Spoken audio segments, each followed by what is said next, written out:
When the radiance of the ghostly path illuminates the night sky, when the brilliance of Wang Su pierces the firmament, when the spiritual pressure of the Zanpakutō reverberates across the realms, and when the glory of Emperor Aizen resonates through this foreign land, that if you cannot comprehend, then simply revere. This is a tale of a youth traversing the Marvel Universe, endowed with various abilities from the manga Bleach. Chapter 1. This aesthetic is off.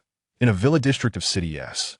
Warm white light casts a glow, walls adorned with posters, and shelves neatly displaying an array of figurines and anime models.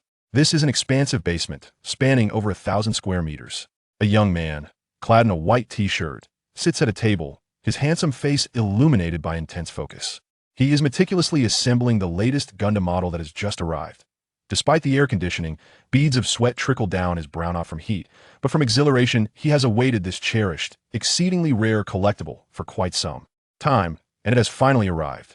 The young man's name is Yang Xiao, aged 18, in the precious land of City S. Possessing such a vast private basement is a luxury afforded to him as a wealthy heir, a super-rich heir at that.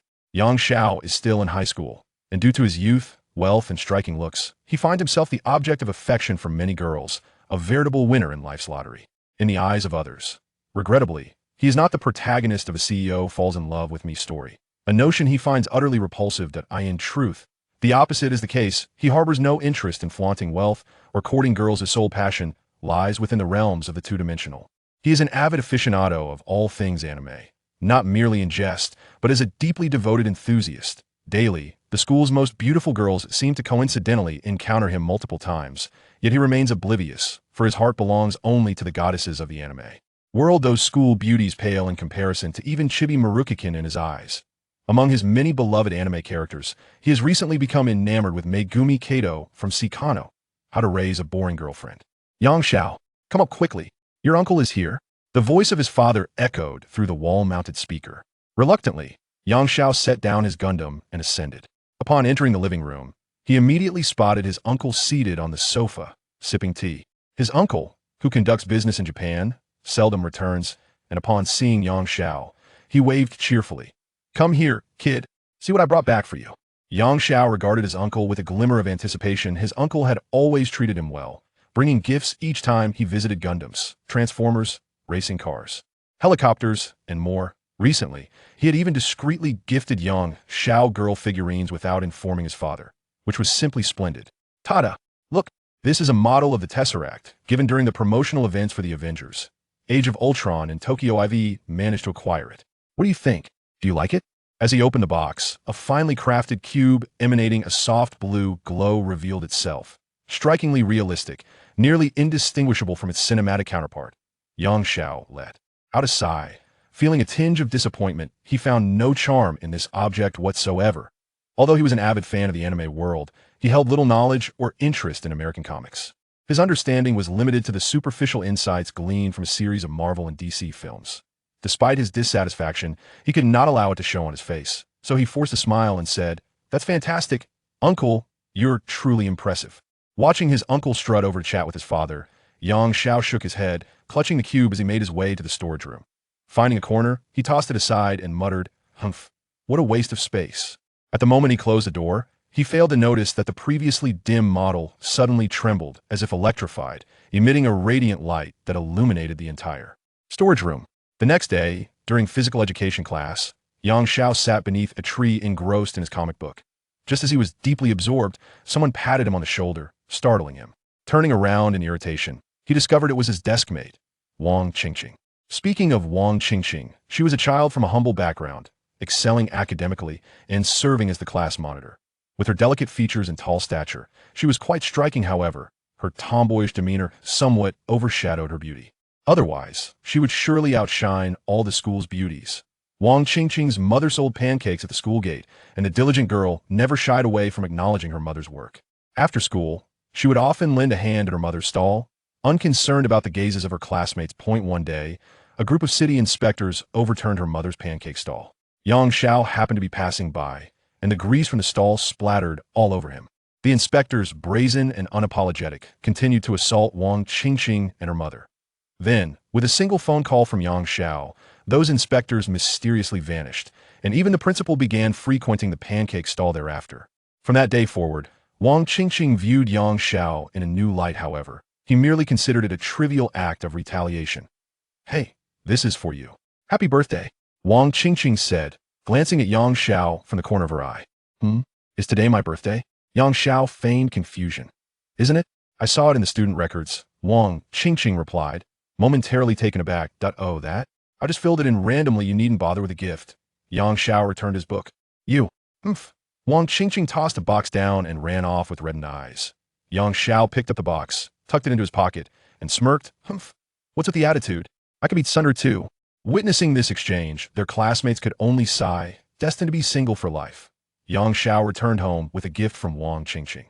Upon entering the underground storage room, he opened the box to reveal a hand-carved wooden pendant shaped like a knife, accompanied by a card inscribed with the words, "Happy Birthday, made by hand, I hope you like it." Beside it was a drawing of a pig's head. Yang Xiao chuckled, wondering when his classmate had become so feminine. Being an anime enthusiast, he recognized it as a soul-cutting knife. As he became lost in thought, a sudden blue light illuminated the storage room, and a mysterious voice echoed in his ears. "I hear you are an otaku. Do you enjoy comics and the merchandise? Who the hell are you?" Yang Xiao exclaimed, startled. "Never mind who I am. I simply wish to know if you are," the enigmatic voice pressed on. "Yes, and what of it? If you have the guts, show yourself instead of lurking about." Yang Xiao flicked on all the lights in the basement, searching for anyone who might be playing a prank. "If I were to transport you to a comic world and grant you a golden finger, would you be pleased?" The voice continued to inquire. "What's it to you? Why all the questions? Golden finger? Who do you think you are?" Yang Xiao replied in exasperation, as he could see no trace of a figure, thinking, "Oh my goodness, am I about to see a ghost?" No sooner had he thought this than his vision blurred, and when it cleared, he found himself no longer in his underground storage room. Looking around, he saw towering skyscrapers lining the streets, with Spider-Man swinging from building to building, while smoke billowed from a distant structure, accompanied by the blaring of police sirens. Yang Xiao was utterly astonished. Have I really crossed over? Indeed. Welcome to the Marvel Universe. More precisely, to the Marvel Universe designated Earth 200000. Are you satisfied? The mysterious voice chimed in again, clearly the source of the commotion. Satisfied? Are you kidding me? This art style is all wrong. I don't even read American comics. I want my canon sister. I want Saber. Yang Xiao retorted. All right, stop your wailing. I've granted you the golden finger. The voice seemed disappointed by Yang Xiao's reaction. That I don't want it. I want to go home. Yang Xiao shouted in a panic. Sorry, but there are no return tickets. If you wish to go back, you'll have to figure out yourself. Goodbye. In that moment of despair, the first person who sprang to Yang Xiao's mind was, unexpectedly, Wang Qingqing. Chapter 2. Hey, you over there. Where's the promised golden finger? As Yang Xiao watched Spider-Man's receding figure, an involuntary shiver coursed through him. Let there be no misunderstanding. The reason for Yang Xiao's shiver was not merely the chill of this Marvel universe, which was now engulfed in winter, while his original Earth basked in summer warmth. He was currently clad only in shorts, his arms exposed to the biting cold, hugging himself in a futile attempt to retain warmth. Cursed be this wretched fate. What of Marvel? Is it truly that remarkable? Oh, how I lament. My precious collection of 1,000 square meters of figurines. Dear Uncle Sam, Father Buddha, please return me to my home so I may watch the latest episodes. At this moment, Yang Xiao's heart was in a state of utter despair. While many passers-by were admiring the dashing silhouette of Spider-Man as he departed, their attention was abruptly diverted to a flasher on the street. Babbling incoherently in a language they could not comprehend, tears glistening in his eyes, rendering him somewhat endearing. They instinctively aimed their phones at this peculiar sight. Thus, today's hot topic, alongside Spider-Man, was none other than Yang Xiao, whose pitiable appearance even evoked a surge of maternal instincts in some onlookers, prompting them to feed their own children a bit more. After cursing for a while, Yang Xiao grew weary and thirsty, yearning for a drink. He forced himself to regain composure. Only through calmness could he hope to defy the cruel hand of fate and devise a means to return. Yang Xiao steadied his emotions. Wait for me. Father, wait for me. Wang Qingqing. A mere second later, however, his fighting spirit extinguished as he realized he was utterly penniless. Leaning against the wall, he felt tears welling up. He had endured for far too long. Was it simply to provoke his complaints? These heartless fiends. They thrust him into this wretched world without even a glimpse of the villain, leaving him to starve in jest. Where's the promised golden finger? Even if I can't transform into a super scion, couldn't they at least grant me Majin Buu as a pet? Or perhaps bestow upon me a system? A summoning system would suffice, allowing me to recruit some beloved characters like the Cannon Sister or Purple Mom when encountering foes. If all else fails, grant me the soul of a dragon overlord. His aspirations were not lofty. To be denied even these modest requests and cast into this place is nothing short of irresponsible. Regardless, I, Yang Xiao, am made of stern stuff. Even in death, I shall not beg for scraps from others. The resolute Yang Xiao stood by the roadside, arms crossed, wearing an expression befitting a revolutionary hero. Oh, dear God, this poor little creature. Did you escape from some underground factory? You appear quite gaunt and undoubtedly hungry. A kind-hearted elderly lady passed by, tossing $10 at his feet. If you are constantly subjected to discrimination and humiliation, you may seek my nephew. He is a journalist. He will assist you. My home is just at the end of this street. Fortunately, Yang Zhao's command of English was commendable, allowing him to comprehend her words, having passed both IELTS and TOEFL, as per his father's plans to send him abroad for studies upon graduating high school. As he gazed down at the scattered dollar bills and the crowd of compassionate onlookers approaching, Yang Xiao felt a profound confusion. As a proud scion of wealth, he had never envisioned a day when he would find himself in such a pitiful state, akin to a beggar. His previous attempts at humor had been nothing more than a self-soothing delusion, an optimistic facade he clung to, unwilling to confront the harshness of reality. Even now, he could not shake the feeling that this was merely a dream.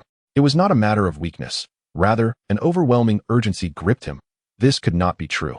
He still had parents to honor and a foolish girl awaiting his apology. How could he let go? A sudden gust of cold wind snapped Yang Xiao back to his senses, and his gaze fell upon a pendant in the shape of a blade hanging from his chest. He gripped it tightly, a bitter smile creeping onto his face. You little rascal, I owe no one any favors. Perhaps today was destined to be one of those days when his charm would fail him. As the old adage goes, handsomeness lasts but 3 seconds. The melancholic atmosphere shattered with a cry. Wang Qingqing, you wasteful girl, what kind of wood is this? It's so hard. And it's sharp? Ouch. My hand. I'm bleeding. Yang Xiao had gripped too tightly, and his hand was cut, the crimson blood staining the wooden blade in a rather eerie manner. Captivated by this strange sight, he suddenly felt dizzy. When his vision cleared, he found himself in a realm drenched in blood red. The sky was crimson. The earth was crimson, and even the distant mountains and lakes were painted in shades of red. Before him lay an endless expanse of blood-soaked plains, adorned with countless blades plunged into the ground. Yang Xiao stood agape, eventually bursting into a manic laughter. Oh dear, time travel is rare, yet here I am. How long has it been? And now I've traveled again? What in the world? The blood mist in the sky coalesced into a sanguine eye, and a voice, indecipherable in gender, resonated throughout the universe. Thank you for willingly offering your flesh and soul to nourish me. The soul-devouring ceremony shall commence now. You have 10 seconds to voice your last words. Countdown begins. 10. What in the world is happening? 9. Wait. When did I volunteer? Clarify your words. 8. 7. I'm going to die. 2. Hey, what about the promised golden finger? Why am I meeting my end in the second chapter? I refuse to accept this. 1. Yang Xiao screamed as he shut his eyes, but after what felt like an eternity, he found he could still breathe, his heart still pounding vigorously. Confused, he opened his eyes and discovered he had returned to that street, surrounded by a plethora of green bills. The enigmatic voice echoed in his mind. Just kidding. How dare you scare me like that? Who are you? Come out. I promise I won't harm you. Yang Xiao patted his chest, genuinely shaken. I am the legendary blade of love, forged by a pure-hearted girl over 49 days for her first love. I am destined for greatness. I speak on my own behalf. The voice proclaimed. I am utterly baffled. Where did you acquire such outdated clichés? They are no longer in vogue, you know? And please refrain from conversing inside my head. Yang Xiao exclaimed in exasperation. Apologies, but we are currently bound by souls and can only communicate through brainwaves. If you do not allow me to speak, I shall carve a character of sorrow upon your chest. The voice seemed to delight in teasing Yang Xiao. I have had enough. What do you propose I do about your arrogance? So, your true form is this humble wooden dagger in my hand. Is that correct? I shall discard you now. Yang Xiao grasped the wooden dagger, feigning a throw. Do you not wish to know the way home? If you are uninterested, so be it. I am the only one in this realm who knows how to return you home. If you wish to throw me away, then do so. If you don't, you shall be my descendant. The voice taunted. Grandfather, oh grandfather, I was wrong. Please, enlighten me on how to return. Upon my return, I will construct for you a grand mausoleum of 3,000 square meters, where any sword or dagger that pleases you shall be placed, ensuring you a harem of 3,000 beauties, with boundless happiness. Indeed, when it comes to principles, Yang Xiao would discard them when necessary. Chapter 3. The method of return and the aspirations of the blade of love. Yang Xiao had always considered himself a youth of integrity. So when he referred to the so-called blade of love as grandfather, he felt a sense of inner resistance. Yes, this must be believed. Having addressed you as grandfather, may I now learn the way home? Yang Xiao inquired with urgency. Ah, the simplest logic. You arrived by a certain means, thus you must depart in the same manner. Seek out the true cosmic cube and see if it can return you. The voice responded. I see. Wait, what did you just say? See if it works? You cannot ascertain its success? Yang Xiao furrowed his brow. Indeed, this method is but a speculation of mine. The voice began to jest again. Could you perhaps be more reliable? This jest is hardly amusing. Yang Xiao, predictably, became agitated once more. Young man, how can one know without trying? Allow me to impart a maxim of mine. Practice is the sole criterion for testing truth. The voice declared pompously. I am weary. I can no longer engage in banter. I have never encountered such unabashed boldness. Yang Xiao felt fatigued. Very well, I have perfectly answered your query, the voice stated. Then what of the blood-soaked world I witnessed? And what exactly are you? Yang Xiao continued to inquire. The voice fell silent for a moment, seemingly deep in thought. Before revealing to Yang Xiao, it felt as though there was something significant that he had forgotten. He believed himself to be a manifestation of Wang Qingqing's obsession with Yang Xiao, regardless of her feelings, whether they be affection or unrequited love. Ultimately, because Yang Xiao had once aided her, this spirited girl gifted him the pendant to signify her desire to protect him, just as he had once safeguarded her during her most vulnerable moments. Thus, this obsession, upon traversing into this world, gave rise to a distinct persona. As for the blood-tinged realm, the abilities bestowed upon this persona upon its arrival were a manifestation derived from the origin of this blade, utilizing it as a conduit to wield various powers from the world of the Grim Reaper. Of course, whether the truth of the matter truly aligns with this notion remains uncertain. After all, everything is merely speculation. Upon hearing this, Yang Xiao finally grasped the sequence of events. He let out a sigh, growing increasingly fond of Wang Qingqing. Were it not for her, this helpless recluse, devoid of any means of defense, would have been utterly victimized in this formidable Marvel universe, leaving him with naught but remnants of his former self. Could it be that he had succumbed so easily to conquest? Alas, what is love, if not a force that compels one to surrender life and death? Yang Xiao, resting his forehead in contemplation, wore an expression of wistfulness. He had failed to notice that he still stood in the midst of the bustling street.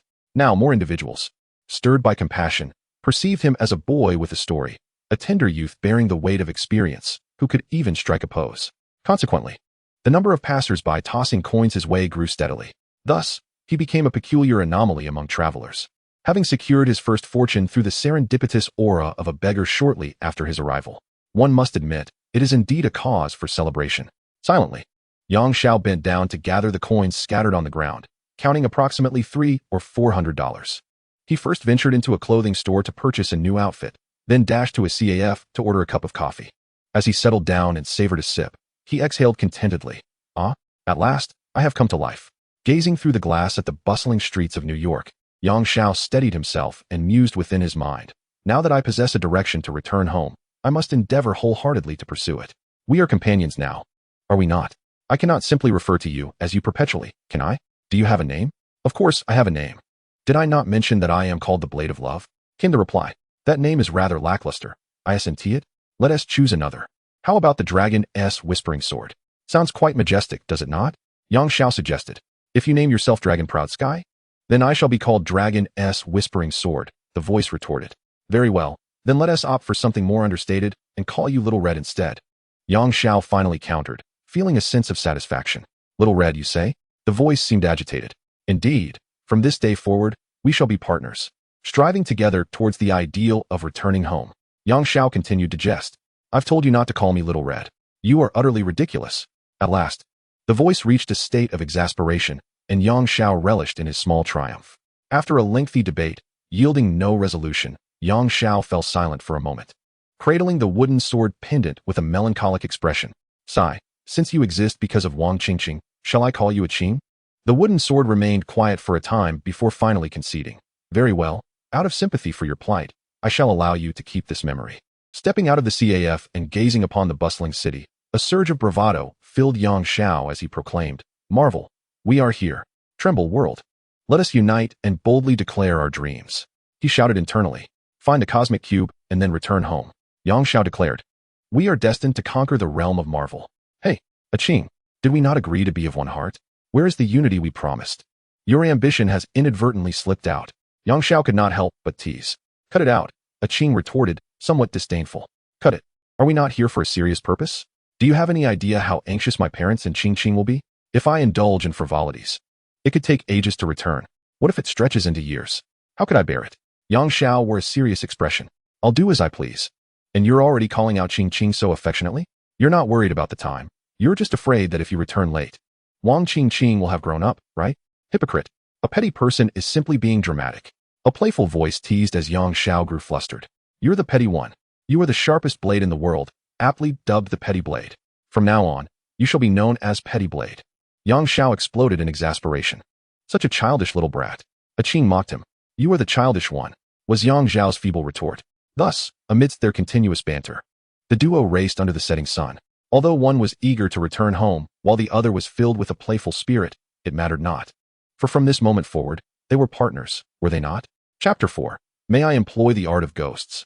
As night fell, Yang Xiao wrapped his coat tightly around him. He had no desire to seek a place to rest. His foremost wish was to locate the cosmic cube. Based on his recollections of the film's timeline, he deduced that the cosmic cube must still reside within SHIELD, for he had just checked online and discovered that, as of now, America had no superhero named Thor, not even Iron Man, though he had seen Spider-Man earlier that afternoon. Thus, he needed to devise a method to infiltrate SHIELD.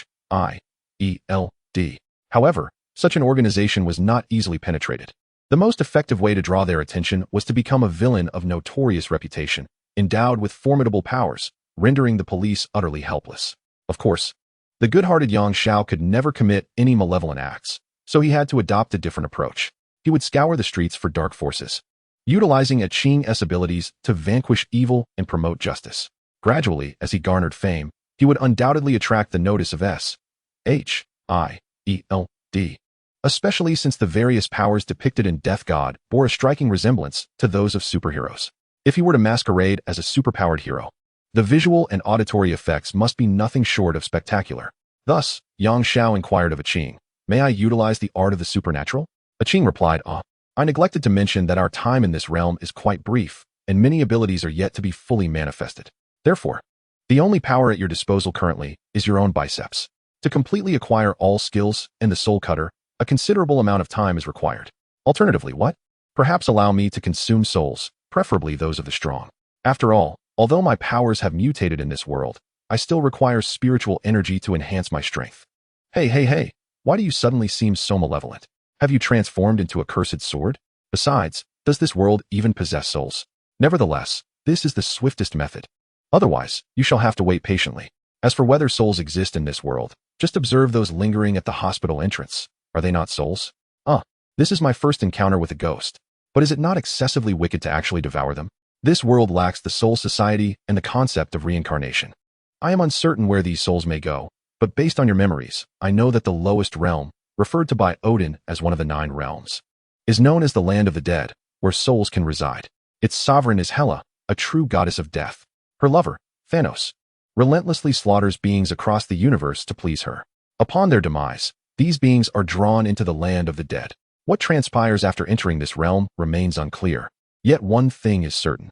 The more souls that enter the land of the dead, the stronger Hela becomes. Hence, these souls are likely to be consumed. Since others are consuming them, why should we not do so ourselves? Noticing Yang Xiao's hesitation, a Qing encouraged, if you feel guilty, then perhaps establish a system for reincarnating the souls of this world, akin to the 6 paths of reincarnation or reminiscent of the Soul Society. Yang Xiao cast a curious glance at a Qing. Do I possess such formidable abilities? Indeed, accomplishing this is arduous, particularly the crucial task of defeating the goddess of death and usurping her position. The prerequisite is to eliminate Thanos first. Forget it. Such matters do not concern me. I wish to find a way to swiftly escape this Marvel universe. Since you aim to absorb souls, you will be competing with the goddess of death for her business. Are you not afraid she might discover you and come seeking you? She will not notice. The life on Earth is but a mere trifle in the grand cosmos. If you were a cow, would you be particularly concerned about the condition of each hair on your body? Before she becomes aware, you should have already located the cosmic cube to escape, correct? Very well. How do you intend to absorb them? Should I draw closer? No need. I commenced the absorption as the sun set. Then why bother discussing this with me? I merely wished to prevent any resentment from brewing in your heart later. not to seek your consent. As I have stated, I am the manifestation of Wang Qingqing's obsession, and my singular objective and mission have always been to protect you. Everything else lies beyond my consideration. How well have I explained myself? Yang Xingmu, after all this time, I should be able to utilize the ghost path, right? Indeed. One can employ ghost path techniques below level 80, but chanting cannot be forsaken. Well, I don't remember those melodramatic chants. Fear not, for I shall assist you. You say a line, and I shall echo it. Very well. As Yang Xiao approached a bar, the sounds of gunfire reached his ears. With a gleeful whistle, he turned to Qing and exclaimed, "Partner, we have work to do." Upon entering the bar, he discovered two rival gangs engaged in a fierce shootout, the scale of which was alarming. The floor was strewn with bodies, many already lifeless. It was Yang Xiao's first encounter with gunfire, his first sight of flesh torn apart by bullets. The initial thrill he felt outside dissipated instantly, and he instinctively turned to flee, retching as he ran. It was too grotesque, too bloody. Are you really fleeing? What about your plan? Aren't you the Saint Mother? Why retreat? Return and use the power of the ghost path to easily subdue them. You could save more lives. Qing chastised him loudly. Pausing at the entrance, Yang Xiao, fighting against his nausea, turned back toward the hall and raised his right hand, pointing at the frenzied gang members. Thunderous chariot, seam of the spindle, this entity bears light. Divided into 6. Binding path, 61st, 6 rods of light prison. In an instant, the bar was awash in blinding radiance, ensnaring all who could still move within the 6 beams of light, rendering them immobile. The bloodthirsty individuals snapped back to reality, yet were simultaneously engulfed in fear. Having never encountered such an otherworldly phenomenon, Yang Xiao stepped forward and confiscated the firearms from their hands, piling them on the ground. With his palm directed at the heap of weapons, he proclaimed, "O sovereign, mask of flesh and blood, myriad forms, soar high, crowned with the name of humanity. Scorching heat and chaos, surging southward against the tide, step forth. Destruction path, 31st, crimson fire cannon." A crimson fireball materialized from thin air, hurtling towards the firearms, transforming them into molten iron upon impact. Having accomplished this, Yang Xiao exited and dialed 911. A total of 87 lives were lost in this gunfight. "I have just absorbed their souls," Qing remarked. "How many lives did we save?" Yang Xiao inquired. 45, Qing replied. Sighing, Yang Xiao glanced back at the bar's entrance and shook his head, departing into the night. "Today has been quite taxing, partner," he lamented. Chapter 5. The Refuge and the Chatterbox Hero. When the police arrived at the bar, the remnants of the 6 rods of light prison had already dissipated, and the gang members had regained their freedom, yet none dared to move. It was only when the officers placed them in handcuffs that they collectively exhaled in relief. Before long, the astute officers, noticing the unusual circumstances, gleaned the events through the confessions of the criminals. According to the surveillance footage from the corner of the hall, it is evident that this group of criminals did not experience a collective hallucination. Rather, a young boy wielding extraordinary powers akin to magic truly controlled them. Naturally, the general public is barred from viewing this footage. Local law enforcement merely dispatched a spokesperson, dismissing the media under the pretext of a gang confrontation that the police promptly intervened in. Yet, as is often the case, one cannot conceal the flames with mere paper. In a nation like Marvel America, rife with various organizations, the police's confidentiality measures are practically ineffectual. Before long, detailed reports of the events transpiring in the bar circulated among numerous factions, including the first appearance of Yang Xiao, a person untraceable, analyses of the abilities he exhibited in the footage, and more. Within the base beneath Alkali Lake, General Strick gazed at a video of even higher quality than what the police possessed, a twisted smile creeping across his face. A new breed of mutant? Splendid. What a rare specimen. Just wait for me, little one. In the Triskelion laboratory, the head of experiment sighed as he observed the latest robotic test subject while perusing the most recent report on Yang Xiao's abilities. Still not perfect, is it? Magic, you say? How intriguing. Coulson, make contact with him. Also, check the archives to see why there is no record of this individual. Don't tell me the files are missing, the one-eyed, burly man remarked, hands clasped behind his back, frowning at the middle-aged agent beside him. Understood, replied the agent, beaming with warmth. Mr. Schmidt, hail Hydra, you have finally returned. In the Baltic Sea, aboard a small nuclear submarine, a young man stood rigidly, fervently gazing at the towering figure before him, a man entirely clad in red skin, whose head unmistakably resembled that of a skull. Excellent. After all these years, you have not disappointed me. Who is your current leader? I have brought back some valuable items from elsewhere. Also, I have been away for many years. What news do you have? Red Skull inquired. Nothing particularly noteworthy, except that a magician has recently emerged in New York. Oh, a magician? Fascinating. Having endured a taxing day filled with traversals and gunfights, Yang Xiao felt utterly exhausted. All he yearned for was a place to rest. However, without any identification and bearing a Chinese visage, a legitimate hotel was out of the question. He needed to devise a way to find a modest inn. As he strolled along the highway, he reached a street corner and encountered an older woman approaching him. Upon seeing Yang Xiao, the woman hurriedly stepped forward. "Oh, poor little one, are you homeless? Didn't I tell you before to come find my nephew if you were in trouble? Come along, follow me." Without allowing him a moment to respond, she grasped Yang Xiao's hand. "Don't be nervous. You are welcome to stay at my home. I forgot to introduce myself. I am May, and my nephew's name is Peter Parker." Yang Xiao was left astounded. Encountering Spider-Man's aunt just 2 steps into the street seemed statistically improbable. Moreover, she had been the very first person to offer him money earlier that afternoon. What an extraordinary coincidence. Yang Xiao, in a state of confusion, was pulled into Aunt May's home. Only upon entering did he regain his senses. I apologize for my rudeness. Thank you for your hospitality. I haven't introduced myself. My name is Yang Xiao, and I hail from China." "China? I have always wished to visit that mysterious ancient land," Aunt May remarked, but her expression suddenly clouded. "Let us not dwell on that. How did you end up on the streets of New York?" she inquired curiously. "I came here as a tourist, arriving just yesterday. Unfortunately, I was robbed right after deplaning. My wallet, luggage, passport, and even my clothes were taken from me," Yang Xiao fabricated. "Oh, poor child," Aunt May exclaimed, handing him a steaming cup of coffee. Yet, Aunt May felt a twinge of embarrassment, despite her kindness. It was indeed disheartening to hear of a foreign friend being victimized by locals. "Do not worry, dear. I shall report this to the police immediately," she declared sternly. Yang Xiao's expression stiffened. This would be disastrous. If the police caught wind of his situation, he would be labeled an illegal immigrant. And he had no intention of explaining himself to law enforcement. Aunt May, thank you. But please, there's no need to trouble yourself. I visited the police station this afternoon and will follow up on my own," he insisted. "Is that so? Well, that is good to hear. Rest assured, the efficiency of our New York police is quite commendable."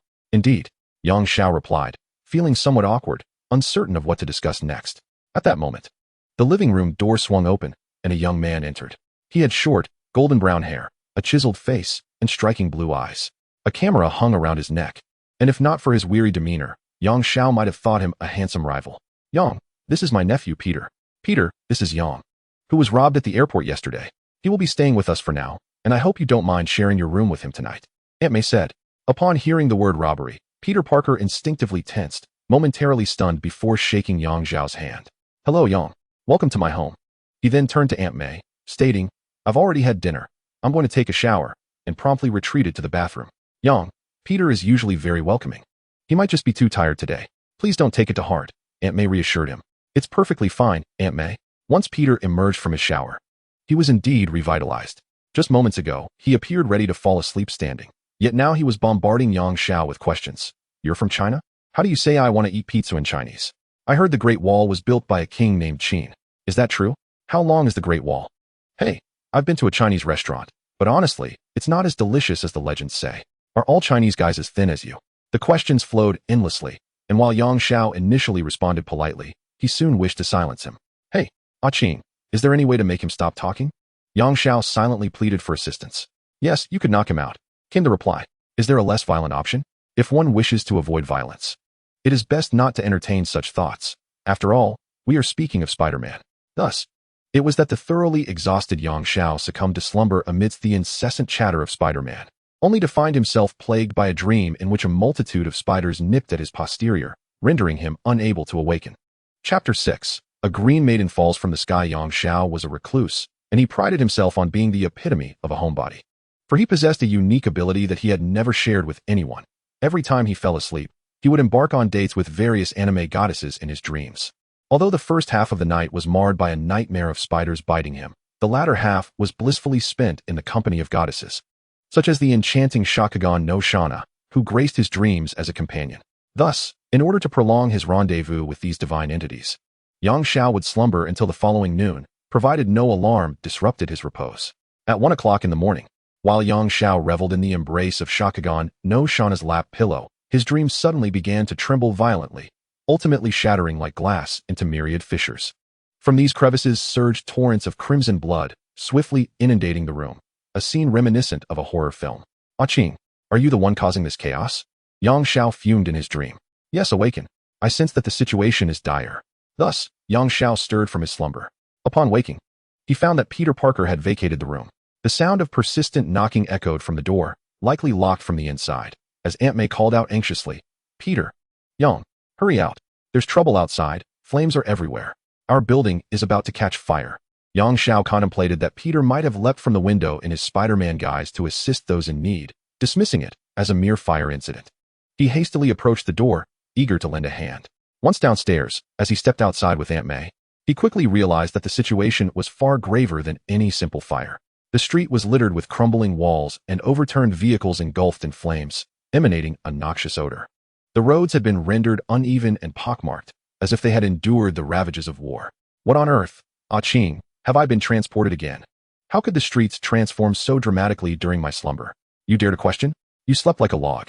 Were it not for my calling, you would have perished in flames and gone straight to hell. Hey, criticism is one thing, but personal attacks are unwarranted.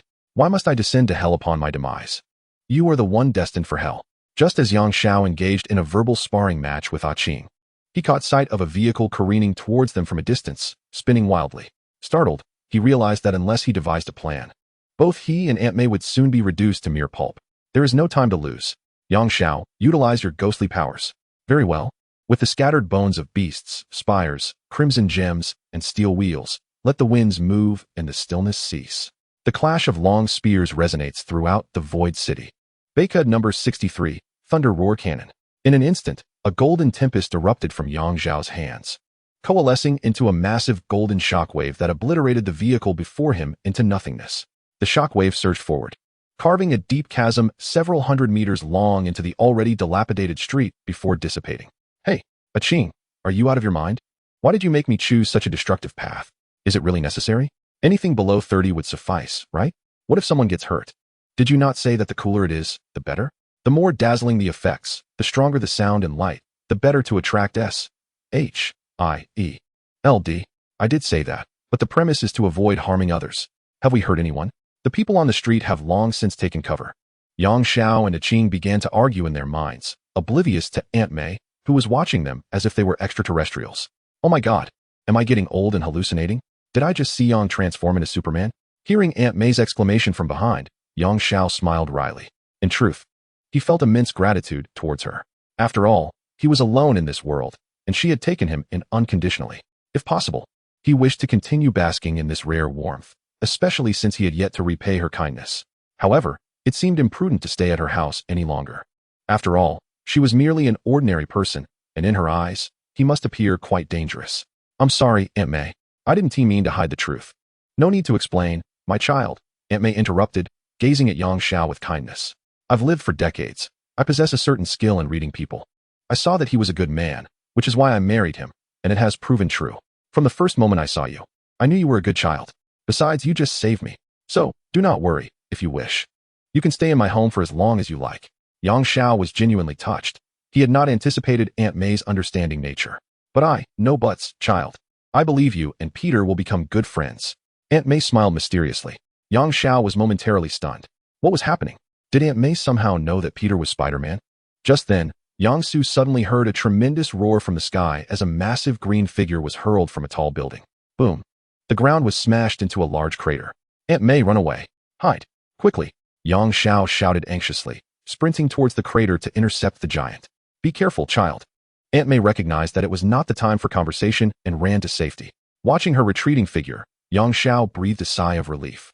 Wow, that's quite a commotion. Let me see what the legendary Hulk looks like. A gigantic hand grasped the edge of the crater, and then a massive figure emerged. Its green skin, exaggerated muscles, black hair, and fearsome visage. Though not handsome in the slightest, he was undeniably impressive, Yang Xiao mused. Roar, roar. The Hulk stood upright, tilting his head back and bellowing at the sky.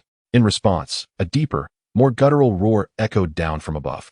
A figure, slightly larger than the Hulk, leapt down from above.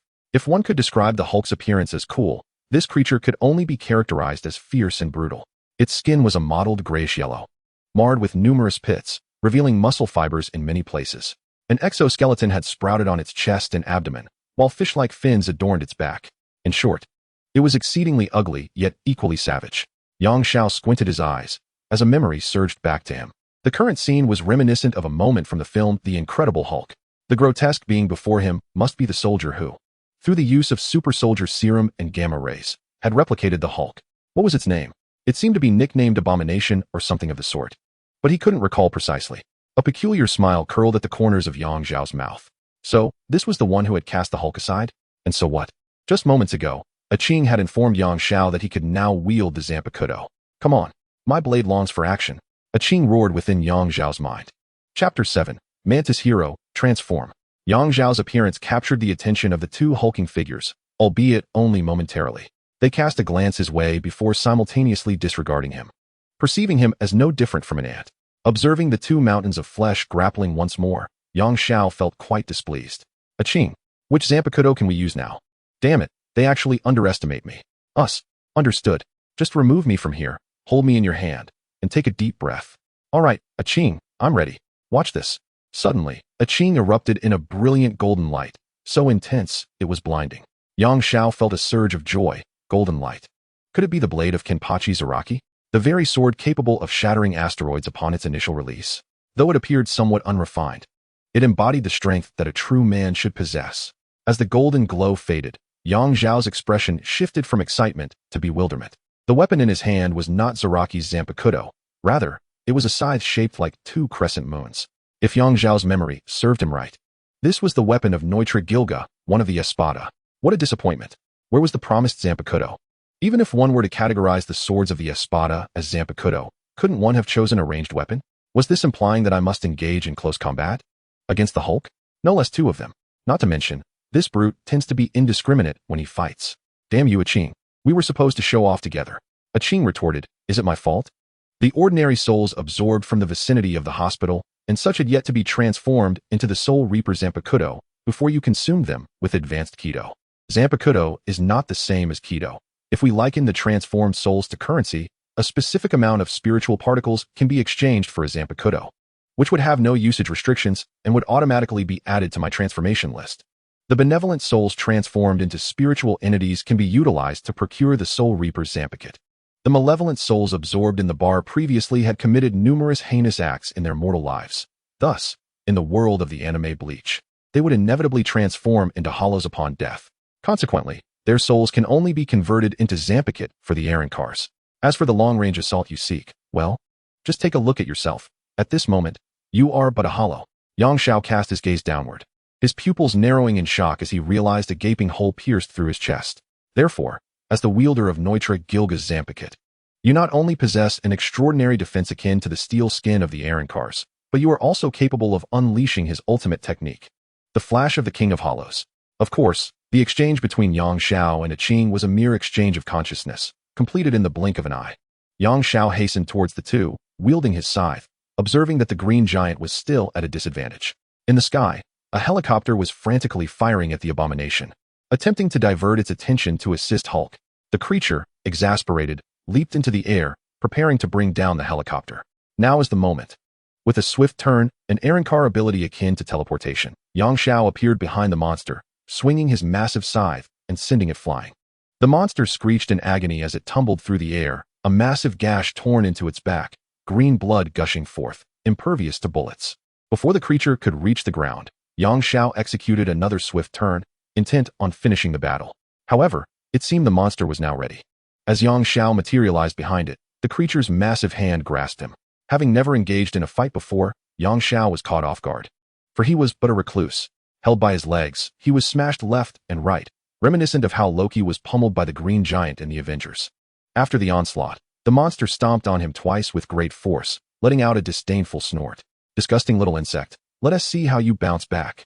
With that, it kicked Yang Zhao away, embedding him into a wall by the street. Despite possessing the most resilient hero among the Espada, Yang Zhao was left dazed and battered. Shaking his woozy head, he peeled himself from the wall and leapt to the ground, shouting at the monster, which was preparing to confront the green giant once more. That hurts. Monster, my father has never hit me. You are courting death. Pray, pray. Holy crime mantis. With a thunderous roar, a surge of golden energy erupted from Yang Zhao, swirling outward like a tempest.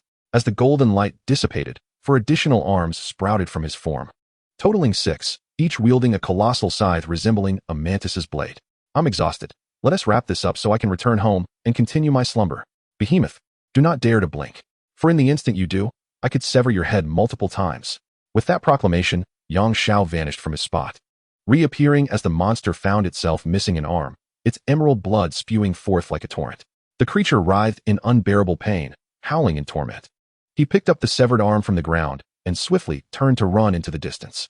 The green giant had been momentarily stunned, only regaining his senses upon witnessing the creature's escape. He rushed forward in an attempt to intercept the monster, but was swiftly knocked aside by the very limb he sought to use as a weapon. However, no matter how rapid the creature's flight, it could not surpass the swiftness of sound. In the briefest of moments, Yang Xiao caught up with the monster, intending to utter a fierce threat, only to be taken aback by a sinister grin etched upon the creature's face. A sense of foreboding washed over him, but alas, it was too late. A sharp bone spur protruded from the severed elbow of the monster, and with all its might, it thrust the weapon into Yang Xiao's abdomen. The creature attempted to withdraw the bone, preparing for another strike, but was ensnared by Yang Xiao, who, in a fit of agony, ensnared its body with 6 scythes, much like a mantis capturing its prey, rendering it immobile. "Damn, this hurts.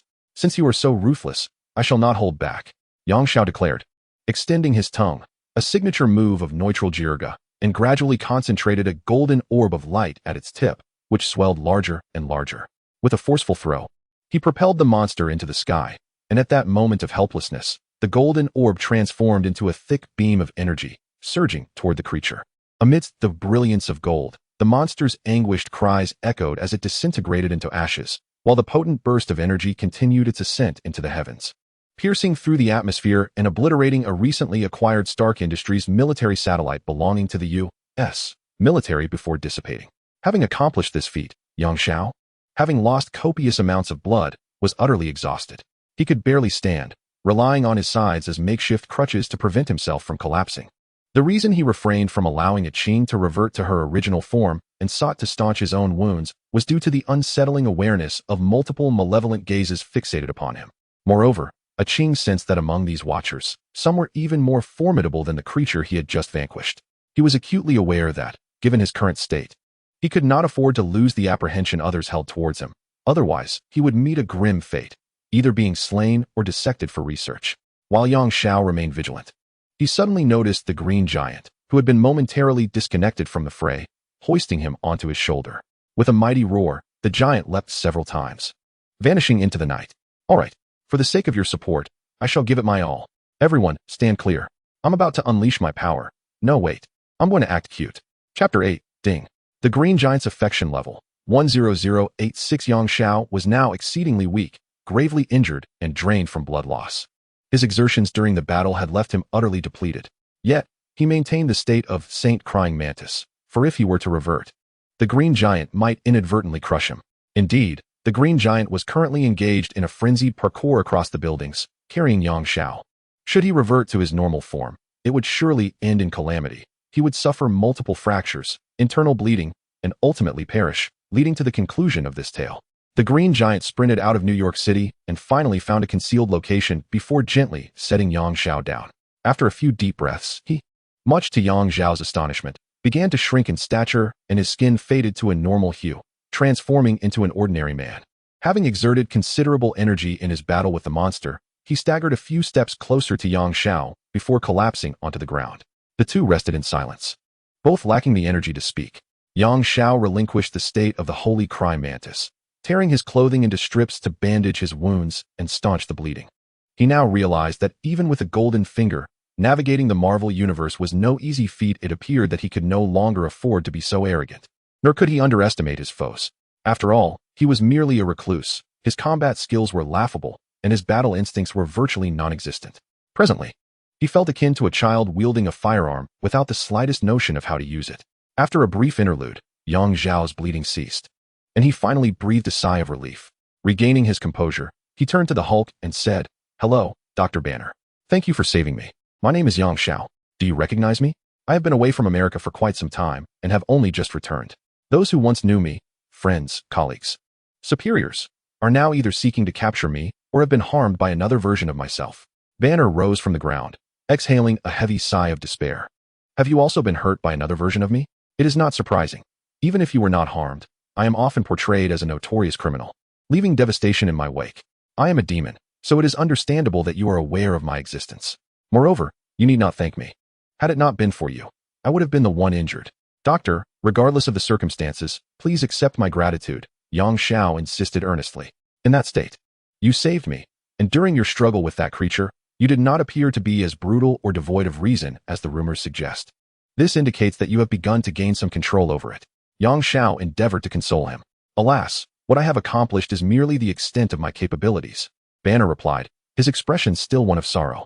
If I allow my anger to persist, I will inevitably succumb. In such a case, everything before me will be obliterated. I detest my abilities. I despise the fact that I can cause harm to others. I have even harmed the woman I love most. With a sigh, Banner continued.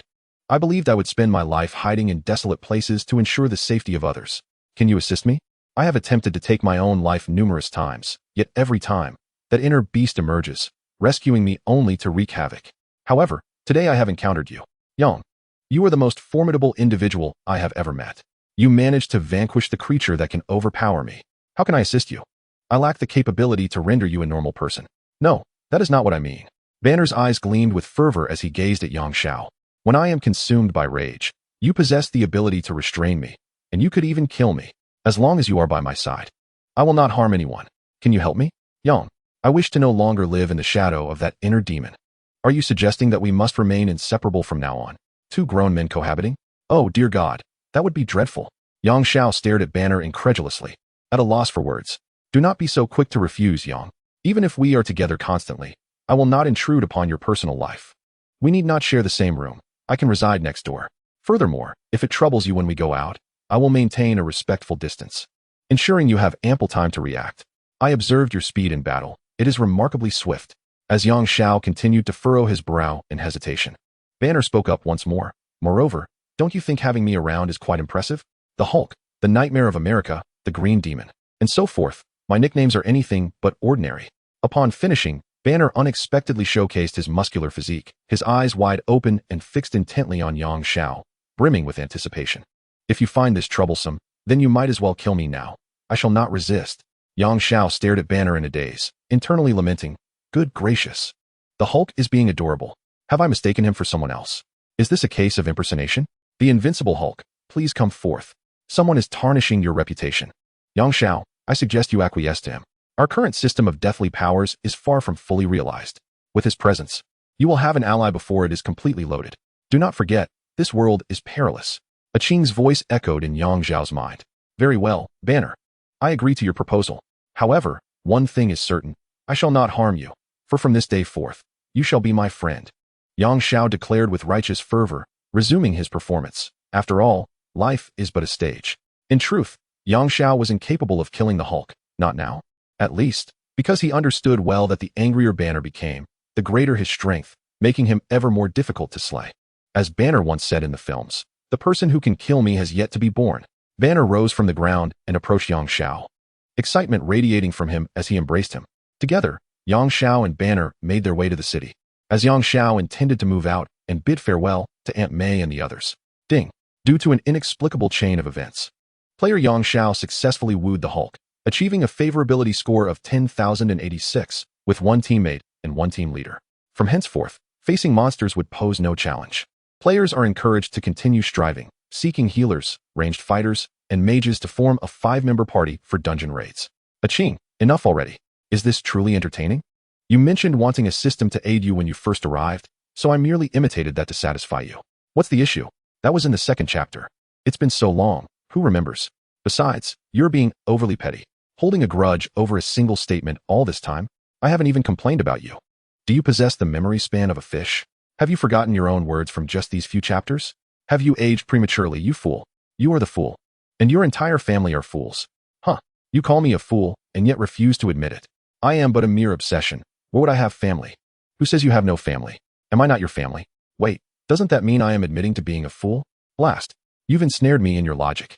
Aching fell silent, and after a considerable pause, asked, Yang Xiao, do you truly consider me family? Of course. Ding. The spirit of the system, Aching, has been successfully wooed by player Yang Xiao. Congratulations, player. Aching, enough already. Chapter 9.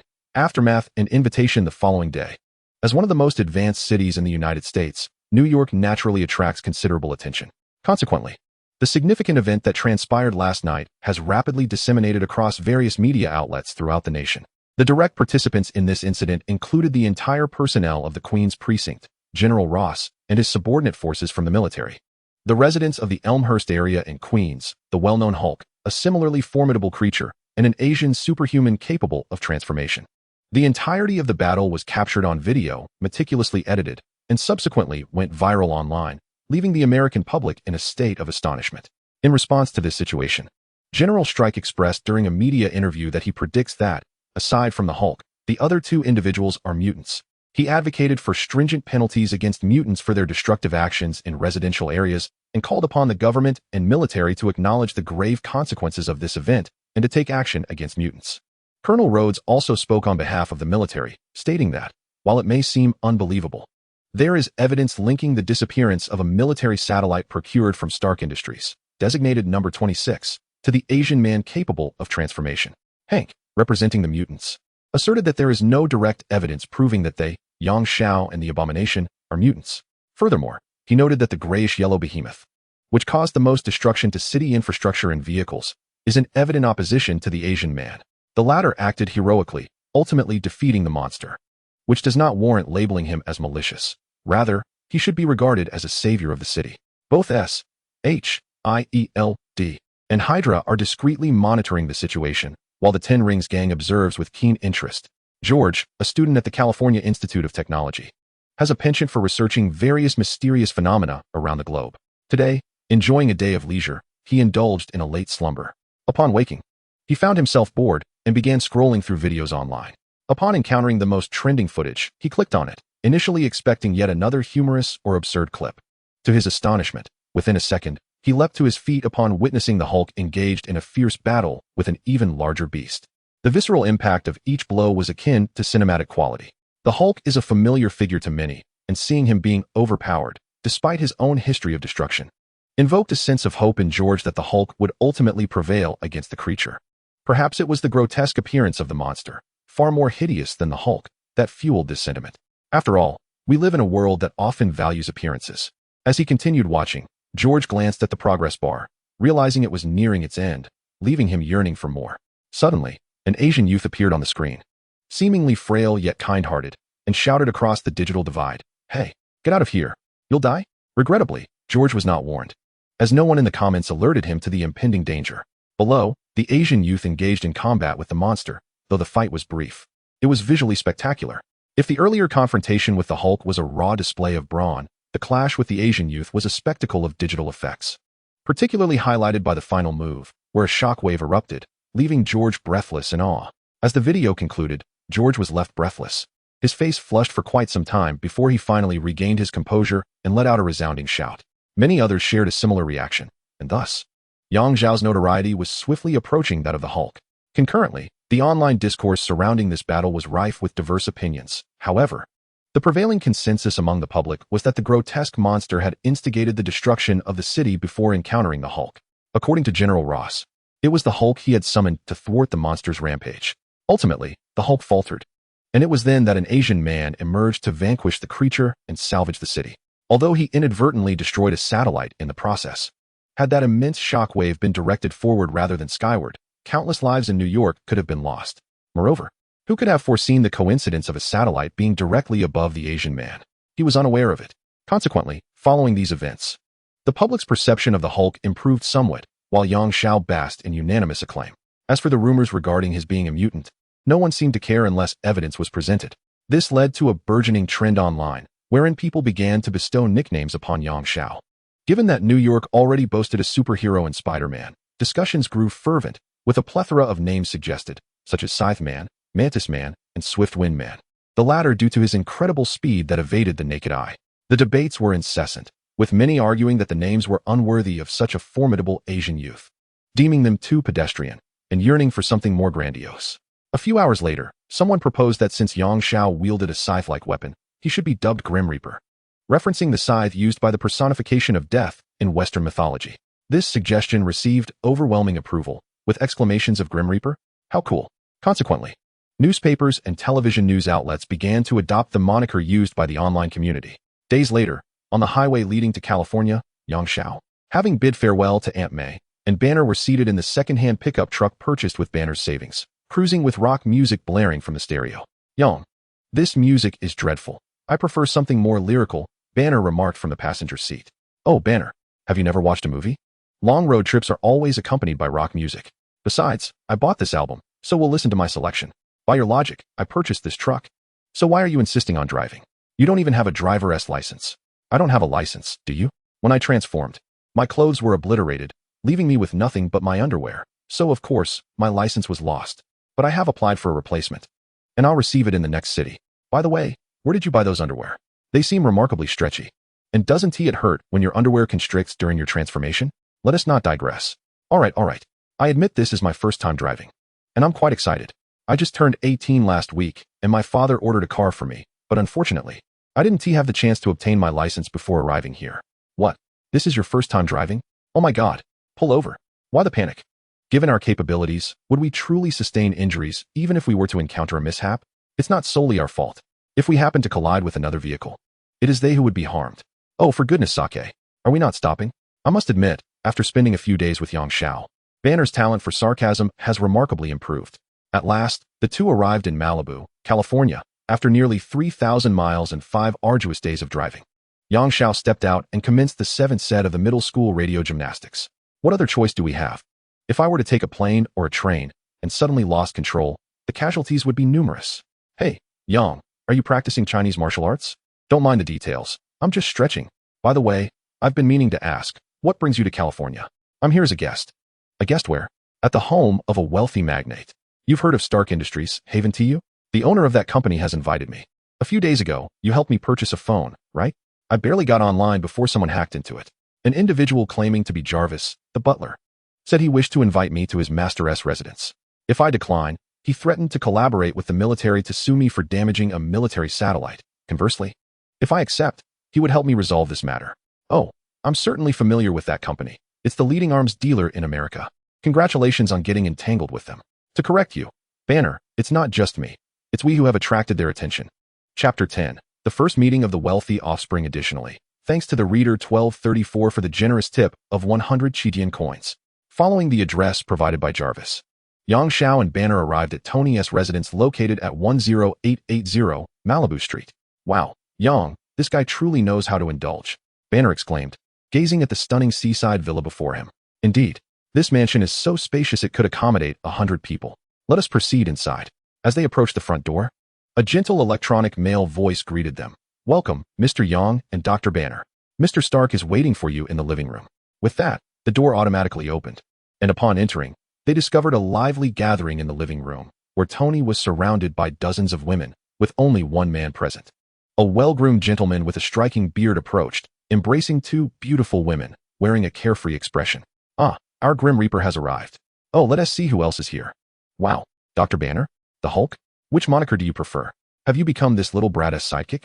Oh, Yang, I don't like him, Banner said, a hint of displeasure evident in his voice.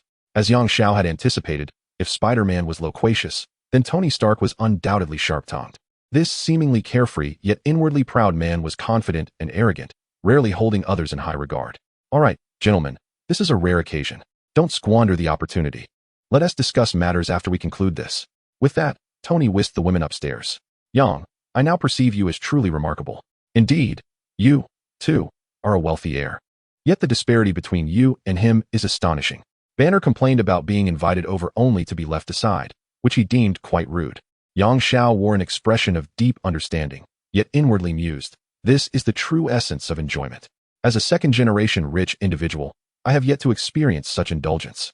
I merely linger at home. Unlike Tony, who embraces the company of beautiful women and drives luxurious cars, I have never tasted such a life. However, I harbor no regrets.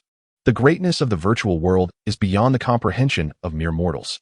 Shaking his head, he settled onto the sofa and requested a drink from Jarvis, the intelligent robot promptly delivering a beverage, exuding an aura of coolness. Noticing that Banner had chosen to join him on the sofa instead of mingling, Yang Xiao curiously inquired, "What's the matter? Lost interest?" "No, I have found my love. What about you? Didn't you mention that you've come of age?" "Indeed. I too have someone dear to my heart," Yang Xiao replied, clutching the pendant around his neck. "Is it a gift from your girlfriend? Where is she?" "She remains in my hometown. but I believe I will return to her soon. Oh, back to China? To be honest, I have never been there. Yang Xiao smiled, neither confirming nor denying. After a considerable span of time, Tony descended from upstairs. The girls who had been in the living room already departed. Are you two all right? Just sitting idly? He remarked. I imagine your lives must be quite dreary. All right, Tony, you are a brilliant weapons expert and a businessman. You mentioned not holding it against me for damaging the satellite, and even offered assistance. What price must I pay? Yang Xiao inquired. It seems you are rather impatient. Which is fortuitous, as I am too. I detest excessive pleasantries when conducting business. Here's the deal. As compensation, I need you to assist me with a task. Our company recently secured a contract in the Middle East involving the sale of a newly developed missile. As this is its inaugural deployment in combat, my superior, Obadiah, suggested I personally oversee the transaction to demonstrate our integrity. However, as you know, that region is rife with various armed factions, so I seek your help to ensure my safety while I am there. Why choose me? Can't you afford a bodyguard? Certainly not. Obadiah insisted that no bodyguard is necessary, as I would be surrounded by military protection. I initially agreed, but a few days ago, the incident involving you and your companion left me feeling quite insecure. Military presence cannot shield against everything. To be on the safe side, I also need to hire a bodyguard, but too many would make me seem cowardly. Thus, I seek someone formidable, which leads me to you. I will agree, but you must first resolve the satellite issue and assist me in acquiring a legal identity. Very well, Jarvis. Please inform the military that Stark Industries will offer a 20% discount on all weapons sold in the coming month, contingent upon lifting the charges against Yang. Additionally, assist Yang in registering his identity with the California government, ideally as a senior consultant for Stark Industries. Understood, sir, Jarvis responded. Shall we embark? We will depart tomorrow morning. Originally, I intended to travel via my private jet, but to bring you along, we must first pay a visit to the military base for some preparations. Tony turned his head. For him, Yang Xiao's matters were utterly inconsequential. Very well, I have nothing to prepare, Yang Xiao shrugged. I'm coming too. Yang, don't even think about leaving me behind, Banner declared. All right, but you must try to sleep on the plane to avoid any unforeseen incidents. After a moment's contemplation, Yang Xiao acquiesced. Buy one, get one free, Tony quipped with his usual sharp tongue. Seated in Tony's lavish vehicle, the trio arrived at the Marine Corps base in California. It must be said, Tony's rather portly driver was exceedingly talkative. He had become an enthusiastic fan of Yang Xiao, bombarding him with questions that made even Tony, the actual employer, feel somewhat envious. Upon disembarking, the group was taken aback by the imposing spectacle before them. Dozens of armored vehicles, soldiers standing at the ready, and a dozen armed helicopters poised for takeoff, with missiles in the distance subtly aimed in their direction. Perhaps sensing the awkwardness of the situation, Tony had yet to speak when he was met with the long-anticipated inquiry from Colonel Rhodes. Oh, Tony, do you truly lack faith in your dear friend's ability to ensure your safety? Our Marines are invincible. Who would dare to offend? Furthermore, if you seek a bodyguard, could you not find someone more suitable? Just look at them. You might end up being eliminated by your own protectors before encountering any terrorists. In any case, these individuals could not be part of the mission. Yang Xiao exchanged a resigned glance with Tony, feigning regret. It seems there's no choice, Tony. Our deal may not come to fruition. Reluctant to forego an opportunity, he was certain that even if he refrained from participating, Tony would shamelessly instruct Jarvis to retract the command. Tony rolled his eyes and picked up his phone to make a call. Shortly thereafter, Colonel Rhodes received a communication from his superior. Colonel Rhodes, allow them to join. If possible, try to obtain a sample of the Grim Reaper. Yes, sir. Half an hour later, Tony and his entourage boarded a flight to the Middle East. Chapter 11. War and Peace. The Middle East conflict refers to the numerous wars between Israel and neighboring Arab nations such as Egypt and Syria. Various battles have persisted for decades. Despite countless negotiations that have led to some alleviation, minor skirmishes occur almost daily. Thus, the region continues to be bereft of peace. America, a nation that has prospered through warfare, naturally finds arms sales to be its most traditional means of amassing wealth. Stark Industries stands at the forefront of the U.S. military-industrial complex, reaping substantial profits. Wherever there is war in the world, American arms dealers are present. For the nations embroiled in conflict, war is terrifying and tragic. Yet for America, war-torn countries represent vast markets, akin to a veritable cash cow. Tony and his entourage arrived at a clandestine military base in the Middle East, where they showcased Stark's latest formidable missile to the assembled buyers. After a demonstration explosion, amidst the billowing smoke and shockwaves, Tony appeared to the buyers as the embodiment of American power, akin to the three-headed hound of hell flaunting its might. The possession of Stark Industries weaponry promised dominion on the battlefield and the annihilation of foes. oblivious to the fact that the United States could sell arms to both allies and adversaries alike. As for the contractual clause prohibiting sales to other factions for several years, well, they could dare to come to America and demand breach penalties if they wished. It was a foolish notion. After flexing their muscles and signing the contract, Tony and his team departed under the protection of the U.S. military. Tony declined Colonel Rhodes' invitation to join him, citing a desire to savor the Middle Eastern landscape, a place he rarely visited. Meanwhile, Rhodes, having found a lock of Yang Zhao's hair, hurried back to report, leaving no room for further discussion. Accompanying him in the same vehicle were Yang Zhao and Banner. In a departure from the original narrative, a soldier did not request a photo with Tony. Instead, he opted for Yang Zhao, revealing himself as a fan of hers. As a self-proclaimed show-off, Tony could no longer contain his frustration. Since their meeting, Yang Zhao had consistently overshadowed him, even without uttering a word or performing any action. Despite this, her status as a hero garnered her greater acclaim. As the soldier pressed the shutter, the ambush commenced, echoing the original tale. Numerous unknown armed forces encircled the U.S. convoy, followed by the incessant sounds of gunfire and explosions. Tony and his companions escaped the vehicle, prompting Banner to ask Yang Zhao, "Can I be angry?" Yang Zhao waved him off, saying, "Control your rage, Banner. Do not revert to the past. I will handle these foes. You and Tony find cover." Previously, Aching had informed him that the soul of hatred had been fully absorbed. Due to exposure to gamma rays, this malevolent essence was extraordinarily potent, rich in energy. Aching even described it as delectable. Absorbing a single soul of hatred equated to the mass of 1,000 ordinary souls. Grasping the elongated blade that Aching had transformed into, Yang Zhao charged toward the assailants, halting not far away. "Grow, skeletal tree." In an instant, Yang Zhao's legs morphed into massive, pallid bony roots, which expanded, sprouting countless branches that swiftly bore fruit. As the fruits ruptured, countless skeletal soldiers descended, clad in steel, impervious to bullets that left no mark. Thanks to Aching's satiation, each soldier was formidable, capable of resonating and phasing. Thus, hundreds of high-ranking skeletal warriors simultaneously teleported to the enemy's position, unleashing their phasing attacks. The nearby 27 uninhabited hilltops crumbled into dust, while the surrounding desert transformed into molten rock, reminiscent of a volcanic eruption. The sheer ferocity of the battle astounded all, including Yang Zhao herself. The capabilities of this spectral battalion-S leader proved to be exceedingly effective. It all depends on who is using it, for this time the energy is abundant, thus enhancing the offensive power, Aching declared with pride. Naturally, Yang Zhao had also left a survivor. A skeletal soldier approached, dragging along a fellow who had soiled himself. Before inquiries could be made, the man blurted out everything in broken English. Yang Zhao reverted to his original form, accompanied by Tony, Banner, the surviving American soldiers, and an army of hundreds of skeletons, as they hastened towards the stronghold of their assailants. The base was nestled within a valley, a stronghold of the Ten Commandments gang in the Middle East, officially labeled as terrorists, yet operating with a subtlety that was less conspicuous than the infamous Taliban. This den of iniquity was brimming with an array of weaponry, predominantly produced by Stark Industries, which left Tony feeling rather embarrassed upon his observation. The combat itself was hardly noteworthy.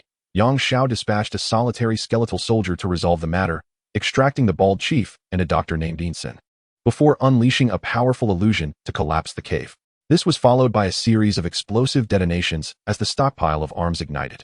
For such a terrorist organization to sustain itself, a significant influx of finances and resources was imperative. Where would they procure such necessities? By plundering. They had their own territories, where the local populace served as their livestock, periodically robbed of money, food, women, and children. Today, Yang Zhao resolved to escort the chief back to their controlled area, where he eliminated the remaining armed forces, thereby liberating the civilians. As for the bald chief, Aching sensed the deliciousness of revenge. This man had committed numerous atrocities, his soul steeped in absolute darkness. It would be far too lenient to grant him a swift demise. Thus, Yang Zhao shattered his legs and cast him before the seething crowd, allowing them to express their grievances and seek retribution. He begged for mercy until his last breath, ultimately succumbing to the brutal onslaught of the enraged populace. Before he perished, in a desperate plea for clemency, he divulged that this incident had been orchestrated in collusion with Obadiah Stark, and that he had sold those Stark weapons to himself. Tony was taken aback by this revelation. Perhaps he had known a fragment of the truth all along, but had chosen to evade it. He had never perceived any wrongdoing in selling arms. Believing that weapons themselves were not malevolent, the true evil lay within the hearts of men. However, today he realized that such weapons could indeed embolden the wicked and enable the oppression of the weak. Consequently, he traversed the journey in silence, burdened by remorse for his previous dealings in arms. The group swiftly returned to the nearest American military base, where Yang Xiao received a warm welcome. For the armed encampment of the Ten Commandments had inflicted considerable suffering on the U.S. forces through guerrilla warfare and tunnel tactics, resulting in the deaths of numerous soldiers annually. Thus, Yang Xiao had fulfilled his end of the bargain with Tony, yet he had disrupted the narrative. If he did not take action, Iron Man might never materialize in this world. Well, perhaps he would devise a plan upon his return. If all else failed, so be it. The existence of Iron Man was of no concern to him. As long as he could locate the Tesseract, he would take his leave. Chapter 12. The so-called hero Yang Xiao and Tony's group returned to the United States, where they were greeted at the airport by Colonel Rhodes and other military representatives, along with Tony's assistant, Pepper, and a throng of reporters who had rushed to the scene. The reporters, however, were not there to cover Tony's mundane business dealings in arms sales abroad. That was merely the usual affair of Stark Industries. Their true focus was on Yang Xiao. Indeed, they had become aware of the name of this formidable figure known as the Lord of Death. The commotion stemmed from a soldier who had shared photographs of their experiences during the Middle Eastern mission on his Facebook, including a snapshot with his idol, Yang Xiao. The New York Times purchased these images at an exorbitant price, leading to worldwide recognition of the man endowed with extraordinary powers, who, contrary to fearsome expectations, was celebrated as a hero. According to the soldier's account, during a sudden terrorist attack, while taking a photo with his idol, Yang Xiao had rescued the majority of those present, though some had tragically perished in the unexpected chaos. The narrative of Yang Xiao's heroism and his valiant efforts to save refugees was vividly illustrated on Facebook. Unlike the hero Spider-Man, who only safeguarded New York, this Lord of Death had extended his chivalrous deeds beyond national borders, invigorating the public and aligning with the American psyche of being the world's police, thus satisfying the fantasy of America as the savior of the globe. Consequently, Yang Xiao garnered a multitude of new admirers. Unaccustomed to the onslaught of reporters, Yang Xiao humbly responded to their inquiries, asserting that his actions were merely a manifestation of following his heart and doing what he could, and thus not worthy of glorification. Humility often wins favor, especially when one possesses genuine merit. When asked about his feelings regarding being labeled a hero, Yang Xiao expressed gratitude for the acceptance and admiration he received, stating, "I believe that anyone who protects others or contributes to the welfare of others deserves the title of hero. This includes community police officers, cashiers at convenience stores, waitstaff in restaurants, caring parents, dedicated teachers, soldiers defending the nation, environmentalists, and animal protectors. They are all heroes. And I am simply doing what I believe is right. Nothing more grandiose." This response was nothing short of perfect. When queried about his commitment to protecting America, he replied, "I will never make proclamations about guarding my country or even the world, for words must be followed by actions. I cannot make such promises. However, as long as there are things I can see, hear, and touch, and as long as I am needed, I will not stand idly by, unless I depart from this world." Naturally, the reporters interpreted his final statement as a pledge of unwavering dedication, though he merely played a clever word game. After discovering the cosmic cube, he intended to leave, yet he relished in the pretense of heroism. In truth, he had become addicted to the adoration that followed his display of grandeur. Although outwardly appearing noble and grand, there lies within a certain delight awakening in the soul of a reclusive man. A day spent in low-key modesty is as valid as a day spent in ostentation. So why not indulge in the latter? This does not interfere with one's plans to return home, does it? The following day, amidst a flurry of media coverage, Yang Xiao's perspectives on heroism and his commitment to continuing as a hero became a topic of discussion. Notably, his tendency to refer to nearly everyone as a hero deeply resonated with the American public, moving even those in service professions who are often overlooked, bringing tears to the eyes of animal protectors and environmentalists who regarded Yang Xiao as a kindred spirit. An unexpected outcome of this widespread discourse was that politicians, witnessing the fervent public adulation for Yang Xiao's remarks, realized that one could indeed master the art of pretense to such an extent. Consequently, Yang's brand of humility became an essential lesson for politicians seeking to win the hearts of the populace. If one could not grasp this, one would feel embarrassed to claim a place in politics. Thus, Yang Xiao's reputation soared across the military, among ordinary soldiers, the general public, and the political sphere, earning him the title of an authentic American hero. However, the higher echelons of the military do not idolize anyone, in their eyes. Everything in this world is categorized as either utilizable or non-utilizable. That which is deemed non-utilizable and poses a threat must be eradicated. The analysis of Yang Xiao's hair samples has concluded, revealing that he is not a mutant nor possesses any extraordinary traits. he is merely an ordinary individual. This leads to two possible deductions. Either his somatic cells have devolved into ordinary cells after detachment from the original body, or he is indeed an ordinary person equipped with some mysterious apparatus that enables him to exhibit superhuman capabilities. To discern which scenario is accurate, it is imperative to send someone to gain his trust and acquire intelligence. In any case, the military is determined to ascertain Yang Xiao's abilities. Other organizations coveting his talents have largely been subdued by his performance in the Middle East, refraining from reckless actions and opting instead for cunning strategies, dispatching their most skilled intelligence operatives. Of course, Yang Xiao remains blissfully unaware of all this. He has accepted an invitation from the military to attend a gratitude banquet, where he finds himself encircled by a group of female soldiers. Under normal circumstances, he would be the object of envy, but now, it is these female soldiers who are the envy of all, as the men also wish to surround Yang Xiao due to his overwhelming popularity. Typically, these female soldiers, who are accustomed to holding their own in training or on the battlefield, present themselves with an air of femininity and grace before Yang Xiao, donning fitted evening gowns and delicately savoring their food, much to the astonishment of their male comrades. When it comes time to dance, however, Yang Xiao feels out of place. He has never learned to dance, despite having attended numerous parties and balls throughout his life, thanks to his father, a dancing aficionado, who would have been quite the charmer were it not for his mother's watchful eye. Yang Xiao lacks interest in dancing and prefers to disengage from social interactions, finding solace in comics and his smartphone. His striking visage, which he deemed to be 50 times more handsome than that of his father, was utterly wasted. Thus, when the ladies encircled him in the center of the dance floor, he floundered awkwardly like a quail, overwhelmed with embarrassment. Yet, witnessing their once mighty hero in such an endearing state, how could the sisters possibly resist? Various forms of affectionate gestures ensued, and the atmosphere became suffused with a rosy hue, leaving the author so exhilarated that his hands trembled, rendering him unable to articulate the scene. Later that night, it was Banner who, after a prolonged period of drinking on the sidelines, assisted the inebriated Yang Xiao back to his lodgings. Unlike Banner, the Green Giant could withstand any poison, let alone alcohol. Unbeknownst to the intoxicated Yang Xiao, many of the elder sisters who had just surrounded him were spies from various factions. While they feigned intimacy with him, coaxing him to drink and play games, they secretly examined him thoroughly. They discerned that he bore no other weapons or devices, save for the pendant adorning his chest, which appeared most suspicious. A conspiracy was brewing around the coveted pendant, while the unwitting protagonist slumbered soundly. Is it truly so easy to thrive in the Marvel Universe? Is being a hero really such a simple task? Chapter 13. Mortal regardless of how revered Yang Xiao was, or how formidable he seemed with the Qing's assistance, he remained merely a mortal. Throughout history, both in the East and the West, tales of the perils of possessing treasure are countless. The following day, Yang Xiao awoke from his hangover to be berated by a Qing for 3 solid hours. The reason?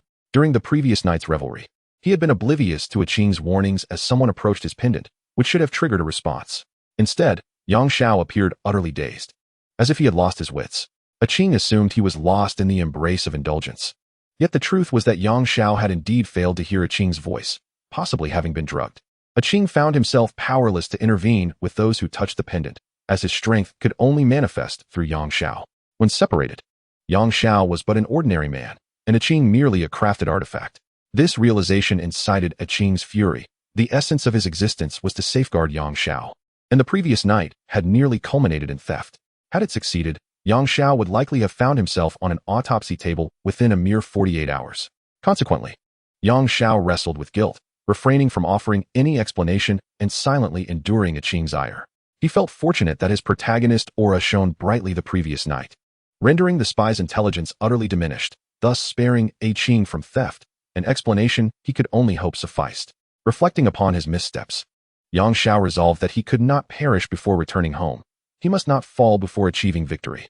Even with the Qing's support, capable of wreaking havoc and overpowering deities, he remained susceptible to a poisoned chalice or a well-aimed shot. His reflexes were still those of a homebody, his physical prowess lacking, and his aversion to physical activity made him less capable than the average person. He was fundamentally kind-hearted, devoid of guile, and far too trusting of others' affections. In both spirit and body, he possessed no formidable attributes.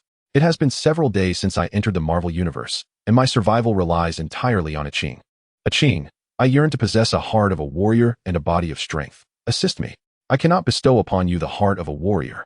Only you can aid yourself. However, I can offer some assistance with your physical prowess, though I advise against it, for I am here, I shall protect you. Do you not understand? Aching, many events have transpired before I could even comprehend them, such as the sudden appearance of a supersonic foe intent on plunging a knife into me. How can you assist me? Very well, you must prepare yourself. My methods are rather extreme, and if mishandled, as Aching solemnly stated, it could lead to fatality. Under Aching's instructions, Yang Xiao discovered an abandoned underground parking lot, instructing Banner to guard the exit while he ventured inside alone. Yang Xiao, do you recall that crimson space from when we first traversed here? Wow. Is it the one from the second chapter? Huh. Why do I say again? It seems that the second chapter was quite formidable. Could this be the legendary foreshadowing? What on earth? This is hardly the time for frivolous banter. My apologies, esteemed Aching, please continue. Focus on recalling its form in your mind. I still possess ample energy, sufficient not only to transport your spirit, but also your body. Remember, you may only remain inside for 3 weeks. Of course, time flows differently in that realm, and when you emerge, merely a minute will have elapsed outside. Where's that space? What is its principle? That is my world, where I am akin to a deity. Yet, I am still unfamiliar with my powers within. Thus, there exists a possibility that I might inadvertently endanger you. You may still reconsider your decision. It sounds quite impressive. Let us proceed. With that, Yang Xiao closed his eyes. Yang Xiao concentrated on envisioning that blood-red world, and suddenly, the sensation of spinning enveloped him, whirling uncontrollably until he felt on the verge of nausea. But at last, he arrived. Although the surroundings were drenched in crimson, there was no trace of a metallic scent. Instead, a faint fragrance lingered, reminiscent of something Yang Xiao could not quite recall. Shaking his head to dispel these trivial thoughts, he called out, Aching, since we have arrived, let the training commence. How shall I train? I am eager to witness the extent of your capabilities. Yang Xiao's eyes widened in astonishment as he beheld a figure formed from blood mist before him, his tongue stumbling over the final word, summon. The figure stood nearly his height, slender and tall, clad in blood-red leather armor and an incredibly short skirt, with long, elegant legs exposed, simply perfect. A cascade of enchanting red hair danced in the wind, adorned with a playful expression directed at Yang Xiao. Wang Wang Wang Wang Wang Qingqing. Indeed, Yang Xiao was left stunned, although Wang Qingqing sported short hair, and it was implausible for her to wear such revealing attire. The visage and form were undeniably that of Wang Qingqing. Oh my goodness, are you Aching, or merely a manifestation of Aching to bewilder me? Are you not a male? Every day, I call myself Lord with a sense of pride. I am Aching, indeed. Is it inappropriate for a woman to refer to herself as such? Originally, I intended to call myself Old Master, but the embarrassment was a tad too much. So I abandoned that thought. Yang Xiao was momentarily taken aback, feeling a twinge of displeasure at the transformation of Aching. He had no desire for her to become Wang Qingqing, as in his heart, Wang Qingqing held an irreplaceable position. Aching's metamorphosis into her made him feel somewhat uncomfortable. No one wishes for a shapeshifter to take the form of their beloved standing before them. Noticing Yang Xiao's gloomy demeanor, Aching's brows lifted in delight, though she quickly masked it, gazing at Yang Xiao with a teasing look. What's wrong? Are you unhappy because I've turned into this? That's precisely what I want. If I didn't turn into your mother, I'd consider myself fortunate. Now stand straight. An 18-year-old boy swaying about, yet aspiring to become strong? You have a long way to go. Since I am a manifestation of Aching's obsession, you needn't mind my current appearance. Now, for the next 3 weeks, your sole task in the first week is to swim across that expanse of blood sea ahead. Yang Xiao looked in the direction Aching pointed, and suddenly, an endless sea of blood loomed before him, causing him to recoil in fright. Good heavens. I can only dog paddle. How can I possibly swim across such a vast sea in a week? Moreover, what if I get hungry? Endure it. And what if I need to relieve myself? Endure it. What if I have a stomachache? Endure it. Why all this chatter? Get moving. With that, Aching kicked Yang Xiao, sending him flying into the blood sea. As he surfaced, he shot a resentful glare at Aching before struggling to swim. Oddly enough, every time Yang Xiao felt utterly exhausted or lightheaded from hunger, a warm current would wash over him, revitalizing his spirit, allowing him to continue swimming, only to again feel fatigue and hunger in an endless cycle. Time passed without measure. In this world, there was no dawn or dusk. Yang Xiao felt as though he had been swimming for thousands of years when Aching appeared, floating in the air. After clearing her throat, the vast ocean vanished without a trace. When Yang Xiao regained his senses, he found Aching surveying him with the eyes of a livestock inspector. Nodding in satisfaction as she remarked, "Not bad. At least you're presentable now." Lowering his gaze, Yang Xiao discovered that what once was a frail frame had transformed into a well-defined physique with 8-pack abs. Goodness, I truly am remarkable. Chapter 14. The complete saint body and the still blood garment. Yang Xiao caressed his abdominal muscles, his face alight with excitement. For it was evident that he had fantasized about possessing a strong physique, yet perhaps due to laziness and a reluctance to exercise. Such a physique does not materialize without effort, does it? Once Yang Xiao had finished reveling in his newfound form, Qing crossed her arms and stated, "This is a power I recently completed loading. It can transform your body into that of a quencher from Bleach. You now possess the complete saint body and can utilize the still blood garment and the moving blood garment. These matters, however, are not of utmost importance. You, in your present state, are the sole extinguishing master in this world. Thus, you have ascended to the status of the progenitor of extinguishing masters, endowed with all the formidable powers of the illustrious Emperor Hadō from the comic." Although Yang Xiao was taken aback, he had anticipated this moment, having previously manifested the ability to materialize the void. He often pondered when he would be able to wield the powers of an extinguishing master, never expecting that day to arrive so swiftly. "Isn't a robust physique what you desire? This is the most effective method I could conceive," Qing said with a smile, announcing that the first step had been completed.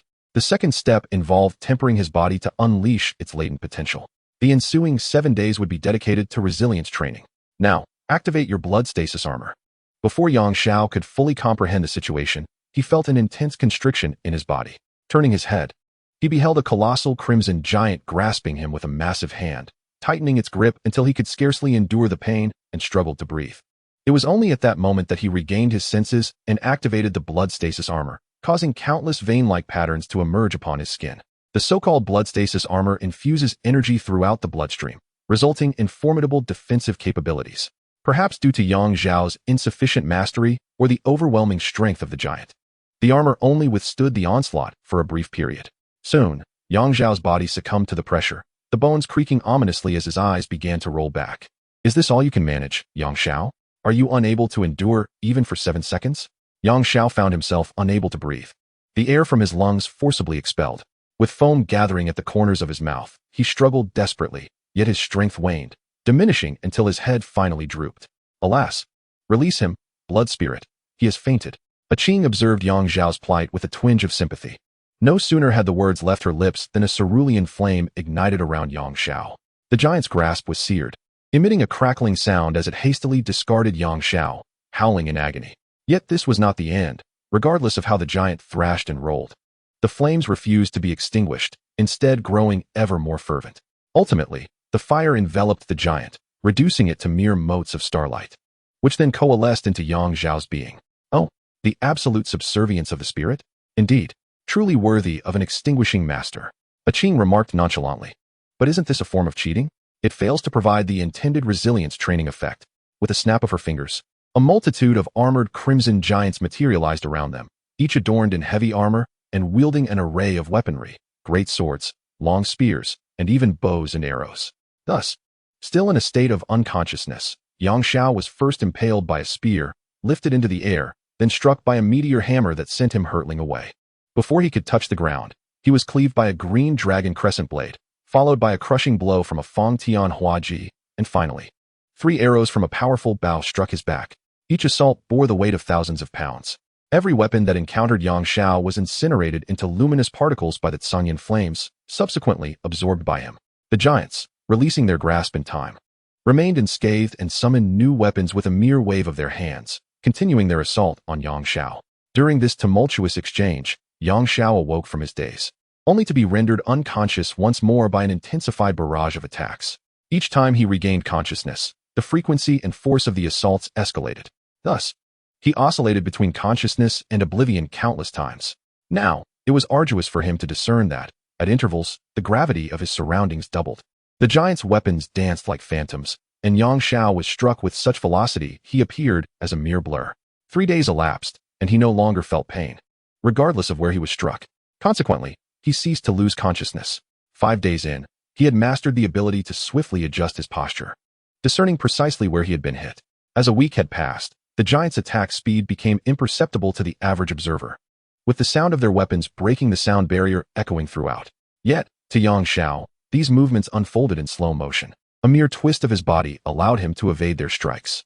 However, he refrained from doing so, entranced by the allure of absorbing those luminous particles. With each absorption, he felt an increment of strength surging within him. Enough time has passed, Qing proclaimed. The giants ceased their motions. Is it finally over? You brutish giants. After thrashing me for so long, it must have been exhilarating, right? Allow me a turn. Yang Xiao laughed maniacally, vanishing in an instant. This time, he did not employ the resonance shift or blink, but relied solely on his sheer physical prowess. In a heartbeat, dozens of giants were sent flying, their armored abdomens caving inward before shattering, their forms reduced to luminous particles engulfed by the Tsangyan flames before they hit the ground. As he absorbed these particles, a look of exquisite delight graced Yang Xiao's visage, his vascular patterns becoming increasingly grotesque. Qing, you truly are formidable. The path you chose was your own. I warned you before that it could lead to your demise. How resilient is my current form? Your body can now withstand 30 times the gravity of Earth. The gravitational pull on the surface of the Sun is approximately 27 times that of Earth, while moving freely. Your neural response speed is 20 times that of an ordinary person, and your dynamic vision has reached the microsecond level. As for your defensive capabilities, they are likely comparable to that of the Hulk. I never perceived the Quencher as this powerful while reading the comics. Why are they so formidable now? I previously mentioned that the abilities depicted in the comics have mutated here, reformed by the energy system of this world. Do not be too quick to bask in your pride. Our powers have amplified to adapt to this world, indicating that the true titans of this realm are ones you have neither seen nor heard of, and their strength will surpass your wildest imaginings. Yang Xiao was on the verge of indulging in his own pride when he was doused with icy reality. Do not fret, for you are no longer an ordinary exterminator. You are the progenitor of exterminators. The silent blood armor is merely the most fundamental of your abilities. Setting aside other capabilities for the moment, there is one particular ability I hope you shall wield with finesse, the Holy Script Imprint. Those who partake of your blood will bear upon their souls inscriptions imbued with power. You possess the capacity to bestow unparalleled strength upon anyone. In return, upon their demise, their souls shall be yours to claim. Chapter 15. Valkyrie Yang Xiao found it peculiar, with his enhanced physique, coupled with Qing's support. He believed that as long as he successfully infiltrated S.H.I.E.L.D.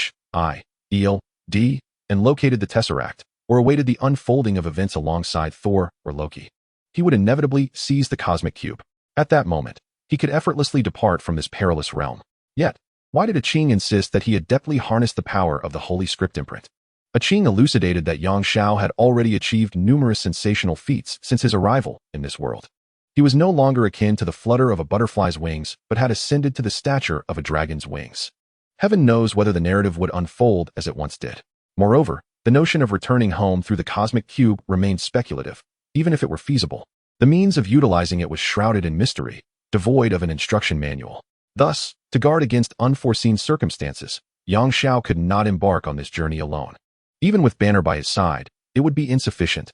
He must seek additional allies.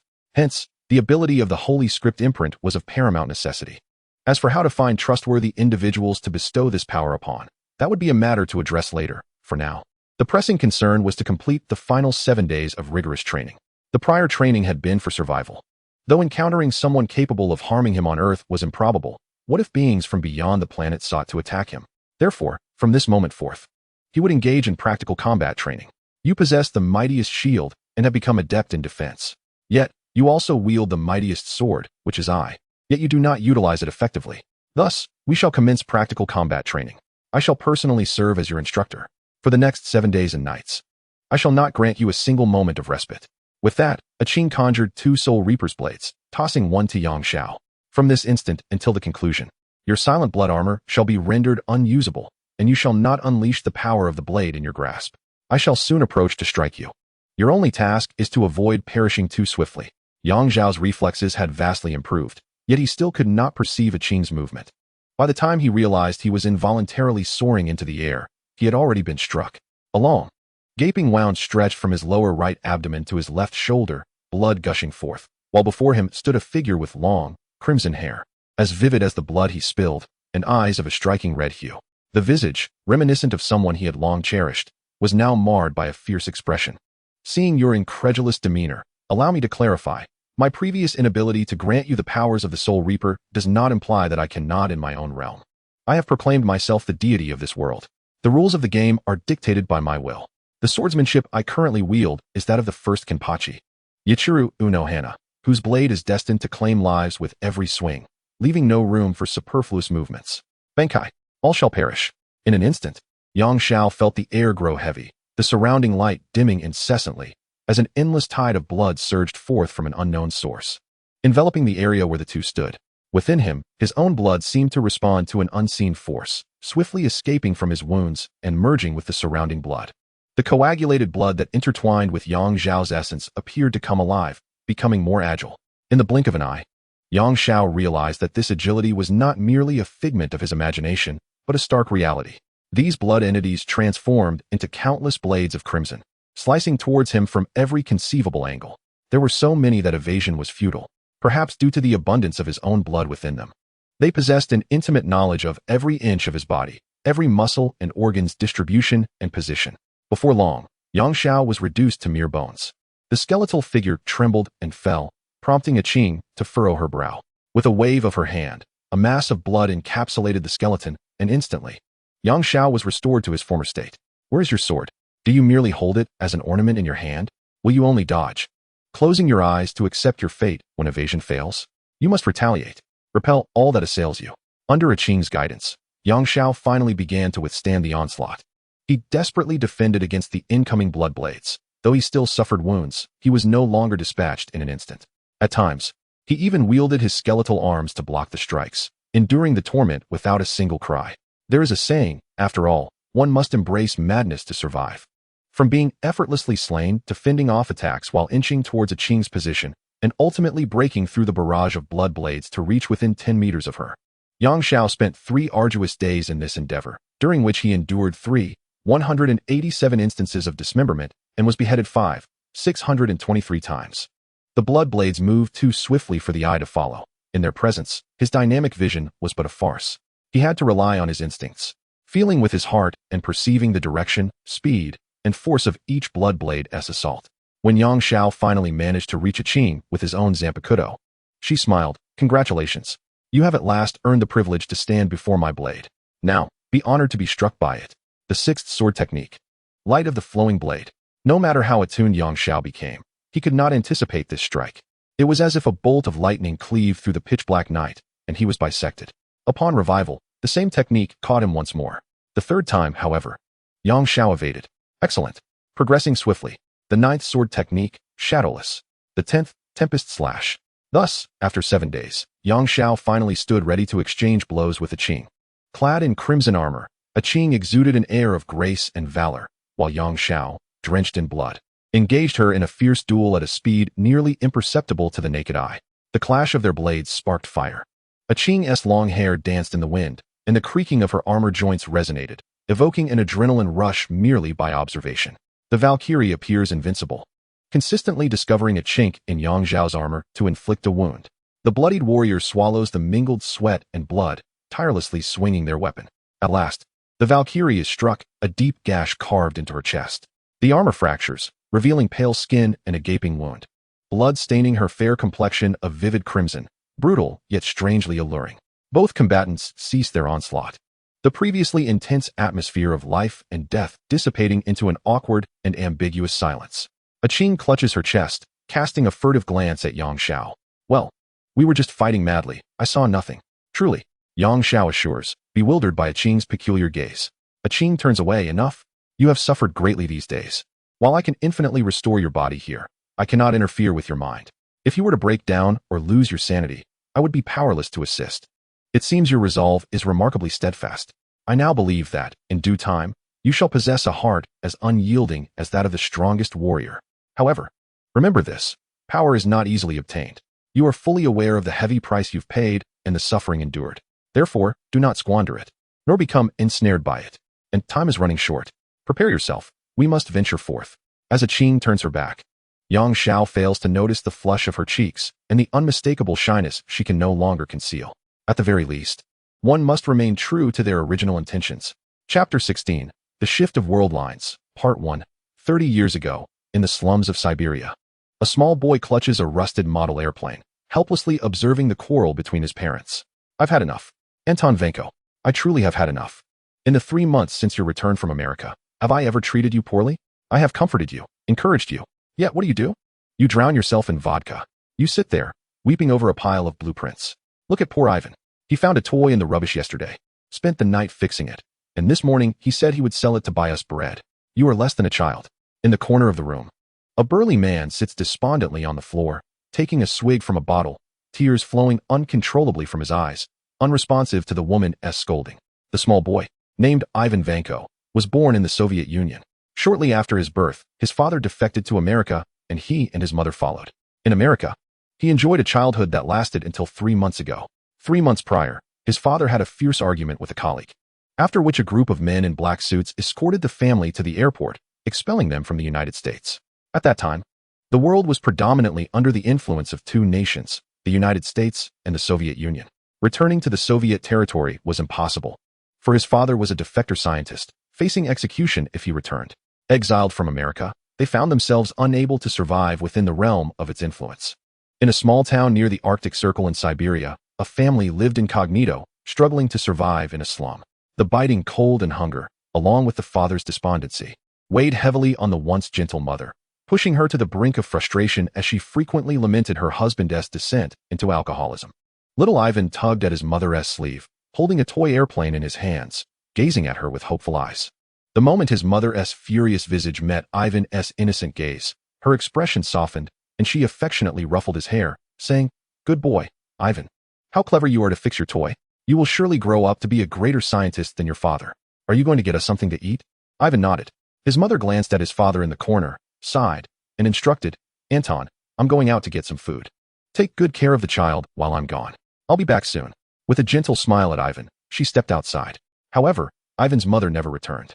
That very night, a gang enforcing order in the slum arrived at their home, instructing the father and son to identify a body. In the alley, amidst the refuse, under the waning moon, lay the torn red dress of his mother. Tightly clutched in her hand was the toy airplane.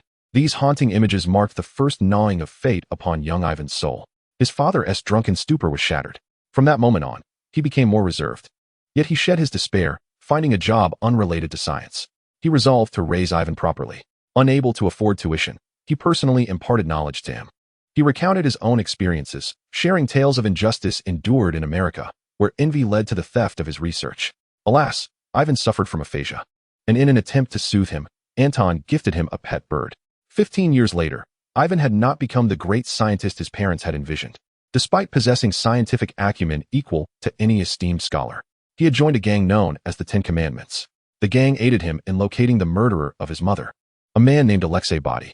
Ivan took it upon himself to exact vengeance, slaying Alexei and drinking his blood, which miraculously cured his aphasia. Subsequently, he adorned his body with the Russian commandments of the gang. Humanity is characterized by indulgence rather than restraint. The soul signifies the existence of the corporeal body, not mere mental fantasies. Vengeance is imperative, not tolerance. Justice necessitates the gravitas of laws for its maintenance. In his youthful fervor, he seldom visited his father. As an active member of the gang, he, like many Siberians, succumbed to the grips of alcoholism. Another 15 years passed. Upon hearing of his father's grave illness, he hurried back home. After years in the gang, he had accumulated some savings, once hoping to bring his father to live in Moscow. However, his father declined, stating, "This is the place closest to your mother's soul." His father had aged tremendously. At the beginning of the year, his hair had not yet turned so gray. Gazing upon his father's swollen visage, Ivan felt a deep sorrow. He reproached his father for not revealing the truth sooner. "It is liver cancer, my child." His father labored to explain. "By the time I learned of it, it was already in its advanced stages. From now on, you ought to drink less." I have been a poor example. At that moment, a breaking news segment interrupted the television broadcast. Tony Stark, the heir to Stark Industries, America's largest arms manufacturer, unexpectedly announced the cessation of all production of weaponry intended for warfare. Observing Tony's lofty demeanor on the screen, Anton Vanko began to cough violently, eventually pointing at the television and lamenting, "My son, that was meant to be you. His wealth, his status, his glory should have belonged to you. Forgive me, as a father, for failing to provide you with these." With that, he coughed a few more times, his face etched with regret and guilt before passing away. How many years had it been? How long since he last cried? Ivan could not recall. He clasped his father's hand and wept inconsolably. He lamented not having spent more time with his father. He harbored resentment towards the Stark family, towards Howard Stark, and towards Tony Stark. The 10 Rings precepts were inscribed upon his very being, and at that moment, those words seemed to writhe upon him like a centipede. Revenge must be sought. Tolerance was not an option. Revenge must be pursued. Thus, he unearthed the blueprints his father had created with Howard Stark, and with the backing of the organization. He procured materials to construct the theoretical arc reactor in the very cottage where his father had passed. On either side of the reactor, He affixed electromagnetic whips capable of releasing energy. He intended to take his creation to America and humiliate Tony. He sought to reclaim his father's lost honor. He was determined to expose the sordid nature of America and Stark Industries. He understood that this technology was yet incomplete in the United States, and Tony remained oblivious to the true significance of the arc reactor. Thus, the butterfly, as colossal as a prehistoric dragon, finally began to impact the timeline. Iron Man would not emerge in this world because of him, but his nemesis, the vengeful Ivan Vanko, was now on the rise. Chapter 17, The Shift in the Timeline, Part 2. Ivan had arrived in America. The passport and visa issues had been resolved with the assistance of the organization. Unfortunately, his pet bird could not accompany him. The first task he undertook upon arriving in America was to seek out Stark Industries competitors. Soon, he discovered Hammer Industries. Hammer Industries was also a military industry company in America, and Justin Hammer was its president. By showcasing his arc reactor to Justin Hammer, Ivan garnered the favor of Hammer Industries. Justin Hammer promised that if the arc reactor could be utilized for weapon development, he would assist Ivan in registering the patent in the name of his father, Anton Vanko. Moreover, Tony's abrupt announcement regarding the cessation of weapon production precipitated a staggering decline of 498 points in the stock of Stark Industries, while Hammer Industries experienced an increase of 8 points, subtly indicating a potential usurpation of Stark Industries' prominence. Consequently, Justin Hammer made an additional commitment. Should Ivan succeed in inventing a weapon within the forthcoming year that the military would purchase at a premium and establish a long-term partnership, he would procure 10 of Stark Industries shares as a gift for Ivan, thus vexing Tony Stark. It seems that some mysterious inertia has facilitated the emergence of the iron armor in this world, yet its creator is no longer Tony Stark, but rather Ivan Vanko. However, the armor Ivan designed is distinct from the Mark series that was meant to be conceived by Tony. It is larger and possesses greater kinetic energy, equipped with 2 high-durability whips of devastating power. Once the experiment succeeded, Ivan eagerly soared towards Stark Industries' edifice. The night sky of New York was exceptionally beautiful, as individuals reveled in their nocturnal escapades. Suddenly, a voice cried out, pointing to the heavens, as a streak of fire hurtled past at astonishing speed. "Oh, what is that? Quick, capture it. I believe it resembles a rocket propulsion system." As the crowd buzzed with speculation, the fiery streak halted before Stark headquarters, abruptly unleashing 2 whips crackling with azure electricity, shattering the building's sign and crashing through the glass to invade within. Coincidentally, Tony was convening a shareholders' meeting within the building that evening. His recent decisions necessitated adjustments to Stark Industries' equity. Obadiah had been retired, leaving Tony overwhelmed with responsibilities, though he was fortunate to have Pepper Potts by his side for assistance. Not long into the meeting, the exterior of the building suddenly illuminated, followed by a thunderous sound, culminating in the shattering of glass. Everyone ducked beneath their tables in fear of an earthquake, save for Tony, who stood resolute, furrowing his brow at the uninvited guest descending from the sky. He retrieved his phone, aiming it at the armored Ivan. "JARVIS. Provide me with his data." The device immediately emitted a beam of light, scanning Ivan. "Sir, this suit's exterior is constructed from high-density alloys, and its flight mechanism utilizes an enhanced rocket propulsion system. The core of its power source remains unknown, yet its output is formidable, primarily powering the whips in his grasp.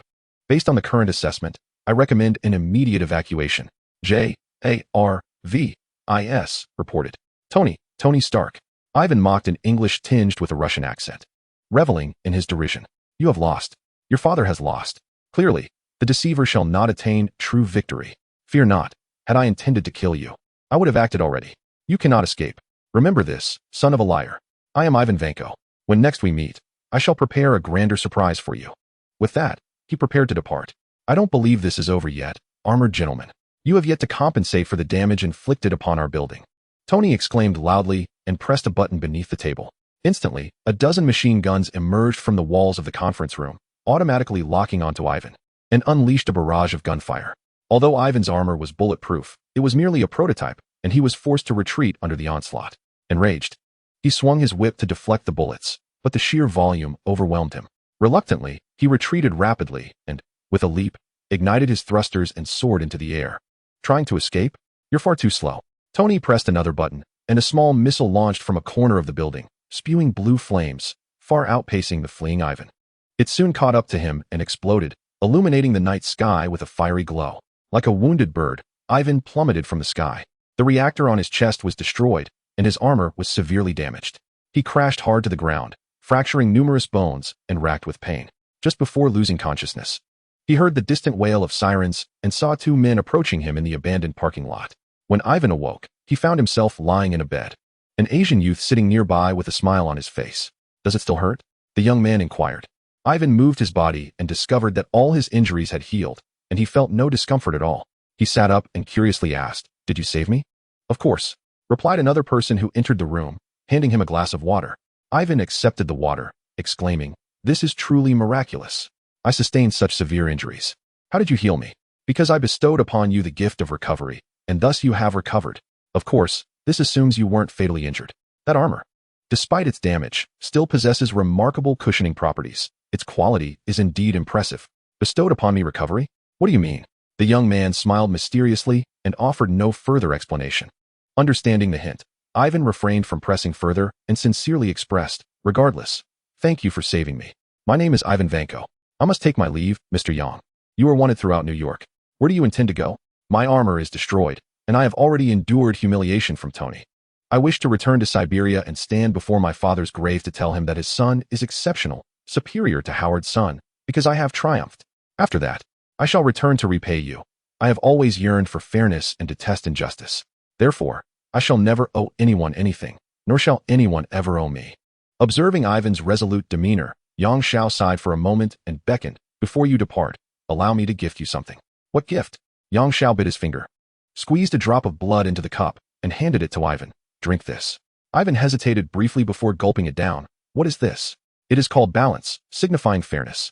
Today, I bestow upon you this power, codenamed as such. May you hold it in reverence throughout your life." "I don't quite understand." "In time you will." Chapter 17. The Thunder God Ivan departed. Regarding Yang Xiao's increasingly peculiar abilities, Banner has become accustomed to them. Yet he remains curious about the specific powers he has bestowed upon Ivan. "It is justice and balance, Banner. Ivan will be the leader of my future knightly order, and a leader must embody fairness. As for what that ability entails, you shall discover in due time," Yang Xiao replied. Banner listened, somewhat bewildered, yet chose not to inquire further. "So where to next? Let us wander about. You wouldn't want to hear how dreadful my recent days have been. Consider it a respite. Recently, aside from that brief moment you ventured alone into the underground parking lot, you've been with me the entire time. How could I possibly know how terrible it has been for you? I'll explain later. For now, let us indulge in a hearty meal and then set off." "Very well." On the highway, as they observed the smoking hood of the car, Yang Xiao incessantly lamented, "Oh, Banner, had it not been for your stinginess, we would have purchased a new vehicle instead of this decrepit second-hand one. Look at it. After merely 2 hours of driving, it's in this state. Are we truly going to walk? Goodness, the nearest New Mexico is over 100 kilometers away. Are we expected to stroll there? That money is mine too. You have no right to criticize me, Yang. Besides, it was your choice to seek solace in the desert." The two exchanged a few barbs, but it was evident that bickering was of little use. Ultimately, the two resigned themselves to walking forward, hoping to find a rest stop for the night. Perhaps fortune had not entirely abandoned them, for after a short while, they heard the sound of a car horn behind them. A recreational vehicle was approaching at speed. The prospect of a timely rescue brought them joy. They flagged down the vehicle, and as the window rolled down, a woman wearing a hat leaned out, inquiring, "What troubles have you encountered?" "Indeed, a beauty," Banner whispered to Yang Xiao, then addressed her loudly. "Dear lady, our vehicle has broken down, as you must have witnessed. If it's not too much trouble, could we possibly hitch a ride?" The beauty replied, and then disappeared back into the vehicle, seemingly conferring with someone. "We can only take you to the old bridge city up ahead, but we have some matters to attend to along the way.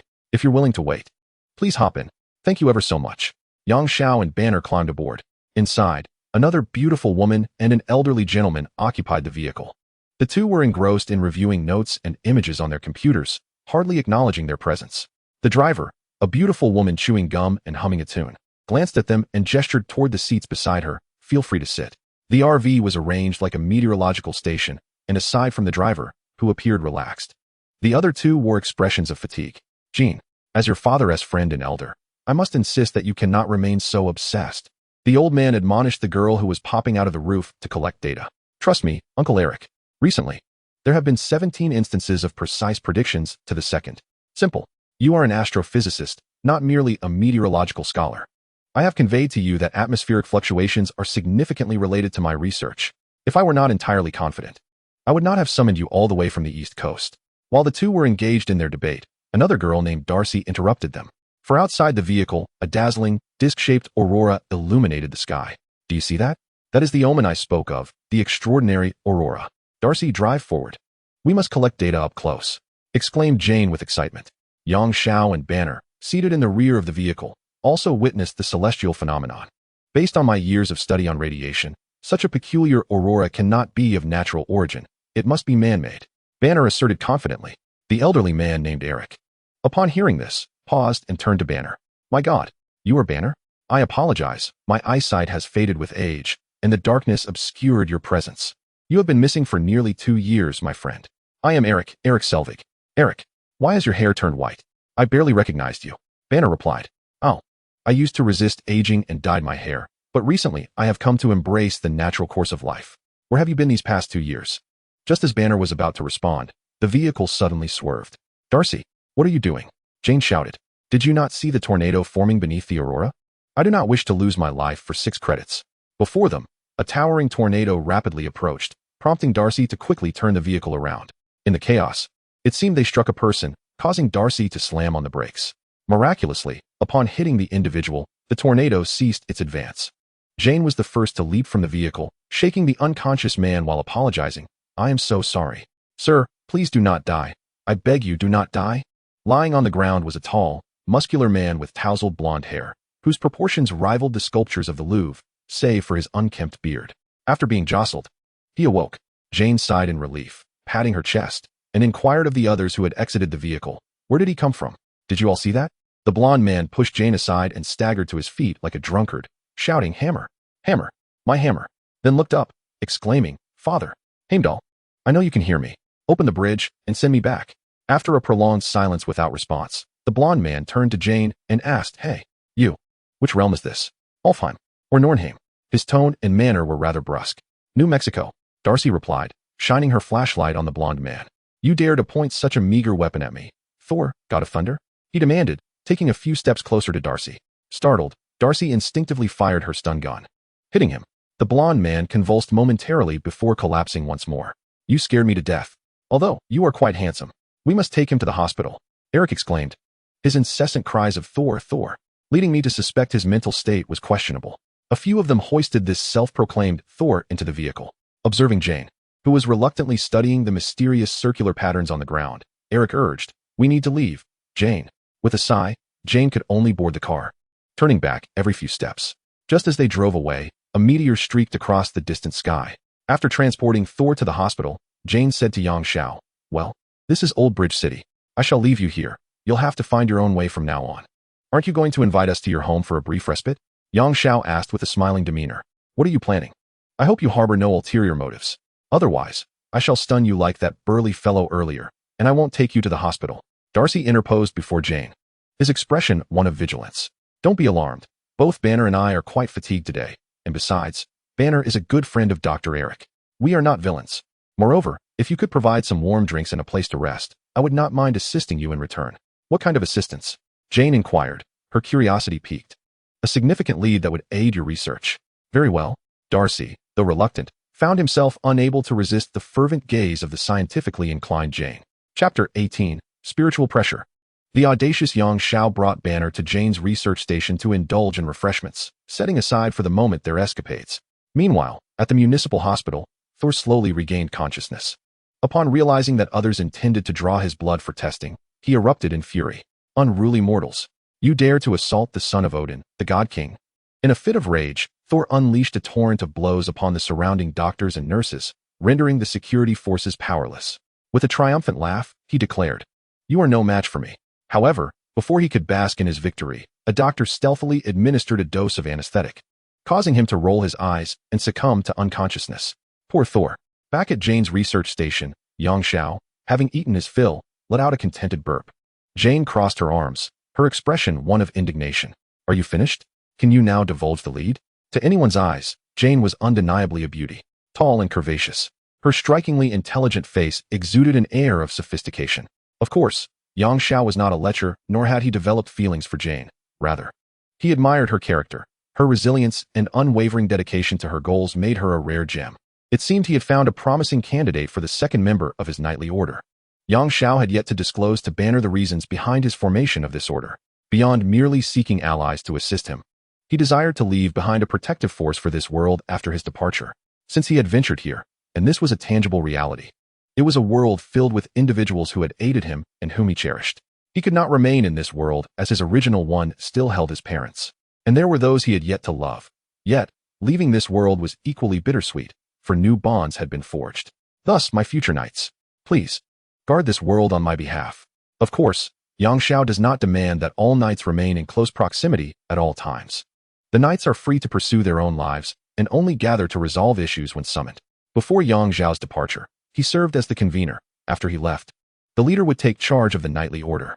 Jian, I recall that your car's infrared camera was continuously recording prior to the collision with Thor, correct? Yang Xiao inquired. Indeed, what of it? Jian replied. Could you retrieve the footage and examine what transpired in the moments preceding the collision with Thor? Jian, somewhat skeptical, complied, meticulously scrutinizing each paused frame. Finally, upon witnessing an astonishing image, she exclaimed, "Oh my God, is this a miracle? There is a shadowy figure within the storm image." Turning back, Jian asked, "I am curious, how did you know?" Yang Xiao shrugged, "Just a hunch." Jian rolled her eyes, aware he was not being entirely truthful. Yet she chose not to pursue it further. "Thank you, Yang. I believe I have found a breakthrough. I think I may have left something at the hospital. I shall return to find Thor tomorrow." The following day, when Jian and her companions arrived at the hospital in search of Thor, they discovered he had escaped. Mirroring the original tale, Jian, in her disappointment, accidentally collided with Thor once more while reversing. What an extraordinary phenomenon of being struck. Jian invited the famished Thor to dine, and to everyone's astonishment, he devoured an entire cake in mere seconds, still declaring his hunger. After the meal, Thor, his complexion rosy, boasted, "This beverage is delightful. Please, bring me another." Without hesitation, he hurled the cup to the ground. This sudden act of rudeness left everyone momentarily speechless, yet, contrary to their expectations, the cup did not shatter. Yang Xiao deftly caught it with his foot, then flicked it back with a graceful arc to Thor's side. Thor, intrigued, remarked, "Hey, you possess some skill, little one. If we were in Asgard, I would grant you access to the palace to showcase your acrobatics." Yang Xiao remained unperturbed, understanding that this haughty god had yet to liberate himself from his lofty demeanor. Jian, unable to restrain herself, interjected, "How can you be so discourteous? Why would you throw the cup without reason? If you desire another drink, simply ask me. Please refrain from tossing cups. Moreover, Yang acts out of kindness." Thor shrugged, indifferent to her words. Eric, observing the brazen Thor, felt a flicker of disdain in his eyes. In Asgard, breaking a cup after drinking is considered a compliment to the host, Thor stated, recognizing the ire he had incited. At that moment, the chatter from a nearby table captured everyone's attention. A burly man proclaimed that a meteor had fallen the previous night, and upon closer inspection that morning, he discovered it was a hammer, so heavy he could not lift it. Upon hearing this, Thor, filled with excitement, approached the man and inquired, "My friend, where's that object?" Though the individual found Thor to be rather boorish, his imposing stature dissuaded any inclination to provoke him. He reluctantly stated, "Proceed westward for 50 miles. However, your efforts would be futile, for when I departed, the area was already teeming with troops." Thor paid no heed, hastily striding outward. Jane attempted to halt him, exclaiming, "Did you not hear what he said? The place is swarming with soldiers. Do you intend to seize something from them?" "Not seize. That rightfully belongs to me. I am merely reclaiming what is mine.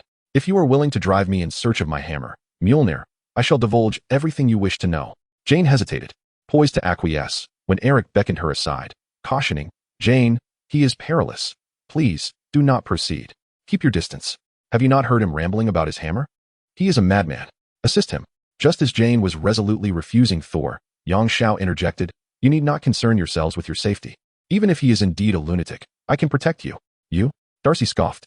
Yang Xiao smiled, for during his prolonged absorption of many souls, he had acquired the ability to manifest a multitude of Zanpakutō and had shed the numerical limitations of Kid. However, to manifest a Zanpakutō or Kid at this moment to demonstrate his prowess would be somewhat excessive and could potentially harm others. "Everyone, take a deep breath," Yang Xiao cheerfully reminded them. The group, perplexed, wondered about Yang Xiao's sudden insistence. In the next moment, they comprehended the purpose of his suggestion to inhale deeply. The air and surrounding space seemed to hum, and suddenly, all felt a constriction in their breaths. Their bodies grew heavy, and their legs struggled to support them, compelling them to kneel. Since returning from the blood-red space, Yang Xiao had been suppressing his spiritual pressure. After a second, Jane, Darcy, and Eric found themselves kneeling, while Thor, his face flushed, managed to hold himself up with one knee on the ground. After all, He was merely a robust, ordinary man at present. Banner remained standing. Yet his complexion contorted with rage, the tip of his nose and chin beginning to turn green. Yang Xiao decided to withdraw, wary of pushing Banner to the brink of losing control, which would complicate matters further. Do you now believe? Yang Xiao assisted the others in rising. Who are you truly? Thor inquired, his expression vigilant. Oh, I recall now. Having accompanied Jane, the bookworm, I have become rather dim-witted. You are the infamous Grim Reaper, are you not? Darcy exclaimed. Correct. Enough of this chit-chat. Let us set forth. Chapter 19. Behold, the hammer. Since recognizing Yang Xiao's identity, Darcy transformed into an inquisitive sparrow, fluttering around him with questions. To the point that she could no longer drive competently, necessitating a driver change, resulting in Eric bearing the brunt of it. Initially, I harbored doubts about your exploits. I considered the photos and videos online to be fabricated, for they seemed too extravagant. But now I believe. I declare, from this moment forth, I shall be your devoted fan. Darcy chirped, drawing close to Yang Xiao. Yang Xiao wore an expression of exasperation, lamenting that he should have refrained from posturing. Although Yang Xiao found Darcy's enthusiasm somewhat overwhelming, he still felt a sense of joy, for he was now a step closer to home. The agents of S.H.I.E.L.D. were at their destination. Hours later, as the group arrived, twilight had nearly descended. Before them lay a once barren plain, now transformed into a research base by S.H.I.E.L.D. in just 2 days. The base coiled like a great serpent, presumably resembling Thor's hammer. Observing the facility, enclosed by barbed wire, Thor scoffed with disdain, disregarding Jane's protests. He tore through the wire and slipped inside. Jane, filled with concern, glanced at Yang Xiao, hoping he would assist should Thor be apprehended. As in the original narrative, Thor dashed towards his hammer but found himself unable to lift it, his frustration palpable. Just as Agent Coulson ordered Thor's capture, a shadow suddenly materialized beside him. It was their first encounter. Coulson. Yang Xiao helped the despondent Thor to his feet. The Grim Reaper? What do you mean by that? Please clarify your intentions. If your presence is unintentional, kindly depart. S.H.I.E.L.D. will not pursue the matter. I merely came to escort a lost young man home. Though he is considerably older than I, consider the consequences of opposing S.H.I.E.L.D. Sir, I believe this despondent man is of little interest to you. I can assist you in a matter. And then I shall take this gentleman with me, leaving us both unencumbered. What say you? Oh, I do not think we require your assistance at this juncture. Coulson glanced at Hawkeye, who was poised above. Are you referring to that handsome fellow with the slingshot? Yang Xiao replied with a slight smile. I do not believe that conflict is the ideal solution, and you are well aware of my capabilities. I am uncertain how many might survive should I decide to engage. Then let us discuss what you can offer us. Coulson remained unperturbed. Yang Xiao approached the legendary hammer, Mjolnir, caressing its intricate patterns. Thor. You mentioned that this hammer was forged from the core of a dying star, correct? Thor, lost in his own world, did not heed Yang Xiao's words. Unfazed, Yang Xiao continued. Thus, this hammer must have been crafted from a neutron star. The reason no one can lift it is due to a magical enchantment that adjusts its weight according to the strength of the one attempting to wield it. When unclaimed, it can rest upon an egg without crushing it. Yet, when handled by a strong man, it can exceed even their maximum lifting capacity. It possesses its own user recognition sensor and weight adjustment feature. Of course, the means by which it identifies its master may be shrouded in mystery, yet its greatest reliance remains its formidable weight. At this point, Yang Xiao paused, removing a pendant that, in an instant, transformed into a brush. Let it be stained black. A single character. Without any visible movement, the brush hovered in midair, inscribing the characters upon Thor's hammer. This is the Zanpakutō of the leader of the Shinigami Zero Division, a warrior of the Soul Reapers. The ability to render the black objects touched by the blade nameless. Akin to how one's weapon loses its potency when stripped of its name, allows one to inscribe words upon objects, bestowing them with meaning. By inscribing the phrase weightless, the hammer is now imbued with the principle of having no weight. Consequently, even an ant could now lift Thor's hammer. Coulson, after all, you were previously unable to lift this hammer, which was inconvenient for your research. But now do give it a try. Yang Xiao put away the brush and stepped aside. Coulson approached, half in disbelief, grasping the hammer's handle. With a sudden exertion of strength, he found the hammer so light that he exaggeratedly leaned back, nearly toppling over. Saved only by Yang Xiao's steadying hand. Astonished, Coulson gazed at the Chinese characters on the hammer. As a top-tier agent, he certainly recognized Chinese. Yet, he could not fathom how Yang Xiao achieved the feat of enabling someone to lift the hammer with merely 2 characters. Upon witnessing the hammer being lifted, Thor sprang up from the ground.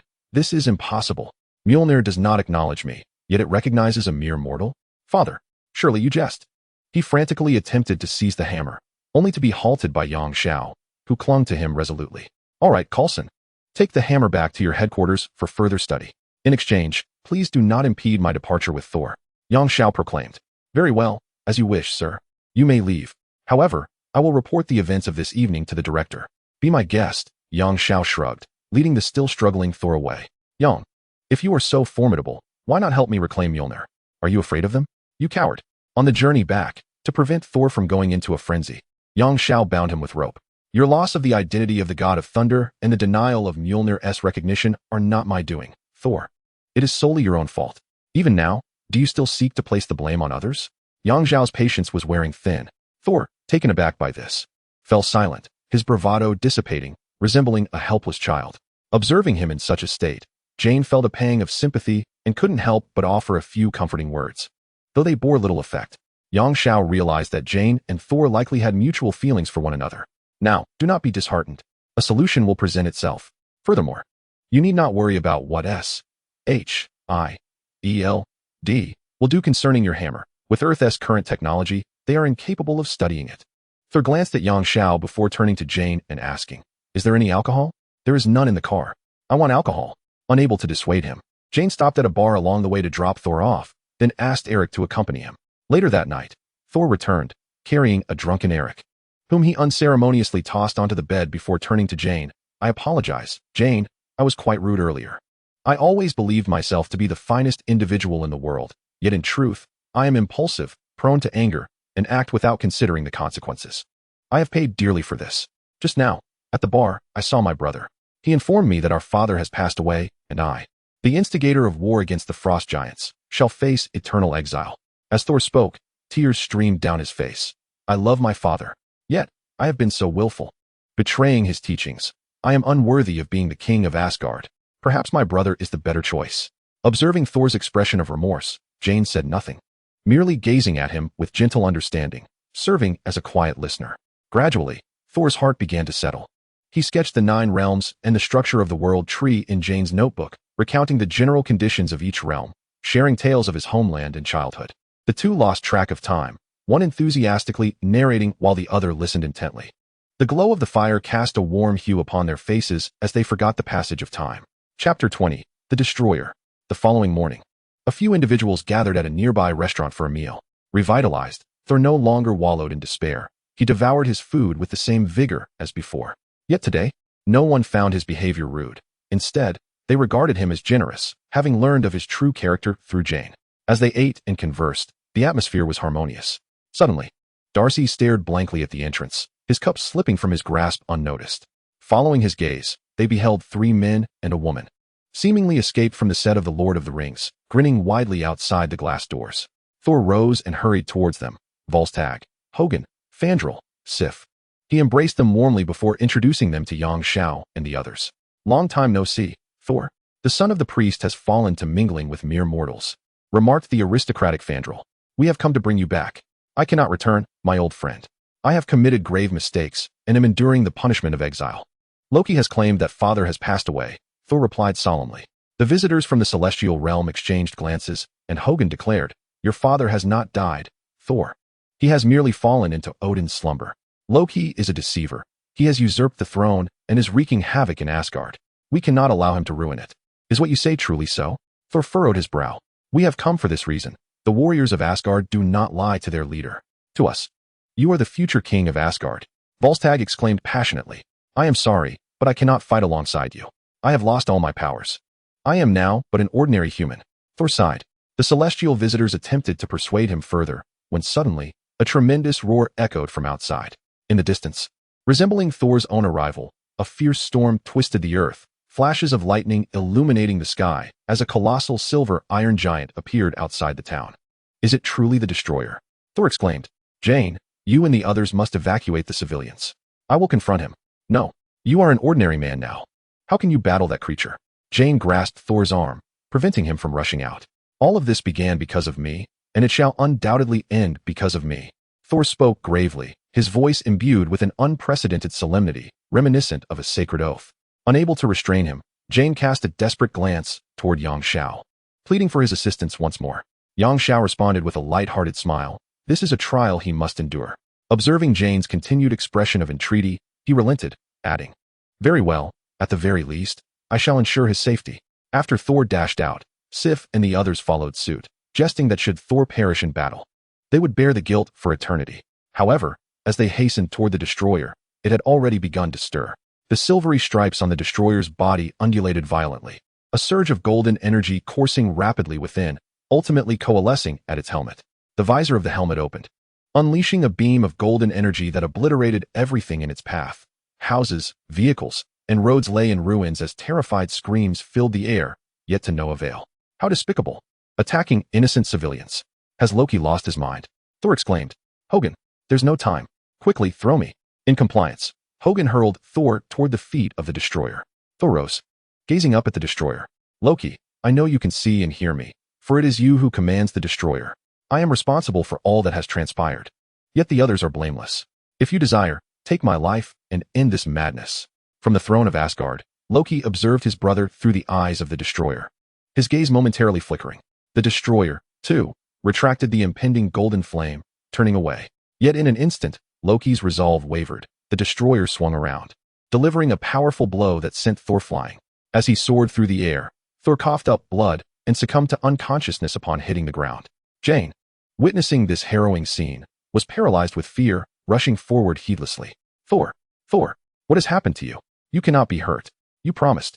She cried in hysteria. Turning to Yang, you swore you would ensure Thor's safety. You liar. Yang Xiao, fully aware that Thor was not dead and would soon revive in full strength, chose to ignore Jane's accusations, focusing instead on resolving the chaos at hand. The quartet from Asgard was engaged in a fierce struggle against the destroyer, believing Thor to be lost, and were seeking vengeance for their fallen friend. Alas, their efforts proved futile as they were easily cast aside.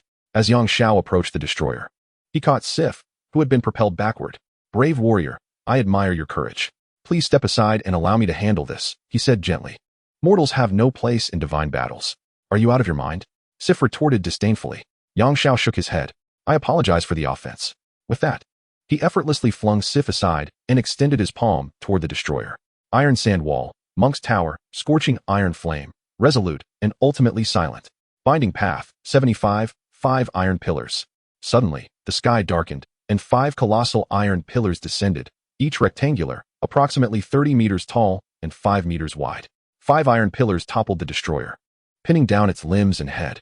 The destroyer struggled fiercely, leaving the 4 members of the Celestial Palace in a state of shock.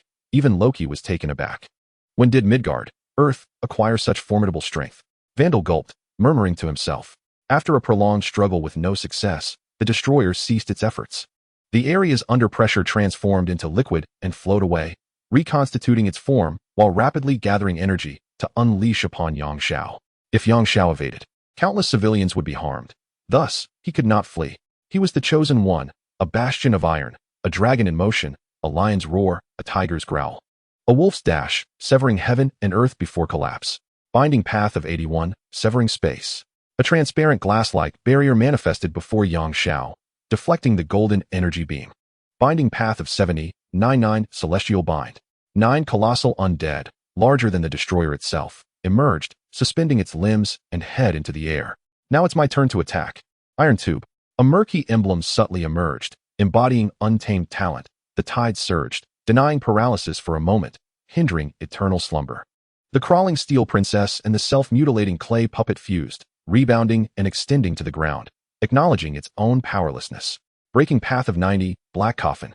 In an instant, along with the 9 undead, the destroyer was sealed within a black wall-like coffin, filled with shadowy blades.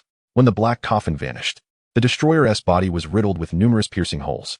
However, it had been forged by Odin, the All-Father, under the command of the greatest craftsman of Asgard. Once completed, Odin presented this armor to the deities of the other 8 worlds, each bestowing a fragment of their divine power upon it, rendering it powerful and omnipotent. Remarkably, these wounds began to heal gradually. Quite resilient, indeed. Yang Xiao was not the least bit surprised. Let's see how long you can endure. At the edge of 1,000 hands, unreachable by the dark sovereign's grasp, unreflectable by the celestial archer, on the radiant path where light descends, igniting sparks of wind. When gathered together, there is no need for confusion. Simply follow my light bullets. 8 bodies, 9 heavenly scriptures swiftly manifest into a grand wheel, gray turrets aimed afar, dissipating in brilliance. Breaking path of 91, thousand-hand radiant sky cannon. Countless light cones surged towards the destroyer, the explosion enveloping the surroundings in a cloud of dust. As the dust settled, the battered body of the destroyer was revealed, yet it still managed to stand, albeit unsteadily. Excellent. Bring it on. Yang Xiao laughed heartily. I hope you can withstand the next strike. Breaking path, the third path, Iron Wind Kill. A cerulean dragon's head appeared above the destroyer, puffing up and unleashing a gale laced with deadly wind blades. Under this assault, the destroyer finally crumbled. Suddenly, Loki from the Celestial Palace lost connection with the destroyer, enraged. He kicked over a table. At that moment, a flash of lightning and thunder erupted as Thor regained his strength and resurrected in full glory. He turned his head and surveyed the chaos around him, yet the destroyer was nowhere to be seen. Puzzled, he inquired, "Where's the destroyer? Has it left?" Jian pointed to a pile of metal debris in the nose-picking Yang Xiao, saying, that monster was shattered by another monster." Chapter 21. The paladin Thor gazed upon the remnants of the destroyer scattered across the ground, then looked at the unharmed group, particularly Jian, and let out a sigh of relief. It is truly astonishing. Thor, I have lived for nearly 4 millennia, and I have neither seen nor heard of such formidable beings on Earth, Hogan remarked as he approached. Indeed, but fortunately, he is not our enemy. Thor chuckled, clearly delighted to have regained his powers, believing that even Yang Xiao, despite his strength, could not surpass his current self. As Thor walked towards him, Jian beamed with joy. I'm so relieved you are well. That armor you wear is what you typically don in the Celestial Palace, I assent it? It looks incredible. Thor smiled with pride. By the way, Thor, Yang just saved all of us, and I still haven't thanked him. Jian turned her gaze towards Yang Xiao. You should thank him. But even without him, I could have saved you. Thor replied, a hint of discontent in his tone, seemingly uncomfortable with the attention Jian was giving Yang Xiao. Jian chuckled at Thor's somewhat childish demeanor. Yes. The prince is the greatest. Thor, we must return. Now that you have regained your strength and weapons, let us go back and defeat Loki, saving Asgard. Sif called out from a distance. As Thor's childhood companion, she felt a pang of jealousy towards the human woman so close to him. Thor acknowledged her, turning to Jian. Jian, I must return to Asgard to fulfill my duties. But I swear, I will come back for you. Very soon. Their eyes locked, filled with reluctance, and ultimately, they bid farewell with a passionate kiss. Before departing, Thor approached Yang Xiao, saying, Yang, could you please remove the spell from my hammer? It feels weightless now. Yang Xiao nodded, placing his hand upon the hammer, causing the word weightless to vanish. The mighty Mjolnir returned to its former glory. Thor and the others stood within the circular sigil they had left upon their arrival. Calling forth the guardian Heimdall, Jian turned away, reluctant to witness Thor's departure, though she dreamt of exploring the wonders of spatial travel. However, Heimdall did not respond, for he had been ambushed by Loki and was encased in ice. Observing Jian's bittersweet expression, Yang Xiao stepped before her and asked, Jian, will you wait for Thor? Of course. I think I have fallen in love with him. Do you know how long you will have to wait? What do you mean? I will wait. No matter how long it takes. You are aware that tales of Thor have circulated in Norse mythology for over a millennium. He is at least 1,000 years old. And so what? He is a god. Even if he cannot truly be immortal, living for several thousand years should pose no issue. Consider this. Even an ordinary celestial soldier can live for 5,000 years, let alone the son of the All-Father Odin. And what about you? How dare you? A mere century-old being, presumed to wait for a deity of millennia? Jian was momentarily stunned. She had never contemplated this question. Perhaps she had entertained the thought before, but it had been swiftly extinguished by her own apprehension. What if Thor returned decades hence? What if she perished before his arrival? Even if he returned swiftly, she could not halt the inevitable passage of time that would mar her beauty.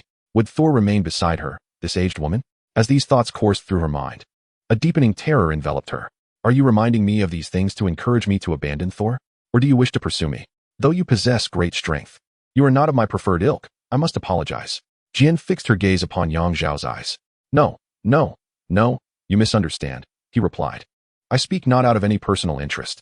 Your bond with Thor, along with your future, deserves my blessings.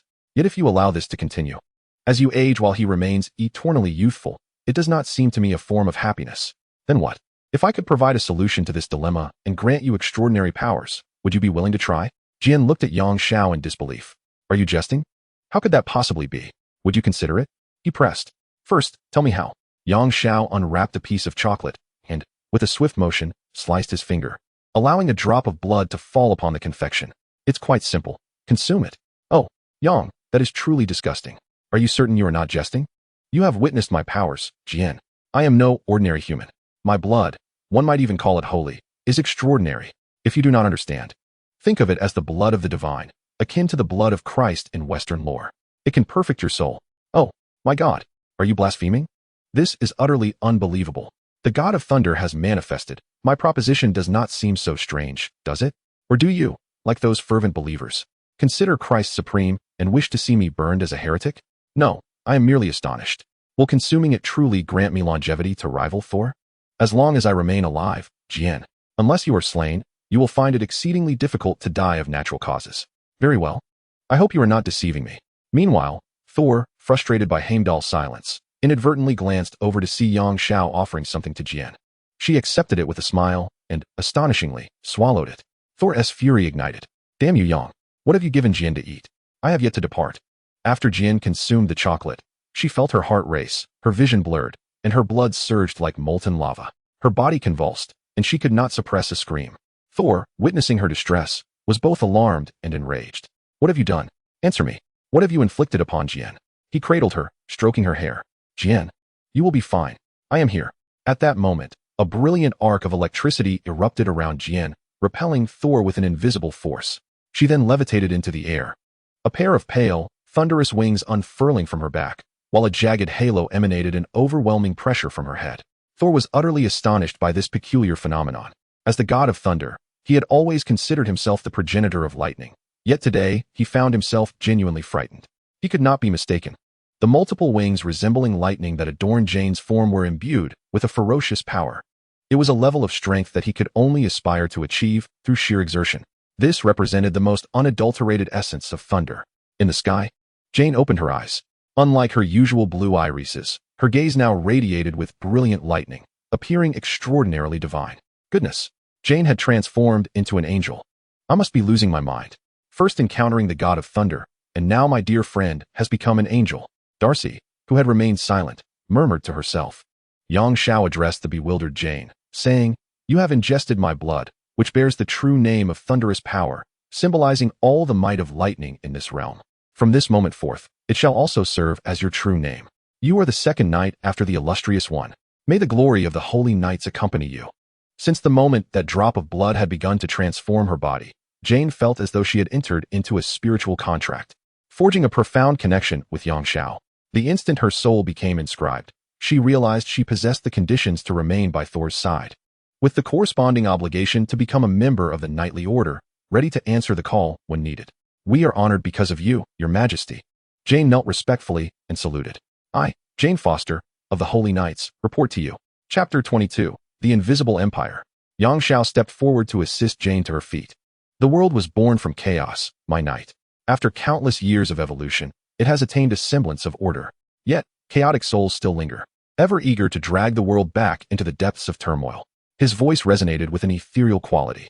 "The purpose of our holy knights is to thwart those malevolent spirits, regardless of the guise they may wear before the world.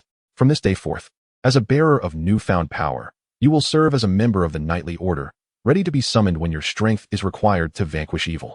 However, in your everyday life, you shall still enjoy your freedom, as long as you continually remember the glory of the holy knights. When summoned, I shall communicate through the inscribed mark on your soul, and you need only to stand within your own shadow to be transported to my side. Our realm, the kingdom of the holy knights, resides within one's shadow. Thus, it is intangible, born from the formless shadow, aptly named the Invisible Empire. That is all I needed to convey. Now, go forth and embrace your happiness." Yang Xiao gestured towards the still-dazed Thor. Jane nodded and approached Thor. "Thor, what on earth is happening? I will explain everything to you in due course, Thor. The reality is that I am no longer bound by mortal limitations. There is no need for me to wait passively. Would you be willing to take me to your homeland as a guest? I am finally ready to understand interstellar travel. Because, your majesty, that is to say, Yang, my body can fully withstand the tribulations of traversing through dimensions, so you need not worry. Furthermore, I can assist you in battle." Jane intertwined her arm with Thor's. Thor scratched his head and mused, "Well, perhaps introducing you to my father and mother would be a commendable choice. However, when it comes to battle, I believe my presence suffices. Are you doubting my strength or harboring a bias against women? If so, why is Sif allowed to participate in combat? She is a woman too." Thor felt a surge of frustration. Although he was curious about Jane's true strength, he was resolute in not wishing her to face danger. At that moment, far away in the realm of the gods, Heimdall broke free from his icy confinement and activated the Bifrost. Thor and Jane, along with a few others, stepped into the beam of light, waving farewell to the remaining companions before vanishing in a flash. All right, the spectacle has concluded. Let us depart. Yang Xiao addressed the remaining crowd. Professor Eric took his leave, and Yang Xiao handed him a small wax seal, instructing him to crush it should he sense impending peril. Although Eric was puzzled about what dangers might await him, he accepted it, considering Yang Xiao's formidable abilities. Darcy, however, refused to leave. She clung to Yang Xiao's hand, resolutely sitting on the ground. Idol, you must give me a drop of your blood. After all, it was my persuasive words that allowed you to hitch a ride that night. You've bestowed benefits upon Jane, so how can you neglect me? Fear not. Once I acquire power, I shall champion the weak and become a superhero. Yang Xiao, exasperated by her insistence, resorted to deception. I've assessed your constitution, and it does not meet the requirements. Not everyone can withstand the energy of my blood. You, unfortunately, cannot. If you were to absorb it forcefully, you would burst like a balloon. Darcy was thoroughly alarmed and reluctantly relented. She scribbled her contact information on a piece of paper and handed it to Yang Xiao before departing. This left Yang Xiao and Banner alone, and they decided to find a hotel for the night, intending to leave New Mexico the following day. Banner had remained unusually silent throughout the past few days. Yang Xiao was aware that Betty, Banner's girlfriend, had reached out to him. Banner's love for Betty ran deep. Much of his suffering had stemmed from his desire to become an ordinary man, so he could remain with Betty. After enduring so many trials, he recognized that returning to normalcy was unattainable, and forcibly pursuing a relationship with Betty would only bring her harm. This realization led to his decision to accompany Yang Xiao. However, just yesterday, Betty had called, expressing her profound longing for him and lamenting that many suitors were vying for her attention, leaving her unsure of how long she could hold out. Yang Xiao understood the situation but had been too occupied with pressing matters over the past couple of days. In their hotel room, Yang Xiao placed a reassuring hand on Banner's shoulder and said, "Buddy, I believe I have conceived a solution to your dilemma. Are you willing to give it a try?" Banner looked up, startled. "Really? What is the method?" "The previous inability stemmed from my insufficient power, but now I feel a surge of confidence. You once mentioned that after transforming, your body is controlled by a being known as Hulk, correct?" "Yes. I now possess a means to extract the souls of the living, provided you cooperate." "You intend to extract my soul? Have you finally decided to end my life?" "It is not about ending you, but rather separating Hulk from your soul and then extracting it. You know, akin to performing surgery." "Very well, Yang, I trust you." Banner reclined on the couch while Yang Xiao dangled the pendant before his eyes, urging him not to suppress his anger. "Close your eyes, Banner. I will count to 3, and you will see Betty. 1, 2, 3. He beheld Betty's silhouette, adorned in a wedding gown, linking arms with her father as they awaited their passage down the aisle to pledge their vows to her beloved. A smile of pure joy graced Banner's lips, only for it to fade as he realized that the man standing with her was not himself. As Betty's father relinquished his daughter's hand to the stranger, a grotesque transformation ensued. The man swelled into a monstrous figure, seizing Betty's legs and tearing her asunder. Banner's visage contorted into a mask of fury, his cries echoing as his body began to glow green, his garments straining against the impending transformation. With a commanding shout, Yang Xiao transformed the pendant into a purple-hilted Zanpakutō, a blade devoid of a cutting edge. The weapon struck Banner, unleashing a swirling mist of gray and green from his crown, with the green mist prevailing. Now, the Zanpakutō cleaved through the two specters, separating the gray, representing Banner, from the green, embodying the Hulk. Yang Xiao facilitated Ching in siphoning away the Hulk's essence, restoring Banner to his rightful form.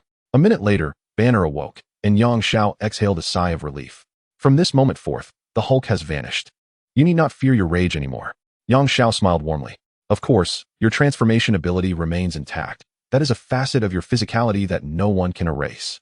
But now, you shall have complete control over it. Congratulations, Banner. Tears welled in Banner's eyes as the tormentor that had plagued him for years dissipated. He felt an overwhelming sense of joy. How long had it been? When had he last felt such liberation? Yang, no words can adequately convey my gratitude. Moreover, I am not adept at expressing myself. I can only say that from now on, should you need assistance, no matter the task or duration, I shall never decline. All right. Get some rest. Tomorrow, you shall set forth to find Betty. This happiness is yours to claim. Yang Xiao patted Banner on the shoulder, hoping their next encounter would be at his wedding, dear friend. Chapter 23. Brothers and brothers. The following day, Yang Xiao bid farewell to Banner. Without the Hulk, Banner was liberated from boundless fury. Even if he could still transform, he was no longer imbued with that overwhelming strength. Yang Zhao's motivation for aiding Banner stemmed from genuine friendship, rather than viewing him as a mere tool. A true friend considers the needs of another, striving to assist whenever possible. What did Banner truly require? Did he seek the Hulk? Nonsense. What he sought was the preservation of his love and a tranquil life. The eternal banishment of the demon that had tormented him. Meanwhile, on another front, Thor and Jane traversed the Rainbow Bridge, returning to the celestial halls of Asgard. Upon the teleportation tower of Asgard, Thor beheld Heimdall, languishing on the ground. From Heimdall's lips, he learned of Loki's recent misdeeds, having pilfered the frost giant's treasure. The box of ice, he had encased Heimdall in frost and journeyed to Jotunheim, the realm of the frost giants, to retrieve their leader, Laufey, and his subordinates. Presumably with the intent to harm the slumbering Odin. Realizing the urgency of the situation, Thor instructed Sif and the others to tend to Heimdall while he and Jane rushed towards the queen's palace, where Odin lay in deep slumber. Along their path, the assassins of the frost giants were incinerated by the intertwining lightning bolts conjured by Thor and Jane, although Jane, newly endowed with power, struggled with her aim, inadvertently damaging some structures along the way. Upon reaching the queen's palace, they found Frigga, the mother of the gods, collapsed on the ground. Within the healing chamber, Odin remained in a deep sleep, and Laufey, the frost giant king, leaned down to whisper in Odin's ear, "Odin, king of the Aesir, behold your state. You are now so frail, so weak." He pried open Odin's eyelids, taunting, "It is said you can still see and hear.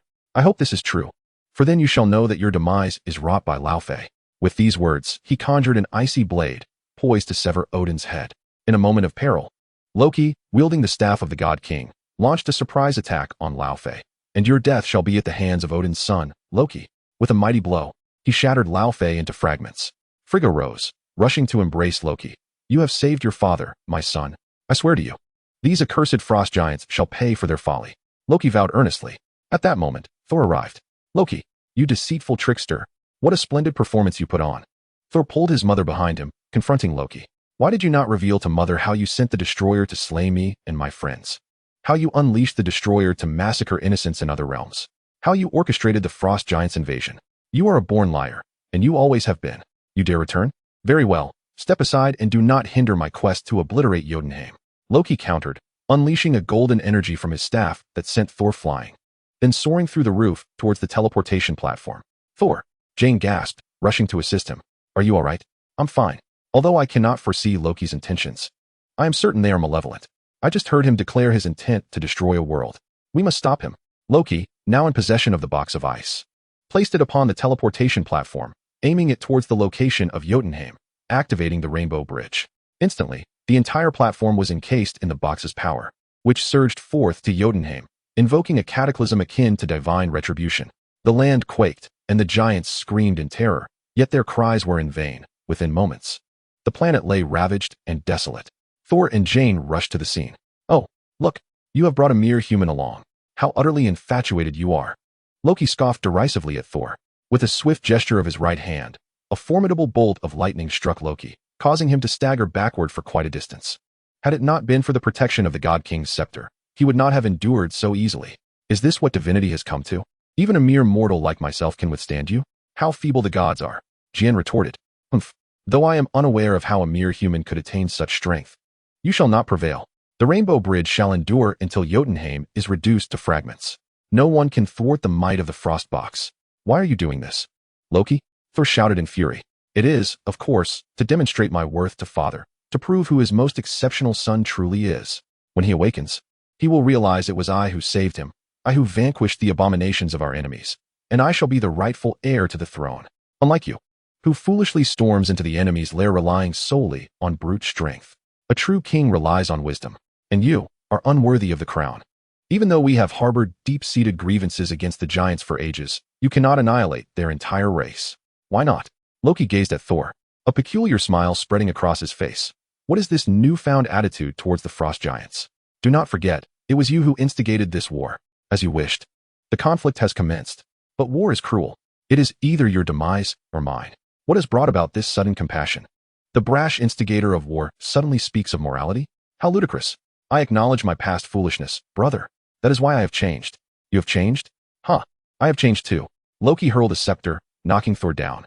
"What kind of justification is this? Jian's expression darkened, ready to intervene, but Thor restrained him. Do not interfere. I shall handle this myself. He rose. Brother, I will not fight you. Who is your brother? I am not. Never have been. The original me never aspired to the throne. I merely desired to be treated equally. Father and mother have always favored you. Naturally, you became the heir. Each time you returned from battle, you were met with cheers and adoration from the people. But what of me? I have contributed as well. Yet I can only walk in the shadow of your glory. I will not accept it. Do not say such things, brother. It is foolish. Is it foolish? Can you not comprehend this pain, yet call me foolish? Loki's face contorted, tears glistening in his eyes. You have always lived amidst flowers and applause, basking in the affection of our parents. Now, you have even found love in that place called Earth. So what do you truly understand about me? What do you understand? In their fury, Loki and Thor clashed once more. After all, Thor was the god of thunder, and soon he overpowered Loki, placing the hammer upon his chest to prevent him from rising. He then approached the teleportation platform, intent on shutting down the Rainbow Bridge. However, the bridge was now enveloped by the power of the Frost Box, making it impossible for him to approach. Jian stepped forward and inquired, "Have you devised any plan?" "I cannot shut it down. The only option is to destroy the entire platform." "Step back. I shall smash it immediately, hoping Father can forgive me upon his awakening. Since this teleportation platform holds great significance for your divine kin, I possess an alternative that does not necessitate its destruction," Jian stated. "What method?" "Do not forget, I am a knight of the inconspicuous empire." Upon finishing his words, Jian knelt on one knee and, with a slash across his palm, "Let his blood fall upon his shadow, O great king of the inconspicuous empire. Your knight Jian Foster prays here. May my blood nourish you. May my soul summon you. Please descend, your majesty." This summoning technique was imparted to Jian by Yang Xiao through the soul imprint. While Yang Xiao could directly summon the knights, in order to call upon their king, had to perform such a ritual. Following Jian's prayer, his shadow twisted and expanded, transforming into a colossal maw resembling an unknown beast. The great mouth opened, and Yang Xiao emerged from the shadow. Chapter 24. Devour. Upon stepping onto the iridescent panels of the Rainbow Bridge, Yang Xiao surveyed her surroundings. Loki lay on the ground, crushed beneath Thor's hammer. Thor stood nearby, assisting the half-kneeling Jian, his gaze flickering as he stared at her. He still harbored some resentment about Yang Xiao forcibly recruiting Jian into the knightly order. Although Jian had previously explained the benefits she had gained, Thor remained somewhat uncomfortable. "What brings you here?" Yang Xiao inquired of Jian. "Your Majesty, Loki is using this teleportation platform to unleash lethal energy, which is annihilating a planet." Jian gestured towards the launch platform. "Please stop it, but do not destroy it. The Rainbow Bridge is vital to Asgard." Even though Yang Xiao was aware of this plot, she was still captivated by the magnificent scene before her. The infinite depths of the universe were hauntingly beautiful, and the energy beams emitted by the platform stretched into the distance, opening a wormhole that led to an unknown realm. Unfortunately, this was not the time to admire the scenery, Yang Xiao lamented, as she approached the launch platform. The energy from the icebox similarly sought to prevent Yang Xiao from advancing. The closer she got, the greater the repulsion. With no other choice, Yang Xiao activated her blood-still armor and forced her way in. While the armor could withstand the repulsive force of the icebox, it could not entirely shield her from the icy chill. Even from a distance, the temperature was approaching absolute zero. A thin layer of ice began to form on the surface of Yang Xiao's blood-still armor. If she did not act quickly, she would soon become a mere icicle. "Aching, may I use that blade?" "Which one?" "The flowing blade of fire." "No, that blade is too wild. This place cannot withstand its power." "Then what shall I do? I am on the verge of freezing to death." "We must devise a method to keep warm," Aching suggested. Yang Xiao took a few more steps forward, the ice layer thickening. "There is no other option, since I cannot approach the control panel to shut it down. I must resort to remote control." Aching replied. "How do I do that? Do I really need to remind you? You are standing in a world of ice." With Aching's guidance, Yang Xiao suddenly comprehended. "Sit upon the frosted sky. Ice will sphere." Aching transformed into a glimmering Zanpakutō, its guard resembling a crystalline cross, while a layer of dragon-shaped solid ice enveloped Yang Xiao's hand, with the dragon's mouth grasping the hilt of the sword. "Bankai, Da Hong Lian Bing Luan Wan." Behind Yang Xiao, a pair of colossal icy wings unfurled, instantly absorbing the solid ice that had frozen his body, which had once been encased in the frost box. With a sweeping motion of the Zanpakutō, an immense frost dragon soared towards the frost box, swiftly grasping it in its jaws, rendering the launch tower on the platform devoid of energy and extinguished. Jotunheim was saved. The frost dragon danced joyfully in the sky, its scarlet eyes eagerly fixed upon Yang Xiao, clearly yearning for the icy object it held.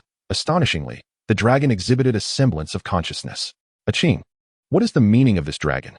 It is inherently a symbol of extreme cold, a sovereign of the skies.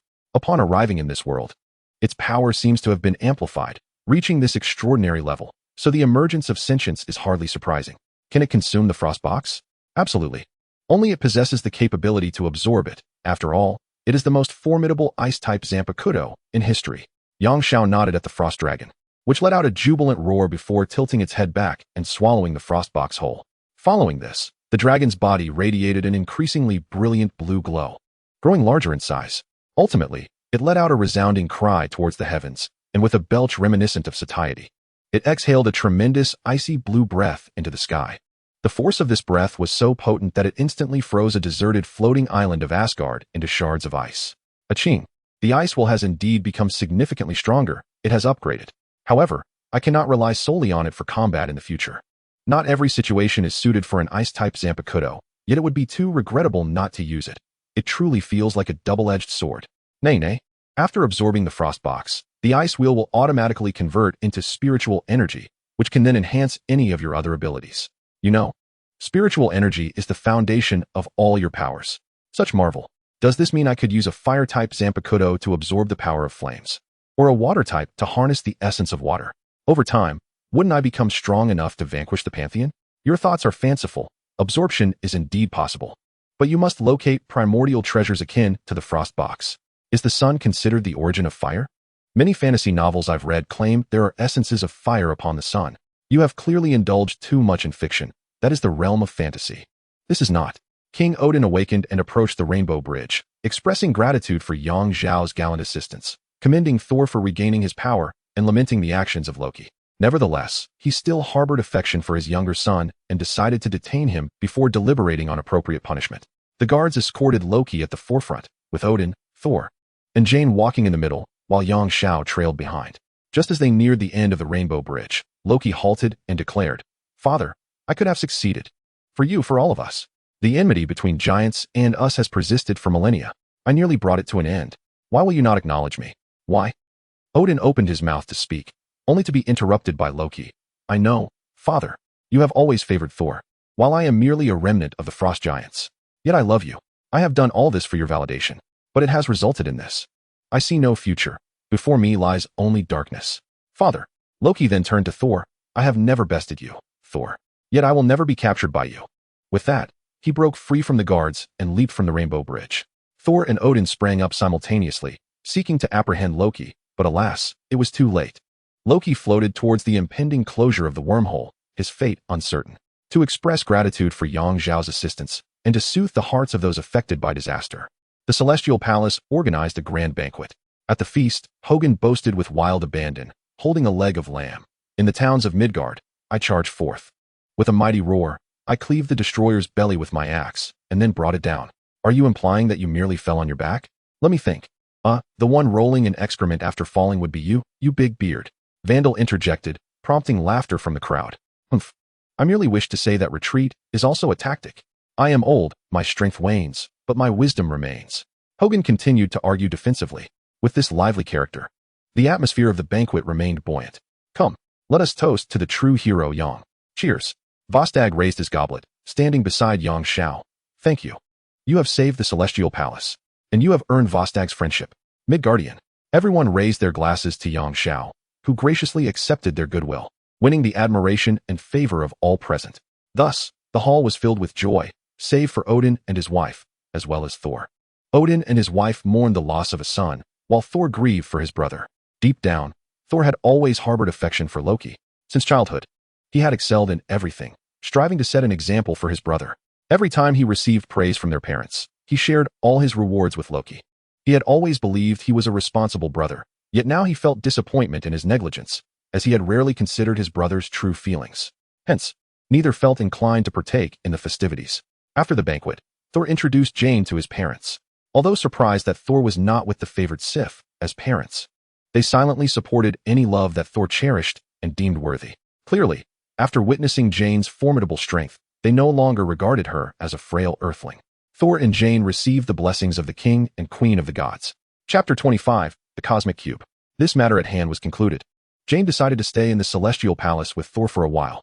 Though the Celestial Palace was magnificent, Yang Xiao had no intention of lingering, for he sought to continue his quest for the Cosmic Cube. However, the fervent invitation from the God King proved difficult to decline, compelling him to reluctantly acquiesce to prolong his stay for a few more days. A month later, under Yang Xiao's resolute insistence, Heimdall activated the Rainbow Bridge, facilitating Yang Xiao's departure. Let us rewind to a month prior, following the incident in New Mexico. On Earth, within a clandestine facility, Dr. Eric awoke with a sense of disorientation. He could only recall that after leaving New Mexico, he had returned home directly. His daughter and her friends were out camping, while his wife had served his favorite pancakes, a cup of coffee, and a small dish of salad. Then, an ominous shadow had flitted before him, and before he could react, he had succumbed to unconsciousness. Surveying his surroundings, he noted the dim environment, populated by scientists clad in lab coats and armed men in black. It seemed he had been abducted by some formidable force. God knows what benefit this astronomical physicist could offer them. With a sigh, he suddenly remembered the small wax capsule that Yang Xiao had given him, instructing him to crush it in moments of peril. How astute of Yang! How could he have foreseen my predicament? Eric glanced around, noticing that no one seemed to pay him any heed. He discreetly reached into his pocket, relieved to find that the wax capsule had not been confiscated. Perhaps they underestimated the potential of this small object. He crushed the capsule within his pocket, sensing a faint glow emanate at the moment of its rupture, only to extinguish swiftly. A minute later, a man in black approached, and upon seeing Eric awake, escorted him to a secluded room. He opened the door to find a burly African-American man with his back turned, hands clasped behind him, seemingly lost in thought. Upon hearing the door creak, the man turned, revealing himself to be one-eyed. Yet his remaining eye bore an exceptionally sharp gaze, making it difficult for Eric to meet his stare. Dr. Selvig. Greetings, the one-eyed man acknowledged with a nod. Are you the leader here? This is quite perplexing. I assumed you brought me here to eliminate me, Eric replied. I have heard of the events in New Mexico. Your actions there have garnered the attention of many brilliant minds, Dr. Selvig. Thank you for the compliment, but I have much work ahead. I need to organize Jane Foster's theories. With her departure, perhaps in due time, I might discover a pathway to other realms. There is always a distinction between imagination and reality, my dear doctor. Yet, at times, the two may indeed converge, the one-eyed man remarked thoughtfully. I forgot to introduce myself. I am Nick Fury, but you may call me Nick, he added, moving to a table and opening a box, gesturing for Eric to approach. Inside the box lay a cube, radiant in blue, its surface shimmering with ethereal light. What is this? Eric inquired. This is power, doctor. Nick replied that if we could discover a method to harness it, we might attain boundless energy or other extraordinary phenomena, such as providing power for your space-traversing research. Regrettably, for nearly 70 years, our exploration has yielded only superficial insights. The sole certainty we possess is that this is not a terrestrial substance. If possible, we would not permit outsiders to investigate it, but we trust you, Doctor. Fury smiled at Eric, assuring him that he would not bear the research burden alone. Another individual, a genius, would collaborate with him. Just as he spoke, a figure entered the room. Oh, you didn't mention I would be partnering with an elder. Did you recruit him from a retirement home? The newcomer's tone was rather flippant. Allow me to introduce you to the helm of Stark Industries, Tony Stark. He has now shifted his focus from weaponry to energy research. Dr. Eric, I wish you a productive collaboration. Yang Xiao returned to Earth, silently chiding himself for indulging in frivolity, nearly losing sight of his mission. To locate the Tesseract, he needed to find the headquarters of SHIELD, but its whereabouts were a mystery. He had to devise alternative strategies. Indeed, the small wax seal he had given to Dr. Eric contained his own spiritual essence, and he was aware that Eric would be summoned by SHIELD to study the Tesseract.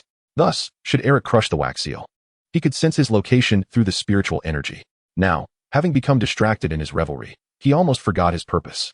Over a month had passed, and the spiritual energy had become quite diluted. If he delayed any further, it would dissipate entirely, rendering him powerless.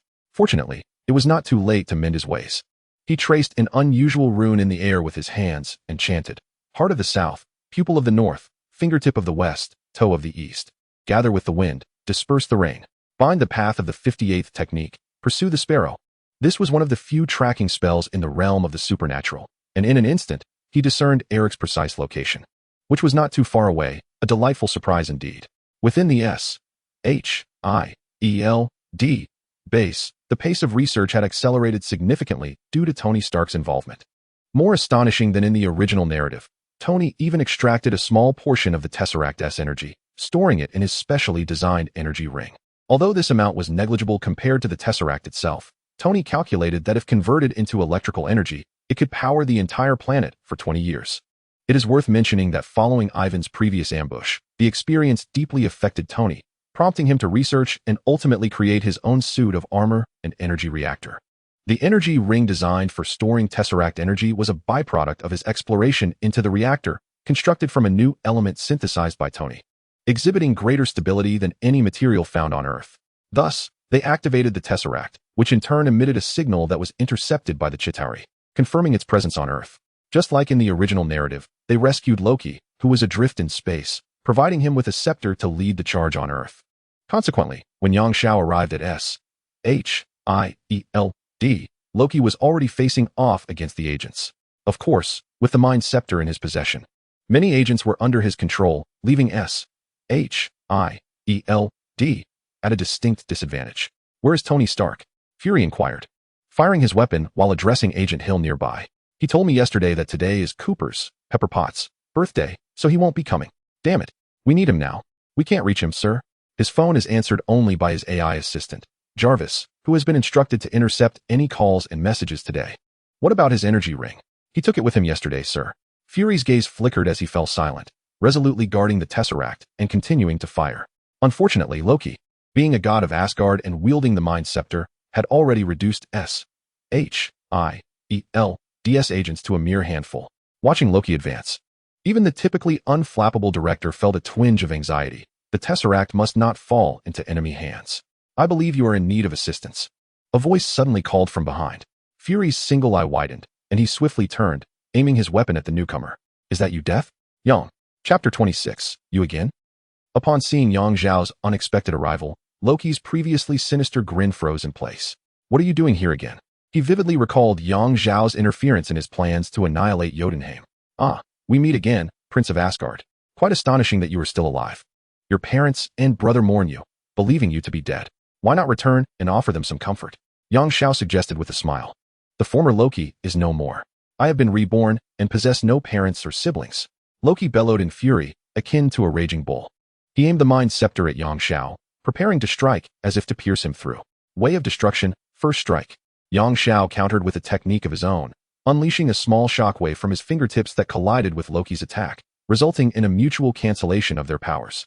"Quite direct. Impressive," Yang Xiao remarked. "There is a saying, villains perish through excessive chatter. What a pity. You are not that type of villain." Thunder's chariot. Threads of the spindle, this object possesses light, gathering and splitting into 6. Binding way 6th, 6 light prison. 6 beams of light ensnared Loki, rendering him immobile. Yang Xiao felt a twinge of disappointment. Was Loki truly of such limited capability? "What are you looking at?" A voice suddenly echoed in his ear. Yang Zhao's pupils constricted as he instantaneously moved 10 meters away, having been momentarily careless. The 6-pronged light prison had ensnared merely an illusion conjured by Loki. He had forgotten that Loki was adept in the arcane arts. With a sinister grin, Loki declared, "Indeed, mortals are but mortals, even when endowed with formidable power. They remain blind to the veils of magic." With that, he swiftly conjured dozens of phantoms. Some assailed Yang Xiao, others targeted S.H.I.E.L.D. agents, while a few rushed to seize the tesseract. These apparitions, regardless of perspective, exuded an air of authenticity. Their movements and expressions were diverse, with not a single one appearing static or lifeless, all vividly animated. Originally, as a manifestation of the power of Emperor Habahi in this realm, Yang Xiao could have wielded his omniscient abilities. Were he to do so, his eyes would possess 3 pupils, rendering all illusions mere ephemeral shadows beneath their gaze, where past, present, and future would hold no significance. However, this power seemingly entailed the laws of time, which were inexplicably suppressed in this world, preventing him from actualizing such capabilities thus far.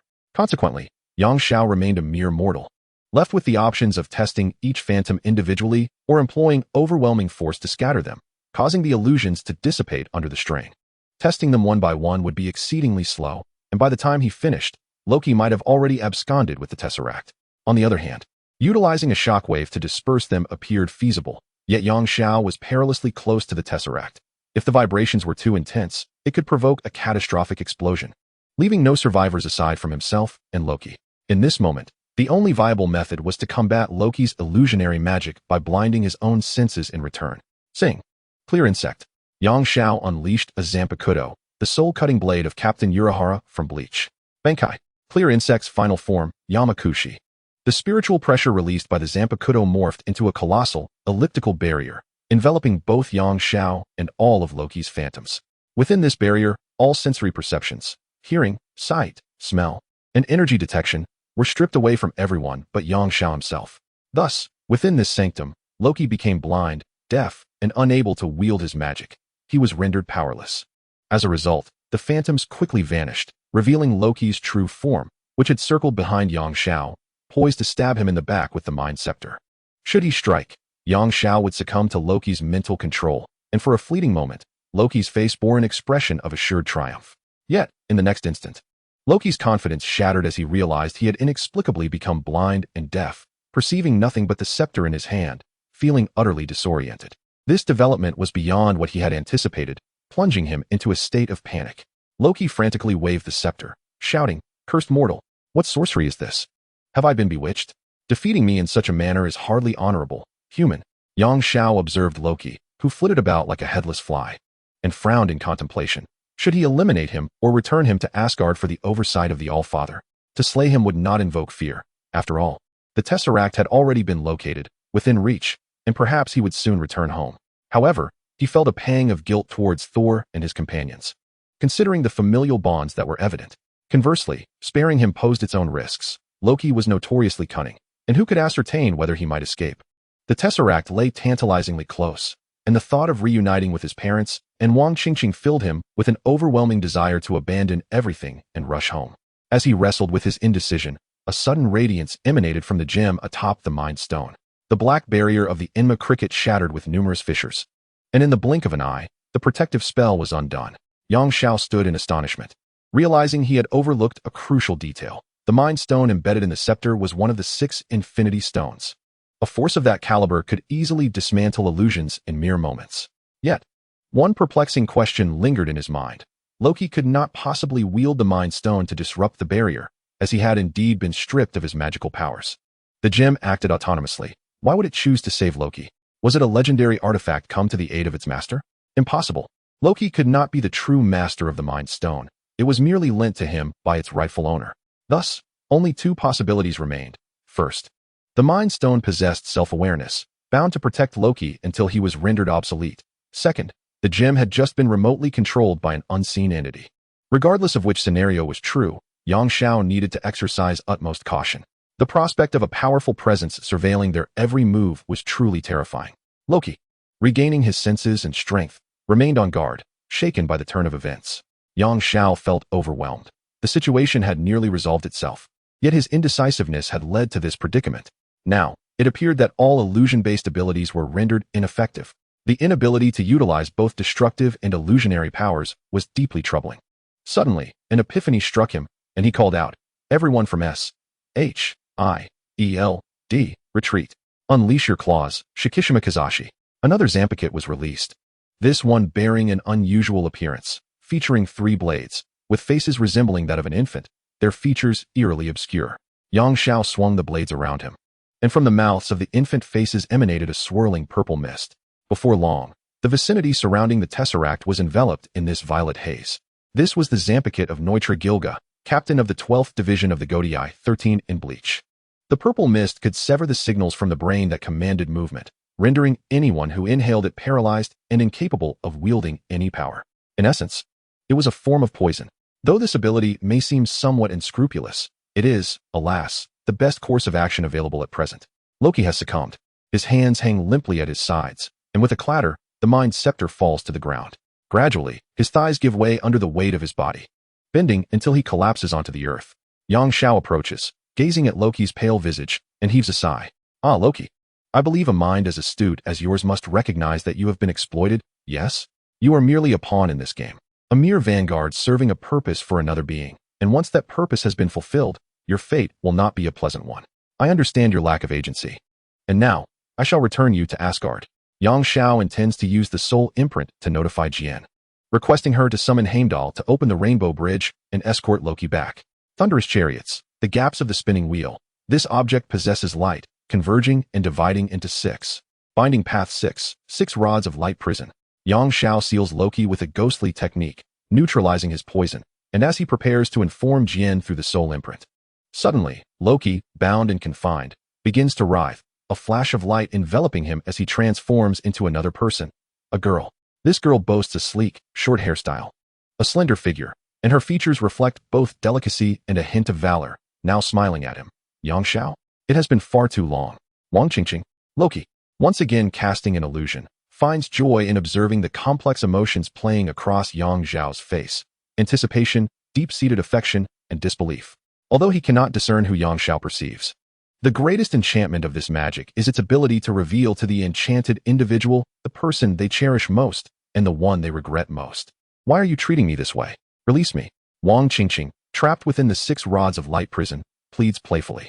Initially, Loki assumed that Yang Xiao would be ensnared by the illusion, rendering him susceptible to manipulation. However, what he witnesses next is a pair of eyes reddened with rage and a face contorted by profound sorrow. Loki, how dare you? Only her, only her. You cannot mock me with her visage. Yang Xiao's voice trembles, his body quaking with emotion. He finds himself unable to rein in his feelings. An overwhelming sadness pressing down upon him, rendering his heartbeat heavy. Chapter 27. Wrath provoked by Loki. Yang Xiao is unable to contain his fury. He is so enraged that he teeters on the brink of losing his sanity. I have made my decision. I shall grant you the most undignified demise, Loki. Yang Xiao's face contorts with malice. A surge of spiritual energy erupts within him, enveloping his form. Yet this energy is the purest darkness. Decay Skull Emperor. Yang Xiao unleashes his Zanpakutō, or rather, returns it to its blade form.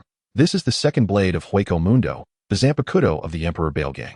The dark aura grew increasingly dense, initially enveloping Yang Xiao's head before gradually consuming his entire body.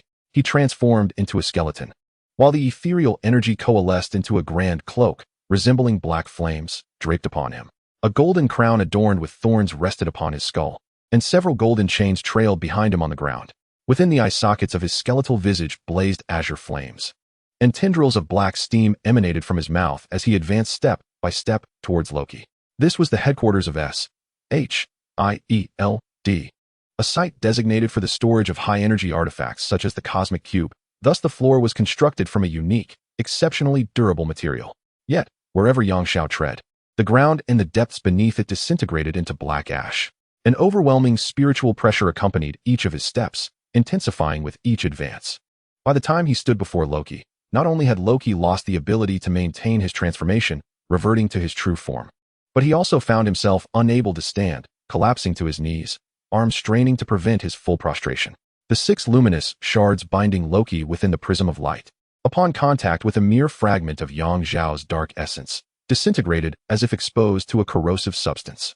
Despite his utmost efforts, Loki could not lift his head. His vision limited to the dark boots and the hem of the cloak that adorned Yang Xiao. His mind was a void, filled solely with ceaseless terror. All things succumb to decay. Even the gods are not impervious to the ravages of time and death. Yang Xiao's voice resonated like 2 rusted metal plates grinding together, piercing the ears with its intensity. Bear witness to my wrath. Your divine form shall be reduced to ash, along with your very soul.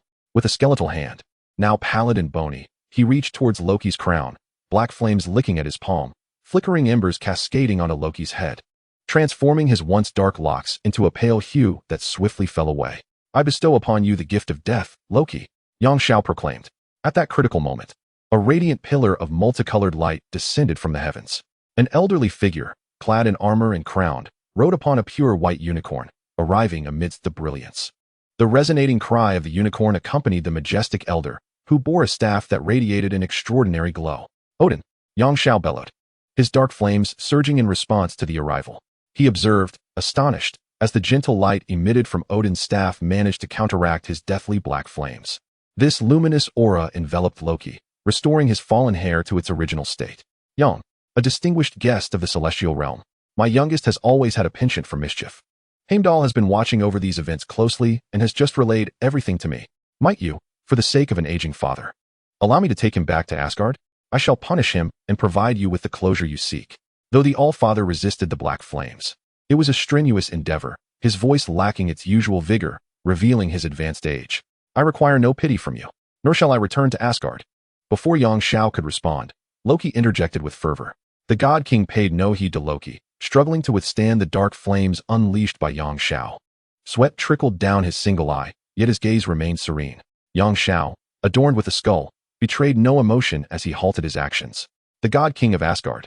Even the most mischievous child must eventually mature, especially one endowed with divine power. Allowing him to persist in his folly would spell tragedy for all. Yang Xiao turned, retracting the ravaging black flames of death.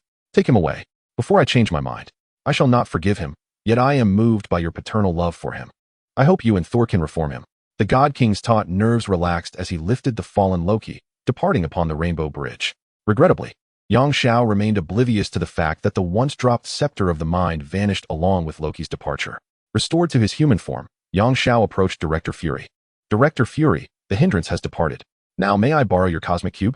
Observing Yang Xiao, who had just moments ago embodied the Grim Reaper, yet now presented a harmless facade, Fury shivered.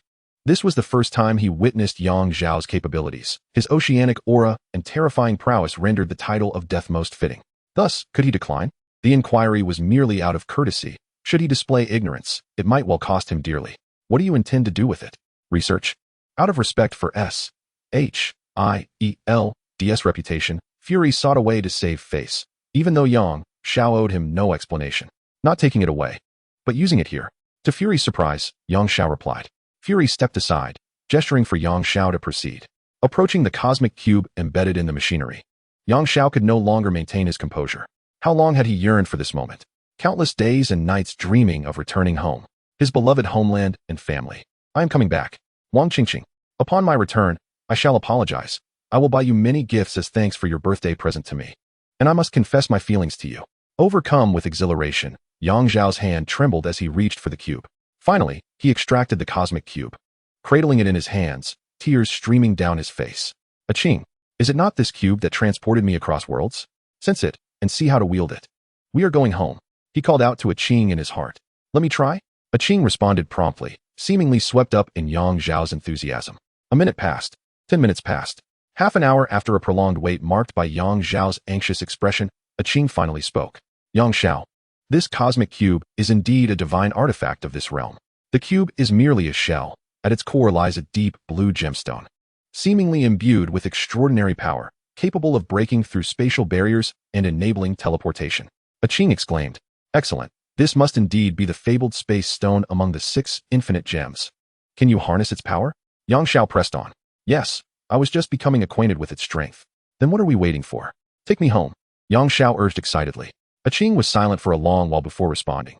Yang Xiao, I must convey some unfortunate news. This is simply not feasible. Yang Xiao, growing anxious, asked, what do you mean? Did you not just say that you could traverse space with it? Yes, but it is merely a matter of traversing space. The reason I assert that I cannot send you back home is that the distance between this world and your homeland is not merely spatial, it is dimensional. The energy of this gem can only support transfers within this Marvel universe. Aching understood that Yang Xiao would struggle to accept this, and gently explained. Dimensional? Multiverse? Indeed. The energy required to traverse between universes is beyond what this space stone can provide. Chapter 28. The key to the dimensional gate. Just as the moment of dream realization approached, despair ensued. How many can withstand such a blow? Yang Xiao, having grown a little through this period of tribulation, was still just a young man on the brink of adulthood. Thus, he succumbed to madness. For a long time, the notion of returning home had been his emotional anchor, unlike the likes of Dragon Ao Tian, who could forget their original world, parents, and lovers, feigning nostalgia for the past before swiftly merging into a new reality. What sort of cold-heartedness does one require to achieve such a feat? What dreams could possibly survive the severing of bonds with those who love you? Perhaps only desires remain? Yang Xiao refused to become such a person. He prided himself on being human, an individual. If among those who traverse, only fools cling to the idea of returning home, then let me be called a grand fool. Thus, since arriving in this world, he had been in search of the cosmic cube, believing it might return him home. Alas, reality proved too harsh. Embracing the cube, Yang Xiao cried out in anguish. Unable to contain his emotions, he spiraled into rage. Seal it, Blackwing Demon. He activated his blade again, this time wielding the Zanpakutō of the 4th Espada, Ulquiorra Cipher. Second release. A pair of immense bat-like wings unfurled from his back. Twisted demonic horns sprouted from his head. His eyes transformed into a vibrant green. The tears that had just flowed now glimmered with the same hue, while black feathers cloaked his abdomen, legs, arms, and back, and a long black tail trailed behind him. Bending his legs, he propelled himself upward, bursting through the roof and soaring into the sky with a roar. Thunder Spear. Yang Xiao coiled the cube with his tail, wielding a spear of ethereal green energy forming in his hands, wildly hurling it through the clouds. On the ground, Fury dashed out and beheld the tempestuous sky illuminated by flashes of lightning. He spoke into his walkie-talkie. Coulson, notify the ground control tower that the nearby airspace is off limits for 3 hours. For a full 3 hours. Yang Xiao vented his frustrations amidst the clouds before finally finding a semblance of calm. He returned to the ground and sat idly upon a stone. Aching. I refuse to accept this. I must return. I have heard whispers of higher realms, such as the Celestial Assembly. Perhaps they hold the key. I shall seek them out. He murmured to himself. If the Celestial Assembly were so easily found, it would hardly be worthy of its name. You possess not a single clue, do you? If you wander for decades without a lead, it would be utterly futile, Aching replied. But I will not give up. Yang Xiao clenched his fists resolutely. In truth, based on my recent perception of the cosmic cube, I discovered that if it could harness greater power, breaking through dimensional barriers might indeed be plausible, Aching remarked. Yang Xiao's eyes brightened. Is that true? But ordinary energy is insufficient. My hypothesis suggests that only by gathering the other infinity stones can this be achieved. Aching paused momentarily. You may understand it as needing the corresponding key to unlock the dimensional gateway. The lock of that gateway cannot be opened with mere keys. All infinity stones must be fused into a single key to open the door. Upon hearing this, Yang Xiao felt invigorated. If there remained a path forward, then he could not relent. He rose abruptly, suddenly recalling the other infinity stones. Did Loki not drop his scepter, which contains the Mind Stone? I believe it fell to the ground. I must hurry back to retrieve it. With a powerful flap of his wings, Yang Xiao soared towards S.H.I.E.L.D. headquarters. Upon his return, he searched the battlefield, scouring the ground for the scepter. Regrettably, aside from the remnants of battle, he found nothing else. He approached Fury, Director. Where has Loki's scepter gone? I do not know, Yang. Fury replied. Yang Xiao's expression darkened. If you have taken it, please do not attempt to conceal it.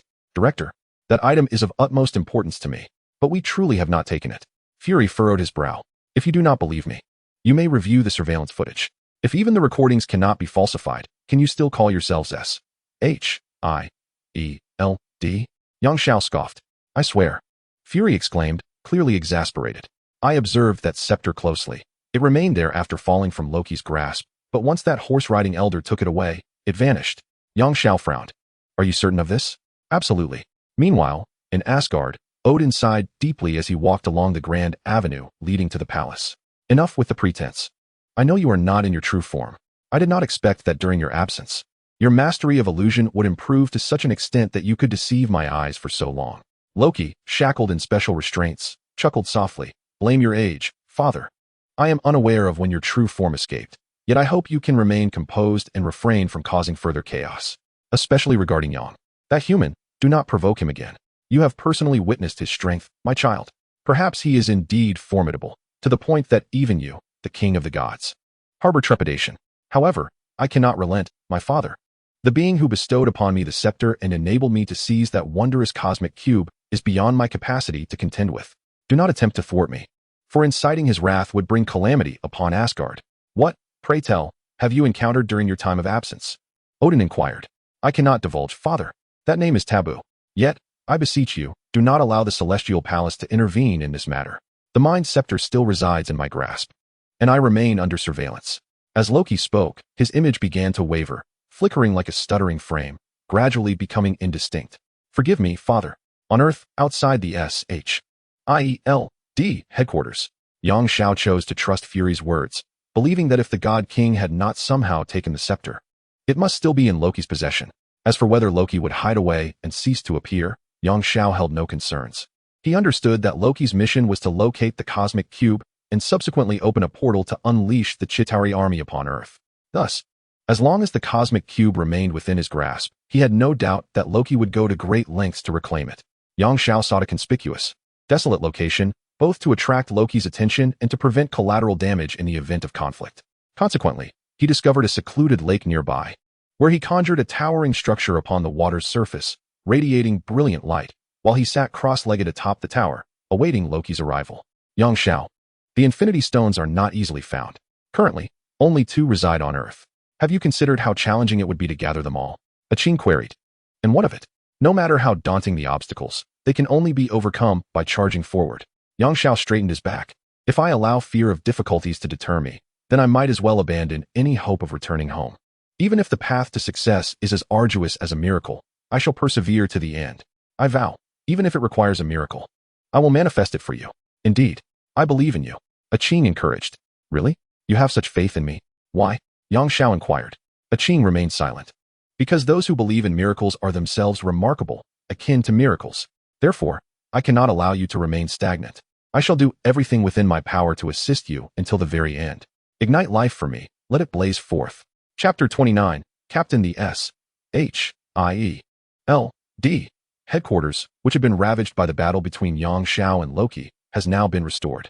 Fury, Hill, and Coulson stood before the display screen, repeatedly reviewing all the video information they could find on Yang Xiao, including footage from battle scenes, lifestyle habits, and his movements across various states in America. The earliest footage available showed him approximately 3 months ago, where he was captured on the streets of New York, begging. This video was uploaded that evening, during which he intervened in a bar to stop a shooting, and the surveillance footage recorded the entire incident. From that moment, he displayed extraordinary abilities. Over the subsequent 3 months, he engaged in various battles, showcasing a wide array of unpredictable powers that grew increasingly potent, indicating his rapid development. Coulson reported, "The moment we joined S.H.I.E.L.D., we understood that this world is anything but ordinary." Fury's gaze remained fixed on the screen, leaving no detail unexamined. However, our nation, our planet, faces unprecedented challenges: aliens, gods, and this inexplicable entity, the Grim Reaper. These forces lie beyond S.H.I.E.L.D.'s control and are too formidable, posing a threat to the safety of the entire United States, even the world. We cannot remain passive, Coulson. Fury's singular eye gleamed with determination. Has that individual awakened? He just exhibited abnormal brainwave activity this morning. He may be waking soon, Coulson replied. Let us go see. In a small room in Manhattan, adorned with simple decor reminiscent of the 1940s, a vase of flowers rested on the table beside an old-fashioned radio. On the bed lay a young man, robust and handsome, breathing steadily. The radio broadcasted a baseball game, and as the Chicago team scored, the commentator's voice rose in excitement. Seemingly stirred by the jubilant commentary, the young man slowly opened his eyes, his sapphire pupils sparkling like gems, though his expression was one of confusion. He sat up, surveying the room with a furrowed brow. The sound of honking cars filled the air. He deduced he was in a tall building. At that moment, the door swung open, and 2 men entered. The leading man, a rather menacing-looking one-eyed black man, greeted him. "Good morning, Mr. Steve Rogers," he said, "or perhaps I should say, good afternoon. You've had quite an extended slumber." He gestured to the sun outside, now past noon. "Where am I?" The young man, identified as Steve, inquired. "You are in a post-operative recovery room in New York, sir," the man replied. As Steve listened to the increasingly intense commentary on the radio, his confusion deepened. "Please do not lie. Where exactly am I? Why don't you believe me?" Fury asked. "Because the game being broadcast is from the National League Finals in May 1941. And I was there. How could I possibly be hearing a live broadcast?" Fury paused, taken aback. "It seems you are recovering quite well, Captain Rogers." Steve, witnessing the man's persistent evasion of direct answers, pushed past him and fled the room. As he stepped outside, he found himself further bewildered by the towering skyscrapers. Their imposing structures adorned with large, luminous screens embedded into the walls. The attire of passers-by starkly contrasted with his memories, while an array of automobiles dazzled his senses. Fury and his partner emerged in pursuit, apologizing. "I regret my earlier clumsy performance, Captain Rogers. We merely aim to facilitate your gradual acceptance of this reality. The impact may be a bit overwhelming." "What reality?" Steve inquired. "You have been in slumber for a considerable duration, 70 years. Fury revealed. A deep furrow formed on Steve's brow, and his breath grew heavy. "Is something the matter, Captain? Is it difficult to adjust?" Fury asked with concern. "No, it's nothing. I merely missed a date. I distinctly remember asking her to dance at 8 on Saturday. It's rather unfortunate," Rogers lamented. "It's not too late. We shall take you to her right away, Captain Rogers. Peggy has awaited your return for 70 years. She will surely be overjoyed to see you." Fury offered a rare smile. In California, at Tony Stark's villa, Tony lay unconscious on the floor, while Pepper Potts, dressed in her pajamas, held a box containing a stunning, gleaming ring. She approached the nearby sofa, saying, "This is the energy ring, Your Highness." Tony has been studying it extensively. Her expression was peculiar, particularly her eyes, which had turned completely black. Loki, clad in green robes, accepted the box with one hand while wielding the Mind Stone with the other. Foolish young Xiao, did you truly believe a tesseract was necessary to open a wormhole? How naive. No one can prevent the arrival of the Chitauri army. You may as well await your doom upon that cursed lake. Indeed, this energy ring was the very one from which Tony had absorbed a portion of the tesseract's energy. While it could not compare to the true tesseract, it was adequate as a consumable to sustain a wormhole for a limited time. Now, you are of no use to me, Loki declared, releasing his control over Pepper and preparing to strike with the Mind Stone aimed at her. I beg to differ, Greenfly. Tony had already regained consciousness. Pepper's earlier blow had not incapacitated him for long. J-A-R-V-I-S, he called, and within moments, a suit of armor enveloped Pepper in protection, while he himself took cover behind a desk. J-A-R-V-I-S. Engage high-energy laser fire across all other areas, full power, except for me and Pepper. With a hum, the room erupted in a flurry of red lasers, annihilating everything in their path. Naturally, the area where Cooper and Tony were remained unscathed.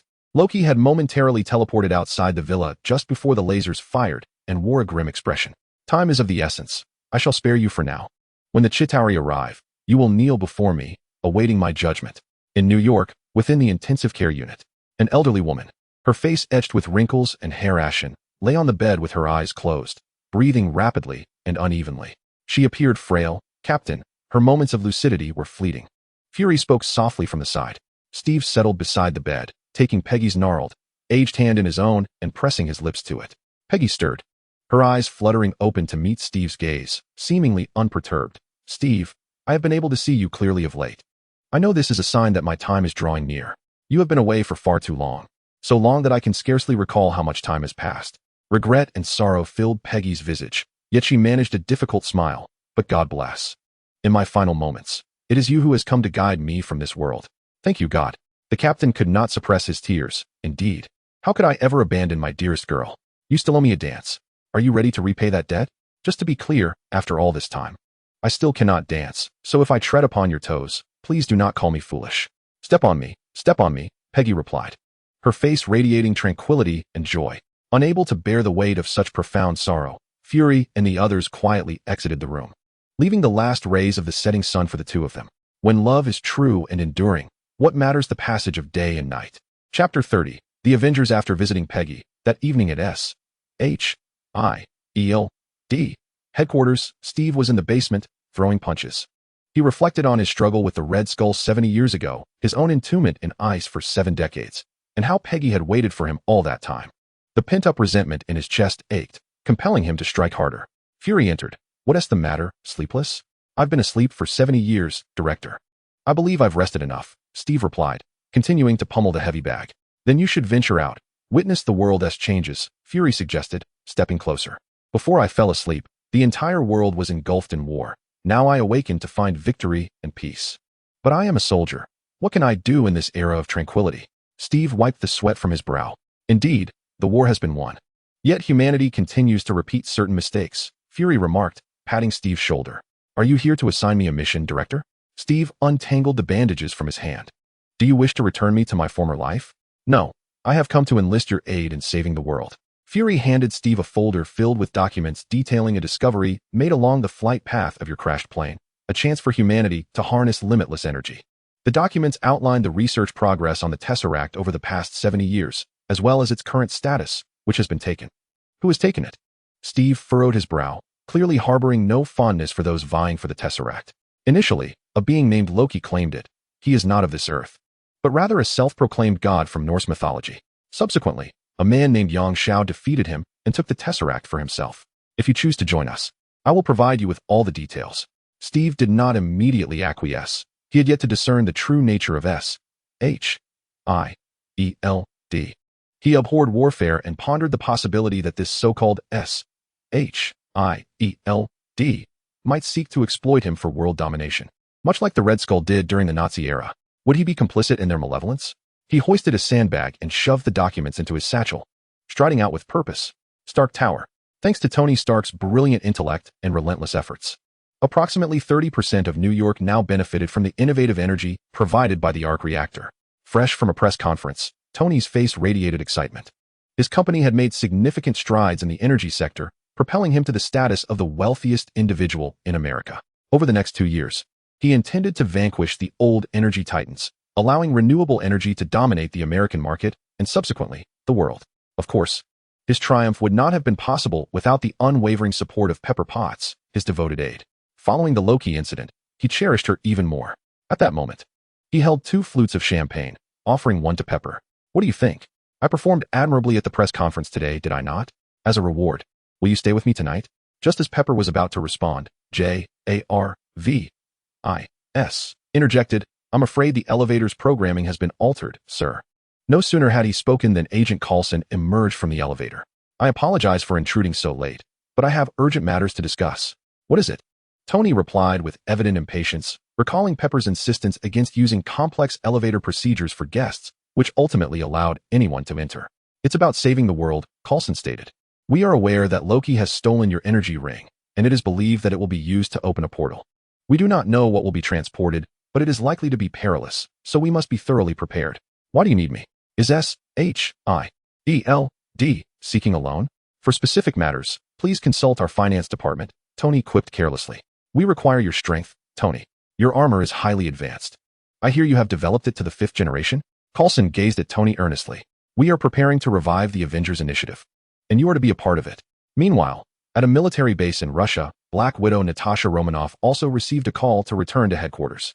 Originally, she was to persuade the Hulk to join, but Coulson had already attempted that. Dr. Banner was unwilling to revert to his former state and had declined outright. However, he recommended Yang Xiao, suggesting that securing Yang's support would be far more advantageous than persuading Banner.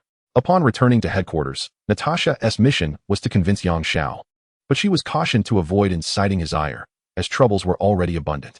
When Natasha arrived at the tranquil lake where Yang Xiao awaited, she found him lounging on the shore, asleep. Having had some leisure time, he whimsically sought to compare the comics of this world with those of his original one. Unfortunately, after purchasing 2 comic books nearby, he found them dull and dozed off mid-read. Clearing her throat, Natasha roused Yang Xiao from his slumber. Upon awakening, Yang Xiao found a beautiful woman gazing intently at him, leading him to believe he was still ensnared in a dream. This was improbable. He had meticulously chosen this secluded lake, and it was not unusual for several days to pass without a soul in sight. Yet now, not only was there a presence, but it was that of a stunning woman. Natasha, observing Yang Xiao's dazed expression, assumed he was entranced by her beauty, a commonplace occurrence. As she would put it, beauty is also my weapon. With this in mind, she deliberately accentuated her curves and leaned closer to him. Hello, Yang Xiao. It is a pleasure to meet you. I am Natasha Romanoff, but you may call me Natasha. With that, she winked at him. Yang Xiao snapped back to reality, realizing this was not a dream, but rather a visit from SHIELD. Stretching lazily, he refrained from staring at Natasha. Recognizing the impropriety of such behavior, he certainly was not a lecher. Noticing his sudden display of gentlemanly restraint, Natasha paused, pondering whether he was merely pretending or employing a strategy of allure. Leaning closer once more, she pointed at the towering structure floating on the lake's surface. What is that tower? How can it float? After her inquiry, she playfully tossed her hair, releasing a fragrant aura. Yang Xiao shifted awkwardly to the side, bemused by the situation. Was she employing the art of seduction? After all, he was already spoken for. Besides, the agents of SHIELD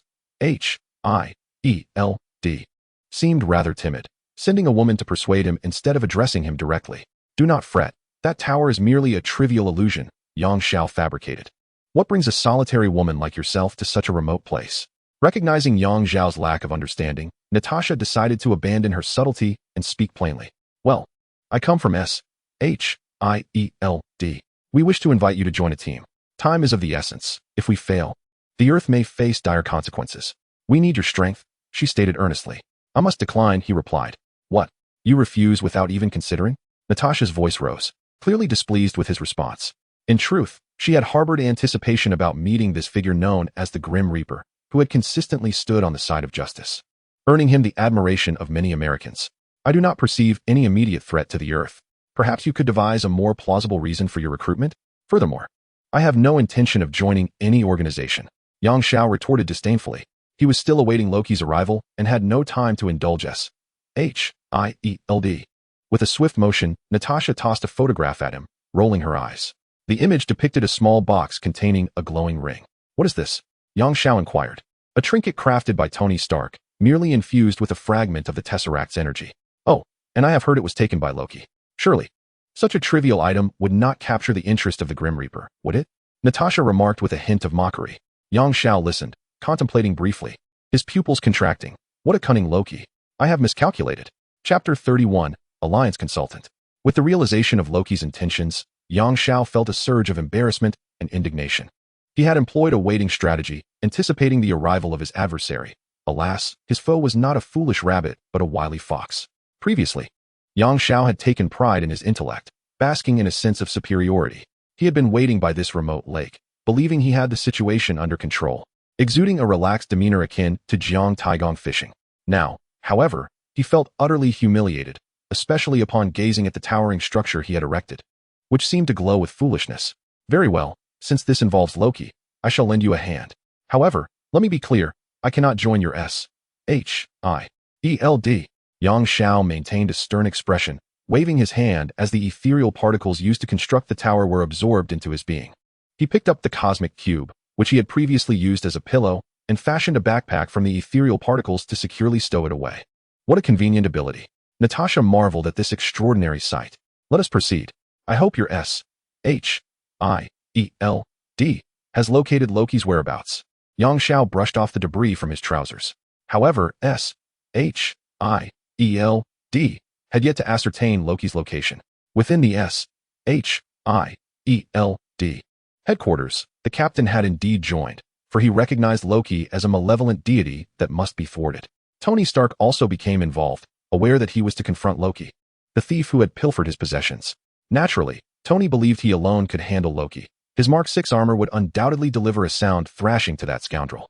Thus, when Tony encountered the captain, he feigned exaggerated surprise, turning to Coulson and exclaiming, "Wow, where did you unearth this relic?"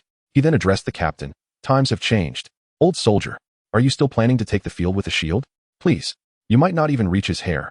As the captain's most ardent fan, Coulson was displeased. His lips curled downward as he glared at Tony's arrogant visage, wishing to defend his idol.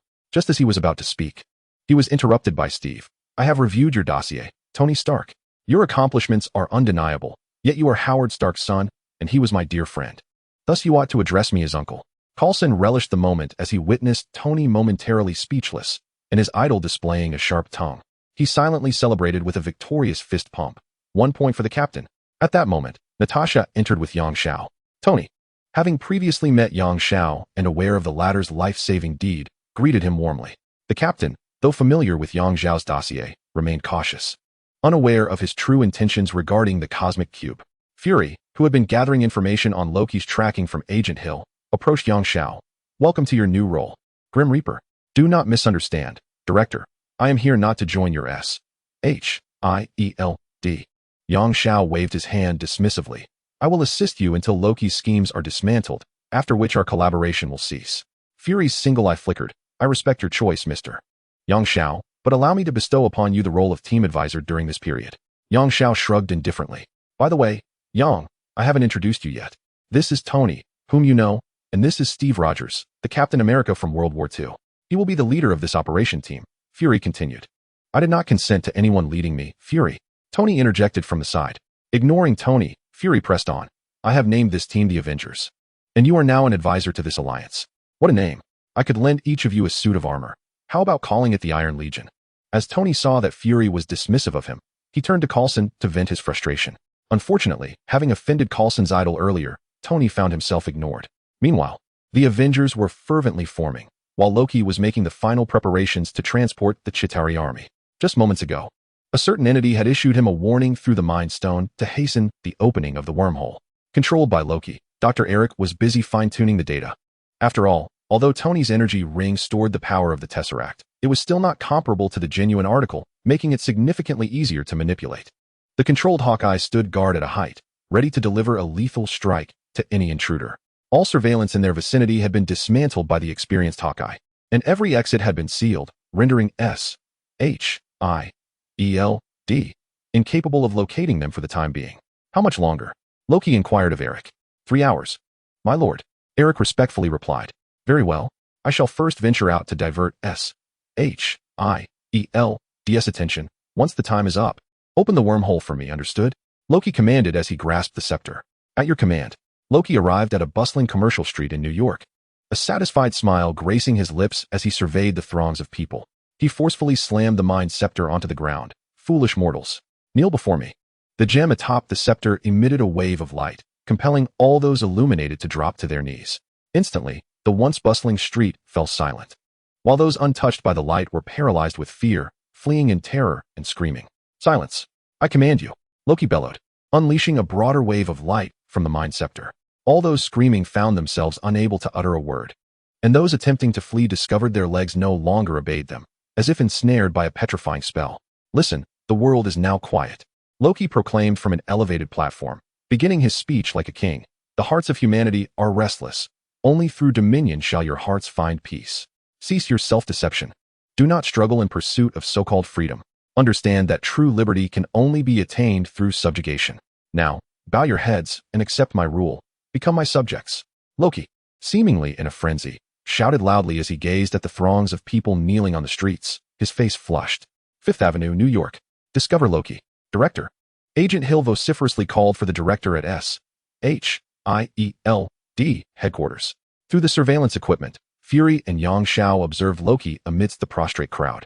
Prepare to act, gentlemen, Fury proclaimed. Tony donned his armor, declaring, I'll take the lead. By the time you arrive, I'll have already crushed this green-clad pest. With that, he soared into the sky, shattering the sound barrier as he sped away. What a selfish individual, always craving the spotlight. Coulson grumbled. Forget about him for now. Let us board the aircraft and depart swiftly. Steve furrowed his brow. Soon, a sleek, all-black aircraft emerged from the hangar. Captain, Yang Shao, and Natasha took their seats, with Agent Hill at the helm. Tony's armor boasted a top speed of Mach 6, allowing him to reach the scene in no time. Lower your weapon, Tony directed, as his palm energy cannon aimed at Loki. Oh, the Iron Man. Last time I spared you, and you dare to show no gratitude? You think you can stand in my way? Loki sneered. You want to believe what I can do while you hide behind that shell. You may certainly attempt it. Tony retorted dismissively. Chapter 32, Who Triumphed? Tony edged closer to Loki, hovering in the air. Are you implying that your staff can control me? He crossed his arms. I've seen the footage of you manipulating others at SHIELD headquarters. It seems you need to make contact with your staff to exert control, correct? Don't harbor illusions. You will never lay a finger on me.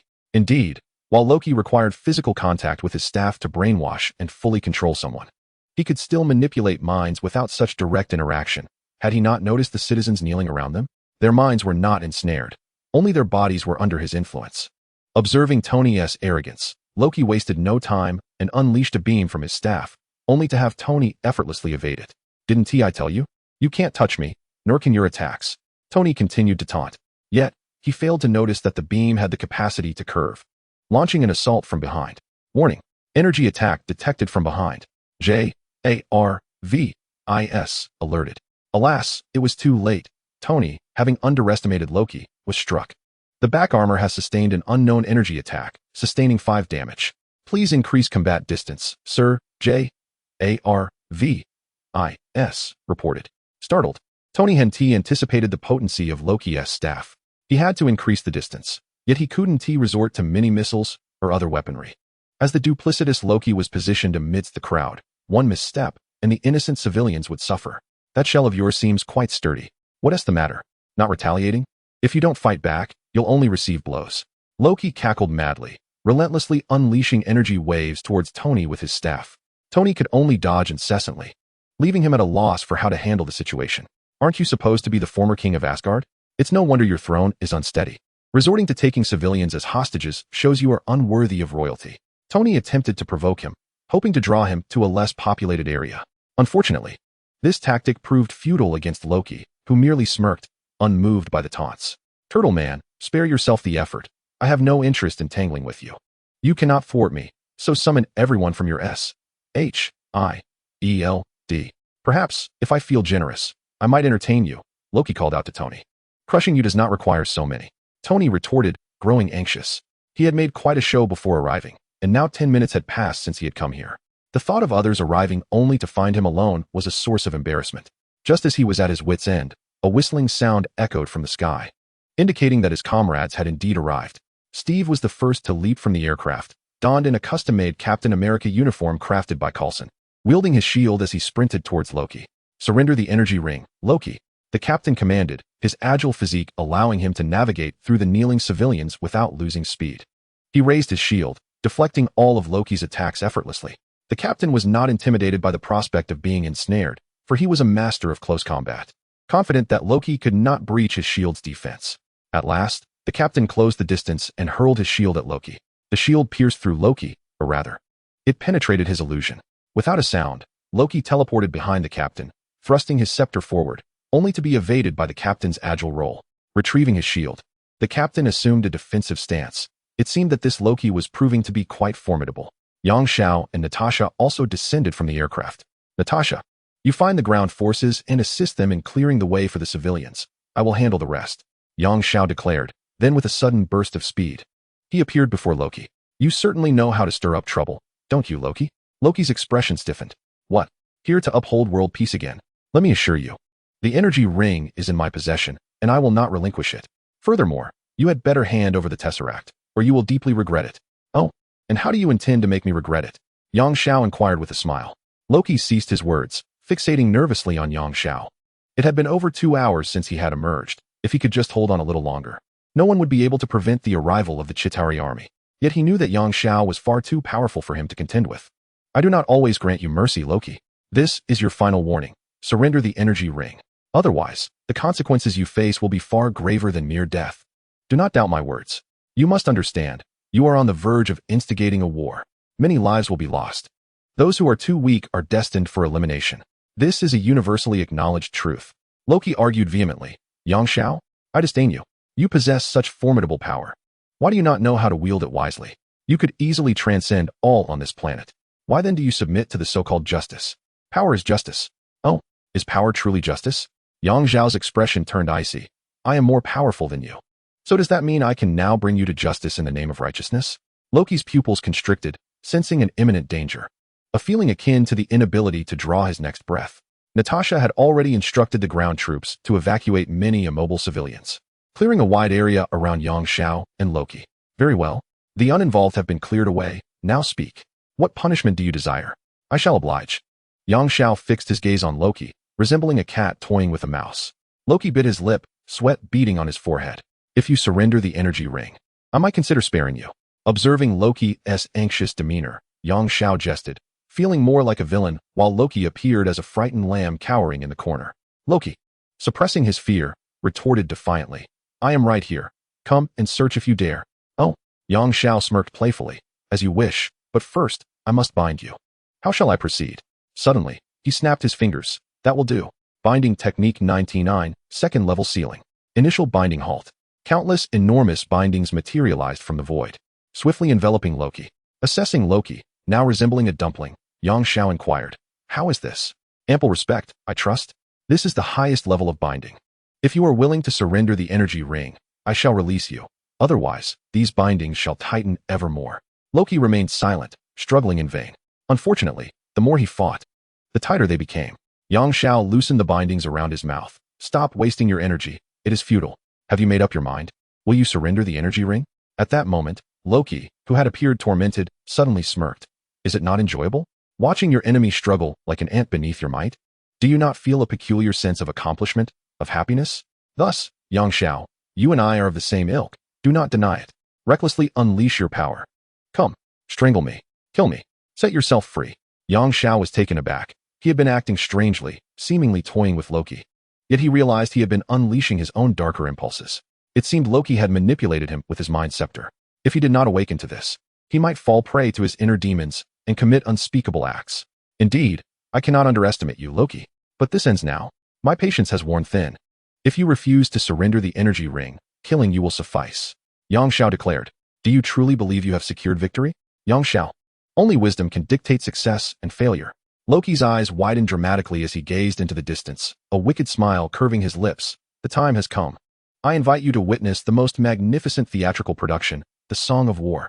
Amidst Loki's maniacal laughter, a formidable blue beam of light surged into the sky, as if the heavens had been corroded by sulfuric acid, allowing a multitude of bizarre spacecraft and extraterrestrial warriors to swarm forth.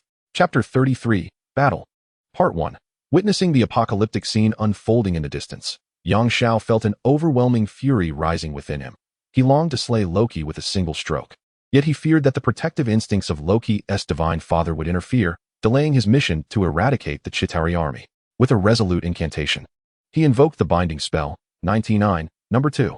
Countless iron spikes pierced Loki's bandaged body, skillfully avoiding vital points, before anchoring him to the ground. Then, he unleashed the final seal, Great Binding.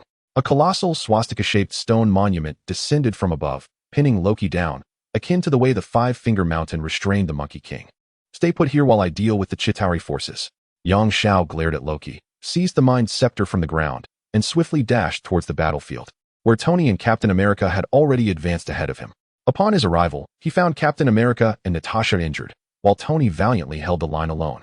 Despite the impressive capabilities and offensive power of his Mark suit, the sheer number of enemies was overwhelming, like wooden stakes in a river. How much water could they truly hold back? The Chitauri army swarmed forth from the wormhole like a horde of locusts, comprising not only individual soldiers, but also massive Starbeast warships. These vessels unleashed torrents of searing flames, causing buildings to collapse and leaving countless humans as victims beneath the chaos. Yang Zhao's fury reached a boiling point. He pried a gem from the Mind Scepter and stowed it within his cosmic cube pouch, then hurled the scepter's shaft like a spear, piercing through 2 Chitauri warriors. Aching! It's time to strike. Yang Xiao growled. Regret coming to Earth, you Chitauri wretches. Hunt him down, my pack of wolves. A conflagration of spiritual flames, towering over 6 meters high, engulfed his form as he ascended into the air wielding dual pistols. Any Chitauri warrior that dared approach him was crushed under his spiritual pressure.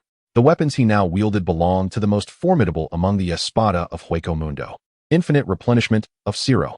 The pistols erupted with deep blue Zero blasts, firing at an astonishing rate and covering an expansive area, ceaselessly unleashing their fury.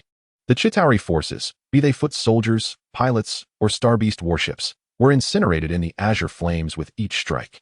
Look at the sky ablaze with blue death, Tony exclaimed, nearly caught in the crossfire. Get out of here, Tony. Take Captain and Natasha with you. Hurry to the energy ring and shut down the wormhole. I'll handle things here, Yang Xiao shouted. Recognizing Yang Zhao's formidable presence, Tony complied, swiftly grabbing Captain America and Natasha, propelling them towards the teleportation beam. Although Yang Zhao's offensive prowess is formidable, akin to shaking the heavens and moving the earth, a relentless tide of troops continues to surge forth from the wormhole, rendering the slaughter seemingly endless. The roar of Wang Su reverberates like a storm. From Yang Zhao's chest, a colossal azure orb of light coalesces, transforming into a massive cerulean flash that blankets the sky, blinding all who dare to gaze upon it. Wang Su's radiant strike, the most potent of the 10 blades virtual flash attacks, crashes into the wormhole, obliterating the newly emerged troops before they even comprehend their fate, reducing them to mere ashes in an instant. The surviving soldiers are left in a state of shock prior to their arrival on this planet. They had been informed that it was a primitive world, inhabited by frail life forms and lacking advanced technology, making conquest a trivial task. Their mission was merely to eradicate any resistance and reclaim the cosmic cube. Yet, the grim reality is that nearly all of the forces that traverse the wormhole have been annihilated, and in an alarmingly brief span of time, leaving no trace behind. A thought flickers through the minds of the surviving soldiers. They fervently hope that this harbinger of death does not pursue them back to Zatari, for he is utterly merciless. At that moment, an eerie stillness envelopes the wormhole, as though the impulsive forces on the other side have grasped the dire circumstances here and ceased their dispatch of ordinary troops. After a brief interlude, the calm before the storm dissipates. Something purple and egg-shaped stirs at the mouth of the wormhole, and soon, this egg appears to hatch, its shell fracturing to reveal a pitch-black monstrosity clad in thick armor that emerges into the wormhole. This creature towers at least 10 stories high, devoid of eyes yet seemingly fixated on Yang Xiao.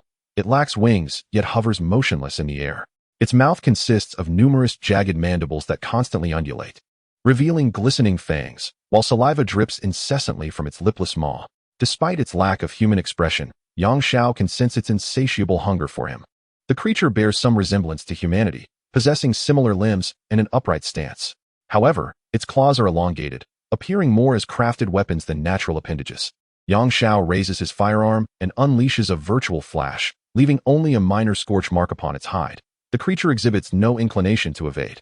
Yang Xiao cannot recall this beast's appearance from any film. Could it be that he has become too powerful? Might Zatari dispatch different units based on the adversary's strength? As Yang Xiao muses, he suddenly encounters a colossal visage, and before he can react, a barbed tongue ensnares him and draws him into its gaping maw. Who could have anticipated that a creature of such immense size could move with such astonishing speed? It is well known that the phenomenon of afterimages is a result of the human eye's visual retention mechanism, where the image on the retina persists for a brief moment after the light ceases to act, a delay caused by the response speed of the optic nerve, typically lasting 1/24 of a second. Following training with the Qing, Yang Zhao's visual acuity and reaction time have accelerated to approximately 20 times that of an average person, reducing his effective response time to about 1/500th of a second. Thus, even Yang Zhao cannot perceive the afterimage, let alone react in time, underscoring the terrifying velocity of this monstrous entity. This utterly defies the principles of aerodynamics and the laws of physics on Earth. Yang Zhao was savagely devoured by the monster.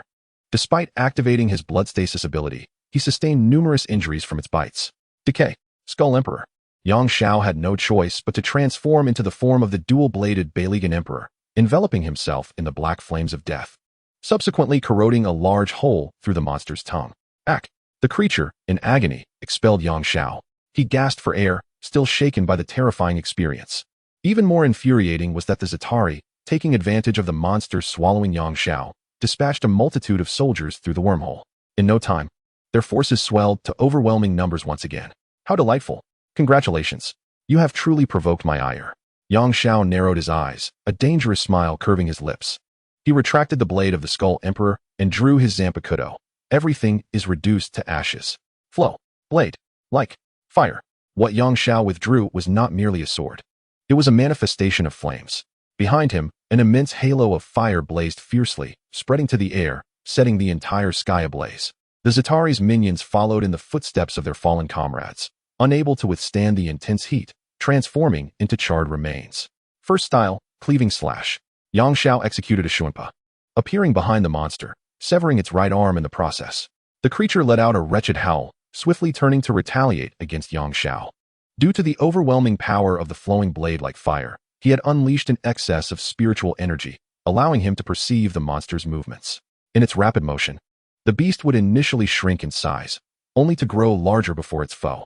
Yang Zhao parried the assault with his blade, but was still sent flying by the tremendous force. Flames engulfed the city. Yang Zhao swung the flowing blade like fire. The wall of flames released by the blade, encasing the monster like a colossal palm.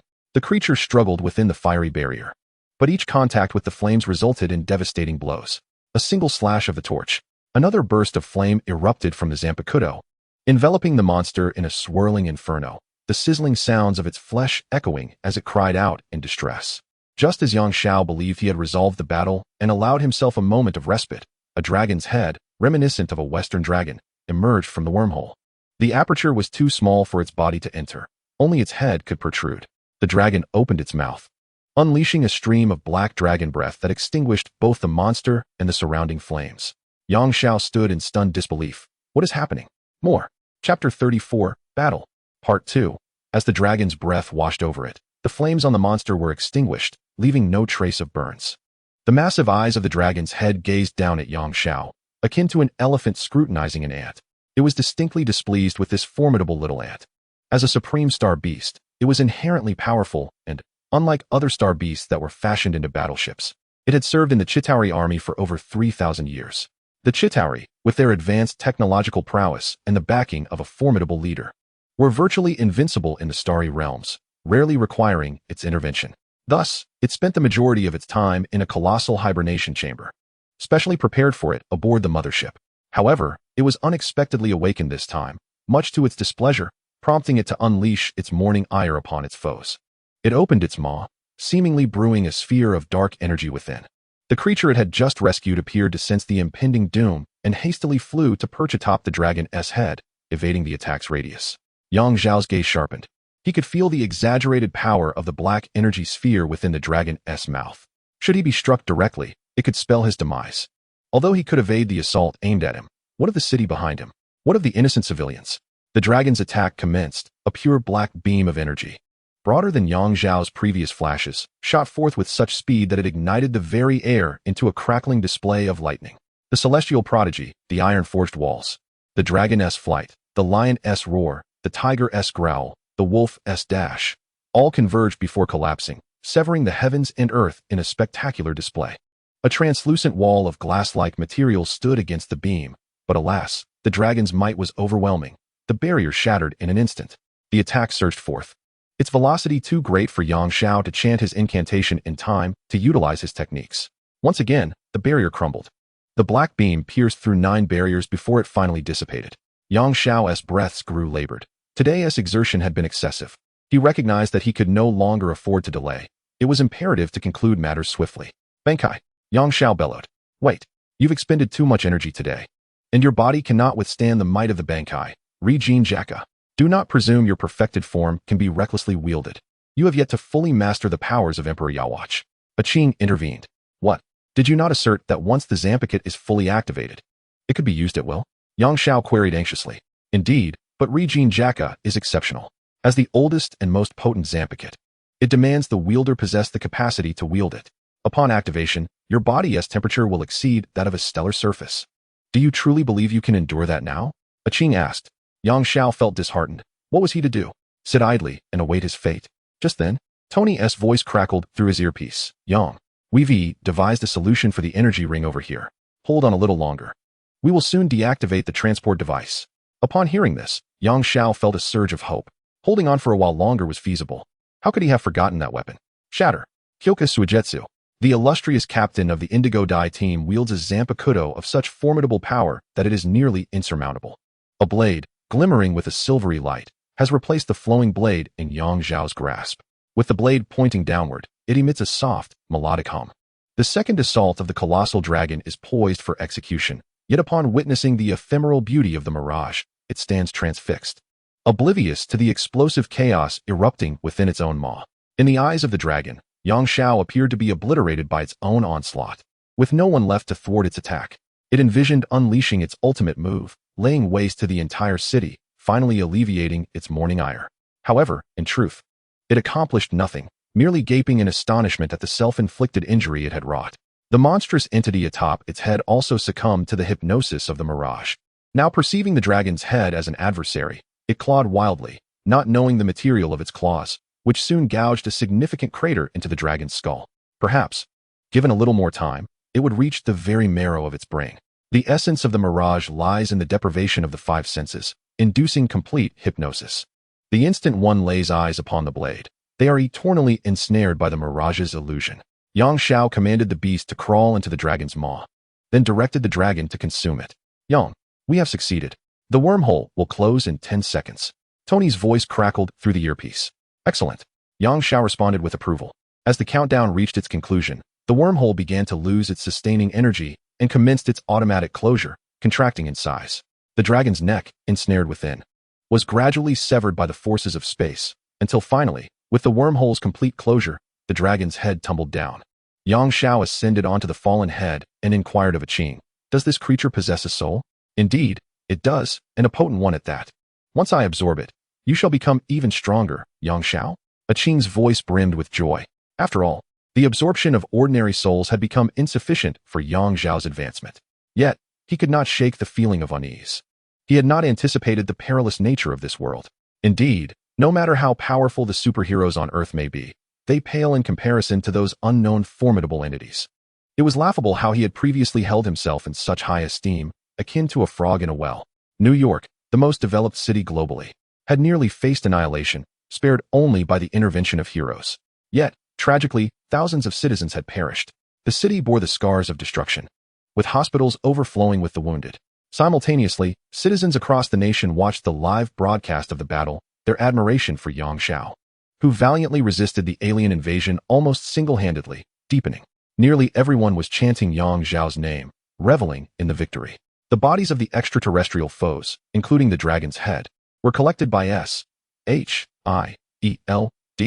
Yang Xiao approached Loki, observing the latter pinned and immobile. He crouched down, a smile gracing his face as he inquired. So, who has triumphed now? Loki, with a sullen visage, remained silent. Did he not wish to acknowledge his defeat? Very well, it matters not. I have already informed your father. He will come to fetch you. This time, do not think of escaping, for I shall not assist you in unbinding these restraints. You shall find a way out on your own within your celestial palace. Yang Xiao rose, turning to leave. Why do you not kill me? Loki finally spoke. Because you are merely a puppet. Yang Xiao halted in his tracks. It appears you are not entirely ignorant. Do you understand that every puppet has a master who manipulates it? Loki gazed at Yang Zhao's retreating figure, proclaiming, "His might is beyond the comprehension of your kind. And you, having seized his tesseract and now the Mind Stone, shall not escape his wrath." Yang Zhao turned back, casting a glance at Loki, and suddenly burst into laughter. "Are you trying to remind me? How rare." Staring at the vanishing wormhole in the sky, he seemed to respond to Loki, or perhaps converse with some unseen entity. "I await ahead, with no rivals in sight." Chapter 35. Devour the crisis in New York had been resolved, and the Mind Stone acquired. Ignoring Fury and Tony's pleas, Yang Zhao was determined to depart. He recalled receiving a message from Banner, inviting him to the wedding with Betty in 3 months. He had already collected 2 Infinity Stones, with 4 remaining before he could return home. Now, Yang Zhao could finally grasp the sentiment behind gathering the 7 Dragon Balls in Dragon Ball. However, the Dragon Balls were conveniently located on Earth. Whereas he had only 2 in his possession, the whereabouts of the others were unknown. At present, he could only rely on his recollections of the film's plot, waiting for the Dark Elves to appear and securing the Ether, Reality Stone, first. Afterward, he would need to devise a method to leave Earth and seek the remaining stones. Traveling by spaceship was out of the question. Given Earth's current aerospace technology, even the formidable Stark Industries could not construct a vessel for interstellar travel. Thus, only 2 options remained. First, to request assistance from the Asgardian Palace and utilize the Bifrost for transportation. However, this seemed impractical. The back-and-forth journey would be cumbersome and inconvenient for them. Second, to employ the Tesseract, provided he possessed a star map. This option was feasible. He could borrow a star map from the Celestial Palace. Resolute, Yang Zhao removed the spirit pack from his shoulder, opening it to retrieve the Tesseract for a Qing to examine. Upon opening the pack, Yang Zhao was taken aback. The Tesseract and the Mind Stone appeared as 2 gladiators, entangled in a silent struggle, colliding continuously without sound or vibration. Yet, with each impact, their radiance dimmed. Could it be? What was amiss? Were they vying for territory? Or was it a matter of mutual disdain? Perhaps he had been mistaken, believing that all 6 stones, as part of the Infinity Stones, should coexist harmoniously, akin to siblings. Yet, he was wrong. They were not kin but rather sworn enemies. Perhaps when they were originally conceived, the designers programmed them in such a way that those who lacked understanding would not only be unable to harness their collective power, but would inadvertently trigger a self-destruct mechanism, rendering them mutually canceling. Without the correct methodology, they should never be contained within a single vessel. Yang Zhao, without a moment to ponder, swiftly extracted the gems and separated them. Must he truly seek the Infinity Gauntlet first? Yang Zhao was aware that the gauntlet currently resided in the treasury of the Celestial Palace, yet despite his past assistance to them, Odin might not acquiesce to his request. The intention was far too apparent. The Infinity Gauntlet could solely serve to house the Infinity Stones, and uniting all 6 would grant dominion over the universe. Who in their right mind would bestow such power upon him, effectively crafting an inescapable master? "There is another way, Yang Zhao," came a Qing's voice. "What method?" He replied. "Are you suggesting that Jian should steal it from me? Let us not entertain such thoughts. After all, she is currently enamored with Thor, even if she is my knight. Such an act would still inflict harm upon her." Yang Zhao shook his head. "Why is your mind always on thievery or robbery? I never suggested using the Infinity Gauntlet of the Celestial Palace." A Qing exclaimed in exasperation. I understand now. You have the means to replicate the Infinity Gauntlet, don't you? Right? I'm indeed quite clever." Yang Zhao beamed, adopting a detective-like expression. "Do you think I'm a photocopier? It's not as simple as that. I've already stated that I can only replicate abilities from the realm of the dead." A Qing retorted, "What I mean is, I can absorb them myself." "What?"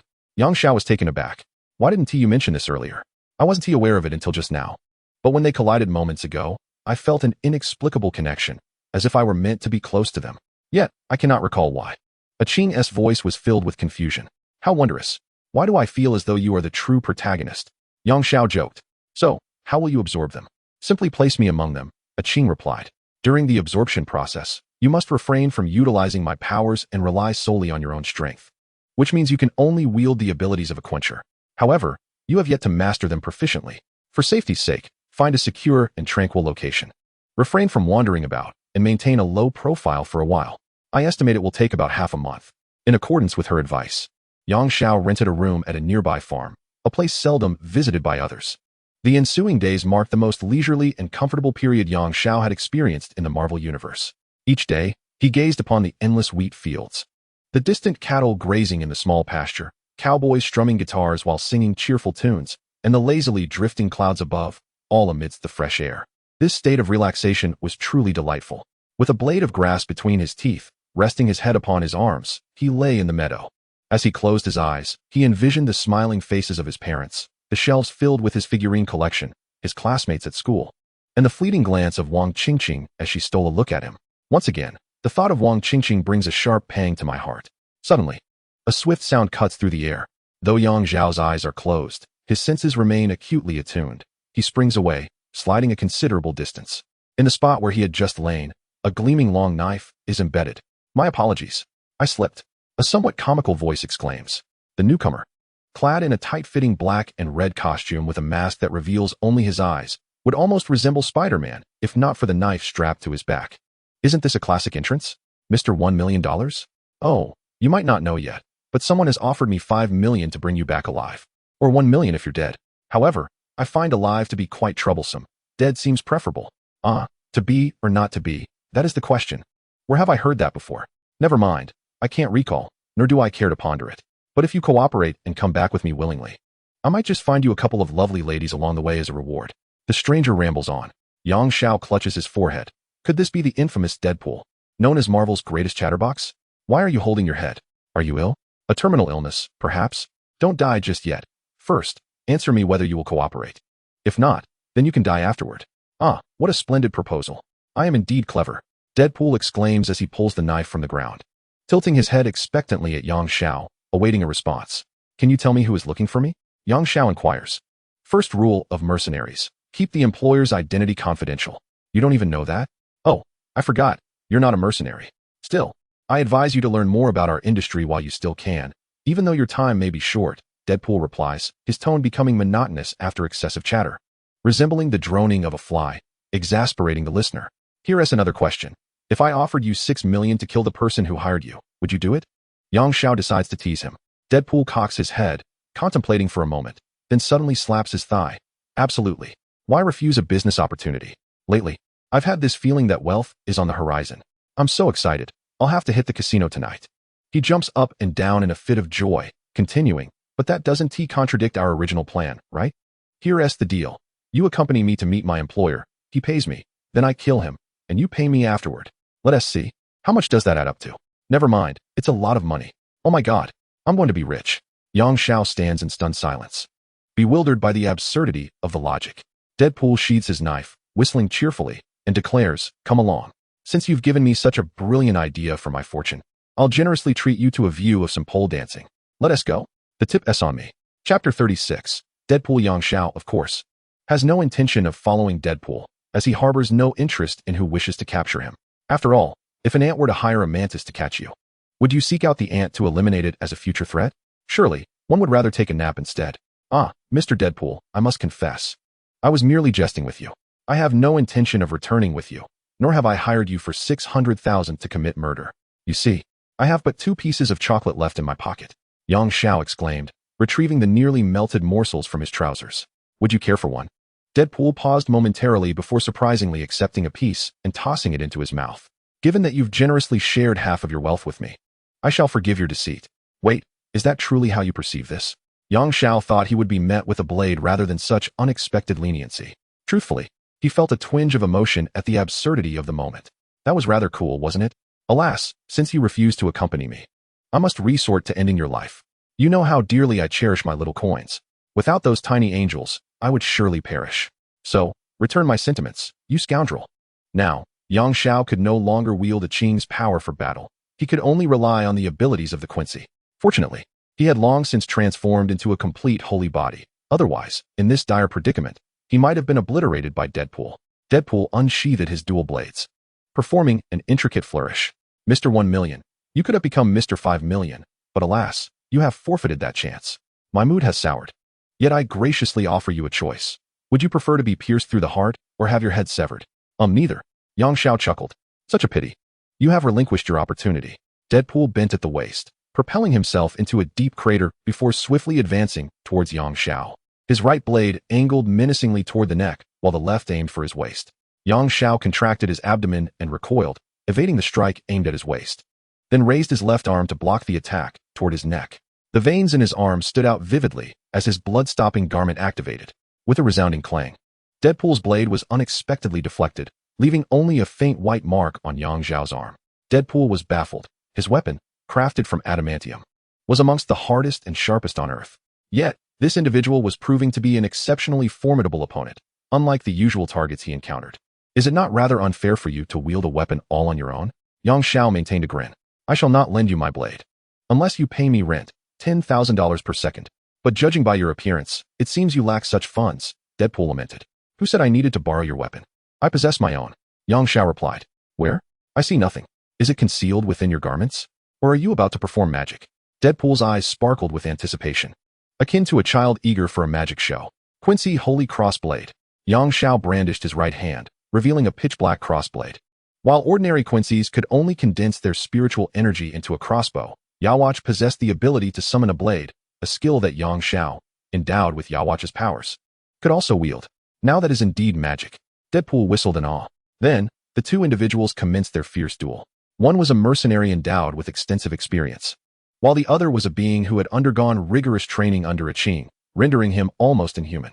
Should someone have captured this spectacle on camera, it would undoubtedly surpass any martial arts film by leaps and bounds. Deadpool struck at Yang Xiao, but his blade could not penetrate the latter's exceptionally tough skin. Conversely, when Yang Xiao struck Deadpool, the blow landed, yet the wound healed almost instantaneously. Even more astonishing was the fact that when Deadpool's head was severed, it astonishingly regenerated. A feat that was simply remarkable. Of course, landing a blow on either was no simple task. Deadpool possessed the ability to teleport, while Yang Xiao wielded the swift and formidable techniques of the exterminator. The battle raged on for an extended period, and neither bore any visible scars. However, peculiarly, the ground around them was littered with numerous dismembered parts of Deadpool, heads, arms, and even several sections of intestines. This guy is indeed resilient. Deadpool mused to himself. No matter how I strike, I cannot slay him. Why are you so formidable? Yang Xiao pondered. Unbeknownst to Yang Xiao, Marvel's lore surrounding Deadpool not only grants him extraordinary regenerative abilities, but also includes a curse from Thanos, known as immortality. What does immortality entail? It signifies that death holds no significance for Deadpool. For him, death is neither a verb nor a noun, as its meaning cannot be applied to his existence. Thus, even if Yang Xiao were to strike for a millennium, he could not vanquish Deadpool, akin to Wu Gang chopping the laurel tree. No matter how much is severed, it only grows back. Stop, Yang Xiao called out, feeling utterly bored. Is this entertaining? This is exhausting, and it yields no results. Fine.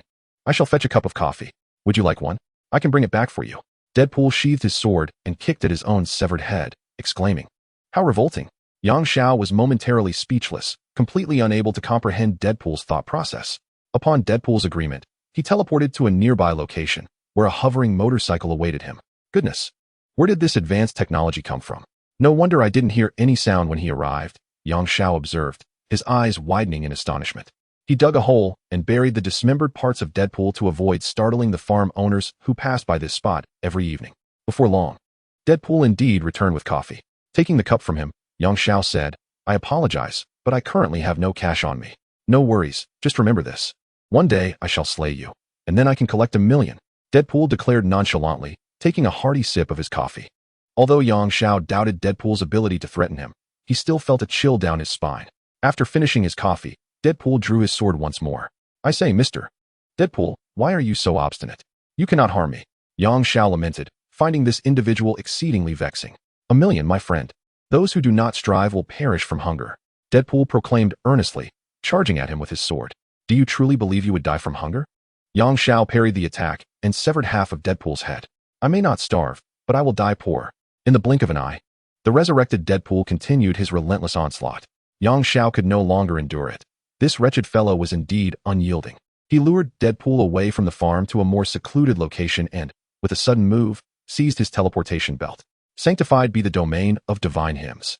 A colossal luminous barrier ensnared Deadpool within its confines. At the center of this realm stood a magnificent star-crossed light column, emitting countless radiant arrows that pierced Deadpool, pinning him to the ground. He would rise again, only to be impaled once more in an endless cycle. Enjoy yourself. I shall take my leave. Fear not. This domain shall vanish by nightfall. At last, Yang Xiao could find respite. He resolved to depart for a more clandestine locale, lest he be incessantly harried by a myriad of individuals.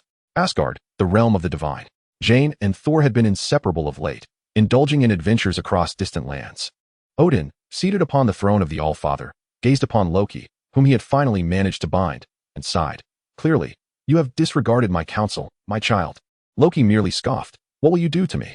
Slay me?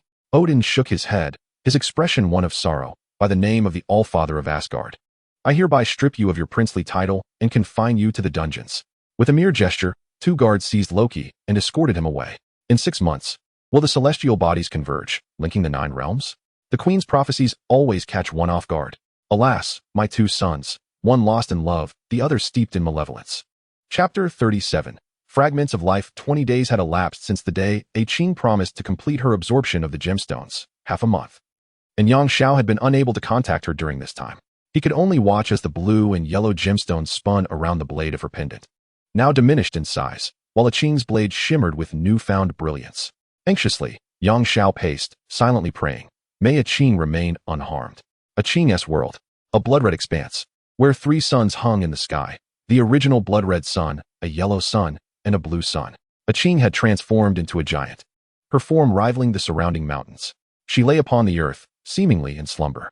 Her crimson hair cascaded down like a flowing waterfall, framing her exquisite visage. Her skin as smooth as fine jade. At this moment, her delicate brows furrowed slightly, as if dreaming of something profound. Her alabaster neck gleamed like snow-capped peaks, and the armor and skirt she wore accentuated her formidable presence. In this moment, she resembled a valkyrie, embodying both the ferocity of battle and the serene grace of femininity. No one dared to intrude upon this flawless tableau. Indeed, no one should, for this was Aizen's world, a realm where she had always been alone. However, not far from the resting place of the Valkyrie, there lies a small lake of crimson hue, its sanguine waters seemingly perpetually boiling, releasing bubbles that rise to the surface. With each emergence of a blood bubble, a figure of blood, a blood man, steps forth, kneeling before Aizen and uttering the word mother before bowing deeply. The area has become a throng of souls. In the distance, a blue sun emits beams of azure light, causing the sanguine expanse to swell, rumbling as if heralding the dawn of creation. The golden sun casts its rays upon countless blood lakes, which bubble in response, birthing more blood-colored figures that all prostrate themselves towards the spot where Aizen stands. On the mountainside, once barren save for stones, now flourishes vegetation resembling blood coral, alongside towering trees that reach towards the heavens. Upon these great trees, enormous birds build their nests. They soar into the sky, their wings resembling clouds descending, their cries resonating across the land. Throughout the mountain forests, rivers, and plains, blood-colored beasts gallivant and howl. These creatures are bizarre in form, reminiscent of the strange beings chronicled in ancient texts. The world grows ever more vibrant and cacophonous, yet no clamor can rouse Aizen from her slumber. What dreams could Aizen possibly be experiencing? Her dreams manifest as fragmented shards, akin to shattered mirrors, each fragment capturing a distinct scene. Aizen strives to piece together these shards like a puzzle, yearning to restore the broken reflection, yet her efforts yield naught. She can only examine each fragment individually. A pancake stall, nothing else in sight, just a pair of calloused hands skillfully preparing pancakes, accompanied by a somewhat hoarse yet gentle voice. Shandong pancakes, 3 yuan each. Before a hospital bed, a man, emaciated like a skeleton, grips a small hand tightly. His eyes wide with desperation to speak, yet no sound escapes his lips. In a dilapidated room, the sounds of firecrackers resonate from outside.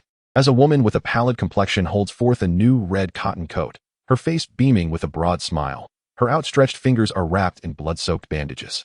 On the wall beside the classroom blackboard, a report card is posted, the name at the top reading, Wang Qingqing. Upon a yellow diary, 2 characters are inscribed with utmost effort. Repay kindness. Certificates of excellence and outstanding student leadership are tucked away in the innermost part of a desk. A gnarled piece of elm wood, a small knife, a pair of tiny hands, a desk lamp, and a tattered comic book bear the imprint of a knife's model. A small hand, lacerated, drips blood onto the forming blade, yet the hand does not cease its carving. The grim visage of a burly man in uniform. A woman sprawled on the ground, an overturned rickshaw, and a shattered pancake stall loom large before her, the long unpolished shoes trampling her face, emitting a foul odor. Such pain. A solitary youth, who finds solace in slumber and comic books during class, neither particularly good nor bad in academics, buys pancakes daily. A boy, soiled with oil, pushes past the burly men to assist a mother and her daughter. He made a call, and the burly men bowed and apologized with trembling voices, while the principal wore a sycophantic expression. Every day, the boy, surrounded by beautifully dressed girls in designer clothes after school, felt a bitter ache in his heart. His dilapidated bicycle contrasted sharply with the luxurious cars that ferried him to and from school. Underneath the grand tree, he sat reading, a picturesque scene, with rejected gift boxes and tears swirling in the wind. A weeping girl dashed towards the park across from the school, and on the road, a truck approached. The shrill sound of brakes and honking piercing the air. The agonizing pain coursed through his body as the world before him turned crimson. Who were these figures? Who am I? Where do I come from? Where am I going? A Qing? Who is a Qing? Who am I? And Wang Qingqing, who is she? In this blood-red realm, a Qing opened her eyes and sat up, as if awakening from a peculiar dream, surreal and bizarre.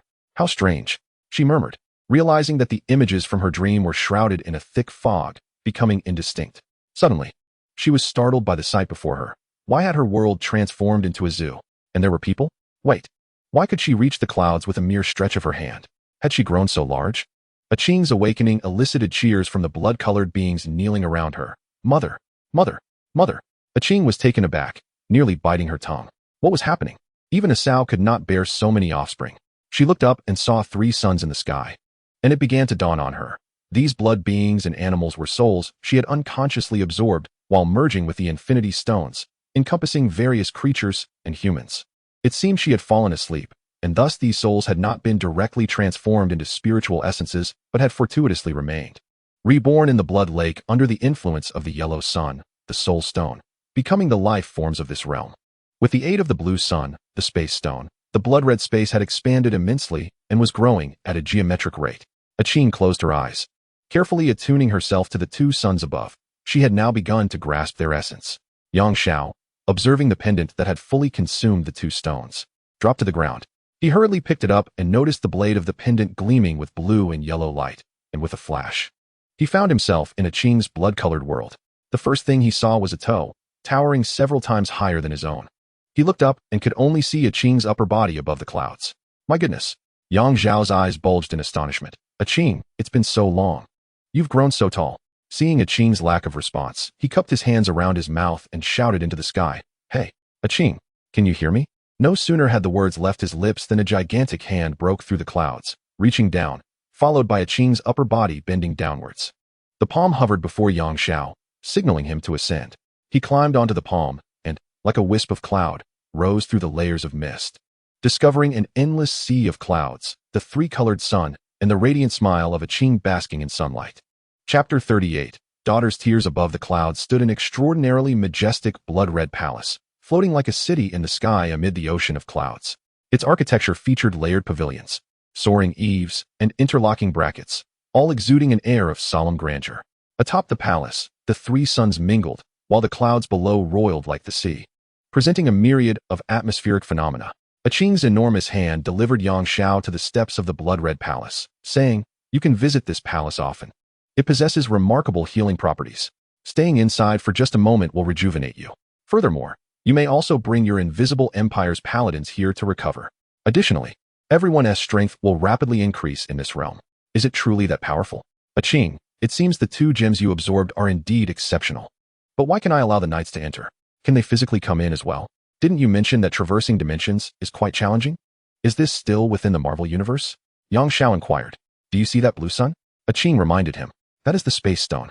My world is no longer merely a mental space. It has genuinely become an independent, tangible realm. However, this world has taken shape largely due to the space stone, which is an artifact of the Marvel Universe. Therefore, to be precise, my space is a semi-dimension attached to the Marvel Universe. Yang Xiao felt a bit dizzy. So, this world is both independent and connected to the Marvel Universe. Is that correct? Indeed, a Qing affirmed. Then you are the creator deity of this world? My goodness. I knew it. A Qing, you are truly the main character. Yang Xiao jested again. No, I am not so powerful as to create worlds. Although this realm is based on my blood-red world, the true creators are the Space Stone and the Mind Stone. I am merely the steward of this space. Utilizing the 2 divine stones to manage this world, a Qing clarified. What distinguishes you from the creator in terms of authority within this world? Yang Xiao pressed on. There is no difference, as these 2 stones lack a complete self-awareness. I am the sole deity of this realm. However, this world is still incomplete.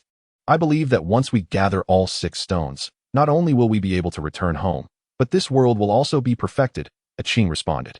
As their conversation unfolded, Yang Xiao approached the palace, and a Qing diminished in size to follow him. From afar, the The palace's grandeur was not apparent, but up close. The magnificence became evident, with the grand entrance towering over 10 meters high. At the entrance stood 2 coiled dragons, not stone sculptures, but 2 genuine dragons. Upon seeing Yang Xiao and Qing, the dragons lowered their heads in reverence. They then intertwined their necks and roared, and with the resounding echoes of their mighty roars, the palace doors swung open with a thunderous crash. Yang Xiao stepped inside, where dozens of colossal pillars, each measuring 5 meters in diameter, supported the lofty ceiling of the grand hall. Directly opposite the entrance stood a majestic throne, encircled by 6 imposing vermilion dragon columns, each 10 meters in diameter, adorned with true dragons coiling around them. As Yang Xiao entered, the 6 dragons emitted a resounding roar. Beneath the throne lay a magnificent 5-clawed golden dragon, its immense form pressing against the seat, its gaze exuding authority. In front of the golden throne stood elegantly crafted cranes and a ceremonial cauldron, with intricately carved screens at the rear, rendering the entire hall both solemn and resplendent. Yang Xiao, captivated by the grandeur, exclaimed, "This golden dragon is magnificent. Can I take it with me?" Qing shook her head. Without the support of spiritual energy outside, it cannot endure for long. Yang Xiao, disappointed, soon resumed his childlike curiosity, exploring the surroundings.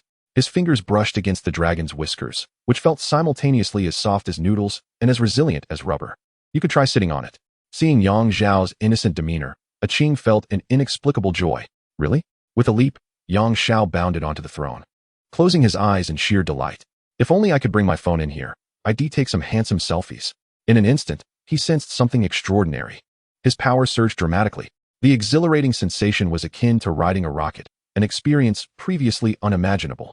This throne is the nexus of the hall, directly channeling the power of 2 infinite gems, like a spring of underground water. You are seated right upon that spring.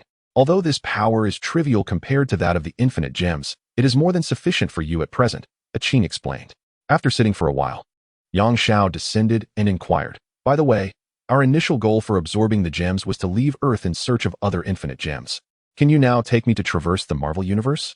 "That is absolutely feasible, at least for spatial travel," Qing replied. "Moreover, the core of the space stone contains a complete star map of the Marvel Universe, allowing us complete freedom of movement." "Wow, Qing, you're amazing," Yang Xiao exclaimed joyfully, dancing with excitement. The two exited the palace, taking a seat on the stone steps to gaze at the sea of clouds. Suddenly, Yang Xiao noticed Qing hesitating. "What's the matter?" Yang Xiao asked, puzzled. I wanted to ask you something. Have you had any strange dreams lately?" Qing inquired, frowning. "Why do you ask that all of a sudden?" "I've had many dreams, but I can't recall them." "What is going on?" Yang Xiao expressed concern. "Oh, it's nothing. I, too, seem to have had a significant dream, yet I've forgotten the details. It perplexes me because I feel I shouldn't forget something so important," Qing replied. "Don't dwell on it. What could possibly be so important? Didn't you say you are merely the obsession of Wang Qingqing? How long has it been since you gained consciousness and intelligence? What could be so crucial?" "Our most important task is to return home," Yang Xiao declared. "Yes, home. I will always assist you. We shall return home." Qing seemed to be conversing with Yang Xiao, yet it appeared as if she were speaking to herself. Turning back to Yang Xiao, she inquired, "Have you ever considered what would happen to me if you truly returned?" "Well, of course, I would return with you," Yang Xiao responded without hesitation. "But, what if? I'm merely suggesting, your original world does not permit my existence." Qing gently brushed her long hair and asked, "Why wouldn't it allow you?" Yang Xiao queried, puzzled. "This is the Marvel Universe, where anything is possible, thus. I can see you, and you can see me. We can converse and strive together," Qing continued, taking a moment before elaborating. "However, your original world is exceedingly mundane, devoid of superhumans, mutants, or deities. It is even uncertain whether extraterrestrials exist there. How could I possibly exist in such a world?" Yang Xiao paused, momentarily taken aback. "Don't overthink it, Qing. If our original world were truly as you describe, lacking any miracles, then how did I arrive here, right? Qing, why have you become so sentimental? I recall when you first came here, you were so bold. Do you remember when you asked me to call you Grandpa? Reflecting on it now, you were quite the tomboy. How dare you?" Qing playfully struck Yang Xiao on the head. Her brows furrowed in annoyance, but seeing Yang Xiao clutching his head in mock agony made her chuckle. Her laughter sparkled like dew, her dimples deepening, and her cheeks radiated like snow. Yang Xiao's eyes widened in awe. "What are you staring at, you fool?" Qing, blushing fiercely, turned her face away. "Oh, how I wish you were Wang Qingqing." Yang Xiao mused dreamily. Upon hearing this, a myriad of emotions flooded Qing's heart. Yet she was at a loss to understand their origin. Her eyes moistened, and tears fell. Chapter 39. Vengeance and Desperation, Part 1. Yang Xiao could not fathom why his words had caused Aching to weep. When he asked her, she ignored him, merely wiping her tears and staring blankly into space. Having never interacted with girls before, Yang Xiao felt utterly helpless and anxious. After a considerable time, Aching seemed to regain her composure. Noticing Yang Xiao's anxious demeanor, she comforted him. It's all right, don't worry about it. I don't even know what is wrong with me. It's nothing. Really? Yang Xiao observed Aching's reddened eyes, still feeling uneasy. Enough of this. You can leave now. There are important matters to attend to, Aching urged. As she spoke, a circular opening appeared before Yang Xiao, resembling a small wormhole, leading back to the place he had entered from. With a resigned sigh, Yang Xiao reassured Aching a couple more times, gathered his thoughts, and stepped through the portal. In California, at Stark's private villa, Tony was in the basement developing his new suit of armor. The aftermath of the last battle in New York had left him feeling inadequate. He believed that aside from destroying the energy ring and closing the wormhole, he had rendered no meaningful assistance. Thus, he was now experimenting with his latest model, the Mark 42 suit. The suit of armor, from its design to its fabrication, brought him immense satisfaction, for the Mark 42 represented a significant leap forward compared to its predecessors, allowing for remote summoning and control.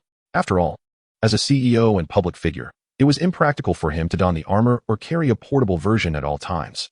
Thus, the concept of a remotely summoned suit was born. The experiment proved relatively successful. There was no need for mechanical arms or transformation boxes, as the individual components of the armor would autonomously assemble and adorn him. Truly spectacular. Tony intended to integrate this functionality into all models of his armors, initiating a comprehensive upgrade. At that moment, the news ticker on the laboratory wall was abruptly interrupted by a video. A self-proclaimed terrorist, referring to himself as Manga, threatened global terror attacks and issued a direct challenge to Iron Man, clearly indicating that the television station had been hacked. Due to Tony's performance on the battlefield in New York, the magnificent and powerful armor had become well known, and inevitably, he had once again earned the title of Iron Man. Tony paid little heed to the video. In his eyes, it was merely the ranting of an ordinary terrorist. Perhaps the reason for the threat stemmed from the fact that this terrorist organization had suffered at the hands of Stark Industries weaponry before the cessation of arms production. As for the fate of these terrorists, that was a matter for the U.S. government to address. Days later, Tony's driver, Hogan, reported a situation. A wealthy and handsome scientist had come to the company seeking Pepper, and the two had engaged in lively conversation.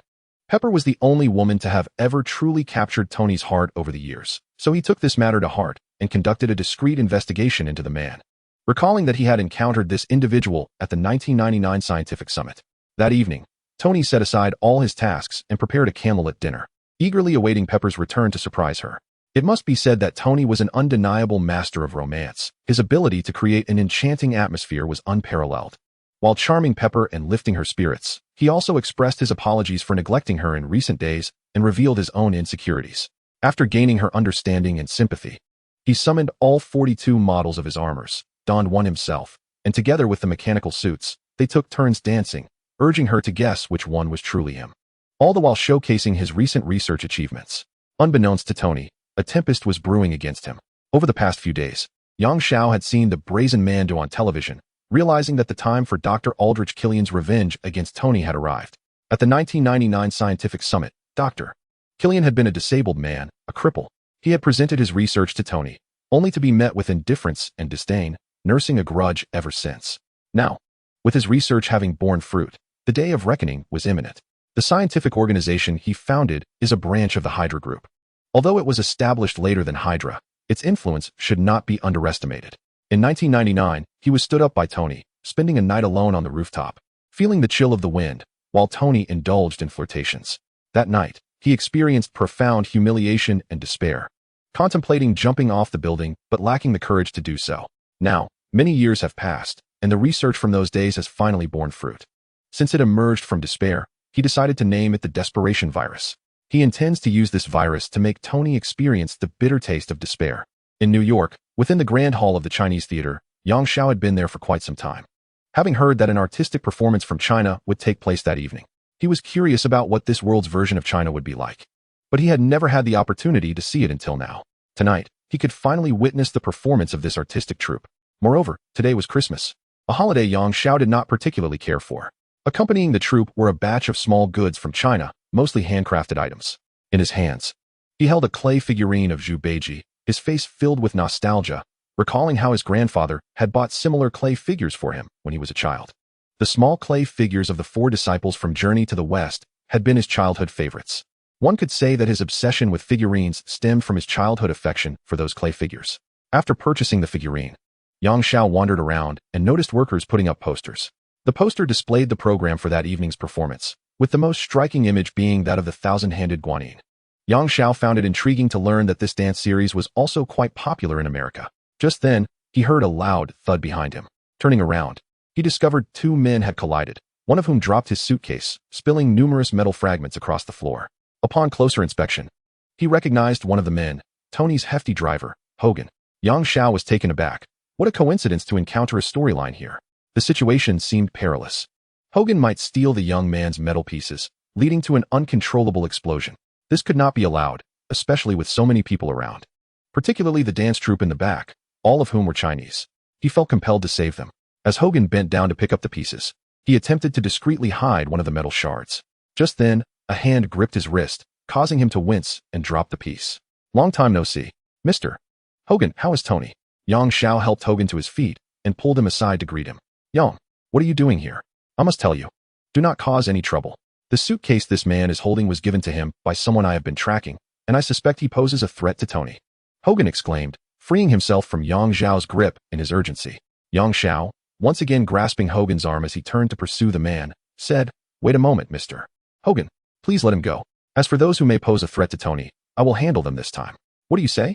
Understanding Yang Xiao's capabilities and the resolute glimmer in his eyes, Hogan reluctantly acquiesced, watching the figure depart with a sense of unwillingness. As for why Yang Xiao forbade Hogan from taking the metal shard, it was a matter that could be effortlessly resolved when the situation reached its climax. Why complicate things unnecessarily? All right, take me to Tony. I have something to convey to him.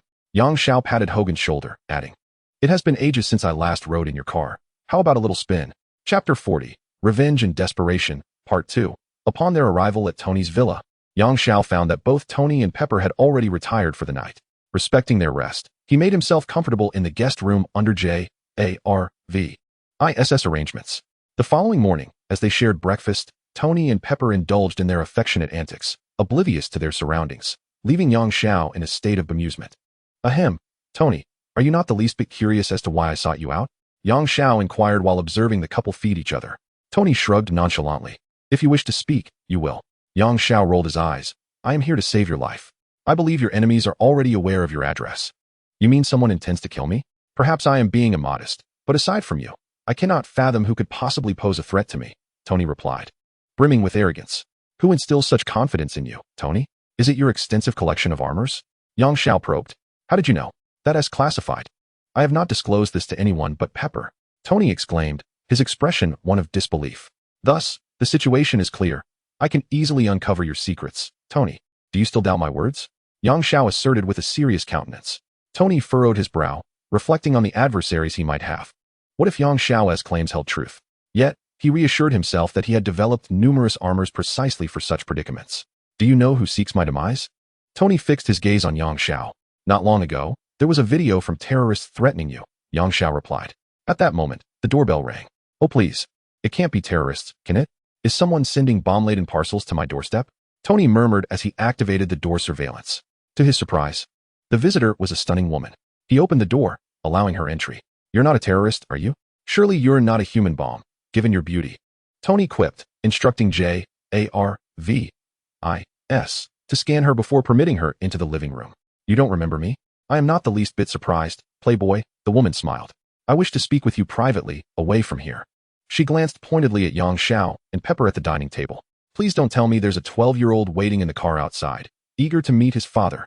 Tony cast a furtive glance at Pepper, lowering his voice, visibly anxious. Wow, how did you know? The woman feigned astonishment, and upon noticing Tony's pale expression, she couldn't help but chuckle. Just kidding. Tony patted his chest and took a deep breath, exclaiming, This is hardly amusing, my dear. Now, please state your purpose. It's perfectly acceptable to do so here. He then turned to introduce Pepper. Yang, this is Maya Hansen, a friend who specializes in botany. The lady smiled. So you do remember me. I only recall true beauties, Maya. Tony's propensity for flattery was evident, prompting Pepper to cast a curious glance at him. Are you quite familiar with her? No. Just an acquaintance, merely a casual friend. Tony quickly corrected himself, realizing the implication. Not exactly friends. We've only met once. So we're hardly close. Maya added fuel to the fire. Well, you certainly have many exploits. Pepper shot Tony a disapproving look and turned to Maya. What's this? An old flame trying to steal him away? Very well, I concede. But I must warn you. Tony is quite the inferno. What? Tony exclaimed, feigning despair. Yang Xiao, sipping his milk, observed the chaotic scene, finding it far more entertaining than the morning soap opera playing on the nearby television. All right, enough jesting, Tony. I've come to inform you that your adversary is formidable. I doubt you will last a week, Maya stated solemnly. He has been preparing for this day for many years. Wow, you are the second person to deliver this news. Are there many who wish to end my life recently? Tony shrugged and glanced at Yang Xiao. Maya shot a surprised look at Yang Xiao, who raised his milk glass in a toast to her before downing it.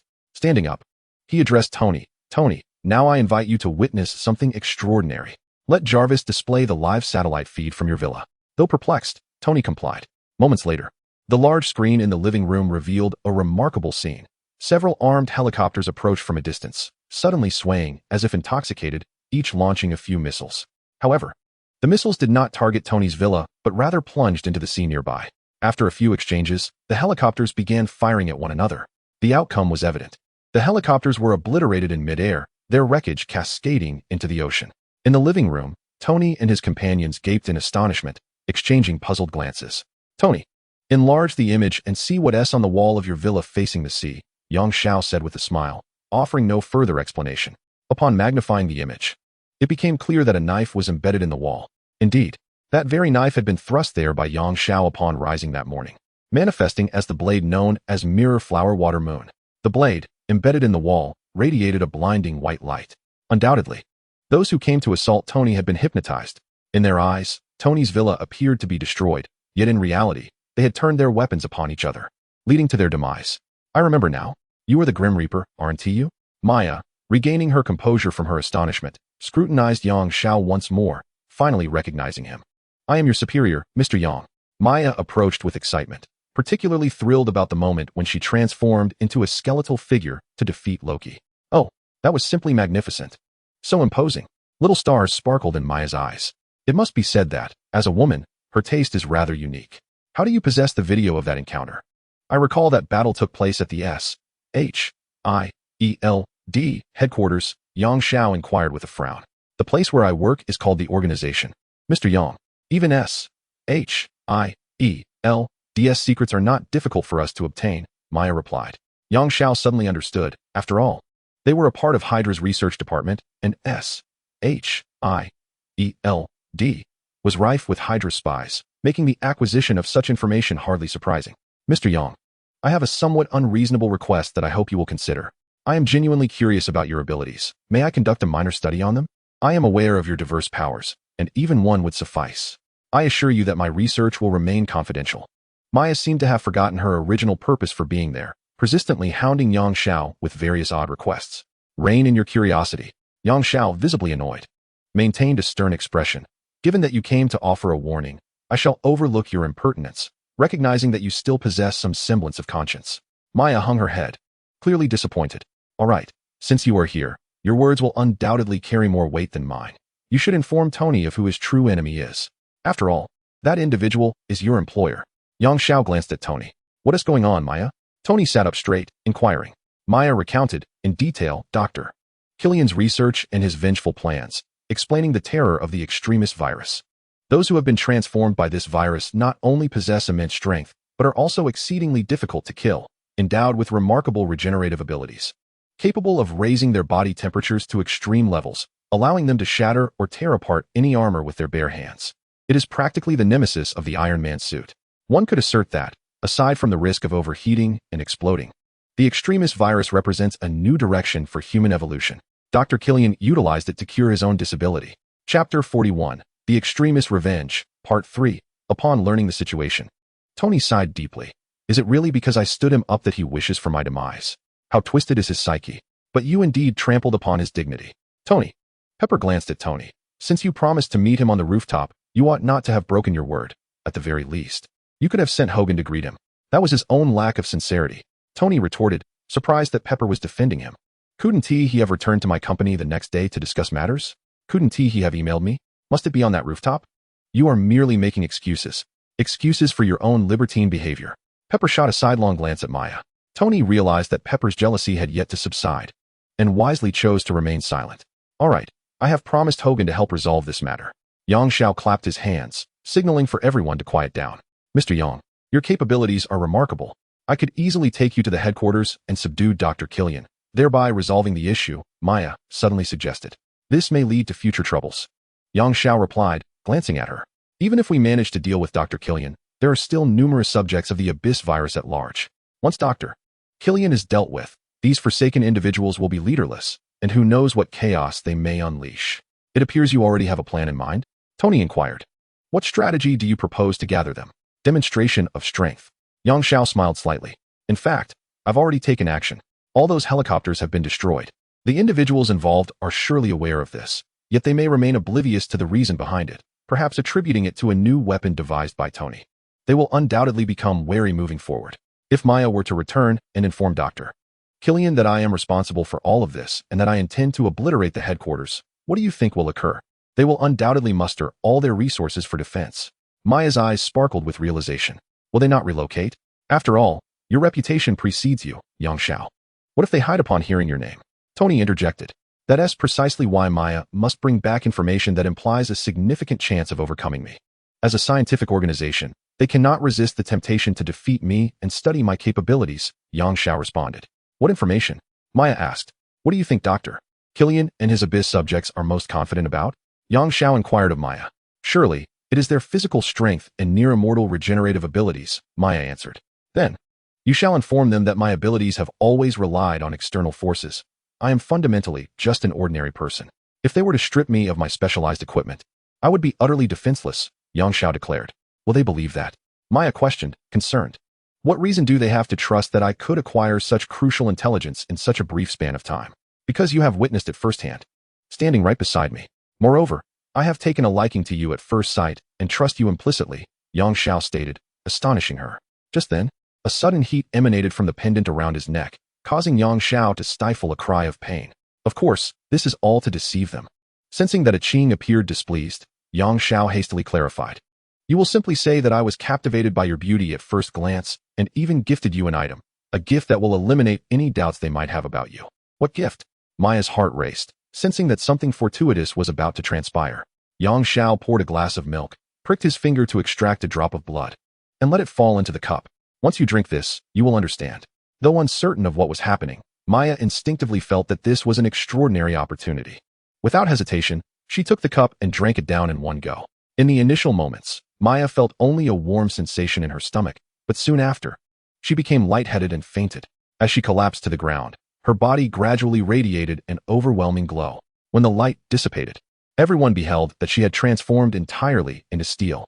After a brief moment, Maya regained consciousness and rose to her feet, kneeling on one knee.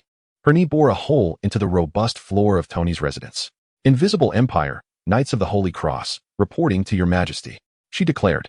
Indeed, with Yang Xiao's current powers, he could convey information through his blood to anyone who consumed it. Those who ingested Yang Xiao's blood would faint. As they processed the information within their minds, if they consented to the contract, they would become knights. The ability granted by this blood represented steel, the capacity to transform one's body into a form of steel. It is crucial to note that this steel is not ordinary.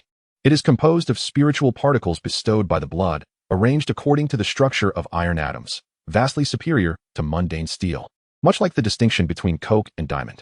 Furthermore, this steel possesses indestructible properties. In summary, even the desperate individuals of Killian's faction would find it impossible to melt or damage Maya's steel skin, regardless of their localized high temperatures. Yang Xiao assisted Maya to her feet, smiling. You are still unfamiliar with this power. Once you master it, return to me. As you command, your majesty. Your radiance shall illuminate the future of the empire. Maya stepped outside, eager to test her abilities, leaving a trail of footprints imprinted on the floor behind her. Upon reaching the threshold, Tony instructed J.A.R.V.I.S. to scan her once more. J.A.R.V.I.S. promptly reported, unable to scan, sir. I believe I just attempted to scan a neutron star. Her body density is exceedingly high. No rays can penetrate it. Tony gasped in astonishment. Yang, you monstrous being. Those who drink your blood also become monsters. My goodness. Despite his surprise, a hint of envy lingered in his tone. Do you wish to possess abilities like hers? Yang Xiao inquired. Tony suppressed his envious gaze and shook his head. He had his own pride, did he not? 2 days later, at headquarters, Killian stared intently at the screen, replaying the footage of the armed helicopter squadron he had dispatched crashing beside Tony's villa. He could not discern the issue. Could it be that Tony's home was equipped with formidable electromagnetic interference devices? Yet, a plane affected by electromagnetic interference should crash directly, rather than engage in mutual fire. Doctor, Maya has returned. A man of African descent approached to report. Killian's eyes flickered. Let her in. Without further ado, he continued, charge.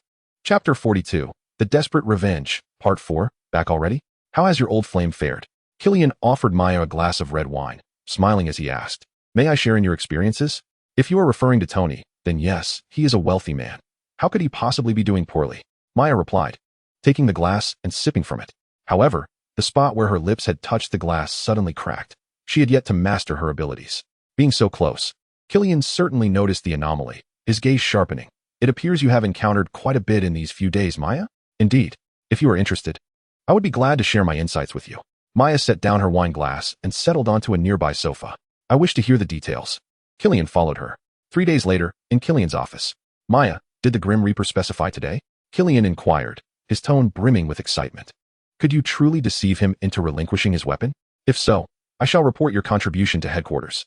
You know which headquarters I refer to. Indeed. But I require the assistance of all the exiles. Have they all returned? Maya squinted as she asked. Well, 7 has just returned. He is the last. Killian gazed out the window at the square, where hundreds of exiles stood ready. Excellent. In that case, I shall commence. A peculiar smile crept across Maya's lips. What did you say? I didn't quite catch that. Killian turned to inquire, only to be abruptly seized by Maya, her right hand clasping his throat. I am not like those previous worthless individuals.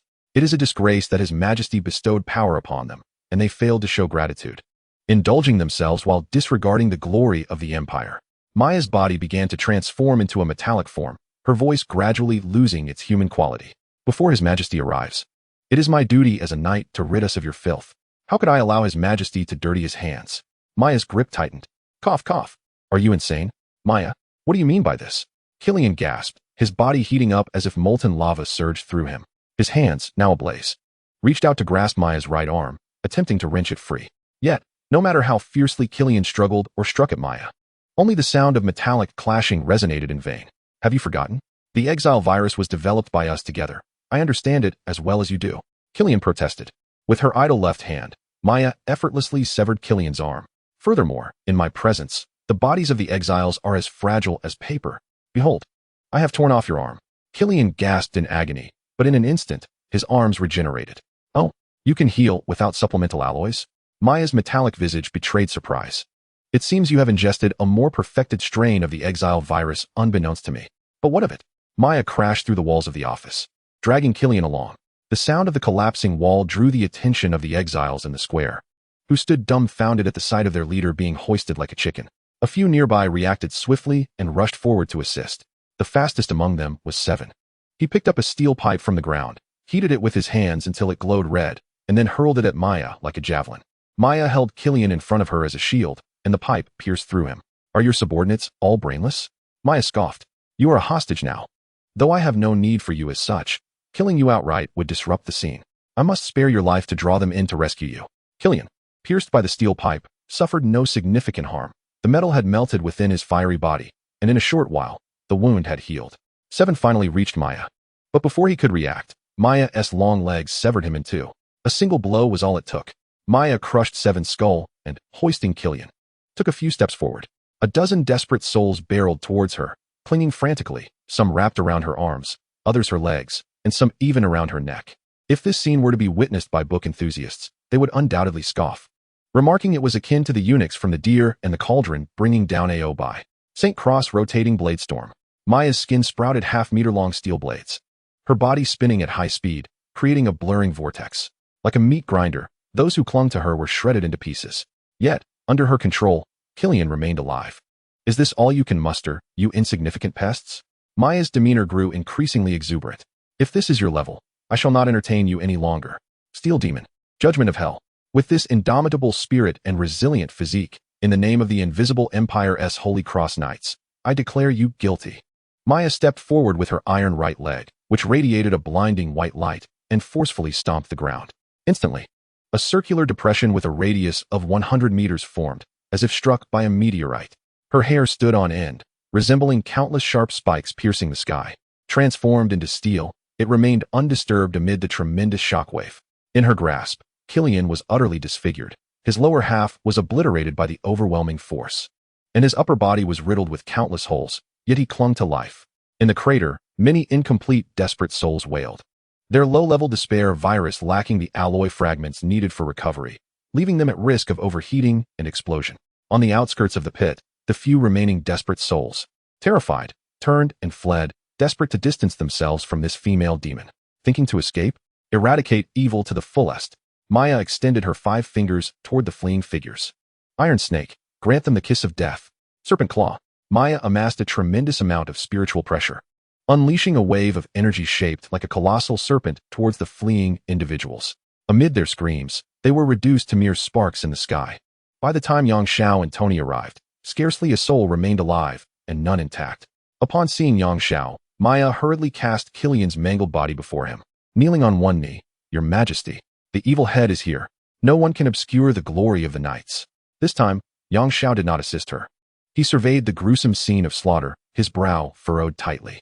This was illogical. Maya had once been a kind woman, and it was inconceivable that she could transform into such a ruthless being upon gaining power. Just then, Yang Xiao's gaze sharpened, focusing on a figure not far behind Maya. "Loki, it's you again. Scoundrel." Chapter 43. Retribution. Yang Xiao entrusted the barely breathing Killian and the remnants of the desperate ones to Tony, instructing him to take them away. He then approached Loki. "I am not curious about how you escaped. It seems the celestial palace of your divine realm cannot confine you. What I seek to know is your purpose for coming here. You would do well to speak the truth, as I have long since lost my patience with you. Should you resort to trickery, you are well aware of the consequences." Yang Xiao cast a glance at Maya, who remained kneeling. "My father, in an effort to confront his fate, the twilight of the gods, has once again succumbed to Odin's slumber."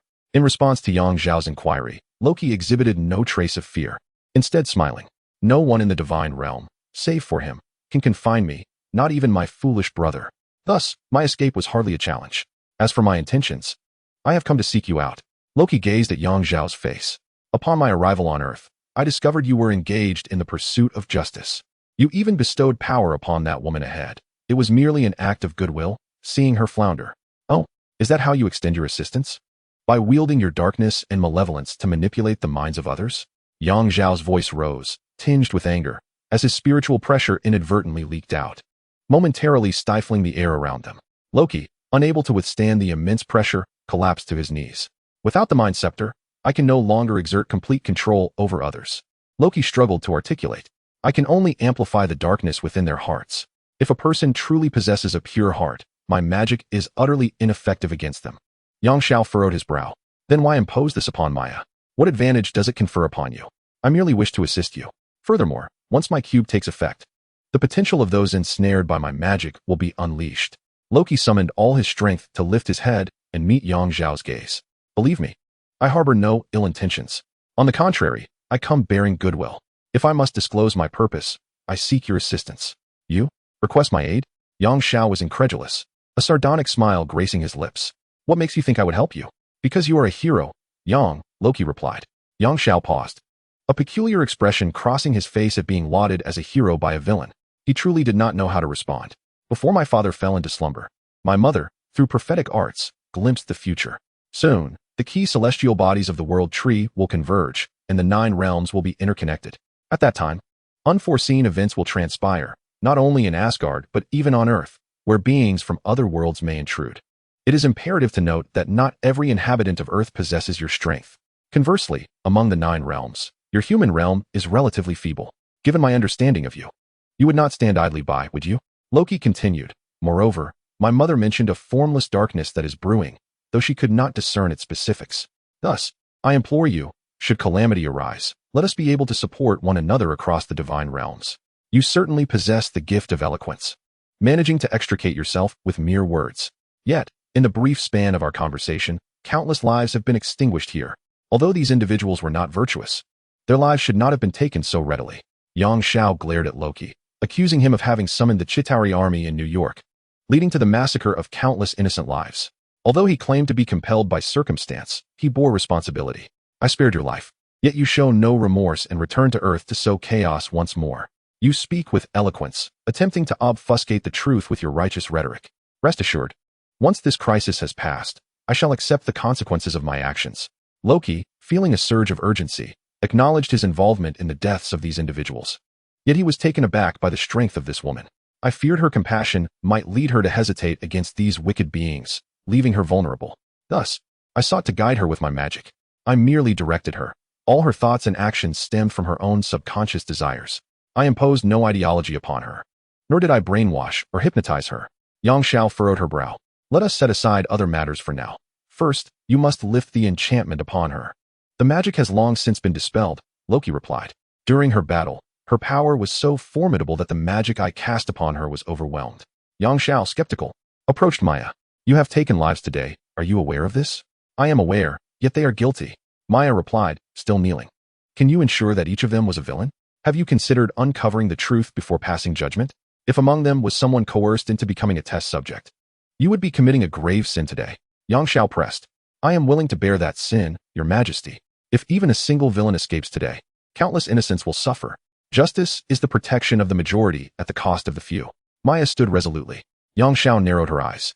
Is it truly so easy for one to lose their way upon gaining power? If you are prepared to bear this sin, do you also accept the prospect of punishment? Let the punishment come, Your Majesty. Maya answered without hesitation. Very well. When you received the information to become a knight, did you not glimpse the true nature of the impending invisible empire? Yang Xiao inquired. I did. It is to safeguard order and vanquish evil. Maya proclaimed loudly. That is precisely what I am doing. Do you understand what order entails? And how do you define evil? Is it merely based on your subjective judgment? Yang Xiao continued to question. What I have bestowed upon you is power, not the capricious right to decide life and death. Now, I decree that you reflect upon your actions. When clarity dawns upon you, only then may you emerge. With a flick of her wrist, she opened a small wormhole, leading to Qing's blood-soaked realm. Yang Xiao instructed Qing to create a time chamber within her world, confining Maya inside. The flow of time within this chamber differed from the outside. A year inside equated to just a day outside. Those who do not respect the sword they wield are unworthy of its possession. This was the final admonition Yang Xiao imparted to Maya before she entered the time chamber. Yang Xiao returned to the divine realm alongside Loki, where the queen received him and expressed her apologies for Loki's reckless actions, having been informed by Heimdall of the assistance he sought on Earth. Thor and Jane are currently adventuring in the realm of the fairies and have yet to return. According to the queen's calculations, the 9 great worlds will be interconnected within half a month at the latest. The most pressing concerns will be the realms of the dead and the flames. The former is saturated with the essence of death and the undead. Living beings that come into contact with even a trace of its atmosphere will soon perish. The latter is engulfed in flames that can incinerate everything, including souls. Initially, the frost giant realm posed a significant threat, but following Loki's previous assault utilizing the ice box, it has suffered considerable damage, thus reducing its level of menace. The queen has invited Yang Xiao to take command in the divine domain, collaborating with the celestial palace to maintain order across the 9 kingdoms and to prevent an irrevocable tragedy.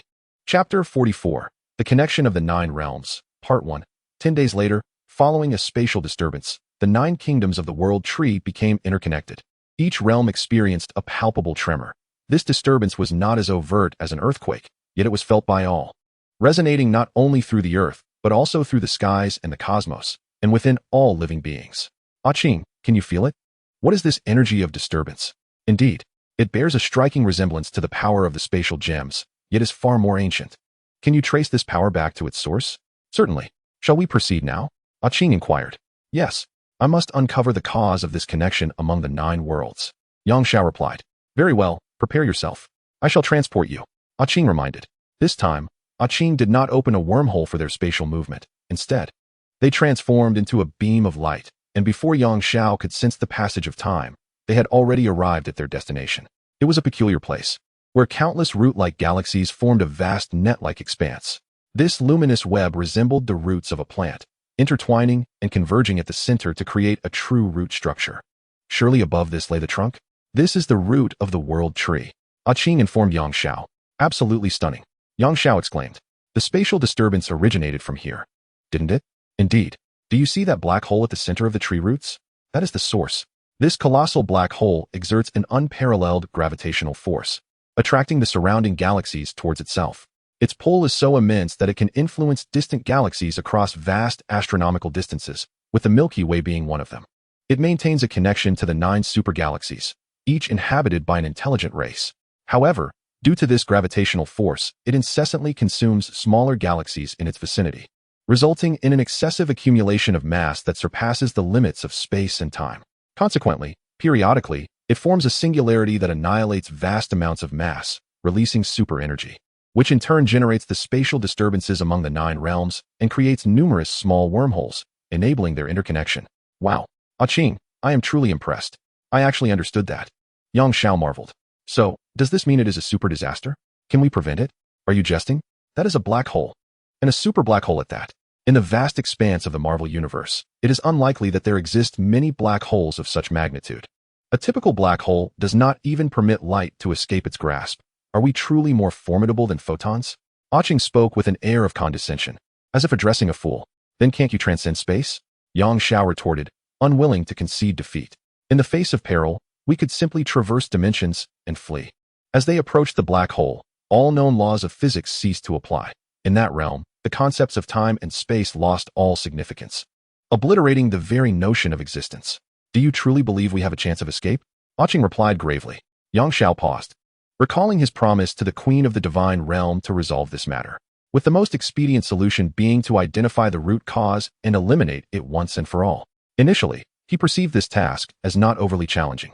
However, as Ah-Ching consumed 2 infinity stones, his confidence swelled to its zenith, only to be met with a harsh reality check before the mysteries of the cosmos. He remained but an insignificant insect. I must inform you of something else. Prepare yourself mentally. Ah-Ching's voice bore an unprecedented weight. That black hole, which we are not even permitted to approach, along with the entire world tree system, is artificial. What? Yang Xiao was taken aback. A place so inaccessible even to a demigod like you is, in fact, man-made? Indeed, I can sense it. It is the power of the laws. Too grand and overwhelmingly tyrannical. That existence towers over me by countless levels. I lack even the privilege to gaze upwards. Ah-Ching declared. Do not confine your vision to the confines of this limited perspective. Do you think vanquishing a few villains on Earth or a handful of Asgardian gods renders you invincible? The Marvel Universe is far more formidable than you can fathom. Do you believe you have reached the zenith of power? I say this not to chastise you, but because your imagination is woefully inadequate. You cannot conceive of what lies beyond. Ah-Ching imparted solemnly. Longing to return home? Your journey has only just begun. Ah-Ching continued. Abandon your arrogance, or you may find yourself oblivious to your own demise. Yang Xiao, having been thoroughly admonished by Ah-Ching, broke into a cold sweat. Even the aura enveloping him stirred restlessly, nearly shattering. This was, after all, the cosmos. Even if we cannot approach, is there no alternative to alleviate our predicament? I suspect the 9 realms are in disarray by now.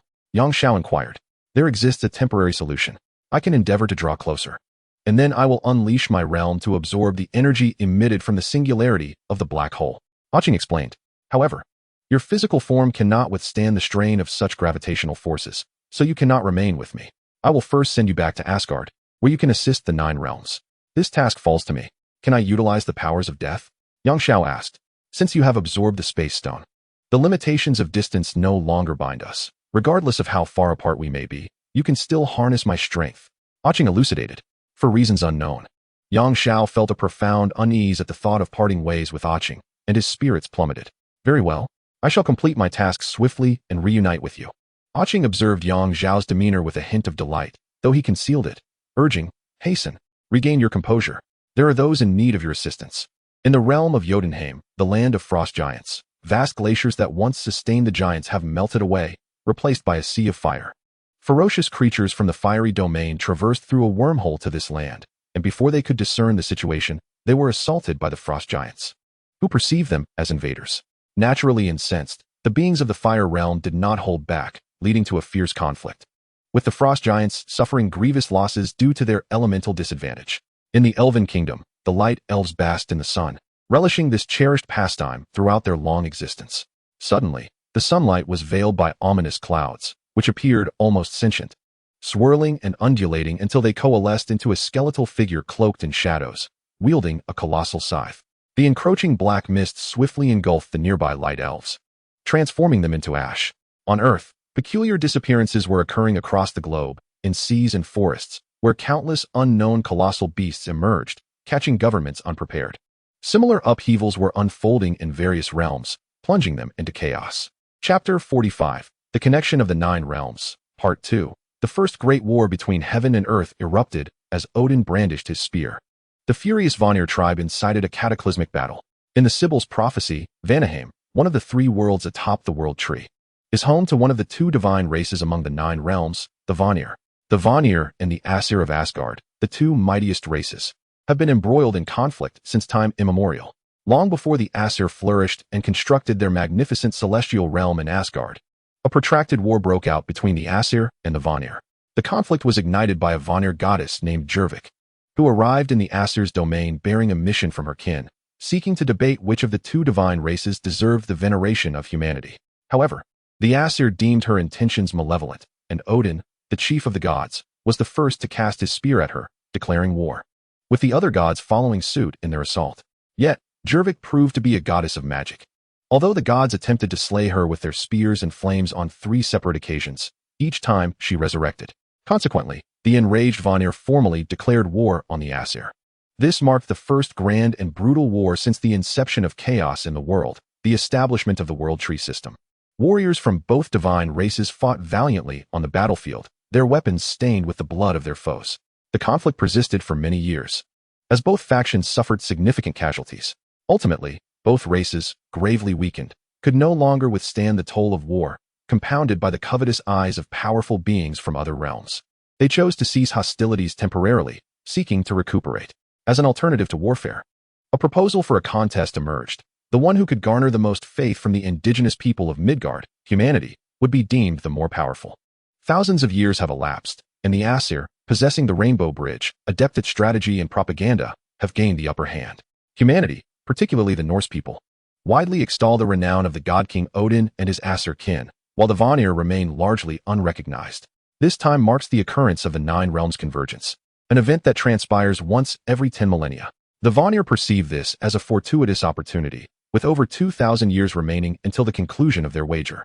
Seizing this moment, they intend to dispatch several deities to Earth via a wormhole to perform miraculous deeds.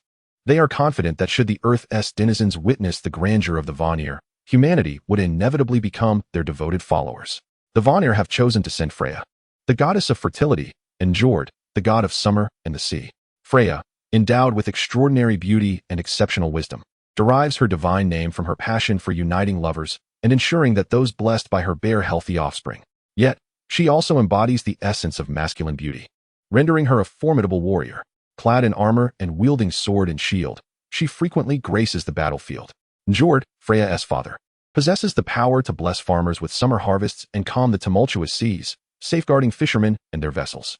The Vanir believe that the practical abilities of these two deities will earn them the gratitude of the populace, while simultaneously showcasing that they, unlike the Aesir who merely flaunt their might, truly embody divinity.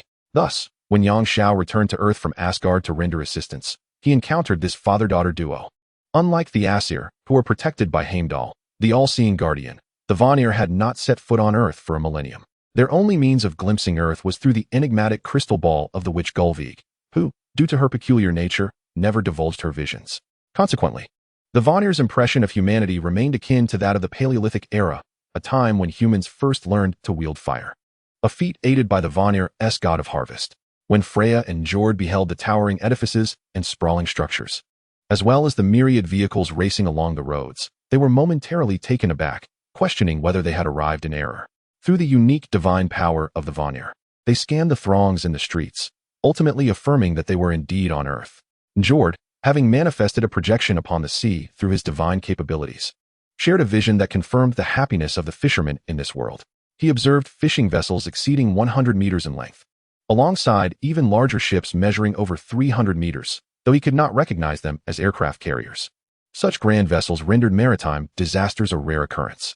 Similarly, Freya noted the remarkable freedom of romantic relationships in the land where she found herself. Love between men and women flourished without her intervention, and she also witnessed the acceptance of same-sex marriages, illustrating that, in this world, love transcends even the boundaries of gender.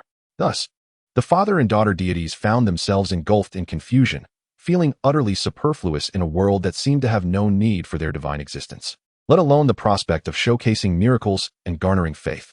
In their moment of despair, a resplendent pillar of light descended from the heavens, and a figure emerged from its luminous embrace.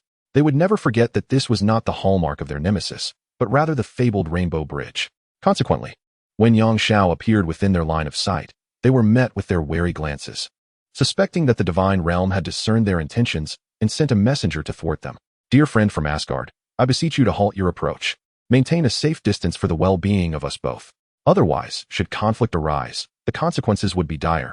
And although we of Vanaheim fear not the specter of war, Njord proclaimed loudly. Yang Xiao, bewildered, inquired, Who are you? Njord's voice faltered momentarily, his face flushing with indignation. A descendant of the Aesir. How is it that you have not heard my name? Do your elders neglect to impart the tales of history? During the last war of the gods, I claimed the lives of 100 Aesir deities. Having just aided in repelling a wave of invaders in Asgard, Yang Xiao had rushed back upon receiving reports of monstrous creatures appearing across Earth, only to be confronted with this inexplicable situation. Sir, I must confess that I have no understanding of what you are saying. The only thing I grasp is your claim that I am of the Aesir. In truth, I am a bona fide earthling. Yang Xiao replied nonchalantly. Do you take me for a fool? Or is this some manner of test? Njord retorted with a scoff. The potent aura that emanates from you could not possibly belong to a feeble earthling. Spare me the circumlocution and reveal your true intentions. I have no desire to engage in this nonsensical banter. Might I request that you step aside? You are obstructing my path. Yang Xiao expressed his growing impatience. Chapter 46. The Connection of 9 Realms. Part 3. Yang Xiao was now firmly convinced that the two peculiarly attired individuals before him were not earthlings. The moment he exuded an air of irritation, they launched their assault. By the testimony of the 3 pure ones, Yang Xiao had no intention of retaliating. He was merely vexed. His inherently amiable nature had led him to make promises to the queen of the celestial palace, resulting in a myriad of troublesome requests for assistance, which would frustrate anyone. At this juncture, he had initially anticipated encountering 2 jesters, handsome males and beautiful females, albeit of little interest to him, as he contemplated circumventing them to avoid entanglement. Yet, he was struck, and by none other than the enchanting lady herself. The woman who introduced herself as Freya had brazenly attacked the moment Yang Xiao took his first step, employing an unknown spell. She conjured a doppelganger behind him before he could react, and the clone, wielding a shield, struck him upon the back of his head. Despite Yang Xiao's current prowess, far surpassing his former self, he was still caught off guard, not to mention the possibility that he had let his guard down or underestimated his opponents. The sound of the shield's impact was thunderous, leading one to believe that Yang Xiao's skull might shatter. However, the reality was that the force was but a whisper of a storm. Yang Xiao felt nothing and remained utterly still. It appeared that the woman's method of attack was peculiar, leaving Yang Xiao unable to react, yet her power was undeniably feeble. Seeing Yang Xiao unscathed, Freya employed the same tactic again. This time, Yang Xiao was on high alert, yet he was still ambushed. 2 of her doppelgangers lunged with swords, striking his neck simultaneously. Though he emerged unscathed, a cold sweat broke out on Yang Xiao's brow. Where had this woman come from? She was nowhere to be found in the films. It was utterly bewildering. As Freya summoned more and more doppelgangers, Yang Xiao anticipated their approach with precision. He believed he could evade them, yet he failed to dodge even a single attack. Frustration welled within him. While he could withstand the onslaught and swiftly close in on Freya's true form to end the battle, he had never encountered an attack from which he could not escape. Thus, he resolved to study the phenomenon closely. Upon careful observation, Yang Xiao noticed that whenever a doppelganger's weapon drew near, the pendant on Freya's left earring would flicker, and then he would be struck. After numerous trials, he confirmed this startling correlation. Njord, witnessing his daughter's prolonged struggle, grew anxious and hurled a sword, exclaiming, Freya, use this. One of Freya's doppelgangers seized the sword and advanced rapidly. As before, Yang Xiao was unable to evade the attack, but this time the impact was decidedly different. The sword pierced his still blood garment. Although the wound was not deep, a strike to the throat could spell disaster. Still shaken, Yang Xiao scrutinized the sword closely, exclaiming in astonishment, a bronze sword? He would recognize it anywhere. His father, an antiquities enthusiast, had dozens of replicas of Shang Dynasty bronze swords adorning the walls of his study. His father had even mentioned acquiring genuine artifacts from the black market, which were later surrendered to the state. The design and patterns were unmistakable. This was indeed a sword from the Shang Dynasty. What was the origin of this sword? Why had it appeared in this world? Previously, out of curiosity, He had explored this world's Chinese history, which bore little resemblance to that of his own. Here, there was no Shang or Zhou dynasty, no spring and autumn or warring states periods, only the sudden emergence of Qin Shi Huang, followed by a somewhat familiar history. Could it be that he was not the only person to traverse to the Marvel Universe? The sword appeared entirely new. Could it be that someone from the Shang dynasty had recently crossed into this time and space? Or was this sword merely a replica? Yet, it was so sharp that it could easily inflict harm. This was inconceivable. Yang Xiao felt his thoughts muddled, his mind overwhelmed. Before he could ponder further, Freya, realizing that the sword could injure Yang Xiao, launched yet another assault without hesitation. Yang Xiao understood the formidable power of the sword and would not remain passive. He needed to devise a way to break the enchantment of the earring pendant first. As he observed the sword-wielding Freya's doppelganger preparing to attack once more, Yang Xiao manifested a diminutive blade. Pierce him. Divine Spear. The blade, merely a foot in length, elongated to 500 times the speed of sound after its initial release, hurtling towards Freya, specifically towards her earring pendant. This time, it was Freya who was caught off guard. The divine spear severed the chain of the pendant, and in that fleeting moment, Yang Xiao, having arrived via a swift step, grasped it in his hand. All of this transpired within the span of a second. Yang Xiao pressed the now shortened blade against Freya's neck, who was still poised to act. Is that enough? Upon witnessing his daughter subdued, Jord hesitated to move, and the atmosphere became tense. Asurkin, if you intend to strike, do so swiftly. I shall never plead for mercy, though we are both deities. As a noble member of the Vanir, I shall never acknowledge your realm. Bring my head back to Asgard. I shall curse that land. Freya wore an expression of heroic martyrdom. So, do you two never listen to others? Always speaking for yourselves. I have stated repeatedly that I am not one of Asgard. Are you deaf? Yang Xiao, growing increasingly exasperated, declared, listen, you two from the Vanir. I do not wish to take a life. Nevertheless, that does not mean I will tolerate your antics indefinitely. Moreover, this is Earth, my territory. What is your purpose in coming to our world? Seeing that the situation had slipped from his control and concerned for his daughter's safety, Jord sighed, I apologize, mighty warrior. The Vanir and the Aesir have long been at odds. Upon seeing you emerge from the Rainbow Bridge, I mistook you for an enemy. Although I am unsure of your connection to the Aesir, I will divulge everything if you release my daughter. After hearing this, Yang Xiao bound the father and daughter with a binding technique and sat cross-legged nearby. I hope you do not deceive me. According to Njord's account, Yang Xiao learned that their purpose for coming to Earth was, astonishingly, to spread their teachings and gather followers. It became evident that they harbored no malicious intent.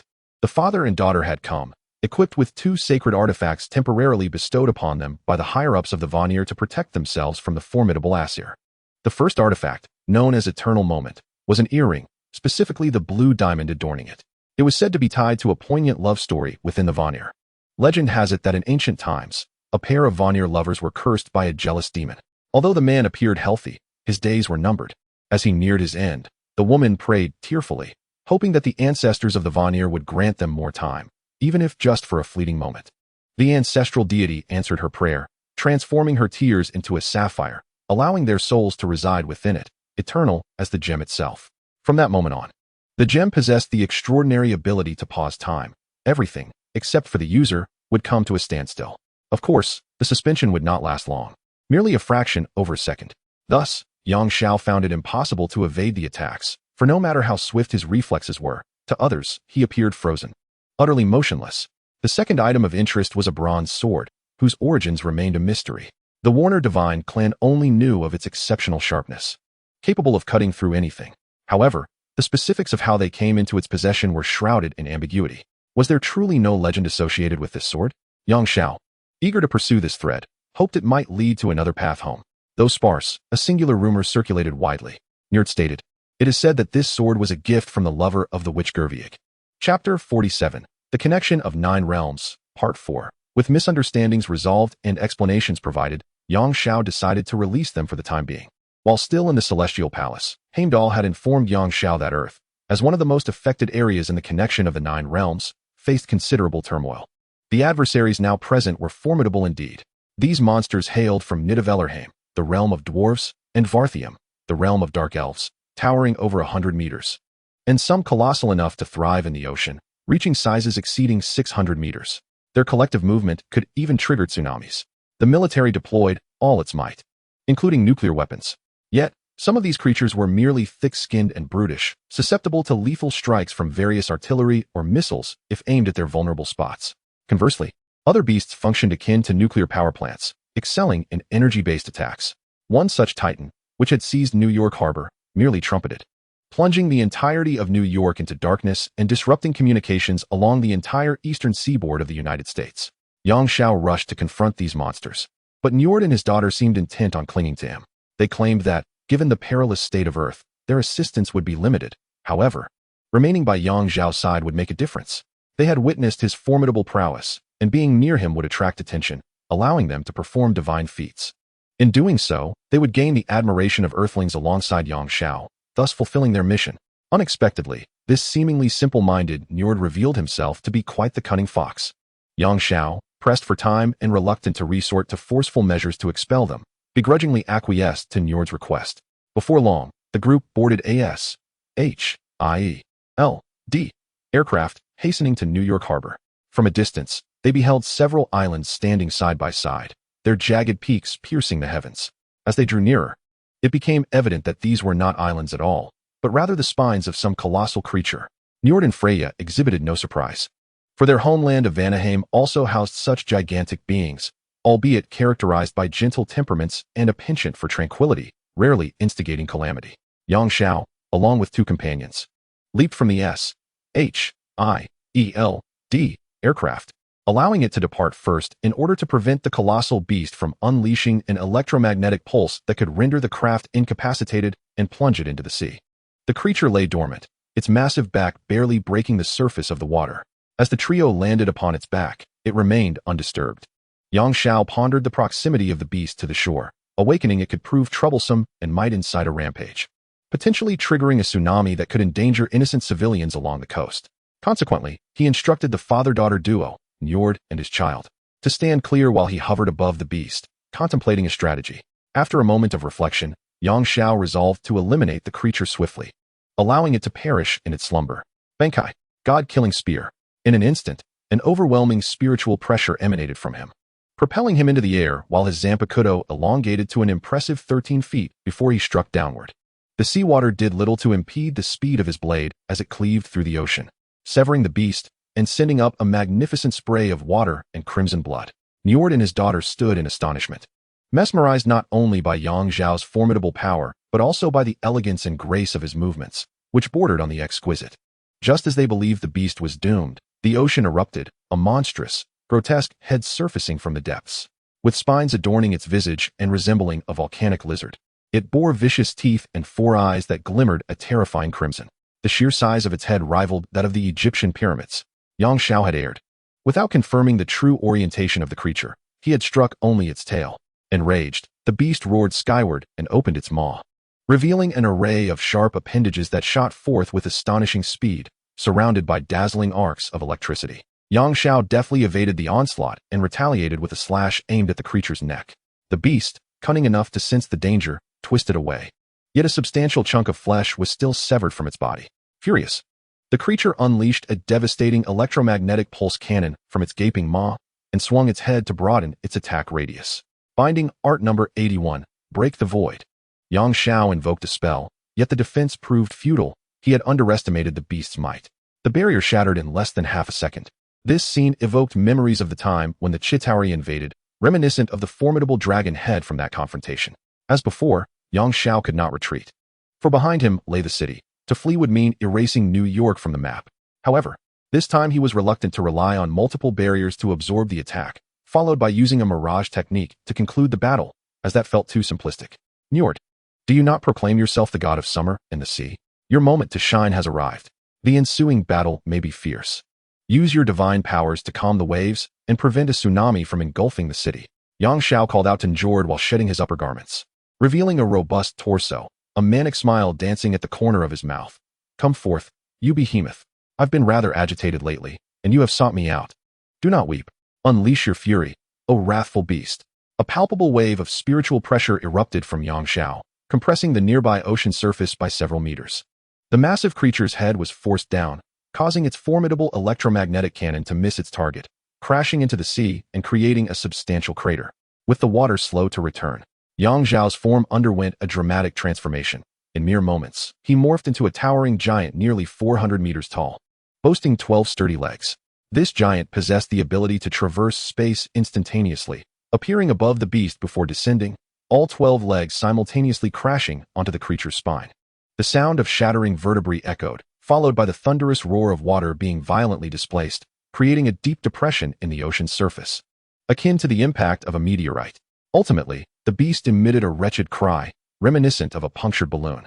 As Yang Xiao continued to grow, his emotions fueled his expansion. For long, pointed horns sprouted from his head, while a pair of colossal horns developed into structures resembling bony wings. The monstrous foe was rendered incapable of retaliation. Yet Yang Xiao was far from satisfied. Slay it, O wrathful beast.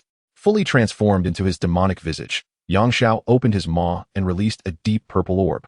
This orb, seemingly weightless, drifted downward languidly. Yang Xiao struck his fists together, igniting the orb with sparks of spiritual energy, accelerating its descent. Reverting to his human form, he teleported away, not sparing a glance at the beast behind him. At last, the deep purple orb landed upon the creature's back, but there was no cataclysmic spectacle. No earth-shattering sound, not even a whisper. Instead, within a sphere of several kilometers centered on the beast, both water and seabed vanished as if winter snow had met the warmth of the morning sun, melting away into nothingness. In the distance, George struggled to wield his divine power, attempting to control the tumultuous seas and prevent a tsunami, yet he was no longer boastful of his abilities. He had witnessed Yang Xiao, an earthling endowed with unfathomable strength. Thus, accompanied by Njord and Freya, Yang Xiao vanquished numerous formidable beasts. Meanwhile, ordinary monsters had been dealt with by the military, where Yang Xiao observed biochemical warriors enhanced by the cells of the dragon's head that had fallen during the previous battle in New York. The crisis on Earth appeared to have subsided considerably. Naturally, Njord and Freya garnered immense gratitude from the Earthlings. Seizing the opportunity, they revealed their identities and attracted even greater attention. However, to attain faith and surpass the prestige of the Aesir among mortals was no simple task, necessitating a prolonged presence on Earth. Before their departure, in a gesture of gratitude towards Yang Xiao, they presented him with a bronze sword, as he expressed its significance to him. Furthermore, this sword could serve as a token to seek out the witch Girlwage in Warnerheim and inquire about its origins. Subsequently, Yang Xiao was called upon to assist in another realm, this time in the kingdom of Nidavellerheim. Nidavellerheim, the land of the dwarves, is inhabited by skilled craftsmen, renowned for their expertise in forging weapons, armor, and engineering marvels, endowed with various mysterious powers and profound knowledge.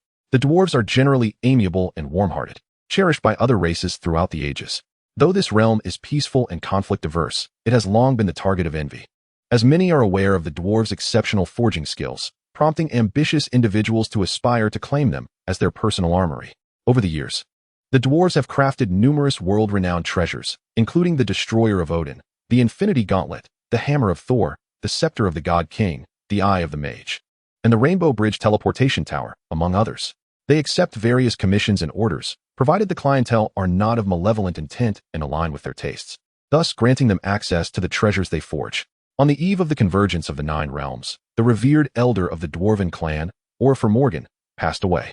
He was one of the most formidable beings among the dwarves, having personally ventured to harvest materials from a deceased star, a neutron star, to forge the Hammer of Thor. It is worth noting that a mere step further, and the neutron star would have transformed into a black hole, showcasing the terrifying extent of his power. His famous adage inspired generations of dwarves. What of the infinity stones? What of the gods? Our hands are truly magnificent, for with them alone, we can create worlds.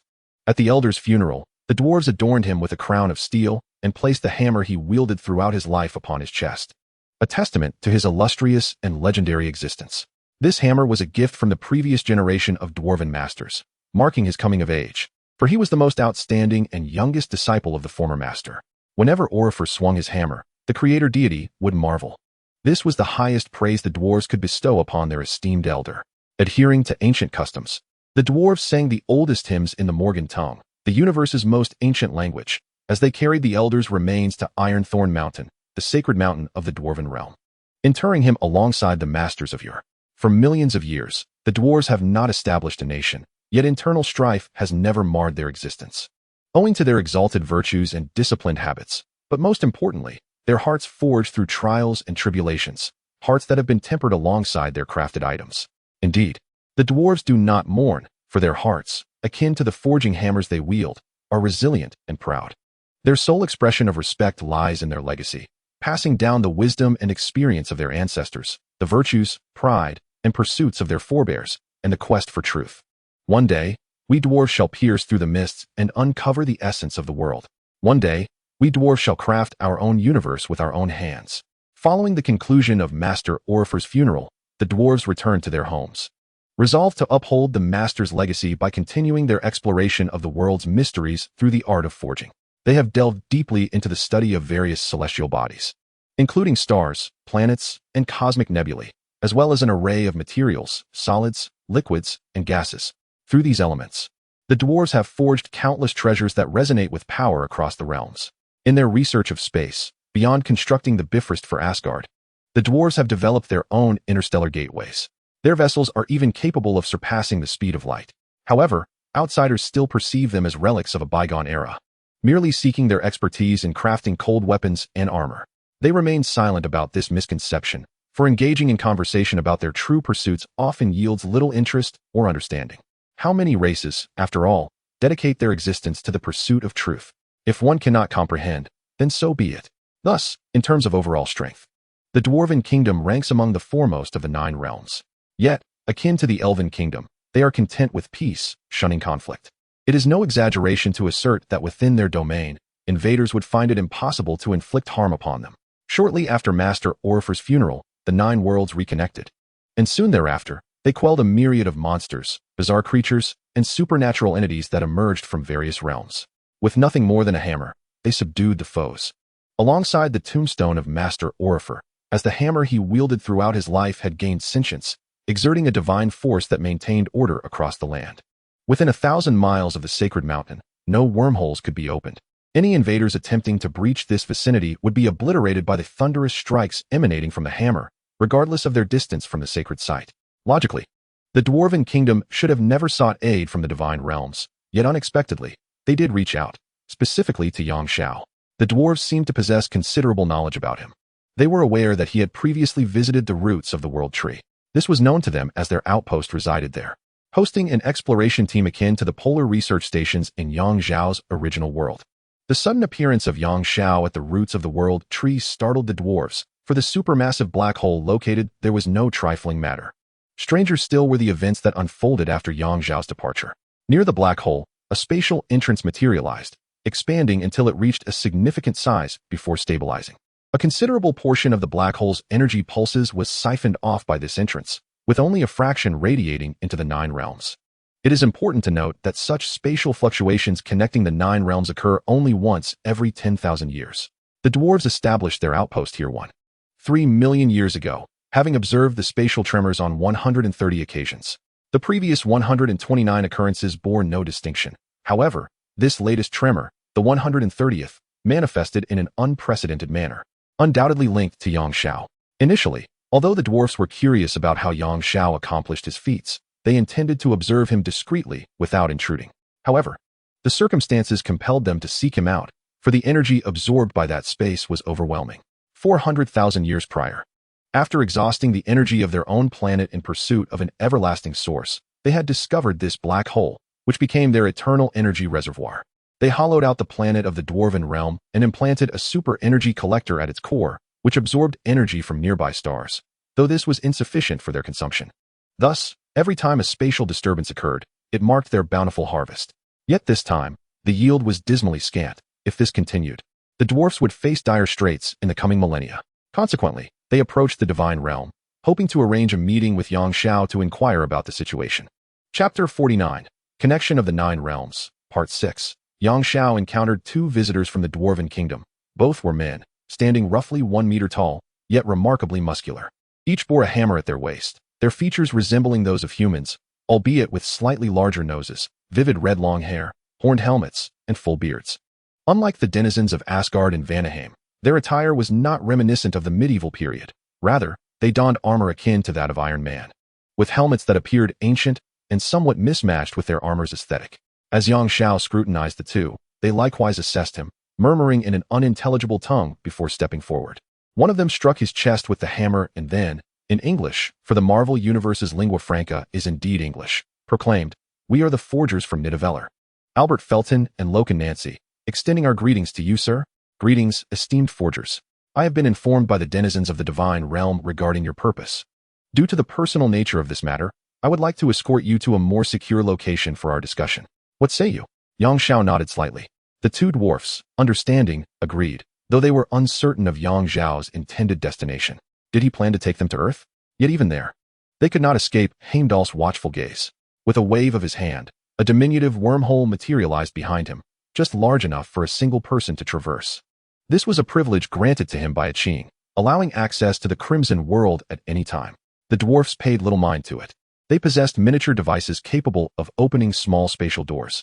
By combining 5 such devices, they could construct a large interstellar gate for transporting considerable resources, a technology they had developed 800,000 years ago.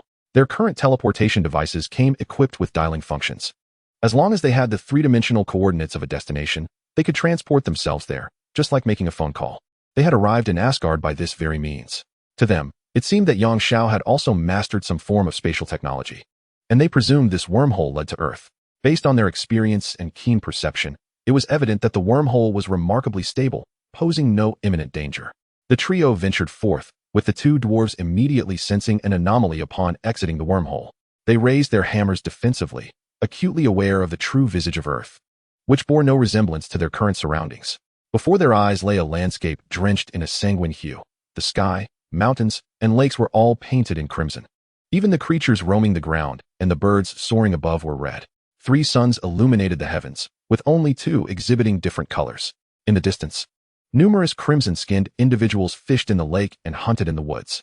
The two dwarves exchanged words in what seemed to be their native tongue, and Albert Felton pressed a button on his waist armor, adopting a vigilant stance, as if anticipating an event. Yang Xiao turned to observe their tense demeanor and inquired, "What troubles you?" "Mr. Yang, we merely sought to inquire about certain matters. We harbor no ill intentions. Why have you deceived us into coming here?" Albert Felton demanded. "I advise against impulsive actions. Should you choose not to elucidate the events that transpired at the roots of the world tree, we shall not press the issue. Simply return us to our origin, and you shall retain the friendship of the Dwarven clan. I must remind you, I have already activated the quantum communicator. Are you familiar with quantum entanglement? Regardless of the distance, I can send a coordinate signal to our home planet. The speed of this information transfer far surpasses that of light. Before long, a fleet of reinforcements will arrive through the interstellar portal, and at that juncture, I fear clarity of communication may elude us." Quantum entanglement, in layman's terms, refers to the phenomenon of instantaneous connection between distant pairs of quantum particles, wherein their states remain interconnected despite vast separations. The transmission speed of quantum entanglement is at least 4 orders of magnitude greater than the speed of light. Since 1935, quantum physicists on Earth have only scratched the surface of this complex subject. Do not be alarmed. I harbor no malice. The reason for your presence here is that this realm is entirely secure. After all, it is my domain. Yang Xiao reassured, gesturing placatingly. Moreover, you are no longer in your original universe. This is an alternate dimension. While it is indeed tethered to your cosmos, it has evolved into a distinctly independent realm. Thus, your quantum entanglement with your home planet has been severed. Albert and his companion gasped in astonishment. How did you achieve this? This is an independent dimensional space. The aspiration of our dwarven lineage has always been to one day create our own universe, yet you have accomplished this single-handedly. It is utterly astonishing. This place is not of my creation, Yang Xiao replied, shaking his head, unable to provide a thorough explanation at that moment. Look over there. You may interpret it as that individual being the creator of this realm. Following Yang Xiao's gesture, the two dwarves beheld a giant approaching from the distance. Its upper body obscured by clouds, rendering the rest of its form invisible. Remarkably, as the giant drew nearer, its stature diminished. And by the time it stood before the trio, it had assumed a size akin to that of an ordinary human. At this moment, Albert and his companion finally discerned the true form of the giant, a tall figure with a flawless visage, long hair dancing in the wind. Clad in a suit of crimson light armor, embodying the spirit of a valiant Valkyrie. Perched upon her shoulder was a beautiful bird, its tail ablaze with scarlet flames. Albert and his companion hurriedly bowed, addressing the mistress of this realm. Forgive our audacity in visiting. We merely wish to discuss matters with this gentleman and shall not impose for long. Once we conclude our business, we would be grateful if you could escort us back. With a chuckle, the Valkyrie observed their timid demeanor, her laughter akin to the blossoming of a snow lotus, melting away the frost. Fools, you frighten them. Yang Xiao rubbed his nose, retorting, I did not scare them. It was clearly you who instilled fear. Ignoring Yang Xiao, Qing spoke gently to the two dwarfs. There is no need for alarm. While this is indeed my domain, it seldom receives visitors, so please, feel at ease. As she spoke, a set of tables and chairs materialized before them, laden with fresh fruits and fine wines. Please, take a seat and converse, Qing beckoned. Witnessing this extraordinary spectacle, the two dwarves felt even more respect. They climbed onto the chairs, daring not to meet Qing's gaze, exchanging furtive glances instead. Now, what would you like to inquire about? Feel free to ask. Yang Xiao broke the silence. Moreover, the delicacies and libations before you are quite rare. Indulging in them would be immensely beneficial. Albert discreetly glanced at Qing, then picked a purple berry from the fruit platter, taking a bite. Instantly, a wave of exquisite flavor enveloped him, as though every pore in his body had opened, leaving him in a state of blissful euphoria. Oh, by the sacred mountain. This surpasses the comfort of drinking genetic enhancers. Locke, you must try this, Albert exclaimed, hastily urging his companion. Turning to look, he was taken aback. His companion was already embracing the wine jug, a look of rapture on his face. He was a well-known imbiber. Having long set his sights on the jug of wine, did he truly need Albert's reminder? Chapter 50. The Connection of the Nine Realms, Part 7. The two dwarves remained in a state of intoxication for quite some time before recalling the purpose of their visit.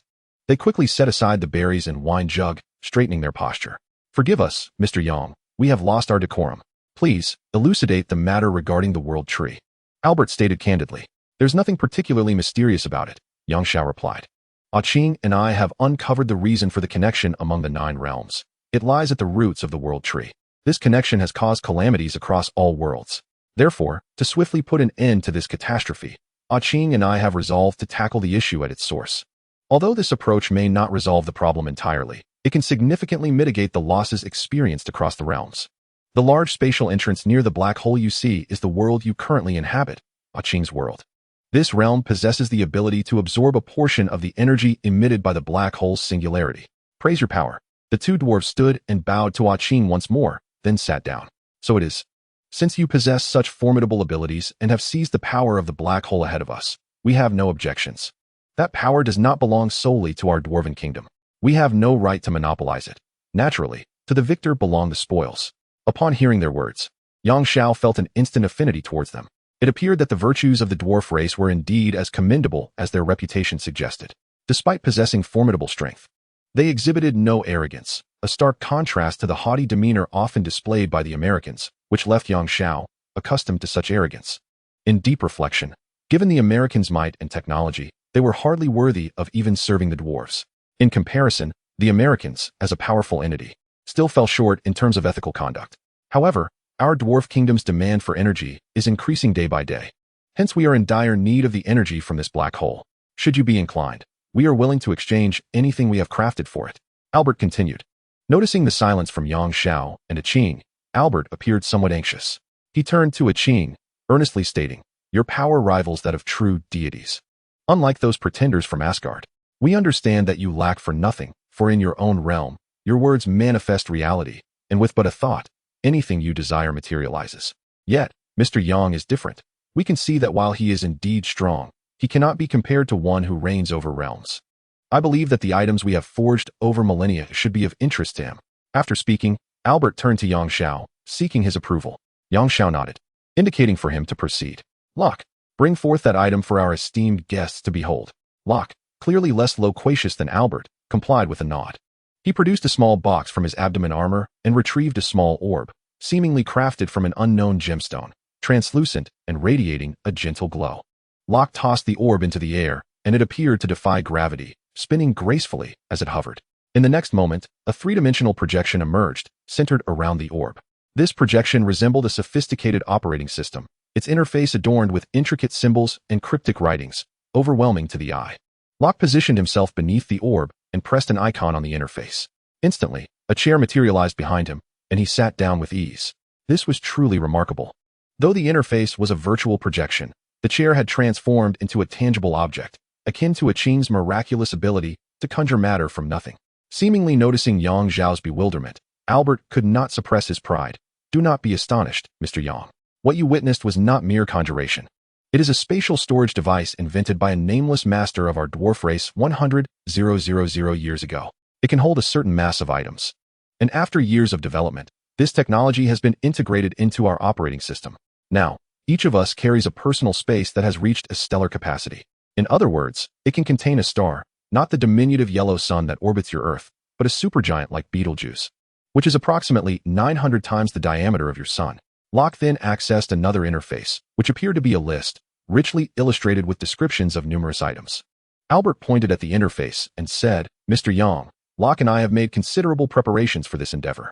My bag is filled with an array of items we brought from our home planet, including various mechs, intelligent robots, ultra-powerful laser weapons, spatial storage devices similar to yours, an operating system sphere translated into your earthly language, faster-than-light spacecraft, antimatter annihilation cannons, countless sets of interstellar gates, gene enhancement liquids, and the latest model of energy converters." After a brief pause, Albert continued, "If these do not meet your approval, and if this world is unwilling to share its black hole energy due to its own energy scarcity, you may still wish to examine the contents of my spatial device. It contains a supermassive star captured from the Andromeda Galaxy, which is 500 times the size and energy level of your sun. We come with utmost sincerity, Mr. Yang. Would you consider this? Or if you have any needs, we will certainly assist you in fulfilling them, as long as it is within the capabilities of our dwarven realm. You will become our esteemed guest, the only one we can cater to with our collective strength." Albert urged further. Upon hearing this, Yang Xiao smiled softly. "Your sincerity has indeed moved me. One can discern the noble principles you uphold, preferring exchange over coercion. Our realm does not lack energy, Albert.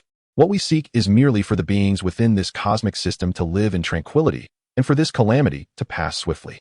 Since you possess the technology to harness black hole energy, let it be in your hands. You are not required to offer us any compensation or gifts." Albert was momentarily taken aback. Accustomed to encountering various treacherous individuals, he had seldom encountered someone like Yang Xiao, who embodied righteousness without expectation of reward. Other races, while publicly lauding such virtues, privately labeled individuals like him as fools. "You are truly deserving of the term noble, Mr. Yang. I apologize for my previous demeanor." Albert bowed deeply. "Rest assured, although the other 8 realms may be unaware of the facts, for countless millennia, we have been the ones resolving every instance of the 9 realms connection." "That's good to hear. Had I known earlier, I would have sought you out sooner," Yang Xiao replied with a smile. "It is indeed a case of regrettable tardiness. I had no idea that Nidvalheim was such an intriguing realm. I should have visited long ago. I extend a warm welcome to you on behalf of all the forgers. Mr. Yang, should fortune favor us, it would be splendid if the esteemed deity could grace us with their presence as well." Albert exclaimed with excitement. "You shall experience the highest honors ever bestowed. Since you say so, as the host here, I must extend my hospitality." Aching interjected. "Now that our discussions have reached a fruitful conclusion, allow me to show you around our world." At that moment, the bird perched on her shoulder suddenly grew to an immense size, resembling a magnificent fire phoenix, spreading its wings to serve as a staircase for the group to ascend onto its back. With a resounding cry, the fire phoenix soared into the sky, and the previously silent Locke erupted into joyful laughter, much like a child. Chapter 51, The Connection of the 9 Realms, Part 8, Upon the Back of the Fire Phoenix. A few individuals gazed down at the landscape beneath them, which could hardly be described as picturesque. It was nothing short of magnificent. This realm resembled a fantastical universe, for it was truly a square world. Beneath their feet lay not a planet, but an endless expanse of solid ground. No matter how high they soared, the horizon remained unwaveringly flat, a plane rather than a sphere. Similarly, the sky held no bounds, extending from heights surpassing that of the sun into infinite distances. Countless mountains, rivers, vast forests, and meadows sprawled below, alongside colossal trees that left one in awe. In the clouds, divine dragons swirled, and the resonant neighing of celestial steeds echoed through the firmament. Numerous gigantic creatures shaped the terrain in the far distance. After all, the cosmic cube sun could only expand space, while the world's topography required further refinement. A Qing, often bored in leisure, would transform into a giant, moving mountains and stirring seas, summoning clouds and winds. Eventually, feeling fatigued, he molded countless giants from red clay, endowing them with life to assist in the creation of this world. These giants towered to great heights, their formidable forms visible even from afar. The Fire Phoenix carried the group through the clouds, arriving at the Crimson Palace. After a long absence, the Crimson Palace had transformed into a cluster of palatial edifices, rising tier upon tier into the heavens. At the entrance of the palace knelt a figure on one knee. As Yang Xiao dismounted from the phoenix, he recognized Maya, the paladin, who he had previously confined. Through the passage of time within the House of Time, Maya had grown considerably more composed. Although merely 20 days had elapsed in the outside world, she had experienced 20 years within that sanctuary. Knights of the Invisible Empire Paladin Order, welcome, my liege. Maya greeted. Having received Yang Xiao's blessing, granting her near immortality, thus leaving no visible trace of the 20 years upon her. What have you gained during such a lengthy period? Yang Xiao inquired as he helped her rise. I feel remorse for my earlier recklessness, my liege. I misinterpreted the purpose of the Paladin Order. The sudden acquisition of power led me astray. Resorting to violence only breeds further chaos in the world, while punishing the wicked is indeed the Order's honor. Judging their transgressions must not be driven solely by impulse, Maya responded. Yang Xiao nodded in satisfaction, offering her words of encouragement before addressing Qing. Qing, please escort her out. There are still many troubles on earth. Let her return to uphold the Order's justice. Qing nodded, uttering the word open. As a luminous portal materialized behind Maya, she bid farewell to the group and stepped through the light. Mr. Yang, is that your subordinate? Albert inquired, astonished. It is truly remarkable. I sensed a powerful aura emanating from her. I never anticipated that your subordinate would be such a formidable individual. Yang Xiao smiled gently, but offered no response. The group rested within the palace for a while, during which palace maidens presented them with fresh fruits and exquisite delicacies, along with divine elixirs. Celestial maidens danced gracefully, scattering flowers, much to the delight of the two dwarfs, who were left utterly enchanted. After the feast, Albert and Locke once again invited Yang Xiao and Qing to visit Nidavellerheim. Yang Xiao was eager to experience this super civilization and readily agreed. For Qing, traveling to Nidavellerheim was trivial. However, as she currently existed only as a spiritual entity, she could only maintain her corporeal form within her own world. In the Marvel Universe, the abundance of spiritual particles that sustain her divine existence was lacking. Unlike the realm of the Grim Reaper, where beings like the Captain could traverse into the living world, Qing's survival depended on these spiritual particles, akin to oxygen. Without them, her existence would be ephemeral. Consequently, Qing could only accompany Yang Xiao as a pendant on this journey to Nidavellerheim. The trio was directly transported from Qing's world to Nidavellerheim. Upon arrival, Yang Xiao was left in awe of the transformed landscape. The planet had been entirely reshaped by the dwarves. To draw a parallel, its current appearance bore a striking resemblance to Cybertron from Transformers. The planet had been hollowed out, with its surface adorned with countless honeycomb-like structures, emanating a gentle yellow glow from within. This, as Albert had indicated, was the core that absorbed the energy from black hole singularities. Surrounding the planet were numerous smaller satellites, mirroring its structure, as well as countless massive interstellar fortresses. Various spacecraft darted through the cosmos, and every so often, a wormhole would open, releasing colossal starships. After spending considerable time in the Marvel Universe, Yang Xiao finally felt the essence of a true sci-fi realm. Under Albert's guidance, Yang Xiao approached the foot of the sacred mountain of the dwarves. At last, he understood why this mountain was referred to as the Mountain of Iron Thorns. The entire mountain was a graveyard, a steel cemetery, serving as the final resting place for masters who had departed over millions of years. At the base of the mountain resided the living masters, each a legend in their own right. This location was the most vibrant in all of Nidavellerheim, as it attracted countless visitors each year, scholars seeking knowledge and those paying homage to the sages. Furthermore, the Forgers' Conference, held every 5 years, took place here, where the champions would be granted a 5-year residency. Such a 5-year residency at the foot of the sacred mountain was an extraordinary reward. Out of respect for the masters, seekers of knowledge seldom disturbed them. Most would leave after their inquiries. However, possessing residency was a different matter altogether. Within those 5 years, one could conveniently encounter the masters, seek their guidance, and enrich one's knowledge and skills. Yang Xiao arrived at a fortuitous moment, as the semifinals of the Forgers' Conference were currently underway. The throngs of people present defied description. Not far away, on a high platform, sat the chief judge of this conference, the newly appointed elder of the dwarves, Gavin Rudolph. Gavin Rudolph was also the mentor of Albert and Locke, who had originally been sent to visit Yang Xiao on his behest. The Grand Elder noticed Yang Xiao and spoke briefly to a companion nearby. The individual descended the platform and, using a loudspeaker, addressed the audience in the dwarf tongue. The previously raucous crowd fell silent, only to erupt into thunderous applause. They instinctively parted to create a passage for Yang Xiao, inviting him to ascend the stage. As Yang Xiao approached, the Grand Elder rose and bowed respectfully, saying, "Esteemed Mr. Yang, we are grateful for your generosity in relinquishing the energy of the black hole. Garvin Rudolph, on behalf of all the forgers, extend our heartfelt thanks. Turning to face the audience, the Grand Elder proclaimed, Forgers, today belongs to the benevolent Yang. A renewed wave of cheers erupted from the crowd, who brandished their hammers against their chests as a sign of respect. After the applause subsided, Yang Xiao was invited to serve as a special judge, with the privilege of selecting a contestant who would receive the same recognition as the champion. Chapter 52, The Connection of the Nine Realms, Part 9. The competition continued, now in the semifinals, with only 2 pairs of contestants remaining. These finalists were undoubtedly the most exceptional talents of the dwarf clan in the past 5 years. The first pair consisted of twins, indeed. You read correctly, who had advanced together to the semifinals. After drawing lots, it was determined that they would compete as a team, showcasing the rivalry between twin brothers. The second pair featured 2 dwarf maidens, both possessing the rare golden hair among their kin. They had distinguished themselves amidst a plethora of competitors and, being both beauties of the dwarf realm, were strong contenders for the championship. Yang Xiao savored a specialty of the dwarf kingdom, a fruit nourished by energy crystals. While the taste was rather bland, consuming it invigorated the body and invigorated the spirit in a remarkable manner. The first pair took the stage to present the equipment they had crafted over 5 years. To facilitate recognition, the brother wore his hair loose, while the other sported a ponytail beneath a hooded cloak. The younger brother began by unveiling an unassuming dagger, named the Space Ripper.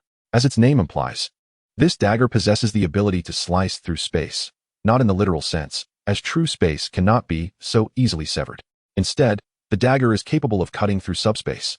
In the dwarf kingdom, the technology of subspace had long been perfected, with the spatial equipment in widespread use serving as a prime example. The space within this equipment is, in fact, subspace. Thus, the purpose of the younger brother's dagger is to delineate various regions within the spatial equipment, creating smaller subspaces where the items stored remain unaffected by one another. Previously, this spatial division technology was still in experimental phases. It was astonishing that a young lad had accomplished it first. Following the demonstration of the dagger's utility and effects, the audience erupted into a thunderous applause. Next, it was the elder brother's turn. He stepped forward, holding a small glass vial containing a purple liquid. He is a pharmacist, a rare profession in a world dominated by blacksmiths. However, gnomes are living beings as well. Despite their longevity, they too experience the ravages of aging and disease. Thus, the role of a pharmacist holds substantial significance within the gnome realm. In fact, blacksmiths regard pharmacists as fellow artisans, endearingly referring to them as life crafters. The elder brother held a glass vial, casting a glance at his younger sibling before uncorking it, seemingly intent on drinking its contents. No. The younger brother dashed forward to prevent him, inciting a chorus of boos from the audience, who believed he could not bear to lose and was attempting to cause a disturbance.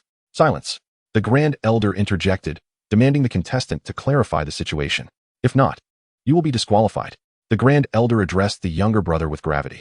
Tears streamed down the younger brother's face, an understanding dawning upon him, yet rendered speechless. Clinging desperately to his brother's hand, the elder brother sighed, ceasing his struggle. Allow me to explain. It turned out that when they were young, their parents often ventured out on expeditions, leaving the brothers at home. Yearning for the outside world, they once sneakily boarded their parents' spaceship while their guardians were distracted.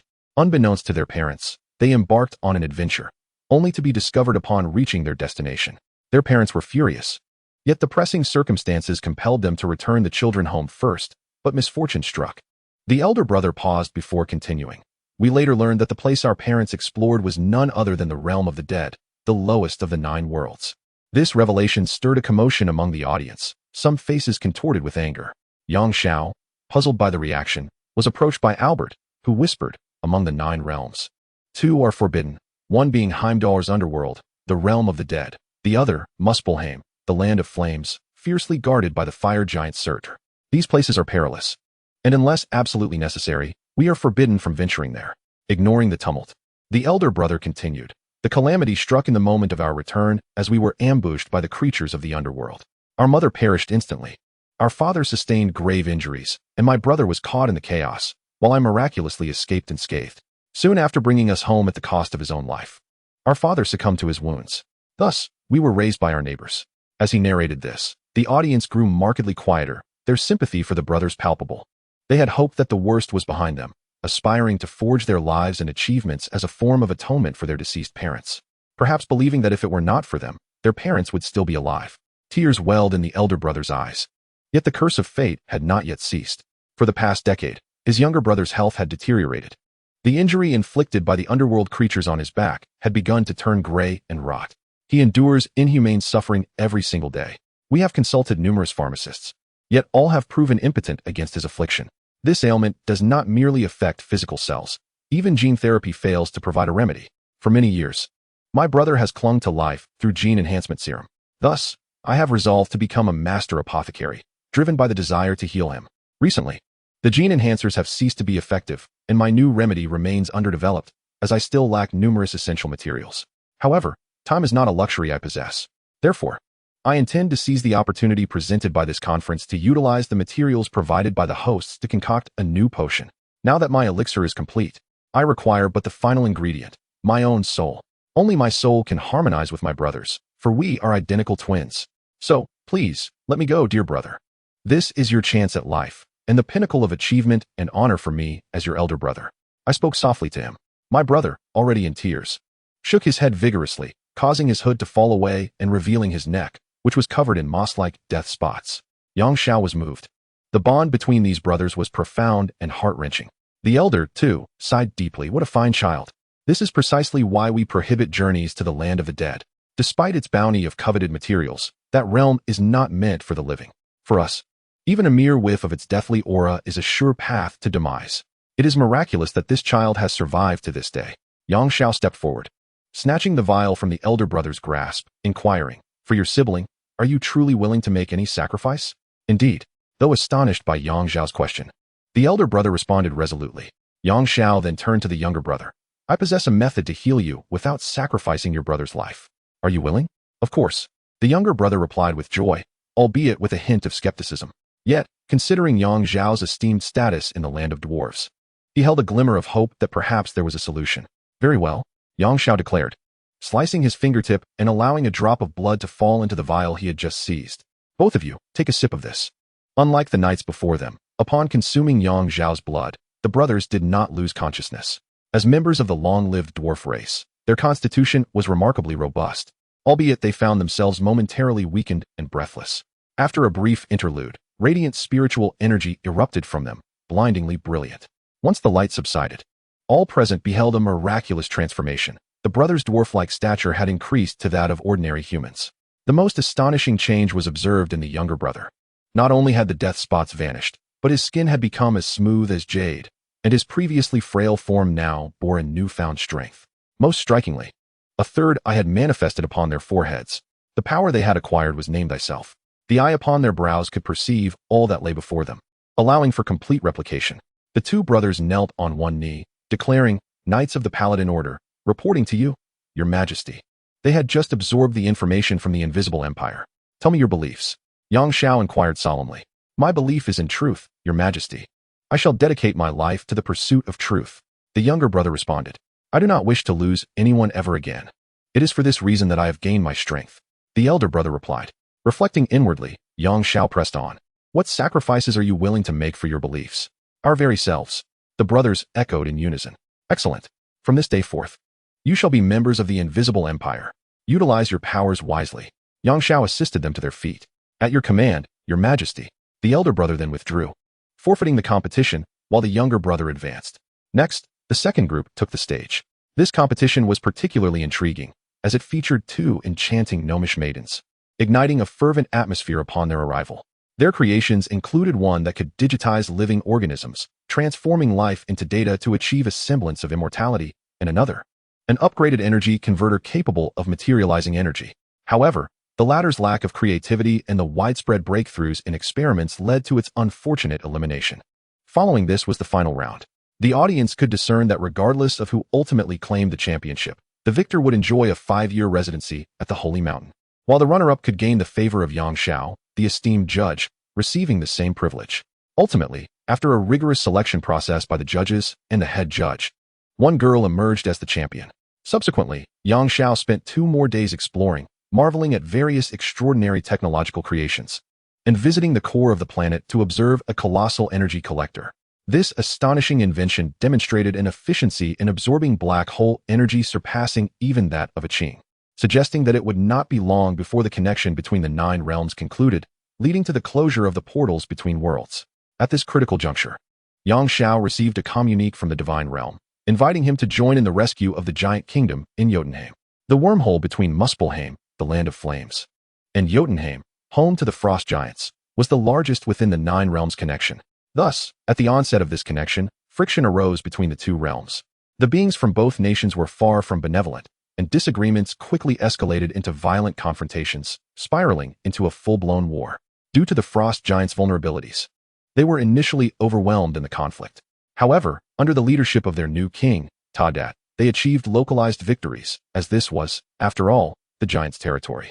Eventually, the giant king discovered the oldest artifact of the frost giant clan within ancient ruins, a weapon more ancient than the icebound box, a sword whose name had long been forgotten through generations.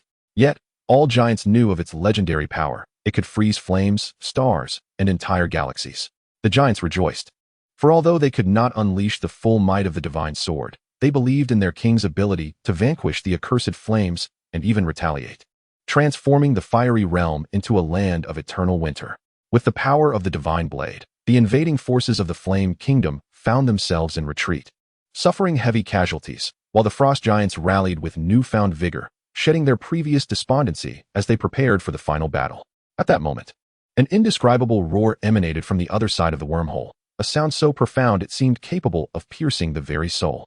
Creatures near the wormhole, whether from Jotunheim or the Flame Kingdom, succumbed to the reverberating force. It was the fire giant, Surtur. The king of the frost giants' pupils constricted. He had read of the ancient battles between frost giants and fire giants, and Jotunheim had never emerged victorious. That roar must belong to Surtur, a being as ancient as the world tree itself, often referred to in ancient texts as the Horn of Destruction. The sounding of the Horn of Destruction heralded the fire giant's intent to annihilate. Though bound by unknown reasons to remain within the Flame Kingdom, he commanded for fire lords, each a cataclysmic force in their own right. Throughout history, aside from prior arrangements, anyone who dared to enter the Flame Kingdom had a survival rate of 0. As expected, mere moments after the roar faded, a colossal fiery hand gripped the edge of the wormhole, followed by its head and upper body. So immense was he that the frost giants dared not even refer to themselves as giants. Compared to him, they felt like mere insects. His upper body alone spanned over 1,000 meters, engulfed in azure flames, a hue only achieved at the highest temperatures. The distant giant king observed, comparing it to the ancient texts, and confirmed that this was none other than the Lord of Destruction, Noah, the guardian of the Western Flame Kingdom. Records indicated that during the wars between Jotunheim and the Flame Kingdom, this lord had made 47 appearances, the most of any lord, and had never tasted defeat. The giant king felt a twinge of anxiety. While he wielded a divine artifact, he alone knew he had not gained its true recognition. It seemed to harbor a soul, one he could not fully command. Yet, it was too late to show weakness. The die was cast. This battle would surely leave Jotunheim strewn with corpses, and his own survival was uncertain. However, even if he fought to the last breath, he would seek a glimmer of hope for his people. The king of the frost giants, mounted upon a colossal ice beast, brandished the divine sword and roared as he charged towards the fire lord. In that moment, the divine sword seemed to resonate with the will of the giant king. At least for this instant, his mind was devoid of distractions, focused solely on the imperative to protect. The sword lent a fragment of its power to the giant king. The blade sliced through the air, extending towards its target, freezing the very atmosphere in its wake. A thick beam of icy light shot forth from the sword's tip, striking the chest of the flame lord, instantly encasing his armor in ice. The giant king felt a surge of joy, unexpectedly gaining the recognition of the divine sword at a critical moment, and he resolved to press his advantage. Alas, reality can be harsh. Even an ant, armed with a gun, cannot halt the onslaught of an interstellar battleship's antimatter energy cannon. The giant king's attack drew the attention of the Flame Lord, who, upon seeing a portion of his armor encased in ice, ignited with flames that melted the frost away. Subsequently, a pure white flame shot from his eyes, striking the giant king in an instant. In what seemed like less than the briefest moment, both the giant king and his mount were reduced to nothingness, leaving only the cold ice divine sword to clatter to the ground. Instant annihilation. Chapter 54. The Connection of the Nine Realms, Part 11. With the fall of the giant king, silence enveloped the battlefield. How brief a time had it been since the last giant king perished in the divine realm. The newly appointed king had already met his demise. The giants had no time for mourning. Their tears crystallized in the air before falling to the ground, whereupon they raised their weapons and charged forth once more. Though they had once been invaders, they could not forsake their homeland behind them. Let this be their retribution. Let their lives shine once more in their final moments. Asgard. The divine realm. The queen and Loki had received word that the connection to the 9 realms was about to close. Mother, why assist Jotunheim, our sworn enemy? Loki questioned the queen. You remain unchanged, Loki. Remember this, annihilating your enemies seems to resolve future troubles, but in the end, you will become lost in vengeance, and you will find that you are left with no one around you. For aside from yourself, you will have destroyed everyone. The queen admonished. If you wish to be a king, first learn one word, balance. The 9 realms require balance, not to be ruled solely by you. No king can simultaneously govern all 9 realms. My child. Loki pursed his lips, falling silent. Yang is likely preparing to depart. Allow the destroyer to assist as well. The queen continued to issue her orders. The last time the destroyer had faced Yang Xiao, he had nearly been reduced to scrap metal, only to be reclaimed by the divine realm and sent to the dwarven kingdom for repairs. Before Yang Xiao's departure, the Grand Elder had insisted on bestowing a multitude of items upon him, all contained within a storage ring. This storage ring, having been used by the Grand Elder for 1,000 years, could store items, serve as a portal, and summon the dwarves' interstellar battleships. Among the gifts from the Grand Elder, Yang Xiao was indifferent to most, accepting them out of courtesy, yet one item caused him to furrow his brow, a bronze arrow. Much like the bronze sword given by the Warner divine clan, the intricate patterns on this arrow dated back to the Shang dynasty. What an extraordinary coincidence. The Grand Elder claimed that he inherited knowledge from his mentor, having studied for thousands of years. Apart from discovering its extraordinary sharpness and indestructibility, he was unable to glean any further insights. Upon hearing Yang Xiao inquire about the bronze sword, he recalled that he possessed a similar object. However, regarding their origins, the Grand Elder was genuinely at a loss. Helpless, Yang Xiao could only stow away the ring and defer the matter for another time. The pressing concern was to venture to Jotunheim. While Yang Xiao could not guard the entire world, as this was not his homeland, he could not stand idly by in the face of death. After all, he was the king of the invisible empire. With the aid of a Qing, Yang Xiao instantaneously arrived at the battlefield of Jotunheim. Ruins littered the landscape, and corpses lay strewn about. The bodies of frost giants were entirely charred, not a single one remaining intact. A colossal flame giant unleashed a deluge of fire with a wave of its hand, raining down flames like a torrential downpour. Any frost giant touched by these flames would ignite, burning fiercely until reduced to ashes.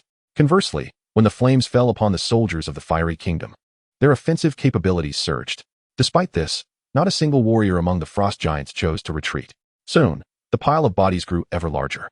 Yet new giants surged forth from the rear without pause. To Yang Xiao's dismay, he even spotted female giants and children among them. Enough.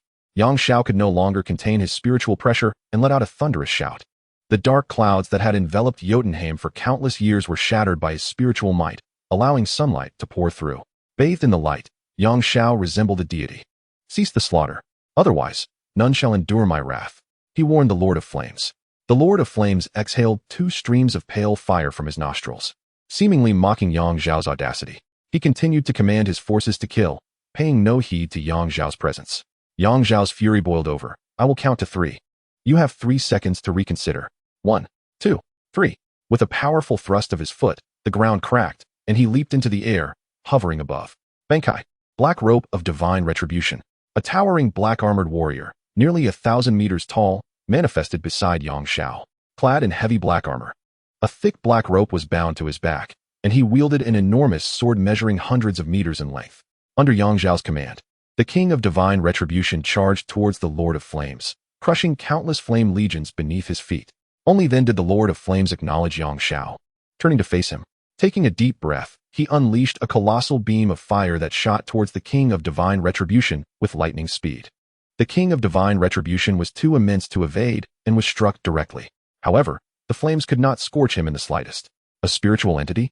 The Lord of Flames spoke for the first time, his voice resonating like the roar of a tsunami. What connection do you have with the underworld? Upon witnessing the towering flame giant's evident trepidation towards the underworld, Yang Xiao, without much contemplation, casually remarked, the underworld? That is merely my backyard. Is it true that you hail from the underworld? It appears your status is not insignificant, the Flame Lord retorted. I am Naiden, the destroyer Noah, the Grand Lord of the Western Realm of the Flame Nation. Are you signaling for war? Do you seek to incite a conflict between the underworld and the Flame Nation? War? Yang Xiao's lips curled into a sinister grin. It's not so intricate. I merely wish to eliminate you. The King of Divine Retribution swung his blade towards the neck of the Flame Lord, who narrowly evaded the strike, resulting in the blade colliding with the horn atop the Flame Lord's head, shattering it. Enraged, the Flame Lord opened his mouth wide, and astonishingly drew forth a blade of flame. Do not presume that just because I am a spirit, I am powerless against you. And do not think that my abilities are limited to fire. This blade was bestowed upon us by the sovereign of the Flame Nation. The number of undead that have perished by its edge is incalculable. With a furious roar, the Flame Lord wielded his massive sword, attacking the King of Divine Retribution. Despite the latter's might, he was forced back several steps. Sensing his advantage, the Flame Lord unleashed a barrage of strikes. Although massive in stature, his speed was astonishingly swift, exhibiting a semblance of technique that resembled a sophisticated swordsmanship style. This relentless assault nearly left Yang Xiao in a daze, akin to witnessing the absurdity of Optimus Prime and Megatron executing the Sword of the Spirit together. Are you bewildered? This technique was taught to us by a mysterious human over 100 millennia ago, the Flame Lord boasted. Prepare to meet your demise, Spectre of the Underworld. With a swift motion, the Flame Lord gripped the hilt of his sword with both hands and astonishingly split the weapon into two, transforming it into twin blades. Like a whirlwind, one blade slashed toward the King of Divine Retribution, while the other aimed at Yang Xiao himself. Yang Xiao managed to evade the strike. But the King of Divine Retribution was not so fortunate. The gleaming blade passed through, shattering the armor on his abdomen and severing his left arm. The King of Divine Retribution, despite his immense strength, lacked agility. It was unclear how the Flame Lord had honed his skills, despite his large frame. His strikes were executed with remarkable swiftness, demonstrating a formidable swordsmanship. In a matter of moments, the King of Divine Retribution's other armed limb was also severed. Yang Xiao recognized that the Flame Lord was merely toying with them. Given his abilities, the Flame Lord had numerous opportunities to decapitate the King of Divine Retribution. How does it feel to be a mere pawn? The Flame Lord jeered. Still under the delusion that the King of Divine Retribution was a summoned ally of Yang Xiao from the underworld, he had been provoking the king, believing him to possess some awareness. Your master scurries like a pitiful insect, leaving you to face the consequences. You shall perish with my next strike. Before that, do you have any final words? Or will you surrender and become my slave? Perhaps I might consider granting you a chance at life. The Flame Lord inquired of the King of Divine Retribution. Naturally, the King of Divine Retribution could not respond. Oh, so you choose to die rather than yield? Very well. I shall honor your fidelity, brave warrior. I am uncertain about what becomes of your ethereal forms upon their demise. Do they scatter into oblivion? Ha ha ha. The Lord of Flames cackled maniacally as he unleashed his final strike. Alas, before his blade could reach the King of Divine Retribution, Yang Xiao disbanded his soul-cutting blade, and the King of Divine Retribution dissipated like mere foam. Taken by surprise, the Lord of Flames stumbled, nearly losing his footing due to his excessive force.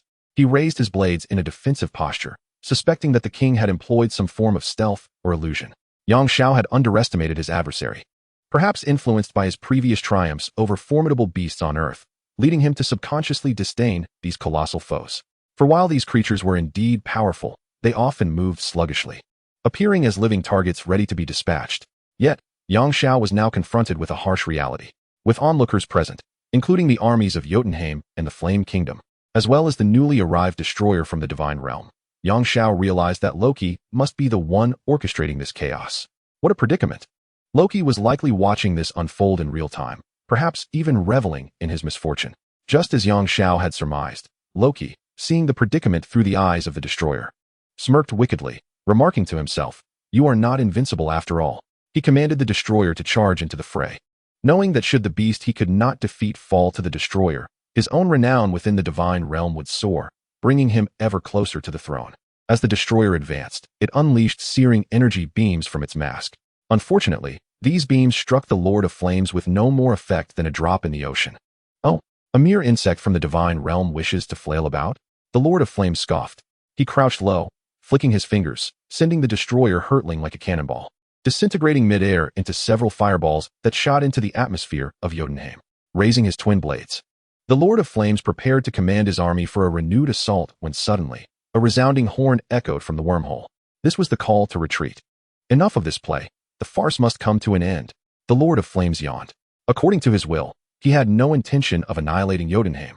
After all, ancient covenants still held, binding all to their terms. But to the ants present, heed my words.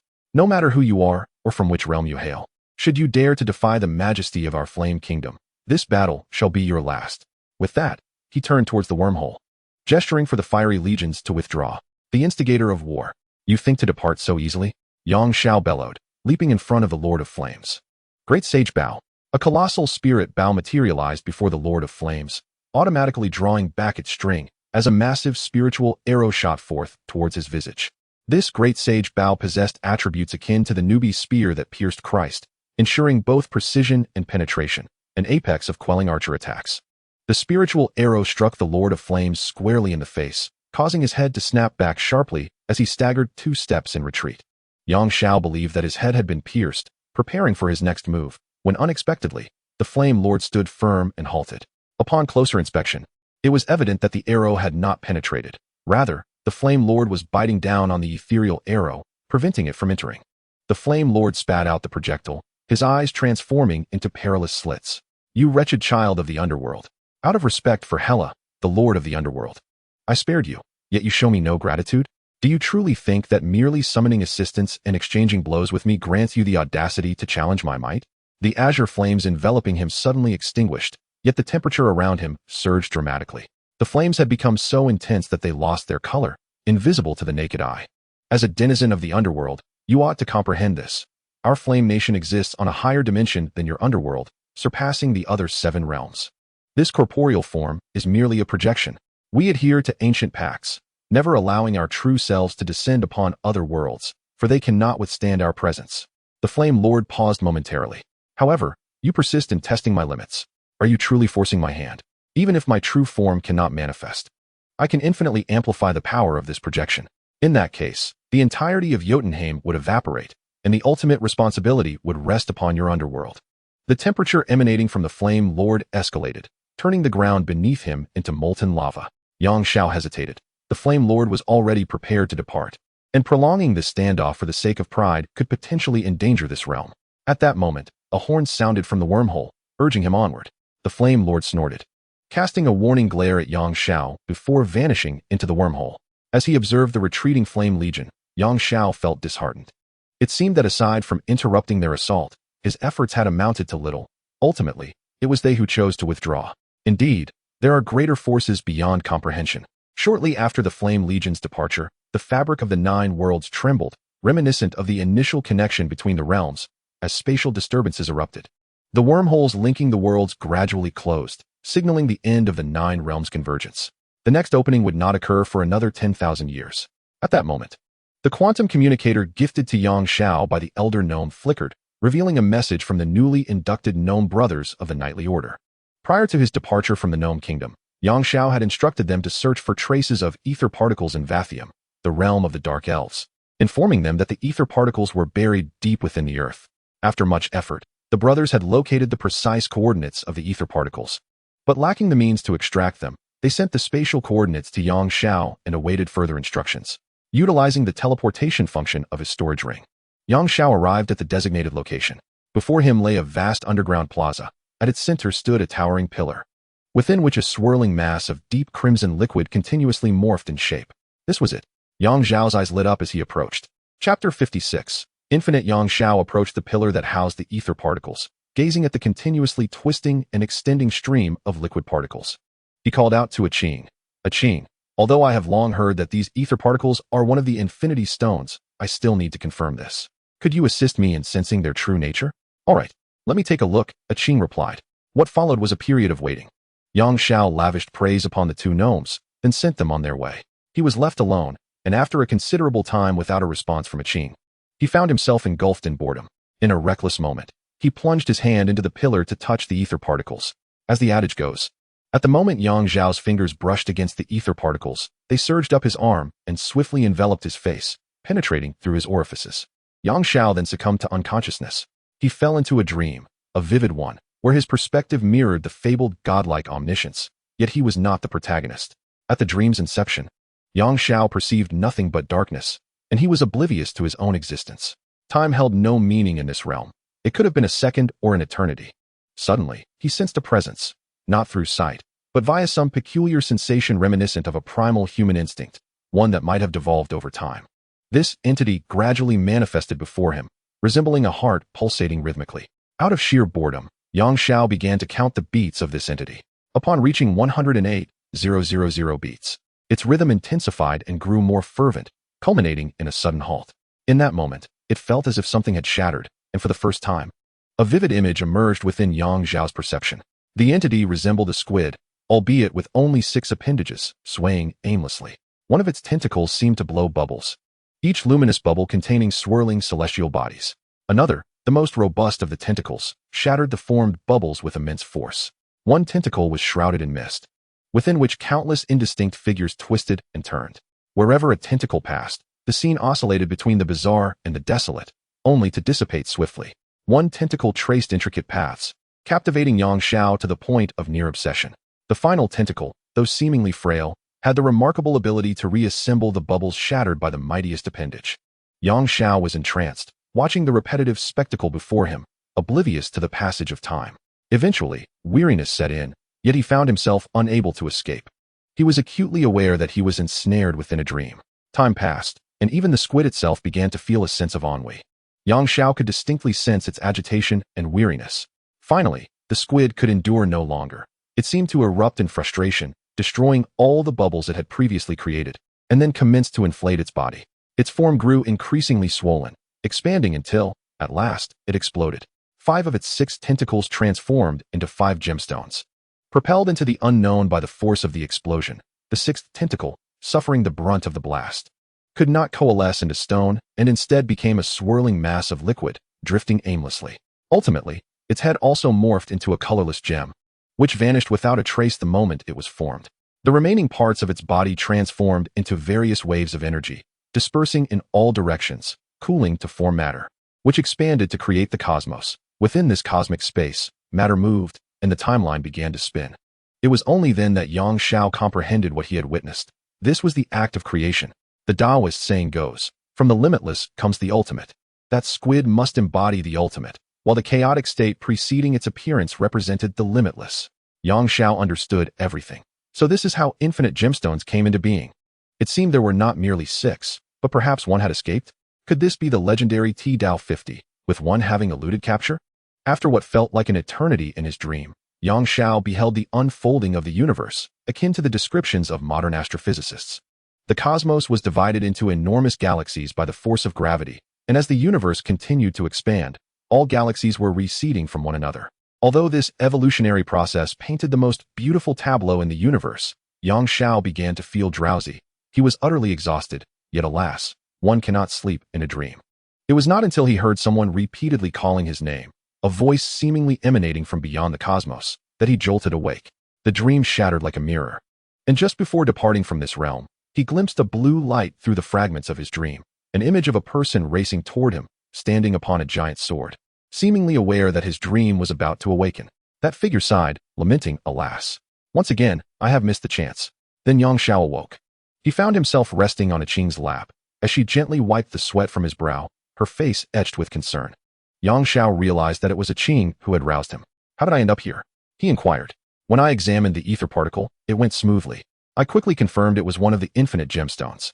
I wished to inform you, but found our connection had been severed. Once the ether particle penetrated your body, the barrier dissipated, but you had already lost consciousness. To prevent any mishaps, I brought you into my world, Qing replied. How long was I asleep? Yang Zhao sat up, shaking his still dizzy head. About half an hour. I noticed you weren't waking up, so I extracted the ether particle from your body, and then called out to you, and you finally woke. Qing seemed to harbor some lingering trepidation. You mustn't be so reckless in the future. Avoid uncertain dangers. You nearly frightened me to death. Can you extract the ether particles from my body? Yang Zhao recalled that it seemed quite troublesome in the movies. Of course. Do not forget, in this realm, I am a deity. Qing puffed out her chest, a gesture that seemed to capture Yang Zhao's attention, prompting her to hastily cover her chest and glare at him in embarrassment and annoyance. In truth, Qing had misjudged Yang Zhao. He was merely lost in thought, his mind consumed by the enigmatic figure from the final moments of his dream. How peculiar. The inhabitants of dreams could actually see themselves? And that enormous sword beneath the figure's feet appeared strikingly familiar, yet he couldn't recall where he had seen it. Shaking his head, he decided to set aside the confusion for now and turn to observe the ether particles. To his astonishment, he found them swirling around Qing's wrist like a delicate ribbon, exuding an air of intimacy. Oh, I forgot to mention, while you were asleep, I completely mastered the ether particles. They are, in fact, the reality gem. An evil consciousness once resided within, but I obliterated it, Qing added with a smile. Chapter 57. The reality gem thus, akin to the cosmic cube and the Mind Stone. The ether particles have now become a part of your world, correct? Yang Xiao inquired, observing Aqing play with the ether particles. Not quite. The cosmic cube and the mind stone have fully integrated into my world, but the ether particles are merely under my control, Aqing clarified. What do you mean by control? I recall that they could only devour light, plunging the universe back into darkness, Yang Xiao questioned. That is akin to using a mountain axe to slice tofu, utterly misguided. Each gem has been wielded by those foolish villains for world destruction, and I find it utterly baffling. Aqing rubbed her forehead. The ether particles, or the reality gem, exist primarily in a dark matter liquid state, but that is merely one of its countless manifestations. Look, Aqing raised her hand, and the ether particles gradually condensed, ultimately transforming into the shape of the cosmic cube. Isn't it marvelous? Its wonders do not end there. It can bring any fantasy of the user into reality. Of course, it must remain within the user's capacity to bear, Aqing continued. Then wouldn't it be of little use to you? You are already a deity. At least in this world, you wouldn't need it, would you? Yang Xiao remarked. Have you not always wished for me to step out of this world and join you in the Marvel Universe? Aqing replied with a mysterious smile. That's what it's for. What do you mean? Yang Xiao asked curiously. Do you mean that if you wish upon it, it can take you away? No. I must truly consume it to form my physical body, a corporeal existence. Aqing's voice was tinged with excitement, for she was filled with anticipation for the adventure alongside Yang Xiao. Though she had shared his perspective as a pendant, it felt akin to merely watching a film, lacking true sensation. Really? That is fantastic. Yang Xiao exclaimed, joining in her exhilaration. As before, when I devour the infinity stones, I shall fall into a deep slumber during which you cannot summon my powers and must rely solely on yourself. You must exercise utmost caution, do you understand? Aqing cautioned. Rest assured, after such a long time, the power of the Annihilator has ascended to a remarkably high level. Apart from the omniscient ability that remains inaccessible, everything else is well within my grasp. Yang Xiao replied with confidence. Aqing once again succumbed to her slumber. Yang Xiao exited Aqing's realm, emerging once more in the subterranean plaza of Varthium. Though he was no longer alone, a multitude of figures surrounded him. These individuals possessed pallid skin, white hair, pure black armor, pointed ears, and gray eyes. They were the Dark Elves. The leader of the Dark Elves, upon noticing the sudden appearance of an outsider, quickly assumed a defensive stance and began firing energy blasts at Yang Xiao. Undoubtedly, Yang Xiao evaded the shots effortlessly, appearing before the Dark Elf leader in the blink of an eye, disarming him and restraining him. The other Dark Elves, witnessing this, dared not make a move, and the standoff ensued. Who are you? How did you come to be here? The restrained leader inquired. Did you take the ether particles? You certainly have a lot of questions. Yes, I did take them. So what? Have you never heard of first come, first served? Yang Xiao jested. That belongs to me. It is not an unclaimed object. How can you claim first come, first served? The leader appeared quite incensed, yet he discreetly signaled to his subordinates. How unfortunate. Regardless of whether that item is yours, it seems I have misplaced it. Yang Xiao remained oblivious to his subtle maneuvers. Suddenly, the Dark Elf leader forcefully struggled, and Yang Xiao, having exerted little force, was caught off guard and allowed him to break free. Then, he beheld an object resembling a grenade rapidly enlarging before him, poised to strike his face. With a loud pop, the object exploded near Yang Xiao's head, generating an immense suction that rendered his struggles futile. As if a miniature black hole had formed at the epicenter of the explosion. Saintly puppet, Yang Xiao activated his ability, a power he had independently comprehended, distinct from the original capabilities of the Annihilator from the realm of the Death God. A flash of light ensued. Just as Yang Xiao was about to be engulfed by the black hole, he suddenly split into two, one being consumed, while the other escaped. Naturally, it was the puppet that was drawn in. This was Yang Xiao's latest life-saving technique, and he had not anticipated its immediate application. He chided himself for being too complacent. The Dark Elves present were momentarily taken aback, having never witnessed anyone escaping from such proximity to a black hole bomb. Spicy chicken, isn't it? Yang Xiao squinted his eyes. Initially, he had no intention of confronting the Dark Elves, considering the connection of the 9 realms had concluded and the absence of ether particles would render them powerless. Yet, now, this individual was rather ruthless. Since you show no mercy, do not blame me for my lack of righteousness. I am Malekith. I am the king of the Dark Elves. The leader corrected, though I am uncertain how you came to know my name, considering I have slumbered for 10 millennia. It is of little consequence. What truly matters is that you return the ether particles to me. Do not entertain thoughts of concealment, for no matter where you hide them, I will sense their presence. Malekith exuded an air of arrogance. Ha! Your name resembles that of a dish, and you possess quite the talent for boasting. Yang Xiao chuckled at his jest, responding, I ask you, can you sense that object on me right now? as I stand before you? Or perhaps you can confirm that you are still able to sense it. Regardless of the methods you employ to obscure it, the moment you utilize it, it will be impossible to conceal. Malekith felt a twinge of unease. In truth, when he obtained the ether particles long ago, he had employed the dark elf's secret arts to sever a fragment of his own soul and infuse it into the ether particles, thus ensuring that as long as the ether particles remained within this universe, he could sense them. Yet the current reality was that he could not, or rather, it was precisely because the connection to his soul fragment had been severed that he awakened from his slumber. The inability to sense it could be explained in two ways. First, the ether particles had departed from this universe. Second, his soul fragment had been obliterated by another. His earlier violent action against Yang Xiao stemmed from a secret regarding the black hole bomb. In truth, the black hole bomb was not an actual black hole. For even the smallest black hole is immensely destructive and could not be fashioned into a stable device for transport. The black hole bomb could alter the atomic structure of matter within a certain radius, obliterating electron layers and compacting all atomic nuclei of the forming object together without any gaps. This created the illusion of the object being drawn into a black hole. Such a bomb possessed formidable power, capable of annihilating even the mightiest of physical forms. However, its function extended beyond mere destruction. It could obliterate an enemy's body and extract their soul, subsequently transporting it to the cosmic warships of the Dark Empire. Naturally, the souls extracted would no longer be whole, retaining only the memories of their former existence. Thus, Malekith had intended to extract Yang Xiao's soul to glean his memories, for he intuitively believed Yang Xiao must know the whereabouts of the ether particles. Chapter 58. Clue to speak candidly. The current Yang Xiao was no longer the indecisive recluse he had been upon his arrival in the Marvel Universe. This realm was one in which the strong preyed upon the weak.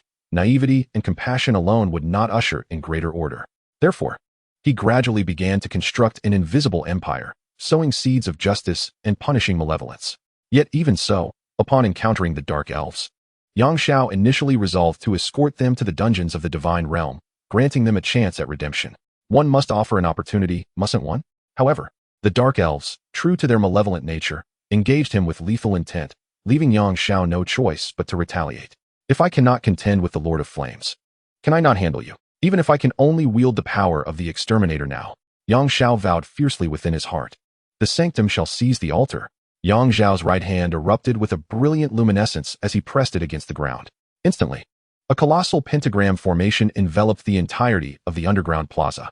At the moment the pentagram took shape, all the Dark Elves collapsed, their strength, abilities, and experience usurped, leaving them utterly incapable of even standing. Magic? So you are a sorcerer? Malekith muttered weakly, sprawled on the ground. Yang Xiao, disinterested in offering explanations, could not summon his Zanpakutō and instead retrieved a bronze sword from his storage ring, gripping it firmly as he approached Malekith step by step. Stopping in front of Malekith, Yang Xiao pressed the bronze sword against his throat. I shall bestow upon you death. Do you have any last words? In that fleeting moment of his fall, Malekith realized he would likely not escape this time. Regretting his unfulfilled ambition to plunge the universe back into darkness, he closed his eyes, awaiting his demise. It was only when he felt a chill at his neck that he opened his eyes, confronting the very sword that was poised to end his life. The sight rendered him momentarily dazed. Yang Xiao, noticing Malekith's vacant stare fixed upon the bronze sword, scoffed disdainfully. What? Are you afraid of death? Or are you planning some trick? Suddenly, Malekith shouted frantically in a language that Yang Xiao could not comprehend. However, the phonetics were familiar to him, having heard it in the Gnome Kingdom. This was the ancient tongue of Morgan. Malekith, in a state of heightened agitation, spoke in Morgan, struggling with all his might to rise. Then kneeling and pressing his forehead firmly to the ground, clearly a gesture of submission to Yang Xiao. Huh, is this an appeal for mercy? I must say, as a king of your kind, you display a remarkable lack of backbone. Yang Xiao smirked contemptuously. Malekith, taken aback, inquired, do you not understand Morgan? Yang Xiao understood this inquiry. And what if I don't? He replied, growing somewhat impatient. Was this creature merely putting on an act? Sensing Yang Xiao's irritation, Malekith hastily explained, it is the sword. Sir, my ancestors were once saved by the sword's master. She later roamed the world with her benefactor and bequeathed the throne to my great-grandfather. Before her departure, she commanded that her descendants must show utmost reverence to the sword's bearer, lest they offend. Oh, is that so? You are aware of the sword's origins? Yang Xiao became intrigued. How remarkable. This could be a significant clue. If he could locate the sword's master and ascertain whether they, too, had traversed from his original world, he might just find a way to return home sooner than anticipated. Indeed, honorable sir, Our lineage has passed down the tale of that esteemed individual. Malekis replied with respect. Detailed information can be found aboard the ship outside. If you graciously spare us, I would be honored to elucidate further, if it pleases you. I also wish to follow in my ancestors' footsteps and accompany you. Yang Xiao did not suspect any deception. Firstly, the demeanor and expression of this individual did not suggest falsehood, and he was genuinely eager to uncover the origins of the sword. Secondly, given their capabilities, they could not escape from his grasp. Yang Xiao dismantled the pentagram array that had usurped the sacred altar, and then a contingent of dark elves escorted him back to the surface. At the exit of the underground plaza, a colossal spaceship awaited. Upon entering the vessel, Malekis operated a few controls, likely accessing the database. In a short while, a projection emerged, surprisingly presenting video material. The initial footage was quite hazy and shaky, rendering it impossible to discern any details. Sir, this is the photographic device carried by my ancestor. Many years ago, she was attacked by an unknown creature, and her entire guard was annihilated, leaving her as the sole survivor. By the way, my ancestor was a female elf, Malekis promptly clarified, sensing Yang Xiao's dissatisfaction with the visuals. Yang Xiao frowned. Why did this enigmatic individual, seemingly a time traveler, engage exclusively with women? First, there were rumors of a romantic liaison with a witch from the Warner divine lineage. Then, he appeared to have taught a queen in the fiery realm the art of swordsmanship, and ultimately, he took a female elf as his attendant. What was going on? It seemed this fellow had certain peculiarities. Shaking off these chaotic thoughts, he refocused on the footage. From the perspective of the recording, it appeared that the device was affixed to the chest, obscuring the appearance of the female elf. However, her breathing revealed a pleasing voice. Eventually, the image stabilized. She seemed to have found a suitable hiding place, resting and catching her breath. Before long, a fearsome visage suddenly intruded upon the frame. Had it not been for his desire to maintain his composed demeanor, Yang Xiao might have screamed. Was that not a Qiongqi? The Shanhai Jing Chronicles. At the foot of Guishan, there exists a beast resembling a bull with the head of a tiger, a single horn, and bristly fur. It possesses wings upon its back and is named Qiongqi, pronounced like a dog, delighting in the consumption of humans. Observing the surrounding landscape, Yang Xiao confirmed that this was not Earth, but rather Vathium, the very planet he currently inhabited. This raised a perplexing question. Why was there a creature from Chinese mythology here? Suppressing his intrigue, he continued to watch. The female elf appeared to be exhausted, devoid of weaponry, and seemingly at the brink of demise. Just then, a flash of azure light surged forth, and the head of the ferocious Qiongqi fell away. Malekis rewound the footage, pausing at the moment of the azure flash, magnifying the image to reveal a bronze sword, identical to the one Yang Xiao held in his hand. With the sword in his grasp, Yang Xiao meticulously compared the patterns and inscriptions on the sword with those in the footage, confirming without a doubt that they were one and the same. Subsequently, the main subject of the recording emerged, as Yang Xiao had surmised. This was a young man of Eastern descent, with dark hair and eyes, tall in stature, donned in a robe, and a purple gourd hanging at his waist. His entire presence exuded an ethereal quality, reminiscent of a deity from myth and legend. Although Yang Xiao had long suspected it, he still found it incomprehensible, his mind burdened with an increasing number of questions. In the scene before him, the bronze sword that had just slain the divine beast shimmered with a flash of azure light, transforming into a delicate hairpin that gracefully flew back, embedding itself in the young celestial being's ornate coiffure. The imagery ceased here. Historical accounts indicated that this female elven ancestor had erased the subsequent scenes, as what followed constituted her most cherished memories, not to be shared with others. Yang Xiao grasped the bronze sword, scrutinizing it for any mechanisms. Astonished by its ability to change size at will, reminiscent of the legendary Rui Jingu Bang. At this moment, he seemed to comprehend that the Marvel universe he had traversed was anything but ordinary. The reasons for his crossing were far from simplistic, yet he believed that one day, the truth would inevitably be unveiled. Chapter 59. Secrets. Aside from the recording, all that remained of the legends surrounding the bronze sword's owner were mere written accounts. He had rescued the king of the Dark Elves, thus earning the gratitude of all elves. However, he did not linger long before departing, having also taken the queen of the Dark Elf clan with him. Following this, although the Dark Elf lineage relentlessly sought news of them, they appeared to have evaporated from the world, leaving no trace in any corner of the 9 realms. This lead had come to an abrupt end. Now, the only recourse was to seek an opportunity to inquire with the Supreme, which in Vanaheim. As for the Queen of the Flame Kingdom, it seemed prudent to forego that pursuit for the time being. Given his current strength, approaching her would likely yield unfavorable results. Regaining his composure, Yang Xiao observed Malekith and his group of elves standing respectfully to the side, and said, according to the records of the divine realm, Your dark elves have sought to plunge the universe back into darkness on more than one occasion, and this has been a lifelong ambition of your rulers through the ages. What could possibly motivate this? Is it merely because your race is called the Dark Elves?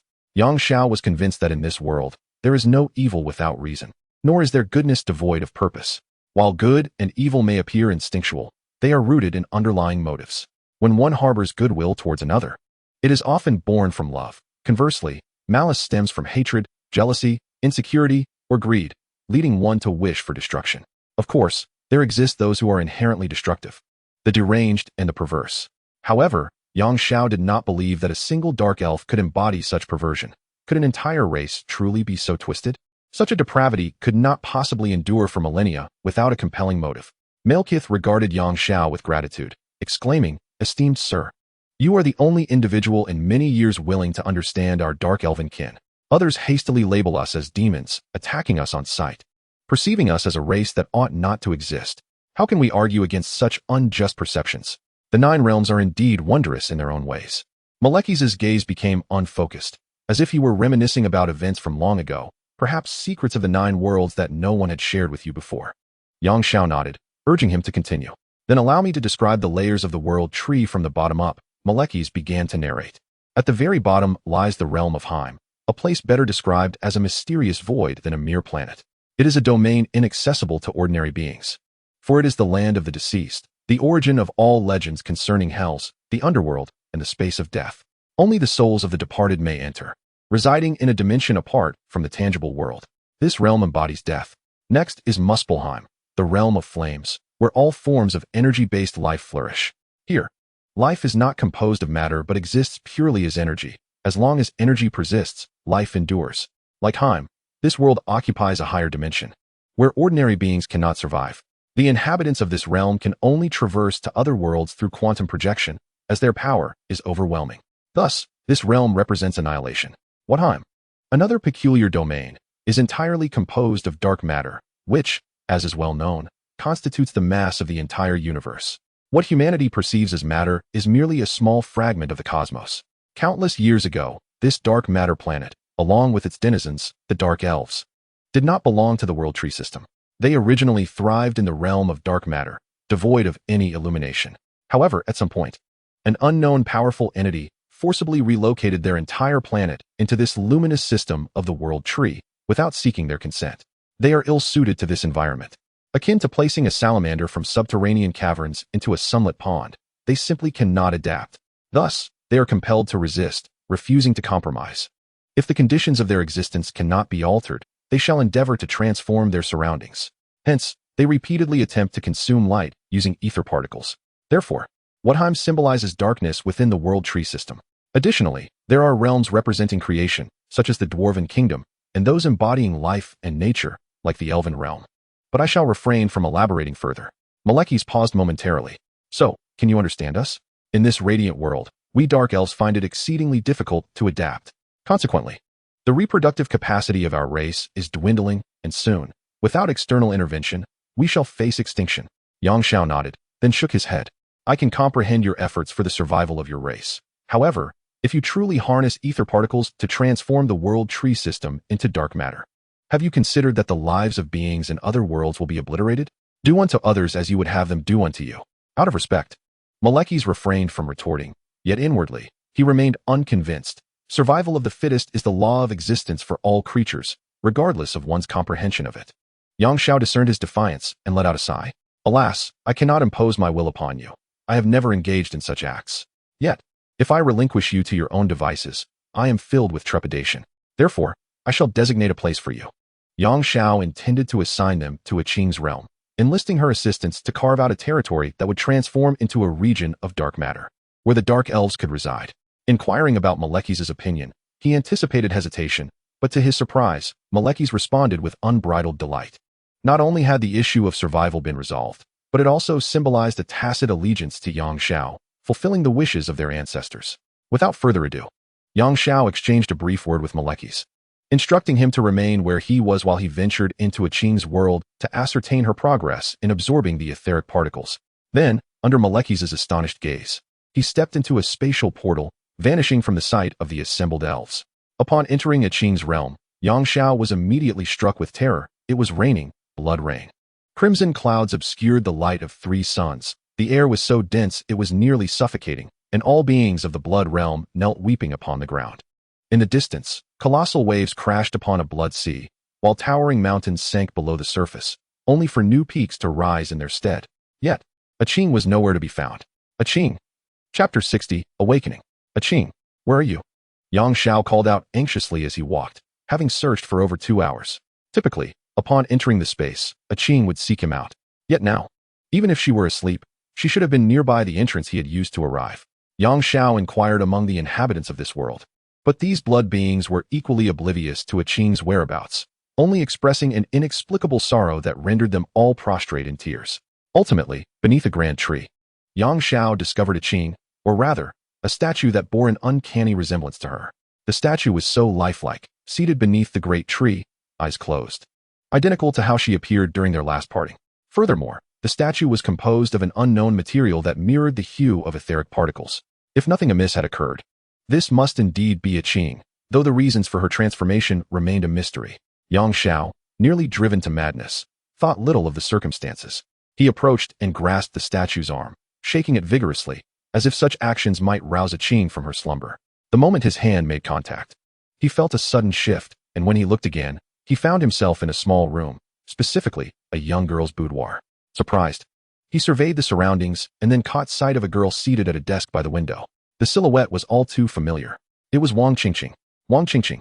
Though aware that this was likely an illusion and uncertain of its nature, Yang Xiao could not contain his excitement and called out.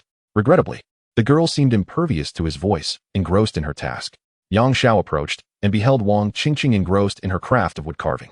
Her concentration was so profound that she remained oblivious to the blood trickling from a cut on her hand, as the wooden sculpture gradually took shape, a knife, meticulously fashioned after an illustration from a magazine. This illustration depicted the protagonist of the comic death god, Kurosaki Ichigo, wielding his Zanpakutō, Zangetsu. Yang Xiao found himself puzzled as to why he was witnessing this scene, yet he harbored no doubts about its authenticity. It dawned on him how egregiously he had acted in the past, while Wang Qingqing had sacrificed so much to gift him a pendant. He yearned to grasp her battered hand to express his apologies, but as he extended his own, it passed through her form like a mere specter, unable to make contact. Unaware of his presence, the girl at the table gazed at her completed masterpiece, a foolish smile spreading across her face. Yang Xiao vowed he had never witnessed such a smile on Wang Qingqing before. It was breathtakingly beautiful, yet he felt it was blinding, a source of deep shame. The scene shifted, and Yang Xiao found himself on the school playground, where he spotted another version of himself seated beneath a large tree, engrossed in a book. After a while, Wang Qingqing hesitantly approached, fidgeting as she walked.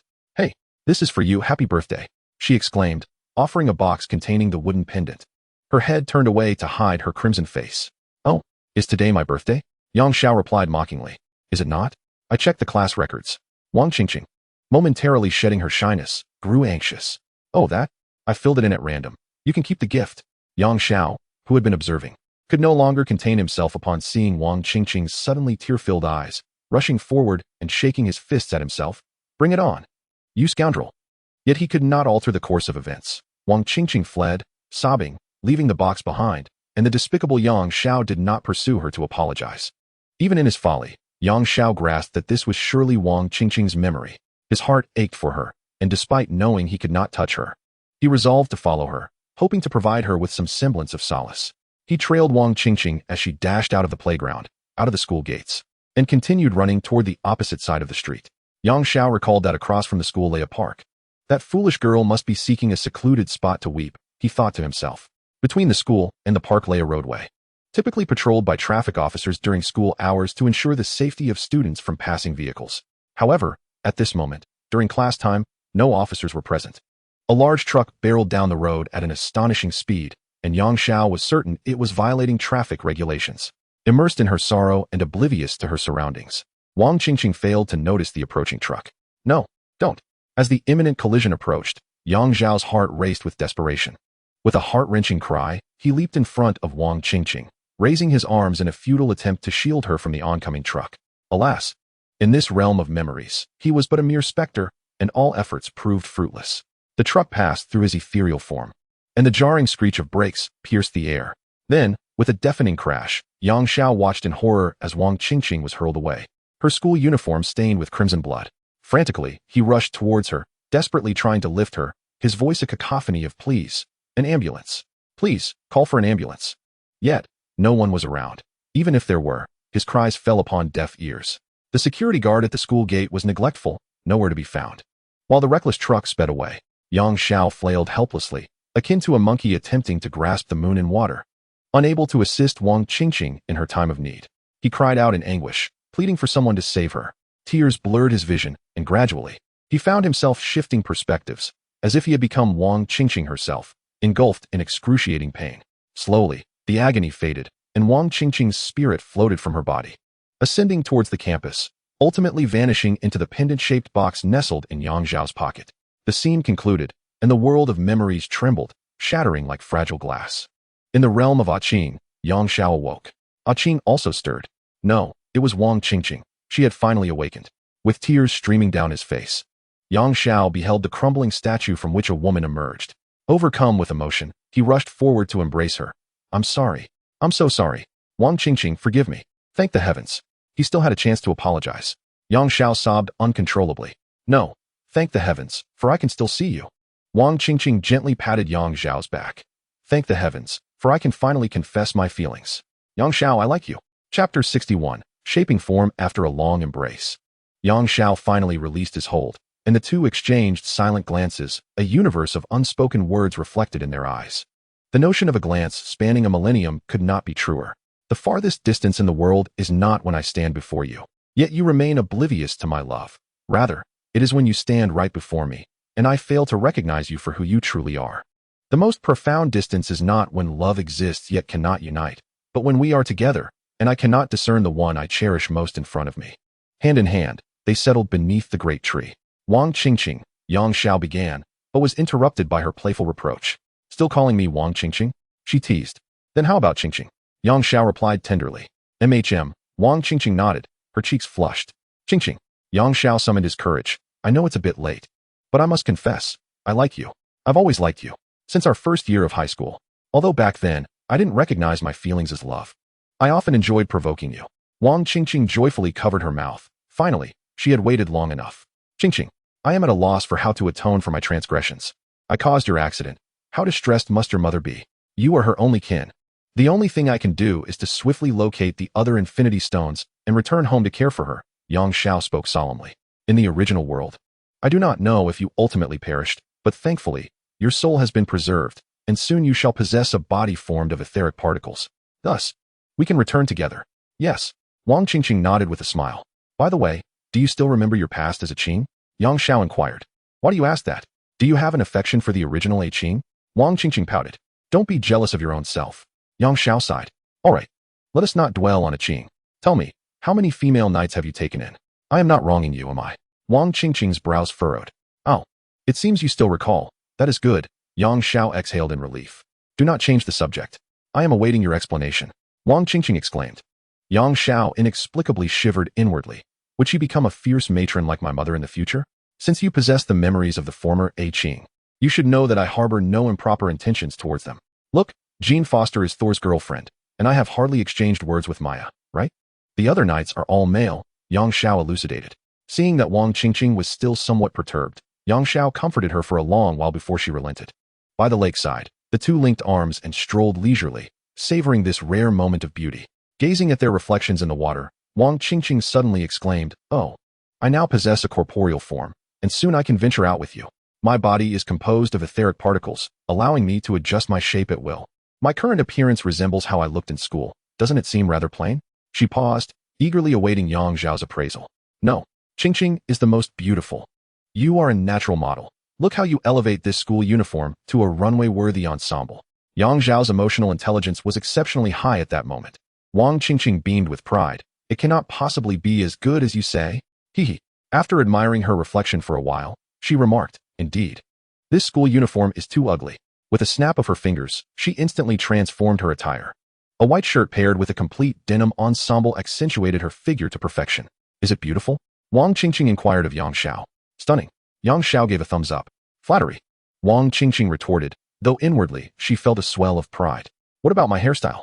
I recall you often gazed at a Qing's long hair. Do you prefer long-haired girls? Wang Qingqing had always sported short hair, earning her the nickname Tomboy. Before Yang Xiao could respond, she transformed into the long-haired A Qing. Though her hair was not red, but rather a lustrous black. Suddenly, Wang Qingqing became bashful, having heard that boys prefer women with ample bosoms. Is that true? Yang Xiao was momentarily taken aback. The power of love is truly magnificent, and the adage, a woman adorns herself for the pleasure of her beloved, resonated profoundly. Yang Xiao found himself at a loss for words. Noticing Yang Xiao's dazed expression, Wang Qingqing assumed he indeed favored women with generous curves.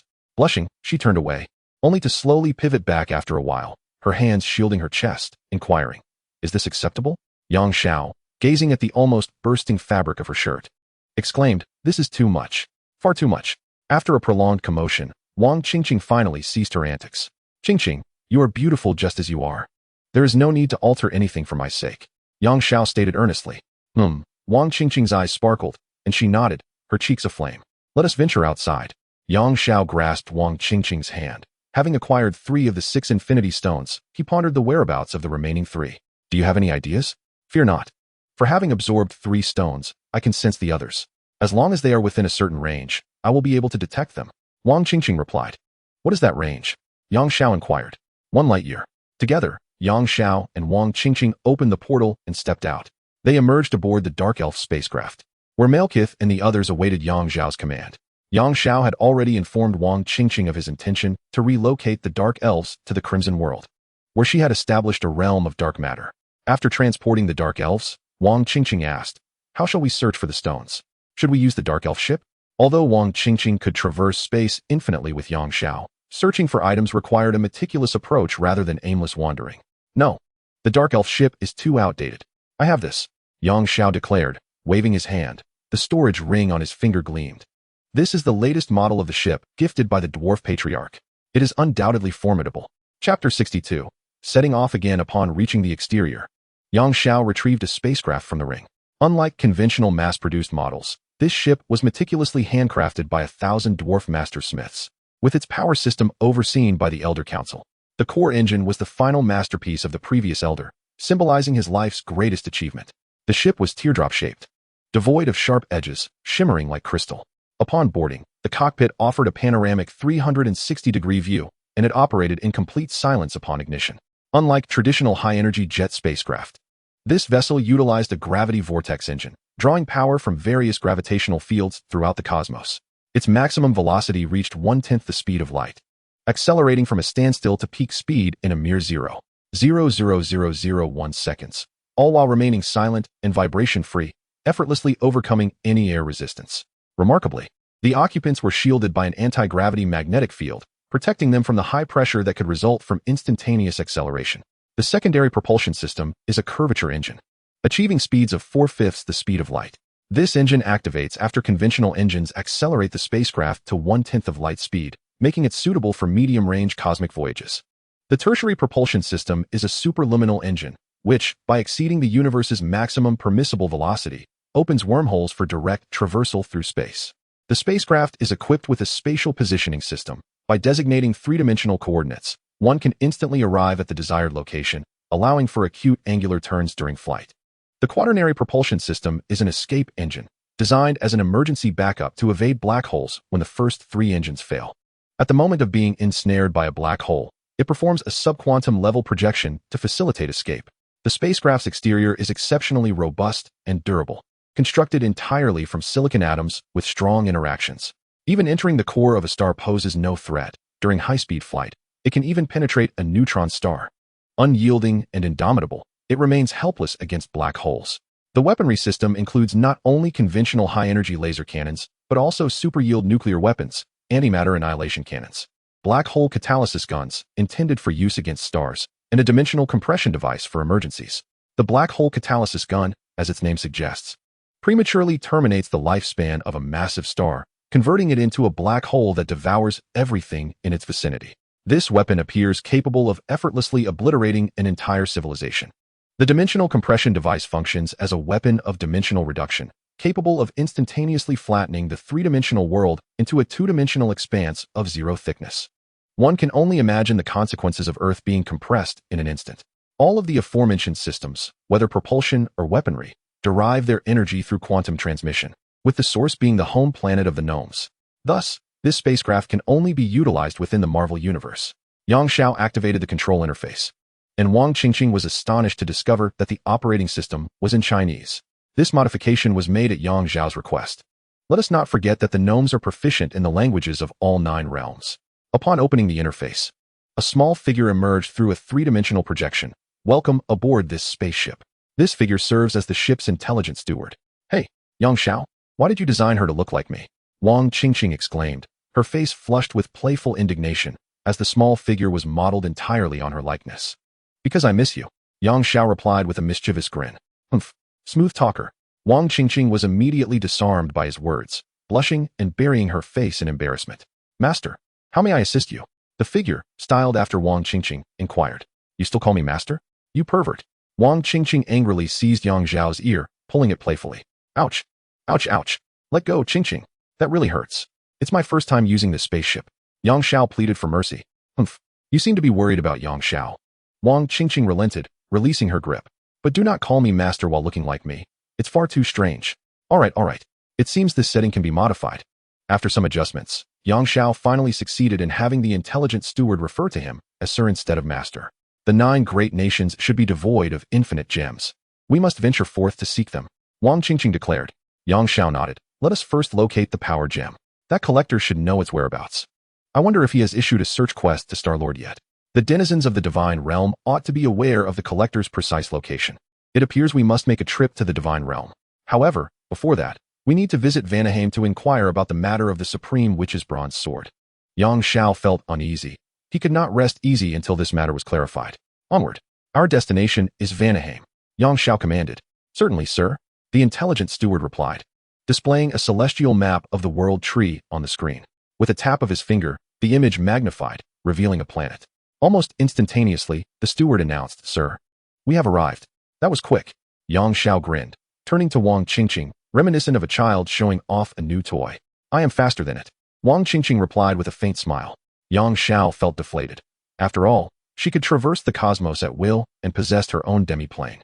Now it was Wang Qingqing's turn to revel in her superiority, setting aside the trivial rivalry of 2 immature souls. The inhabitants of Vanaheim were startled by the sudden appearance of their ship above the royal court.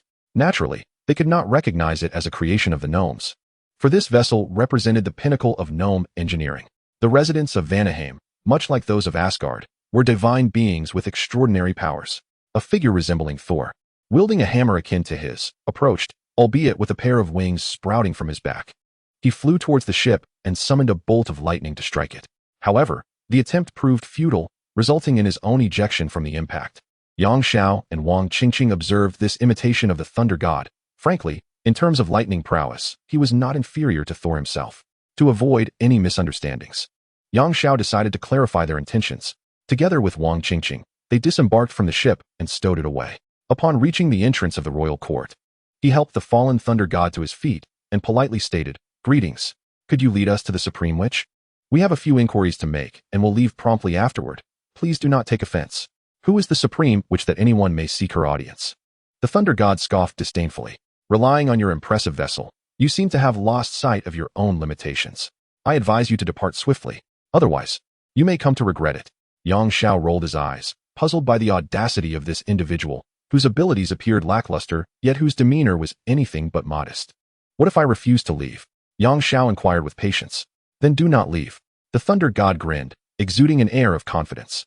Hundreds of oddly dressed Vanaheim deities had already surrounded them. Do you truly think these pitiful tomatoes and rotten sweet potatoes can obstruct me? Yang Xiao smirked slightly, questioning if there were no other warriors among the Vanaheim gods. It appears that not only do you lack civility, but you also overestimate your own capabilities. It is no wonder you cannot compare to Asgard. Repeat that. The thunder god seems to have been provoked. Do we truly fall short of that group of false deities from Asgard? Take back your words, you arrogant wretch. Silence yourself. Wang Qingqing interjected, expressing her disdain for the incessant noise. The thunder god's mouth snapped shut, and no matter how hard he tried, it would not budge, only emitting muffled sounds. He gazed at Wang Qingqing with a hint of terror. Let us not forget that Wang Qingqing possesses 3 infinity stones. The Mind Stone allows her to control others' thoughts, while the Reality Stone, ether particles, grants her the ability to bend the laws of reality even within the Marvel Universe. Chapter 63. The new deities. The assembly of Warner deities encircling Yang Xiao and Wang Qingqing were astonished by her formidable prowess, the power of a witch. In Vanaheim, apart from deities who govern natural forces, there are those presiding over marriage, health, harvest, and war. However, deities capable of exerting direct control over others are rare. Such beings are often referred to as witches, whose powers are regarded with trepidation by the pantheon. Throughout Vanaheim's history, the pantheon has launched numerous campaigns against the witch coven, resulting in a protracted conflict that inflicted severe losses on both sides. The pantheon possesses immense strength, capable of summoning storms and wielding unparalleled power, while witches possess elusive abilities that are difficult to counter. It was not until the emergence of the supreme witch, Gerwig, that both factions were subdued by her overwhelming might. The pantheon and the witches ceased hostilities, honoring her as their sovereign and constructing a royal court in her name, venerating her as the supreme witch. With such a powerful entity maintaining order, Vanaheim experienced unyielding peace for countless millennia, with none daring to disrupt the tranquility. The supreme witch seldom graced the public with her presence, preferring to remain within her palace, immersed in the study of sorcery.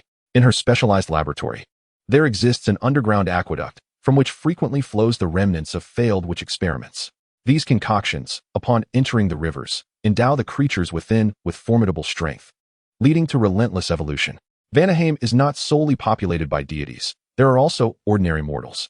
When these mortals drink from the river, they rapidly gain powers surpassing those of typical deities, transforming into new gods. Conversely, if deities were to partake, they would lose their powers and revert to ordinary humans.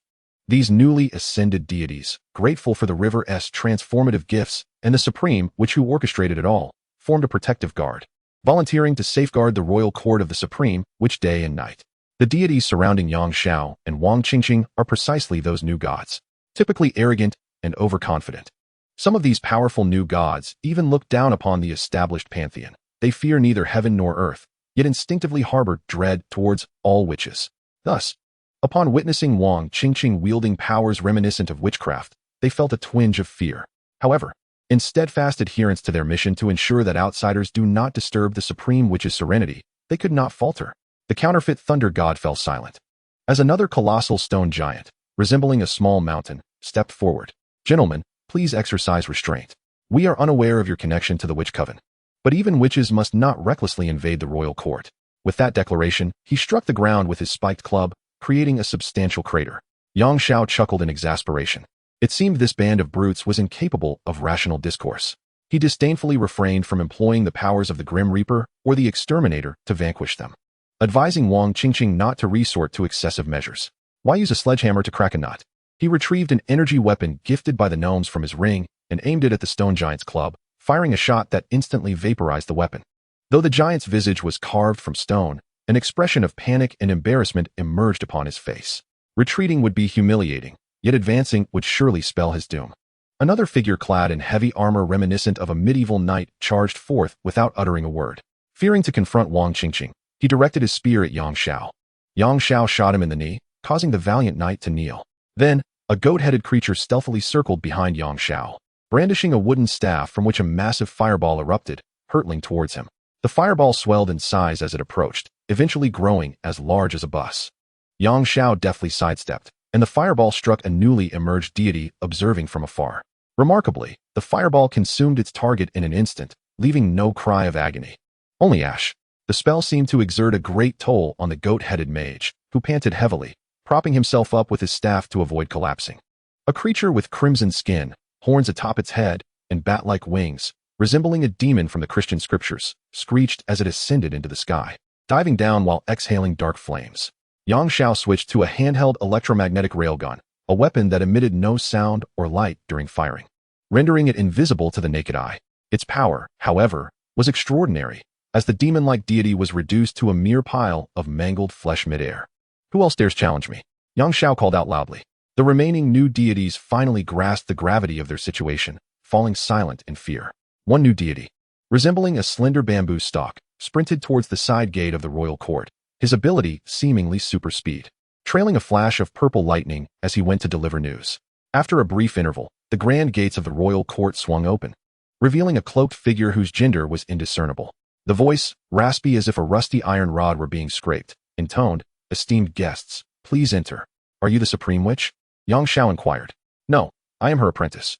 "Please come in," replied the mysterious figure. Yang Xiao and Wang Qingqing stepped into the royal court amidst the envious gazes of the new deities, and the gates thunderously closed behind them. As the gates sealed shut, the new deities began to converse in hushed tones. "To be summoned by the Supreme is indeed fortunate. Indeed, when will the Supreme One summon me just once? That would bring me unparalleled contentment." The arrangement within the royal court was unexpectedly simple, with books piled high in nearly every visible corner. In the center of the courtyard stood a small tower, where the Supreme Sorceress awaited their arrival. Upon entering the tower, one was greeted by a spiraling staircase, and as they ascended, they could observe figures clad in cloaks engaged in various experiments on each level. The tower comprised a total of 13 stories. At the pinnacle, a figure swathed in a crimson cloak sat with her back to the entrance, her height nearly reaching 3 meters even while seated. The cloaked individual who guided Yang Xiao and his companions bowed towards this imposing figure. "Master, I have brought them. This must be the Supreme Sorceress," one could surmise. At that moment, Yang Xiao felt a gentle breeze, and before he realized it, he had found himself standing before the Supreme Sorceress, while Wang Qingqing remained in her original position. A true powerhouse is present. I am most honored."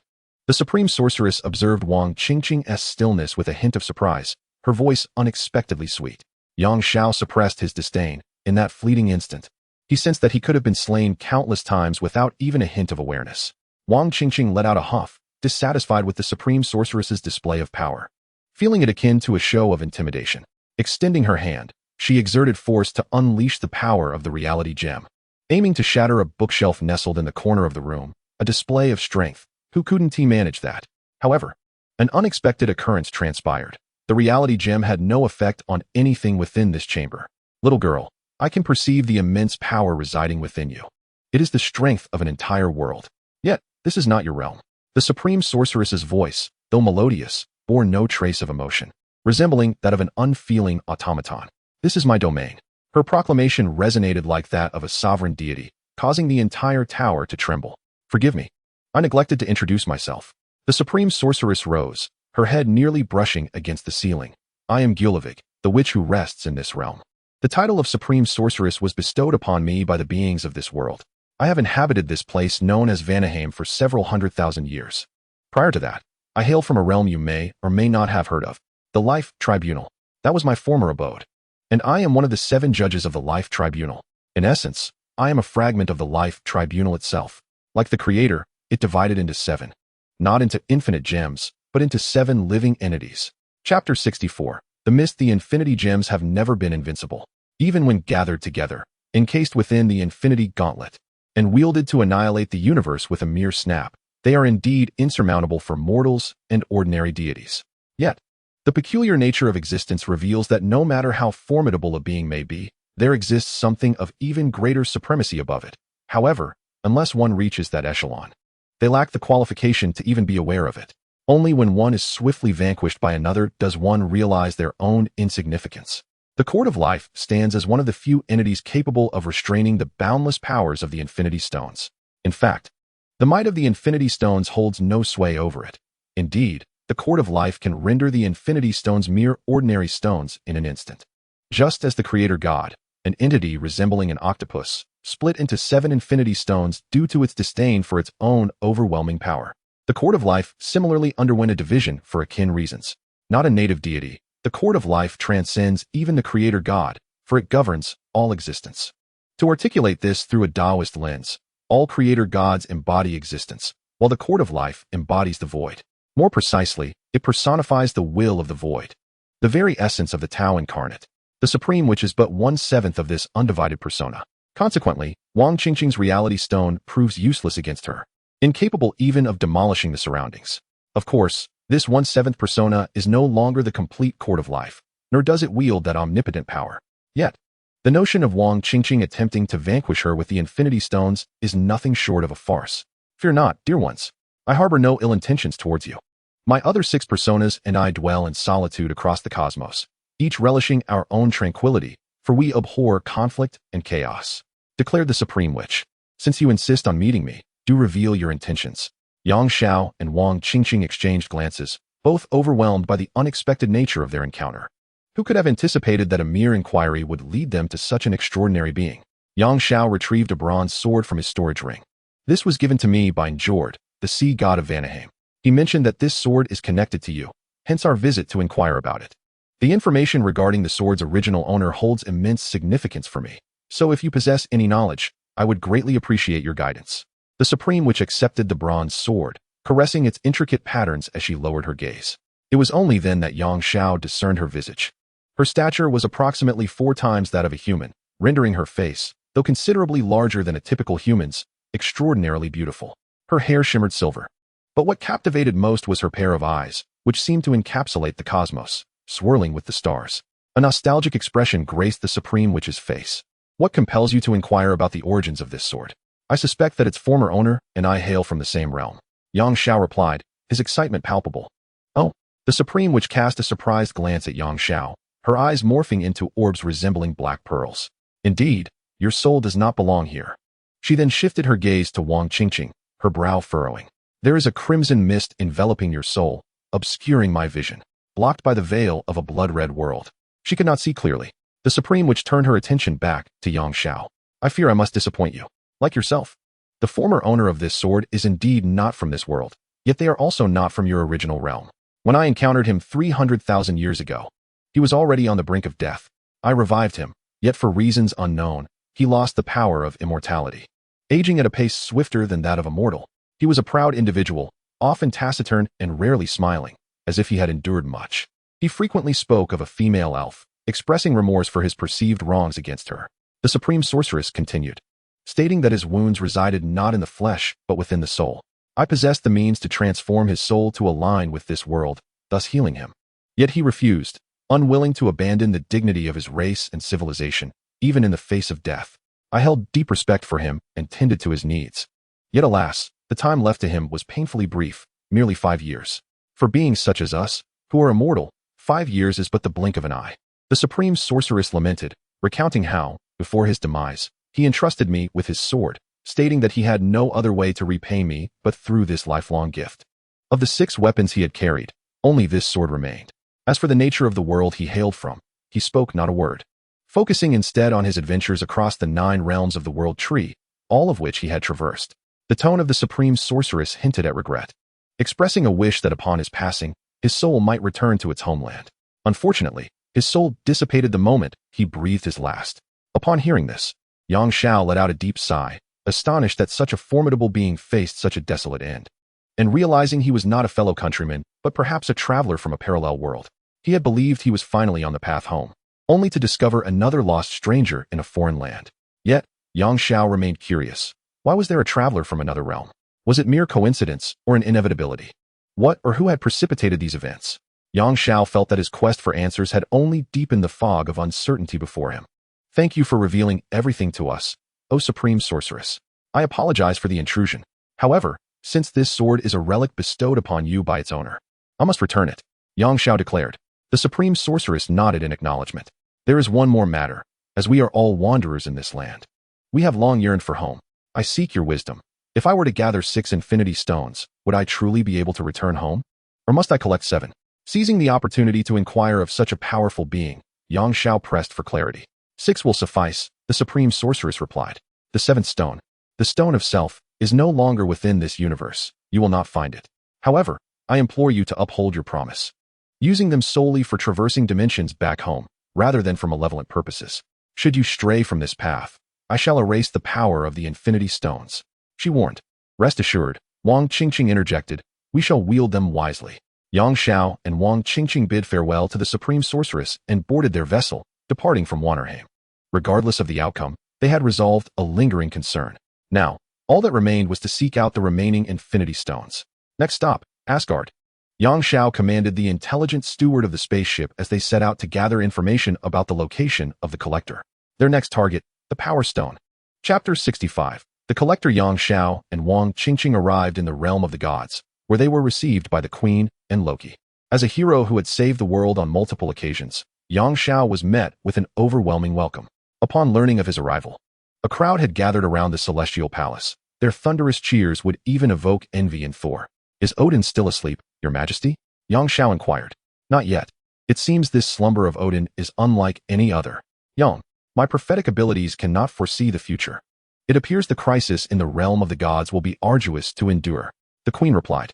Yang Xiao understood she was referring to the twilight of the gods. If possible, I implore you, Mr. Yang, to lend a hand to the realm of the gods at that time. The queen requested. Of course, your majesty, Yang Xiao responded. By the way, I haven't introduced you yet. This is my beloved, Wang Qingqing. With a smile, he drew Wang Qingqing closer. Greetings. The queen nodded. Welcome to the realm of the gods. And only a beauty such as you deserves to be with a hero like Yang Xiao. Wang Qingqing felt a bit shy being publicly acknowledged by Yang Xiao for the first time, yet she graciously returned the courtesy. The group entered the palace, where a grand feast awaited in the main hall. Yang Xiao noted the customs of the realm of the gods were quite similar to those of his homeland, where tables laden with food welcomed guests, showcasing their hospitality. The banquet was undoubtedly joyous. At the long European-style table, hundreds of guests indulged in wine and conversation, creating a lively atmosphere. By the end of the feast, both hosts and guests were in high spirits. After visiting the slumbering Odin, Yang Xiao finally revealed the purpose of his visit. You seek the collector? The queen asked, surprised. His location is exceedingly remote, and he seldom interacts with our 9 realms. What do you wish to find him for? I have heard he is a magnificent collector, possessing various rare artifacts. I merely intend to inquire about purchasing something from him. Yang Xiao replied, omitting the truth to avoid misunderstandings, as the power stone contained within the cosmic sphere was reputedly a stone of destruction. Very well. It is rare for you to take an interest in such matters. I have heard that the Grand Elder from the Dwarf Kingdom has gifted you many items, which should not be ordinary. Moreover, you have saved Asgard multiple times. It is inappropriate that we have not offered our gratitude. Although our treasury may not rival the collector's vast collection, we possess numerous treasures. Should you lack anything, do not hesitate to ask. We shall not decline as long as it is within our means. The queen stated. Thank you for your kindness, your majesty. I am not particularly interested in treasures, and my visit to the collector indeed concerns pressing matters, Yang Xiao confessed, feeling overwhelmed by her generosity. Very well. He exchanged treasures with us during his last visit and left behind a star map. I shall have a guard deliver it to you shortly. The queen promised. The 9 kingdoms of the world tree system are but an inconspicuous corner of the universe.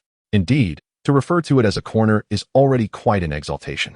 Beyond the world tree system lies a vast universe, teeming with countless galaxies, innumerable intelligent civilizations, and a multitude of extraordinary beings. The boundless expanse of the cosmos knows no end. Hence, the number of these civilizations and mighty entities can be aptly described as infinite. Therefore, one should not be deceived into believing that their technology has reached an advanced stage or that their civilization has made significant progress. To indulge in self-congratulation in a barren land is to remain forever akin to a frog in a well. Guided by the star map, Yang Xiao and Wang Qingqing swiftly located the desolate realm where the collector, Tanariel Tiefing, resided, a severed head belonging to a deceased member of the Celestial Assembly. This head was approximately the size of an asteroid, its surface skin and muscular tissues having been fully extracted.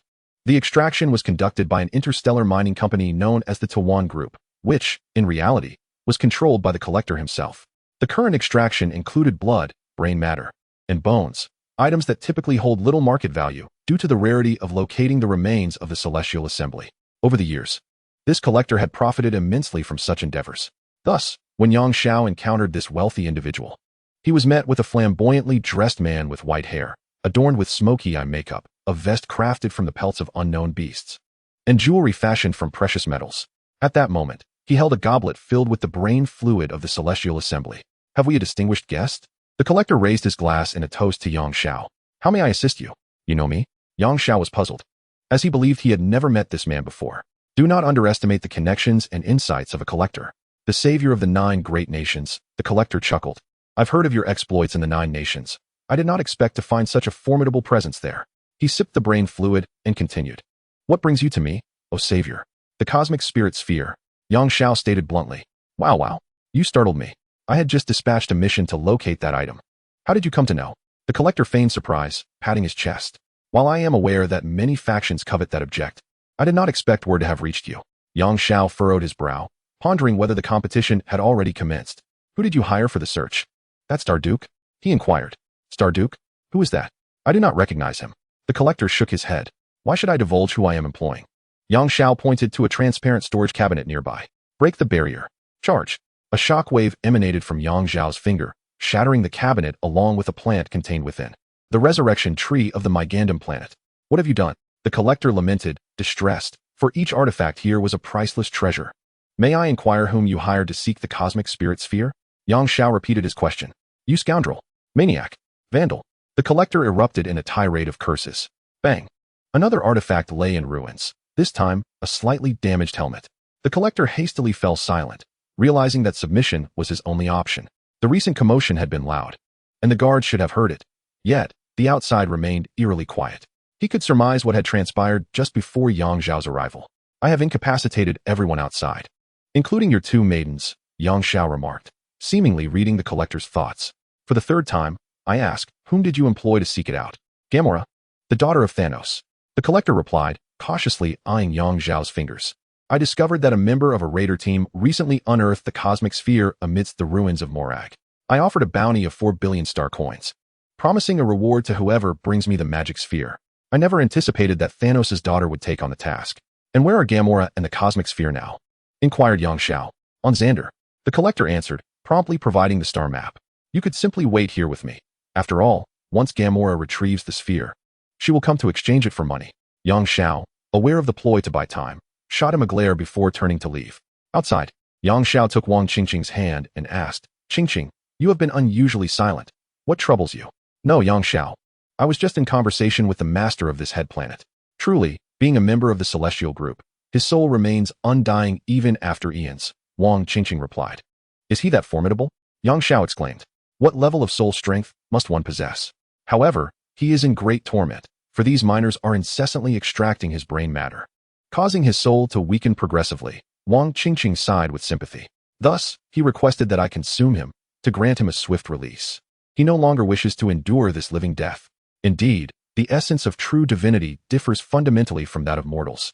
After absorbing his soul, my blood world became more refined, and you, from this moment forth, shall wield even greater power. Wang Qingqing gazed at Yang Xiao. For instance, the Bankai of Flowing Blade. Like fire. Chapter 66. The Xandarian civilization. Upon arriving on Xander, Yang Xiao nearly believed he had stepped into Wang Qingqing's blood world, for here too were 3 suns, 2 adjacent twin stars, and a more distant red dwarf. Despite the illumination from 3 celestial bodies, Xander was not a scorching realm. Its atmospheric temperature was akin to that of Earth.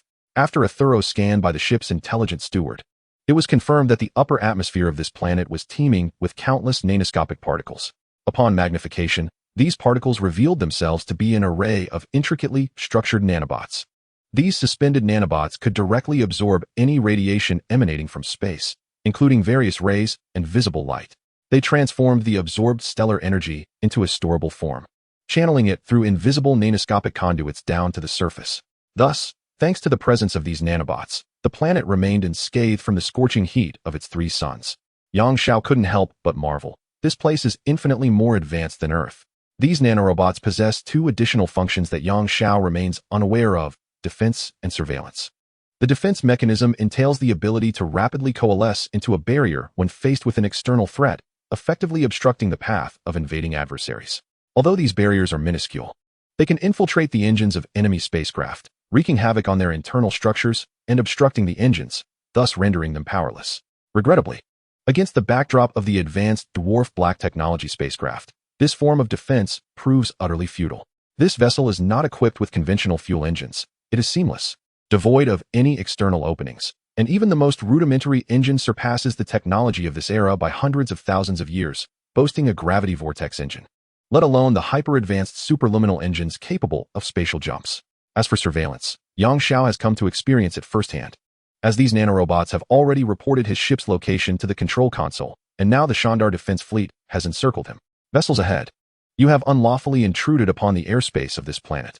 Please identify yourselves, disarm, and follow the guiding ship for landing. Yang Xiao's ship received this transmission. Repeat. Please identify yourselves and disarm. The energy cannons of the surrounding Shandar military ships were now aimed at Yang Xiao, commencing their charge. Yang Xiao realized that he had indeed trespassed into their territory without prior notice, resembling a provocation, and thus resolved to comply and reveal his identity. Before he could utter a word, an enemy ship opened fire. A yellow energy sphere swiftly struck Yang Xiao's vessel, exploding with a thunderous roar. Which reckless individual fired that shot? Is it a rookie? The commander of Shandar cursed over the command channel. It is I, sir. I am Sam, Designation 4586. A trembling voice crackled through the channel. This is my first mission, and I am exceedingly nervous. Soldier 4586. Cancel your designation immediately. Return to military school and study for another 10 years. Only re-enlist when you can manage your nerves. The commander bellowed. Yes, sir. As the smoke from the explosion dissipated, Yang Zhao's ship emerged unscathed, still gleaming like crystal. The pilots of the Shandar fleet gasped. That was a main cannon capable of effortlessly obliterating a mountain. Yang Zhao's vessel could penetrate a neutron star without sustaining a scratch, rendering such an assault as gentle as a spring breeze. Yang Zhao is not a man of violent temperament. He does not retaliate 100-fold for a mere bite. Therefore, he chose to remain unperturbed and calmly stated his identity. We hail from the solar system in the third arm of the Milky Way galaxy, and we have come in search of someone. If our actions have led to any misunderstandings, we sincerely apologize. Yang Zhao broadcasted. Subsequently, under the escort of the Shandar ships, he landed at the designated airstrip. On the landing strip, Yang Zhao stowed the spacecraft into his storage ring, a maneuver that once again astounded the forces of Xander. Given Yang Zhao's calm demeanor and his enigmatic technological prowess, the commander chose to overlook his reckless smuggling attempt and instead insisted on escorting him for immigration registration.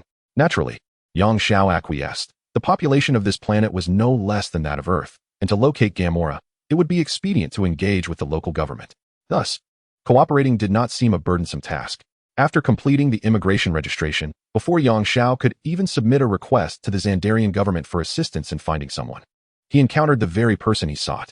A woman with green skin was embroiled in a fierce struggle with a robust man clad in a red jacket, their combat creating quite a spectacle, while a raccoon and a tree-like creature looked on. The raccoon unexpectedly unleashed a couple of blasts from a stun gun towards the duo. The object they were fighting over was a small orb that was tossed back and forth. Amidst the scuffle, the orb was struck away, tumbling to the ground and rolling to a stop at Yang Zhao's feet. Could it be? Was this truly the fabled fortune? A stroke of serendipity? He could scarcely believe how effortlessly the cosmic orb had come into his possession. As he picked up the small sphere, excitement surged within him. After all, what had seemed an arduous quest had yielded such effortless success. Upon noticing that the object had been retrieved by another, the combatants paused in their struggle, regret washing over them. A classic case of the clam and the snipe, where a third party reaped the rewards. The raccoon brandished a crystalline display, scanning Yang Zhao. But the screen merely displayed a series of question marks, devoid of any information about him. Oh, I thought we had a big catch, but it appears we have a ghost, the raccoon remarked, turning to the tree-like creature. Groot, get to work. Capture that giant rat in the red jacket and let us cash in. Groot complied without hesitation, ensnaring Gamora with his branches. The raccoon, exasperated, exclaimed, No, Groot. I meant to capture the man in the red jacket, not this green-skinned woman. Are you colorblind or merely foolish? Groot scratched his wooden head, uttering his signature phrases, I am Groot, in varying tones that only the raccoon seemed to comprehend. Seizing the moment, the man in the red jacket approached Yang Zhao, pointing at the orb in his hand. Sir, that is my property. Would you kindly return it? Is it truly yours? Yang Zhao replied, tossing the cosmic orb playfully in his hand. I've heard it claimed that you pilfered it. The man lunged several times, only to have Yang Zhao deftly evade his attempts, growing increasingly frustrated. Sir, do not slander me without evidence. Regardless of how I came to possess it, it is now my private property. Relax. No need for such agitation. Yang Zhao retorted. I've also heard that you intend to trade this trinket for a substantial sum, allowing you to extricate yourself from your band of marauders and venture out on your own. The man in the red jacket began to sweat profusely, realizing that the information he possessed was unervingly accurate, including secrets he had never shared with anyone else. What else do you know? He inquired. I also know that your name is Peter Quill, commonly known as Star-Lord. You hail from Earth, and 26 years ago, you were abducted by the marauder leader, Yondu, from your home planet, embarking on an interstellar life ever since. Am I correct? Yang Zhao replied with a smile. There are countless things about you, some even unknown to yourself. If you wish to know, I shall reveal them all. Chapter 67. The deal. Star-Lord was at a loss for words. Even if you knew so much about me, that shouldn't justify taking my belongings. No. It's not stealing, it's buying. Yang Zhao retorted cheerfully. Your employer just turned you down, didn't he? Upon hearing that this item was related to the accuser Ronan, he hesitated to take it, correct? Sell it to me. How much did he offer? Star-Lord's eyes gleamed as he chuckled, realizing this seemingly clever individual was, in fact, a naive fool. 3. No, 10 billion star coins. Yang Zhao smiled, choosing not to expose the truth. Though I am fully aware of the actual bid, I will take your word for it. I've heard that platinum in this star system is worth many times more than on Earth, and serves as hard currency. Is that accurate? Star-Lord nodded in affirmation. Indeed. Do you wish to use it for payment? In that case, I shall have to raise my price. Exchanging precious metals here incurs significant fees. He had completely dismissed Yang Xiao as a simpleton, fabricating tales without restraint. Let us proceed as you wish. How much platinum do you require? Yang Xiao noted that this fellow was quite adept at climbing the ladder of opportunity. Star-Lord pondered thoughtfully. Let's disregard the decimals. Half a ton should suffice. Yang Xiao nodded.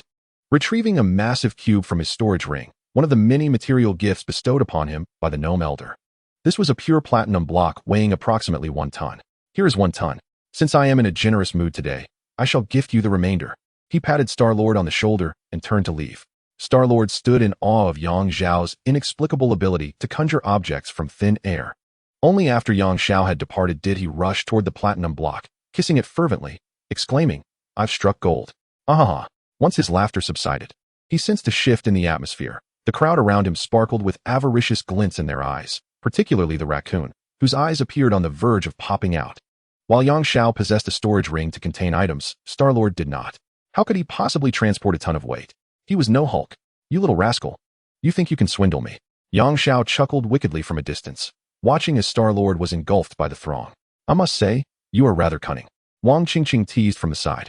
Well, he was the one who initiated the dishonesty. His employer, that fellow with eyebrows atop his head, only offered 30 million star coins. Yang Xiao clarified. Yang Xiao then unscrewed the casing of the cosmic spirit sphere, revealing the power gem within, and handed it to Wang Qingqing. Qingqing, is this truly a power gem? Indeed. Wang Qingqing grasped the power stone with her hand, attentively sensing its essence before responding. As her body was composed of ethereal particles, she experienced no unusual sensations while holding the stone. Her hand, cradling the power stone, transformed into a liquid state, allowing the stone to sink into her palm. Are you going to absorb it now? Will it leave you unconscious for as long as before? Yang Xiao inquired with concern. No need, Wang Qingqing replied. The power stone is unlike the others. In terms of sheer strength, it surpasses all the other stones combined. Therefore, I cannot absorb it all at once through slumber. I can only take my time. She lied, for if she returned to the Crimson World, she could indeed absorb it as before. Yet, not wishing to part from Yang Xiao, she told a small fib, intending to remain awake and absorb it gradually. Yang Xiao nodded. With the power stone found, only 2 more stones were needed to return home. He retrieved the spaceship, knowing that the next 2 stones, the Soul Stone and the Time Stone, had no leads, necessitating a thorough search. Time could not be wasted. He had initially hoped to enjoy a leisurely time with Wang Qingqing on Xander. At that moment, a fleet of security ships arrived, their front beams of light subduing the crowd surrounding Star-Lord. The enforcers aboard the ships were baffled. Having received reports of a robbery, one in which a group was robbing an individual who happened to be a member of a notorious band of marauders. Even these brigands could find themselves victimized. Upon reaching the scene, their confusion deepened. If it were something lightweight, they could understand the theft. But a massive chunk of platinum appeared to weigh at least a ton. Even if they managed to seize it, how could they escape? It was nearly impossible to lift. A throng of individuals encircled the platinum, including Star-Lord and Rocket, all suspended in midair under the ship's wave of light, rendered powerless to struggle. Groot, however, demonstrated remarkable resilience. His feet transforming into roots deeply embedded in the ground, impervious to the light waves. Rocket did not laugh, Star-Lord did not laugh, but Groot chuckled, proclaiming, I am Groot.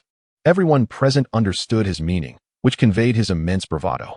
Yet, this bravado proved futile, as he remained rooted to the ground, unable to move, and was ultimately apprehended.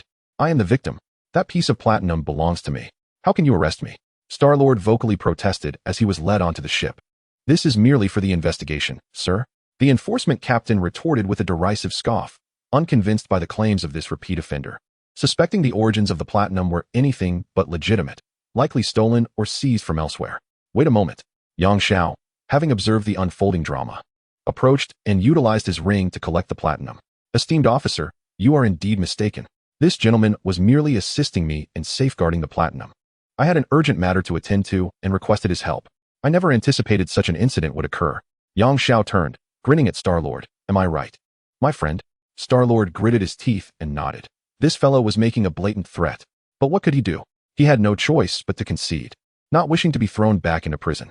The law enforcement officer cast a dubious glance at Yang Xiao, then accessed the surveillance footage from within the past hour, confirming that the platinum indeed had been produced by Yang Xiao. Well, consider yourself fortunate. You scoundrel, Someone has vouched for you. The officer regarded Star-Lord with disdain, recalling the considerable effort he had exerted to apprehend him previously. Upon witnessing the officer release Star-Lord, the raccoon exclaimed urgently, "I'm with him. I'm with him." The tree creature joined in, declaring, "I am Groot." The officer turned to Yang Xiao, inquiring, "Are they also in your employ?" Yang Xiao initially intended to deny it, but he shouldn't have glanced at the raccoon and the tree. These two were putting on a show of charm. Indeed, you heard correctly, an adorable display. The raccoon's tiny eyes suddenly widened, shimmering with tears, as he propped his chin on his little paws. Meanwhile, Groot extended his hands toward Yang Xiao, each hand adorned with a bouquet of flowers, gazing at Yang Xiao with a silly, endearing expression. Beside them, Wang Qingqing's eyes sparkled with delight as she whispered, "Wow. How adorable. Please help them. These little creatures and that plant being are my crew." Yang Xiao pointed to the duo, addressing the officer. "Very well. Is there anyone else?" The officer queried, sensing that this was destined to be a farce. "There is that lady." Wang Qingqing suddenly pointed to the silent green-skinned woman beside them. "Her name is Gamora. She is my friend." Gamora looked at Wang Qingqing in astonishment. It was the first time in her life someone had referred to her as a friend. While she understood this was to save her, the complexity of her emotions was indescribable at that moment. "Fine. These individuals are released. The others, due to their involvement in robbery, are to be taken back." The officer called for the squad to disperse. Once everyone had scattered, Yang Xiao caught Star-Lord's resentful gaze and was about to relish in taunting him when suddenly, darkness enveloped him as the raccoon leaped onto his face, tugging at his hair. "You're the little creature. Your entire family is composed of little creatures." Groot chimed in from the side, "I am Groot." Chapter 68. The King's Trial. After the playful scuffle, Yang Xiao had effectively made the acquaintance of these peculiar characters. "What? You're also from Earth?" Star-Lord inquired, curiosity ablaze. "What is so strange about that?" Yang Xiao chuckled, yet he hadn't even revealed that he had traversed dimensions.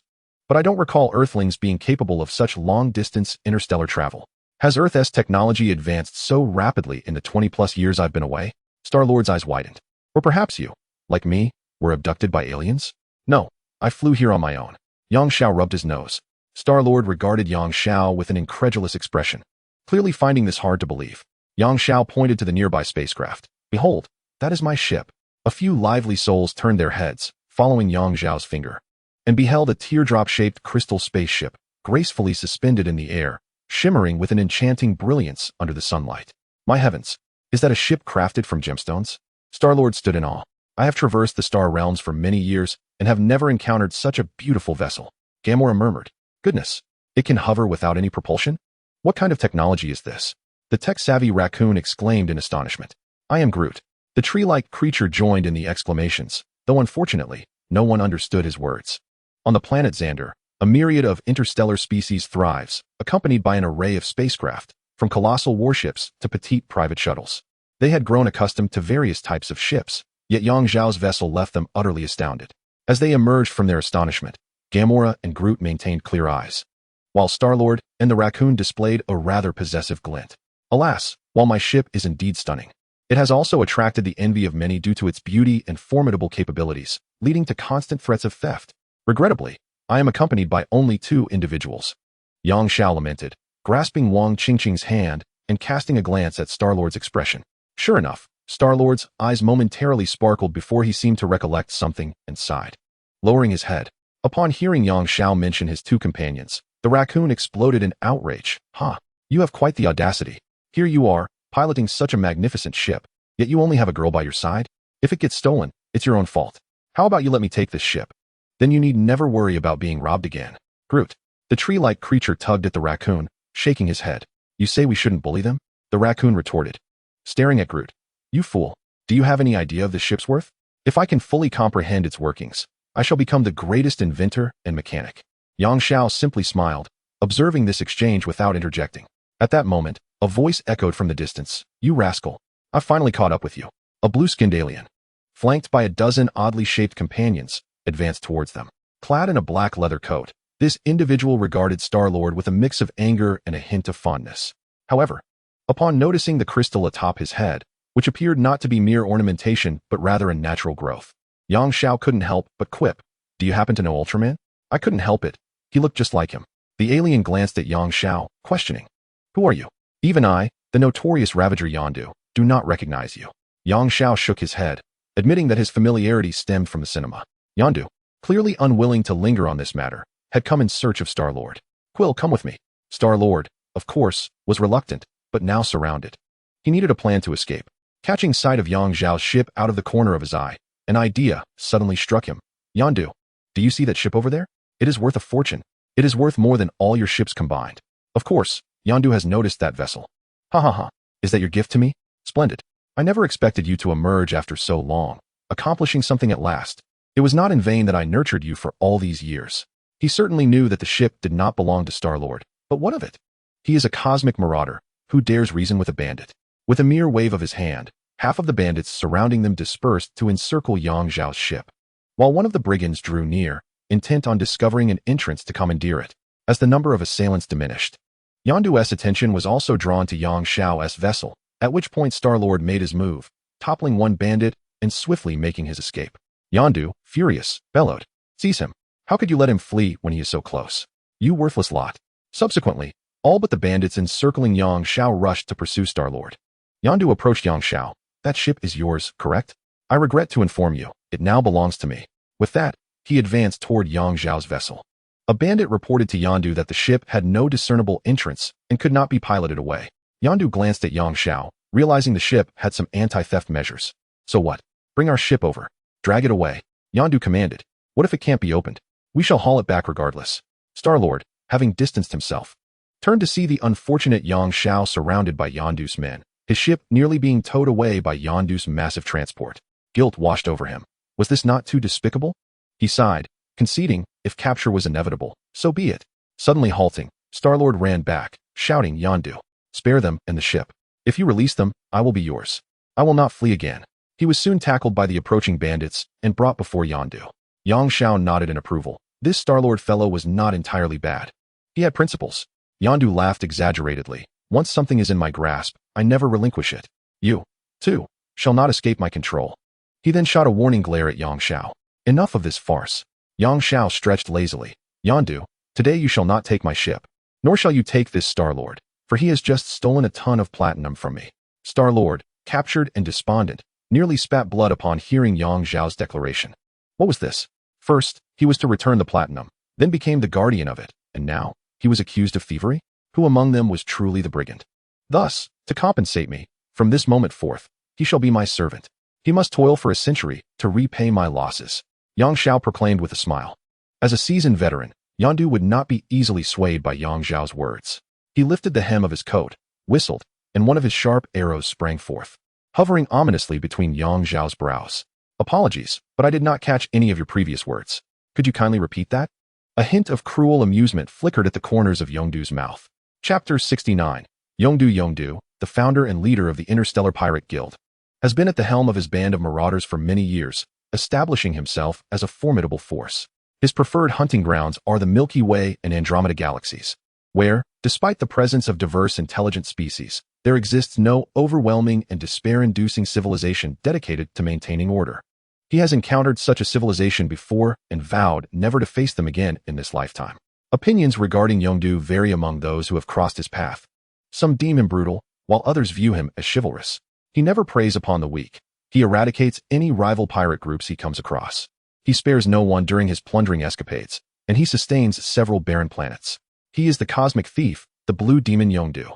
The Galactic Alliance has placed a bounty on his head, 100 billion star coins for his corpse, 800 billion star coins for him alive, plus a mineral-rich planet. His weapon is quite extraordinary, unearthed from the ruins of an ancient, enigmatic civilization. This arrow possesses an unyielding sharpness, driven by a rudimentary, voice-activated technology. However, as the saying goes, sheer force can overpower sophisticated techniques. The technological intricacy is irrelevant. What truly matters is its terrifying destructive capability, as nothing has ever managed to impede its path since Yondu began wielding it. Thus, should Yang Zhao exhibit any hint of movement, Yondu would pierce his skull without hesitation.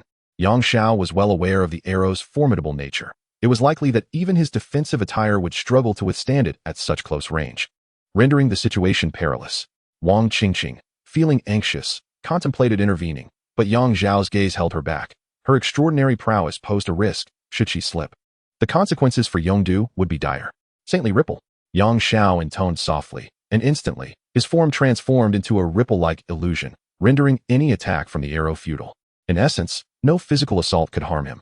Yongdu's pupils dilated. Magic? Do not be alarmed, Mr. Yongdu. Yang Zhao's illusion approached, gently patting Yongdu's shoulder. While others could not touch him, he could reach out to others, a gesture potent enough to instill fear. Yongdu, a seasoned scoundrel, let out a whistle, and the arrow immediately veered towards Wang Qingqing, recognizing the closeness of their bond. I hope this young lady possesses similar abilities. Yongdu's tone swelled with pride as he had secured a hostage. Yang Xiao regarded Yongdu with an unusual expression. This is your own doing. May you find peace. Wang Qingqing had tolerated him for long enough. With a simple pinch between her fingers, she snapped Yongdu's arrow effortlessly, with no discernible effort whatsoever. Before a being endowed with 4 infinity stones, no legendary weapon stood a chance. Yongdu stared blankly at the broken pieces of the arrow that lay on the ground, letting out a wail as he scrambled to retrieve them. This was indeed his treasured possession, meticulously polished every morning and evening for many years, forging an extraordinary bond. Today, however, he encountered an insurmountable obstacle. His cherished item lay shattered, and despair consumed him. With eyes ablaze, Yongdu glared at Yang Xiao and Wang Qingqing, gritting his teeth in fury. I shall not let you escape. From this moment forth, you shall endure the relentless pursuit of a marauder. Unless I perish, tranquility shall elude you. It was you who threatened us first, overestimating your own strength. Now that you find yourself at a disadvantage, you still contemplate revenge? Dare you be any more shameless? Wang Qingqing retorted sharply, her brows furrowing in indignation. If you seek death so fervently, I shall grant it. With that, her eyes gleamed with a sinister light, causing Yongdu's hand to uncontrollably clutch the broken arrowhead, aiming it at his own temple. No, Star-Lord, restrained until then, broke free and rushed forward, blocking Yongdu's temple with his hand, the arrowhead piercing deeply into his palm, blood gushing forth. For 26 years, Yongdu had nurtured him, caring for him like a father. He had always sought to escape Yongdu, not because he disagreed with his values, for he could accept thievery, but not the indiscriminate taking of life. Yet, after all these years, how could he bear to witness Yongdu's demise before his very eyes? Spare him. I will accept any condition. Star-Lord implored Yang Xiao. Yang Xiao softened slightly, touched by the display of filial piety.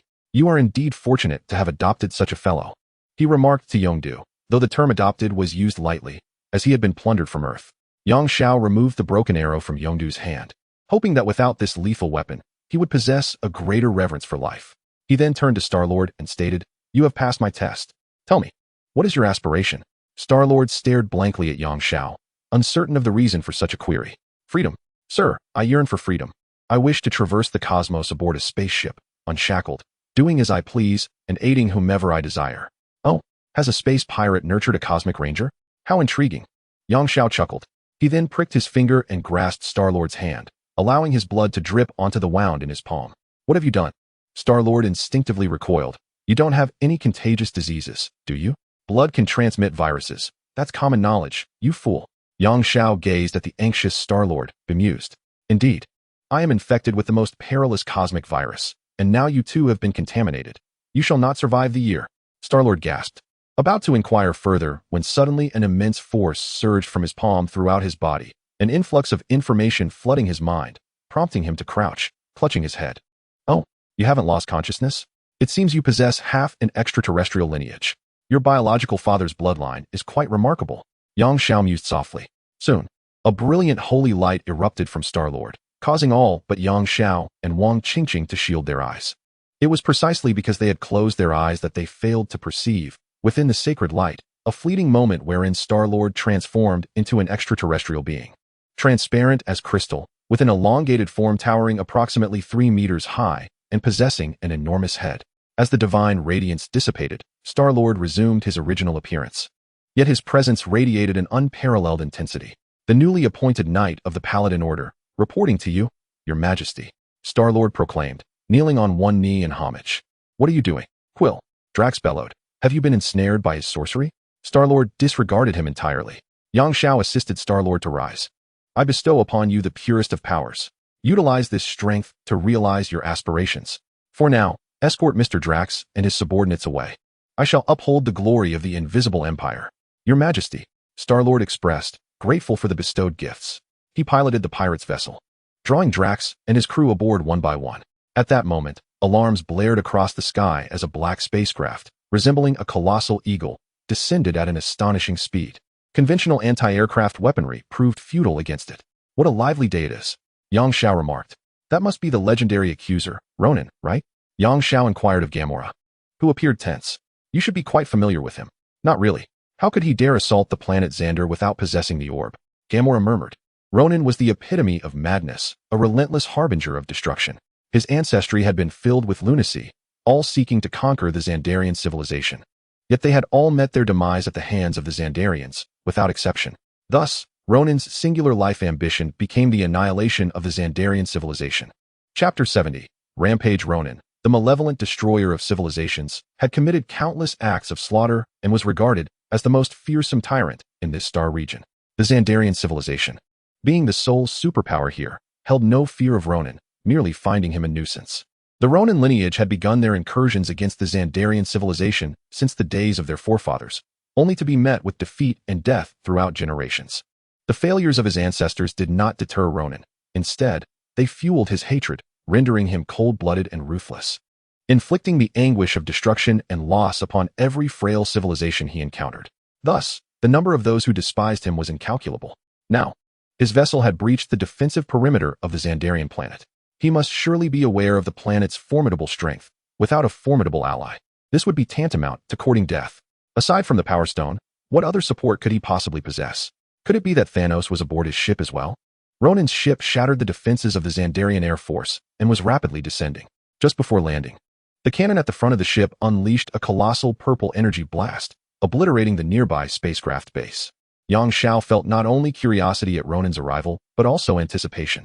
Had Thanos bestowed upon him some new gift, endowing him with such confidence? Could it be yet another Infinity Stone?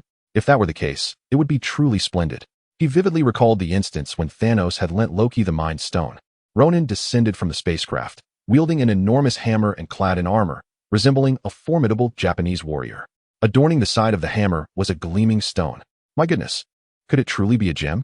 Yang Xiao gasped, exclaiming that Thanos was indeed a benevolent soul, arriving once more to bestow equipment. Just as Yang Xiao intended to seize the gear, he was preempted by Star-Lord, who had lain in ambush as soon as Ronin's ship touched down. The moment Ronin emerged, Star-Lord lunged forward. His skin was etched with vein-like patterns, and his blood-enhancing suit was already activated, with phenomenal strength in his stride. Each step he took left deep craters in the ground, propelling him with superhuman velocity. Before Ronin could react, Star-Lord's fist had already collided with his face. Mountain-shaking sacred art, Star-Lord bellowed, sending Ronin spinning backward, crashing through the ship he had just exited. Lying on the ground, Ronin's head was severely mangled, his neck contorted at an unnatural angle, typically indicative of a fatality. Yet, this was no ordinary circumstance. The hammer clutched tightly in his hand suddenly emanated a blue light, enveloping Ronin's body. In the blink of an eye, he stood up and scathed. Touching his restored cheek, Ronin gazed at Star-Lord. Quick on the draw, but your strength leaves much to be desired. With that, he raised the hammer menacingly towards Star-Lord. Now it is my turn. A colorless wave emanated from the hammer, striking Star-Lord. He crossed his arms defensively over his chest, yet the force propelled him backward, carving deep furrows into the ground beneath his feet. Impressive. You actually weathered that. Ronin chuckled, realizing he ought to take the encounter more seriously. A bolt of pitch-black lightning shot forth from the hammer's tip, catching Star-Lord unawares. This time, it was far from effortless. The dark lightning coiled around Star-Lord's form, incessantly coursing over him, seemingly determined to scorch him to a crisp. Gradually, these black tendrils enveloped Star-Lord in a colossal cocoon of light. Ronin nodded in satisfaction. It appeared this fellow would not survive, and he could now pursue his next target. He aimed the hammer at Gamora. Since you have betrayed me, do you comprehend the consequences? Even if your father is Thanos, I shall show you no mercy. Thanos is not my father, Gamora retorted, her expression devoid of fear as she stepped closer to Ronin. I am aware of your agreement with Thanos. You assist him in locating the orb, and he aids you in annihilating the Xandarian civilization. Now that your mission has failed, I am curious how you managed to survive Thanos' wrath. Ronin clearly bristled at the mention of Thanos, snapping, silence.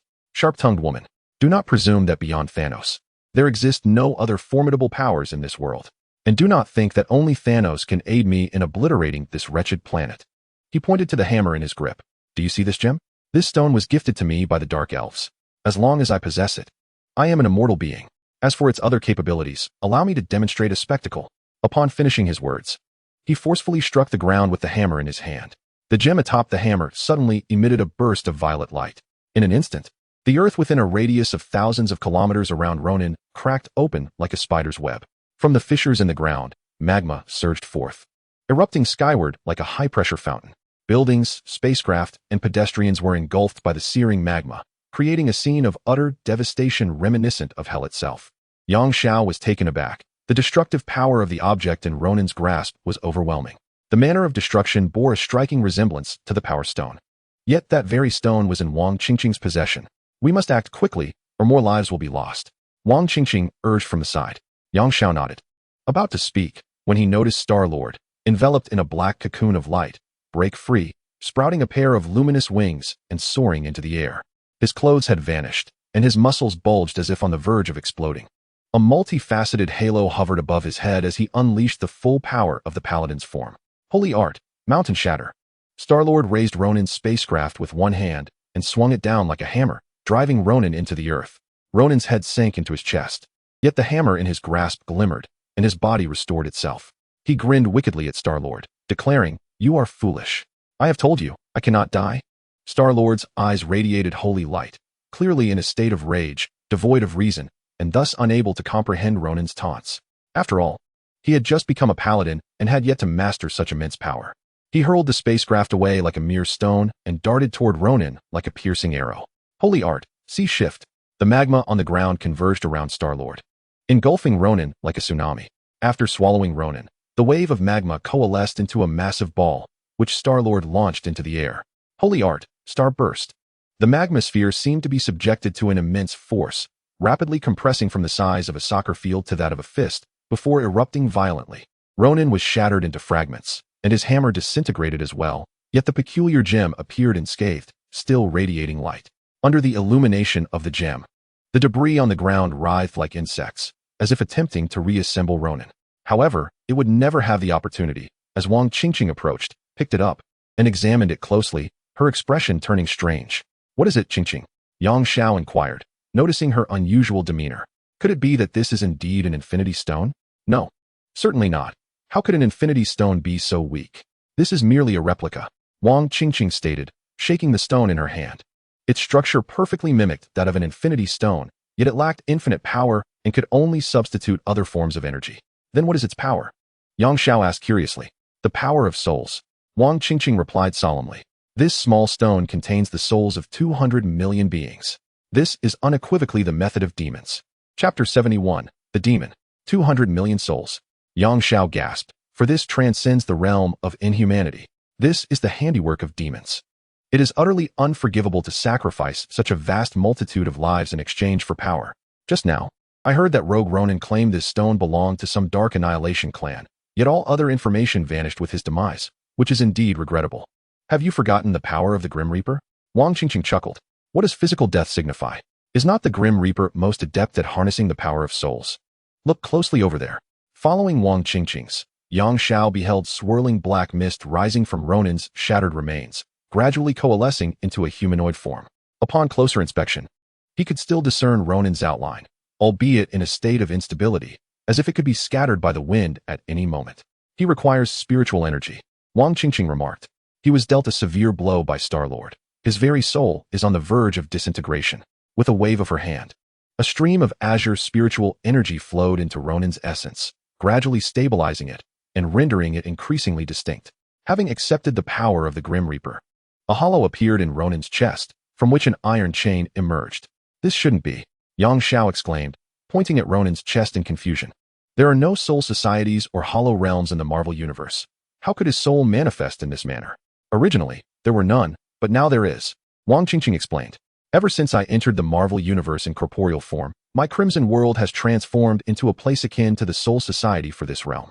Souls here now have the chance to enter my Crimson World, provided they encounter my or your spiritual energy. Has it truly turned into a competitor for the underworld? Yang Xiao inquired, astonished. Not quite. We are still far from rivaling the underworld. When a life ceases and the soul departs, we must label that soul with our spiritual energy within a day. Only then will it enter the Crimson World. Otherwise, once time elapses, they will be automatically drawn into the underworld, Wang Qingqing articulated. Now, enough of this. Let us inquire about Ronin's Dark Annihilation clan. Once Ronin's soul stabilized, He nervously explored his limbs, sighing in relief upon confirming their integrity. However, upon glimpsing the iron chain at his chest, particularly where a mouth incessantly gnawed at it, he was overtaken by terror. Instinctively, he sensed that if the chain were to vanish, his fate would be dire.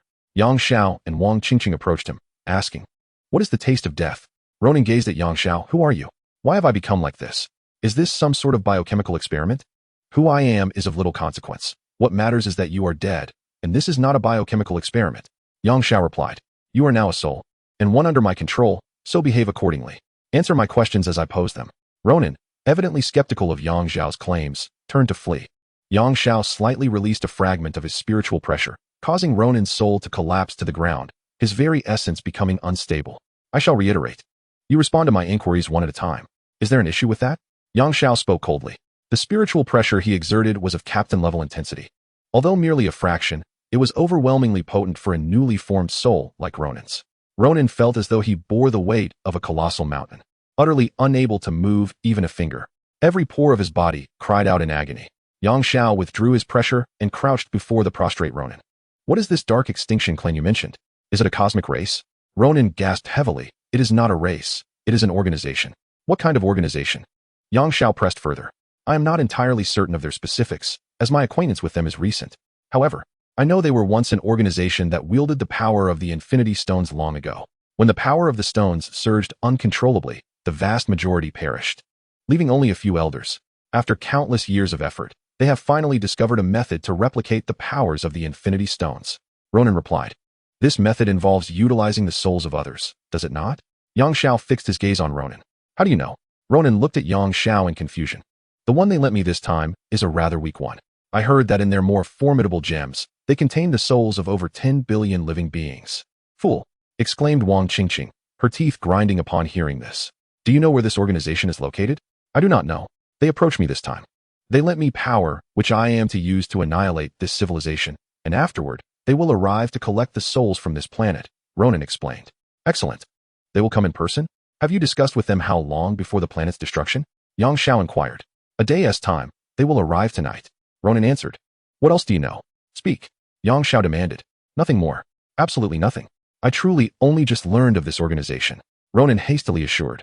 Fearing another surge of Yang Xiao's spiritual pressure, Yang Xiao exchanged a glance with Wang Qingqing, who then transported Ronin into the Crimson World, where he would be dealt with accordingly. "Now, we can only wait for the prey to come to us. I will not let this organization escape," Yang Xiao declared. Wang Qingqing nodded. The sun was nearing its descent, indicating that the organization would soon send agents to collect souls. Star-Lord had just awakened from his rampage. Astonished by the destruction he had wrought, Yang Xiao advised him to practice in less populated areas to avoid such a debacle in the future. Subsequently, Star-Lord departed with Gamora, Drax, and the members of the Ravagers, along with Rocket and Groot. Gamora understood that Thanos would not spare her, not wanting to endanger the planet. She chose to find a place to hide, while Rocket and Groot planned to continue their travels. Due to Yang Xiao and Wang Qingqing, the original Guardians of the Galaxy team had failed to form and had now gone their separate ways. Perhaps fate would reunite them. As night fell, the Xandarian civilization was still grappling with the pain inflicted by Ronin. The once starry skies suddenly darkened, yet under the cover of night, few noticed this unsettling scene. Yang Xiao and Wang Qingqing, however, remained vigilant, waiting for the big catch. Indeed, a colossal fish was approaching. In the sky, an ethereal shape, invisible to ordinary eyes, resembled a fish. It was enormous, so vast that it obscured the heavens. Furthermore, and crucially, it was not a physical entity. It was a soul form. Chapter 72. Curse the immense spiritual fish roared, its voice reverberating through the firmament. Yet, on Xandar, apart from Yang Xiao and Wang Qingqing, no one could hear this booming roar, for they were mere mortals incapable of perceiving the spiritual realm. The giant fish descended slowly like an airship, halting at an altitude of 5,000 meters. It opened its massive mouth and inhaled, causing the souls of those who perished in the afternoon calamity to rise and be swiftly drawn into its maw. Since acquiring the Infinity Stones, Wang Qingqing no longer needed to consume souls to enhance her power, except for the time the Ancient One had requested her to absorb his essence. In a world devoid of reincarnation, where the underworld was primarily engaged in soul harvesting, it was evident that numerous factions were collecting souls. This was the nature of the world, and Yang Xiao and Wang Qingqing had little interest in such matters. However, The Dark Oblivion clan had crossed a line by committing mass slaughter followed by soul absorption, a truly heinous act. Yang Xiao and Wang Qingqing teleported onto the back of the giant fish, only to discover that it was being controlled by a being emitting a blue glow. With hands resembling octopus tentacles, he had plunged deep into the fish's spine. He possessed 6 eyes, no nose, and a mouth filled with sharp teeth. Most importantly, he too was a spiritual entity. Sensing their presence, he babbled incoherently, but Yang Xiao understood not a word. Suddenly, a voice resonated directly in Yang Xiao's mind. Leave or surrender your souls. How amusing, employing mental communication. Yang Xiao scoffed, drawing his Zanpakutō and instantly stepping forward, severing the creature's arm. You can actually harm me. A shrill wail echoed in Yang Xiao's mind. Clearly, as a spiritual entity, he was normally impervious to physical attacks. Unfortunately for him, today he had encountered Yang Xiao, whose Zanpakutō was fundamentally designed to slay souls. Take me to your organization's headquarters, you little monster. Yang Xiao's blade was already poised against the creature's neck. The monster, with its remaining hand, was greedily siphoning the soul energy from the body of the giant fish. And in the blink of an eye, the severed arm had regrown. Not only that, but its physique quickly became more imposing, the skin glimmering with a metallic sheen. The creature grinned menacingly at Yang Xiao. You wish to return to the organization? Do you believe you are worthy? Without hesitation, Yang Xiao swung his Zanpakutō. Yet the blade failed to penetrate. The creature's exterior defenses now rivaled that of reinforced steel. Ha ha ha. The monster laughed triumphantly. Foolish, aren't you? Now that you wish to leave, you cannot.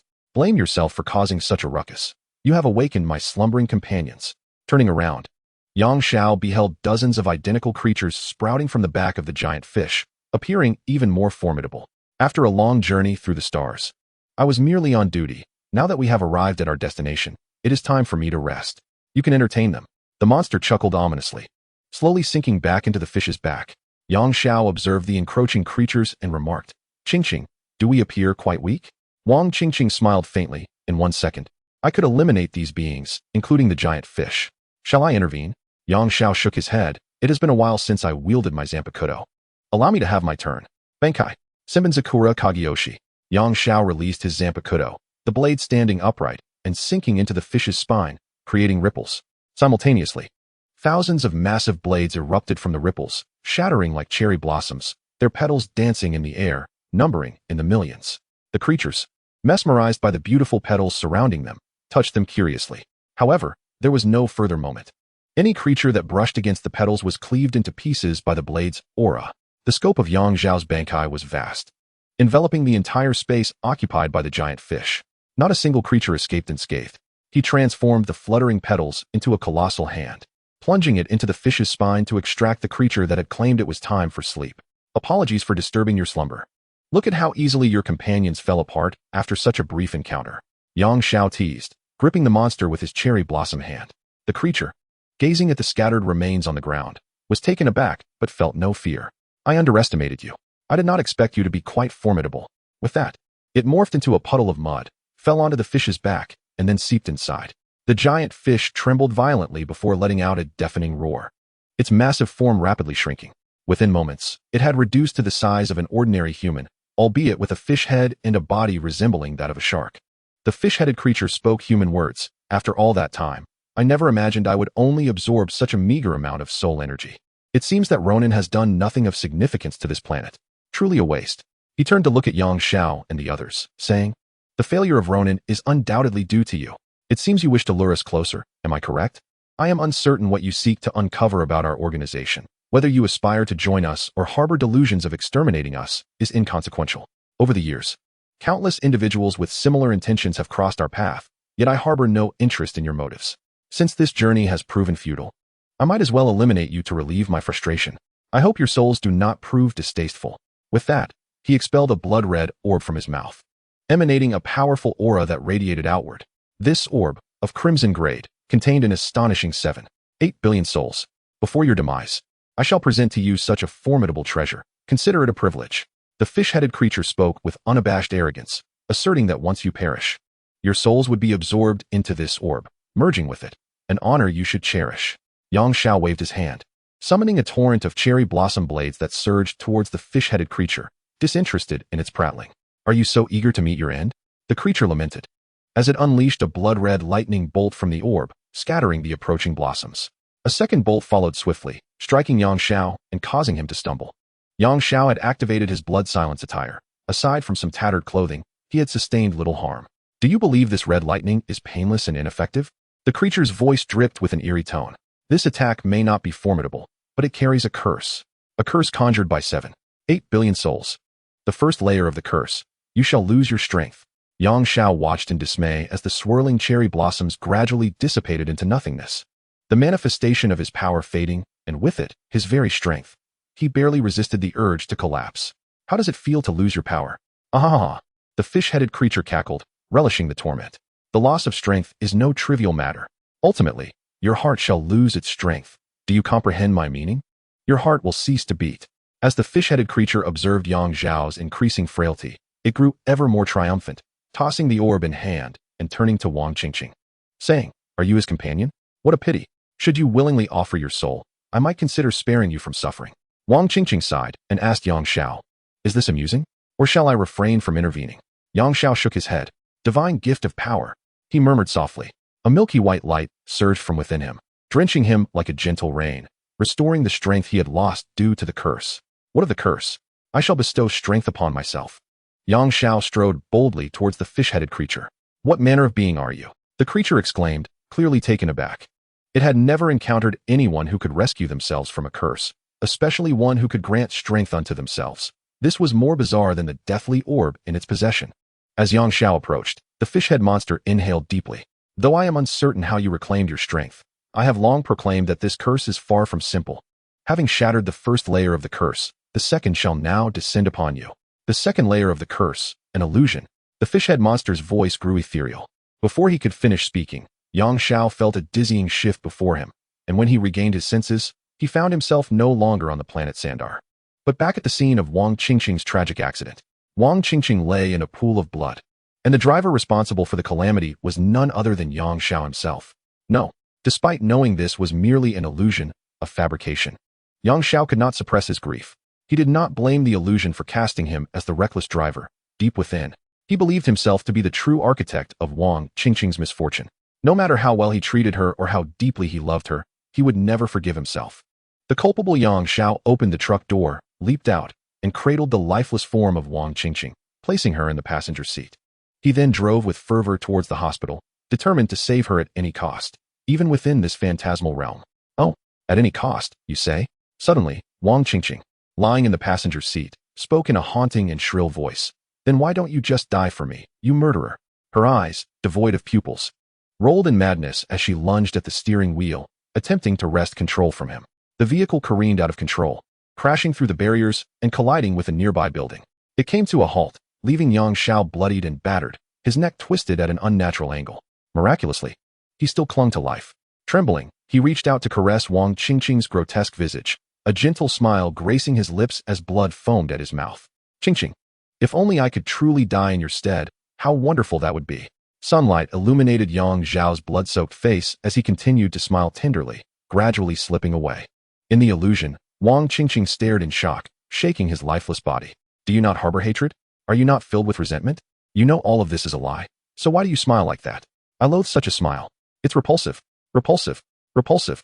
Wang Qingqing seemed to have lost her sanity, desperately clawing at Yang Xiao's smiling face. Yet that smile remained steadfast. Beneath that smile, she appeared to be engulfed by an unrelenting sun, slowly dissipating amidst her anguished cries. Outside the illusion, in the realm of reality, Yang Xiao suddenly spat blood and awakened. Wang Qingqing gazed at him with concern. "You were too reckless. Now look what you've done." Her brow furrowed with growing anger as she cast a cold glare at the fish-head monster. "Enough of your antics. I will handle this one.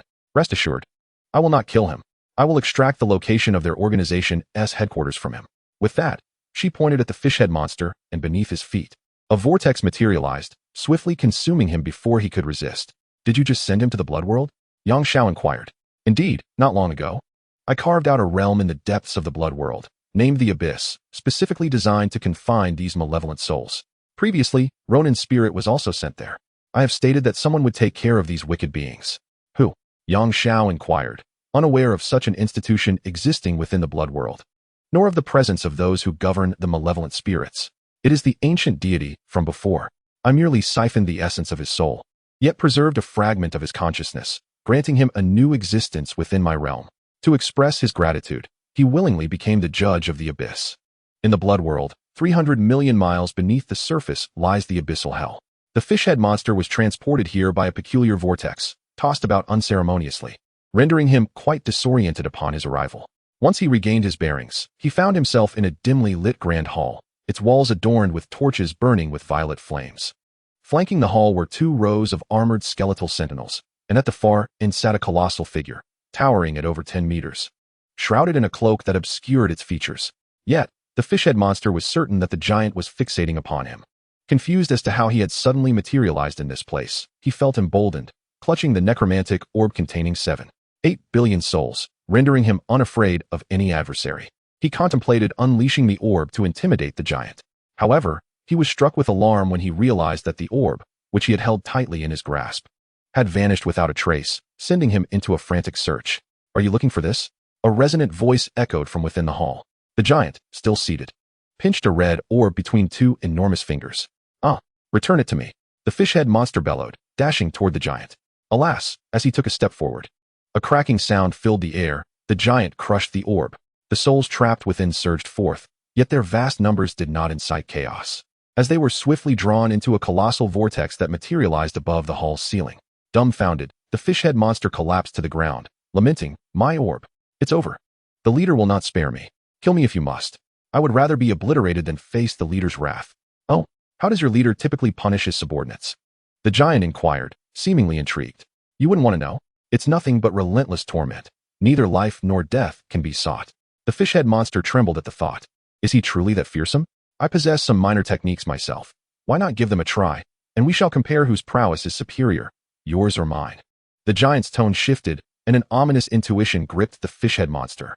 Chapter 74. Confession in the Abyssal Hell. The fish-head monster was impaled upon an iron stake, subjected to a slow roast over a gentle flame.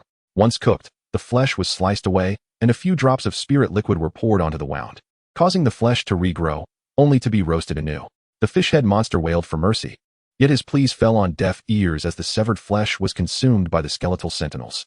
"Are you willing to speak the truth? What are the specific details of your organization and the location of its headquarters?" A skeletal guard, having severed the tail of a fish-headed creature that was being roasted, asked while voraciously munching on it. The fish-headed creature writhed in agony, yet remained silent, either too pained to speak or utterly beyond the capacity for speech. "It seems that ordinary forms of punishment do not pique your interest," the giant judge remarked. Immediately, several skeletal guards rushed over, replacing the tools used on the fish-headed creature. They carved an incision in its abdomen and poured in boiling oil, producing a sizzling sound. Soon, the creature's innards were cooked, the heart and liver extracted, and then infused with a mysterious liquid. Once the organs healed, more boiling oil was poured in. The fish-headed creature, drained of strength, could no longer scream, losing consciousness from the pain only to awaken again in torment. "I say," the fish-headed creature weakly called out. The skeletal guards lowered him and brought him before the judge. "I am merely a low-ranking member of the organization. I know nothing of its core secrets. The leader I mentioned is just the head of our small group. He is merely a low-level official." The fish-headed creature gasped for breath and continued. "The deathly gem I brought was borrowed from higher-ups. Now that it is lost, my leader will not spare me. He too faces execution, and before he dies, he will surely torment me to death. Enough of this trivial chatter. Get to the point." The judge thundered. The fish-headed creature trembled in fear. Yes. Our organization was established eons ago, spanning several 100 million years. Long ago, we were not known as the Dark Oblivion, nor did we engage in killing or soul-snatching. According to our records, there were once 18 elders, each governing a single infinite gem. In those days, our organization was the most formidable force in the universe. However, as time passed, the elders diverged on the issue of whether to harness the gem's power to conquer the cosmos. The radical elders believed it essential to rule the universe and establish a comprehensive order, while the conservative elders felt it unwise to be lost in invincible power, advocating for the organization to remain unchanged. Eventually, the rift deepened, leading to a conflict between the 18 elders. In the end, they all perished, leaving only one. With the gems mysteriously vanished, the fish-headed creature paused. The surviving elder is now the supreme leader of our organization. After years of research, he discovered the method to create the deathly gem. According to his calculations, by collecting 100 trillion souls, he could attain power surpassing that of the infinite gems. "If your aim is to collect souls, why not venture directly into the underworld?" the judge inquired. We have indeed attempted that. But any members of our organization who entered the underworld never returned. Even the supreme leader sent a portion of his soul to investigate, yet he could not emerge. The fish-headed creature replied, "Now, reveal the location of your organization." The judge leaned slightly forward, fixing his gaze upon the fish-headed creature. It lies on a pulsar, more than 20,000 light-years from the planet Sandar. There, one is generally undisturbed, as those who venture too close have perished from the radiation of the pulsar.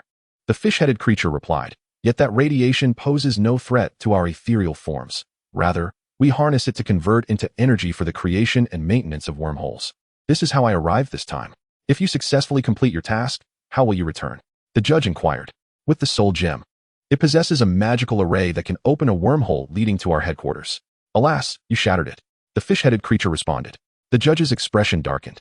"Is there any way to locate your organization?" The individual named Ronin, my leader, once provided him with a star map to our headquarters. I believe he should know. The fish-headed creature replied. "Bring Ronin here." The judge commanded fiercely. Outside, Yang Xiao and Wang Qingqing sat on the grass, interlaced arms, gazing at the starry sky. "What exactly did you encounter in the illusion? How did you sustain injuries? With your abilities, you could have easily shattered that illusion in an instant." Wang Qingqing questioned. Yang Xiao looked at her face, smiled, and said nothing, merely leaning in to embrace her gently. In that illusion, as long as one ignored Wang Qingqing, who lay in a pool of blood, or killed her again as she transformed into a corpse, one could be deemed to have broken free. Yet, even if I were to face that scenario 1,000 times, I would save you.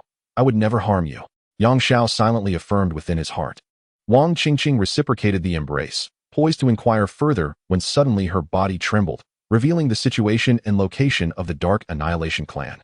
Yang Xiao released Wang Qingqing, nodded, and retrieved the spacecraft. According to the star map provided by Ronin, Yang Xiao calibrated the coordinates, and soon, the two arrived at the pulsar mentioned by the fish-headed creature. Were it a conventional spacecraft, the moment it approached, it would be obliterated by the pulsar's intense electrical radiation, reduced to a subatomic state. However, before this gnome-crafted vessel, it was merely a few beams of light. The ship's intelligent steward reported that the pulsar rotates at an astonishing speed of 800 revolutions per second, making a normal landing exceedingly difficult. "Then we shall crash into it," Yang Xiao commanded. A pulsar is, in fact, a type of neutron star, and one of the densest forms among them. Although the gnomes boasted that this vessel could withstand even a collision with a neutron star, regarding it merely as forging material, Yang Xiao now possessed a fragment of neutron star resting within his ring, a gift from the gnome elder. However, he had never attempted to collide with a neutron star. The thought alone was exhilarating. The intelligent steward executed the command, adjusted the angle, and with a sudden acceleration, the spacecraft pierced into the neutron star like an arrowhead.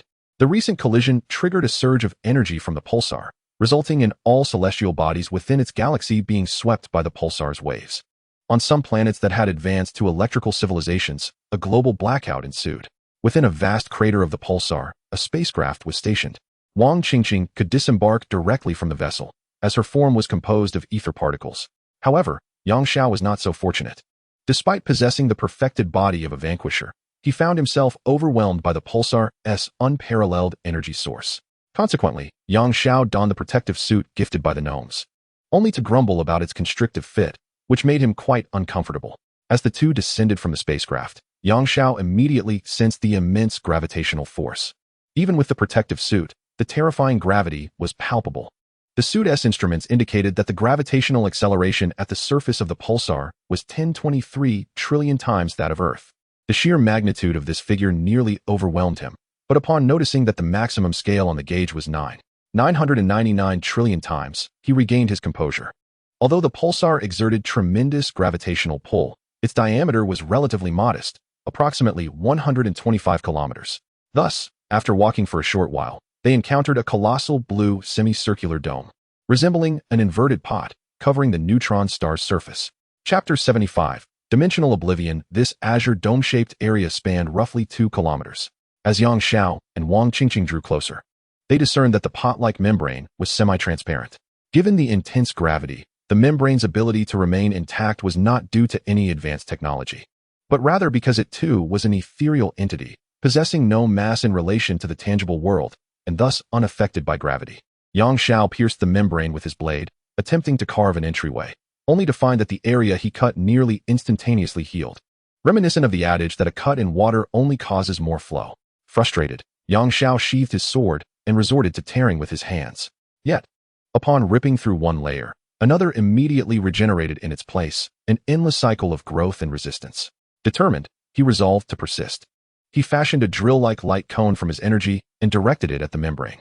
Countless light cones pierced the membrane, exploding upon contact and creating numerous craters. Yang Xiao assumed that such a multitude of wounds would require time to heal, but, astonishingly, the membrane restored itself instantaneously, as if nothing had transpired. This membrane exhibited not rigidity, but an extraordinary resilience, effortlessly overcoming force through its inherent softness. Wang Qingqing patted Yang Xiao on the shoulder and gestured towards the interior. They were not on Earth, devoid of an atmosphere. Sound could not propagate, rendering verbal communication impossible. Wang Qingqing made a leaping gesture, and Yang Xiao, momentarily struck by realization, understood his earlier folly. Wang Qingqing could effortlessly traverse the distance. Long-range spatial transport was trivial for her, let alone a nearby spatial leap. They could easily teleport inside. Wang Qingqing grasped Yang Xiao's hand, and with a swift motion, they stepped through the membrane. Inside, Yang Xiao gazed in astonishment at the scene before him. From the outside, the membrane appeared to cover a limited area, yet who could have anticipated the wonders concealed within? From within, the membrane was imperceptible. The boundaries were entirely obscured, revealing a world altogether different. This realm boasted mountains and rivers, with a cerulean sun suspended in the sky.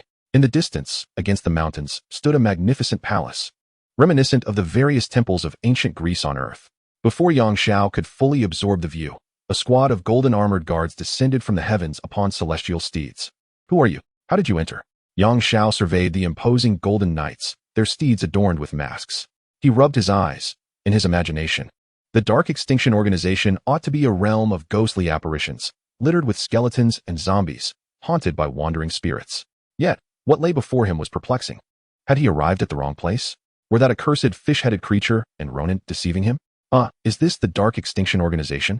Yang Xiao inquired, hoping they would not respond negatively, which would render him utterly embarrassed.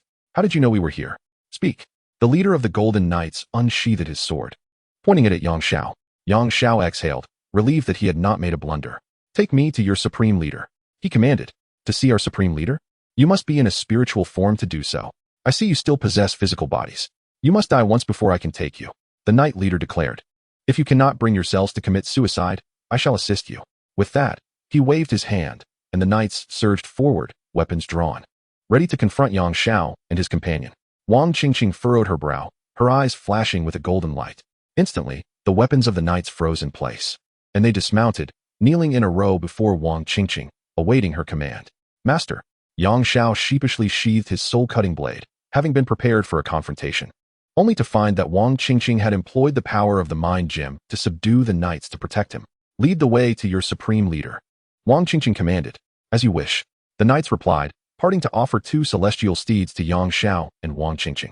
As Yang Xiao approached, he was horrified to discover that the faces beneath the masks of these celestial steeds were human. This is revolting. Upon closer inspection, he noticed that the knights possessed facial features where their necks should be.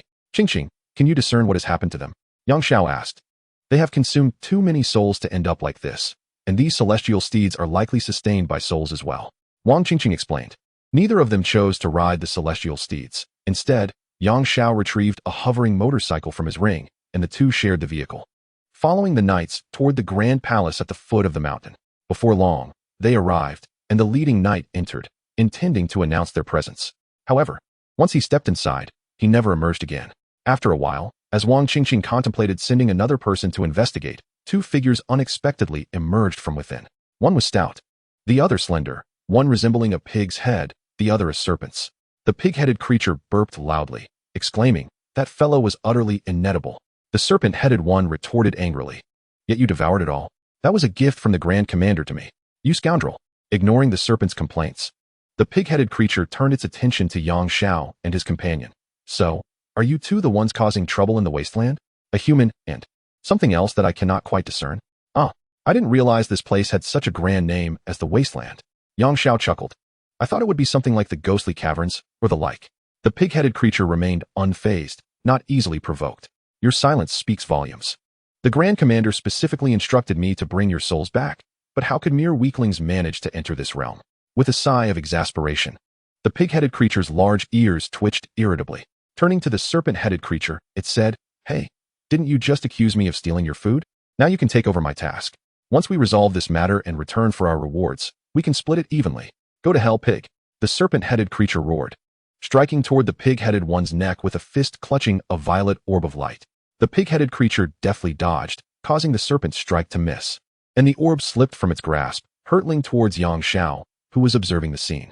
Startled, Yang Xiao reacted swiftly, teleporting away just in time, leaving behind a gaping void where he had stood as the orb corroded the ground. Oops, my hand slipped, Yang Xiao exclaimed, still shaken, when suddenly he heard the serpent-headed creature's voice very close by. His pupils dilated in alarm, for the serpent-headed creature was indeed still right in front of him, standing alongside the pig-headed one. With no time for contemplation, he teleported again, only to find another serpent-headed creature had appeared where he had just stood. What is happening? A duplication technique? In an instant, Yang Zhao's suspicions were confirmed as dozens of serpent-headed creatures multiplied, launching an assault on both him and Wang Qingqing. As they attacked, these serpent-headed beings continued to split into more and more, doubling with each moment.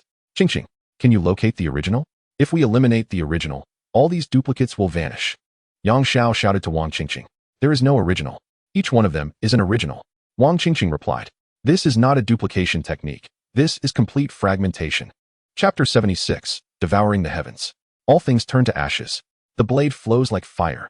Confronted by an ever-increasing number of snakeheads, Yang Xiao grew increasingly impatient. The blade in his hand ignited with a ferocious flame, radiating outward in a tsunami-like wave centered around him and Wang Qingqing. Those unfortunate enough to be touched by the flames were reduced to mere ashes, clearing a vast space around them.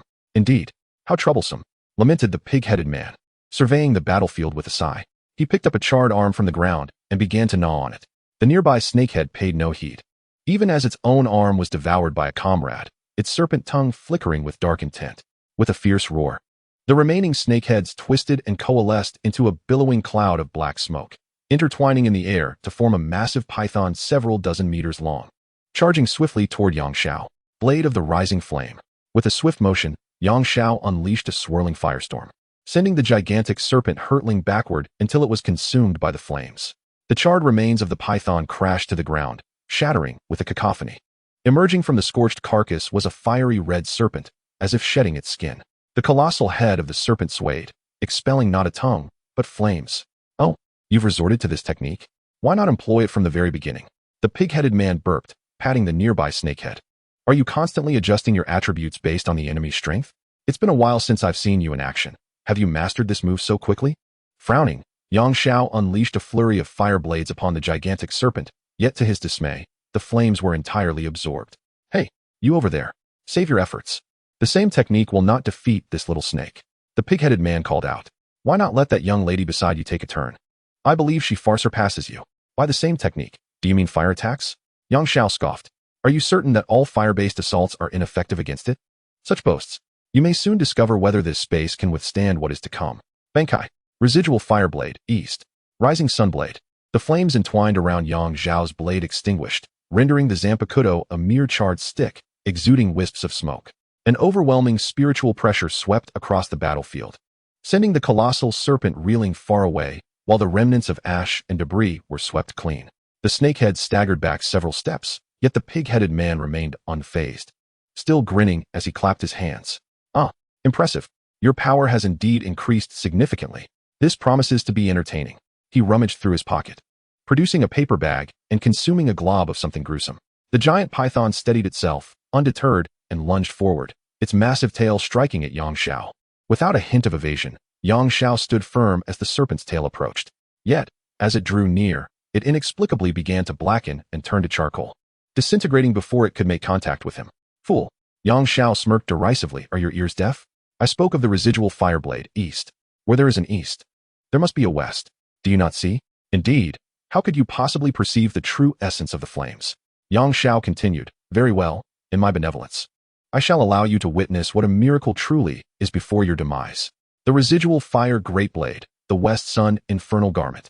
It seemed as if something flickered in the void, and at that moment, the onlookers beheld Yang Xiao's true form, enveloped in a layer of glass-like flames that cascaded around him like a cloak. This flame possessed no discernible color. Inexplicably, everyone could now perceive it. The temperature of this residual sun infernal garment was an authentic 15 million degrees. You cannot even come close to me. Yang Xiao took a step forward, and curiously, the ground beneath his feet remained unscathed by the searing heat, demonstrating the extent of his power control. Oh dear, why is my flesh so dry? The pig-headed man exclaimed in distress. What am I to do now? This is unappetizing. The moisture had evaporated from the bloody chunks of meat wrapped in paper he held, leaving his pig-like nostrils and lips cracked and parched. In the distance, the vegetation lay withered, and the river began to parch. Yang Zhao's temperature was so elevated that even with his utmost effort to contain it, the warmth radiating from him affected the entire space. The great serpent, having recklessly attacked moments prior, had been scorched down to mere remnants of its body, rendering its so-called flame resistance a mere jest, utterly ineffective. This time, it could not shed its skin and be reborn, but twisted its half-destroyed form. Writhing and struggling on the ground, Yang Xiao approached, and as the tip of his blade barely grazed the giant serpent's body, it disintegrated like foam. The residual fire great blade, East Rising Sunblade, as its name suggests, concentrated the searing heat of its flame at the blade's tip, neither igniting nor releasing explosive flames, but rather erasing all it touched without a trace. Shall we continue? Yang Xiao asked, casting a sidelong glance at the two blocking the entrance of the grand hall. What a piercing gaze. The pig-headed man patted his chest and nudged the serpent-headed man beside him with his elbow. Are you afraid? The serpent-headed man remained silent, his eyes beginning to shimmer with a ghastly green luminescence, as he raised his sharp claws and plunged them into his own chest, retrieving a green orb amidst the splattering of emerald blood. Little serpent, are you truly willing to gamble your life? The pig-headed man inquired, feigning concern, though his gaze greedily fixated on the orb in the serpent-headed man's grasp. If I were to fall, devour me, and this orb shall belong to you. The serpent-headed man declared resolutely, turning his back to Yang Xiao. The command of the great leader must be fulfilled. The pig-headed man hesitated, momentarily shedding his carefree demeanor. I utterly disdain eating serpents. Your grandfather, your father, your mother, and even your brother, I have feasted upon them all, and I am thoroughly weary of it. He bellowed, you foolish serpent, were you not to consume me for revenge? Before the pig-headed man could finish his words, the head of the snake-headed man had already soared into the air, dissolving into nothingness, while his body quickly turned to ashes. A green orb rolled to the feet of the pig-headed man, who remained oblivious, staring vacantly at the vanishing figure of the snake-headed man. Your body, I shall never taste again. Fool. He crouched down, picked up the jewel, and began to chew on it. I told you, this mission is an absolute nuisance. It could have been resolved with a little nonchalance, yet you insisted on fighting tooth and nail. Sigh, is that Grand Commander truly so significant to you? You risk your life to fulfill her every word. How bothersome. How tiresome. Isn't it better to simply eat and sleep every day? Why engage in conflict? What a debt you owe. Suddenly, the pig-headed man stood upright, his corpulent form swelling until he resembled a colossal mountain, swallowing the heavens. He opened his enormous mouth and lunged, devouring Yang Xiao and Wang Qingqing whole. Chapter 77. All meridians returned to the heart, caught off guard. Yang Xiao and Wang Qingqing were consumed by the pig-headed man, yet they initially felt no alarm. After all, being swallowed was merely a matter of being inside a belly. Wasn't he it? Wang Qingqing, being a being of ethereal particles, and Yang Xiao, whose Bankai had yet to disperse, were confident that the intense heat emanating from him could easily incinerate the pig-headed man's insides. However, they soon realized that their situation was far more complicated than merely being within a stomach. They were in a peculiar realm. Regardless of how Wang Qingqing attempted to utilize the power of the space stone to traverse or open wormholes, upon exiting, they still found themselves trapped in this strange space, unable to escape. Now, Wang Qingqing and Yang Xiao were confined to either this bizarre realm or the blood-red world.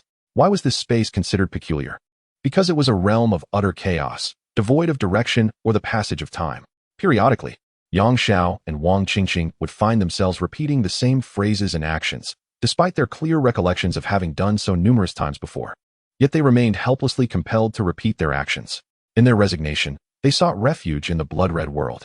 This is utterly bizarre, no matter the space. As long as it resides within the Marvel Universe, it should be impossible for the power of the Space Stone to be obstructed. Wang Qingqing furrowed her brow. We must still be within the Marvel Universe. That pig-headed man cannot possess such formidable power to transport us to another universe. Then there are only two possible explanations. First, you are yet to fully harness the power of the Space Stone. Second, the place we find ourselves in is not merely a spatial anomaly. Yang Xiao reasoned. What do you mean? Wang Qingqing inquired, looking at Yang Xiao. Previously, while conversing with the elder gnome, he had mentioned that in this world, we can only perceive what we are capable of seeing. As three-dimensional beings, we are limited to the surface of reality. In truth, the universe encompasses numerous dimensions, and we can at most perceive a four-dimensional world, three-dimensional space, plus one-dimensional time. Yang Xiao pulled Wang Qingqing aside to find a place to sit. The place where we find ourselves trapped is evidently far more complex than mere four-dimensional space. We perpetually engage in the same actions and utter the same words, akin to an endlessly replayed video. Hence, the timeline there is closed, creating a cyclical temporal loop. Yang Xiao paused momentarily before continuing. This phenomenon is entirely impossible within four-dimensional space. It can only occur in higher dimensions. Thus, you cannot possibly help me leap out of that space, for while the spatial realm has jumped, time has remained stagnant. No matter where we leap, we shall inevitably return to the starting point.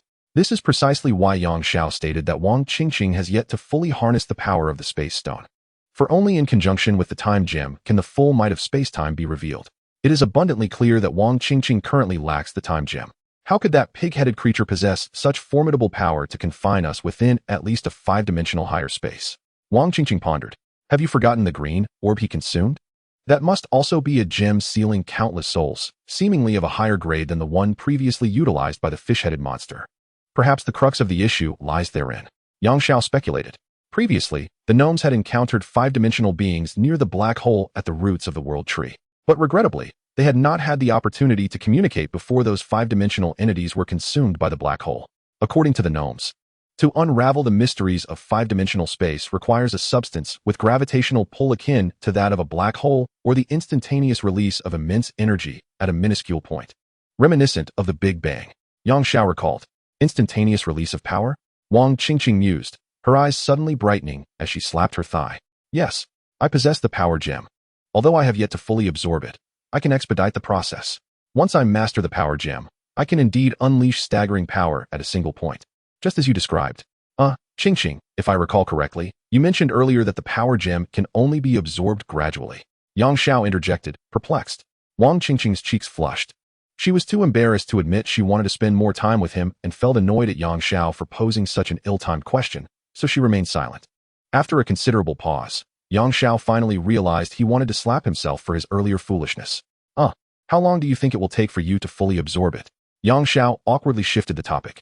Since this is my realm, the process will be expedited. Furthermore, I have already absorbed a significant portion, so if I focus completely, a day should suffice. Wang Qingqing replied softly. To absorb the power gem.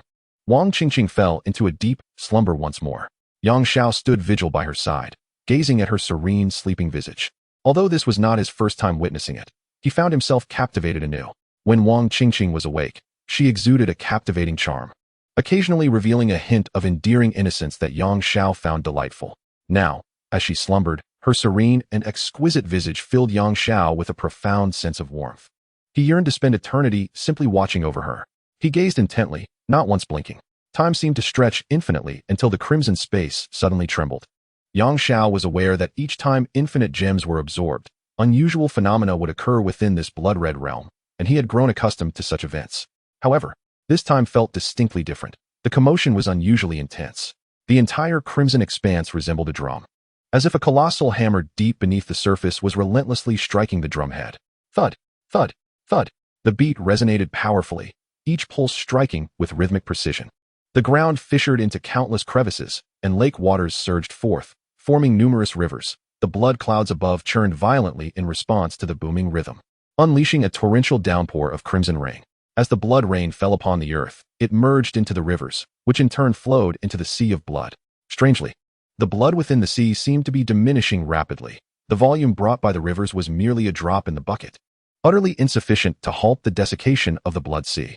Ultimately, the blood sea ran dry, and the entire scarlet world, from the clouds to the mountains, from the rivers to the ocean, appeared to have faded, devoid of any red hue.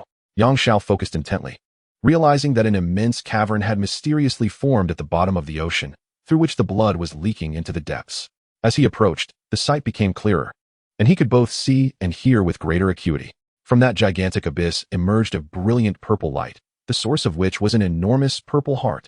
It pulsated vigorously, emitting a thunderous vibration. The blood flowed into the heart, and, upon its return, transformed into clear, ordinary water. Thus, a monumental transformation occurred once more. The ocean replenished, but now it was no longer a blood sea, but rather a pristine blue ocean. Subsequently, a torrential downpour ensued. After the cleansing rain, both sky and earth mirrored the normal world, and even the native inhabitants with their crimson skin, along with the animals, shed their red hues after being drenched. Thud, thud, thud. The purple heart ascended from the ocean's depths, breaking the surface to become a towering peak that pierced the clouds. Its summit shimmering with dazzling purple lightning. The now transformed natives, resembling ordinary humans, bowed in reverence toward this mountain of thunder. In the sky, where the Crimson Palace once stood, a distant bell tolled. Wang Qingqing was about to awaken. Chapter 78. Power. Wang Qingqing stirred awake.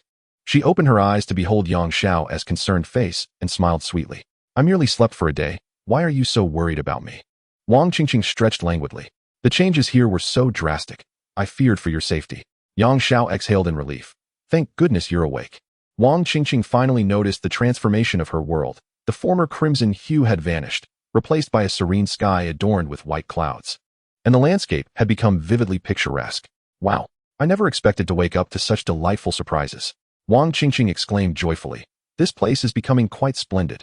She summoned the fire phoenix and, alongside Yang Xiao, ascended to admire the enchanting new scenery. After surveying the mountains and rivers, they gazed upon the vast ocean. Witnessing the surging waves, they soared into the clouds, beholding the once blood-red palace now transformed into pavilions and towers enveloped in ethereal mist, resplendent in gold and jade. The air resonated with the sound of the phoenix's wings and Wang Qingqing's melodious laughter. Qingqing, with this world now so beautiful, it is rather inappropriate to call it the blood-colored world. Let us bestow upon it a lovely name, Yang Xiao suggested as they perched upon the phoenix's back. Indeed. But what shall we name it? How about combining a character from each of our names to call it Xiaoqing? Wang Qingqing proposed with a hopeful smile. Xiaoqing, that sounds rather lackluster, don't you think? Not impressive at all, Yang Xiao replied, shaking his head. I propose we name it Qing Realm. It includes your name and sounds much more appealing. Humph. Wang Qingqing turned her head away in mild annoyance. You foolish goose. Oblivious to his blunder in understanding her feelings, Yang Xiao noticed her discontent and began to look around for something to distract her. Before long, he indeed found something. Qingqing, look over there, he exclaimed, tugging at her hand and pointing to the sky. What is going on with that sun? In this world, there originally existed 3 suns. 2 were formed from infinite gemstones, while the third was the crimson sun intrinsic to the blood-colored world. However, it seemed that the red sun was now experiencing issues.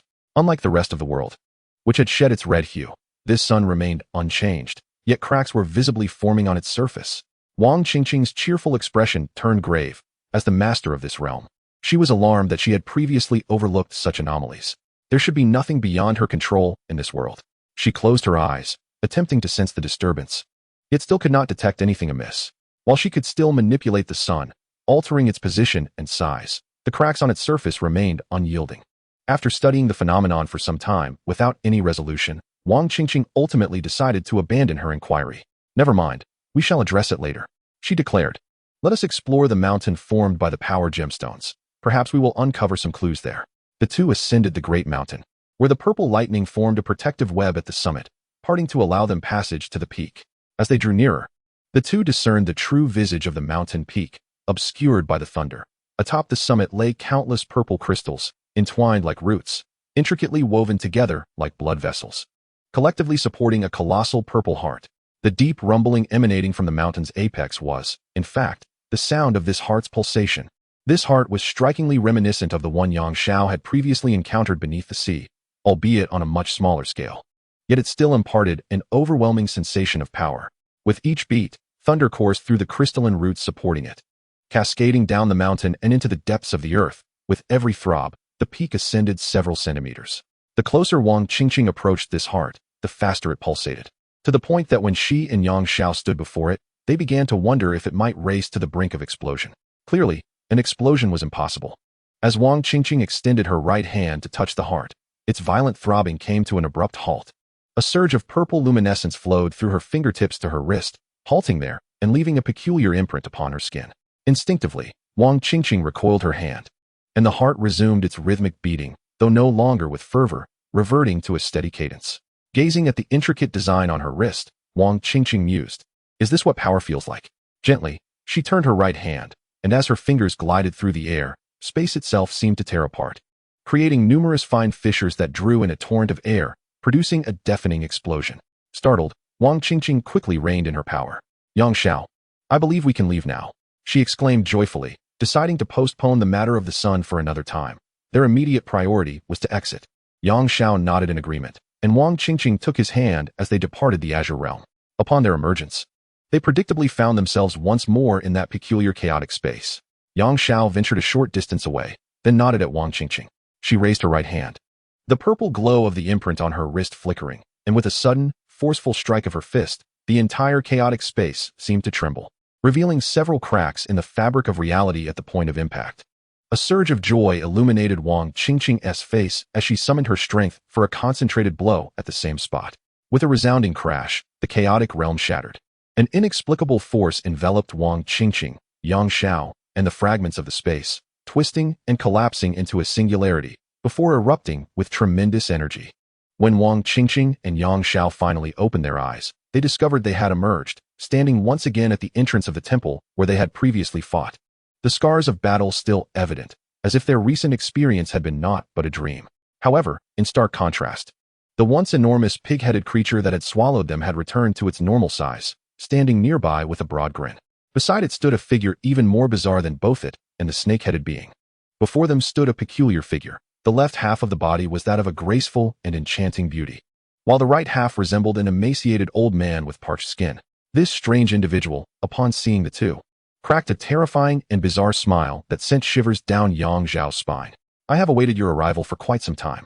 The creature spoke, its voice an odd amalgamation of masculine and feminine tones, reminiscent of both adults and children, and evoking images of nefarious criminals alongside benevolent saints.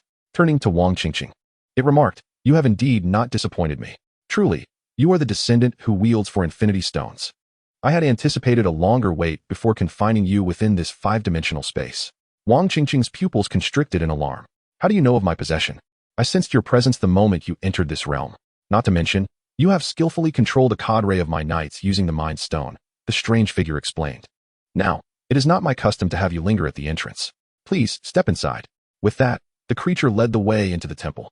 Chapter 79. The Supreme Leader inside the Grand Hall of the temple. The most striking feature was the 16 enormous crystal coffins suspended in midair. Through the light streaming in from the entrance, one could discern that each coffin contained a body, shrouded in black cloth, with only their heads exposed. These 16 corpses varied in size and shape, some humanoid, others resembling insects, and 3 curiously possessing mechanical heads. These are the original elders of our dark annihilation. The creature elucidated as Yang Xiao and his companions scrutinized the coffins. "We fell into discord and fought amongst ourselves. I am the sole survivor of that internal strife. Oh, how I loathed their incessant bickering back then. Now, they have rested in silence for billions of years. Such loneliness." "So, you are the Supreme Leader they spoke of?" Yang Xiao inquired. "Indeed." The Supreme Leader cast a glance at Yang Xiao before directing their attention back to Wang Qingqing. "What a marvel you are. We too once possessed these infinity stones, yet it required at least 3 individuals to wield even one. And you can command 4 all on your own. How did you achieve such a feat?"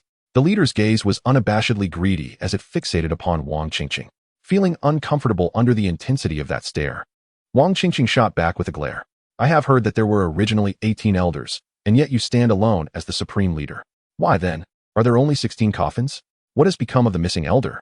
"Ah, the curiosity of youth is quite remarkable." The Supreme Leader chuckled. "Given my appearance, do you not have an inkling?" "What do you mean?" Wang Qingqing frowned, disliking the cryptic exchange. "What does your appearance have to do with my inquiry? Who knows what wicked practices you have engaged in? Could it be that you are, in fact, 2 beings?" Yang Xiao interjected in astonishment.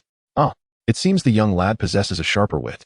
The Supreme Leader chuckled, his left cheek adorned with a radiant smile, while the right side contorted into a ghastly grimace. A jarring juxtaposition that caused Yang Xiao to quickly avert his gaze, fearing he might retch at the sight. Unperturbed by Yang Xiao's reaction, the Supreme Leader continued, "Indeed, I was originally 2 individuals. After that cataclysmic battle, only 2 of us survived amidst the carnage. Our physical forms were utterly annihilated, leaving behind only fragmented souls. Unwilling to fade into oblivion, we employed a secret art to merge into one, healing each other's wounds. However, the price for this union was the dissolution of both our personalities, with the new entity being governed by my singular persona." His voice was soft, tinged with nostalgia. As he added, "I have inherited all their memories and experiences." Thus, the Supreme Leader's ambiguous form, a blend of masculine and feminine traits, began to make sense. One could surmise that before their amalgamation, one had been a strikingly beautiful woman, while the other resembled a grotesque old man. With the inheritance of memories and experiences at hand, the situation appeared more manageable. Wang Qingqing interjected, I have a question for you. Do you know the whereabouts of the 6 Infinity Stones following that great battle? Huh. Such ambition in a young girl. You already possess 4. Do you still aspire to collect all 6? The Supreme Leader laughed, his gaze towards Wang Qingqing filled with a camaraderie akin to recognizing a kindred spirit. Wang Qingqing, disinterested in elaboration, replied, just tell me whether you know or not. The Supreme Leader gestured for Yang Xiao and Wang Qingqing to take a seat before he began to elucidate. At the climax of that battle, the time stone malfunctioned, causing the 3 elders who wielded it to be backlashed, aging and perishing in mere moments. Subsequently, the stone opened a time portal and vanished. It was only then that the elders realized the time stone was not merely an inanimate object. It harbored a soul within. He continued. The elders soon discovered that it was not just the time stone that possessed a soul, but also the soul stone. Likewise, the 3 elders who used the soul stone were drained of their essence and met their demise. In the wake of this calamity, the other 4 elders, who controlled the remaining stones, began to fear for their lives, questioning whether the gems they possessed also contained souls. What they failed to comprehend was that their downfall was not due to the stones possessing souls, but rather their overexertion of the stone's powers, leading to catastrophic overloads. Thus, all fell victim to the backlash. The elders could scarcely fathom that their demise was not caused by external foes or internal strife, but rather by the very infinity stones they wielded. In the aftermath, the 3 elders controlling the Mind Stone, having endured severe backlash, took their own lives. The 3 elders wielding the Power Stone suffered dire consequences. 1, driven by greed, sought to claim the Soul Stone's essence, only to be drained himself. While the other 2 were directly obliterated by the Power Stone, their bodies pulverized into dust, leaving only 2 shattered souls behind. The 3 elders who commanded the Reality Stone were transformed into lifeless clay figures. The 3 elders governing the Space Stone found their heads teleported away, resulting in them becoming headless corpses. Hence, within the 16 crystal coffins, 3 contained mechanical heads, mere facades for their lifeless bodies. At last, the Space Gem, entwined with the other 4 gems, was transported to an unknown realm, leaving no trace of their whereabouts. Yang Xiao and Wang Qingqing listened intently to this tale from the past, discovering that the Infinity Gems harbored such a story. Perhaps, throughout the endless expanse of time, their masters had changed numerous times. And what happened next? Did you not feel any desire for the Infinity Gems thereafter? Did you cease your inquiries into their whereabouts? Yang Xiao felt a twinge of dissatisfaction. Although the story was riveting, it offered no utility to him and Wang Qingqing, who were in search of clues regarding the remaining 2 gems. Desire is out of the question. Until today, I firmly believe that the Infinity Gems could never be permanently controlled by anyone. Those elders would meet their demise. Thus, even if someone were to gift them to me, I would not dare to accept. However, today I witnessed a miracle. Someone managed to tame all 4 gems simultaneously. The commander cast another glance at Wang Qingqing. As for the gem's subsequent fate, I have conducted some inquiries. I am curious to see which unfortunate souls will, after obtaining them, become lost in their power and ultimately suffer retribution. You certainly possess a dark sense of humor, Wang Qingqing remarked. What did you uncover? The commander's mouth twisted into a grotesque grin. Why should I divulge that to you? Yang Xiao and Wang Qingqing were taken aback. What is going on? Are you withholding information at such a critical moment? Are you toying with us? Observing their anxious expressions, the commander erupted into laughter, clutching his stomach. Ah, are you truly so naive? You waltz into my domain with an air of entitlement, expecting me to reveal everything without question? What manner of relationship do we share? Am I your dear friend? Ha. The commander's laughter echoed like the mournful cry of an owl. Just as they reached a crucial juncture, he paused, relishing the sight of Yang Xiao and Wang Qingqing, frozen like startled ducks. The commander felt an unfamiliar joy that he hadn't experienced in ages. I bought a watch last year. Yang Xiao's frustration reached a peak, his hair standing on end. Are you mocking us? You will speak today, whether you wish to or not. With that, Yang Xiao drew his blade. And this is why I say you are foolish. You lack any caution. I invited you into the hall, and you followed without a second thought. The commander scoffed at them. Threatening me now? Doesn't that seem a tad late? Ah. Chapter 80. The truth behind Qingqing. Upon hearing the commander's words, Yang Xiao and Wang Qingqing became wary. Could this temple be yet another 5-dimensional space designed to ensnare them? The commander grinned ominously. Feeling tense, are we, my young friends? His voice fluctuated, now distant, now near. What trick shall I employ? Quite curious indeed. With so many choices, I too wonder which one I shall select. Suddenly, the commander leapt erratically. You are all human, correct? The most intense and ancient emotion of humanity is fear, is it not? Then let us indulge in this sensation. Although merely an appetizer, I hope you relish it. The world before Yang Xiao warped and twisted. The grand hall vanished, the commander faded away, and most unsettling of all, Wang Qingqing was nowhere to be found. Before me loomed towering peaks of human heads, and beneath my feet lay a road strewn with entrails, flanked by dilapidated buildings and wrecked automobiles. Huh, do they think this will frighten me? Yang Xiao scoffed, as if I had never watched a horror film or experienced the ravages of war. The sky rent asunder with immense fissures, resembling eyes that opened wide, revealing blood-red orbs. These eyes began to weep, their crimson tears cascading from the heavens like a torrential river, swiftly inundating the ground in a deluge of blood. Alas, how unoriginal. Yang Xiao sighed. All phenomena shall be reduced to ashes. The blade like fire. Yang Xiao unleashed his Zanpakutō. The end. Fiery hell. Hundreds of towering columns of fire erupted from the earth, obliterating the skeletal peaks, and then converging into a singularity that detonated instantaneously, turning the surrounding tens of thousands of miles into scorched earth. Yang Xiao smirked disdainfully, perceiving this as mere illusion rather than an alternate dimension. With Wang Qingqing possessing the soul gem, she would undoubtedly remain unharmed, leaving him alone in this mirage. Yang Xiao speculated that the supreme leader had orchestrated this deliberately, perhaps too indifferent to confront him directly, opting instead to ensnare him in this illusion while he focused on Wang Qingqing. Not an illusion, dear. A voice whispered in Yang Xiao's ear. You are mistaken. Qingqing, why have you only now appeared? What is happening? Yang Xiao's heart leapt as he saw Wang Qingqing emerge, and he inquired eagerly. Wang Qingqing wore a peculiar expression as she leaned closer to him. This is our homeland. We have returned to the city's heart. Yang Xiao's pupils contracted. Qingqing, what nonsense are you spouting? The supreme leader has brought us home. He spoke of letting us taste the flavor of fear, revealing the truth. Our homeland has been destroyed. Wang Qingqing lamented. Impossible. He could not possess the power to return us. Moreover, our homeland cannot be annihilated. Yang Xiao's composure faltered. This was all an illusion. So are you. Do not deceive me. You are not Qingqing. Do you still not believe? Look over there. Wang Qingqing gestured to the side. Look. Who is that? Yang Xiao turned to see. From the very ground he had reduced to ashes, two hands suddenly emerging, crawling forth like zombies, swaying unsteadily towards him. Son, we have missed you dearly. Where have you been? We searched everywhere for you. Father, mother.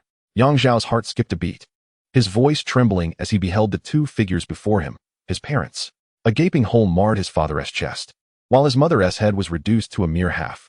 Now do you believe? Wang Qingqing embraced Yang Xiao from behind. This hometown remains with only the two of us. Everyone else has perished. All dead. No, you lie. It's all false. Yang Xiao forcefully broke free from Wang Qingqing's embrace, his strength too great, sending her tumbling to the ground. Why do you treat me this way? You profess to love me. Wang Qingqing sat on the ground, tears welling in her eyes. I'm sorry, Qingqing. I became overly emotional just now. Are you all right? Yang Xiao, with concern, stepped forward to grasp Wang Qingqing, embracing her tightly. Qingqing, why? Suddenly, a hand pierced through Yang Xiao's body, emerging from his back. Qingqing, why? Yang Xiao's face was contorted in agony. He could not fathom that Wang Qingqing would harm him. Why? Because you caused my death. You brought about my demise, and naturally, I must seek vengeance. Wang Qingqing's voice was gentle, dripping with sorrow. Therefore, I annihilated your hometown and turned your parents into zombies. How's that? Am I not clear in my grievances? No, this is impossible. Qingqing, you are not that kind of person. You must be the wretched overlord's illusion, right? Yang Xiao felt, just as before, that he had once again fallen into a mirage. Tragically, he still could not bring himself to harm the illusion of Wang Qingqing. Even knowing it was false, he deceived himself, choosing to believe in her. Truly, it's outrageous. Each time, she assumes Qingqing's visage. Wang Qingqing withdrew her arm, and Yang Xiao's blood gushed from the wound. I told you this is not a mirage. This is the real world. Wang Qingqing's voice sharpened. Look, you are injured and on the brink of death from blood loss. You will truly die. Do not think that dying will return you to your so-called reality. Coughing up blood, Yang Xiao struggled to remain upright. If you claim all of this is real, then let me ask you, when I eat pancakes, how many eggs do I like to add? Yang Xiao often visited Wang Qingqing's mother's stall for pancakes at school, and her mother would always add 2 extra eggs for him. Hee. Actually, you don't like adding eggs to your pancakes, do you? Wang Qingqing replied with a smile. Yang Xiao indeed preferred his pancakes without eggs, but that was a secret he had never shared with anyone. Thus, the real Wang Qingqing could not possibly know this. Therefore, this Wang Qingqing is an illusion. She merely scanned Yang Xiao's thoughts, a figment of his imagination. Hee. I knew you couldn't possibly be Qingqing. Yang Xiao laughed. The spirit must belong to the spirit, Yang Xiao murmured. This space is constructed of spirit energy. He sensed it from the very beginning. The overlord and his subordinates are all spiritual entities, and the space they inhabit is also of spirit energy. This world, reminiscent of a mirage, is undoubtedly a space of spirit energy. The scorched earth beneath his feet transformed into spiritual light, converging upon the wound on Yang Xiao's chest, and in an instant, his injuries healed. I didn't expect you to possess such cleverness. Wang Qingqing nodded. Everything here is indeed an illusion, but this space is real. And so am I, only resembling Wang Qingqing perfectly. Her expression suddenly grew grotesque. Do you wish to escape? There is but one way. Kill me. Before Yang Xiao could respond, she transformed back into a tender visage. Yang Xiao, could you truly bear to kill me? With that, she fluttered her large eyes, looking pitifully at Yang Xiao. No, do not use that guise to deceive me. Yang Xiao bellowed in anger. Seal it, Blackwing Demon. Chapter 81. The power of resentment. Yang Xiao was consumed by an intense rage. He detested the deception and threats that others wielded against him using Wang Qingqing. Unlike the previous occasion when he was cursed into an illusion, where he faced his own demons with a sense of guilt, this time was different. It was not an illusion. Everything around him was constructed by the enemy using spiritual energy, clearly a manipulation of his being. The form of the black-winged demon, which he had previously assumed, now loomed over him once more. During his last transformation, he had succumbed to despair, believing he had no hope of returning home. This time, however, it was fueled by fury. Wang Qingqing, shedding her pitiful facade, regarded Yang Xiao as he soared into the air, wings beating vigorously. You truly possess a multitude of abilities. Quite impressive, she remarked with a snap of her fingers. To kill me won't be so simple. The first step is to conquer yourself.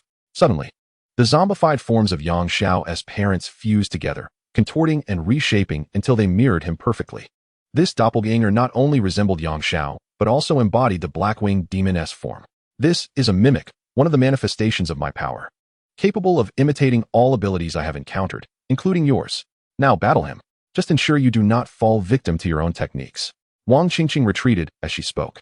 Yang Xiao stared at the enemy, who was akin to a reflection in a mirror, and chuckled. So, as long as I am stronger than myself, victory is assured, correct? Do not presume that merely enhancing your power will guarantee your triumph. And do not think that only you can continue to elevate your strength. Wang Qingqing cautioned. Oh, my power derives from you. But where does his strength come from? You? Yang Xiao inquired, pointing at the impostor. Wang Qingqing shook her head. I forgot to mention. This is a world of curses and resentment, a space forged from the grievances of over 40 billion souls. Hence, my power here is virtually limitless. Then, what exactly are you? Yang Xiao furrowed his brow, questioning her. Enough with the trivialities. Defeat yourself first, then we shall converse. She replied impatiently. The counterfeit Yang Xiao shot into the sky like an arrow, clasping his hands together to conjure an energy spear. Spear of thunder. The energy spear transformed into a deep blue lightning bolt, hurtling toward Yang Xiao. In response, Yang Xiao reciprocated with his own spear of thunder, and their attacks collided midair, negating each other. What followed was a direct confrontation of speed and strength, and Yang Xiao was astonished to find that the doppelganger matched him in speed, power, and combat experience, providing no advantage to him. Yang Xiao felt a sense of urgency. How long would this stalemate endure? He was eager to escape and assist Wang Qingqing. If that is the case, let us alter the rules of the game, he declared, retracting his black-winged demon form, with petals swirling and floral spirits lamenting. The winds of heaven grew tumultuous as the demons of the sky scoffed. Floral madness. Yang Xiao unleashed his Zanpakutō, which, unlike before, transformed into two blades of differing lengths. Game of Five Ghosts. Yang Xiao twirled the blade in his hand. Predictably, the impostor mirrored his release, appearing identical in form. Are you familiar with the rules of the game? Yang Xiao smiled faintly before executing a sudden leap into the air. Zhang Gui. This was a soul-cutting blade that relished playing games with its adversaries. The first game dictated that if our position were elevated compared to the enemy's, our slashing power would dramatically increase, rendering the foe vulnerable to a fatal blow. Conversely, if the enemy stood at a higher elevation, their slashing power would surge, posing a lethal threat to us. This fundamental rule was succinctly termed, the high prevails, with Yang Xiao currently in an advantageous position. Even if this impostor bore an identical blade, it would amount to not under the prevailing rules of the game. Yang Xiao's offensive capacity was doubled. With a resounding strike, Yang Xiao descended with his blade, while the impostor raised his twin swords in defense. However, he lacked the strength to withstand Yang Xiao's onslaught and sank to his knees. The immense force transmitted through the impostor's knees to the scorched earth below, forming a web-like depression in the once iron-hard surface, now marred by intense heat. The imposter rolled away, attempting to escape. If it were me, I would never resort to such a disgraceful maneuver, Yang Xiao remarked in jest. The imposter regained his footing and mimicked Yang Xiao's earlier leap into the air. You learn quickly, Yang Xiao acknowledged, but as I mentioned, this is the 5 ghost game. You've barely grasped 1 ghost. Your eagerness is your undoing. Ingwe. This was the second game favored by the soul-cutting blade. Both sides could slip into one another's shadows to launch close-range attacks. This rule was aptly summarized as, the shadow stomper loses. As the imposter leaped to strike Yang Xiao, his shadow on the ground advanced before his body could catch up. Thus, just before the imposter's attack landed, Yang Xiao stepped onto his shadow and delivered a swift cut. The imposter was sent reeling, a grievous gash appearing across his chest, blood spraying forth. Yingwe. Yang Xiao decided to press his advantage. This was the third game cherished by the soul-cutting blade. Either side could declare a color, and both could only strike areas on their opponent covered in that hue. Strikes against areas of different colors would be rendered ineffective. The greater the area of the declared color on the declarant, the stronger their attack. Conversely, a smaller area would weaken their strike, albeit with reduced risk of being targeted. White. Yang Xiao declared.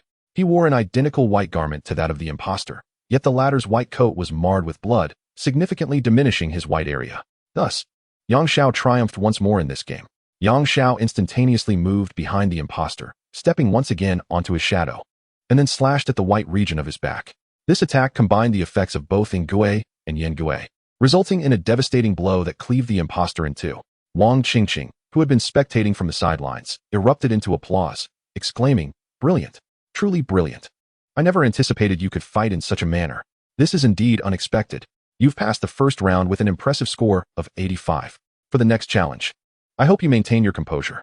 She advanced a few steps closer, offering a forewarning. In the next round, your opponent will also stem from within you, but not yourself. Rather, it will be the figures from your memories. Chapter 82. The Titans of Memory Before Entering the Marvel Universe. Yang Xiao had always been an avid enthusiast of the two-dimensional world, having consumed countless anime and encountered an innumerable array of characters.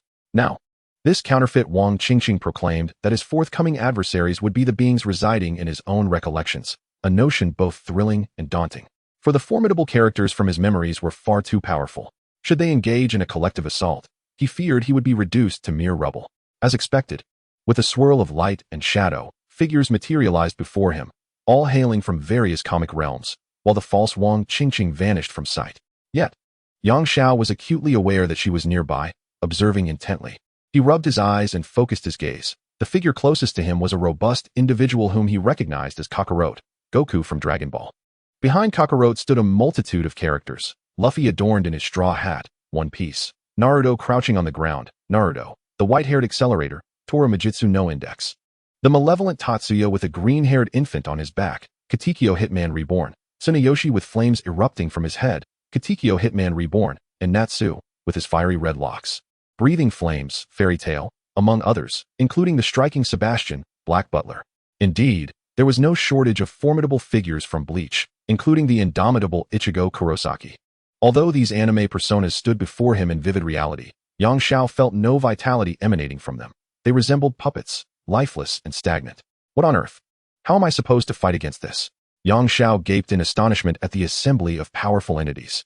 Whether in a gauntlet-style battle or a simultaneous confrontation, he was doomed. The realm of grievances from hundreds of billions was truly formidable. Feeling utterly powerless, he silently wished these characters were not as potent as their original narrative suggested. Otherwise, he might very well meet his demise today. Just as these thoughts crossed his mind, a massive bolt of lightning surged toward him, prompting Yang Xiao to dodge hastily. To his shock, the assailant was none other than Misaka Mikoto, the railgun girl he often idolized. Tears streamed down his face. Misaka could be deemed one of his most cherished two-dimensional goddesses, and now she sought to end his life. A sentiment that stirred a whirlwind of complex emotions within him. Fortunately, as Misaka launched her attack, the others remained motionless, akin to wax figures. Yang Xiao breathed a sigh of relief, grateful that they did not immediately swarm him. It appeared that the counterfeit Qingqing could not simultaneously command such a multitude of formidable characters. Just as he began to relax, while remaining vigilant against Misaka, the unexpected occurred. Ichigo Kurosaki suddenly executed a Shunpa, closing the distance with alarming speed. Gitsuga Tensho. Yang Xiao's attention was entirely fixated on the cannon sister. completely oblivious to the fact that the Fo Qing had suddenly switched roles. A massive wave of dark crimson blade energy struck him, but fortunately, his blood static armor was still active, otherwise, he would have been cleaved in two. How perilous. Yang Xiao touched the targeted area and jumped away. So you possess a Zanpakutō? I can wield one too. Crescent Moon. Heavenly Charge. A blade energy identical to the previous one slashed towards Kurosaki Ichigo. Bankai. Tensai Zangetsu. Kurosaki Ichigo activated his Bankai, nonchalantly dispersing Yang Xiao's blade attack with a single stroke.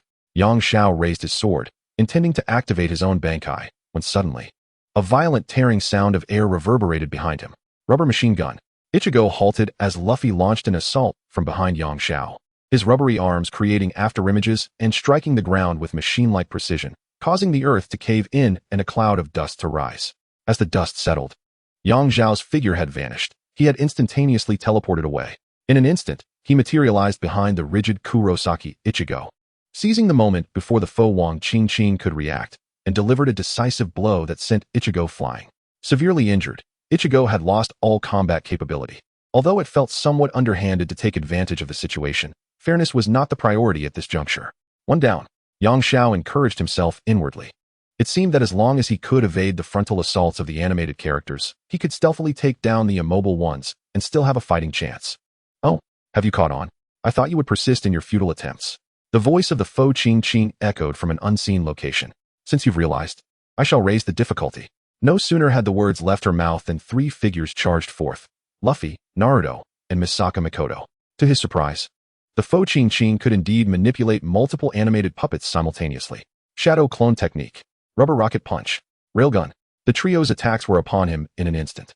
Yang Xiao found himself ensnared by dozens of Naruto clones, unable to shake them off, only to be propelled skyward by Luffy's rubber fist, and then struck down by Misaka Mikoto's railgun, sent flying far away. Coughing, Yang Xiao landed on the ground and struggled to regain his breath. Though the attacks were not lethal, they were certainly painful. He had been momentarily winded, unable to catch his breath, and had sustained internal injuries. With a grave expression, Yang Xiao rose to his feet. Continuing like this was untenable, especially with a multitude of foes still looming. It was time to resort to cunning tactics. Shatter, Mirror Flower, Water Moon. Yang Xiao's Zanpakutō whispered softly, its blade tip gleaming with white light. The three approaching figures of Luffy and his companions suddenly froze, halting in their tracks. Yang Xiao exhaled in relief. Thankfully, Mirror Flower, Water Moon remained as formidable as ever. However, in the very moment he relaxed, Naruto suddenly vanished and appeared behind him. Giant Rasengan.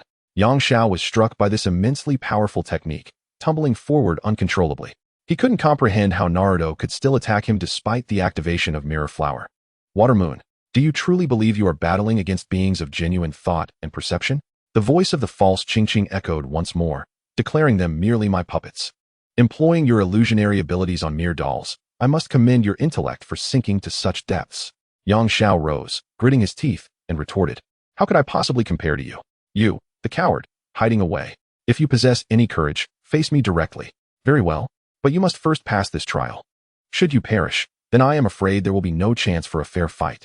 The false Qing replied. You think numbers will prevail? Let us make this spectacle more vibrant. Yang Xiao's eyes blazed with fury, especially since Kakarot had yet to make his move. If he were to suddenly transform into a Super Saiyan 4, it would spell disaster. I must devise chaos, creating confusion to seize opportunities and ambush several formidable dolls. Bankai. Residual Fireblade, South. The Great Death Burial Formation of 10 million flames. Yang Xiao thrust his sword into the earth. The intense heat of the residual fire blade awakening countless vengeful spirits that formed this realm of resentment. These spirits, manifesting from the scorched ground, morphed into a legion of charred skeletons, fighting relentlessly for Yang Xiao. With the legion numbering in the billions, the spirits sustaining this space significantly diminished, rendering the entire environment unstable. Yang Xiao had not anticipated the efficacy of this tactic. Had he known, he would have endured less suffering. The blackened skeleton army surged forward like locusts towards the animated dolls, many of which were swiftly dismembered. Thousands of skeletons pounced upon Kakarot, and Yang Xiao felt a surge of joy. Among all the dolls present, Kakarot posed the greatest threat. If he were to be devoured by the skeletons, it would be a resounding victory. Alas, fate took a different turn. Kakarot's body erupted with a brilliant golden light, and all the surviving dolls transformed into orbs of light. Merging into him, Kamehameha. A golden energy wave erupted like a towering pillar, sweeping across the battlefield. In an instant, the surrounding skeleton army was vaporized, his hair standing tall like golden blades, cascading down to his knees. Yang Zhao's pupils dilated in alarm. He had no time to intervene. This must be the Super Saiyan 3 state. Chapter 83. The heart of the strong Yang Zhao's blade, swirling with flames during his Bankai, could not be retracted once invoked. Those billions of malevolent skeletons knew not the meaning of fear. Unless their adversary was torn to shreds, they would not relent. Thus, even before Kakarot's overwhelming aura, the skeletons charged forth recklessly. Hundreds of thousands of skeletons surged forward, but Kakarot soared into the air, using his flight technique. The skeletons, relentless, climbed atop one another's bodies, forming towers in pursuit of him. Yet, despite their numbers allowing them to reach Kakarot's altitude, their agility was non-existent, rendering their efforts futile. Kakarot flew in circles above, while the sea of skeletons below amassed into countless mounds of corpses. As the skeletons gathered, Kakarot effortlessly obliterated a significant portion with a mere ki blast. Consequently, the skeletal army on the ground diminished at an observable rate. Witnessing this, Yang Zhao felt a surge of joy rather than concern, as the skeletons depleted. He could once again harness his Bankai to extract vengeful spirits from this realm and convert them into a skeletal legion. The more spirits he siphoned, the more unstable this space would become. If this cycle continued, he could avoid a confrontation with the false Wang Qingqing, leading to the premature demise of this realm. It was evident that whatever Yang Zhao conceived, the false Wang Qingqing could also anticipate. Under her manipulation, Kakarot ceased his assault on the skeletons and soared toward Yang Zhao. The aura of Super Saiyan 3 was indeed formidable. Even from a distance, Yang Zhao could perceive the suffocating pressure it emanated. As Kakarot hovered above him, his power peaked. Enveloped in golden lightning, extending his right hand toward Yang Zhao, gathering energy for a decisive strike. Yang Zhao knew that Kakarot, in his Super Saiyan 3 state, could unleash a ki cannon capable of obliterating a planet. He was uncertain whether this realm could withstand such a potent attack, but he was acutely aware that if it struck him, it would mean certain demise. Kakarot's energy gathering was, in essence, a process of extracting power from the realm of vengeful spirits. Previously, Yang Zhao's Bankai had already inflicted harm on the essence of this world by siphoning spirits, and should Kakarot draw upon it further, it would spell disaster. Suddenly, the entire space trembled, and the sky fissured with dark cracks, indicating its escalating instability. The false Wang Qingqing had indeed miscalculated.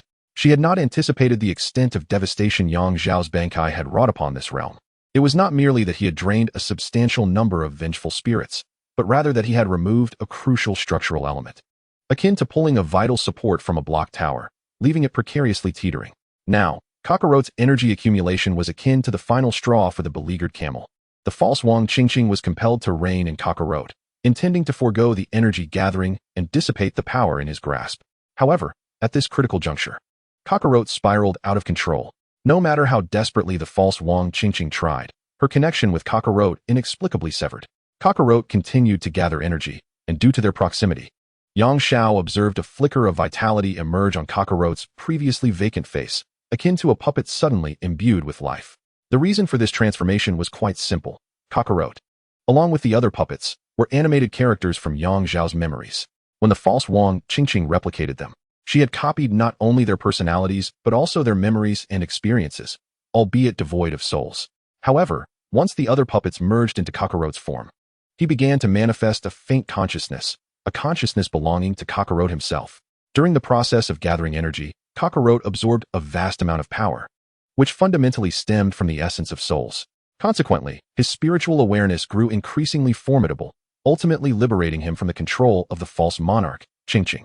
Unbeknownst to Yang Zhao, Qingqing had already lost control of the situation. He shouted at her, "Do you wish to perish alongside me? This space can no longer endure such overwhelming power. If you use Kakarot to slay me, this realm shall be destroyed as well." I actually despise being called Kakarot. Just as Yang Zhao finished speaking, he was startled to hear Kakarot's voice from above. "I prefer to be called Sun Wukong, for that is the name my grandfather bestowed upon me. It is regrettable that we could not engage in a proper battle. Though I feel a tinge of reluctance, I have only just awakened, and now I must vanish once more." "What do you mean?" Yang Zhao inquired. "I am a scion. How could I be manipulated by another?" The moment I awoke, I sensed a profoundly dark and malevolent aura. I do not know where this place is, but I am aware that every inch of land and every fragment of sky is composed of wretched souls. Their resentment is overwhelmingly potent, likely stemming from being confined here through extreme malice." Kakarot replied. Thus, I have resolved to grant them liberation. I shall obliterate this place. And you, only you, shall remain unscathed. For you do not belong to this malevolent realm. You have just gained life. Do you not wish to relish it a while longer? Do you not want to slay me and thrive in this space? Yang Xiao questioned. I understand that in your eyes, I may merely be an illusory figure. Yet in my heart as Sun Wukong, I possess memories. I am a genuine scion. I have a mentor, friends, a wife, and a son. My entire life has been dedicated to protecting them, for I love them and abhor evil. Kakarot replied.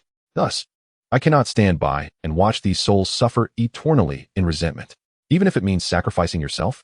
Even if it means sacrificing myself? If it were Yang Xiao, he might not choose to sacrifice himself to liberate those souls, for he could not relinquish the bonds that tethered him. Hence, heroes are rare and precious. In the original tale, Kakarot repeatedly sacrificed himself to save the world. He is the true hero. How despicable. I will not allow you to succeed. The false monarch Qingqing finally revealed herself. She would never have imagined that she had spiraled into such a predicament, nor that the formidable being from Yang Xiao's memories would be this individual. Want to stop me? It is too late. Kakarot chuckled lightly. The energy sphere formed in his right hand, now measuring several kilometers in diameter. He turned to Yang Xiao with a smile. Then, farewell. No, it is an eternal goodbye. To a friend I have yet to meet. With that, he flashed to Qingqing's side, seizing her arm before she could react, and instantaneously transported them far away. Yang Xiao understood that he aimed to buy himself time and avoid any collateral damage. In the distant horizon, a brilliant point suddenly erupted, causing the entirety of space to shatter. Chapter 84, The Collapse. The realm of vengeful energy fractured, and Yang Xiao emerged, returning to the temple. As he surveyed his surroundings in search of Wang Qingqing, his brow furrowed at the sight before him. The temple, once grand and imposing, had now been reduced to ruins. Not a single trace of Wang Qingqing could be found. In fact, no specter lingered in sight.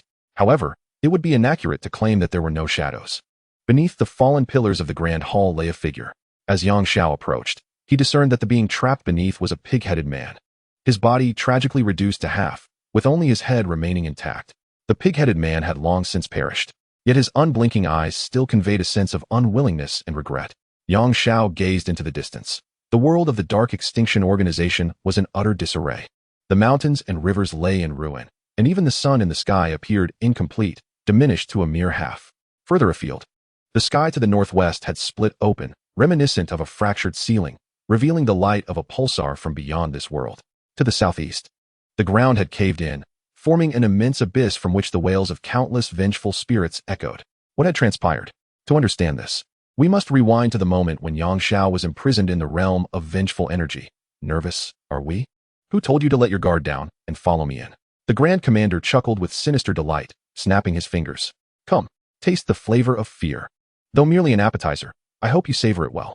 The space surrounding Yang Xiao and Wang Qingqing twisted violently, and Yang Xiao vanished, whisked away by the Grand Commander to another dimension, the realm of vengeful energy, while Wang Qingqing remained unmoved. Oh, it seems the one possessing the space gem is truly formidable. My abilities appear ineffective against you, the Grand Commander remarked, a knowing expression on his face. That boy must be someone of great significance to you, yes? Are you truly content to remain behind? Where I have sent him is fraught with danger. I have faith in his strength and resilience. Wang Qingqing replied calmly. If I were to follow, would you not seize the opportunity to delay me, preparing yourself more thoroughly to confront me? The young girl is quite astute. Even in the face of crisis for her beloved, she retains such composure and decisiveness. Do you truly love him? Shouldn't love compel you to disregard everything to be by his side and protect him? Why ponder so many thoughts? Wang Qingqing's gaze flickered momentarily before resolutely hardening. Do not attempt to disturb my resolve. I am not some headless fool. Very well, it is just you and me now. I can strike you without fearing for his safety. If you have any regrets, reveal to me the location of the remaining 2 gems, or else I shall not afford you the luxury of farewells. Such a spirit. Ah. However, dear young lady, your bravado is rather excessive.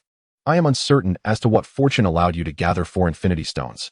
But do not forget that you stand before a being that has existed for billions of years. Do you truly believe you can easily defeat me? A cold glint flashed in the Grand Leader's eyes. Do you know why I have spared you until now? It is because I value talent. Thus, if you divulge the method to simultaneously wield multiple stones and surrender them to me, I shall not only spare your lives, but grant you freedom and bestow upon you 10 realms of the undead, just like the space where your beloved was confined, each crafted from hundreds of billions of souls. In these worlds, you would be deities. What say you? Shall we strike a deal? Wang Qingqing scoffed. What wretched realms could possibly compare to my azure realm? Enough of your prattle. It seems you will not shed tears until you are in the coffin. Wang Qingqing tossed her hair back, binding it into a ponytail, and her form was enveloped in dark crimson armor. Come, let us battle. The Grand Leader pressed his lips together, a sultry smile gracing the left side of the woman's face, while the right side of the elderly visage bore an expression of sorrow, an unsettling juxtaposition. He produced a necklace from his bosom, adorned with 24 black soul orbs, dark gems of the undead. In these billions of years, 30% of the souls I have collected reside within this necklace. Do you see its beauty? The Grand Leader seemed to inquire of Wang Qingqing, yet it was as if he spoke to himself. Indeed, is not the most exquisite thing in this world the soul? After uttering this, he brought the necklace to his lips for a kiss, then rubbed it against the weathered face on the right. Do you comprehend the wondrous utility of these orbs? Do you grasp why I have gathered the power of souls? Because the soul is the miracle of this world. These dark gems in my possession can wholly mimic the power of the infinity stones. In fact, should the quantity be sufficient, they could indeed surpass the infinity stones. Until now, I have lacked the opportunity to verify this. Today, let us witness whether my soul orbs are mightier or if the infinity stones reign supreme. The Grand Leader flung the necklace into the sky, and it spun rapidly, growing larger, exuding an aura reminiscent of a magical artifact. Wang Qingqing gazed at the swirling orbs above her, sighing. These must be orbs crafted from souls beyond numerical reckoning. The most malevolent act in existence, would it not? Her resolve strengthened. She declared, "Today, I shall act in the name of justice." She extended her hands, invoking the power of the space stone, intending to draw the orbs into the azure realm. Once they entered her domain, all would be resolved. The space surrounding the 24 orbs began to contort, enveloping them as if wrapping dumplings. However, just as the Grand Leader had been unable to confine Wang Qingqing and Yang Xiao together in the realm of grievances, Wang Qingqing too found herself unable to draw the orbs into the azure realm. A force of spatial energy clashed with the space stone, and despite the distortion around the soul orbs, they remained steadfast in their position. I have stated that my orbs can emulate the power of the infinity stones. The Grand Leader interjected, "It is futile. No matter your actions, they shall be negated. My advantage lies in my ability to simulate the powers of the two gems you have never even laid eyes upon." The Grand Commander proclaimed with pride, "But I am different. Do not forget my identity. Millions of years ago, I was one of the masters of the infinity stones. I have been in their presence day and night." His voice grew increasingly arrogant. "Now, let me demonstrate the might of the soul stone and the time stone." Ha ha. Chapter 85. Devouring Souls. Wang Qingqing understood that if the Grand Commander spoke the truth, and could harness the powers of the soul stone and the time stone through the necromancer pearl, she needed to act swiftly, ensuring he had no opportunity to strike. She clenched her right hand. A surge of purple light flashed from the power imprint on her wrist. Then, she leaped, her fist soaring towards the necromancer pearl in the sky. With the enhancement of the power stone, Wang Qingqing's speed was astonishing, leaving no trace of her passage as her fist neared the pearl. Just as her fist was about to make contact, her movements suddenly slowed, as if someone had pressed the slow motion button. Was her strength insufficient? The Grand Commander mused. Had he only managed to slow time for her, despite her possession of the gems? Observing Wang Qingqing's slow motion actions, the Grand Commander commanded the necromancer pearl to encircle her from behind. One of the pearls transformed into a colossal hammer, striking her fiercely on the back. This hammer emulated the power stone's might, crashing down with such force that it sent Wang Qingqing plummeting through the air, her body pierced by the overwhelming power, crashing into the ground and creating a deep pit. The shockwave reverberated throughout the temple, causing it to tremble precariously. As the dust settled, the Grand Commander approached the pit, gazing at Wang Qingqing, who lay within. "Oh? Struck by such power, and yet you haven't been reduced to a mere pulp?" Wang Qingqing had a gaping hole from her back to her chest. Yet the Grand Commander waved his hand, summoning the hammer to deliver a fatal blow to her head. Before he could act, Wang Qingqing suddenly rose from the pit, brushing off the dust from her form. How is this possible? The Grand Commander was taken aback. What manner of being was this girl? The hole in her upper body occupied 2/3 of her torso, and yet she stood there, as if unscathed. "You have been mistaken all along." Wang Qingqing leapt from the pit, her body slowly morphing, resembling melting chocolate, transforming into a dark red liquid that flowed and swirled in the air. Strangely, this liquid continued to articulate. "I have not merely mastered the 4 infinity stones. I have consumed them. They are now a part of me. Now, in this form, you should find me quite familiar, yes? Indeed, I exist in your world as an entity of etheric particles. From the very beginning, what you have seen has merely been the vessel for my soul's projection within this realm. Wang Qingqing reverted to her original form, appearing no different from before her injuries. The Supreme Leader's expression grew grave as he faced an opponent whose very form was composed of reality stones. It was utterly impossible to kill such a being. Perhaps there existed a formidable power capable of effortlessly obliterating infinite stones, but he was not that power. The sun in the sky should only be halved, Wang Qingqing declared, advancing toward the Supreme Leader with palpable seriousness. The power of the reality stones began to manifest, and as if by divine intervention, the sun in the sky truly shattered, leaving only half behind. The capacity of the reality stones to influence existence was extraordinarily formidable, a power Wang Qingqing typically wielded with great caution. This world is rife with malevolence, hence the mountains sink and the seabed rises. She continued. The mountains fractured and sank into the earth, the seabed ascended, causing the waters to overturn, transforming the landscape in an instant. I proclaimed that the sky must be torn asunder, the earth must rend open chasms, and the anguished souls of the departed should have the right to voice their cries. Wang Qingqing's voice rose in fervor. Consequently, the heavens tilted to the northwest. The earth collapsed to the southeast, and the souls emerged from the abyss, soaring through the sky as they cried out in unison, cursing the Supreme Leader. Enough! The Supreme Leader bellowed, determined to halt Wang Qingqing's advance. Since attacking her corporeal form proved futile, he resolved to assail her very soul. The necklace of soul orbs began to whirl once more, but now the string that held them vanished, leaving 24 orbs to spiral around Wang Qingqing, accelerating until they coalesced into a swirling mass of darkness. For years, I have delved into the study of souls, in terms of controlling them. My orbs have surpassed even the soul stones. The Supreme Leader proclaimed, clenching his fist, arise. Soul Devourer. Suddenly, a wormhole appeared above the swirling orbs, through which emerged a head. Though head is perhaps an inadequate descriptor, it was a yellow visage devoid of eyes, nose, or any features, save for an immense, gaping maw. The cavernous mouth lunged toward Wang Qingqing, drawing her in with such force that she felt dizzy and unsteady. How does this sensation strike you? This is my refined method of soul devouring, enhanced by the power of the soul stones. No matter your prowess, once ensnared by the soul devourer, your essence belongs to me. Ha! The Supreme Leader reveled in his apparent success, clapping his hands in delight. Noticing a blue light flickering around Wang Qingqing, he understood she intended to escape using the space stone and immediately activated the spatial power of the soul orbs to ensnare her further. As the orbs spun ever faster, the pull of the soul devourer intensified, destabilizing Wang Qingqing's soul. Had it not been for her ethereal body supported by the etheric particles, she would have already been severed from her physical form. Even so, as the suction grew stronger, her endurance waned. She had never faced an adversary capable of striking directly at her soul, directly targeting the soul, of course. Suddenly, Wang Qingqing recalled that all of Yang Zhao's death-related abilities originated from her. She too could wield the powers of death. What could be more adept at vanquishing a soul than the very essence of death itself? The soul devourer before her was, indeed, a soul entity.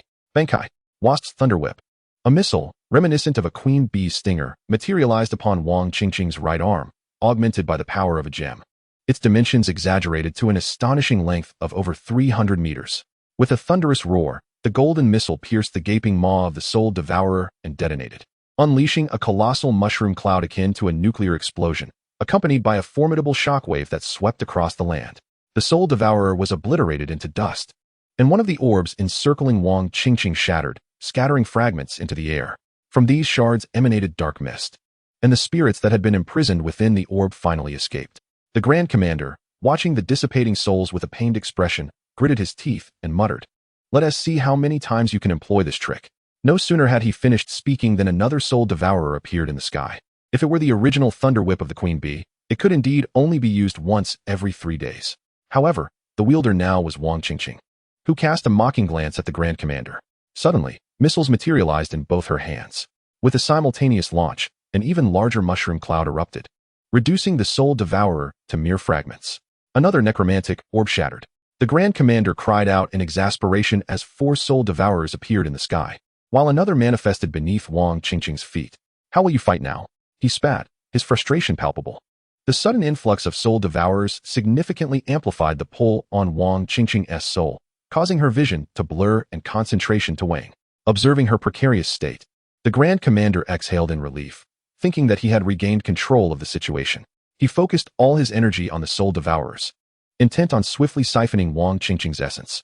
Then, with a piercing sound, a blade emerged from his chest, leaving him in stunned disbelief. He recognized the weapon immediately, the soul-slicing blade he had bestowed upon his captain of the guard. The wielder of the blade twisted it within the Grand Commander's chest cavity, inquiring with a grin, "Feeling comfortable, my lord?" To his astonishment, the voice belonged to a grinning, pig-headed figure. Chapter 86. Repayment. As its name suggests, the soul-slicing blade, akin to the soul-cutting blade, is designed to sever souls. Yet, its function is more singular, lacking the liberating capabilities of the latter.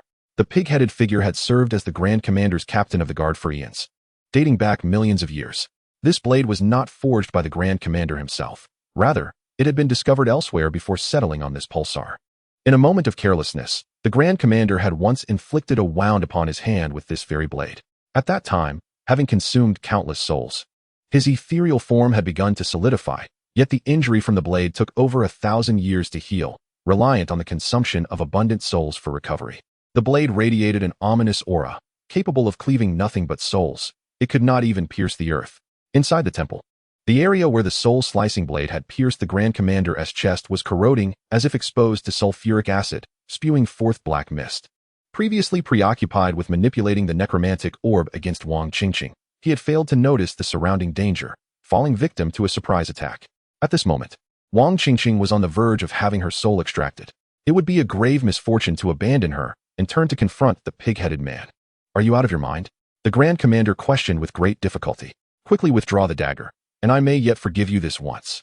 "Very well." The pig-headed man continued to wear a broad grin as he withdrew the soul-devouring blade. The Grand Commander exhaled in relief, grateful that he had managed to intimidate him. Suddenly, the pig-headed man thrust the blade again. "You." The Grand Commander's eyes blazed with fury as a robust arm sprouted from his back, reaching for the soul-devouring blade. The pig-headed man gaped wide, biting off the arm at the root and devouring it with an expression of pure delight, exclaiming, "The Grand Commander's flesh is truly delectable." He then looked at the Grand Commander expectantly, asking, "Is there more?" Due to the pig-headed man's interference, the Grand Commander's control over the soul-eating beasts diminished, allowing Wang Qingqing a moment to catch her breath. She fought fiercely, finally regaining control of her body. With renewed vigor, she unleashed 2 Thunderbee projectiles, eliminating 2 of the soul-eating beasts. Recognizing the futility in extracting Wang Qingqing's soul any longer, the Grand Commander ceased his efforts and summoned several more soul-eating beasts to ensnare her while calling back the remaining soul gem. In a sudden motion, he struck behind him. The pig-headed man did not evade. Instead, he was sent flying like a baseball, crashing into a great pillar of the temple, which subsequently pinned him beneath it. The Grand Commander withdrew the soul-devouring blade lodged in his chest and approached the pig-headed man, stepping upon his chest. "Why betray me?" "Betray?" The pig-headed man coughed blood. "No, I am merely repaying your kindness." "Are you still spewing nonsense even as you face death? Is this your version of gratitude?" The Grand Commander pressed down hard, causing the pig-headed man to cough up more blood. "Repaying you for your care all these years." Remarkably, the pig-headed man chuckled again. In the annals of memory, during the ancient years when the Grand Commander had not yet ascended to his current station, he, after the demise of the other elders, sought to unravel the power of the soul gem. To achieve this, he first annihilated all surviving members of the Elder Council from that great battle, extracting their souls for experimentation. In the countless years that followed, the Grand Commander lost count of the lives he extinguished, desecrating their spirits. As the development of the soul gem matured, his demand for souls escalated, and he could no longer manage alone. He required assistance. Thus, he devised a method. He erased the consciousness of a portion of the souls he possessed and unified them within a single soul gem. These souls were brainwashed, left only with the desires for slaughter and consumption.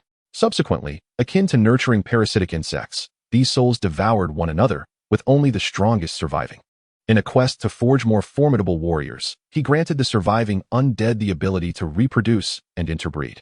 It is noteworthy that these undead hailed from various planets and species in their former lives. Thus, the resulting hybrids, while possessing exceptional combat prowess, exhibited an array of grotesque appearances. As generations of these hybrid undead persisted, some gradually lost their thirst for bloodshed, yearning instead for peace and establishing families of their own. However, these family-oriented undead were deemed inferior by the Grand Commander, classified as waste that needed to be eradicated. Consequently, obedient hybrids were dispatched to slaughter and consume them, effectively ridding the realm of refuse while simultaneously strengthening themselves, a dual benefit. The pig-headed and serpent-headed beings were descendants of these hybrids. The entire family of the pig-headed was marked for extermination, but he evaded this fate thanks to his relatives' concealment. Upon returning home, he was met with the horrifying sight of his family reduced to mere remnants, devoured by their kin. Sworn to avenge them, he infiltrated the Grand Commander's cleansing squad. To gain favor and access to the Grand Commander, he had to excel in his performance, leading him to commit acts of relentless slaughter. He consumed every undead he could find in pursuit of the power necessary to vanquish the Grand Commander. His prowess was remarkable, as his individual kill count rivaled that of entire teams, exuding an aura of menace that even his fellow butchers found intolerable, shunning his company. In due course, he caught the Grand Commander's attention and was inducted into the elite guard, led at the time by the serpent-headed's grandfather. Not long after, he stumbled upon a shocking revelation. The captain of the elite guard had secretly established a family and even had grandchildren, all beneath the Grand Commander's very gaze. The audacity of such an act earned the pig-headed's admiration. The captain of the elite guard was bestowed with a fabled blade known as the soul-devouring knife, said to possess the power to slay even the Grand Commander. The pig-headed coveted this weapon. Thus, he informed the Grand Commander of the captain's familial ties, inciting the commander's wrath and commanding the pig-headed to lead the elite guard in exterminating the captain's entire lineage. The pig-headed fulfilled this grim task, slaughtering the captain's family and seizing the soul-devouring knife, consuming each member one by one. Afterward, he noticed a small creature cowering at the foot of the bed, a young serpent-headed, trembling with fear. In the child's eyes, he glimpsed the reflection of his own past self, suddenly realizing that his vision had been clouded by vengeance. He had become a demon. He spared the young serpent-headed, choosing instead to take him under his wing. Years later, under the pig-headed's tutelage, the young serpent-headed blossomed into an exceptional warrior. The pig-headed often reminded him, "If you do not grow strong, how will you avenge me? Should you become a failure, I shall consume you." The pig-headed yearned for the day when the young serpent-headed would indeed slay him and devour him. But first, he must eliminate the Grand Commander. Yet one day, he was taken aback to learn that the serpent-headed intended to join the elite guard. Why? The boar man was filled with a sense of indignation. He did not wish for the serpent man to become a demon like himself, nor did he desire him to tread the same treacherous path. After all, the Grand Leader had summoned me. As long as I remained loyal to him, he would resurrect my kin. The serpent man, brimming with excitement, interjected, "Impossible. Your family has all been." But he was abruptly interrupted. "The Grand Leader's power is boundless. He can certainly do it." The serpent man was unwavering in his belief. Henceforth, whenever the Grand Leader issued a task, the serpent man would fulfill it without fail. Each time he completed a mission, he would return to beseech the Grand Leader to revive his family, yet he was met with indifference each time. Nevertheless, he dared not question this, his sole beacon of hope, until that fateful occasion when the serpent man was slain by Yang Shao. The boar man sought to make the Grand Leader pay in blood for his debts. Should his ambush fail, he would allow the Grand Leader to take his life, offering his blood as recompense for the serpent man's family and the countless souls who had perished at his hands. Chapter 87. A glimmer of light. Forget it. I have no interest in the reasons behind your betrayal. It is likely just another trivial excuse. The beautiful visage of the Grand Leader bore a frown, while the older side of his face was contorted in rage. He released his foot, plunging the soul-devouring blade into the boar man's chest, first extracting his heart. "If this is for revenge, I apologize. I have slain far too many beings and spirits to remember your family." With that, he pried open the boar man's mouth and stuffed the heart inside. "In my memory, you relished this the most. How does it taste? The flavor of your own heart?" Cold and foul, the boar man's senses dulled by excessive blood loss, he could see nothing. Yet that accursed tongue could still discern a flavor. "So this is the taste of my heart." He chewed with fervor, a smile creeping across his face as he mused. "Indeed, I am no good man. Even my heart is so unpalatable. Little serpent, did you witness that? I had intended to save this for you. Now, I have consumed even your share." He seemed to return to that moment when the serpent man was struck down by Yang Shao. He recalled the serpent man, always striving to complete tasks ahead of everyone. His determined silhouette etched in his mind. He remembered the young serpent man under his training, glistening with sweat and resolve. He was transported back to that slaughterous afternoon. Witnessing the trembling little serpent man cowering at the foot of the bed, his eyes filled with terror and hatred, he saw the souls that had perished at his hands, their expressions of curse and malediction in their final moments. He envisioned his childhood home, strewn with dismembered limbs and shattered flesh. And he recalled the long-forgotten smiles of his mother and father. "You are but a race of my own creation, a mere amalgamation, having betrayed me. How dare you display such revolting expressions?" The Grand Leader's face was a mask of frost as he cleaved the boar man in two, lifting the severed lower half and, in a fit of rage, reducing it to fragments. The consciousness of the pig-headed man grew increasingly muddled, and the fleeting moment of clarity was drawing to a close. Although he could no longer perceive anything around him, he continued to strive in search of the Grand Leader's silhouette. Alas, the soul-consuming blade had failed to end his life. Only by extinguishing his existence could further victims be spared. With a visage etched with regret and unwillingness, the pig-headed man succumbed to death. As a spirit, death signified an irrevocable end. He would no longer exist in this realm. His corporeal form would linger for a brief period before gradually dissipating into ethereal particles. Observing the demise of the pig-headed man, the Grand Leader approached and ruthlessly shattered his upper body, leaving only the pig's head intact, a moment of grim satisfaction. At that instant, a fierce wind surged past the Grand Leader's ear, and before he could evade, he was sent flying by a single punch. Had it not been for the intervention of the Death Spirit Pearl, he would have been obliterated. The assailant was, of course, Wang Qingqing, who had already vanquished all the soul-devouring beasts. The deaths of so many creatures had consumed a considerable number of Death Spirit Pearls, reducing the Grand Leader's stock from 24 to merely 11. Consequently, the power of the pearls had significantly waned. Once capable of withstanding Wang Qingqing's might, they now faltered. The pearl that had just shielded him from a fatal blow fracturing into pieces. Only 10 remained. With a chilling sneer, Wang Qingqing teleported before the Grand Leader, disdainfully eschewing any complex techniques, opting instead for a straightforward punch. The 10 pearls gleamed brightly, instantly transporting the Grand Leader to a distant location. Gasping for breath, he beheld Wang Qingqing's nonchalant yet cataclysmic strike, which, though it missed, rent the very fabric of space, creating countless fissures. In the next moment, Wang Qingqing's long leg descended from above, compelling him to use a pearl for defense. Bang! Only 9 pearls remained. It seemed that the Death Spirit Pearls shared a peculiar connection with the Grand Leader.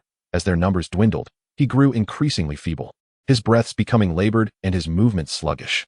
You, who should have perished alongside those 16 elders, linger with a fractured soul, committing atrocities beyond the capacity of any demon.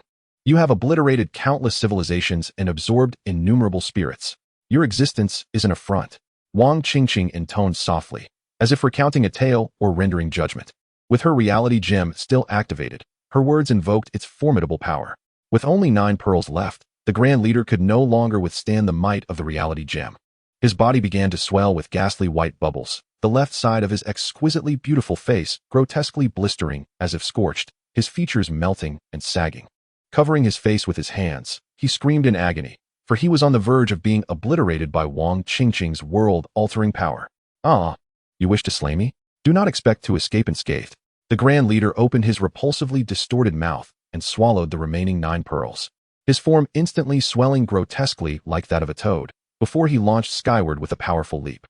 With a powerful kick, the entire temple finally succumbed, collapsing into a heap of ruins.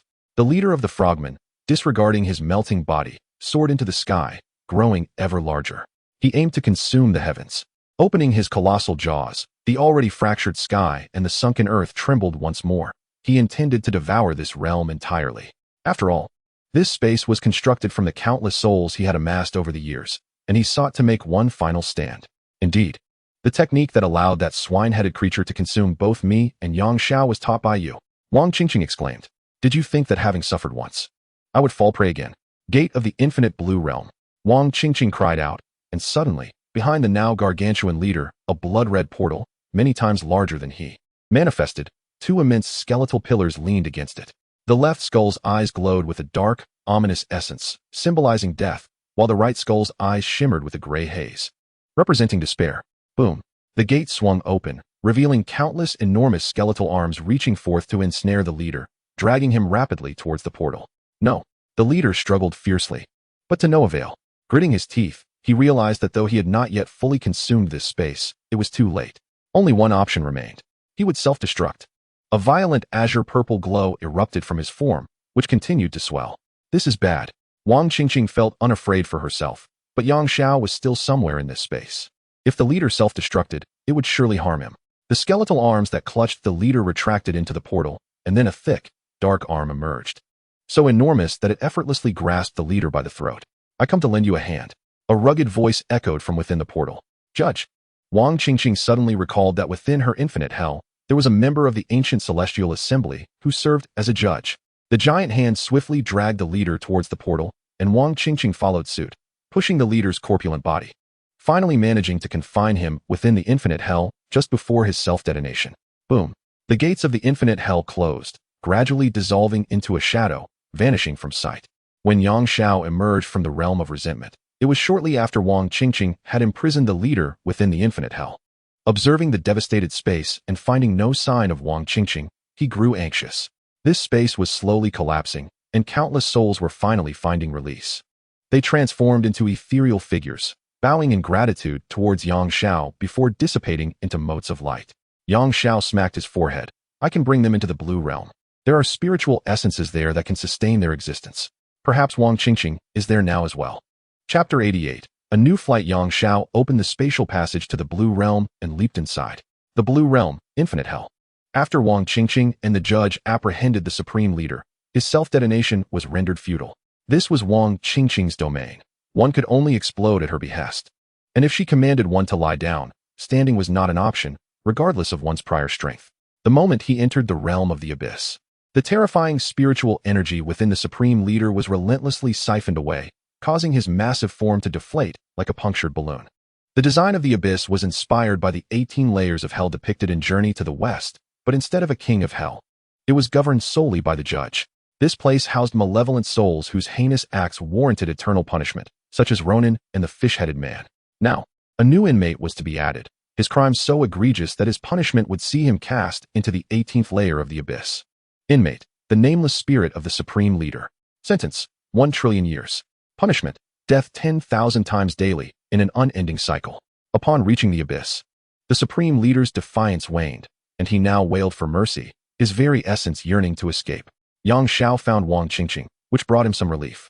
The supreme leader had already confessed. The last piece of information he had gathered about the Infinity Stones was from 300,000 years prior, concerning the Soul Stone. At that time, he had heard of a formidable warrior who had suddenly emerged in a distant star domain, wielding a set of bronze weapons, fiercely punishing the wicked and making many enemies. Eventually, someone used the Soul Stone against him, resulting in the death of his beloved. Following that, the warrior vanished, and the Soul Stone slipped from sight once more. However, the identity of the individual who wielded the Soul Stone was clarified. They belonged to an intelligent race from the -1101 star system, a race considered quite powerful in this system, which was 50 times larger than the Milky Way. Yang Xiao and Wang Qingqing exited the Qing realm and returned to the space surrounding the pulsar. Half of the sky and earth had vanished, and the imprisoned souls were dissipating. Let us save them. Yang Xiao sighed. Wang Qingqing nodded and summoned the full power of the space stone, relocating these souls to the Qing realm. Due to their overwhelming number, a small space was designated for them to prevent conflicts with the native inhabitants of the Qing realm. Yang Xiao retrieved a spacecraft, and they both boarded. Locking onto the target within the -1101 star system, Yang Xiao declared, "We will first jump through space to that system, then travel at sublight speed to search gradually." After all, the Supreme Leader does not know the precise location of that race within the system. Look, the star map indicates the diameter of this system is 5 million light-years. Where did you acquire this star map? Wang Qingqing inquired, puzzled. It seems the Supreme Leader did not provide any star map, she noted. This is built into the spacecraft. I had no idea the gnomes had already visited that system.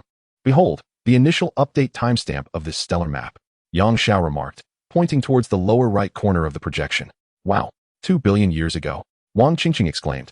Although I have always been aware of the prowess of the dwarfs, my understanding deepens now.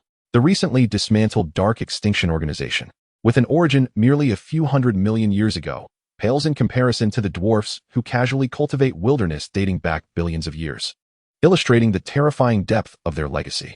The 1101 galaxy lies approximately 300 million light-years from that pulsar. However, for the vessels crafted by the dwarfs, distance holds no significance.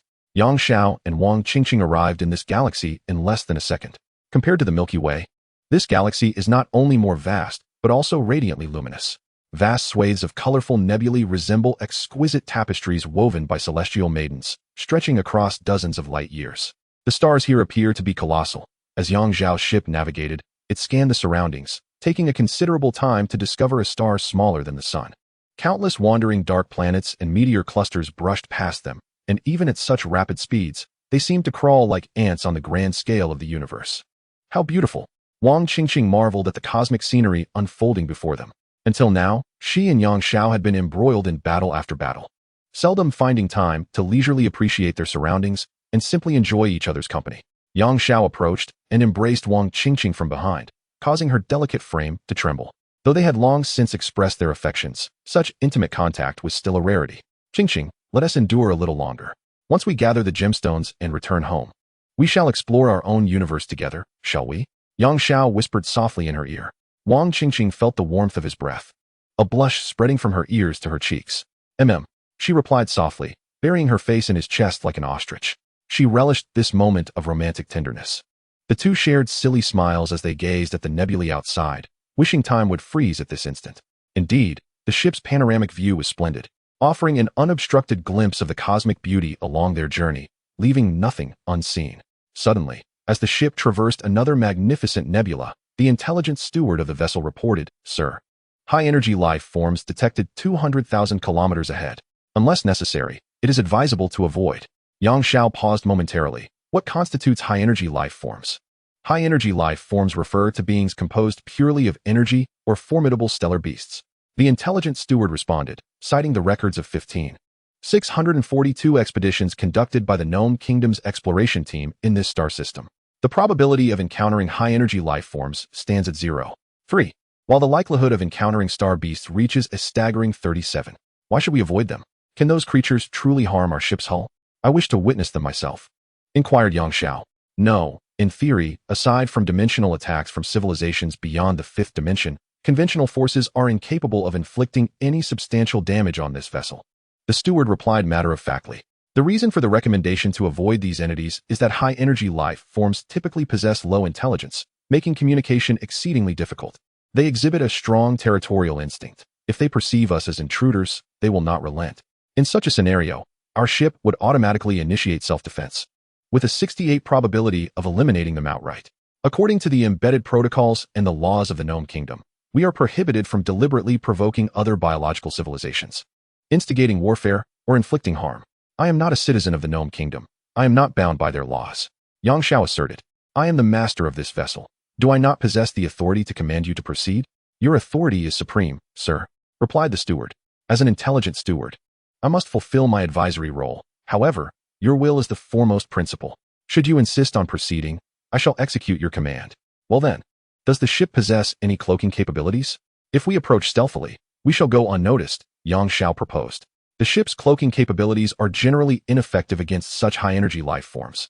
Sir, the steward cautioned, they are exceedingly sensitive to energy magnetic fields. Even our conventional propulsion would disrupt the magnetic field.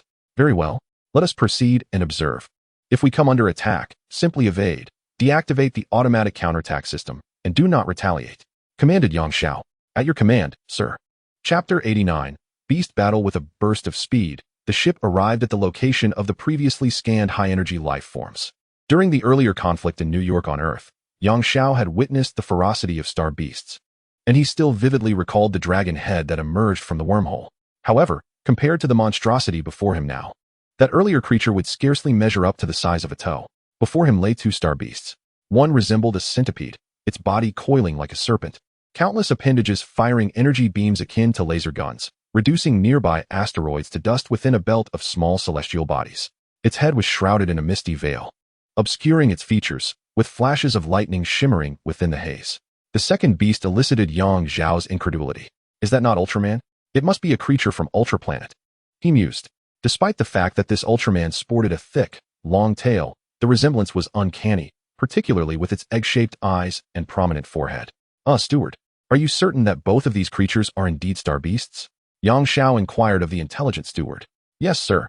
The specimen of the insect-like star beast species still exists on the gnome homeworld. It is a juvenile. Upon investigation, it was found that the exoskeleton of this star beast possesses significant forging value. However, the gnome civilization holds a strong aversion to taking life. Thus they abandoned further research on it, as the intelligent steward remarked. Well, what about the other one? I primarily wish to inquire about the other. Yang Xiao gestured towards the Ultraman. That too is a type of star beast, albeit exceedingly rare. According to the gnome's exploration logs in this star sector, they have encountered it only 7 times, the intelligent steward replied. It is difficult to fathom that a humanoid creature could be a star beast and grow to such a size. Wang Qingqing exclaimed. Indeed, madam. The juvenile stage of this star beast resembles a beetle more than a human. Long ago, an expedition team documented their existence, resulting in a popular documentary on the homeworld. Would you care to watch it? The steward inquired. Yang Xiao nodded. A brief introduction will suffice. We have an edited version, sir. The intelligent steward summoned the video. The video was brief, lasting less than 4 minutes. Yet it succinctly introduced the Ultraman star beast from birth to demise. This star beast reproduces sexually and is oviparous. They prefer to build nests and incubate on newly formed planets, where the high temperatures create optimal hatching conditions. Upon emerging from their shells, the star beasts resemble dung beetles, burrowing downwards like woodworms until they reach the Earth's core, where they consume the core and grow rapidly. Once they attain a certain size, they shed their exoskeletons, transforming into enormous maggot-like creatures that enter a dormant state for an extended period. After a long while, they awaken and metamorphose again, resembling lizards, complete with limbs and a tail, and possess the ability for interstellar travel. Their limbs and tails are equipped with propulsion organs that serve as power sources. Eventually, they become mature beings, akin to the humanoid figure before Yang Xiao, yet devoid of intelligence, driven solely by a desire to consume. A grotesque metamorphosis, Yang Xiao remarked, drawing parallels to insects on Earth. The two star beasts now faced each other, their surroundings indicating that they had been engaged in battle for quite some time. Both colossal creatures appeared to be waiting for the other to reveal a weakness, poised to deliver a fatal blow. The arrival of Yang Xiao's spaceship disrupted the stalemate. The star beast, resembling a centipede, seemed to have a heightened sensitivity to the energy field and was the first to notice the vessel, momentarily distracted by its observation. In that fleeting moment, the Ultraman star beast seized the opportunity, charging forward to wrap around the neck of the centipede star beast. Its two egg-shaped eyes emitted a brilliant white beam, piercing through the mist-shrouded head of the centipede star beast, shattering its skull. Instantaneously, the centipede star beast writhed violently like a headless serpent. However, due to its smaller size, the Ultraman was thrown off. Yang Xiao presumed the centipede star beast was doomed. Yet to his astonishment, smoke billowed from the severed neck, and a new head began to form.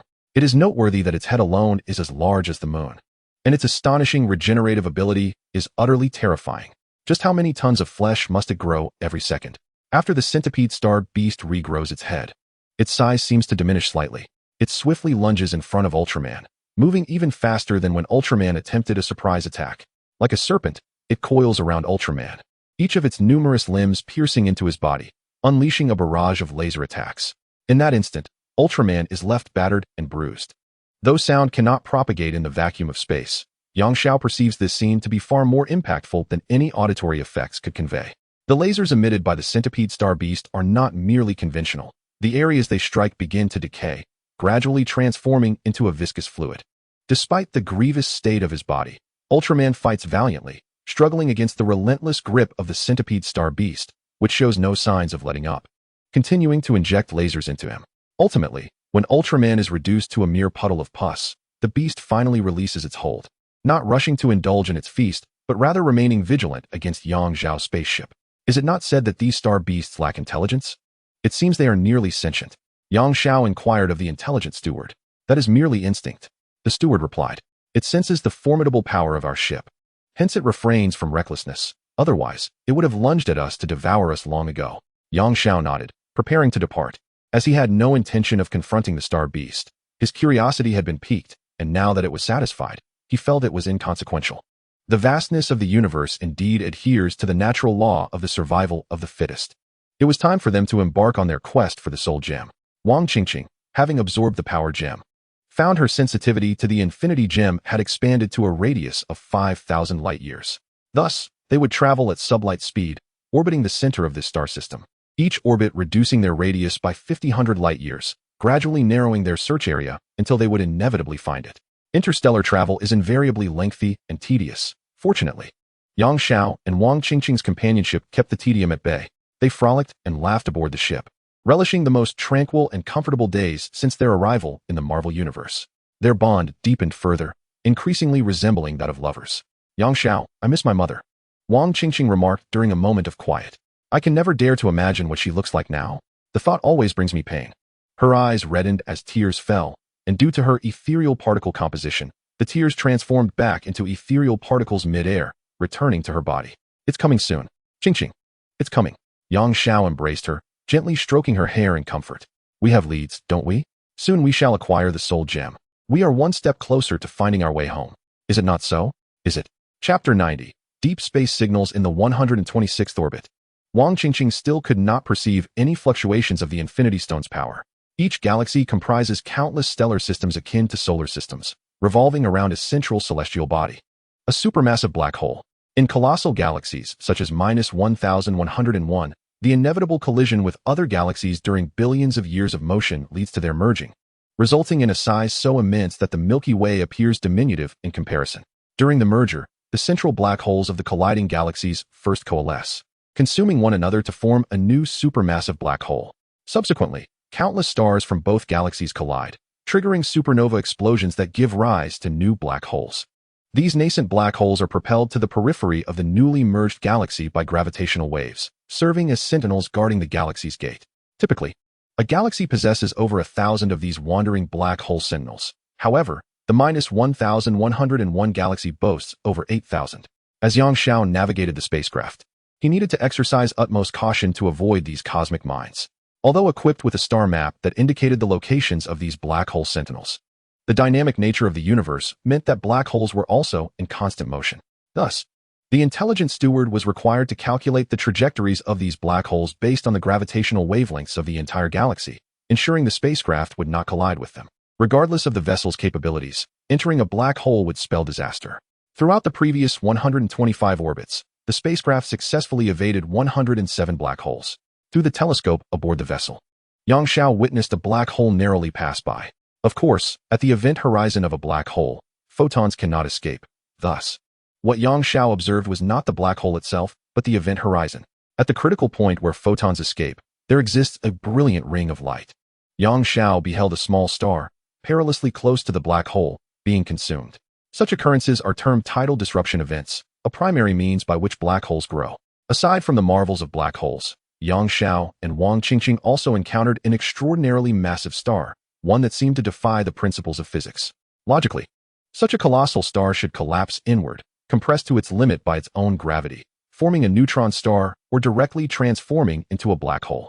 Yet this star was anomalously vast, with a diameter exceeding 6,000 times that of the Sun. Yang Xiao halted the spacecraft and conveyed his perplexity to the intelligent steward. After a thorough scan, the steward concluded, "This is an artificial star, featuring a hollow internal structure. Thus, its mass did not reach the critical threshold for collapse." Upon scanning, it was confirmed that there were no signs of life within. "What?" Both Yang Xiao and Wang Qingqing exclaimed in astonishment. "Sir, the dwarf exploration team had not previously discovered this anomaly. Shall I document it in the flight log and transmit this discovery via quantum communication to the dwarf homeworld?" The intelligent steward inquired. "Very well. Will the dwarves find this intriguing?" Yang Xiao asked. Although the methods employed were rather crude and primitive, they may well represent one of the few civilizations capable of such feats encountered by the dwarves over billions of years. Of course, this cannot be compared to the civilization of the dwarves themselves, as such techniques have been obsolete for over 5 billion years, the intelligent steward remarked. "Yet, I fail to comprehend the significance of creating a star, especially one that is hollow," Yang Xiao inquired. "Indeed, it holds great significance. The hollow interior of the star can serve as a repository for items and act as a refuge. For the searing outer layers of the star provide formidable defense and security," the intelligent steward elucidated. Yang Xiao couldn't help but draw a parallel to his own defensive technique, the remnant sun prison garment. However, this endeavor was on an entirely grander scale. The creation of a sun as a means of defense made his own efforts seem trivial in comparison. What would the dwarves do upon discovering this civilization? I am certain this star system is a mining ground for them. Otherwise, they wouldn't have visited so frequently. With the emergence of a higher civilization, the dwarves would seek resources. Yang Xiao's thoughts trailed off. Before he could finish, the intelligent steward interjected, "The dwarves are a peace-loving race, sir. They would choose to collaborate rather than wage war for monopolization." Moreover, the steward paused. This civilization could not possibly evade the dwarf scrutiny. The only reason they have not been discovered over the years is that they are newcomers. Cooperative development? Yang Xiao queried. "I have never heard the elder mention relations with other civilizations, only that others would place orders in the realm of the dwarves. The dwarves have many friends. And you are one of them, are you not? They simply do not relish flaunting their amicable relations," the intelligent steward replied. "Very well. Since there is currently no one within this star, let us depart. We shall return to investigate once we locate the soul gem. Steward, please mark the spatial coordinates here." Yang Xiao instructed. "Understood, sir." As the spaceship took off, it had not traveled far when the intelligent steward reported, "Sir, we have received a signal. Shall we decode it?" Yang Xiao furrowed his brow. It was necessary to decode it, as it seemed the message did not originate from the realm of the dwarves. Proceed with the decoding. He commanded. Please hold, sir. As soon as the steward finished speaking, the decoding was completed. Successful decoding. Sir, what does the signal contain? Yang Xiao inquired. This is a distress signal. The transmission method remains electromagnetic waves. According to calculations, the signal source should be located 26 billion kilometers away, indicating that it was dispatched approximately 1 day ago. The intelligent steward responded. Qingqing, shall we intervene in this matter? Yang Xiao sought Wang Qingqing's opinion. Since we have encountered it, we cannot turn a blind eye. Let us proceed swiftly. Wang Qingqing declared. Can we ascertain the precise coordinates? Yang Xiao asked, realizing that time would be delayed once more. Yes. Shall we teleport immediately? The intelligent steward inquired. Indeed. Let us go. Upon arriving at the location, Yang Xiao discovered that the signal emanated from a planet. This is a terrestrial planet, comparable in size to Earth, yet its surface oceans are relatively modest. From the vantage of space, it appears as a verdant sphere, unlike Earth, which is predominantly blue. One can surmise that the planet boasts an abundant array of vegetation. The positioning signal has been successfully located along the equator. The intelligent steward displayed 3 topographical simulations, indicating a towering peak along the equatorial line. This is the planet's highest summit, standing at an elevation of 26,451 meters. The signal emanates from this mountaintop. Land the spacecraft. Let us investigate. Yang Xiao commanded. Chapter 91.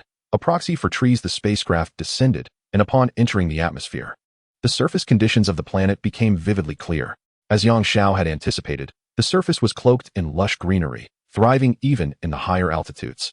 Due to the planet's proximity to its central star, most surface water exists in a liquid state, with only minimal solid ice at the poles. Although it remains within the habitable zone, it teeters on the critical edge of the inner habitable belt. The closeness to the star ensures ample sunlight, rendering this place a veritable paradise for plant life, facilitating extensive photosynthesis. The spacecraft alighted upon the peak where the signal source was identified, analyzed the atmospheric composition, and assessed the surrounding environment. Yang Xiao instructed the intelligent steward.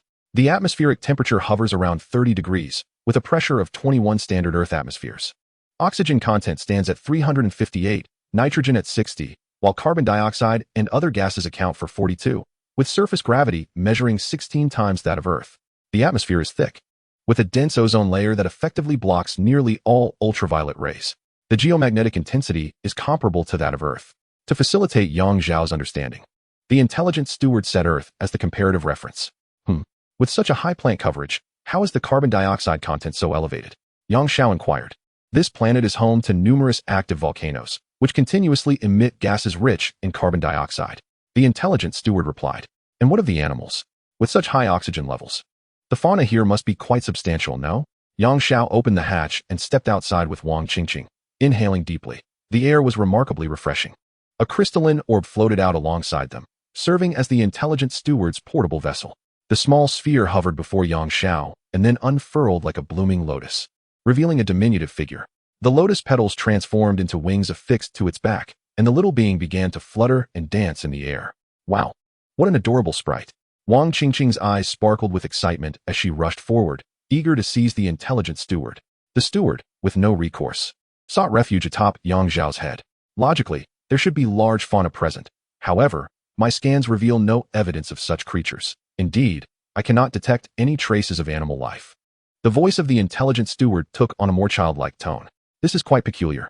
From a biological perspective, the evolution from single-celled organisms into the 2 kingdoms of animals and plants, followed by their respective differentiation, kingdom, phylum, class, order, family, genus, species, seems almost inevitable and interdependent.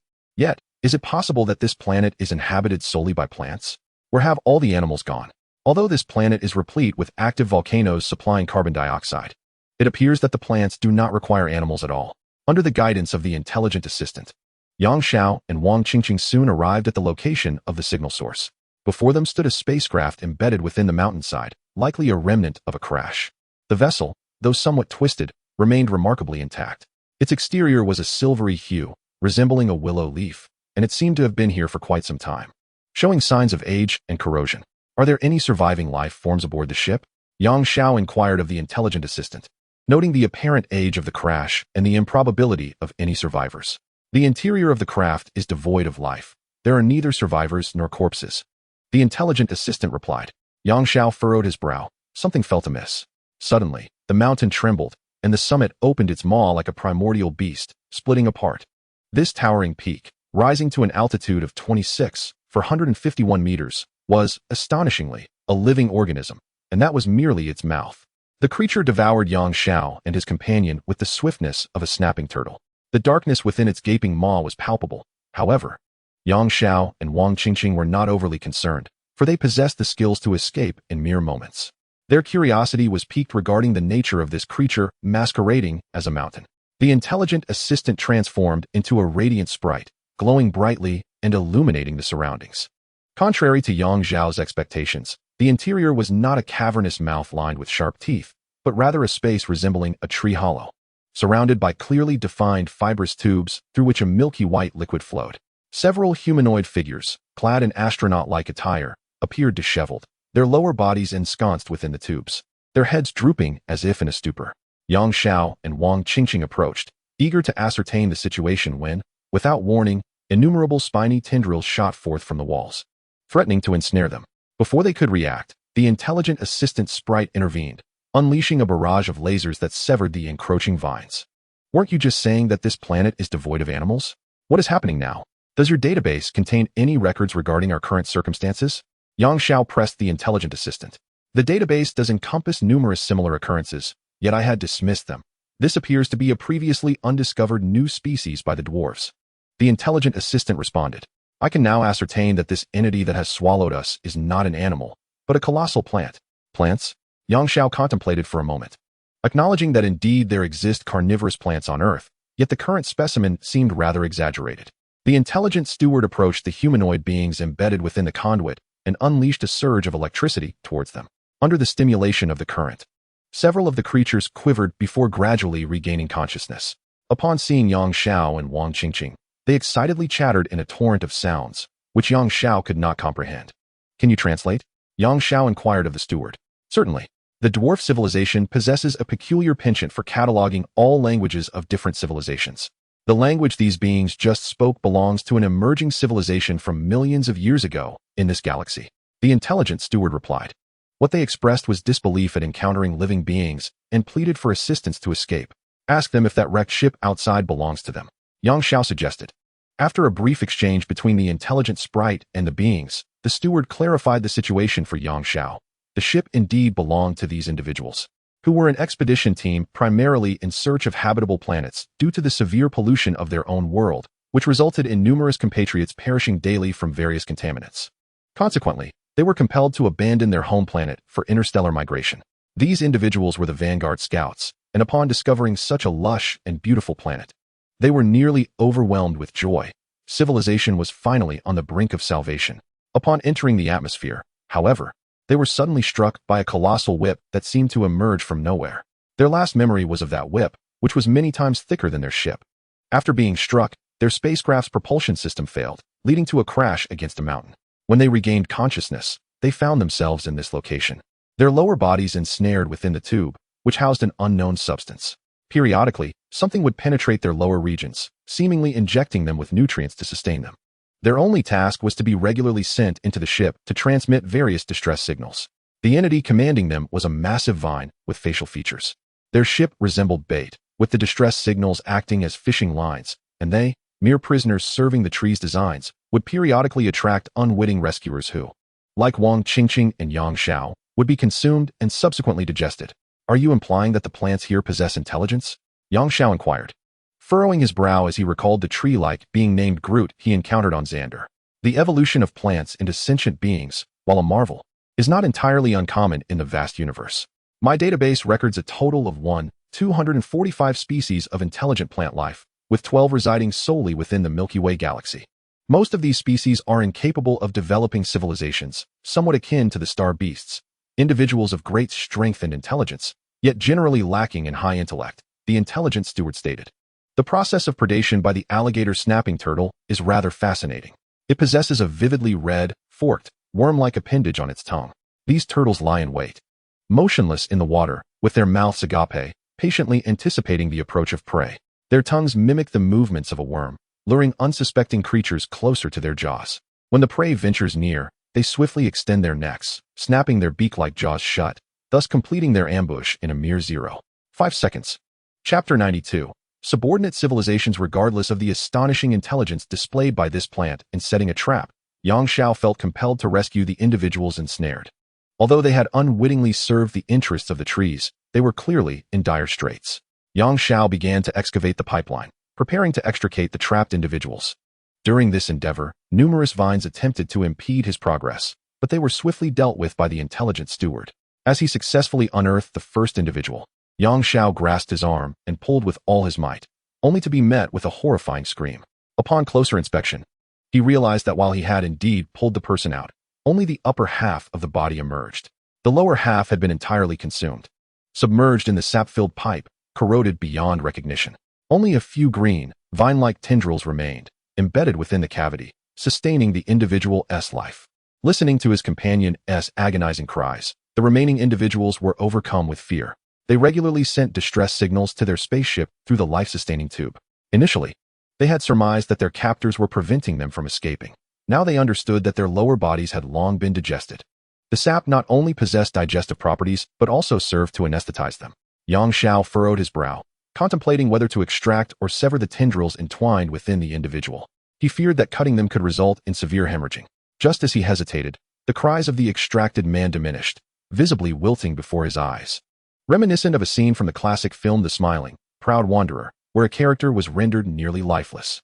Yang Xiao recognized that the remaining tendrils were the cause of this deterioration. Without further hesitation, he drew his blade and severed the connection. "Shall we summon the spaceship, sir?" "The ship is equipped with a life support system," inquired the intelligent steward, observing the pitiful figure languishing on the ground. "Let the spaceship come." Yang Xiao sighed then. Under the fearful gazes of the remaining individuals, he extricated them as well, likewise severing the vines. In an instant, anguished wails echoed throughout the space. "Understood, sir," responded the steward. In the next moment, a tremendous crash resounded as the spaceship broke through the thick mountain, sending a cascade of green sap into the air as it surged forward. The tail of the spaceship opened, and several large, egg-shaped, semi-transparent chambers descended. The doors unlatched, and mechanical arms swiftly lifted the half-bodied individuals inside. Wang Qingqing observed this scene with curiosity. Possessing the extraordinary reality gem, she could restore the individuals with a mere thought. Yet she was eager to witness how the diminutive technology would effectuate their rescue. Several halflings were encased within a life pod, which gradually filled with amber-hued liquid, submerging them entirely. Initially, they struggled, fearing asphyxiation, only to discover that breathing within this fluid was as effortless as in air. Miraculously, from the point where their lower bodies had vanished, fleshy buds began to pulsate, swiftly materializing like a 3D printer, reconstructing their lower halves. Wang Qingqing gazed in astonishment, while Yang Xiao hurriedly dashed over, covering her eyes with his hand, for the newly formed bodies were devoid of trousers. "Butler, find a way to dress them," Yang Xiao exclaimed, slightly vexed. "So close." Thankfully, we reacted quickly. At that moment, Wang Qingqing understood the situation, blushing as she nestled into Yang Xiao's embrace. These beings, newly endowed with lower halves, were still distinct from humans. They possessed tails, bare and rather unsightly. The intelligent butler released them, providing each with a suit of space attire, far superior to their previous garments, sleek and form-fitting, devoid of bulk. If they were to be submerged again, they could withstand it for eons without issue. Yang Xiao even perceived a gleam of approval from the butler's eyes as they regarded the halflings. The extraterrestrials expressed profound gratitude towards Yang Xiao and his companions. Although their home planet was no longer viable, they had little to offer in return for their rescue. The first to be saved appeared to be their leader, who approached Yang Xiao and gently kissed his left shoulder, a customary gesture of thanks that Yang Xiao accepted without fuss. "Esteemed sir, I am Harmonic, the captain of the ill-fated vessel. We are eternally grateful for your rescue. No words can convey our appreciation. You see, we have endured unimaginable hardships in this abyss, caught between the desire to survive and the wish to perish." The captain spoke earnestly. "My home world is not far from here. Yet I have never heard of a civilization as formidable as yours in proximity. Thus, you must be an outsider, correct?" Yang Xiao nodded, gesturing for him to continue. "In comparison to you, our civilization is indeed feeble and backward. However, we possess considerable knowledge of our own star system. As an outsider, should you have any inquiries, we shall share all that we know," the captain offered. Yang Xiao pondered briefly. Despite the halflings' numerous visits to this star system, they were unlikely to possess more knowledge than the natives. it would be prudent to inquire about the formidable civilization that the Grand Commander had mentioned. This star system is vast, yet your technological prowess seems limited. That ship which crashed outside was decidedly primitive. How do you dare claim to comprehend this system?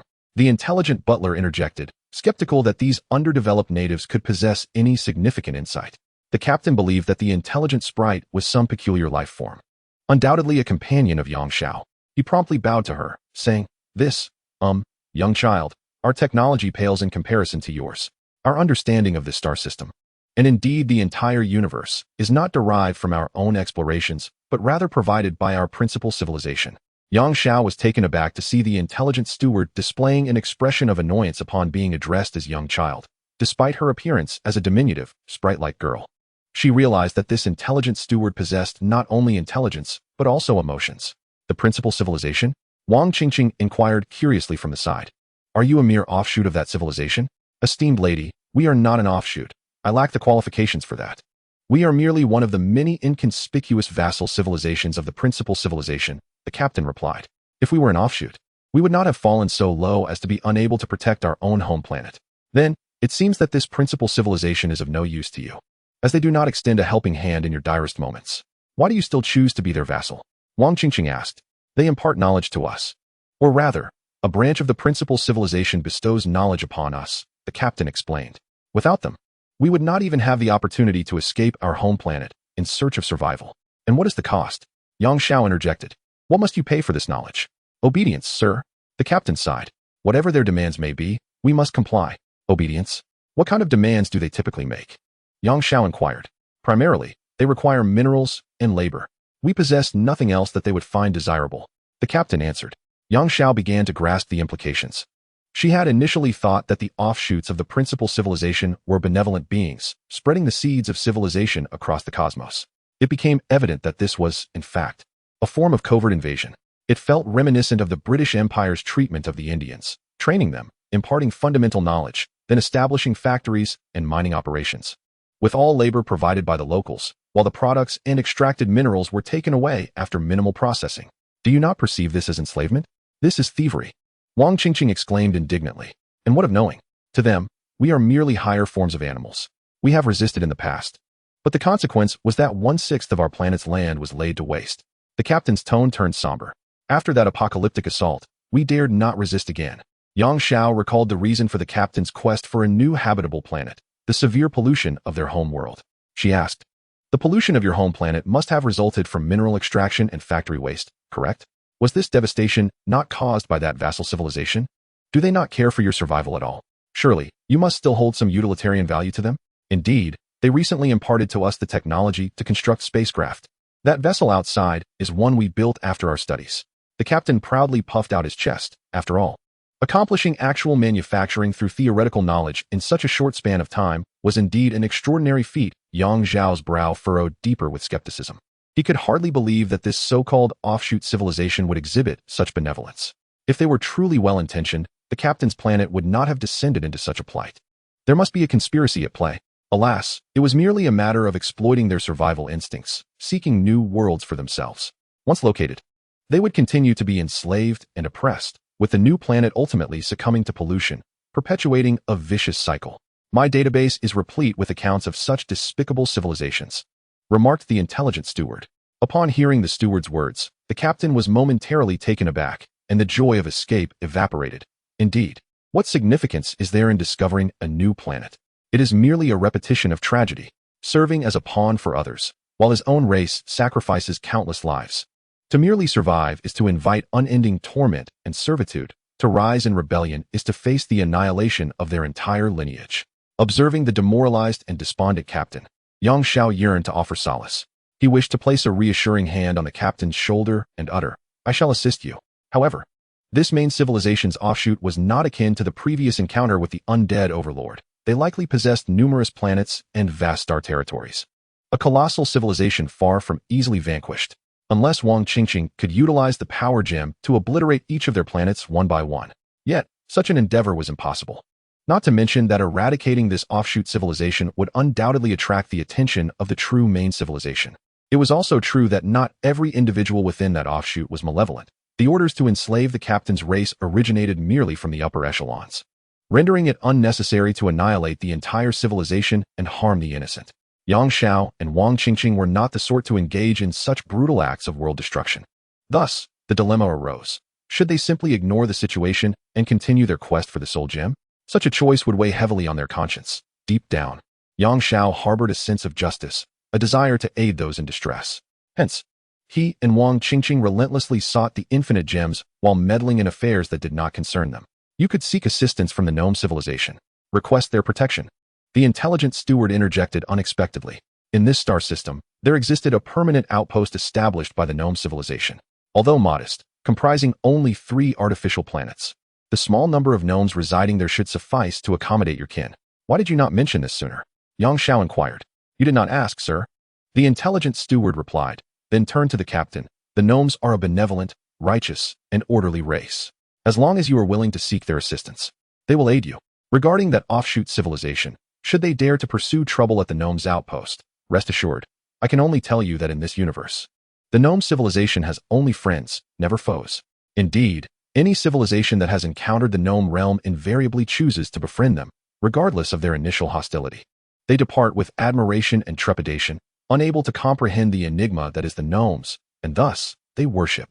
Although the captain was somewhat skeptical, he was unwilling to overlook any opportunity that might save his race and promptly acquiesced to the intelligent steward's suggestion. However, how could we seek assistance? We do not even know their whereabouts, and our spaceship has already crashed. Even if we knew the destination, we could not reach it. The captain inquired. There's no need for such complications, Yang Xiao replied. Your type of spacecraft relies on traditional combustion engines, even with a star chart. It would take you 10,000 years to reach your destination. Please tell us the location of your home planet. I will contact the gnomes, and they will dispatch transport ships to assist your migration. The captain was overjoyed and quickly responded, Our home planet is not far from here, located within the nearest stellar system. The intelligent steward opened the star chart, identified the stellar system the captain mentioned, and sent the coordinates to the nearest gnome outpost. Soon, a response arrived from the gnome station, where representatives conveyed greetings from the gnome elder and the entire clan to Yang Xiao, expressing a desire for him to visit and gratitude for sharing information about the artificial star with the gnome nation, which had raised concern among their home world. In regard to the captain's plea for help, the gnome representatives assured that a fleet would be dispatched immediately to provide assistance. Yang Xiao breathed a sigh of relief. It seemed the matter was resolved, and with the gnome's aid, the captain's race was saved. Let's go. Board the ship. I will escort you back to your home planet, Yang Xiao declared, and after delivering them to their home world, he would continue his quest for the soul gem. Upon boarding Yang Xiao's spacecraft, the captain and his companions were initially awestruck by its advanced technology. However, when they witnessed a slender beam of black light emanating from the ship, which turned the enormous plant that had ensnared them into ash, they were thoroughly petrified. They were unaware that this beam was Yang Xiao's first use of the antimatter annihilation cannon at its lowest power setting. Had he increased the output, the consequences would have been unimaginable. The spacecraft took off, exited the atmosphere, and entered a wormhole. Not far from the captain's home planet, a wormhole opened, and Yang Xiao's ship emerged. If the planet where the captain had been trapped could be described as a green paradise, then the captain's home world was a black hell, so polluted that the planet's surface was invisible from space. Alas, it has worsened since we departed. Surely many more have perished. The captain lamented. May their souls find rest in the gem. Yang Xiao sighed in agreement, acknowledging the plight of such a tormented planet. Suddenly, Yang Xiao paused. What did you just say? Where do souls find rest? He leaned closer to the captain, his excitement palpable. The captain, startled, stammered, In the gem. What gem? Yang Xiao pressed on, the glimmer in her eyes and the inadvertent release of spiritual pressure rendering the captain breathless. Our primary civilization has imparted to us a belief that upon death, the souls of those who submit to their dominion will enter a wondrous and beautiful realm. It is said that this realm exists within an indestructible gem, where all souls therein shall attain eternal life, the captain proclaimed. Yang Xiao's breath quickened. That sounds quite credible. Where is this gem? She inquired. The primary civilization safeguards it, but the specifics elude me. We are merely vassals, and not everyone from our planet can enter that realm after death. Only a select few nobles have the opportunity. The captain lamented. Thus, when I mentioned that our compatriots who wished to rest could find solace within the gem, it was merely a wishful thought. Most cannot attain such a fate. Do you still have nobles? Yang Xiao asked. How is one's identity confirmed after death? Can one carry their noble status beyond the grave? That is utterly absurd. Nobles are those who assist the primary civilization in ruling over us.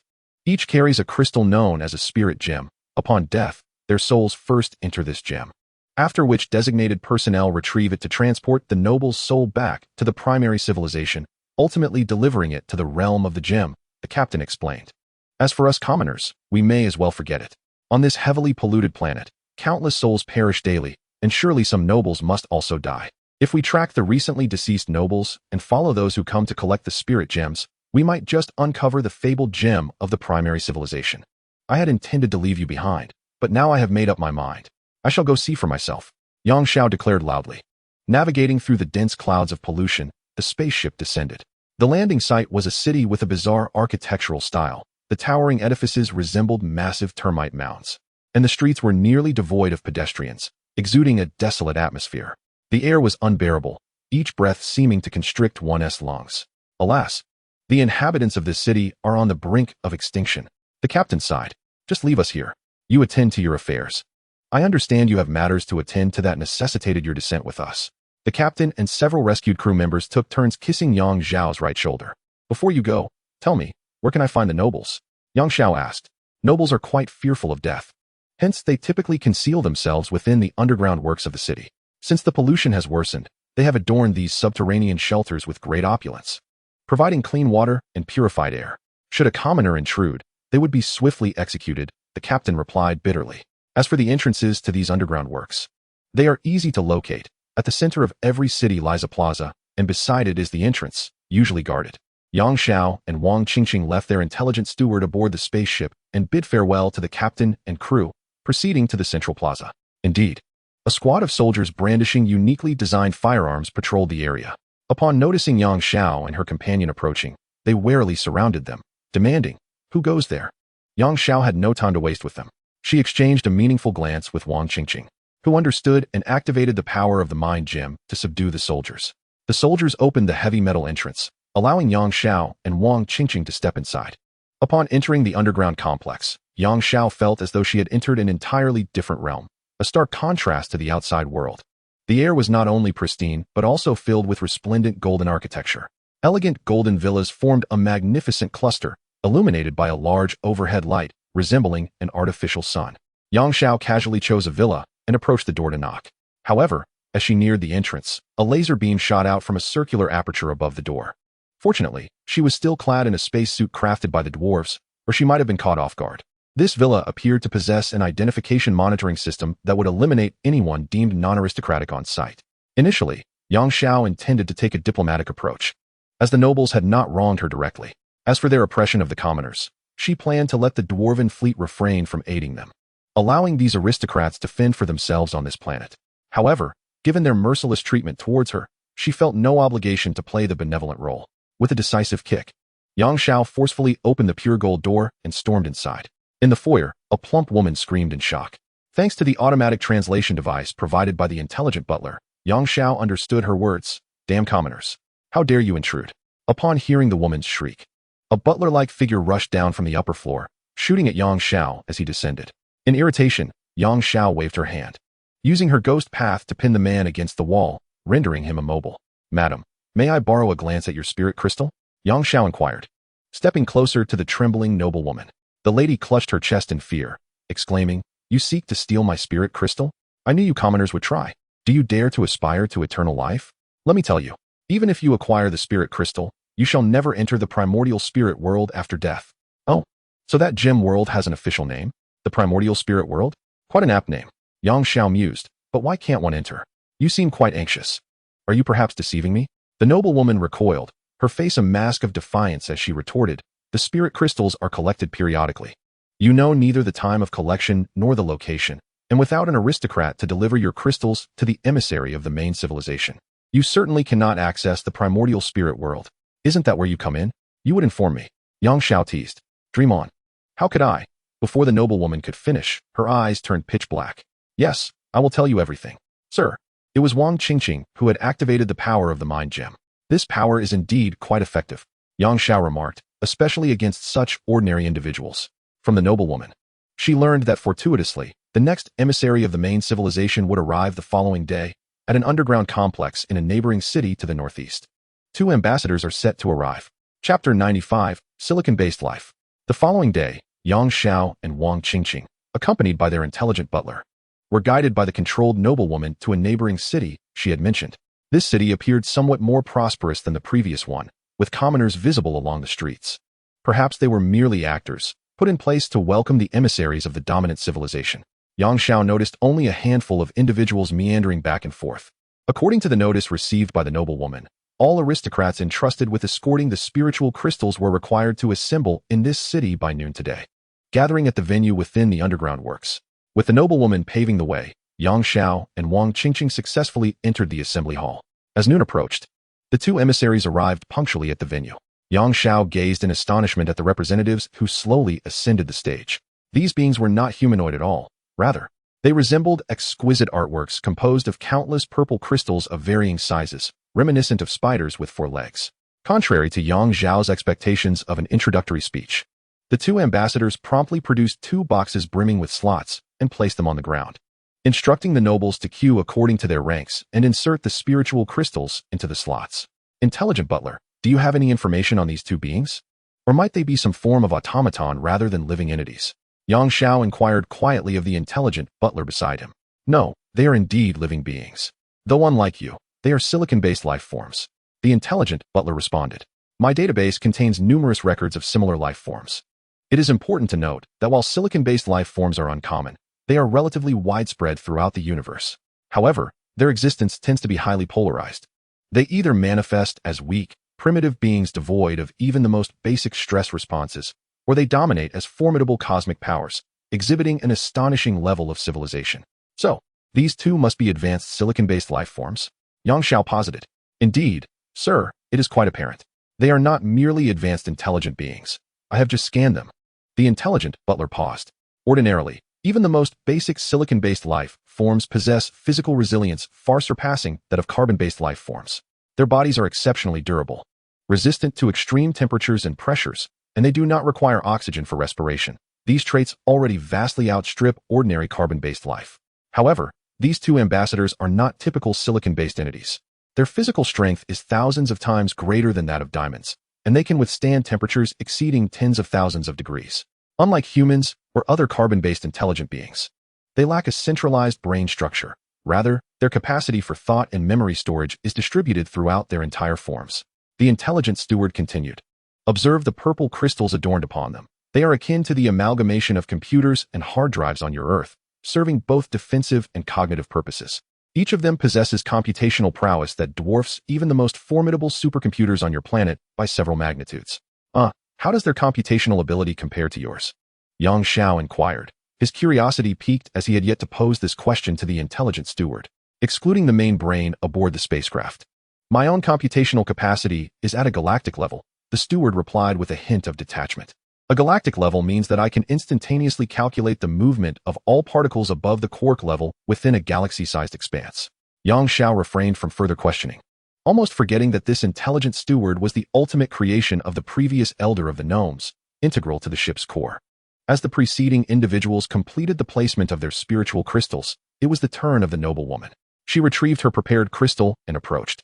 This spiritual crystal was, of course, her own, containing the soul of a malevolent spirit extracted from the void by Wang Qingqing, one of the other members of the elite guard ultimately captured in the realm of the Supreme Commander.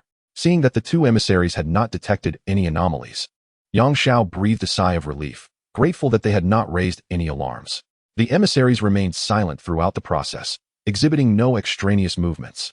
Once all spiritual crystals were positioned, they closed their case and turned to leave, akin to robots executing a preordained mission. Steward, what is the status? Yang Xiao inquired once the 2 emissaries had departed the planet aboard their spacecraft.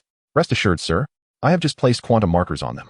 Every second, these markers will transmit their spatial coordinates to me via quantum messaging, the intelligent steward assured. Excellent. Yang Xiao praised the steward with delight. If only we could trace the soul gems with such ease, he remarked to Wang Qingqing beside him, lamenting the prospect of searching in circles indefinitely without knowing when they might succeed. Wang Qingqing nodded in agreement, then turned to the steward, asking, approximately 5 minutes have elapsed. How far have the 2 emissaries traveled from us? Can we calculate their flight speed? She wished to estimate the level of advancement of the primary civilization based on the emissary spacecraft velocity. They are already beyond 600 light-years away. the steward replied. It appears their ship has come to a halt, but we cannot yet ascertain if that location is indeed the domain of the primary civilization. Indeed, Wang Qingqing exclaimed. Their vessel must also possess faster-than-light engines, suggesting that this is indeed a formidable civilization. Given that the gnomes have visited this galaxy numerous times and established permanent stations, could it be that they have never encountered them? Haven't they heard of this civilization? From their demeanor, they do not seem to be the type to operate in obscurity. According to the intelligence we have just received, 1. Silicon-based life forms. 2. They are the dominant civilization in a vast star domain. 3. They possess spaceships equipped with faster-than-light engines. After filtering, there are 37 civilizations in the entire -1,101 star system that meet these criteria. Thus I am unable to ascertain further details, the intelligent steward responded. Alas, let us wait a little longer. Yang Xiao consoled, aware that Wang Qingqing, though silent, was indeed anxious. They proceeded further. Now they are 934 light-years away. The intelligent steward reported, indicating that they had recently visited another planet to collect spiritual crystals rather than returning to the main civilization. A minute later, they were now 20,000 light-years away, and their direction had shifted. They halted once more. The intelligent steward stated. Chapter 96. Mycelium carpet in the direction of the Milky Way, 20,000 light-years away. They had lingered for over 8 Earth hours.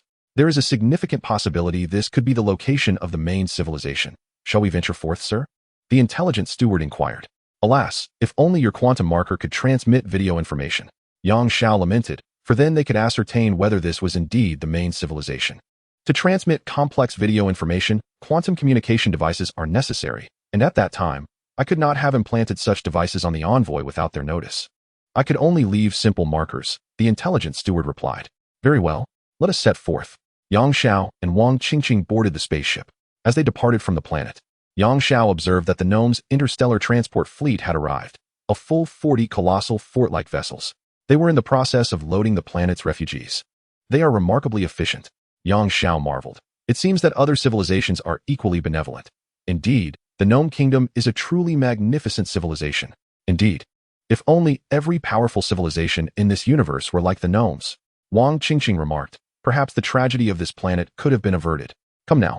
We must prioritize our mission. Steward, let us proceed. Yang Xiao commanded.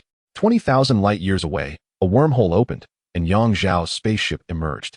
The quantum signal source they had tracked was located here. Before the vessel lay a massive reddish-brown planet, resembling a rusted iron disk from afar. Surrounding the planet were 3 satellites, one being a pure rocky body akin to the moon, while the remaining 2 were enveloped in a substantial liquid layer. The spectrum refracted by the liquid covering the surfaces of the satellites, as analyzed by the spectrometer, revealed that the primary component was ethane. This planet appears desolate. How could it possibly be the main civilization? Wang Qingqing questioned. Steward, you haven't mistracked, have you? The quantum signals consistently indicated is right here, madam. The intelligent steward replied, bringing up a simulated image of the planet scanned by the spaceship, pointing to a valley marked with a red dot and stating, it is located in this valley. Could it be that the envoy spaceship has crashed? In any case, I certainly do not believe this is the main civilization, Yang Xiao asserted. Let us descend and investigate. We cannot allow this lead to vanish. The spaceship descended into the valley. From a distance, Yang Xiao observed the envoy's spacecraft landing steadily, appearing neither crash-landed nor in distress. Butler, please scan to determine if the envoy is aboard that vessel, Yang Xiao instructed. The spacecraft is empty, sir. The signal I received indicates that the envoy is beneath us. The intelligent butler responded. Beneath us? What do you mean? Have they burrowed into the ground? Yang Xiao questioned. By the way, I Haven T asked whether the air on this planet is breathable. Can I descend? The air composition is similar to that of Earth, albeit with slightly elevated carbon dioxide levels, so you need not worry, the intelligent butler assured. However, I have just discovered something. The reason this planet appears rust-colored is not due to an abundance of iron ore, but rather because its surface is entirely covered with a layer of fungal mat. What kind of fungus? How revolting! Wang Qingqing exclaimed. After all, she is a girl. It shouldn't possess any infectious capabilities, right? Can Yang Xiao go down? Wang Qingqing expressed her concern for Yang Xiao. Despite his ability to don a blood-stabilizing suit, the risk of exposure to unknown bacteria or viruses was worrisome. Regarding the infectious nature of these bacteria, we cannot make a definitive statement at this time. However, rest assured, as long as you wear the nanoprotective suit, infection is virtually impossible. The intelligent butler continued, as a tray emerged from the floor of the spacecraft, revealing a capsule-shaped particle. Unlike the cumbersome space suit worn on the pulsar, this nanoprotective suit was lightweight and easy to carry. While its defensive capabilities against extreme environments were somewhat lacking, it would certainly suffice against mere microorganisms and toxic gases. The intelligent butler elaborated. Yang Xiao picked up the capsule and inquired, "How does one use this?" Before he could finish, the capsule split open, releasing a cascade of silvery fragments that floated like fine sand, enveloping Yang Xiao in a luminous mist. The mist contracted, adhering to his body like vapor, rendering him momentarily radiant. You are now fully shielded by nano-level protection. Not even larger organic molecules can approach you, let alone bacteria or viruses. The intelligent butler explained.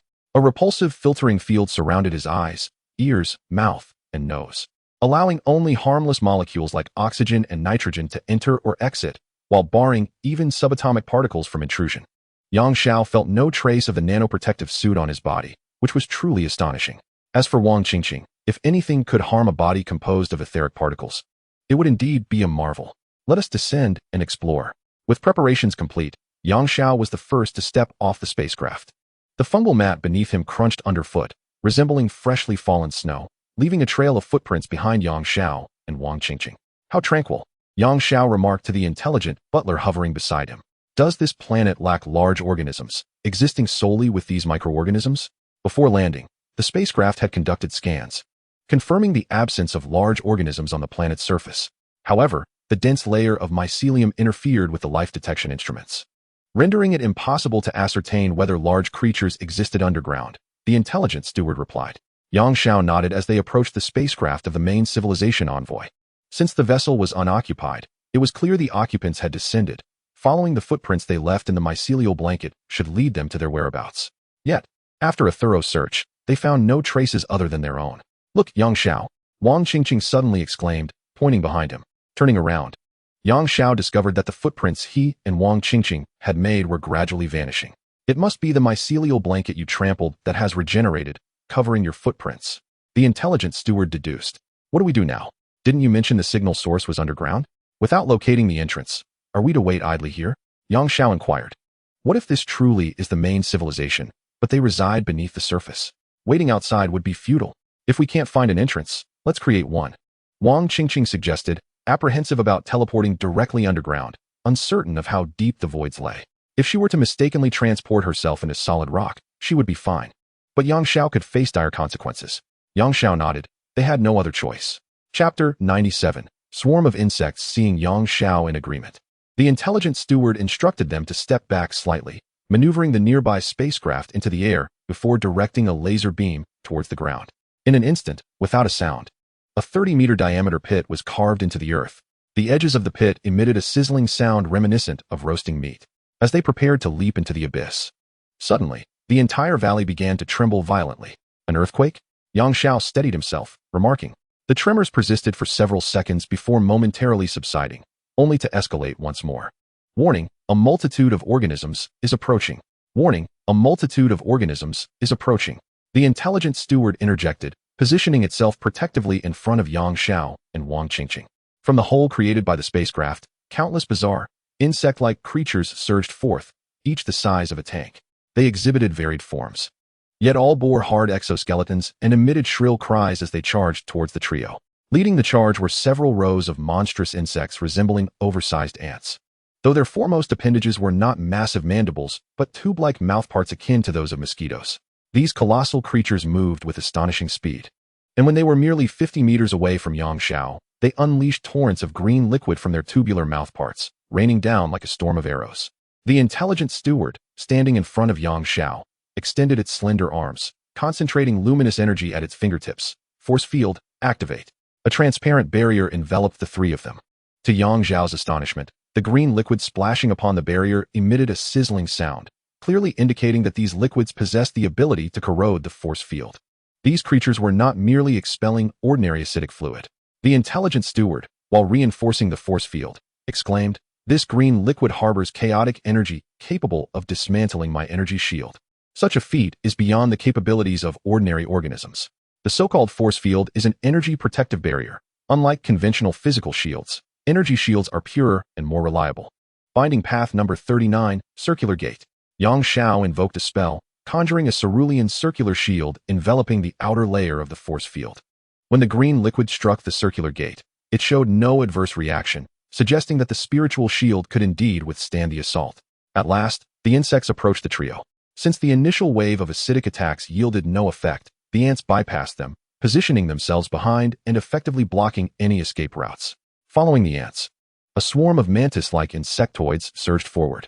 These creatures were slender, with each leg resembling a razor-sharp blade, and 3 menacing horns adorned their heads. This wave of insects lacked ranged attack capabilities. They charged forth, impaling with their horns and slashing with their sharp forelimbs. The circular gate withstood for only a brief moment before shattering. Next, the force field became the last line of defense. Against such purely physical assaults, the force field proved more formidable than the spell. Despite the relentless attacks, the insects inflicted minimal damage. However, their sheer numbers flooded in like an unstoppable tide, continuously battering the force field, forcing the intelligent steward to retreat step by step. The ants behind Yang Xiao and the others, witnessing the disappearance of the spell, promptly resumed their acidic assault, further corroding the force field. Yang Xiao discerned a pattern. The seamless coordination among the insects suggested that some entity was orchestrating their attacks. Wang Qingqing sighed. Shall I intervene? Yang Xiao had advised her against taking action the moment the insects emerged, as he wished to ascertain whether the 2 emissaries were behind this orchestration. Had Wang Qingqing obliterated the insects from the outset, the emissaries might have employed some means of escape, such as a personal teleportation device, which Yang Xiao had previously observed the gnomes using. Shaking his head, Yang Xiao noted the insects continued to pour forth from the gaping hole like a fountain, indicating that a gradual extermination would be futile. We must carve a path and charge directly in. Bankai, Senbenzakura Kagyoshi. Countless cherry blossom petals danced through the air, and where they fell, the ichor of the insects splattered, severed limbs flailing in chaos. In no time, a path was cleared between Yang Xiao and the gaping hole, flanked by towering walls of cherry blossoms. As the insects surged towards these barriers, they were swiftly reduced to mere fragments. Seizing the opportunity, Yang Xiao and his companions hastily approached the edge of the gaping hole. Just as Yang Xiao believed they could finally enter, the ground trembled once more, and a colossal, maggot-like creature, armed with countless sharp claws, emerged. Its massive form filled the gaping hole, which boasted a diameter of 30 meters. Although this creature's size pales in comparison to the star beasts, it is quite remarkable for a terrestrial being confined to a single planet. The colossal maggot had only a small portion of its body emerging. Then it opened its maw lined with sharp teeth, voraciously devouring the 2 envoy spacecraft. Subsequently, it unleashed a brilliant, azure beam from its mouth, not aimed at Yang Xiao and his companions, but directed towards the towering peaks surrounding the valley. In an instant, the mountains crumbled. The enormous mountain mass fractured and splintered, cascading down like a stampede of wild horses, swiftly engulfing the valley. All the insects present, along with Yang Xiao and his group, were buried beneath the debris, leaving only the gigantic maggot unscathed. It shook its head, seemingly pleased with its handiwork, before retreating into its burrow. Naturally, Yang Xiao and the others were unharmed. At the moment the mountain collapsed, Wang Qingqing had transported them back to the Azure Realm. When they emerged again, the repulsive giant maggot had already departed. Unexpectedly, it had cleared the area itself. Yang Xiao chuckled. Let us proceed. He leaped into the vast opening, followed closely by Wang Qingqing and the intelligent steward. Yang Xiao fell for quite some time before finally landing on solid ground. Qingqing, do not touch the ground, Yang Xiao exclaimed, repulsed by the viscous substance beneath his feet, which was a yellow-green slime resembling thick phlegm that enveloped his ankles. Wang Qingqing floated above, anxiously inquiring, Is your foot all right? Is this slime corrosive? Yang Xiao activated his sacred body, sprouting a pair of luminous wings, and also ascended into the air, assuring her, I am fine. This subterranean expanse was extraordinarily vast, filled with various luminescent insects flitting about. While their glow was faint, the nearby surroundings remained visible. The underground space resembled a plaza, yet was devoid of any contents, including the 2 missing envoys. Steward, did you not mention that the signal source was located underground? Where could the 2 envoys possibly be? Yang Xiao asked. Look over there.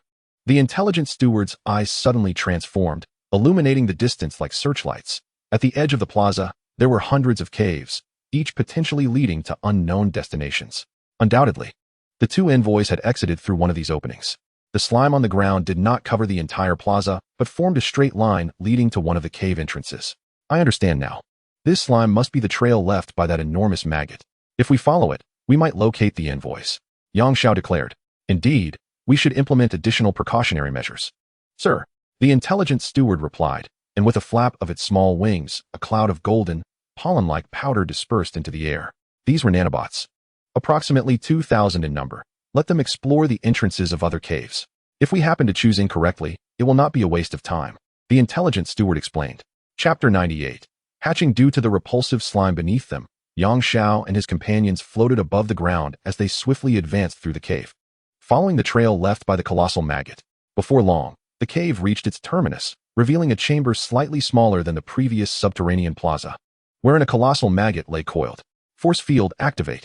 The intelligent steward summoned yet another type of protective barrier, enveloping Yang Xiao and his companions in complete invisibility, rendering their forms, sounds, and scents undetectable.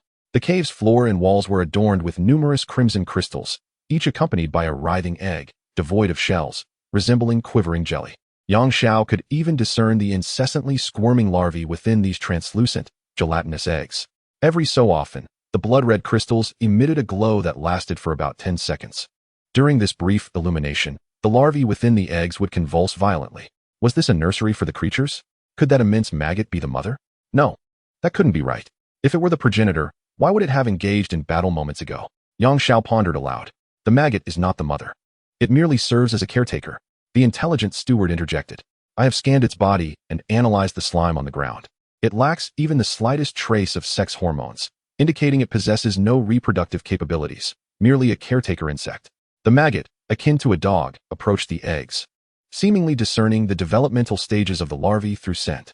When it encountered an egg that had been illuminated by the crystals and showed little to no reaction, it would devour it whole. Its enormous size contrasted humorously with its delicate movements. Due to the protective barrier, Yang Xiao and his companions were able to draw near without detection. The results of the scan were in. These red crystals were energy crystals, though termed crystals. They bore no relation to conventional crystals in composition. They were multi-component compounds formed from the crystallized remains of bacteria from the fungal mats observed above, possessing only superficially similar physical properties to crystals. Much like plants, those fungal mats can absorb solar energy, the intelligent steward elucidated. Once the upper layer of bacteria reaches saturation, they reproduce a new layer, crystallizing above, which is then harvested by the insects from below. Thus, the cycle continues. So, these red crystals serve as energy sources for incubating the larvae, correct? Truly an efficient utilization of resources. Yang Xiao marveled. After completing their inspections, the maggots returned to the cave passage and crawled out. Following closely behind, Yang Xiao and his companions found that the nanobots stationed in the other cave passages had yielded no further discoveries, so they could only trail the colossal maggot. After a circuitous journey, they arrived at yet another nursery, identical to the previous one, filled with more eggs. It appeared that the maggot was responsible for overseeing multiple incubation chambers. After the large maggots meticulously examined all the egg chambers in the hatching facility, the results from the nanobots were revealed. Almost all pathways led to identical hatching rooms, each filled with eggs. Only a few corridors led to spaces cluttered with refuse and excrement. Additionally, the nanobots discovered dozens of these large maggots, each situated in their designated hatching chambers. Still no sign of the envoys. Yang Xiao furrowed his brows, puzzled by the apparent incongruity. The signals clearly indicated their presence here. Sir, it is possible that the two envoys are located in the deeper levels below, the intelligent assistant suggested. Isn't it curious that thus far we have only encountered these large maggots and hatching rooms, without a trace of the other insect species we previously battled? Consequently, I surmise that there must be additional spaces below. Yang Xiao nodded in realization, about to instruct the intelligent assistant to create another opening in the ground when Wang Qingqing tugged at his arm. Look over there. The area where the maggots resided was a hatching room 3 to 4 times larger than the others. Besides the room's size, the color of the red crystal was darker, and the volume was greater.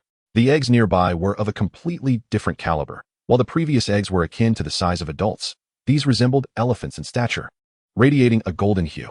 Wow, even insects have their aristocracy, Yang Xiao remarked. The disparity in treatment is astonishing, and their physiques suggest a division of labor.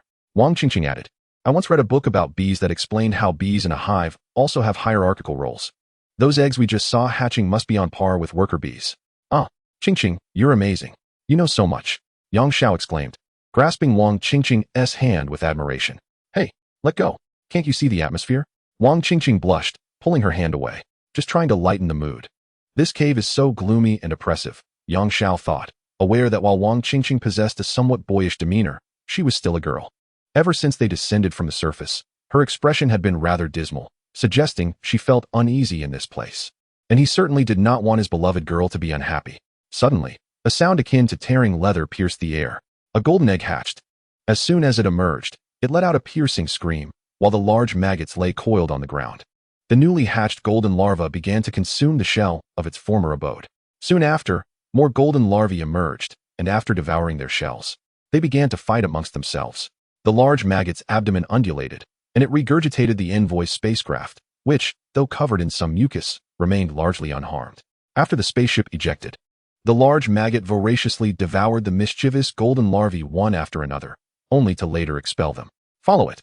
Yang Xiao began to comprehend that this large maggot, having painstakingly hatched these larvae, must be relocating them. Otherwise, this place would merely be a nursery, and it certainly would not be so tranquil. The destination of the maggot must undoubtedly be the entrance to the next level. Indeed, as Yang Xiao and his companions trailed the large maggot, they witnessed it meandering to what appeared to be a well, where it regurgitated the recently consumed golden larvae into the depths. The entrance.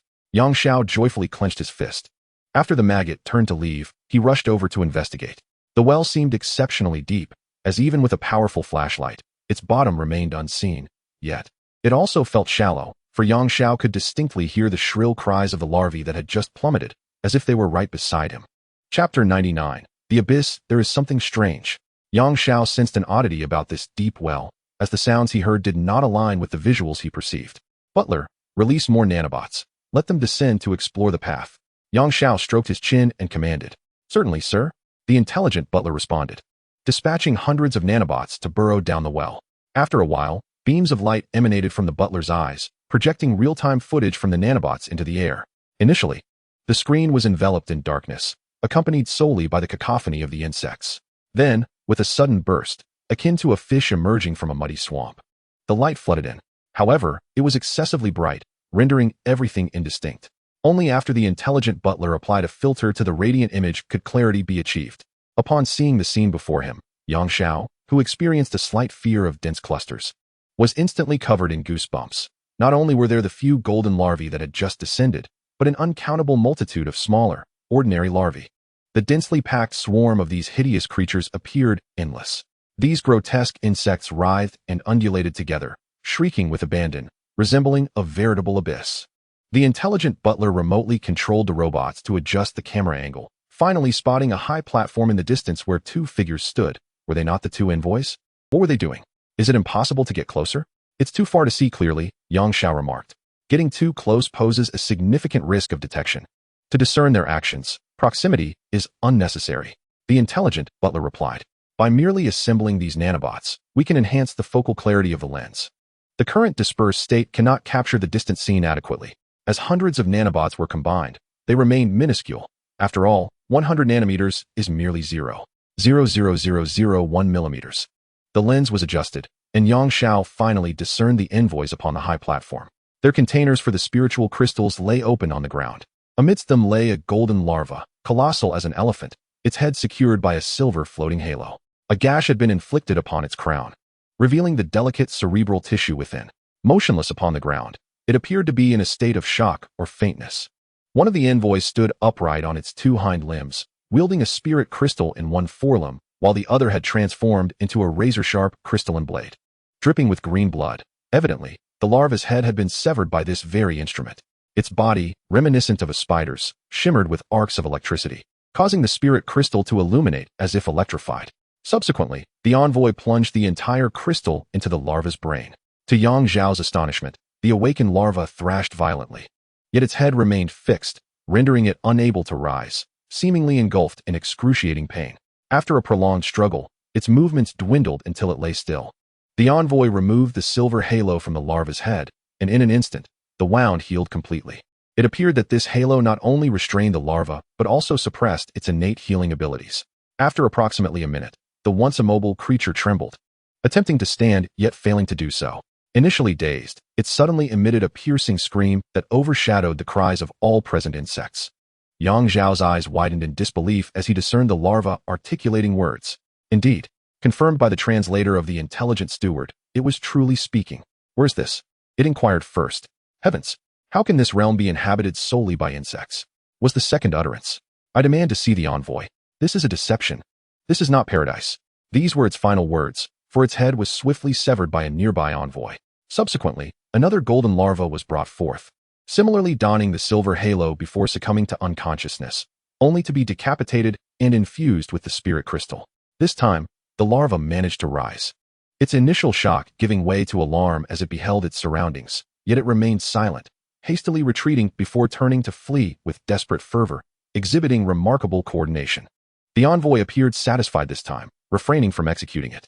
The fleeing larva was abruptly ensnared by a transparent cube, lifting it from the ground. Finally, the larva spoke, unleashing a torrent of curses and inquiries, followed by pleas for mercy. Regrettably, it fell on deaf ears as the envoys continued their experiments. Thus commenced the trials of the third, fourth, and fifth larvae, many failures and few successes. Over 500 larvae had been tested, yet only 9 met the criteria. These 9 spoke in 9 distinct tongues, incessantly begging for their lives. Upon reaching this point, it becomes abundantly clear that the emissaries are conducting experiments utilizing the insects, implanting soul crystals containing essences of souls into their bodies, effectively allowing those souls to usurp the bodies of the insects. Failed subjects are incapable of being controlled and are consequently destroyed. Successful ones fully adapt and integrate into the insect forms, subsequently being collected. This peculiar biological experiment has finally concluded, with 21 insects deemed successful, while over 2,000 golden larvae were exterminated and discarded into the sea of insects, where they became sustenance for the ordinary larvae. What are their true intentions? Is it a soul experiment? Insect warriors? For such a super civilization, does this low-tier combat strength hold any significance? Yang Xiao murmured. Despite these merely being a swarm of insects and parasites, the souls of the oppressed nobility and officials, he could not help but feel a twinge of sympathy. I am uncertain, sir, but we can now confirm that this is not the main civilization. The intelligent steward replied. They had just exhausted all the soul crystals, and it remained unclear whether they would return to the true domain of the main civilization, or perhaps escort these experimental products back, though certainty eluded us, sir.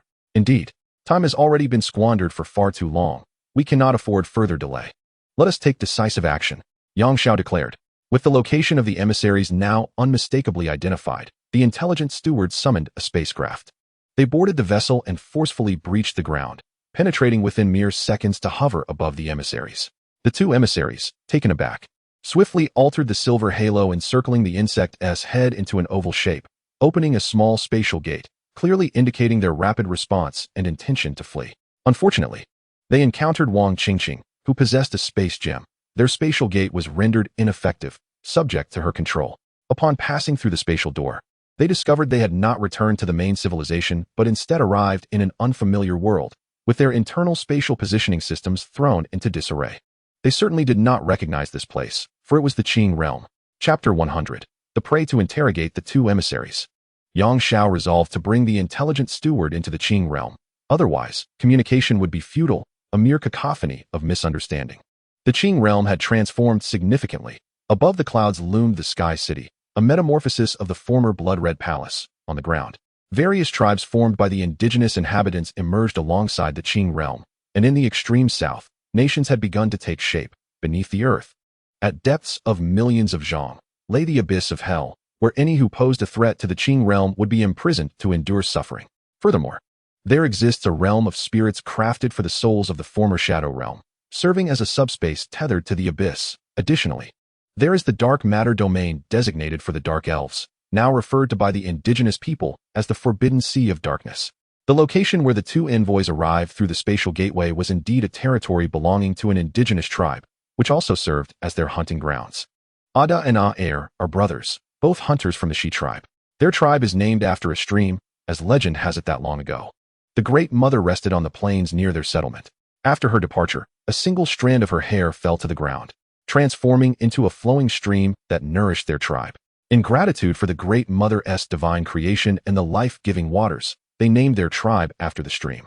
In just a few days, the day of the Great Mother's sacrificial ceremony will arrive. As the strongest hunters of the tribe, the brothers are tasked with presenting the finest prey as an offering to express their gratitude. The beasts of the Green Realm are particularly ferocious. Even herbivorous creatures are no exception. Typically, the hunters of the tribe dare only to capture the comparatively gentle 6-horned rhinoceros for sustenance.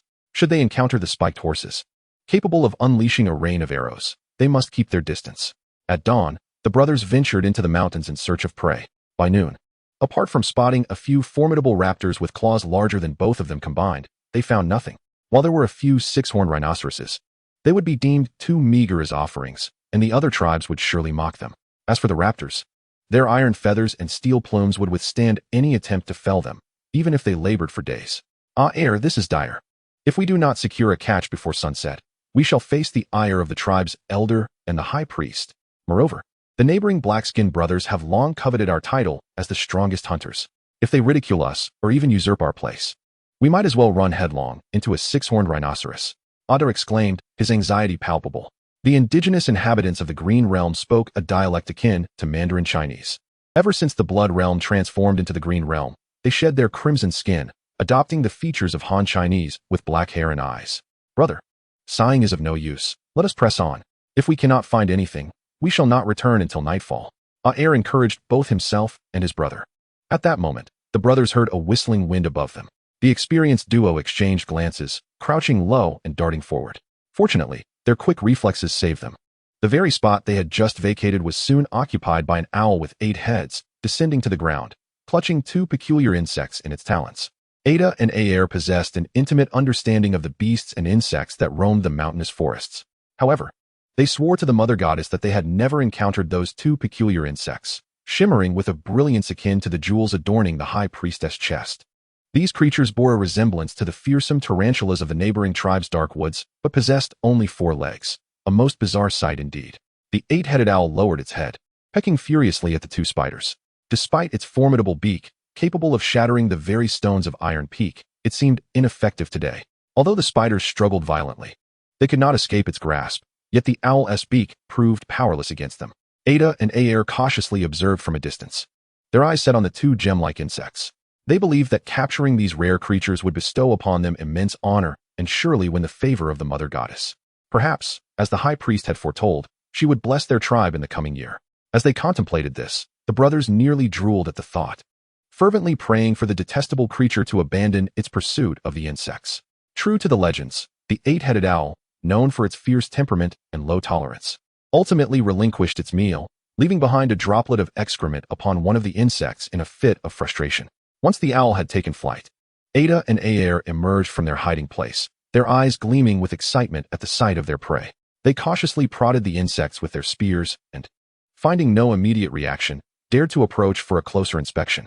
As they neared, they realized that these extraordinary creatures were even more exquisite than the high priest's jewels, translucent bodies coursing with currents reminiscent of the lightning that danced across the skies.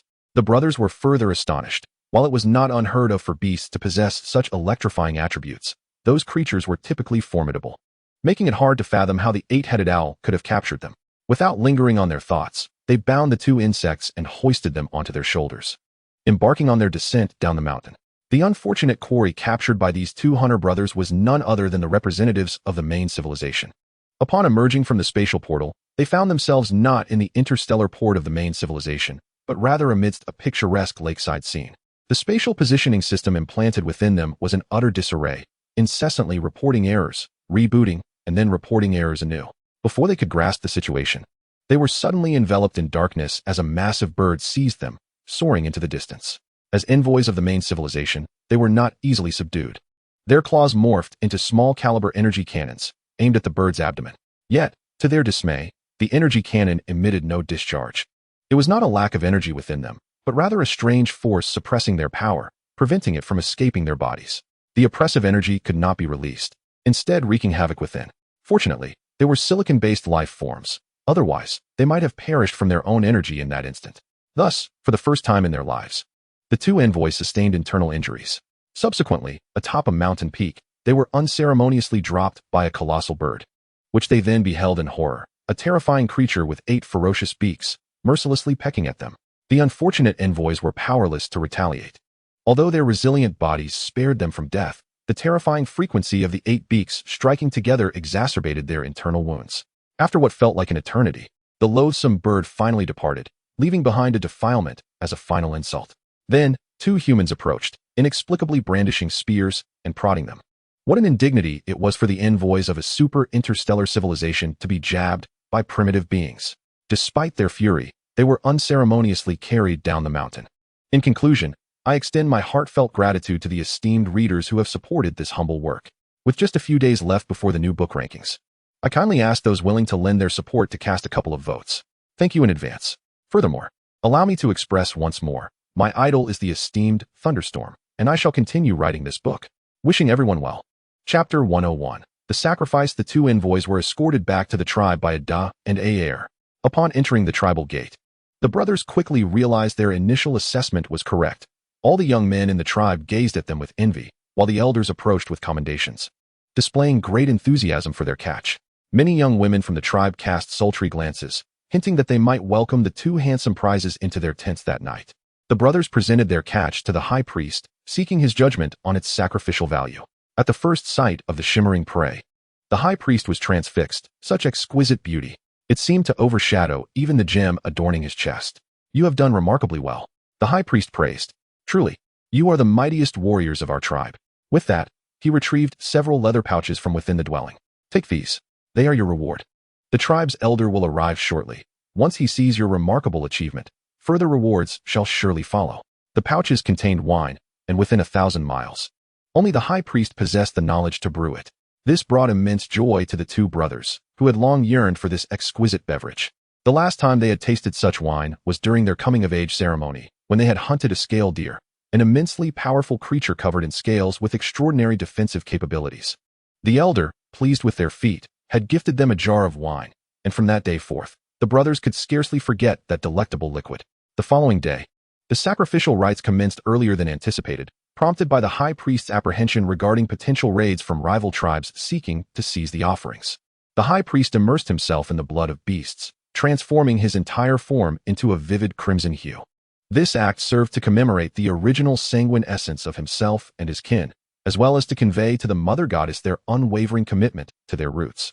Eternally mindful of their origins and the blessings bestowed upon them, a grand drum, crafted from the hide of a hexagonal rhinoceros, resonated with a soul-stirring sound.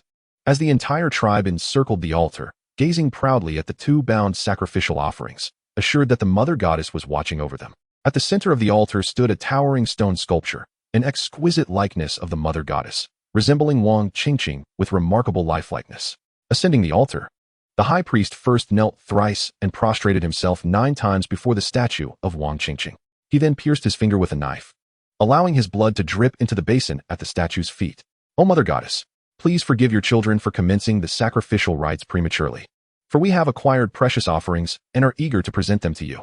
2 robust young men approached the statue, bearing the offerings, while the high priest drew forth a dagger and struck one of the offerings. Alas, the dagger shattered. This iron blade had been procured through trade with the Iron Head Mountain tribe and was typically reserved for special occasions. Today, its breakage caused the high priest considerable distress. Use mine, exclaimed the tribe's elder, presenting a weapon of ebony blade. Although referred to as a dagger, it resembled a sharp stone more than anything else.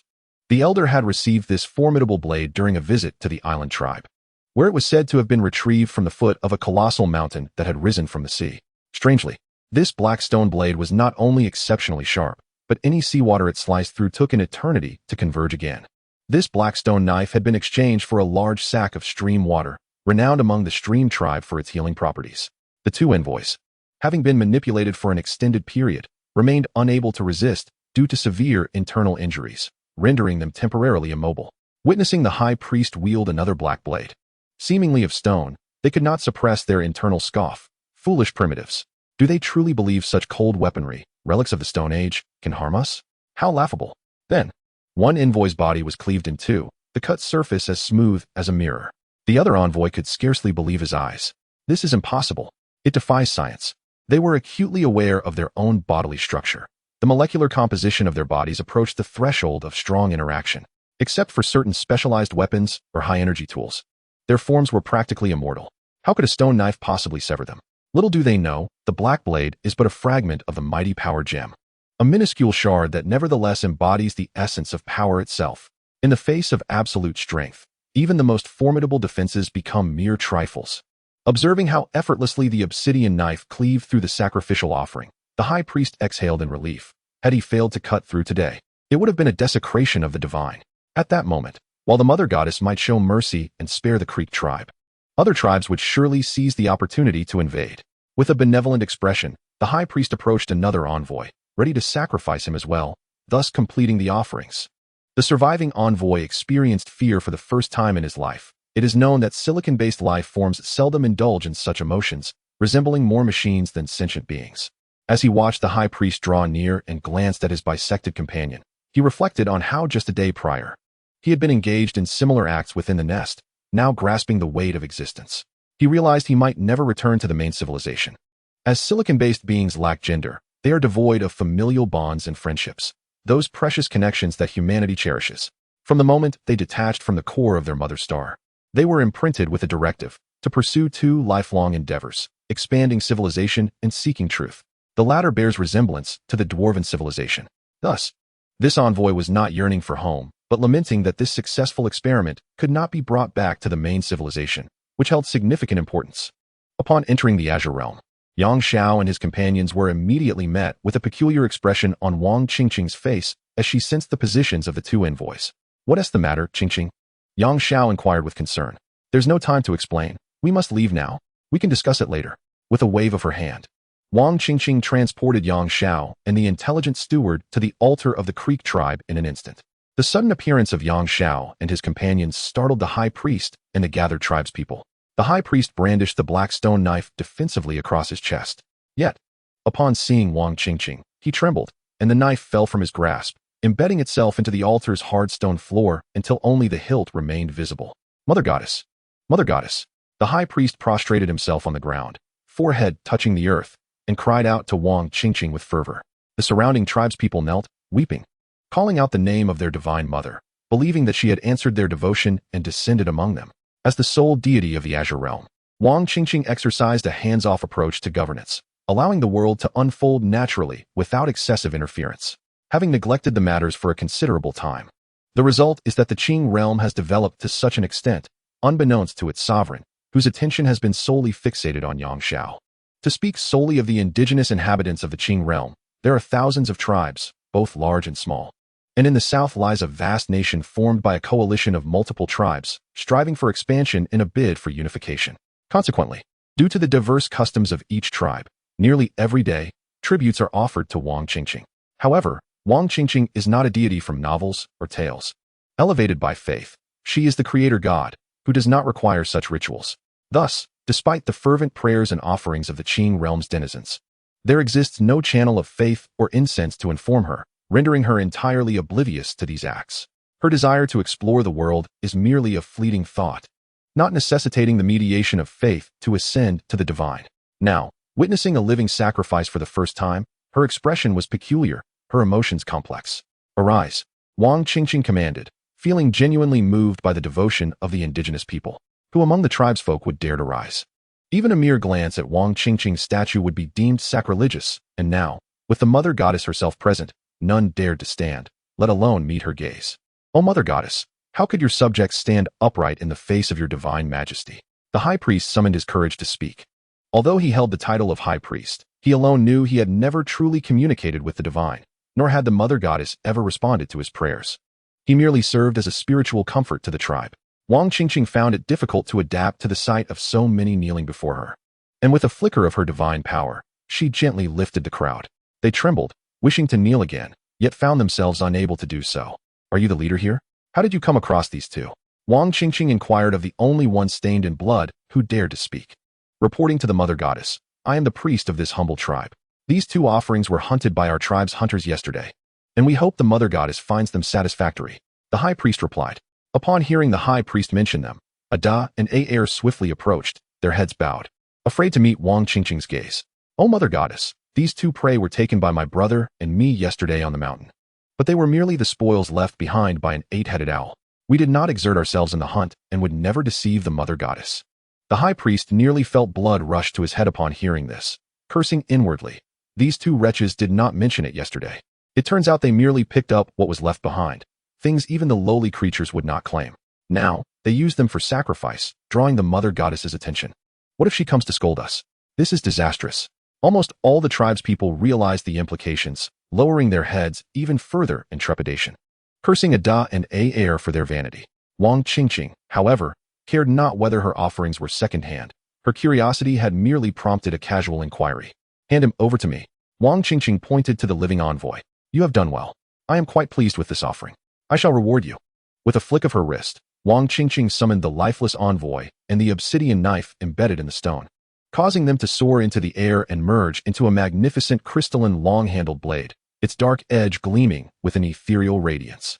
As this formidable weapon manifested, it emitted a soft chant, casting a chilling glow that seemed to cleave the very clouds in the sky, which parted and dissipated. Following this spectacle, a profound silence ensued. Lingering for an extended period, the high priest, gathering his courage, stealthily peered forward, only to discover that the long knife was now lodged in the ground. And both the mother goddess and her attendants, whom he believed were mere subordinates of Wang Qingqing, along with the sacrificial offering, had vanished without a trace. Long live the mother goddess. The high priest realized he could once again kneel and promptly bowed down. Subsequently, the rest of the tribe followed suit, kneeling in reverent unison. Thanks to Wang Qingqing's gift, this tribe was transformed into a land of divine miracles, attracting numerous other tribes to pledge their allegiance, ultimately coalescing into a nation that stood proudly alongside the southern realms. However, that is a tale for another time. Wang Qingqing and Yang Xiao, accompanied by the envoy, journeyed to the Sky City. The contrast with the former Blood Palace was staggering. While the Blood Palace had been grand, this Sky City surpassed it, deserving the title of a floating continent. Although currently uninhabited, the city exuded an ethereal aura, transcendent and sanctified. The Sky City was now drawn by 99 majestic golden five-clawed dragons, traversing the world in a grand procession. In a garden atop the Sky City, Wang Qingqing and Yang Xiao sat upon a bench, listening intently to the envoy's revelations, while an intelligent butler translated alongside them. Indeed, this envoy hailed from a primary civilization known as the Primordial Core Realm. At its heart lay a colossal energy star core, a living and sentient entity of immense size, surpassing that of typical stars. It served as the progenitor for all silicon-based life forms within the Primordial Core Realm. Periodically, countless silicon beings would detach from this maternal core. Over the millennia, the population of the Primordial Core Realm had burgeoned, compelling them to expand their dominion as their intellect grew ever more profound, driving them to seek a greater understanding of the universe. Naturally endowed with superiority over any other sentient species, their seemingly inexhaustible lifespans and exceptionally high intelligence propelled their civilization to astonishing heights. Thus, numerous civilizations chose to submit, while those that resisted their expansion faced annihilation. Consequently, they established their hegemony within the -1101 star system. Their research pursuits encompassed a vast array of celestial bodies, energies, materials, and spatial phenomena, even delving into the realm of time. However, their exploration of life itself was comparatively limited, as they were silicon-based beings, while the majority of life forms in the universe were carbon-based, which were deemed more stable. In their eyes, carbon-based life appeared diminutive and devoid of research merit. Until 300,000 years ago, a singular event transformed their perspective. On that fateful day, the core of the mother star suddenly emitted a spatial broadcast, quantum transmission, proclaiming that a treasure had been discovered within the primordial realm. Whoever could comprehend and adeptly wield this treasure would earn the recognition of the mother star's core, thereby assuming control over the entire primordial realm and its associated civilizations. A fortunate individual succeeded in this endeavor. He is now known as the sovereign of the primordial realm, Origin Bar 2. Remarkably, he achieved acknowledgement of the treasure within merely half a day. Before this treasure, all intelligent beings found themselves powerless to resist. Subsequently, an unknown human appeared, demanding the treasure from Origin Bar 2. When his request was denied, a confrontation ensued. The human wielded a formidable set of bronze weaponry. Yet he ultimately fell short against Origin Bar 2, who possessed the treasure. In the ensuing struggle, the human's companion was slain by Origin Bar 2, leaving the human severely wounded to escape. The great sovereign Origin Bar 2 was thereafter unmatched. Chapter 103. The soul. This treasure did not possess the capacity to annihilate worlds. Rather, it held the power to manipulate souls. Almost all sentient beings possess souls, regardless of their strength or frailty. Origin Bar 2 utilized this treasure to extract the soul of the companion of the bronze-wielding warrior, inflicting injury upon the warrior's own spirit. Had the warrior not employed his bronze sword to tear through space and flee, he would have surely met his demise. Following this encounter, the silicon-based life forms of the primordial realm developed an insatiable curiosity regarding the ethereal concept of the soul, embarking on various experiments under Origin Bar 2's guidance. Why such curiosity? Because these silicon beings lacked souls themselves. They resembled crystalline automatons, capable of movement, thought, and all manner of biological activities, yet devoid of the essence known as the soul, a fact that Origin Bar 2, with the soul-wielding treasure, could affirm. What could be the reason? Why were they distinct from ordinary intelligent life? What, indeed, is the nature of the soul? Does the absence of a soul signify a lower status? These inquiries deeply unsettled the traditionally proud members of the primordial realm, leading them to question the very meaning of their existence. Were they merely flawed creations of their maker? In their frenzy, they began an unrestrained expansion of territory, exterminating all who resisted, leaving not a single survivor. Their sole motivation was to collect more souls for research purposes. As Origin Bar 2 approached the core of the Mother Star with the soul treasure in hand, the core absorbed a fragment of its power, generating a multitude of crystalline stones capable of containing souls, which came to be known as soul crystals. What, then, is the soul? Is it a form of energy? The inhabitants of the primordial realm were the first to initiate research on whether the soul constituted a unique energy form. Through extensive experimentation with numerous spiritual entities, they discovered that these entities possessed no mass, indicating that, at the very least, souls are certainly not composed of the fundamental particles of the universe. The analysis of the wavelength of the magnetic field radiation emitted by ethereal entities reveals that such emissions do not originate from within these entities themselves. Instead, they are the result of magnetic fields or other forms of energy interacting with the ethereal forms, leading to distortion and scattering. This phenomenon bears resemblance to occurrences triggered by various fields, such as gravitational and electromagnetic fields. So, can we consider ethereal entities as a type of field? The research findings suggest otherwise. No field exhibits the unpredictable and indefinable characteristics inherent to ethereal entities. Based on the phenomenon that ethereal entities, if unprotected, gradually dissipate, one might infer that they represent a form of energy that continuously dissipates. If energy indeed dissipates over time, entropy must increase, a fundamental tenet of thermodynamics that applies universally to all matter and energy without exception. In their investigations, the inhabitants of the primordial realm placed soul entities within insulated observation chambers, employing instruments to monitor the entropy levels of these ethereal forms.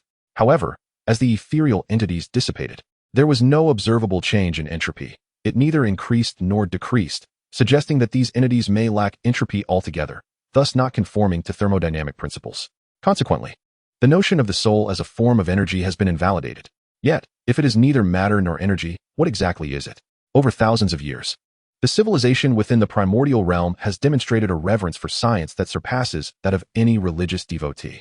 According to scientific definitions, if something is neither matter nor energy, it cannot be said to exist. This implies that the research findings negate the existence of the soul. Nevertheless, the reality remains that they have indeed collected souls using ethereal crystals, and organisms subjected to the forcible extraction of their souls have been observed to suffer brain death or even die outright. The physical body resembles a spacecraft, with the soul acting as the amalgamation of pilot and engine. Without the soul, the body becomes a lifeless vessel adrift in the void. Must we truly abstract the soul into the metaphysical? This question has perplexed the inhabitants of the primordial realm for over 200,000 years, until a genius proposed. 30,000 years ago, if the soul is neither matter nor energy, why not hypothesize it as a form of force? This is not the conventional force of classical mechanics, but rather a force of existence, perceivable through certain means. If it is a force, it is capable of doing work. The exertion of soul force constitutes the entirety of a sentient being's life. This soul force drives the intellect of sentient beings, while the essential nutrients and material foundations required by the brain are sourced from the external environment by the body. The soul force resides within the brain, akin to strings controlling a puppet, guiding the actions and speech of sentient beings. So, who is the unseen hand pulling the strings of this soul force? Why do sentient beings, despite being manipulated, possess a sense of self? Furthermore, how can memories and cognitive processes persist even after the soul has departed the body? Thought, after all, necessitates a material foundation. In response to these inquiries, that genius provided an explanation. The soul, regardless of its disembodiment, exists as a projection of the higher dimensional realm within this dimension. Such a projection cannot be detected or controlled by any physical laws of this dimension, unless one possesses a soul treasure akin to the origin bead. The concept of self in sentient beings and their souls is merely a reflection of the true self from a higher dimension. This theory is widely accepted among researchers in the prokaryotic realm. However, the question returns to its origin. Why do the life forms in the prokaryotic realm lack souls? How is it that they can engage in the same thoughts and actions as beings with souls, despite their lack of one. Thus, they created a race of insectoids on a distant planet. These creatures lack intelligence, driven solely by instinct, and therefore do not possess souls. The prokaryotic realm hopes to implant souls from the soul crystal into the brains of these insectoids to observe the outcomes. If souls truly represent a projection of higher dimensional consciousness, might something intriguing occur when the conscious subjects realize their projection has been desecrated? If those conscious entities were to seek them out, they would be close to the ultimate truth. This truth is far more magnificent and mysterious than the origins of life itself. It serves as the gateway to higher dimensions, a shortcut to evolving into higher dimensional beings. Thus, one can imagine the significance of the successful experimental insectoids to the prokaryotic realm for this fervently truth-seeking race. It is the key to unlocking the very door of the divine. They aspire to confront the deity, pose their existential queries, and ultimately transform into new deities themselves. Ascending from 3 dimensions to 4, then from 4 to 5, ever upward, there shall come a day. One day, upon encountering the true sovereign, they shall implore him to elucidate all mysteries. For what reason does the prokaryotic race exist without souls? The absence of souls implies liberation from constraints. Chapter 104. Preparation. After listening to the envoy's introductions, Yang Shao could finally ascertain that the soul gem lay in the hands of the realm lord of the prokaryotic world. His emotions were complex. He had never pondered the concept of the soul so deeply. Such an obsession with its study, as exhibited by the prokaryotic realm, was beyond his prior imagination. Consequently, he both admired this civilization's dedication and loathed their disregard for life. They are a remarkably pure civilization, devoid of notions of good and evil, solely focused on the pursuit of truth. All things in existence merely serve as the backdrop on the path to truth. Now that Yang Shao is aware, he must intervene to halt their research. Otherwise, countless lives may be lost. Stopping them does not equate to annihilating them, for they cannot bring about the destruction of such a super civilization, which spans the entire galaxy with an overwhelming number of members and a vast reach. They cannot obliterate the entire galaxy for the sake of this one pursuit. Yang Shao and his companions are not akin to Wang Jingwei, who would prefer to wrongfully execute 1,000 rather than let one escape. In such circumstances, external assistance is required. Butler, connect me to the elder of the gnomes. Yang Shao instructed the intelligent butler. The intelligent butler swiftly established a connection with the elder's quantum communication device, and a 3-dimensional projection of the elder materialized before Yang Shao. Long time no see, Yang. The gnome elder appeared as dignified and serene as ever. Indeed, long time no see, elder. I trust you have been well. Yang Shao responded. Hee, living another 10,000 years is no challenge. We have made significant progress in our research on black holes recently. Do come by for a visit. The elder's enthusiasm was palpable. Given your disposition, I presume your reason for contacting me is not merely for idle chatter. Speak, what is it? Yang Shao recounted the situation concerning the original core realm and extended an invitation for the Gnome Kingdom to assist in containing this increasingly deranged civilization. The elder's expression turned grave. Ordinarily, we do not involve ourselves in the affairs of other civilizations unless our own interests are jeopardized, or unless we receive a request for aid from the afflicted civilization. Whether they are malevolent or benevolent, the laws of the universe dictate a survival of the fittest. To use an analogy from the animal kingdom of your Earth, we cannot condemn the lion for preying on various herbivores, nor can we advocate for the extinction of the lion species. We are not creators, and we lack the authority to make such decisions. Yang Shao furrowed his brow. Was this a rejection? Yet, if they allowed things to proceed unchecked, it was only a matter of time before these beings extended their reach into the Milky Way or the very star systems occupied by the Gnome Kingdom. Would you merely stand by and watch the threat grow day by day? Yang Shao inquired. A threat? A hint of amusement flickered across the elder's face. No. I do not consider them a threat. Perhaps to other civilizations they may appear as formidable titans, but to us, they remain insignificant insects. How many times have you employed the weaponry of your spacecraft? Just with that vessel's armament, you could annihilate them. Countless times. They seek to attract the attention of higher dimensional beings through their studies of the soul. Do you not find this perilous? My concern is not that they may one day evolve into higher beings, but rather that they might provoke hostility from those higher dimensional entities. In such a scenario, the entire universe would suffer, and the Gnome Kingdom would not remain untouched, would it? Allowing them to continue their reckless path will inevitably drag us all down. Yang Shao stated passionately. The elder pondered for a moment.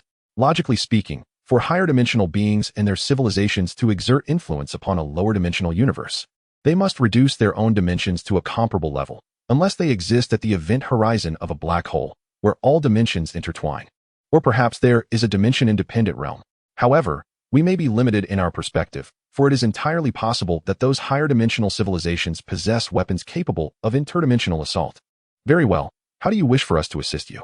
Send forth a fleet to locate all members of the original core realm within this star system. I shall confront their realm lord in the core of their mother star. At that juncture, I will relocate their entire civilization to another location, ensuring they can no longer wreak havoc upon other civilizations. Yang Xiao replied. You certainly present a formidable challenge, the Grand Elder remarked. This game of cat and mouse sounds simple, yet it is quite troublesome in execution. We have an envoy from the original core realm, capable of providing the quantum frequency of their core star nucleus. You may emulate the spatial broadcasts emitted by the core star. Yang Xiao replied.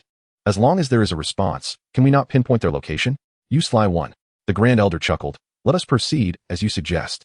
A day later, throughout the -1101 star system, countless wormholes sprang open, from which several spacecraft emerged in an orderly fashion. Civilizations possessing interstellar navigation capabilities quaked in fear, docking their vessels on nearby planets, unwilling to confront the oncoming threat.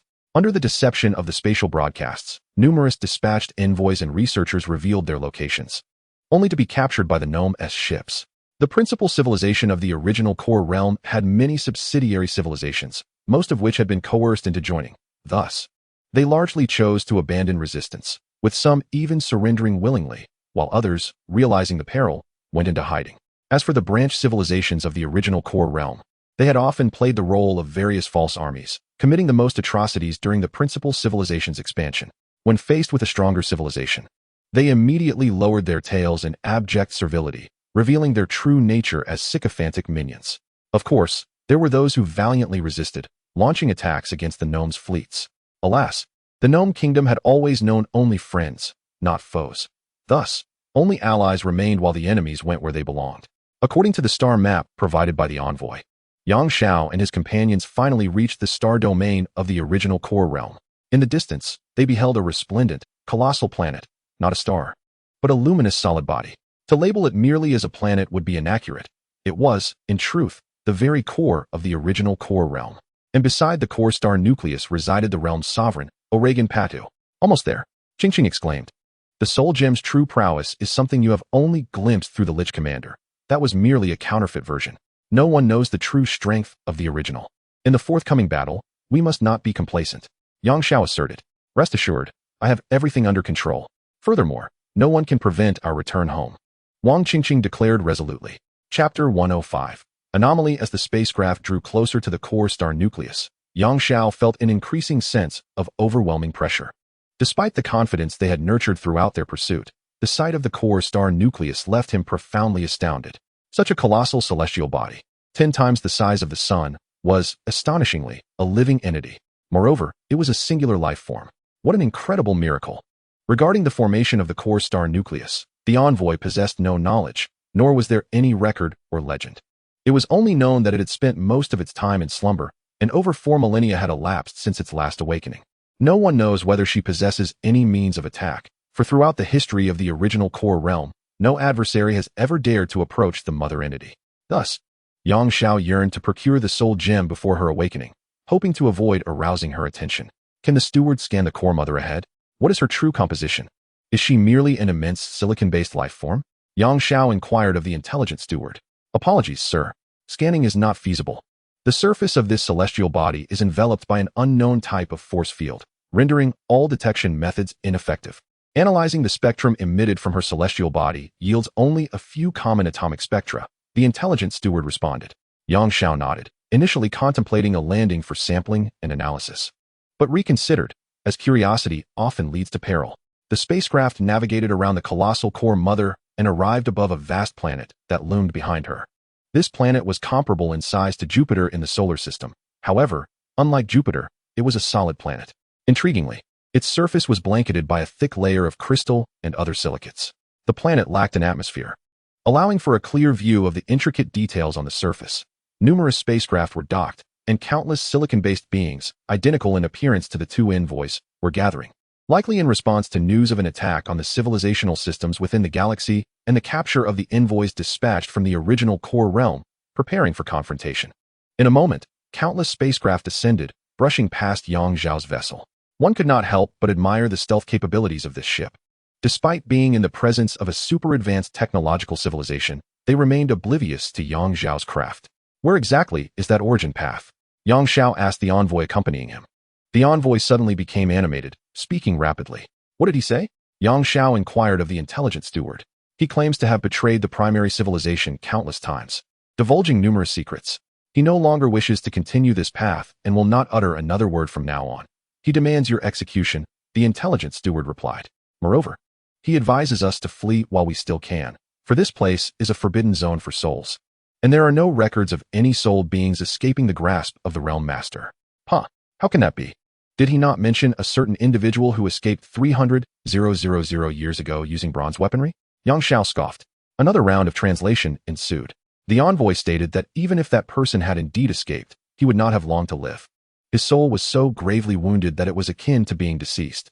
Yang Xiao surmised that the individual referred to, who wielded bronze weaponry, was likely the lover of the Dark Elf Queen, the same person later rescued by the Supreme Witch, who, like Yang Xiao, had inexplicably traversed into the Marvel Universe.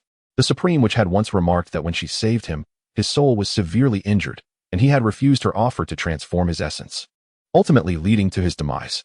As for the envoy's words, the spouse of the bronze swordsman slain by Origin Bertu must have been the Dark Elf Queen who once followed him. Since the envoy was unwilling to cooperate, the only alternative was to lure Origin Bertu himself. Yang Xiao intended to instruct the intelligent steward to prepare for a surgical strike on this planet. He was eager to ascertain whether Origin Bertu was merely a coward. Before he could issue the command, the ship suddenly jolted. It turned out that nearly 1,000 warships in the distance were now firing upon them, and the enemy numbers were steadily increasing. Before long, Yang Xiao's vessel found itself encircled. What was happening? Just moments ago, they were clearly undetected. Steward, have you disabled the cloaking mechanism? Yang Xiao inquired, though the ship's defenses rendered the attacks little more than mere irritations. Before the steward could respond, the vessel received a spatial broadcast. And thanks to the ship's built-in translation system, Yang Xiao was able to read the message directly. Those two little bugs in the sky. Did you think that just because your ship has strong cloaking capabilities, no one would notice? I sensed the essence of your souls from afar. Haha. This was evidently a communication from Origin Bertu, referring to Yang Xiao and Wang Qingqing as the two bugs. The only souls aboard the ship belonged to the two of them. It was astonishing to realize that the soul gem could be utilized in such a manner. It was akin to a radar for searching souls. The number of surrounding ships continued to swell, their firepower intensifying. Although this barrage could not breach the defenses of Yang Xiao's vessel, the concentrated strikes caused the ship to sway. Yang Xiao felt increasingly agitated. While the enemy had pinpointed his location, he remained oblivious to theirs, which was infuriating. Steward, eliminate this circle of toys. Yang Xiao commanded. As you wish, sir. The automated counterattack system will activate in 3 seconds. The intelligent steward responded. 3, 2, 1. An invisible ripple emanated from the center of Yang Xiao's ship. The antimatter annihilation wave, a large-scale attack version of the antimatter annihilation cannon, was capable of eradicating all positive matter within a considerable radius. Unfortunately for the warships swarming Yang Xiao's vessel, they were positioned far too closely, and in an instant, they vanished like ice melting in the sun. The world returned to tranquility once more.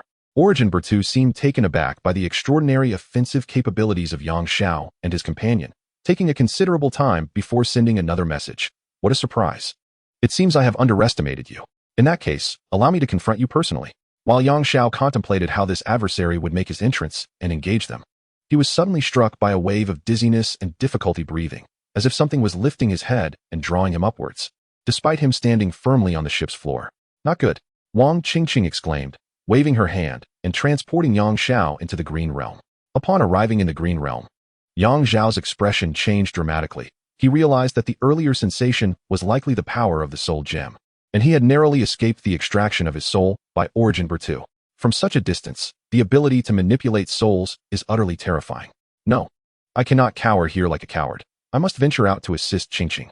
Yang Xiao had previously possessed the freedom to traverse the Qing realm at will.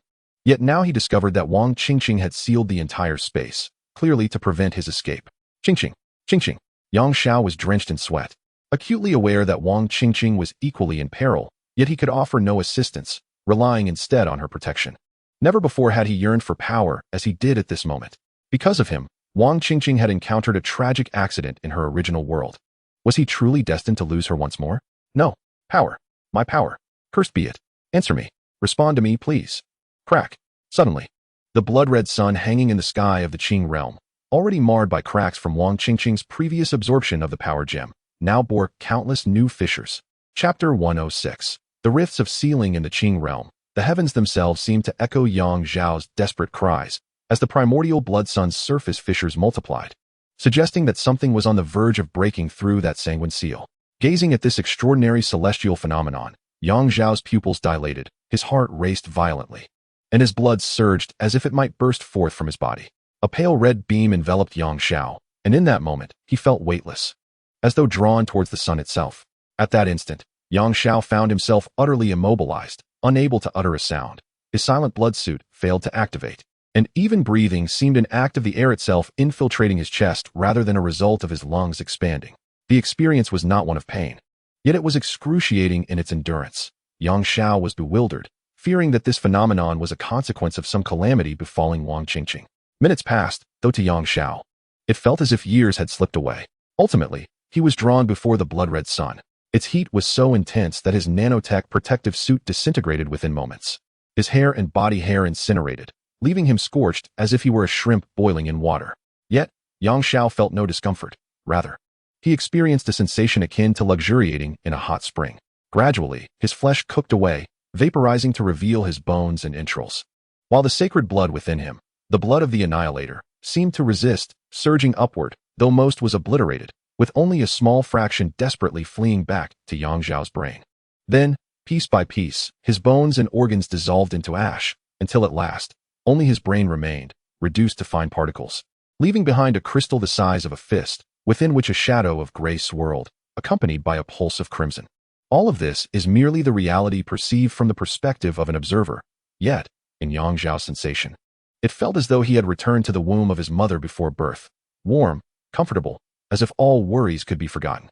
He yearned to remain forever immersed in this exquisite delight. No, this is not right. Qingqing. Yang Zhao was jolted awake, escaping from that seemingly blissful realm. With his awakening, the crimson sun finally cracked open a larger fissure amidst its myriad fine lines. A stream of milky white light surged forth from that immense crevice, enveloping a crystal that, after a moment of writhing, gradually morphed into a human form, ultimately resembling Yang Zhao himself. This new body appeared only slightly fairer, yet upon closer inspection, one could discern mysterious luminescence shimmering beneath the almost transparent skin. A single glance would captivate the observer, for this radiance evoked not any brutal, heavy, or sharp force, but rather the profound feeling of encountering truth, as if this were the true essence of life itself. Another notable transformation was Yang Zhao's hair. Once a head of raven-black short locks, it now cascaded down to his waist in a silvery sheen, displaying an enchanting crimson hue under the sun's glare. The scorching heat of the sun could no longer scorch this silver hair, which flowed gracefully, as if caressed by an unseen breeze, resembling satin unfurling. With his new form, Yang Zhao slowly opened his eyes, and within him, that crystal's essence surged forth like a child rejoicing at the sight of a feast, eagerly rushing towards his new heart. Exhaling deeply, Yang Zhao remained unaware of the true nature of this crimson sun. He only recognized that even the slightest essence escaping from its sealed fissure was an immense boon for him. At last, Yang Zhao understood why Wang Qingqing had been unable to perceive or restore the surface cracks when the sun first exhibited its fissures. This crimson sun was not hers, but rather intended for him. However, it seemed to be sealed by some force. With each fragment of infinite gemstone that Wang Qingqing absorbed, the seal weakened slightly. Perhaps today, driven by Yang Zhao's intense yearning for power, the seal finally fractured, transforming his body from within. As he descended to the ground, drawn by an unseen force, birds circled above him, while beasts on the earth gathered around him in reverence. The insects in the mountains chirped in harmony, seemingly welcoming his return. Yang Zhao shook his body, still adjusting to his new form, and only when he felt a chill on his lower half did he realize he was unclothed. Fortunately, no one was around to witness. As thoughts of clothing filled his mind, countless birds shed their feathers, and the delicate vines on the ground twisted together to weave the fallen plumage. In no time, a feathered garment was fashioned. Two colorful phoenixes gracefully presented the garment, respectfully draping it over Yang Zhao's shoulders. Yang Zhao was momentarily taken aback. With a mere thought, everything around him responded to his will, enabling him to manifest his desires. However, this was distinct from Wang Qingqing's reality gem, which forcibly altered and created reality. Yang Zhao's ability to realize his thoughts relied on the existing reality, compelling it to cater to his wishes. Given this newfound power, he chose to forego experimenting with other potential abilities for the time being. His singular focus was on escaping to assist Wang Qingqing. As the urgency to escape intensified, the crimson sun above began to seep a milky white liquid through a fissure, which transformed into a pale whip that struck fiercely against the adjacent blue sun. The blue sun, a manifestation of the space gem, trembled under the impact, causing a ripple throughout the entire azure realm. With the second strike, the spatial tremors intensified.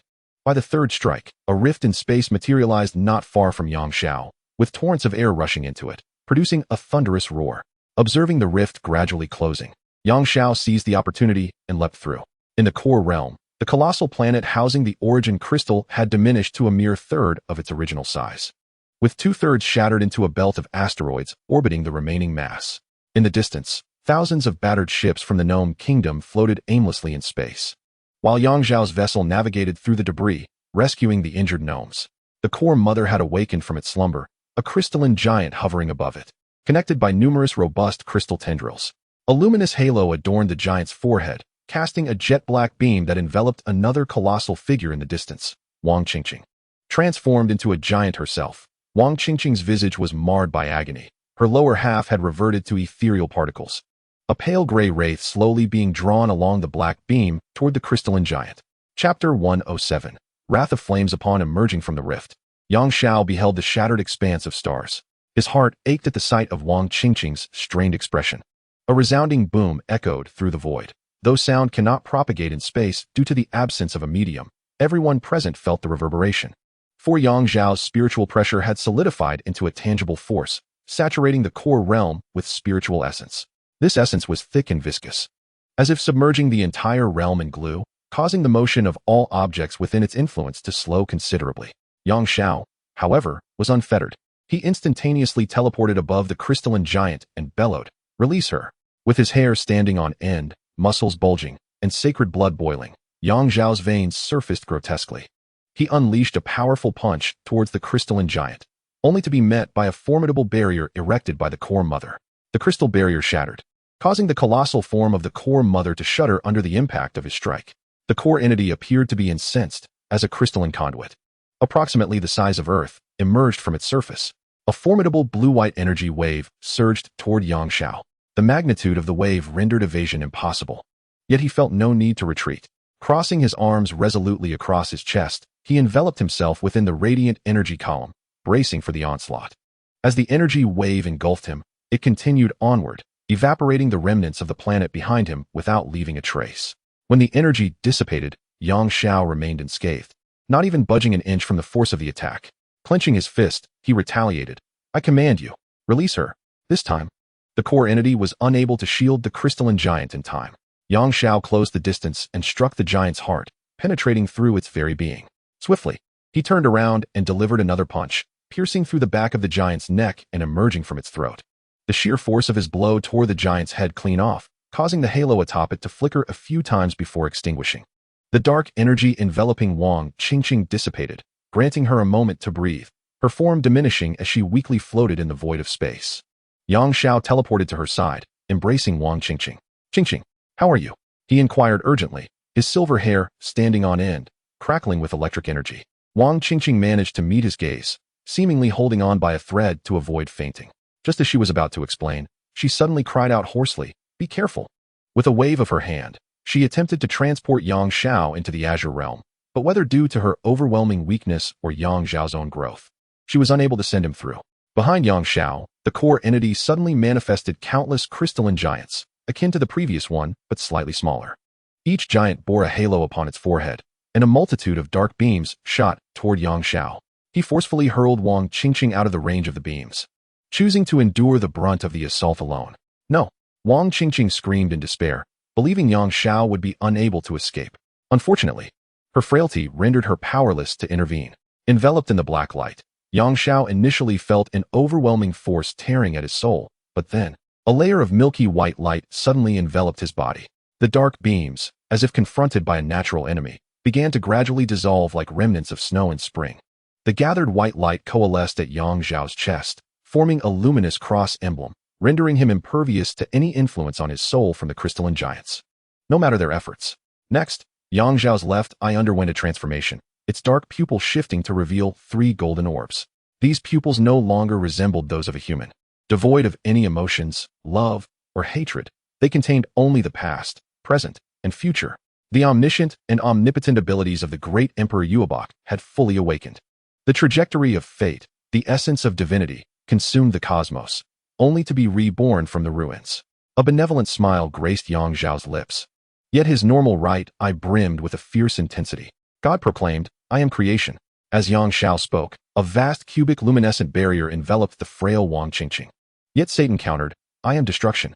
An absolute curtain of darkness materialized behind Yang Zhao, resembling a black hole from which no light could escape. The dark veil coalesced and condensed into a sinister pattern, etched upon Yang Zhao's back, unmistakably a goat skull adorned with long horns. The white cross upon his chest and the dark magical sigil on his back shimmered in a haunting harmony, causing the entire primordial realm to bubble with energy. The injured gnomes and damaged spacecraft rapidly restored themselves, while the silicon-based life forms and their vessels decayed swiftly into nothingness. Force fields erupted across the surface of the maternal star core, struggling to withstand the erosion of spiritual energy. Annihilation. Yang Zhao strode through the void toward the maternal star core, each step transcending space itself. With his utterance, the protective force field enveloping the core shattered. Fall. Countless crystal giants crumbled slowly, akin to weathered stone, collapsing towards the surface of the core. The self-proclaimed invulnerable fools would inevitably face judgment from true power. Yang Zhao's voice resonated throughout the cosmos. "Now, I declare you guilty." His proclamation echoed from every corner of the primordial realm. "Sin is unforgivable," he declared with fervor. As his words fell, innumerable fissures appeared on the massive star body of the maternal core, erupting with intense radiance akin to a bomb on the brink of detonation. "Begone, the filth that ought not to exist." With a hand that sliced through the void, Yang Zhao unleashed a magnificent streak of energy, akin to the Milky Way, which traversed the maternal star core at astonishing speed, dissipating without harming other celestial bodies. The maternal star core paused, and then a silver light emerged from within, causing the entire star body to contract violently before bursting apart. When the smoke cleared, what remained of the once mighty maternal star core was merely a core the size of a table, within which curled a humanoid being identical to the previous crystal giants. Clutching a black gemstone, he was Origin Bedu. Wang Qingqing appeared to regain some strength. The ether particles in her lower body reconstituted into form. From behind the light barrier, she spoke to Yang Zhao. "He has long merged with the maternal star core. 300,000 years ago, he consumed the soul of the core with the soul gemstone." The maternal star core? The soul? Is it not true that their silicon-based race lacks a soul? Was that not the reason for their soul experimentation? Yang Zhao inquired, opening the barrier and tenderly embracing Wang Qingqing. Leaning her head against his shoulder, she clarified, "It is not that they lack a soul. Rather, they share a singular soul. The individuals of these silicon-based life forms in the primordial realm are akin to the cells of our own bodies. We possess but one soul, naturally. Our cells do not have souls. Those silicon-based beings birthed by the core are merely its metabolic byproducts. It is merely that her size is immense, and her life level extraordinarily high. Then why did Origin Beta seek to slay the soul of the maternal core?" Yang Zhao asked. "Because of an accident. Originally, this core star harbored but a single soul. However, an unforeseen incident led to the emergence of a new spirit. He is Origin Batu." Wang Qingqing remarked that in the realm of life, only one soul is permitted to exist. The strongest prevails. Subsequently, all the so-called research aimed at evolving into higher dimensional beings is merely a facade. His true intention was to harness the power of the soul gem to amplify his own essence. He yearned for genuine immortality. Chapter 108. The One in My Heart. Through Wang Qingqing's narrative, Yang Zhao finally grasped the unfolding events. Initially, Origin Batu sought to extract both Yang Zhao and Wang Qingqing's soul simultaneously using the power of the soul gem. Realizing the impending danger, Wang Qingqing sent Yang Zhao into the Blue Realm. What followed was a fierce confrontation between Wang Qingqing and Origin Batu. This cunning adversary relentlessly provoked Wang Qingqing through spatial broadcasts, as she had begun to acclimate to the soul gem's power following her previous battle with the undead overlord. As long as she maintained a considerable distance, Wang Qingqing was confident she would not fall prey to soul extraction. The dilemma, however, lay in the fact that Origin Batu was nowhere to be found. Wang Qingqing even instructed her intelligent steward to thoroughly scan the planet from its crust to its core. Yet no clues emerged. Wang Qingqing was aware of her position, while the enemy lurked in the shadows, though the tug of the souls never ceased. She fervently sensed the location of the soul gem. Alas, she could only perceive its proximity without pinpointing its exact coordinates, as a formidable barrier seemed to obstruct her inquiries. In a fit of rage, Wang Qingqing commanded her steward to obliterate the planet, exclaiming, "What of hiding in your lair? I shall eradicate your very nest." Possessing secondary command of the vessel, the primary command belonged to Yang Xiao. Her steward dutifully complied. The ship transformed for the first time, morphing from a teardrop shape into a perfect sphere, then accelerating abruptly to subliminal speeds, colliding with the planet. 2/3 of the planet was devastated by this catastrophic impact. Reduced to countless fragments of rock, its core erupted into numerous fiery spheres, each encased in magma, shooting forth like a geyser into the void. The planet lay in ruins. Yet Batu remained elusive. Just when Wang Qingqing believed him to be vanquished, he issued another spatial broadcast, vowing that he would not let her escape. It seemed that Batu had discerned that such a distance was insufficient to thwart Wang Qingqing, for the ships that had previously departed the original core realm now returned, launching a fierce assault on her vessel with an array of energy cannons. The intelligent steward activated automated defenses, neutralizing one wave only for another to emerge, akin to an unrelenting swarm of locusts. Some ships from the original core realm even resorted to suicidal attacks, crashing one after another into Wang Qingqing's ship. This tactic of sheer numbers began to take its toll, gradually forcing Wang Qingqing's vessel nearer to the core star's nucleus. At this moment, Wang Qingqing was yet unaware of the reason why the star ships of the primordial realm were driving her towards the core of the star. Frustrated by the slow pace of the ships in eliminating enemies, and noticing that the enemy vessels destroyed were not as numerous as the reinforcements, she could no longer remain idle. In a flash, she appeared outside her ship, clenched her right fist, and with a swift motion, unleashed an invisible shockwave that obliterated all enemy vessels within her line of sight, leaving no remnants behind. Satisfied with her strike, she was suddenly startled as a gigantic crystalline figure emerged from the surface of the star core behind her. This crystal giant was so immense that its head alone was akin to that of Earth. A radiant halo encircled its forehead, and it silently let out a shout, from which a robust black beam of light shot forth, enveloping Wang Qingqing before she could react. Taken aback, Wang Qingqing attempted to teleport away, but found herself unable to muster the power. Her soul was ensnared, severing her control over her ethereal form, and she felt her spirit being gradually pulled outward.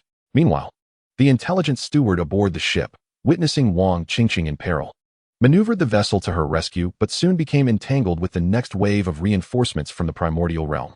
In desperation, the steward sought help from the gnome fleet, fully aware that if anything were to befall Wang Qingqing, Yang Xiao would also be doomed. Having visited the Azure Realm, she understood its reliance on Wang Qingqing for its very existence. The gnome rescue ships arrived swiftly, and the remaining primordial vessels were soon decimated. They intended to capitalize on this momentum to deal with the giant restraining Wang Qingqing, but as the fleet approached, countless energy beams erupted from the star core. Not every gnome warship possessed the defensive capabilities comparable to Yang Xiao's vessel, which represented the pinnacle of gnome craftsmanship and was not mass-producible. Thus, while engaging the vessels of the primordial realm was manageable, being struck by the energy columns of the star core was an entirely different ordeal, as the core had amassed untold energy over eons. Consequently, the majority of gnome ships sustained damage, rendering them incapable of battle. As the crystalline giant continued to tug at Wang Qingqing's soul, her lower body gradually reverted to a liquid form of ethereal particles, with a portion of her spirit having already detached, leaving her unable to maintain her human shape. During this interval, due to the partial detachment of her soul, she found herself in direct communication with the soul of Batu. It was revealed that 300,000 years ago, on the very day Batu gained control over the soul gem, he had slain the soul of the star core and subsequently inhabited its core, merging with it as one. The figure managing the entire primordial realm and its affiliated civilizations on the destroyed planet was merely a puppet avatar of Batu. He can manipulate the core of the stars at will, effortlessly conjuring colossal giants as if they were mere trifles. As the sole soul of the stellar core, he considers himself the epitome of perfection and power in this universe. Yet, all things succumb to decay, including himself. Thus, under the pretense of studying higher dimensional life, he commanded his subordinates to gather souls, selecting the most exceptional ones for the soul gem to devour. Naturally, the soul gem would also bestow benefits upon him. Aware of everything, Wang Qingqing could only smile bitterly. She was uncertain of Yang Xiao's fate in the blue realm once her soul was consumed. Presently, her spirit was constrained. Not only was she unable to wield the power of the infinite gems, but even the slightest movement of her fingers was beyond her reach. She harbored many regrets, She could not return home, leaving her hard-working mother in uncertainty. She failed to gain admission to a prestigious university, letting her relatives maintain their disdainful expressions. She could not be with Yang Xiao, having envisioned countless times a future where they married, had children, and grew old together. Was this how it would all end? The days spent with Yang Xiao felt fleeting. Life was too short. She felt she had not yet lived enough. Wang Qingqing, in anguish, closed her eyes. Boom. I command you. Release her. A thunderous roar erupted, a familiar voice, a beloved figure, furious and indignant. Chapter 109. The cubic crystal wall. As he gazed upon Wang Qingqing lying in his arms, Yang Xiao felt a wave of dread and relief wash over him. He had nearly lost her, a perilously close call. Qingqing, promise me you won't face things alone anymore, all right? Yang Xiao tenderly regarded the depths of her eyes. However, Wang Qingqing attempted to speak, only to be interrupted. No buts. You witnessed my performance just now. Do you think I still require your protection? Yang Xiao's expression was grave. All right then. Wang Qingqing's cheeks flushed. Such a sight was rare indeed. It had been a long time since she felt this safe, especially since he had once helped her and her mother deal with the city authorities back in their hometown. Yang Xiao embraced Wang Qingqing and teleported before the cubic structure, where the essence of origin Baitu lay unconscious, curled up and clutching the soul gem tightly. How cunning, to shroud himself in such a protective shell. Yang Xiao tapped the cube, noticing its hardness but feeling nothing else. He was astonished that this cubic form could preserve Origin Baitu's life despite his devastating attack that shattered stars. Now, how to remove this protective layer? Yang Xiao pondered aloud, his eyes gleaming at the sight of the soul gem in Origin Baitu's grasp. His diligence was about to bear fruit. I've regained some strength. Let me try? Wang Qingqing struggled slightly in Yang Xiao's embrace. Yet, Yang Xiao tightened his hold. You just promised me not to overexert yourself. Have you changed your mind so soon? Rest well. Stay still. He gently tapped her forehead, exuding affection. You've sustained a grave injury. You must not be so restless, especially since your soul has been harmed. Wang Qingqing found herself unable to resist him and could only allow him to embrace her, immobile. It's not as severe as you say. My soul has merely been slightly drawn out. It hasn't truly been extracted. Yang Xiao, however, remained silent, fixating on the cube before him, pondering, if we force it, a misstep could potentially harm the soul gem within, not to mention the Oregon Parth, who must not perish just yet, for I still have questions for him. Yang Xiao summoned the intelligent steward and inquired, can you analyze the structure of this cube? Is it possible to create an incision and extract that entity? The intelligent steward scanned the cube for a moment, then transformed its hand into a small knife, attempting to slice through the cube. Yet, the steward's hand failed to penetrate the cube, leaving no mark whatsoever. Sir, after conducting my tests, I am unable to ascertain the precise composition of the cube. Conventional methods cannot cut through it. Furthermore, my hand is constructed from the same strong interaction particles as our spaceship's hull, so please do not doubt my assessment. Yang Xiao nodded, acknowledging that conventional means were ineffective. So, does that imply that unconventional methods might succeed? While I cannot accurately determine the composition of this crystalline wall, I can assert that it is neither purely material nor purely energetic, but rather exists in a state between the two. The reason your previous strike, which obliterated the entire core, had no effect on this cube is that the energy blade you unleashed upon contact with the crystalline wall recognized it as a kindred entity. In other words, it can temporarily simulate all energy states and revert to its original form once the crisis has passed, the intelligent steward explained. To destroy it, one must first disrupt the balance of energy and matter transformation. If one can breach a single point, the entire cube will shatter. Yang Xiao frowned, recognizing the complexity of the task at hand. Can you achieve that? A singular point of detonation? He queried. The intelligent steward shook its head. With the tools currently at my disposal, that is impossible. To accurately analyze the ratio of its material and energy composition, I require specialized equipment, which can certainly be found on the gnome homeworld. Resigned, Yang Xiao intended to board the spaceship with Wang Qingqing and the cube to journey to the gnome realm when a voice interrupted him. We can accomplish that. Yang Xiao turned to see a gnome ship hovering nearby. Two figures descended from the vessel and instantaneously appeared before him, kneeling on one knee. Knight Nornsam and Pumsam of the Paladin Order report to you. May your majesty forgive our tardiness. Indeed, these were the very gnome twins to whom Yang Xiao had bestowed holy blood during his visit to their realm. They were paladins endowed with the ability of thyself. Given the pervasive spiritual energy still resonating throughout the core realm, the brothers, being paladins, could traverse this cosmic expanse with ease. Having dedicated themselves to their studies at the foot of the sacred mountain on the gnome homeworld, they seldom concerned themselves with worldly matters, for the privilege of residing there for 5 years was far too precious to squander. Endowed with the abilities granted by Yang Xiao, they could swiftly replicate everything before them.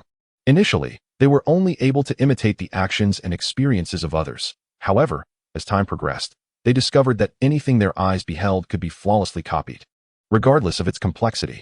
Eventually, they realized that objects crafted by a certain gnome could be reproduced without needing guidance on the crafting process or essential considerations. They could replicate them in remarkably short time frames, often with even greater functionality. Thus, the two brothers became national treasures of the gnome realm, with the Grand Elder personally taking them as disciples and providing meticulous instruction. During Yang Xiao's last conversation with the Grand Elder, the brothers eavesdropped and heard them declare their unwavering intent to assist their sovereign, who was the unseen emperor of their realm and their savior. The Grand Elder, recognizing the significance of the original core realm as a super civilization, felt anxious about the potential risks involved in sending the two children away. Any mishap would be a tremendous loss for the entire gnome kingdom. Such extraordinary talent must not be permitted to falter, and thus, the Grand Elder declined the brothers' request. In truth, they had sneaked away to be here. Yang Xiao approached and helped them up, feeling a surge of emotion at their spirited demeanor after such a long absence. Upon rising, the brothers noticed Wang Qingqing in Yang Xiao's arms and were momentarily taken aback. It was the younger brother who, more astute, nudged his elder sibling. Long live the queen. Indeed, Yang Xiao was the king of the unseen empire, and Wang Qingqing was undoubtedly the queen. Upon being addressed in such a manner for the first time, Wang Qingqing's cheeks flushed, but recalling her duty to uphold Yang Xiao's image, she composed herself and nodded gracefully. Yang Xiao rolled his eyes, surprised that the younger brother, after shedding his lethargy, had not only regained his health, but also developed such keen wit. Since you possess the means, why not give it a try? He suggested, gesturing for them to approach the cube. As you command, they replied, moving towards the cube, one on each side. Suddenly, the third eye on their foreheads opened wide, emitting a golden beam that illuminated the cube inside and out. Chapter 110. Your true self, the sacred golden eyes, the gaze of truth, perceived all within the universe. The paladins, the Som brothers, chanted in unison. The brilliance of their third eye intensified, casting a radiant light upon the cube before them. Within the cube, the origin Bartu seemed to awaken, momentarily startled by the piercing golden gaze, which was a result of his own energy painstakingly forged over countless years from the star core. He believed that no one could breach the crystal walls through external force. However, the next moment, his grin faltered upon witnessing the two identical figures transform simultaneously into his likeness. The essence of your true self grants the ability to take on one's appearance while inheriting all memories, abilities, skills, and knowledge. Of course, should one surpass the gnome brothers significantly, the replication would only reflect a semblance, lacking true essence. Thus, the brothers of the gnome have fully comprehended the structure of the cubic crystal wall and the method to dismantle it. It must be touched by the fingers of Origin Bartu himself to unlock. Originally, this defensive mechanism was infallible, and Origin Bartu would never harm himself. However, the situation has changed. At this moment, there is not just one Origin Bartu in the world, for two others stand outside the crystal wall. Without uttering a single word, the brothers simultaneously brushed their fingers against the crystal wall, which shattered like glass in an explosion of fragments. In the instant the cube disintegrated, a resolute glint flickered in Origin Bartu's eyes as he forcefully drove the soul gem into his chest. With a howl, Origin Bartu, surrounded by the gnome brothers, the shards of the cube, and even Yang Xiao's spiritual essence, was swept away by a surge of power. Tenderly caressing the half-visible soul gem embedded in his chest, he was filled with a morbid desire. My treasure, my precious, is my soul delectable? Consume it. But before you finish, grant me a bit more power. Look, there are so many delectable souls before us. I shall procure them for you. What say you? The black soul gem gradually burrowed into Origin Bartu's body, seemingly responding to his plea. Centered on the soul gem, intricate black patterns slowly spread across Origin Bartu's crystalline physique, resembling both a design and a script. Offering his own soul in exchange for a final surge of strength, the three pupils in Yang Xiao's left eye spun in unison. I foresee your demise. Nonetheless, that power is indeed impressive. It must be said that the omniscient and omnipotent ability is overwhelmingly formidable, yet profoundly tedious. Yang Xiao felt compelled to add a descriptor. Cruel. Yes, cruel, for before this left eye, every action and maneuver of the foe within the next 9 minutes and 9 seconds was laid bare. This was exceptionally merciless for the adversary. At this moment, Origin Bartu, consumed by the urge to devour souls, paid no heed to Yang Xiao's words. His singular focus was on tearing apart those who had cornered him. Reduced to mere instinct, Yang Xiao sighed. Next, you shall attack the nearest Norn Som. Indeed. Origin Bertu lunged at the brother of the gnome, his mysterious patterns extending from his arms, transforming into a pitch-black whip aimed at the younger sibling. Yang Xiao flicked his finger, sending a white light darting towards the gnome brother, enveloping him in a protective barrier. The whip struck the shield and recoiled as if scalded.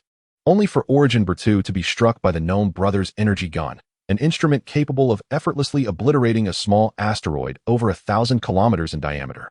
Even with temporary enhancements, Origin Bertu staggered backward from the impact, ultimately falling directly beneath the gnome brother. Next, you will attack the Pompeii Som above you, Yang Xiao continued.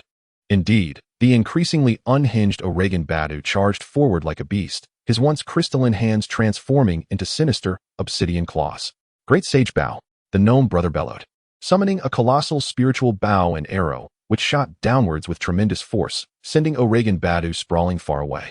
Although this blow did not inflict severe damage upon him, the heightened madness in his demeanor indicated that the soul gem was on the verge of devouring his essence entirely. The remaining vestige of his defiance morphed into a frenzied instinct, propelling him back into the fray. Soon, I shall extract the soul gem from you, and you will expend your final strength in a futile attempt to self-destruct, Yang Xiao remarked calmly. Oregon Badu indeed charged at Yang Xiao, who smiled faintly. In an instant, his right hand radiated a brilliant white light. As Oregon Badu approached, Yang Xiao plunged his hand into the beast's chest and withdrew a gem emanating dark mist. With a snap of his fingers, he invoked 99th Path of Destruction, Black Coffin. A dark, ethereal coffin enveloped Oregon Badu. Yang Xiao turned away, casually inspecting the soul gem in his hand, disregarding the ominous black coffin behind him. The trajectory of fate has long been charted. We are merely travelers upon this predetermined path. Boom. Oregon Badu self-destructed, yet the overwhelming energy could not breach the confines of the black coffin, resulting in a muffled thud. Ever since Yang Xiao underwent transformation by the Red Sun within the Azure Realm, not only had his physical form been enhanced, but all his abilities had reached a new zenith. He no longer relied on Wang Qingqing for spiritual energy. When the black coffin dissipated, only a fine crystalline sand remained, which the gnome brothers carefully collected as it was a rare material. With a beaming smile, Yang Xiao turned to Wang Qingqing and presented the soul gem, saying, "Here." The fifth one. Wang Qingqing received the gem with a sweet smile, replying, "Yes. Let us return to the Azure Realm. We must absorb this gem first." Yang Xiao nodded and addressed the gnome brothers. "Please extend my gratitude to the gnome elder and all who assisted this time. Upon your return, continue your efforts. And do not forget the vows you made to me. Remember, you are not only knights of the Invisible Empire, but also knights of the Gnome Kingdom. At your service. Your glory illuminates our path, Your Majesty." The gnome brothers responded. After bidding farewell, Yang Xiao and the gnome brothers parted ways. Under the reverent gazes of the two brothers, he and Wang Qingqing opened a portal, returning to the Azure Realm. On a peak in the Azure Realm, Yang Xiao and Wang Qingqing sat side by side on a large stone. True to her divine nature, Wang Qingqing's injuries had completely healed the moment she returned. Qingqing. There remains only one gem, Yang Xiao reflected. Thinking back, it feels as if that journey began just yesterday. Wang Qingqing rested her head on Yang Xiao's shoulder, replying, "Indeed. It has been a most extraordinary adventure." She lifted the soul gem in her hands and murmured, "Yet, no matter how splendid the journey may be, it can never compare to home." Yang Xiao wrapped his arm around her shoulder, exclaiming, "We are just one gem away. I shall commence now." Wang Qingqing sat up straight. Chapter 111. Fusion. Since Wang Qingqing began absorbing the soul gem, over 30 hours had elapsed. Logically speaking, given her current strength, such a prolonged duration was unexpected. Her last absorption of the power gem had only taken a little over 20 hours. Thus, Yang Xiao felt a twinge of concern, although Wang Qingqing remained beside him. Her eyes tightly shut, Yang Xiao found himself incessantly praying for her to open her eyes, to once again behold her enchanting gaze. However, this time, the only response to Yang Xiao's prayers came from the crimson sun in the sky. Crack. The surface of the red sun was increasingly marred with fissures, through which white light streamed, now dominating its hue. It appeared transformed, no longer a blood-red orb, but rather a white jade disk adorned with crimson patterns. Consequently, the entire world seemed to radiate even more brightly. Accompanying this illumination was Yang Xiao himself. He emanated a pearlescent glow that harmonized with the extraordinary sun above, and he could distinctly sense a resonance with it. It felt as though he could vaguely perceive it attempting to convey something to him. Yet an unseen barrier obscured his understanding. The peculiar sun seemed to strive further, but suddenly, its crimson patterns flared with intensity, severing the connection with Yang Xiao. Gritting his teeth, He gazed at the sanguine seal, for in that fleeting moment, he sensed the sun's emotion, anger towards the seal. The extraordinary sun extended 2 white whips of light, and to Yang Zhao's astonishment, it lashed out at the other 2 suns nearby, akin to a herdsman's whip striking a lamb. Then, something even more astonishing transpired. The 2 suns, crafted from infinite gems, obediently followed the command, akin to lambs being herded westward, and thus, the sun set. For the first time since the inception of the Azure Realm, the sun descended. This world, which had always basked in the sun's radiance, from the singular blood-red sun of the Crimson World to the 3 suns illuminating the Azure Realm, was now enveloped in light. Yet, at this moment, the Azure Realm was graced with its inaugural night. The beings of the Azure Realm were engulfed in terror. All sentient creatures knelt in supplication, beseeching the Mother Goddess for protection. Countless tribal priests commanded the lighting of torches, their feeble flames the sole means to quell the populace's panic. Just as chaos threatened to engulf the world, a brilliant light suddenly erupted from the east, gradually, from a small crescent to a half-circle, and then to a full orb. A celestial body resembling the sun, yet lacking its blinding glare, began to ascend into the sky, radiating a gentle luminosity. The creatures on the ground suddenly fell silent, awestruck by the breathtaking celestial body they had never encountered before. Among them, a voice called out "Moon," and soon the earth resounded with the echoing cries of "Moon! Moon! Moon!" Yang Zhao gazed at the beautiful bright moon above, then looked at the excited crowd, reflecting on their reactions when 2 suns suddenly appeared in the sky. Did they also shout in unison? A shiver ran down Yang Zhao's spine, pulling him away from that chaotic imagination. "Qingqing, wake up. Look at the beauty of the moonlight." Yang Zhao rested his head on his arms, staring up at the moon, increasingly captivated by its splendor. Indeed, it was stunning. Suddenly, a familiar voice broke through his reverie. Yang Zhao turned with delight to see Wang Qingqing, her crescent-shaped eyes sparkling with joy. He rushed over and embraced her tightly, exclaiming, "You always make me worry." Wang Qingqing allowed his embrace, gently stroking his back. All right, but this time, there's a surprise." "What surprise?" "Isn't it just that the soul gem absorbed your essence and transformed into the moon?" "I already guessed that." Yang Zhao released her and pointed at the moon above. "Not just that," Wang Qingqing teased with a playful smile. "You need to perform well. If you impress me, I'll tell you." Yang Zhao was taken aback. "Perform? What do you mean?" Seeing his bewildered expression, Wang Qingqing pouted and muttered, "Not romantic at all, especially on such a beautiful night." Her murmur was loud enough for Yang Zhao to hear clearly, and he smiled awkwardly, unsure how to respond when she acted so feminine. Scratching his head, Yang Zhao leaned closer to Wang Qingqing, pouting his lips and closing his eyes. Wang Qingqing's face darkened and then flushed. This silly goose. Does he think he was just asking for a kiss? She pushed his face away and pretended to be angry. All right, I won't tease you anymore." Yang Zhao, believing she was genuinely upset, said softly, "From our first meeting to our love, it has all been so hurried. I owe you a formal confession, countless romantic dates, and the warmth of happiness that I have failed to provide, only bringing you pain and endless battles. I feel so guilty, my love." Recalling his ability to manifest his desires, Yang Zhao fervently thought, "Flowers, flowers, flowers." Vines cascaded from the mountain's base to its peak, halting around them. Moments later, these vines erupted into blossoms. In an instant, the mountaintop appeared adorned with a vibrant floral crown.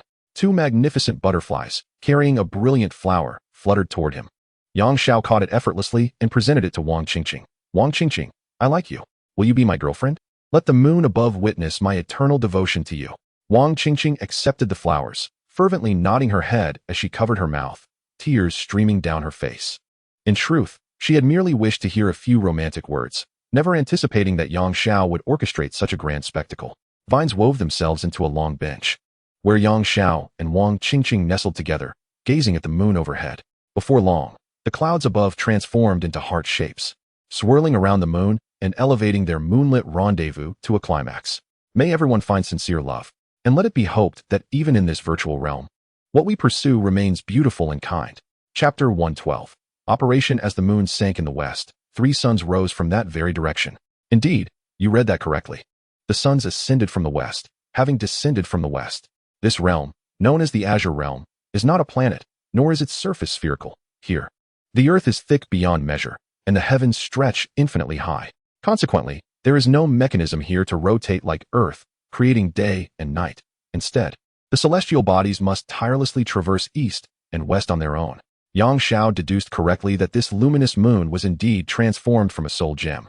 Yet the benefits it conferred were far from limited. Within the soul gem resided a greedy spirit, born from the gem's consumption of countless wandering souls.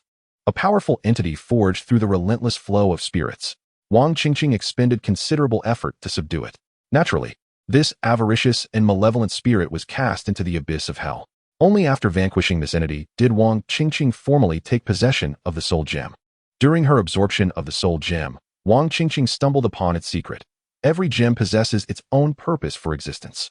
The soul gem may not be the most formidable or the most significant, but it is undoubtedly the most extraordinary. Its previous masters had only unlocked its abilities to absorb, deprive, and manipulate souls, overlooking its other capability, granting souls to life. The indigenous inhabitants of the Azure Realm, transformed from the original blood-colored people, possess formidable physical strength and the ability to reproduce, yet they lack souls. From this moment forward, Wang Qingqing can transfer the souls salvaged from the sovereign of the undead, erasing their memories and implanting them into the bodies of newborns among the indigenous people, thus bestowing them with souls. Henceforth, she can emulate the cycle of reincarnation, establishing the paths of humanity, beasts, and the abyss. The wicked are cast into the abyss or reincarnated as beasts, while the virtuous are reborn as humans. This innovation will eliminate the substantial consumption of spiritual energy required to maintain the realm of the undead. A bifurcation mirror will be established above the moon. All spirits must pass through this juncture, where the mirror can discern good from evil, determining the path each spirit shall take. Thus, the arrangement of souls' destinies is well ordered, rendering the Azure Realm more complete. Yang Xiao never anticipated the remarkable utility of the Soul Stone. It is truly astonishing. Perhaps this is the tool left by the creators of Marvel to perfect the world, yet it is regrettable that it has remained and used all this while. In the Marvel Universe, beings are inherently endowed with souls and do not require reincarnation to replenish them. Furthermore, we must be vigilant. Wang Qingqing stated solemnly, ever since the Soul Stone was absorbed, the Qing realm has become akin to an underworld within the Marvel Universe. The souls of deceased beings are drawn here, only to be absorbed and distributed by that moon. Wang Qingqing gazed at Yang Xiao, emphasizing each word. However, the Marvel Universe already possesses its own underworld. I can distinctly sense its presence here, just as the ruler of the underworld can perceive the essence of this place. Yang Xiao furrowed his brow. So, it means we are likely to be met with hostility, correct? Indeed. Throughout the ages, souls, unimpeded by external forces, have always entered the underworld. Do not be deceived by the numerous souls collected by the Lord of the Undead and the Primordial Realm to the entire universe. That is but a drop in the ocean. The underworld is indifferent, but we are different. The Qing realm now possesses an equal capacity to attract lost souls as the underworld does. You may not mind being bitten by a mosquito, but when faced with the prospect of being bisected, no one can remain calm. Wang Qingqing replied. Yang Xiao nodded, realizing that if they could not locate the time stone before the underworld sought them out, a conflict between the Qing realm and the underworld would be inevitable. As for the time stone, it is arguably the most enigmatic of the infinity stones. If finding the soul stone was merely a matter of a clue and a stroke of luck, then the time stone is truly a riddle that eludes understanding. According to the Lord of the Undead, during that ancient battle, the time stone was the first to slay its master and flee. It must possess consciousness, and its method of escape is even more thorough than that of the space stone, allowing it to traverse time, rendering one powerless. Imagine this, Yang Xiao piloting his spaceship, serendipitously discovering the time stone, only to joyfully approach it, only for it to instantaneously transport itself back 10,000 years. How could one pursue it? The paradox of time is utterly ineffective against the time stone, for there exists only one time stone within the Marvel Universe. This implies that the time stone exists at every moment within the Marvel Universe and simultaneously does not exist at every moment. It is akin to a caliper slider, capable of residing at every point. You, as a being existing at a specific point, find that when you attempt to confirm its presence at that point in your life, it has already departed. Alas, you cannot leave.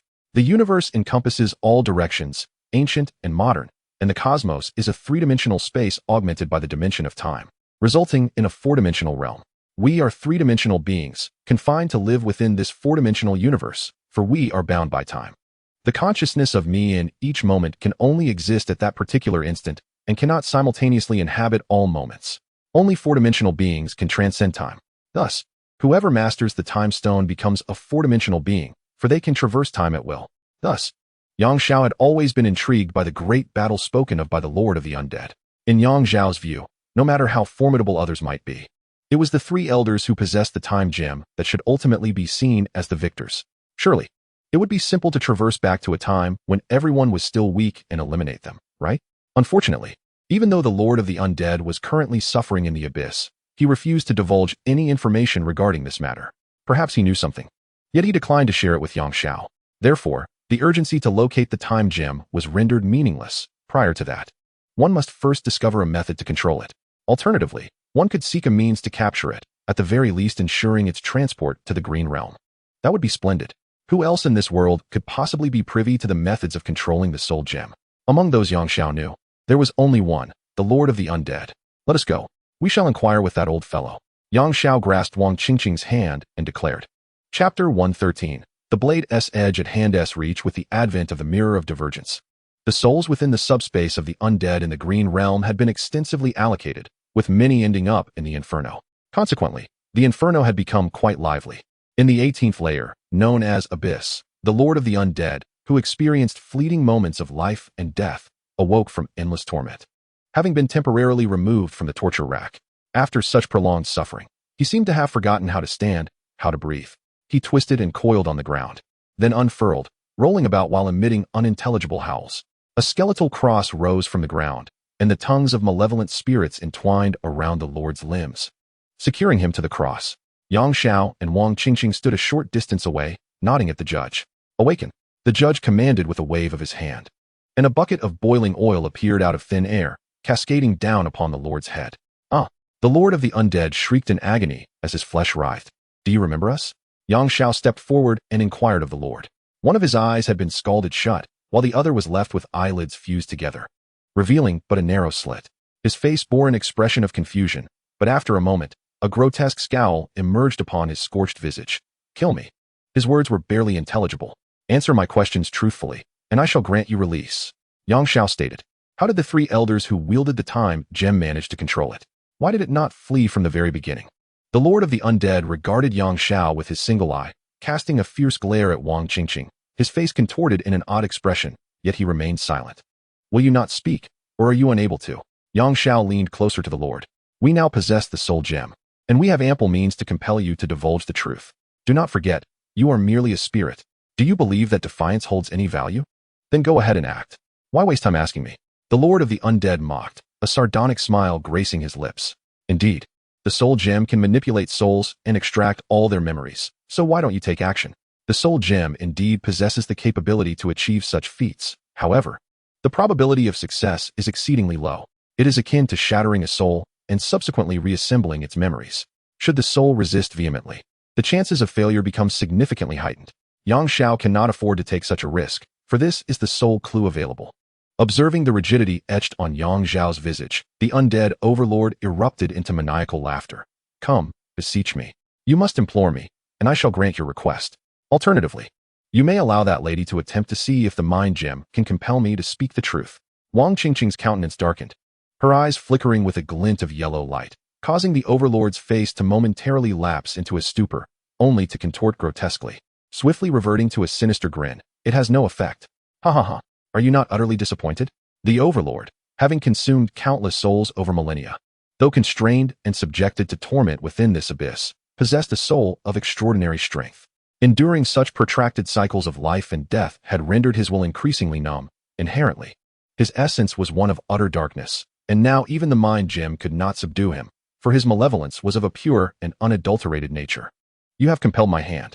Yang Xiao loathed this sort of obstinate adversary. If you wish to perish, then perish you shall. A glimmering white light flickered in Yang Xiao's hand. He had yet to employ the deathly abilities associated with potions, so he resolved to experiment with this. An injector materialized within his grasp. This was a superhuman serum crafted by Captain Kisuke Urahara of the Godai 13, originally designed to enhance the user's reaction speed exponentially, rendering all movements around them akin to slow motion, hence the name, superhuman serum. The concentration had been amplified 1,000-fold. The outcome remained uncertain. With a sardonic smile, Yang Xiao approached, withdrawing his Zanpakutō and aiming it at the overlord's forehead. Within 3 seconds, I shall pierce your skull with this blade. Fear not. This is a Zanpakutō. Should it penetrate you, death shall be your fate. If you harbor any regrets, divulge the means to safeguard the soul gem. Having spoken, Yang Xiao first injected the serum into the overlord's body. Then, amidst the overlord's indifference, he thrust his Zanpakutō forward. To the undead overlord. Yang Zhao's visage was a tapestry of strange expressions, poised to strike, yet frozen in place. His consciousness remained intact, yet his body was beyond his command. He could not even perceive his own form. This peculiar sensation was bewildering, although he existed as a spiritual entity. Why did he experience a lack of control over his body? Initially, he assumed that both he and Yang Zhao were caught in a temporal suspension. While his consciousness remained unshackled, he was familiar with this phenomenon, having previously witnessed the power of the time gem and experienced time suspension himself. However, during those moments, his consciousness had also been confined, and he felt nothing. Now, he found himself in a rare experience, realizing that this was the sensation of time being paused. At first, he observed the surrounding world with a sense of novelty and intrigue, but as time wore on, he grew increasingly disenchanted. He even began to count the strands of hair on Yang Zhao's forehead, calculating the distance between the blade's tip and his brow. In the mind of the Grand Leader, a year had passed, and it was exceedingly dull. During this time, with an uncanny sense, he discovered something. The blade was inching closer, and Yang Zhao's hair and garment had shifted slightly. He could now ascertain that neither Yang Zhao nor his knife had been rendered motionless in time. Rather, time itself had been exaggeratedly decelerated. Why was this so? The Grand Leader recalled the vial of serum that Yang Zhao had previously injected into him. Could that be the cause? Do you think I would divulge the truth so easily? In the Grand Leader's consciousness, decades had slipped by. He was on the brink of madness, fixating on the blade's tip, his vision blurring. He screamed internally, "Hurry and stab me. Come on." Alas, the knife continued its almost imperceptible approach. This agonizing awareness of impending death, coupled with a desperate yearning for its arrival, was far more unbearable than the previous tortures of life and death. He felt himself unraveling. I say, is it not enough for me to speak? The method to control the time stone is. 30,000 years had elapsed, and the undying Grand Leader endlessly recited the method to harness the time stone.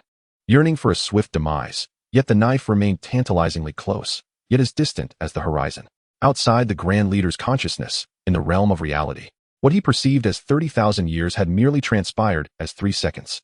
After 3 seconds, Yang Zhao's knife plunged into his skull, and the Grand Leader was reduced to ash, his soul dissipating into the void. Did you comprehend it? Yang Zhao inquired of Wang Qingqing. Indeed.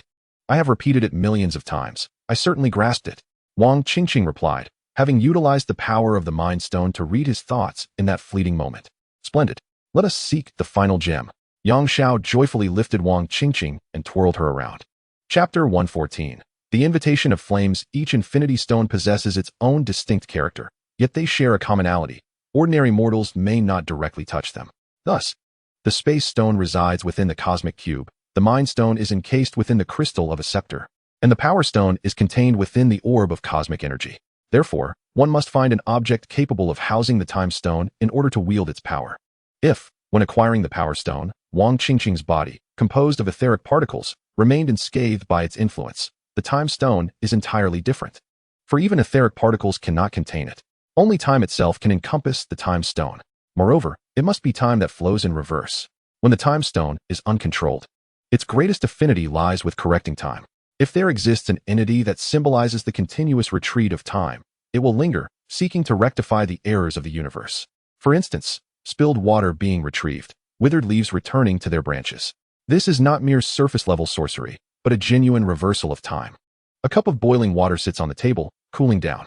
To make it boil again is a trivial task. One merely needs to heat it once more. However, this approach is insufficient. It is imperative to restore the heat that has just dissipated back into the water. Similarly, after an object undergoes an increase in entropy, it is essential to return its entropy to the original level for it to truly count. This process is unattainable for Wang Qingqing's reality gem, as her ability to transform imagination into reality is coercive.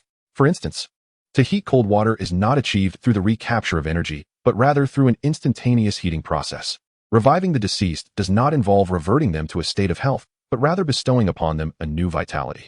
Now, with the presence of Yang Zhao, the situation has changed. In contrast to Wang Qingqing's absolute power, his ability to manifest thoughts into reality is more natural and even supernatural. When he envisions pouring water being collected again, it does not involve the droplets that have spilled on the ground coalescing back into a stream and flying back into the basin. Rather, it transcends nature, causing everything to rewind in that moment. Of course, if Yang Zhao imagines himself returning home or the universe collapsing, those thoughts remain unfulfilled, for every power has its limits. Humans may create a few antimatter particles in a laboratory, but that does not imply they can produce an antimatter annihilation cannon like the dwarves. Thus, it is quite simple. If fortune smiles upon them, the time gem may be nearby, and Yang Xiao need only reverse the hands of the atomic watch he wears. Upon exiting the Qing realm, Yang Xiao and Wang Qingqing board their spacecraft and embark on a quest for the Infinity Gem, the final and most elusive one. Gazing out at the profound expanse of the starry sky, thoughts swirl in their minds. The beautiful nebulae and myriad stars transform into parents, relatives, elders, teachers, and classmates. They morph into familiar streets and bustling campuses. Hope finally dawns. They are on the verge of returning home. Sir, intense spatial fluctuations detected ahead. The intelligent steward announces loudly. Yang Xiao and Wang Qingqing snap back from their reveries as the spacecraft comes to a halt. Spatial fluctuations? What is happening? Yang Xiao inquires. Generally, such intense spatial fluctuations occur when two black holes are consuming one another, causing energy overflow and the tearing of space-time, resulting in such substantial spatial disturbances.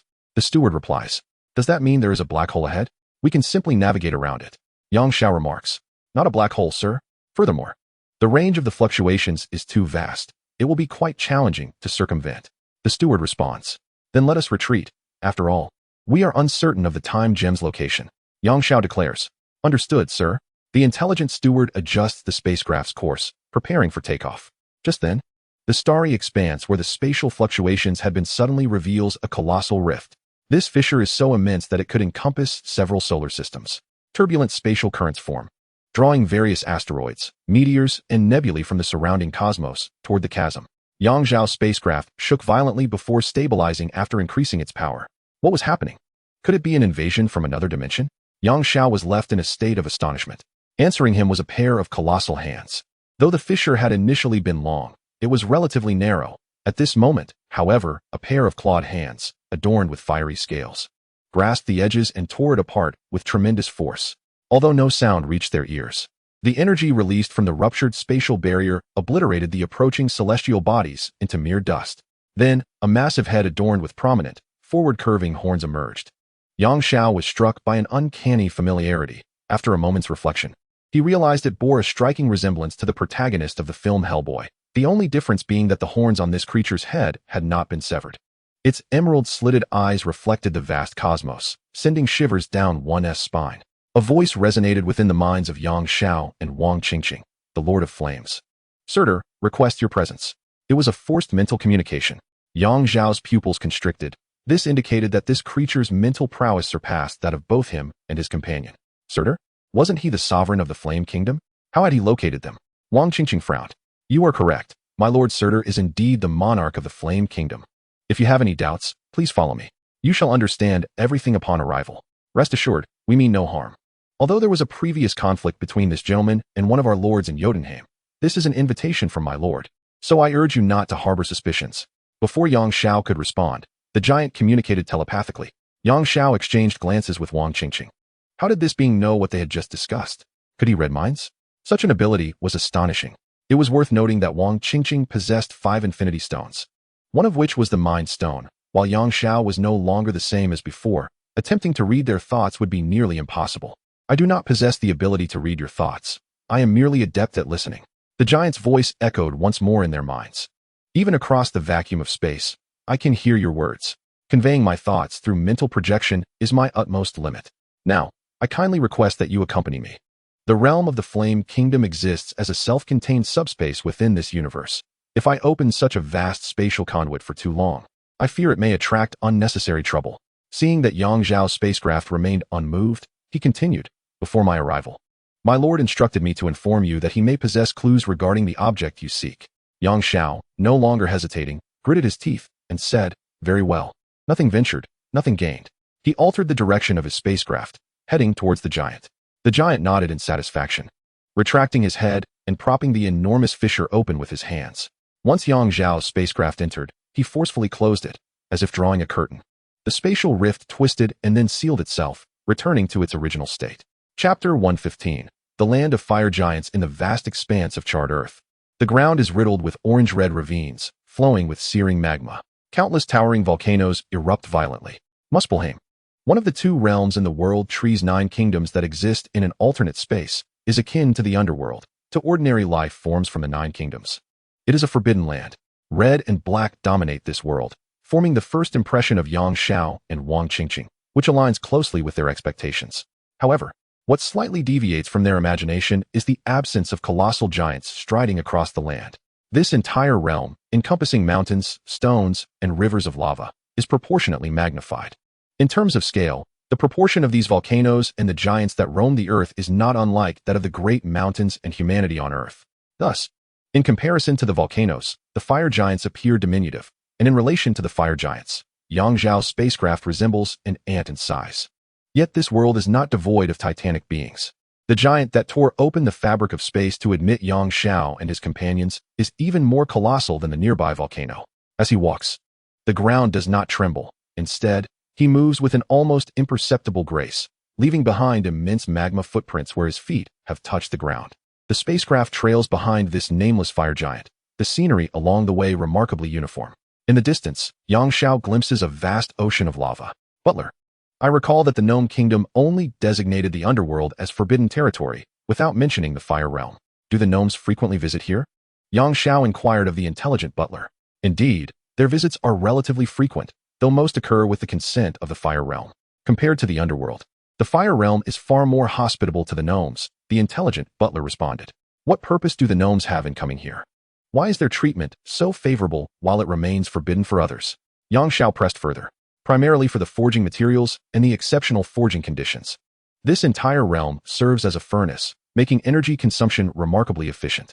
As for their preferential treatment towards the gnomes, it is simply because the gnomes provide substantial benefits. The intelligent butler elucidated. Yang Xiao's expression turned peculiar upon hearing this.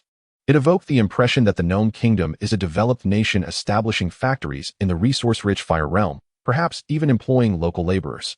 Shaking his head, he dismissed this notion. Surely it couldn't be that way.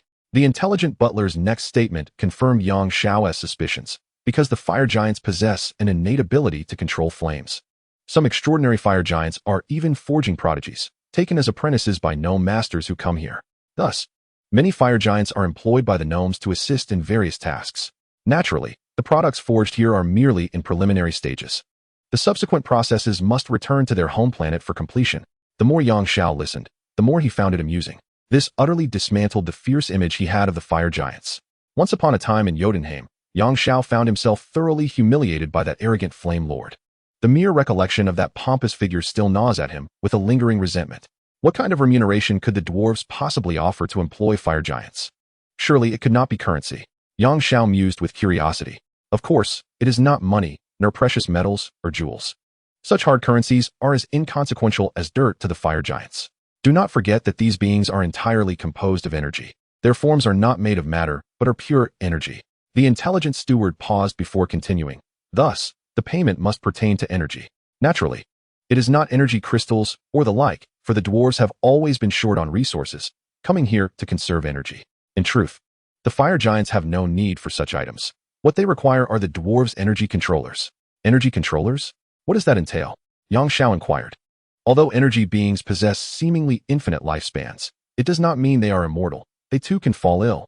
The nature of energy life forms is fascinating. They cannot be simplistically perceived as sentient energy entities. If their internal energy equilibrium is disrupted, they too can perish, and notably, they possess no souls after death. The intelligent steward explained. So, they require energy controllers to adjust their internal energy imbalances, correct? Yang Xiao asked. Indeed, sir. The steward nodded affirmatively. It is a peculiar collaboration where one party provides labor while the other offers free medical care. As they passed a colossal volcano, Yang Xiao beheld a strikingly distinct metallic structure at the crater's edge, one that could transform automatically. Fire giants were seen entering and exiting, and to Yang Xiao's astonishment, he even spotted several dwarven spacecraft. Due to his esteemed reputation among the dwarves, nearly all of them recognized his vessel, prompting the dwarven ships to greet him warmly as they traversed the area.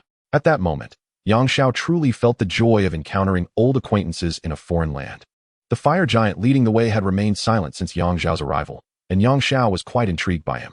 This giant appeared not only larger than the previous Flame Lord, but also significantly more powerful. Surely, he must belong to a higher echelon. How remiss of me not to inquire his name. As Yang Zhao's spacecraft settled upon the giant's shoulder, his curiosity got the better of him, and he resolved to ask. The fire giant turned his head, his fiery visage obscuring the entire view of the spacecraft. I have no title, O guest of my lord. I am merely a servant of my master on this earthly plane. If you wish to address me, you may call me San, his voice resonating like thunder. Oh, is that a designation? It resembles the numbering system of the Espada in the Hueco Mundo. Very well, San, how much farther is it? Yang Xiao inquired. We have already arrived. The giant halted his steps, and Yang Xiao then realized they had reached the vast sea of magma he had previously glimpsed from a distance. Indeed, boundless and infinite. The sea of magma surged suddenly, and a colossal crimson giant, comparable in size to San, emerged from its depths, splattering magma across the surroundings. Is this the King of Flames? Indeed, it is magnificent, Yang Xiao remarked. The giant's fiery exterior was revealed to be encased in magma, which flowed back into the sea, unveiling its true form. A towering figure radiating a golden glow, resembling a bald human rather than San, with bulging muscles and a lower garment made of flames. He is not our lord. He is Wu, a servant like me. Sen interjected. Yang Xiao, feeling somewhat awkward, scratched his face and inwardly scoffed. A servant? What pretense is this? Is this not an extravagant entrance? Are they trying to impress me? Chapter 116. Lord of Flames. After Wu emerged from the sea of magma, giants from air to shore continued to appear, bringing the total to 11 giants surrounding Yang Xiao. Where is he? Yang Xiao inquired. He is yet to be born. Sen replied. What do you mean by not born? Shouldn't he be your leader? Yang Xiao felt perplexed. These 11 servants, were all birthed from this sea of magma. One every million years. From Shur to E, the cycle continues until the sea of magma is depleted, Sen explained. Counting backward? It sounds like a countdown. Very well. Since I am here, let the Lord of Flames reveal himself. Yang Xiao declared. Where is he? He wouldn't be in this sea, would he? No. Our Lord is up there. Sen pointed towards the sky. Yang Xiao looked up, seeing only a massive sun. There was nothing else. Surely not. He gaped at the sun, which began to descend slowly toward the ground.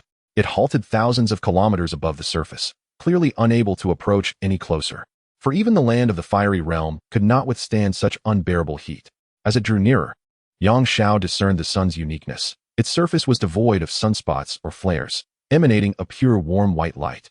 Through the ship's filter, he perceived a colossal figure seated upon a throne beneath that radiant surface.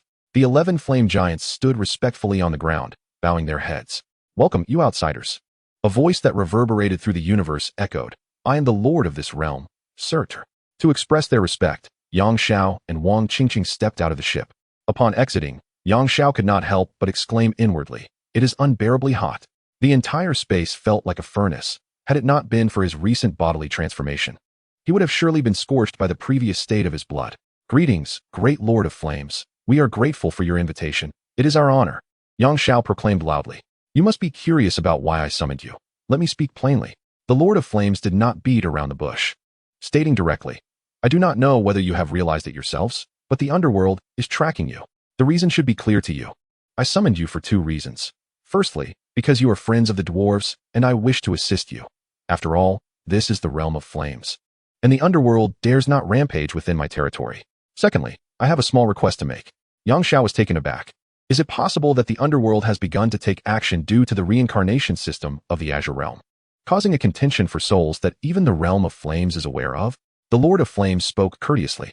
Yet the underlying message was unmistakable. If you do not comply with my minor request, not only will I withdraw my protection, but I shall also reveal your whereabouts. What is this request? Inquired Yang Xiao, maintaining his composure. There are 11 flame giants surrounding you. They are both my attendants and my progeny.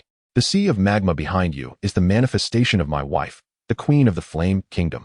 When mentioning the Queen, the Lord of Flame's tone softened considerably. My youngest child will be born in 10 years. At that time, I shall launch an assault on Asgard and Vanaheim. This is an inevitable war, and I believe you have heard that little rascal Odin refer to it as Ragnar K. Odin, being a member of the Asgardian pantheon, is merely over 5,000 years old, while the Lord of Flames has existed since the dawn of the world tree. Thus he can indeed call Odin a little rascal. Yang Xiao furrowed his brows. It dawned upon him that the Ragnar K frequently mentioned by the Queen of Asgard, for which he was expected to lend a helping hand, was initiated by the Flame Kingdom. You are waging war, what then? Do you expect me to agree to join you in attacking the divine realm? That is out of the question. Yang Xiao declared solemnly. Do not be hasty. I do not require your assistance. Merely refrain from intervening. If not necessary, I do not wish to make enemies of such formidable beings as yourselves. I am already aware of your previous combat prowess," stated the Lord of Flames. "You have coexisted peacefully with the divine realm without encroachment. Why initiate war?" Yang Xiao questioned. Perplexed. This is the choice of fate. Just as ordinary beings experience birth and death, other worlds witness both dawn and dusk. Even I must not defy this cycle. However, this time, it is not my turn. It is the divine realms. The voice of the Lord of Flames was peculiar, despite narrating the tale of destruction. It bore an aura of sanctity. Since the inception of the world tree, Ragnar K has occurred more than once. On the surface, this war appears destructive. Yet it is merely a pruning of the branches of the world tree, which represent the divine realm and Vanaheim.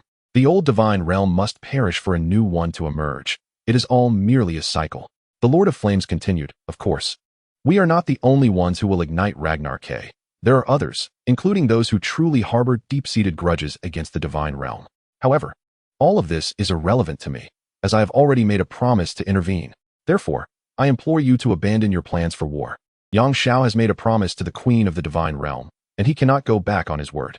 However, only one last Infinity Stone remains, and it may soon be discovered. The event known as Ragnarok is set to commence in a decade, by which time Yang Xiao may have already departed.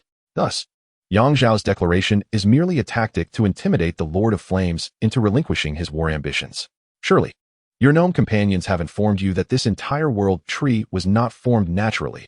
Akin to the previous 9 realms connection, Ragnarok is an inevitable occurrence. Otherwise, the entire system would collapse. Should you truly wish to intervene, you might attract the attention of the formidable entity responsible for creating the world tree system. I encountered him when I first came into existence. Believe me, do not provoke him. You would not wish to meet him. The Lord of Flames continued to advise. What if I refuse? Will you engage me in battle right now? Yang Xiao responded with growing impatience. If it were to come to combat, it would be 10 years hence. What purpose would it serve to expend effort against you now? It is futile. The Lord of Flames replied. Yet, should you decline, I shall be unwilling to divulge any leads regarding the time stone you seek. Furthermore, until you have a change of heart, you will no longer be a guest in the land of flames. This is an eviction notice. You should concede to him for now. At that moment, Wang Qingqing communicated telepathically. Once all the stones are gathered, we can decide what to do then. Chapter 117. The Fall. Very well. I concede. Upon hearing Wang Qingqing's thoughts, Yang Xiao acquiesced. But if the clues you provide regarding the time stone prove false or worthless, my promise shall be null and void. Of course, that is quite fair. The Lord of Flames asserted. I trust that a power such as yours would not engage in trivial wordplay or other such games. Indeed, I have no desire for that. Listen, I, Surtur, as one of the few remaining original races, am highly attuned to the fluctuations of the Infinity Stone's power. Otherwise, do you think I could have located you? I can distinctly sense the aura of the Infinity Stones emanating from this lady, as long as she remains within this universe. I am aware that this lady can wield the power of 5 Infinity Stones, yet I can only perceive one from her. I do not know how she conceals the essence of the others, but that is of little consequence. What matters is that for over a millennium, I have only been able to sense 5 stones. This implies that the 6th has been absent from the main space for over 1,000 years. Therefore, either someone, like this lady, has concealed that stone through some means a millennium ago, or that stone resides in another subspace. To my knowledge, this universe contains only 2 subspaces, my land of flames and the underworld. The Lord of Flames declared. Upon hearing this, Yang Xiao could ascertain one thing. The time stone is likely not hidden in some obscure corner of the Marvel Universe, but perhaps within the underworld. He was astonished to discover that the Lord of Flames possessed such extraordinary perceptive abilities. However, it is impossible to exist in the realm of the underworld. The Lord of Flames proclaimed, in the underworld, only death prevails, and it accommodates nothing else. It repels all other forces and matter. Only death can reside there. The time stone cannot exist within, for it represents the ultimate conclusion of all things, including time. Reluctantly acknowledging, the underworld is indeed a realm of higher order than our fiery domain. Its power is overwhelmingly absolute. The goddess of death, Hela, merely serves as a representative. The true master of the underworld is the source, creator, and manipulator of all life and souls in the universe, embodying the personifications of death found in myths, such as the Grim Reaper, Yama, and the Lord of Hell, including Hela herself, symbolizing the decay of all matter in the cosmos, including the universe itself. If I were to concede who among this world deserves the title of God, I would consider him one of them. But the last time I sensed its presence was near the underworld. Therefore, even if it is not within the underworld, its disappearance is still connected to it. The Lord of Flames continued. Then we must venture into the underworld. Yang Xiao frowned, instinctively feeling that place would present considerable trouble. I advise you to think carefully. Once you leave my realm, the denizens of the underworld will not be so courteous. Though you are formidable, believe me, you are still insufficient compared to the underworld, declared the Lord of Flames. You have never truly witnessed our strength. The Lord of Flames.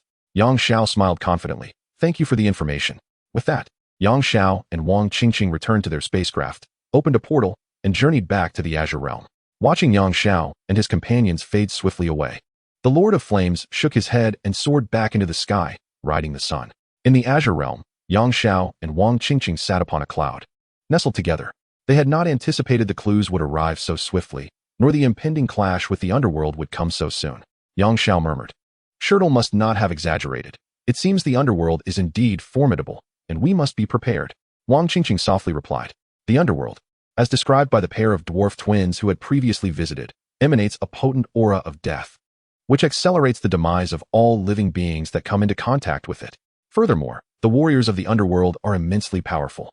As long as they receive a supply of the death aura, they are nearly immortal, having all undergone the goddess of death's curse of immortality, which they perceive as a blessing.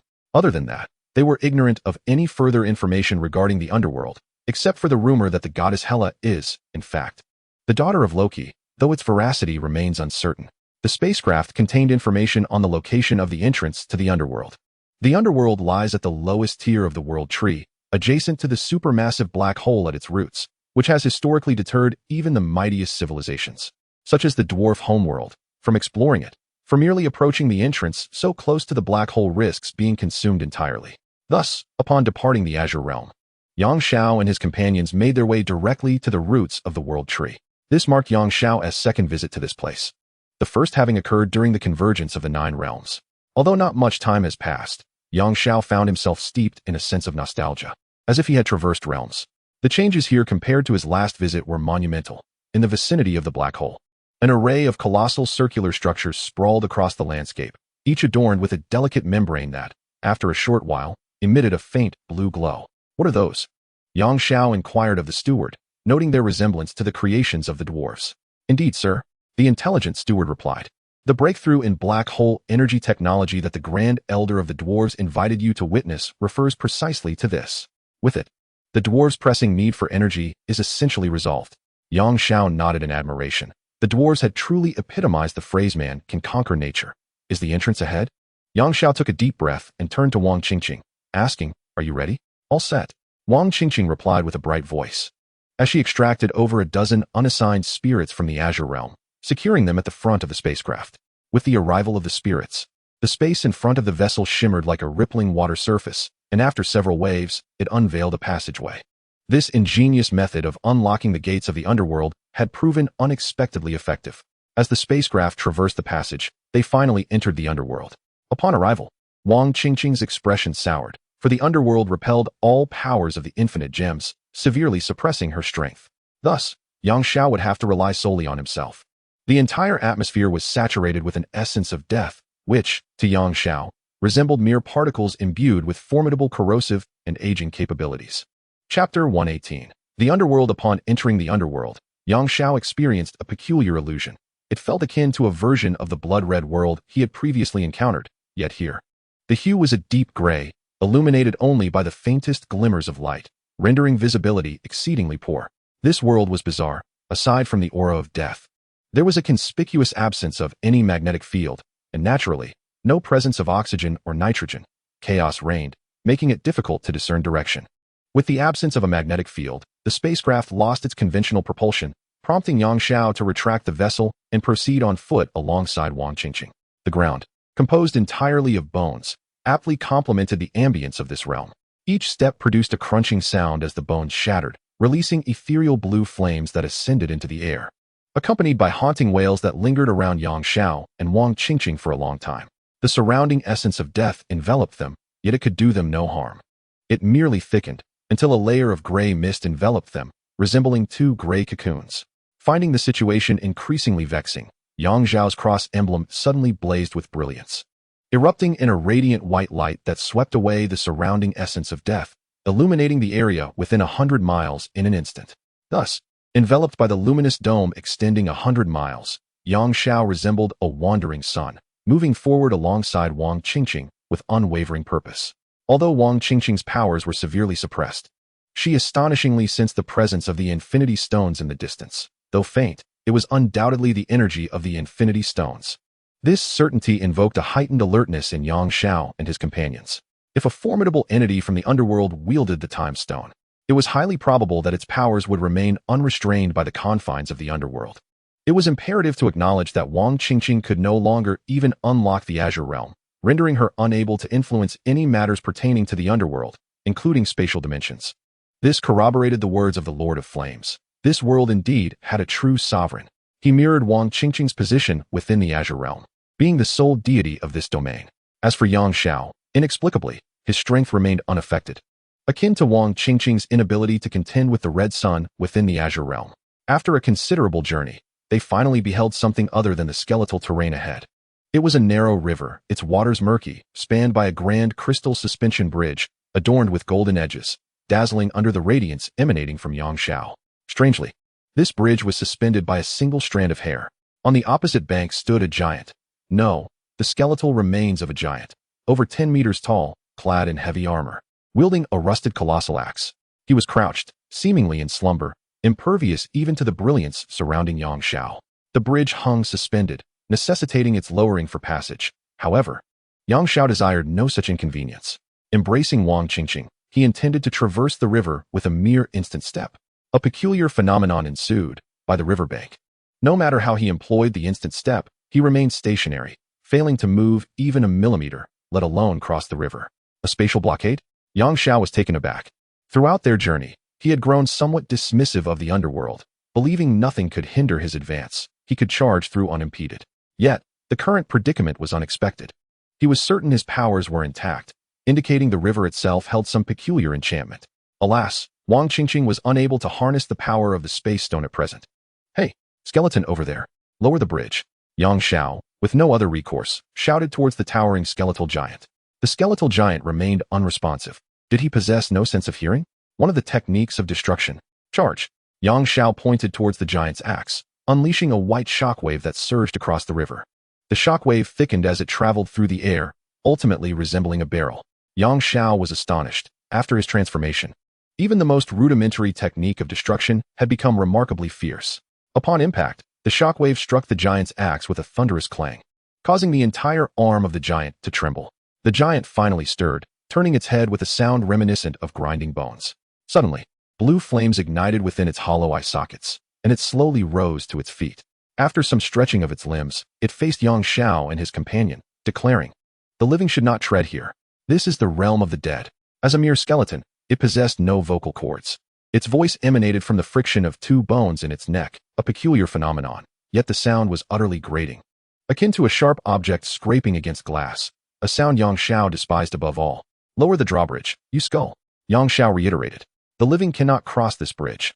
The skeletal guardian stepped closer, brandishing its massive axe. "If you persist in your insolence, I shall truly turn you into the dead. Will you not depart at once?" Yang Xiao rolled his eyes, incredulous that a decrepit bridge required a sentinel. How absurd. Growing weary of conversing with this skeleton, he resolved to respond in kind. The bridge was suspended by a single hair. Surely, severing that hair would suffice. Destruction of Path 32. Yellow flame flash. A colossal, pale yellow blade of light spun towards the hair, but with a resounding crash, it shattered upon contact, unable to sever the strand, which instead cleaved the blade in twain. Yang Xiao was taken aback. What kind of hair is this? So resilient? Destruction of Path 58. Whirlwind. A tempest surged toward the drawbridge, swiftly escalating into a colossal tornado that shook the bridge violently, yet that slender hair stubbornly refused to break. Destruction of Path 63. Thunder roar cannon. The sky erupted with golden lightning, yet still, no victory was achieved. Do not waste your efforts, though you are formidable, living one. That hair which suspends the bridge belongs to the first underworld king. Only this axe in my hand can sever it. The skeletal giant's raspy voice dripped with mockery. Yang Xiao seethed with frustration. This was indeed the legendary scenario where one couldn't even harm a hair of their adversary. He resolved to take things more seriously, otherwise, even a bridge guardian would look down upon him. What hope did he have of seizing the time gem?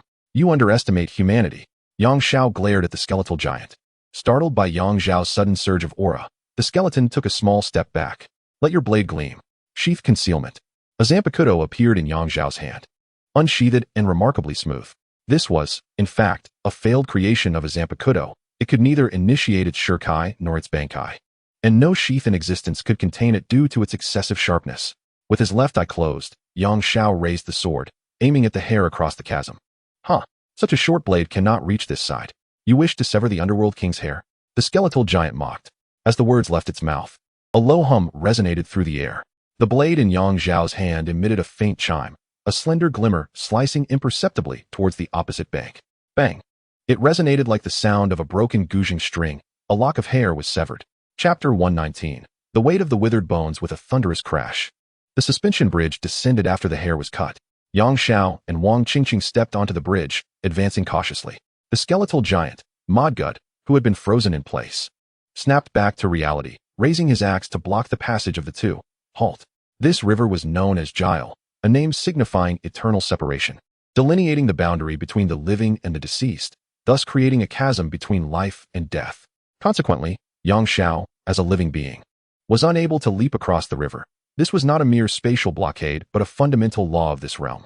True specters who traversed this river, possessing formidable souls, would be granted passage by the skeletal giant, while the weak would be swept away by the river's spectral winds, their essence corroded into spiritual particles, evaporating into the miasma of death that permeated the world. Yang Zhao cast a sidelong glance at the skeletal giant, and, together with Wang Qingqing, maneuvered around his axe. Continuing onward, Modgud's eyes ignited with a blue flame as he raised his axe, descending upon Yang Zhao's neck with an unexpected swiftness for his size. Binding Way, number 81. Void Severance. A palm-sized transparent barrier materialized at the nape of Yang Zhao's neck. This was a concentrated form of void severance, sacrificing defensive area for peak localized protection. The giant's axe struck the barrier with a thunderous crash, the weapon recoiling violently, nearly slipping from Modgud's grip. Without a backward glance, Yang Zhao pressed on, disregarding the increasingly irate Modgud behind him. The giant suddenly regained his composure. The flames in his eye sockets shifted from eerie blue to blood red, his stature diminishing significantly to approximately 3 meters in height. The most notable transformation was the axe, which had shed all its rust, now gleaming with a silvery sheen. Its blade elongated and razor-sharp. Modgud crouched and leaped before Yang Zhao, crashing his axe into the ground, causing the skeletal earth to fracture. Countless enormous skeletal arms erupted from the fissures, seizing the ankles of Yang Zhao and Wang Qingqing. Before Yang Zhao could react, the skeletal giant surged forward like an arrow, swinging his arms wide, the axe flashing with a blood-red gleam, aimed at their waists. A grin spread across Yang Zhao's face, revealing his pearly whites. His eyes narrowing, a mere trick. He raised sheath to deflect Modgud's strike, utilizing the force of the giant's axe to shatter all the skeletal arms beneath him and Wang Qingqing. Remarkably, the colossal axe, which had clashed with sheath, only suffered a tiny nick on its edge, remaining intact. Oh, impressive. Has the weapon evolved as well? Yang Zhao mused, sensing the new developments. Since you have such tricks up your sleeve, allow me to show you mine. Yang Zhao resolved to simultaneously unleash the capabilities of multiple soul-cutting sabers. Fire upon him. Divine gun. The blade of sheath gleamed and surged forth with the swiftness of lightning, a velocity akin to a thunderclap directed at Modgud. In a critical moment, Modgud raised his colossal axe to shield his chest, producing a deafening clash as he was sent flying by Yang Zhao's Zanpakutō. In that fleeting instant, sheath extended to 5,000 times its original length, unleashing a cataclysmic force that marred the surface of Modgud's axe with numerous fissures. The formidable spear bore down upon him, perforating an entire skeletal hill in the distance. A resonant hum emanated from the blade as sheath retracted to its original size.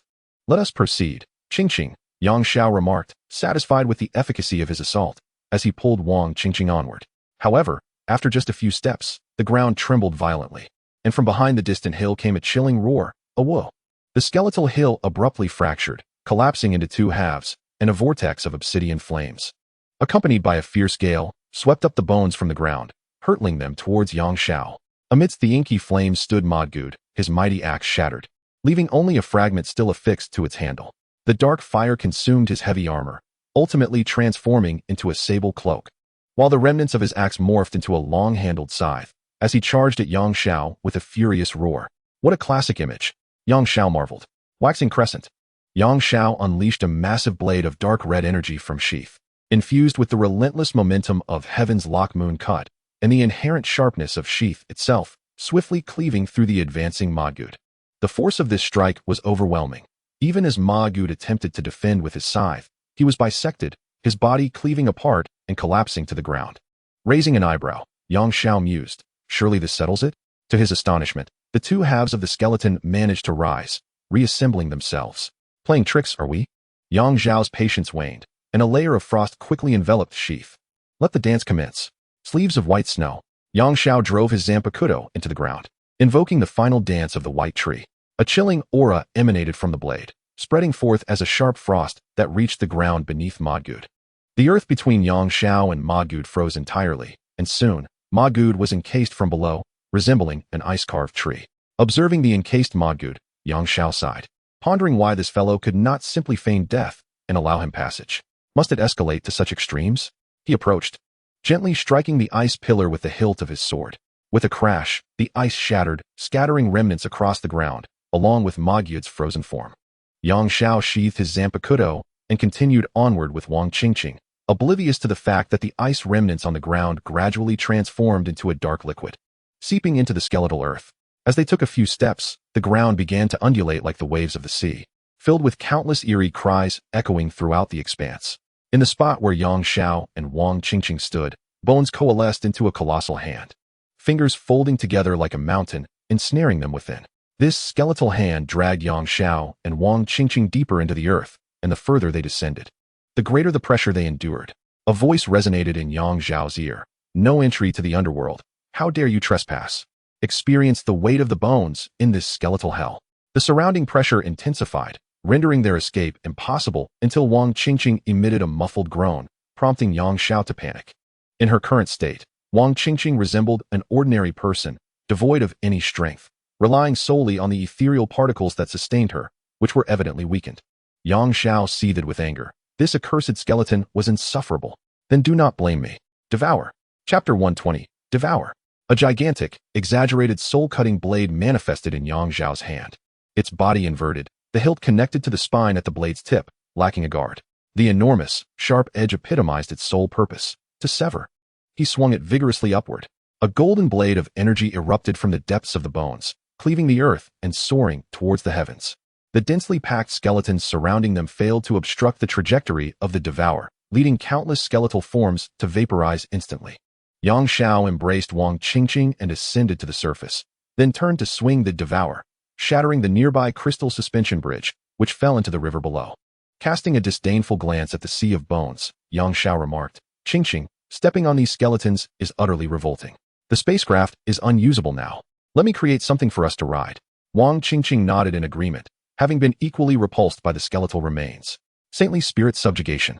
Yang Xiao raised one hand to the sky, and the surrounding skeletons swiftly transformed into specks of luminous energy, converging in his palm, growing increasingly vast. Contemplating the massive orb of light in his hand, he pondered, what should it become? Recalling his time playing World of Warcraft, where his mount was a majestic white polar bear, he had always desired a more impressive steed. Now, the opportunity to fulfill that wish had arrived. The orb of light twisted and ultimately transformed into a formidable black dragon, Nefarian, the Lord of Death. With Wang Qingqing atop the dragon's back, the black dragon roared, unfurling its massive wings, soaring skyward. As Yang Xiao ascended, he failed to notice that in the wake of his departure, the spot where the crystal suspension bridge had stood had been replaced by an identical bridge, alongside a matching skeletal giant. Crouched just as it had been when Yang Xiao first arrived, everything had been restored, to prevent the recurrence of the previous river-like boundaries, which prohibited flight and direct leaps. Yang Xiao decelerated the black dragon's speed to avoid colliding with any invisible barriers. Initially, he believed that soaring on the black dragon would grant him a broader perspective, perhaps revealing exotic vistas hidden from the ground. Regrettably, he was disappointed. The haze above was even denser than that below, obscuring all visibility. After a while, the surrounding fog suddenly lifted, becoming clearer. Although the predominant hue remained a dreary gray, it was more transparent than ever before. The most critical issue arose when they were once again unable to proceed, despite the black dragon flying straight ahead. They found themselves returning to the same spot after a brief flight. Below lay a forest, and Yang Xiao decided to descend for a closer inspection. Upon landing, he realized that this forest was unlike any on Earth. It was a forest of bones, with trees composed entirely of bones from trunk to branch, devoid of leaves or any other vegetation. Looking around, he found no guardians or spectral beings, yet they could not advance, unable to step foot into the forest. Yang Xiao raised his weapon, murmuring, a blade born solely for the purpose of striking. With both hands gripping the hilt tightly, he swung forward with all his might. The massive blade collided with the invisible barrier. The first strike. Boom. The tremendous force shook the ground. The second strike. Blood-red patterns emerged on Yang Xiao's body as he activated his seldom-used exterminator skill, donning the dynamic blood gear that countered his static blood attire. In contrast to the static blood gear, the dynamic blood gear significantly enhanced all physical capabilities, including strength and speed. Thus, with the second strike, the invisible barrier seemed to crack like glass, revealing several fissures. The third strike. Bang. The barrier shattered. Truly, the blade capable of severing space itself had cleaved through this barrier with but 3 strikes. Unlike the previous river, this was not a law-bound limit, but merely a spatial barrier. Yang Xiao and Wang Qingqing slipped through the breach and entered the forest of bones, transforming the black dragon's deathly wings into a towering Tyrannosaurus Rex. Yang Xiao urged Wang Qingqing to mount, and they charged forward, toppling countless skeletal trees in their wake, like a tempest ravaging the land.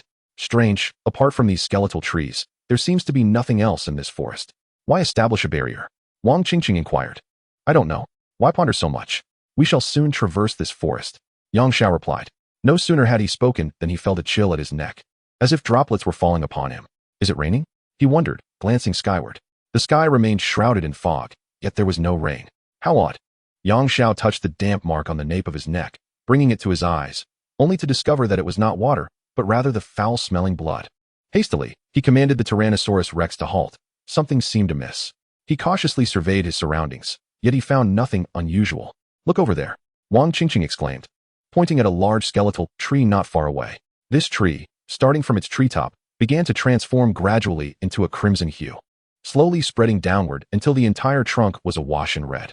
As the two glanced around, they noticed that some other trees were undergoing a similar metamorphosis. These trees grew increasingly red, their color deepening until it eventually coalesced into droplets of blood, which began to drip incessantly. At that moment, Yang Xiao finally understood what was dripping onto his neck. Just as he prepared to continue his journey, the skeletal trees underwent yet another transformation. Blood began to seep from them, and astonishingly, flesh began to sprout from the trunks and branches.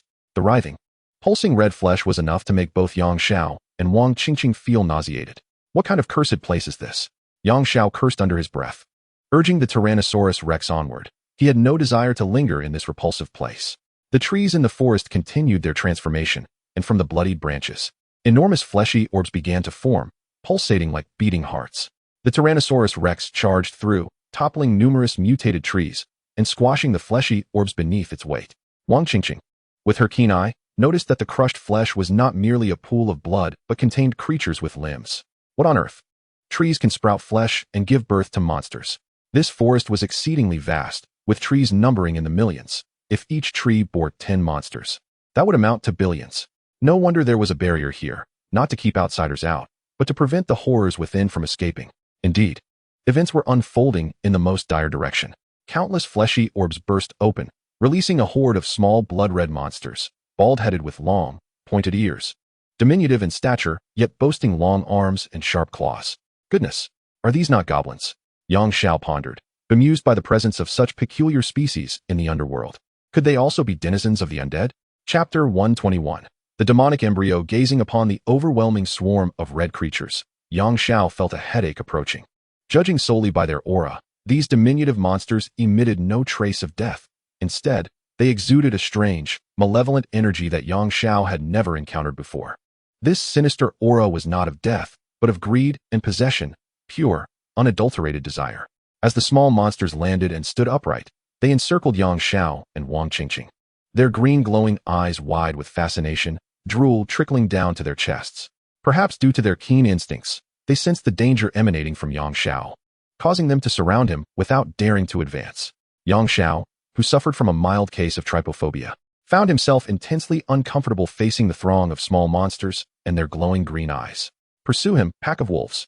2 handguns replaced the previous weapon in Yang Xiao's hands, as he began to unleash a relentless barrage of gunfire upon the monstrous entities before him. Each bullet shimmered with an ephemeral brilliance, and the torrential rain of bullets transformed a vast expanse of small creatures and towering trees into mere fragments. The diminutive goblins shrieked in desperation, attempting to evade the onslaught. Yet, in comparison to the bullets, their speed proved woefully inadequate, resulting in an increasing number of goblins succumbing to their grisly fate.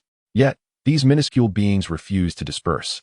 Instead, they trembled in fear, yet continued to encircle him, their numbers soaring into the billions. Humph! Yang Xiao, provoked to genuine ire, scoffed coldly. Divide and conquer, wolves. In a surge of deep azure light, the two firearms in Yang Xiao's grasp transformed into a multitude of blue wolves, each towering over 5 meters in height.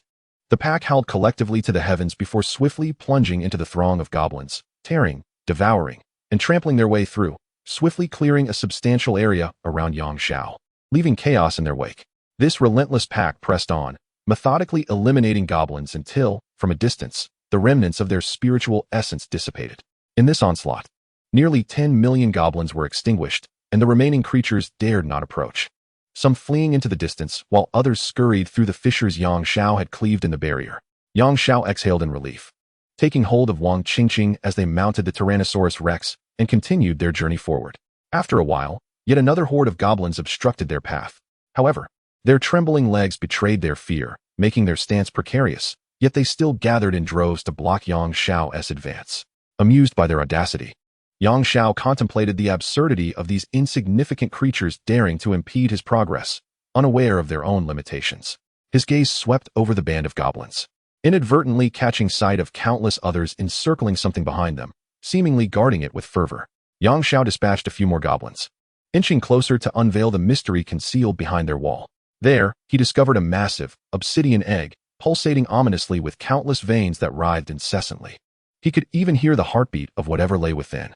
This black egg dwarfed the crimson flesh orbs that had birthed these goblins, exuding a malevolent aura exponentially more potent. Yang Xiao furrowed his brow, his instincts warning him of the imminent danger. Should this entity emerge into the world, it could wreak unparalleled havoc. Yet, he pondered, why should he intervene in the affairs of the underworld?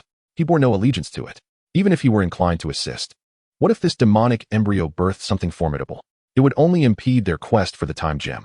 Resolute in his decision, Yang Xiao chose to disregard the ominous egg, focusing solely on eliminating the obstructing goblins before resuming his journey. However, more than 2 hours after Yang Xiao's departure, a violent tremor emanated from the black magical embryo, and a green claw burst forth, breaking through the shell from within. Next emerged another claw, followed by a head adorned with long, twisted horns, and finally, the entire body broke free. It was enveloped in a vibrant shade of green, boasting enormous, razor-sharp claws and feet resembling those of a bull, strikingly menacing in appearance. Most terrifying of all was its belly, which bore a horrifying visage, a gaping maw brimming with jagged teeth, even its tongue lined with bony barbs. Ha ha, Mephisto! Did you ever imagine? I, Sudries, have returned. Prepare for my vengeance, you cowardly scoundrel who lurks in the shadows to strike. As soon as this green monstrosity emerged, it began to bellow with fervor. Suddenly, its emerald skin ignited with golden demonic flames, drawing nearby goblins like asteroids ensnared by a black hole. Swiftly pulled by an unseen force to the green demon, consumed entirely by the infernal fire. Unbeknownst to Yang Xiao, he had inadvertently breached a barrier sealing an unparalleled demon. This demon was not a native of the underworld. It was Sudries, one of the 7 demon kings of hell. The realms of hell and the underworld are not synonymous. Although some demon lords, like Mephisto, delight in hoarding human souls, hell exists as an independent dimensional space, akin to the underworld. In the vast Marvel universe, the exact number of such subsidiary spaces remains a mystery, with only a few known to be prominent. In this boundless cosmos, amidst the expansive starry seas, who can tell where another enigmatic realm lies hidden? Even Wang Qingqing, who traversed alongside Yang Xiao, managed to carve out her own realm, the Qing realm. Thousands of years prior, Sudries, alongside another formidable demon lord, besieged Mephisto's hell. In response, Mephisto summoned allies and launched a surprise attack on Sudries and the other demon lord. The latter fled, but Sudries was shattered in body, forced to transform into a demon embryo before perishing, breaking through space to escape into the demon world. In haste, he sought a secluded location to seal himself within a barrier, gradually recovering to await his revenge. The commotion caused by Yang Xiao awakened the nearly revived demon lord. Finally, they reached the edge of the forest. Yang Xiao exclaimed with a smile, perched atop the back of a Tyrannosaurus Rex, with Wang Qingqing nestled in his embrace. He produced the wild slash, preparing to cleave through the barrier just as he had upon entry. Little did he know, before he could act, the entire barrier shattered with a resounding bang. Boom. Before he could comprehend the situation, a surge of demonic energy erupted in the distance, forming a towering black pillar that pierced the heavens. Chapter 122. Caught in the crossfire, Yang Xiao turned the Tyrannosaurus around, gazing at the skyward surge of demonic flames. Smirking at the unexpected speed of its emergence, his instincts were indeed formidable. The obsidian pillar stirred the gray clouds above, transforming the previously silent sky into a spectacle of countless red lightning strikes, which slithered like massive crimson serpents, voraciously consuming the deathly essence of this world. The crimson lightning, after devouring the essence of death, grew increasingly robust, ultimately converging once more into the obsidian pillar of light, which expanded its reach exponentially in mere moments. With a thunderous roar, the pillar ceased its expansion, unveiling a pitch-black spatial passage in the sky. Such a commotion merely to create an exit? Yang Xiao shook his head in disbelief. It seemed this malevolent entity relished in grand displays. However, fleeing after making a spectacle is indeed a commendable habit. With keen eyesight, Yang Xiao spotted a massive green figure soaring towards the spatial passage along the black pillar.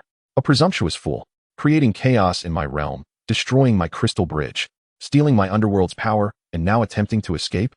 Does one presume this place is a mere entry and exit at will? A robust voice echoed from the distant horizon, and before the words could fully resonate, the figure had already reached the obsidian pillar. Evidently, the green-skinned demon had unwittingly become a scapegoat for Yang Xiao's troubles. This creature, a colossal being with a human head and avian body, possessed 4 limbs and 3 pairs of wings, adorned in plumage of deep crimson.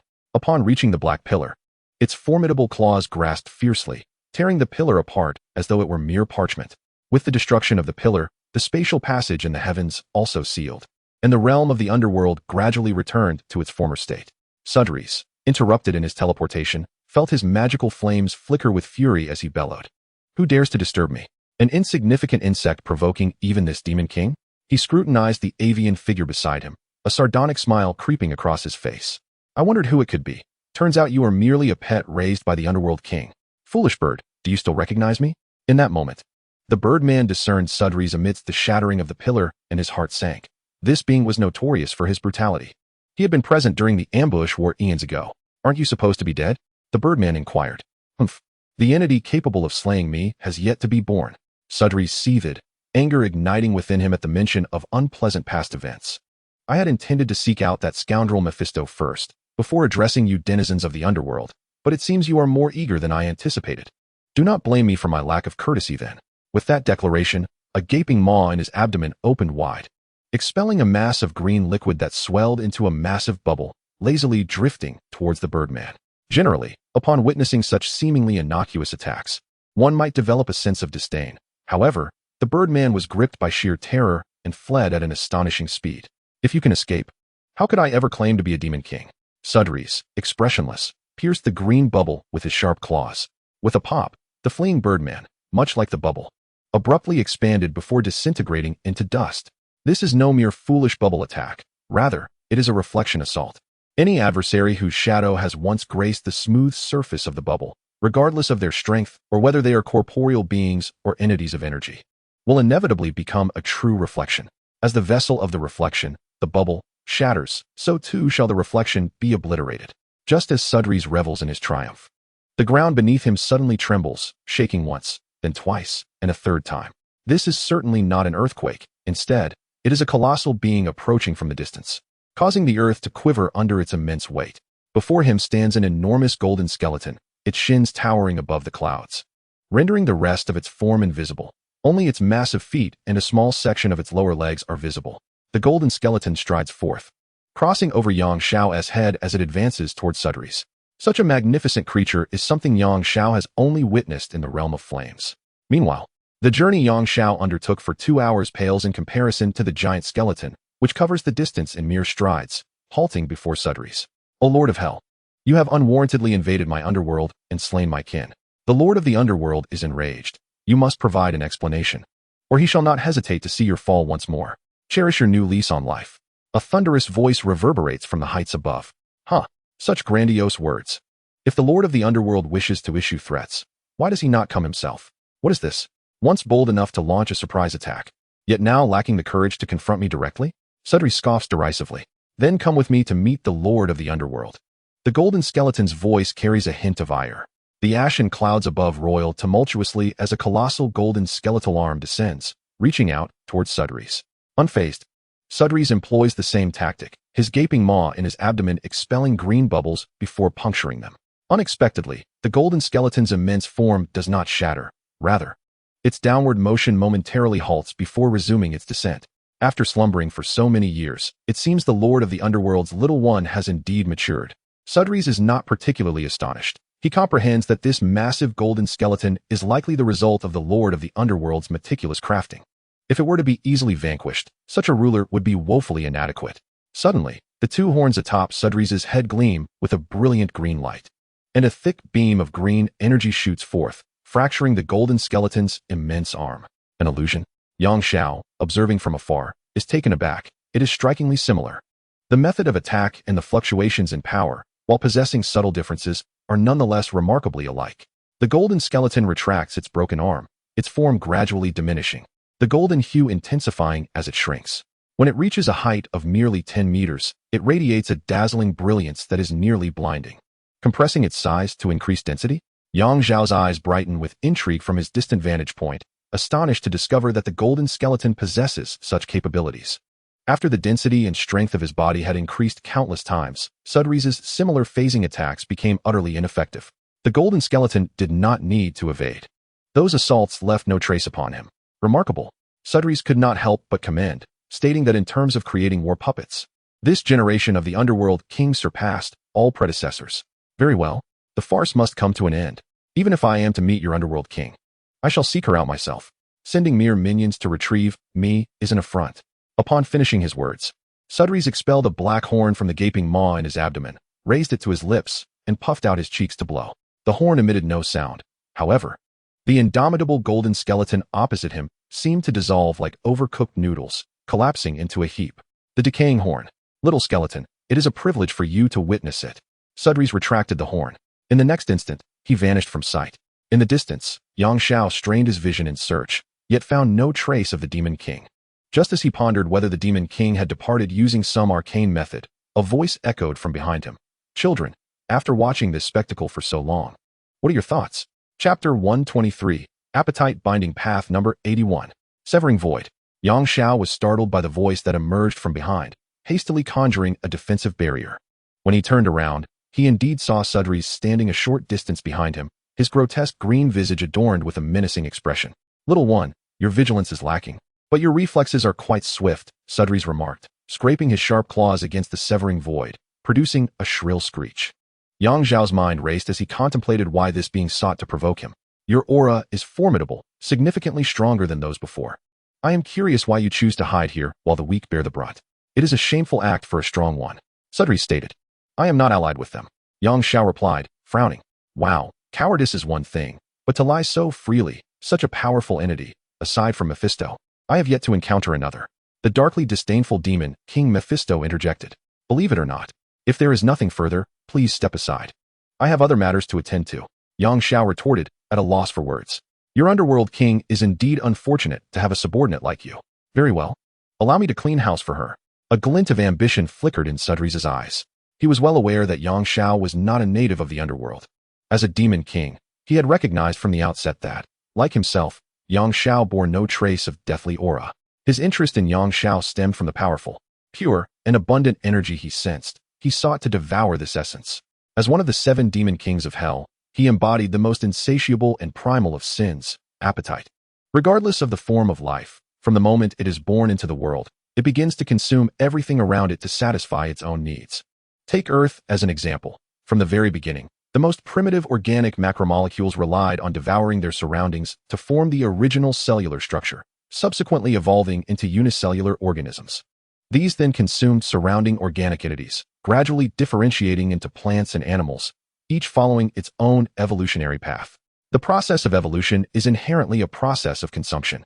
The higher the level of evolution, the more it must consume and the more resources it must control. Once evolved into intelligent beings, having established dominion over their planet, they become even more unrestrained. The power of Sudri's is derived from the insatiable appetite of all living beings. Thus, He possesses a gaping maw resembling that of a glutton. Yang Xiao found the gaze of this green, corpulent demon king even more repugnant than the greedy stares of the previous goblins. With no negotiations to be had, Yang Xiao had no intention of lingering. He was eager to locate the time gem. If this so-called demon king's meddling caused him to lose the final infinity gem, it would surely be a cause for despair. Shatter. Mirage. Yang Xiao unleashed the mightiest of illusionary blades. The blade emitted a soft chime as a flash of white light surged forth, rendering Sudries momentarily dazed. A flicker of disdain crossed Yang Xiao's eyes. What manner of demon king is this? Mirage will teach you a lesson. He rode his Tyrannosaurus past Sudries, intending to continue his journey. He had no desire to eliminate the demon king while he was befuddled. Yang Xiao understood that this was the dominion of the underworld king. Once he had distanced himself, he would dispel the illusion, allowing the demon king to resume his pursuit of the underworld king, thereby ensuring he himself would not draw attention from the nether realm. The illusion Yang Xiao crafted for the demon king was an empty, dim expanse, devoid of anything but the demon king himself, who found himself ravenously hungry with nothing to eat and no means of escape. One of the passive abilities of Mirage is its coercive hypnotic effect, which goes beyond mere sensory manipulation. The hypnotized individual enters a corresponding illusion based on their strongest obsession. The stronger the obsession, the more difficult it becomes to escape the illusion. For example, if a person's greatest obsession is to protect their childhood friend, upon entering the illusion, they may perceive their friend as a foe and end up harming them. Given that Sudries' greatest pleasure lies in consumption, the illusion naturally offers no sustenance, leading him to slowly starve. Crack. Yang Xiao had not ventured far when he heard the sound of bones and flesh breaking behind him. Turning around, he was taken aback. The vast maw on Sudries' abdomen elongated like modeling clay, and he began to gnaw at his own body. The actions within the illusion would indeed reflect in reality, confirming that the Sudries within the illusion was, in fact, consuming himself. In less than a few seconds, to Yang Xiao's astonishment, Sudries had devoured his own body, only to regenerate a new one based on the maw. Disgusting. Wang Qingqing turned her head away, unwilling to behold the grotesque form of Sudries, whose body was incessantly oozing a viscous substance. Shaking his newly sprouted head, Sudries cackled. What a truly nightmarish experience. This little creature possesses remarkable abilities. Yang Xiao had never anticipated that anyone could unravel the illusion of mirror flower, water moon in such a manner. Devouring oneself to regenerate both body and head was akin to a computer being infected by a virus and undergoing a system reinstall. I can hardly contain my excitement. You must be utterly delectable. Sudries' voice grew increasingly sinister as he reappeared before Yang Xiao in a flash. His gaping maw in his abdomen began to produce bubbles once more, yet this time, it was a singular yellow bubble. Yang Xiao understood that these bubbles were perilous. Thus, he promptly teleported with Wang Qingqing to a safe distance before the bubble could fully form. Indeed, the beloved pet mount, the Tyrannosaurus Rex, which he had failed to transport, cast a shadow upon the surface of the bubble. Then, a horrifying scene unfolded. The surface of the Tyrannosaurus Rex erupted with countless pus-filled sores, and in the blink of an eye, its entire form dissolved into a pool of putrid liquid. Why are you hiding? This bubble was crafted specifically for you. Your mount cannot withstand the power of the bubble. How repulsive it has become. Sudries remarked languidly. This is the finest seasoning. I shall not waste such exquisite ingredients. Blacken. One character.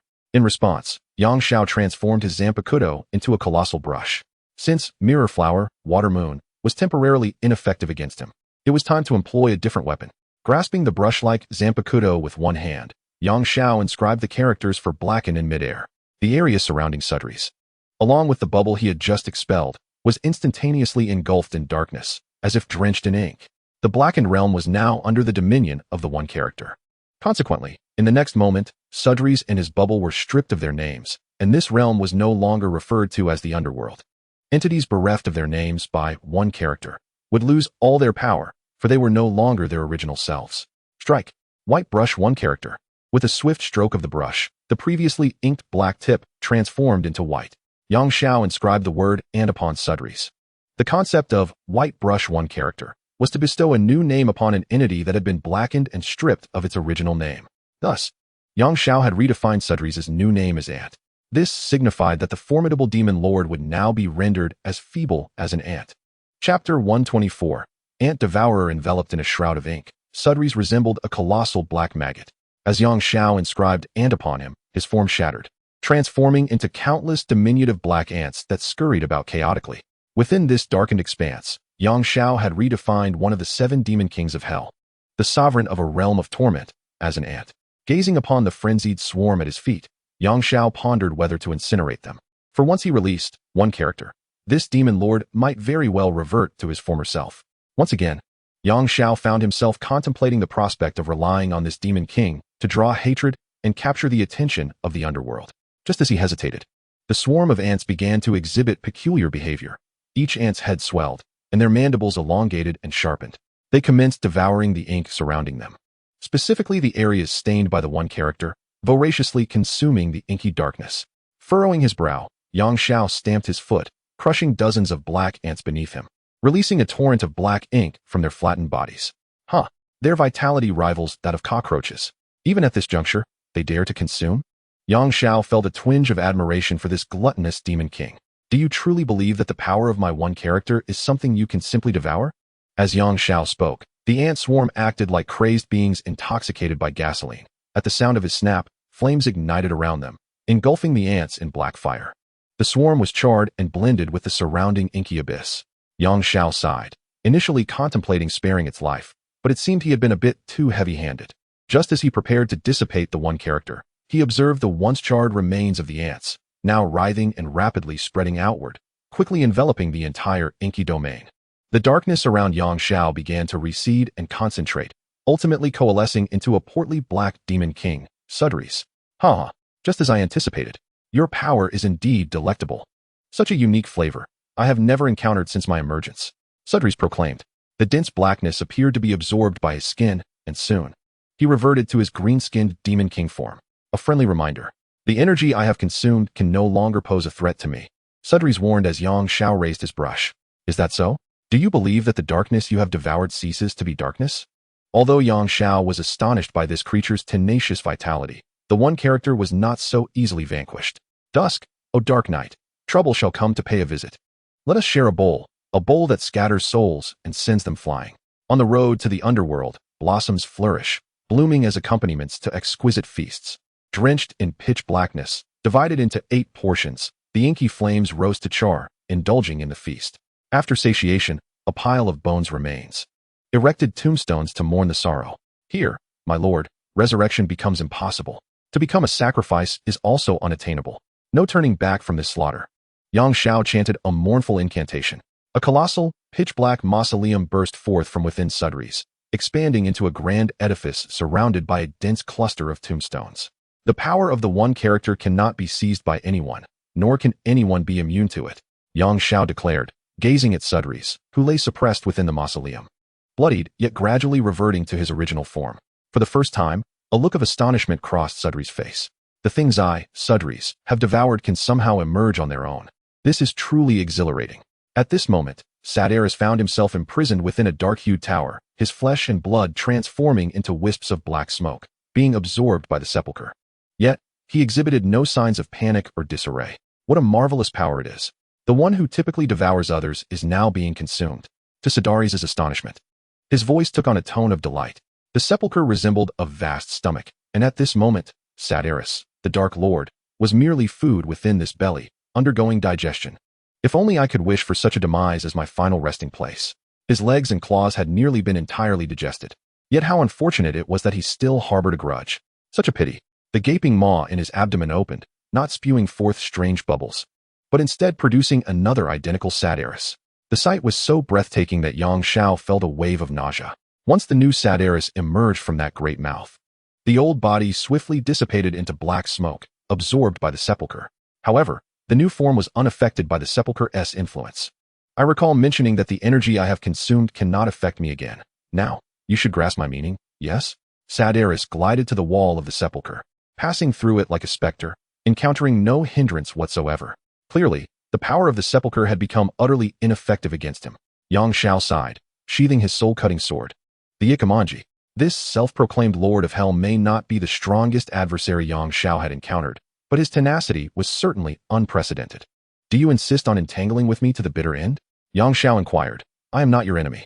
You are merely squandering your time, as well as mine. Since entering the underworld, Yang Xiao had been restraining his power. Should his energy fluctuate too greatly, it would undoubtedly draw the attention of the underworld, leading to an imprudent situation. In essence, despite the prolonged confrontation, He had yet to unleash his true power. I must inform you that I too have a vendetta against the king of the underworld. This is a shared sentiment. We could form a temporary alliance. And after dealing with the king, we could settle our scores later, Yang Xiao proposed, eager to avoid unnecessary complications. TCH, I can handle the king of the underworld alone. Had I consumed you earlier, my confidence would have soared. Shatters remained unmoved, his green-slit pupils filled with ravenous intent. Yang Xiao, disappointed, sighed again. Time was of the essence, and he needed to act swiftly. The cross emblem on his chest began to glow softly as he inhaled deeply, preparing to release his spiritual pressure in an instant, banishing the loathsome Dark Lord back to his hellish realm. Oh, what a lively scene. A voice interjected into the tense atmosphere, as a mysterious woman clad in a cloak, her face obscured and form strikingly alluring, appeared seemingly from nowhere beside Yang Xiao and Shatters. Wow, is that not the great Dark Lord Shatters? Indeed, you have been resurrected. The voice of the mysterious woman was ethereal, seemingly emanating from a great distance, yet also whispering directly beside them. You primal demon lords, immortal for eons, indeed cannot perish so easily. Hyla. Upon catching sight of the enigmatic woman, Sudries erupted with fury, akin to a lion roused from slumber. I was contemplating how to find you, yet here you are, presenting yourself at my doorstep. Chapter 125, Chaos. Yang Xiao, with a disgruntled pout, expressed his desire not to alarm the enemy, though the tension was palpable, particularly with the main figure now present. Do not be so anxious, Sudries. I am merely a fragment of Hyla. You have returned to life after so long, yet instead of seeking refuge, you dare to invade my realm. Do you truly believe that in my domain, you stand a chance? Do you think that after years of slumber, the world remains unchanged? That I am still the same as before? As Hyla approached, Yang Xiao finally discerned that atop the perfect form of the lady of the underworld rested a skull. And you too, what are your clandestine intentions in my realm? Hyla turned her gaze upon Yang Xiao and Wang Qingqing. No need to answer. I am not interested. I shall deal with you shortly. This was the underworld, Hyla's domain. Though she was not the true creator and sovereign of this realm, she was its spokesperson, wielding considerable authority to summon the forces of this world at will. At this moment, a colossal vortex appeared amidst the deathly mists of the sky, voraciously consuming the surrounding aura of death. From the vortex emerged a massive, hairless hound, its grotesque body marred by repulsive bloodstains. The giant hound descended, its enormous paws descending upon Sudries, while its hind legs aimed for Yang Xiao and Wang Qingqing. Boom. The ground was rent asunder by the force of the impact. Yet Yang Xiao and the others skillfully evaded the onslaught. The cage of bones. Hyla murmured softly. Suddenly, a towering cage of bones rose around Yang Xiao and Wang Qingqing, imprisoning them within. Do not fret, little mice. Remain at the sidelines and observe. Once I have dealt with this arrogant fool, I shall entertain you. Hyla's voice dripped with mockery. Yang Xiao's expression darkened as he suppressed an overwhelming surge of power. Just as he prepared to unleash it, he was interrupted, causing an internal frustration. He drew his Zanpakutō, sever it. Sheath. The razor-sharp sheath sliced through the bars of the bone cage with lightning speed. Yet it passed through as if severing water, yielding no effect, as the cage appeared like an illusion. Yang Xiao was taken aback. This was a Zanpakutō. Here. In the underworld, everything was woven from the essence of death. If one were to describe the essence of death as a fundamental particle, it would be akin to a spirit particle. The Zanpakutō was designed to sever all constructs of spirit particles. But what was occurring now? Your abilities are quite remarkable. I find them intriguing. However, struggling is futile. Remain obediently within. This is the will of the world, something that cannot be severed by a mere blade. Upon finishing her statement, Hyla disregarded Yang Xiao and proceeded towards Sudries. Qingqing, can you still sense the position of the time gem? Yang Xiao inquired. Has its location shifted? No, it remains in its original place, but I feel its fluctuations growing weaker. It seems the control its master has over it is becoming increasingly potent. If my conjecture is correct, its master has been merging with it. Just like I have. Wang Qingqing replied. Upon hearing this, Yang Xiao became somewhat anxious, uncertain whether the time gem could still be extracted after being merged with by someone. If not, it would spell disaster. No, we cannot linger here. We must locate it before the time gem is fully merged.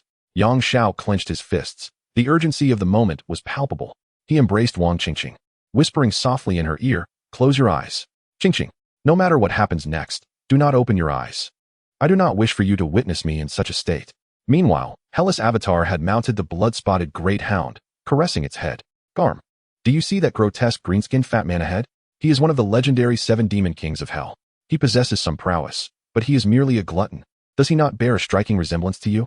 The blood-spotted giant hound bared its fangs, emitting white smoke from its nostrils, its blood-red eyes fixated on Sudri's. He is unworthy to be compared to your servant, my master. Garm fears no enemy. Remarkably, the terrifying giant hound spoke. Sudri's was nearly apoplectic with rage. He was being scorned by a dog. This lord of the underworld was being utterly humiliated. Very well, Loki's daughter. Perhaps your imbecilic father never taught you to respect your elders. He certainly failed to instill in you a reverence for the unknown and the ancient. Sudri's furious voice echoed across the land. From his gaping maw, Sudri's extracted the horn of decay, lifting it in a taunting manner, bringing it to his lips to blow. Silent ripples emanated towards Hela and her blood-spotted hound, corrupting every obstacle in its path, turning even the ground into a mire of decay. As the effects of the horn of decay spread toward them, Hela revealed a mocking smile. A woo! The blood-spotted hound opened its mouth, unleashing a thunderous roar. Unlike the silent and colorless waves of the horn of decay, a wave of black water-like ripples surged forth with the hound's howl. Colliding with the sound waves of the horn of decay, the black ripples proved unexpectedly powerful, not only dispersing the attack of the horn of decay, but also striking back, sending Sudri's tumbling, the horn of decay flying from his grasp. The hound's tongue extended like that of a chameleon, coiling around the horn of decay, swallowing it whole. Is that all? The blood-spotted hound scoffed. It may look fearsome, but alas, it is merely for show. How dare it call itself a demon king with such a lack of substance? Even if his power is suppressed by the underworld, it should not be so easily vanquished. Do not underestimate him, Garm. Hela's expression on the dog's back grew slightly serious. He has not exerted his full strength. Have you sensed the shift in his aura? The giant hound sniffed and nodded. You are correct, master. His aura is intensifying, and his momentum is rising rapidly. Before the words had left his lips, Sudri's, who lay on the ground, began to levitate. The fierce expression of anger on his face was replaced by calm, with a hint of a smile playing at the corners of his mouth. Clap, clap, clap. Sudri's applauded, exclaiming, indeed. It is quite justified that you have been chosen as the emissary of the underworld.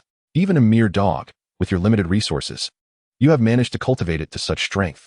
To be honest, if I had an heir like you, I would be exceedingly pleased. Thank you for your compliments, Sudri's. Is this your way of yielding? How about this? If you are willing to submit to me, I shall overlook the destruction you caused in the underworld. Moreover, I will grant you unimaginable benefits. Hela's voice was laced with temptation. Sudri smiled, non-committal, merely standing there without any movement. Master, I can no longer sense his aura. Yet he is clearly standing right there. What is happening? The giant hound exclaimed in astonishment. Huh, does he think that by attempting to blend into this realm, he can evade an attack? Naive, Hela arrogantly declared. But as soon as she spoke, she seemed to sense something amiss and her expression changed suddenly. This is bad. That old fox is contesting my authority over the underworld.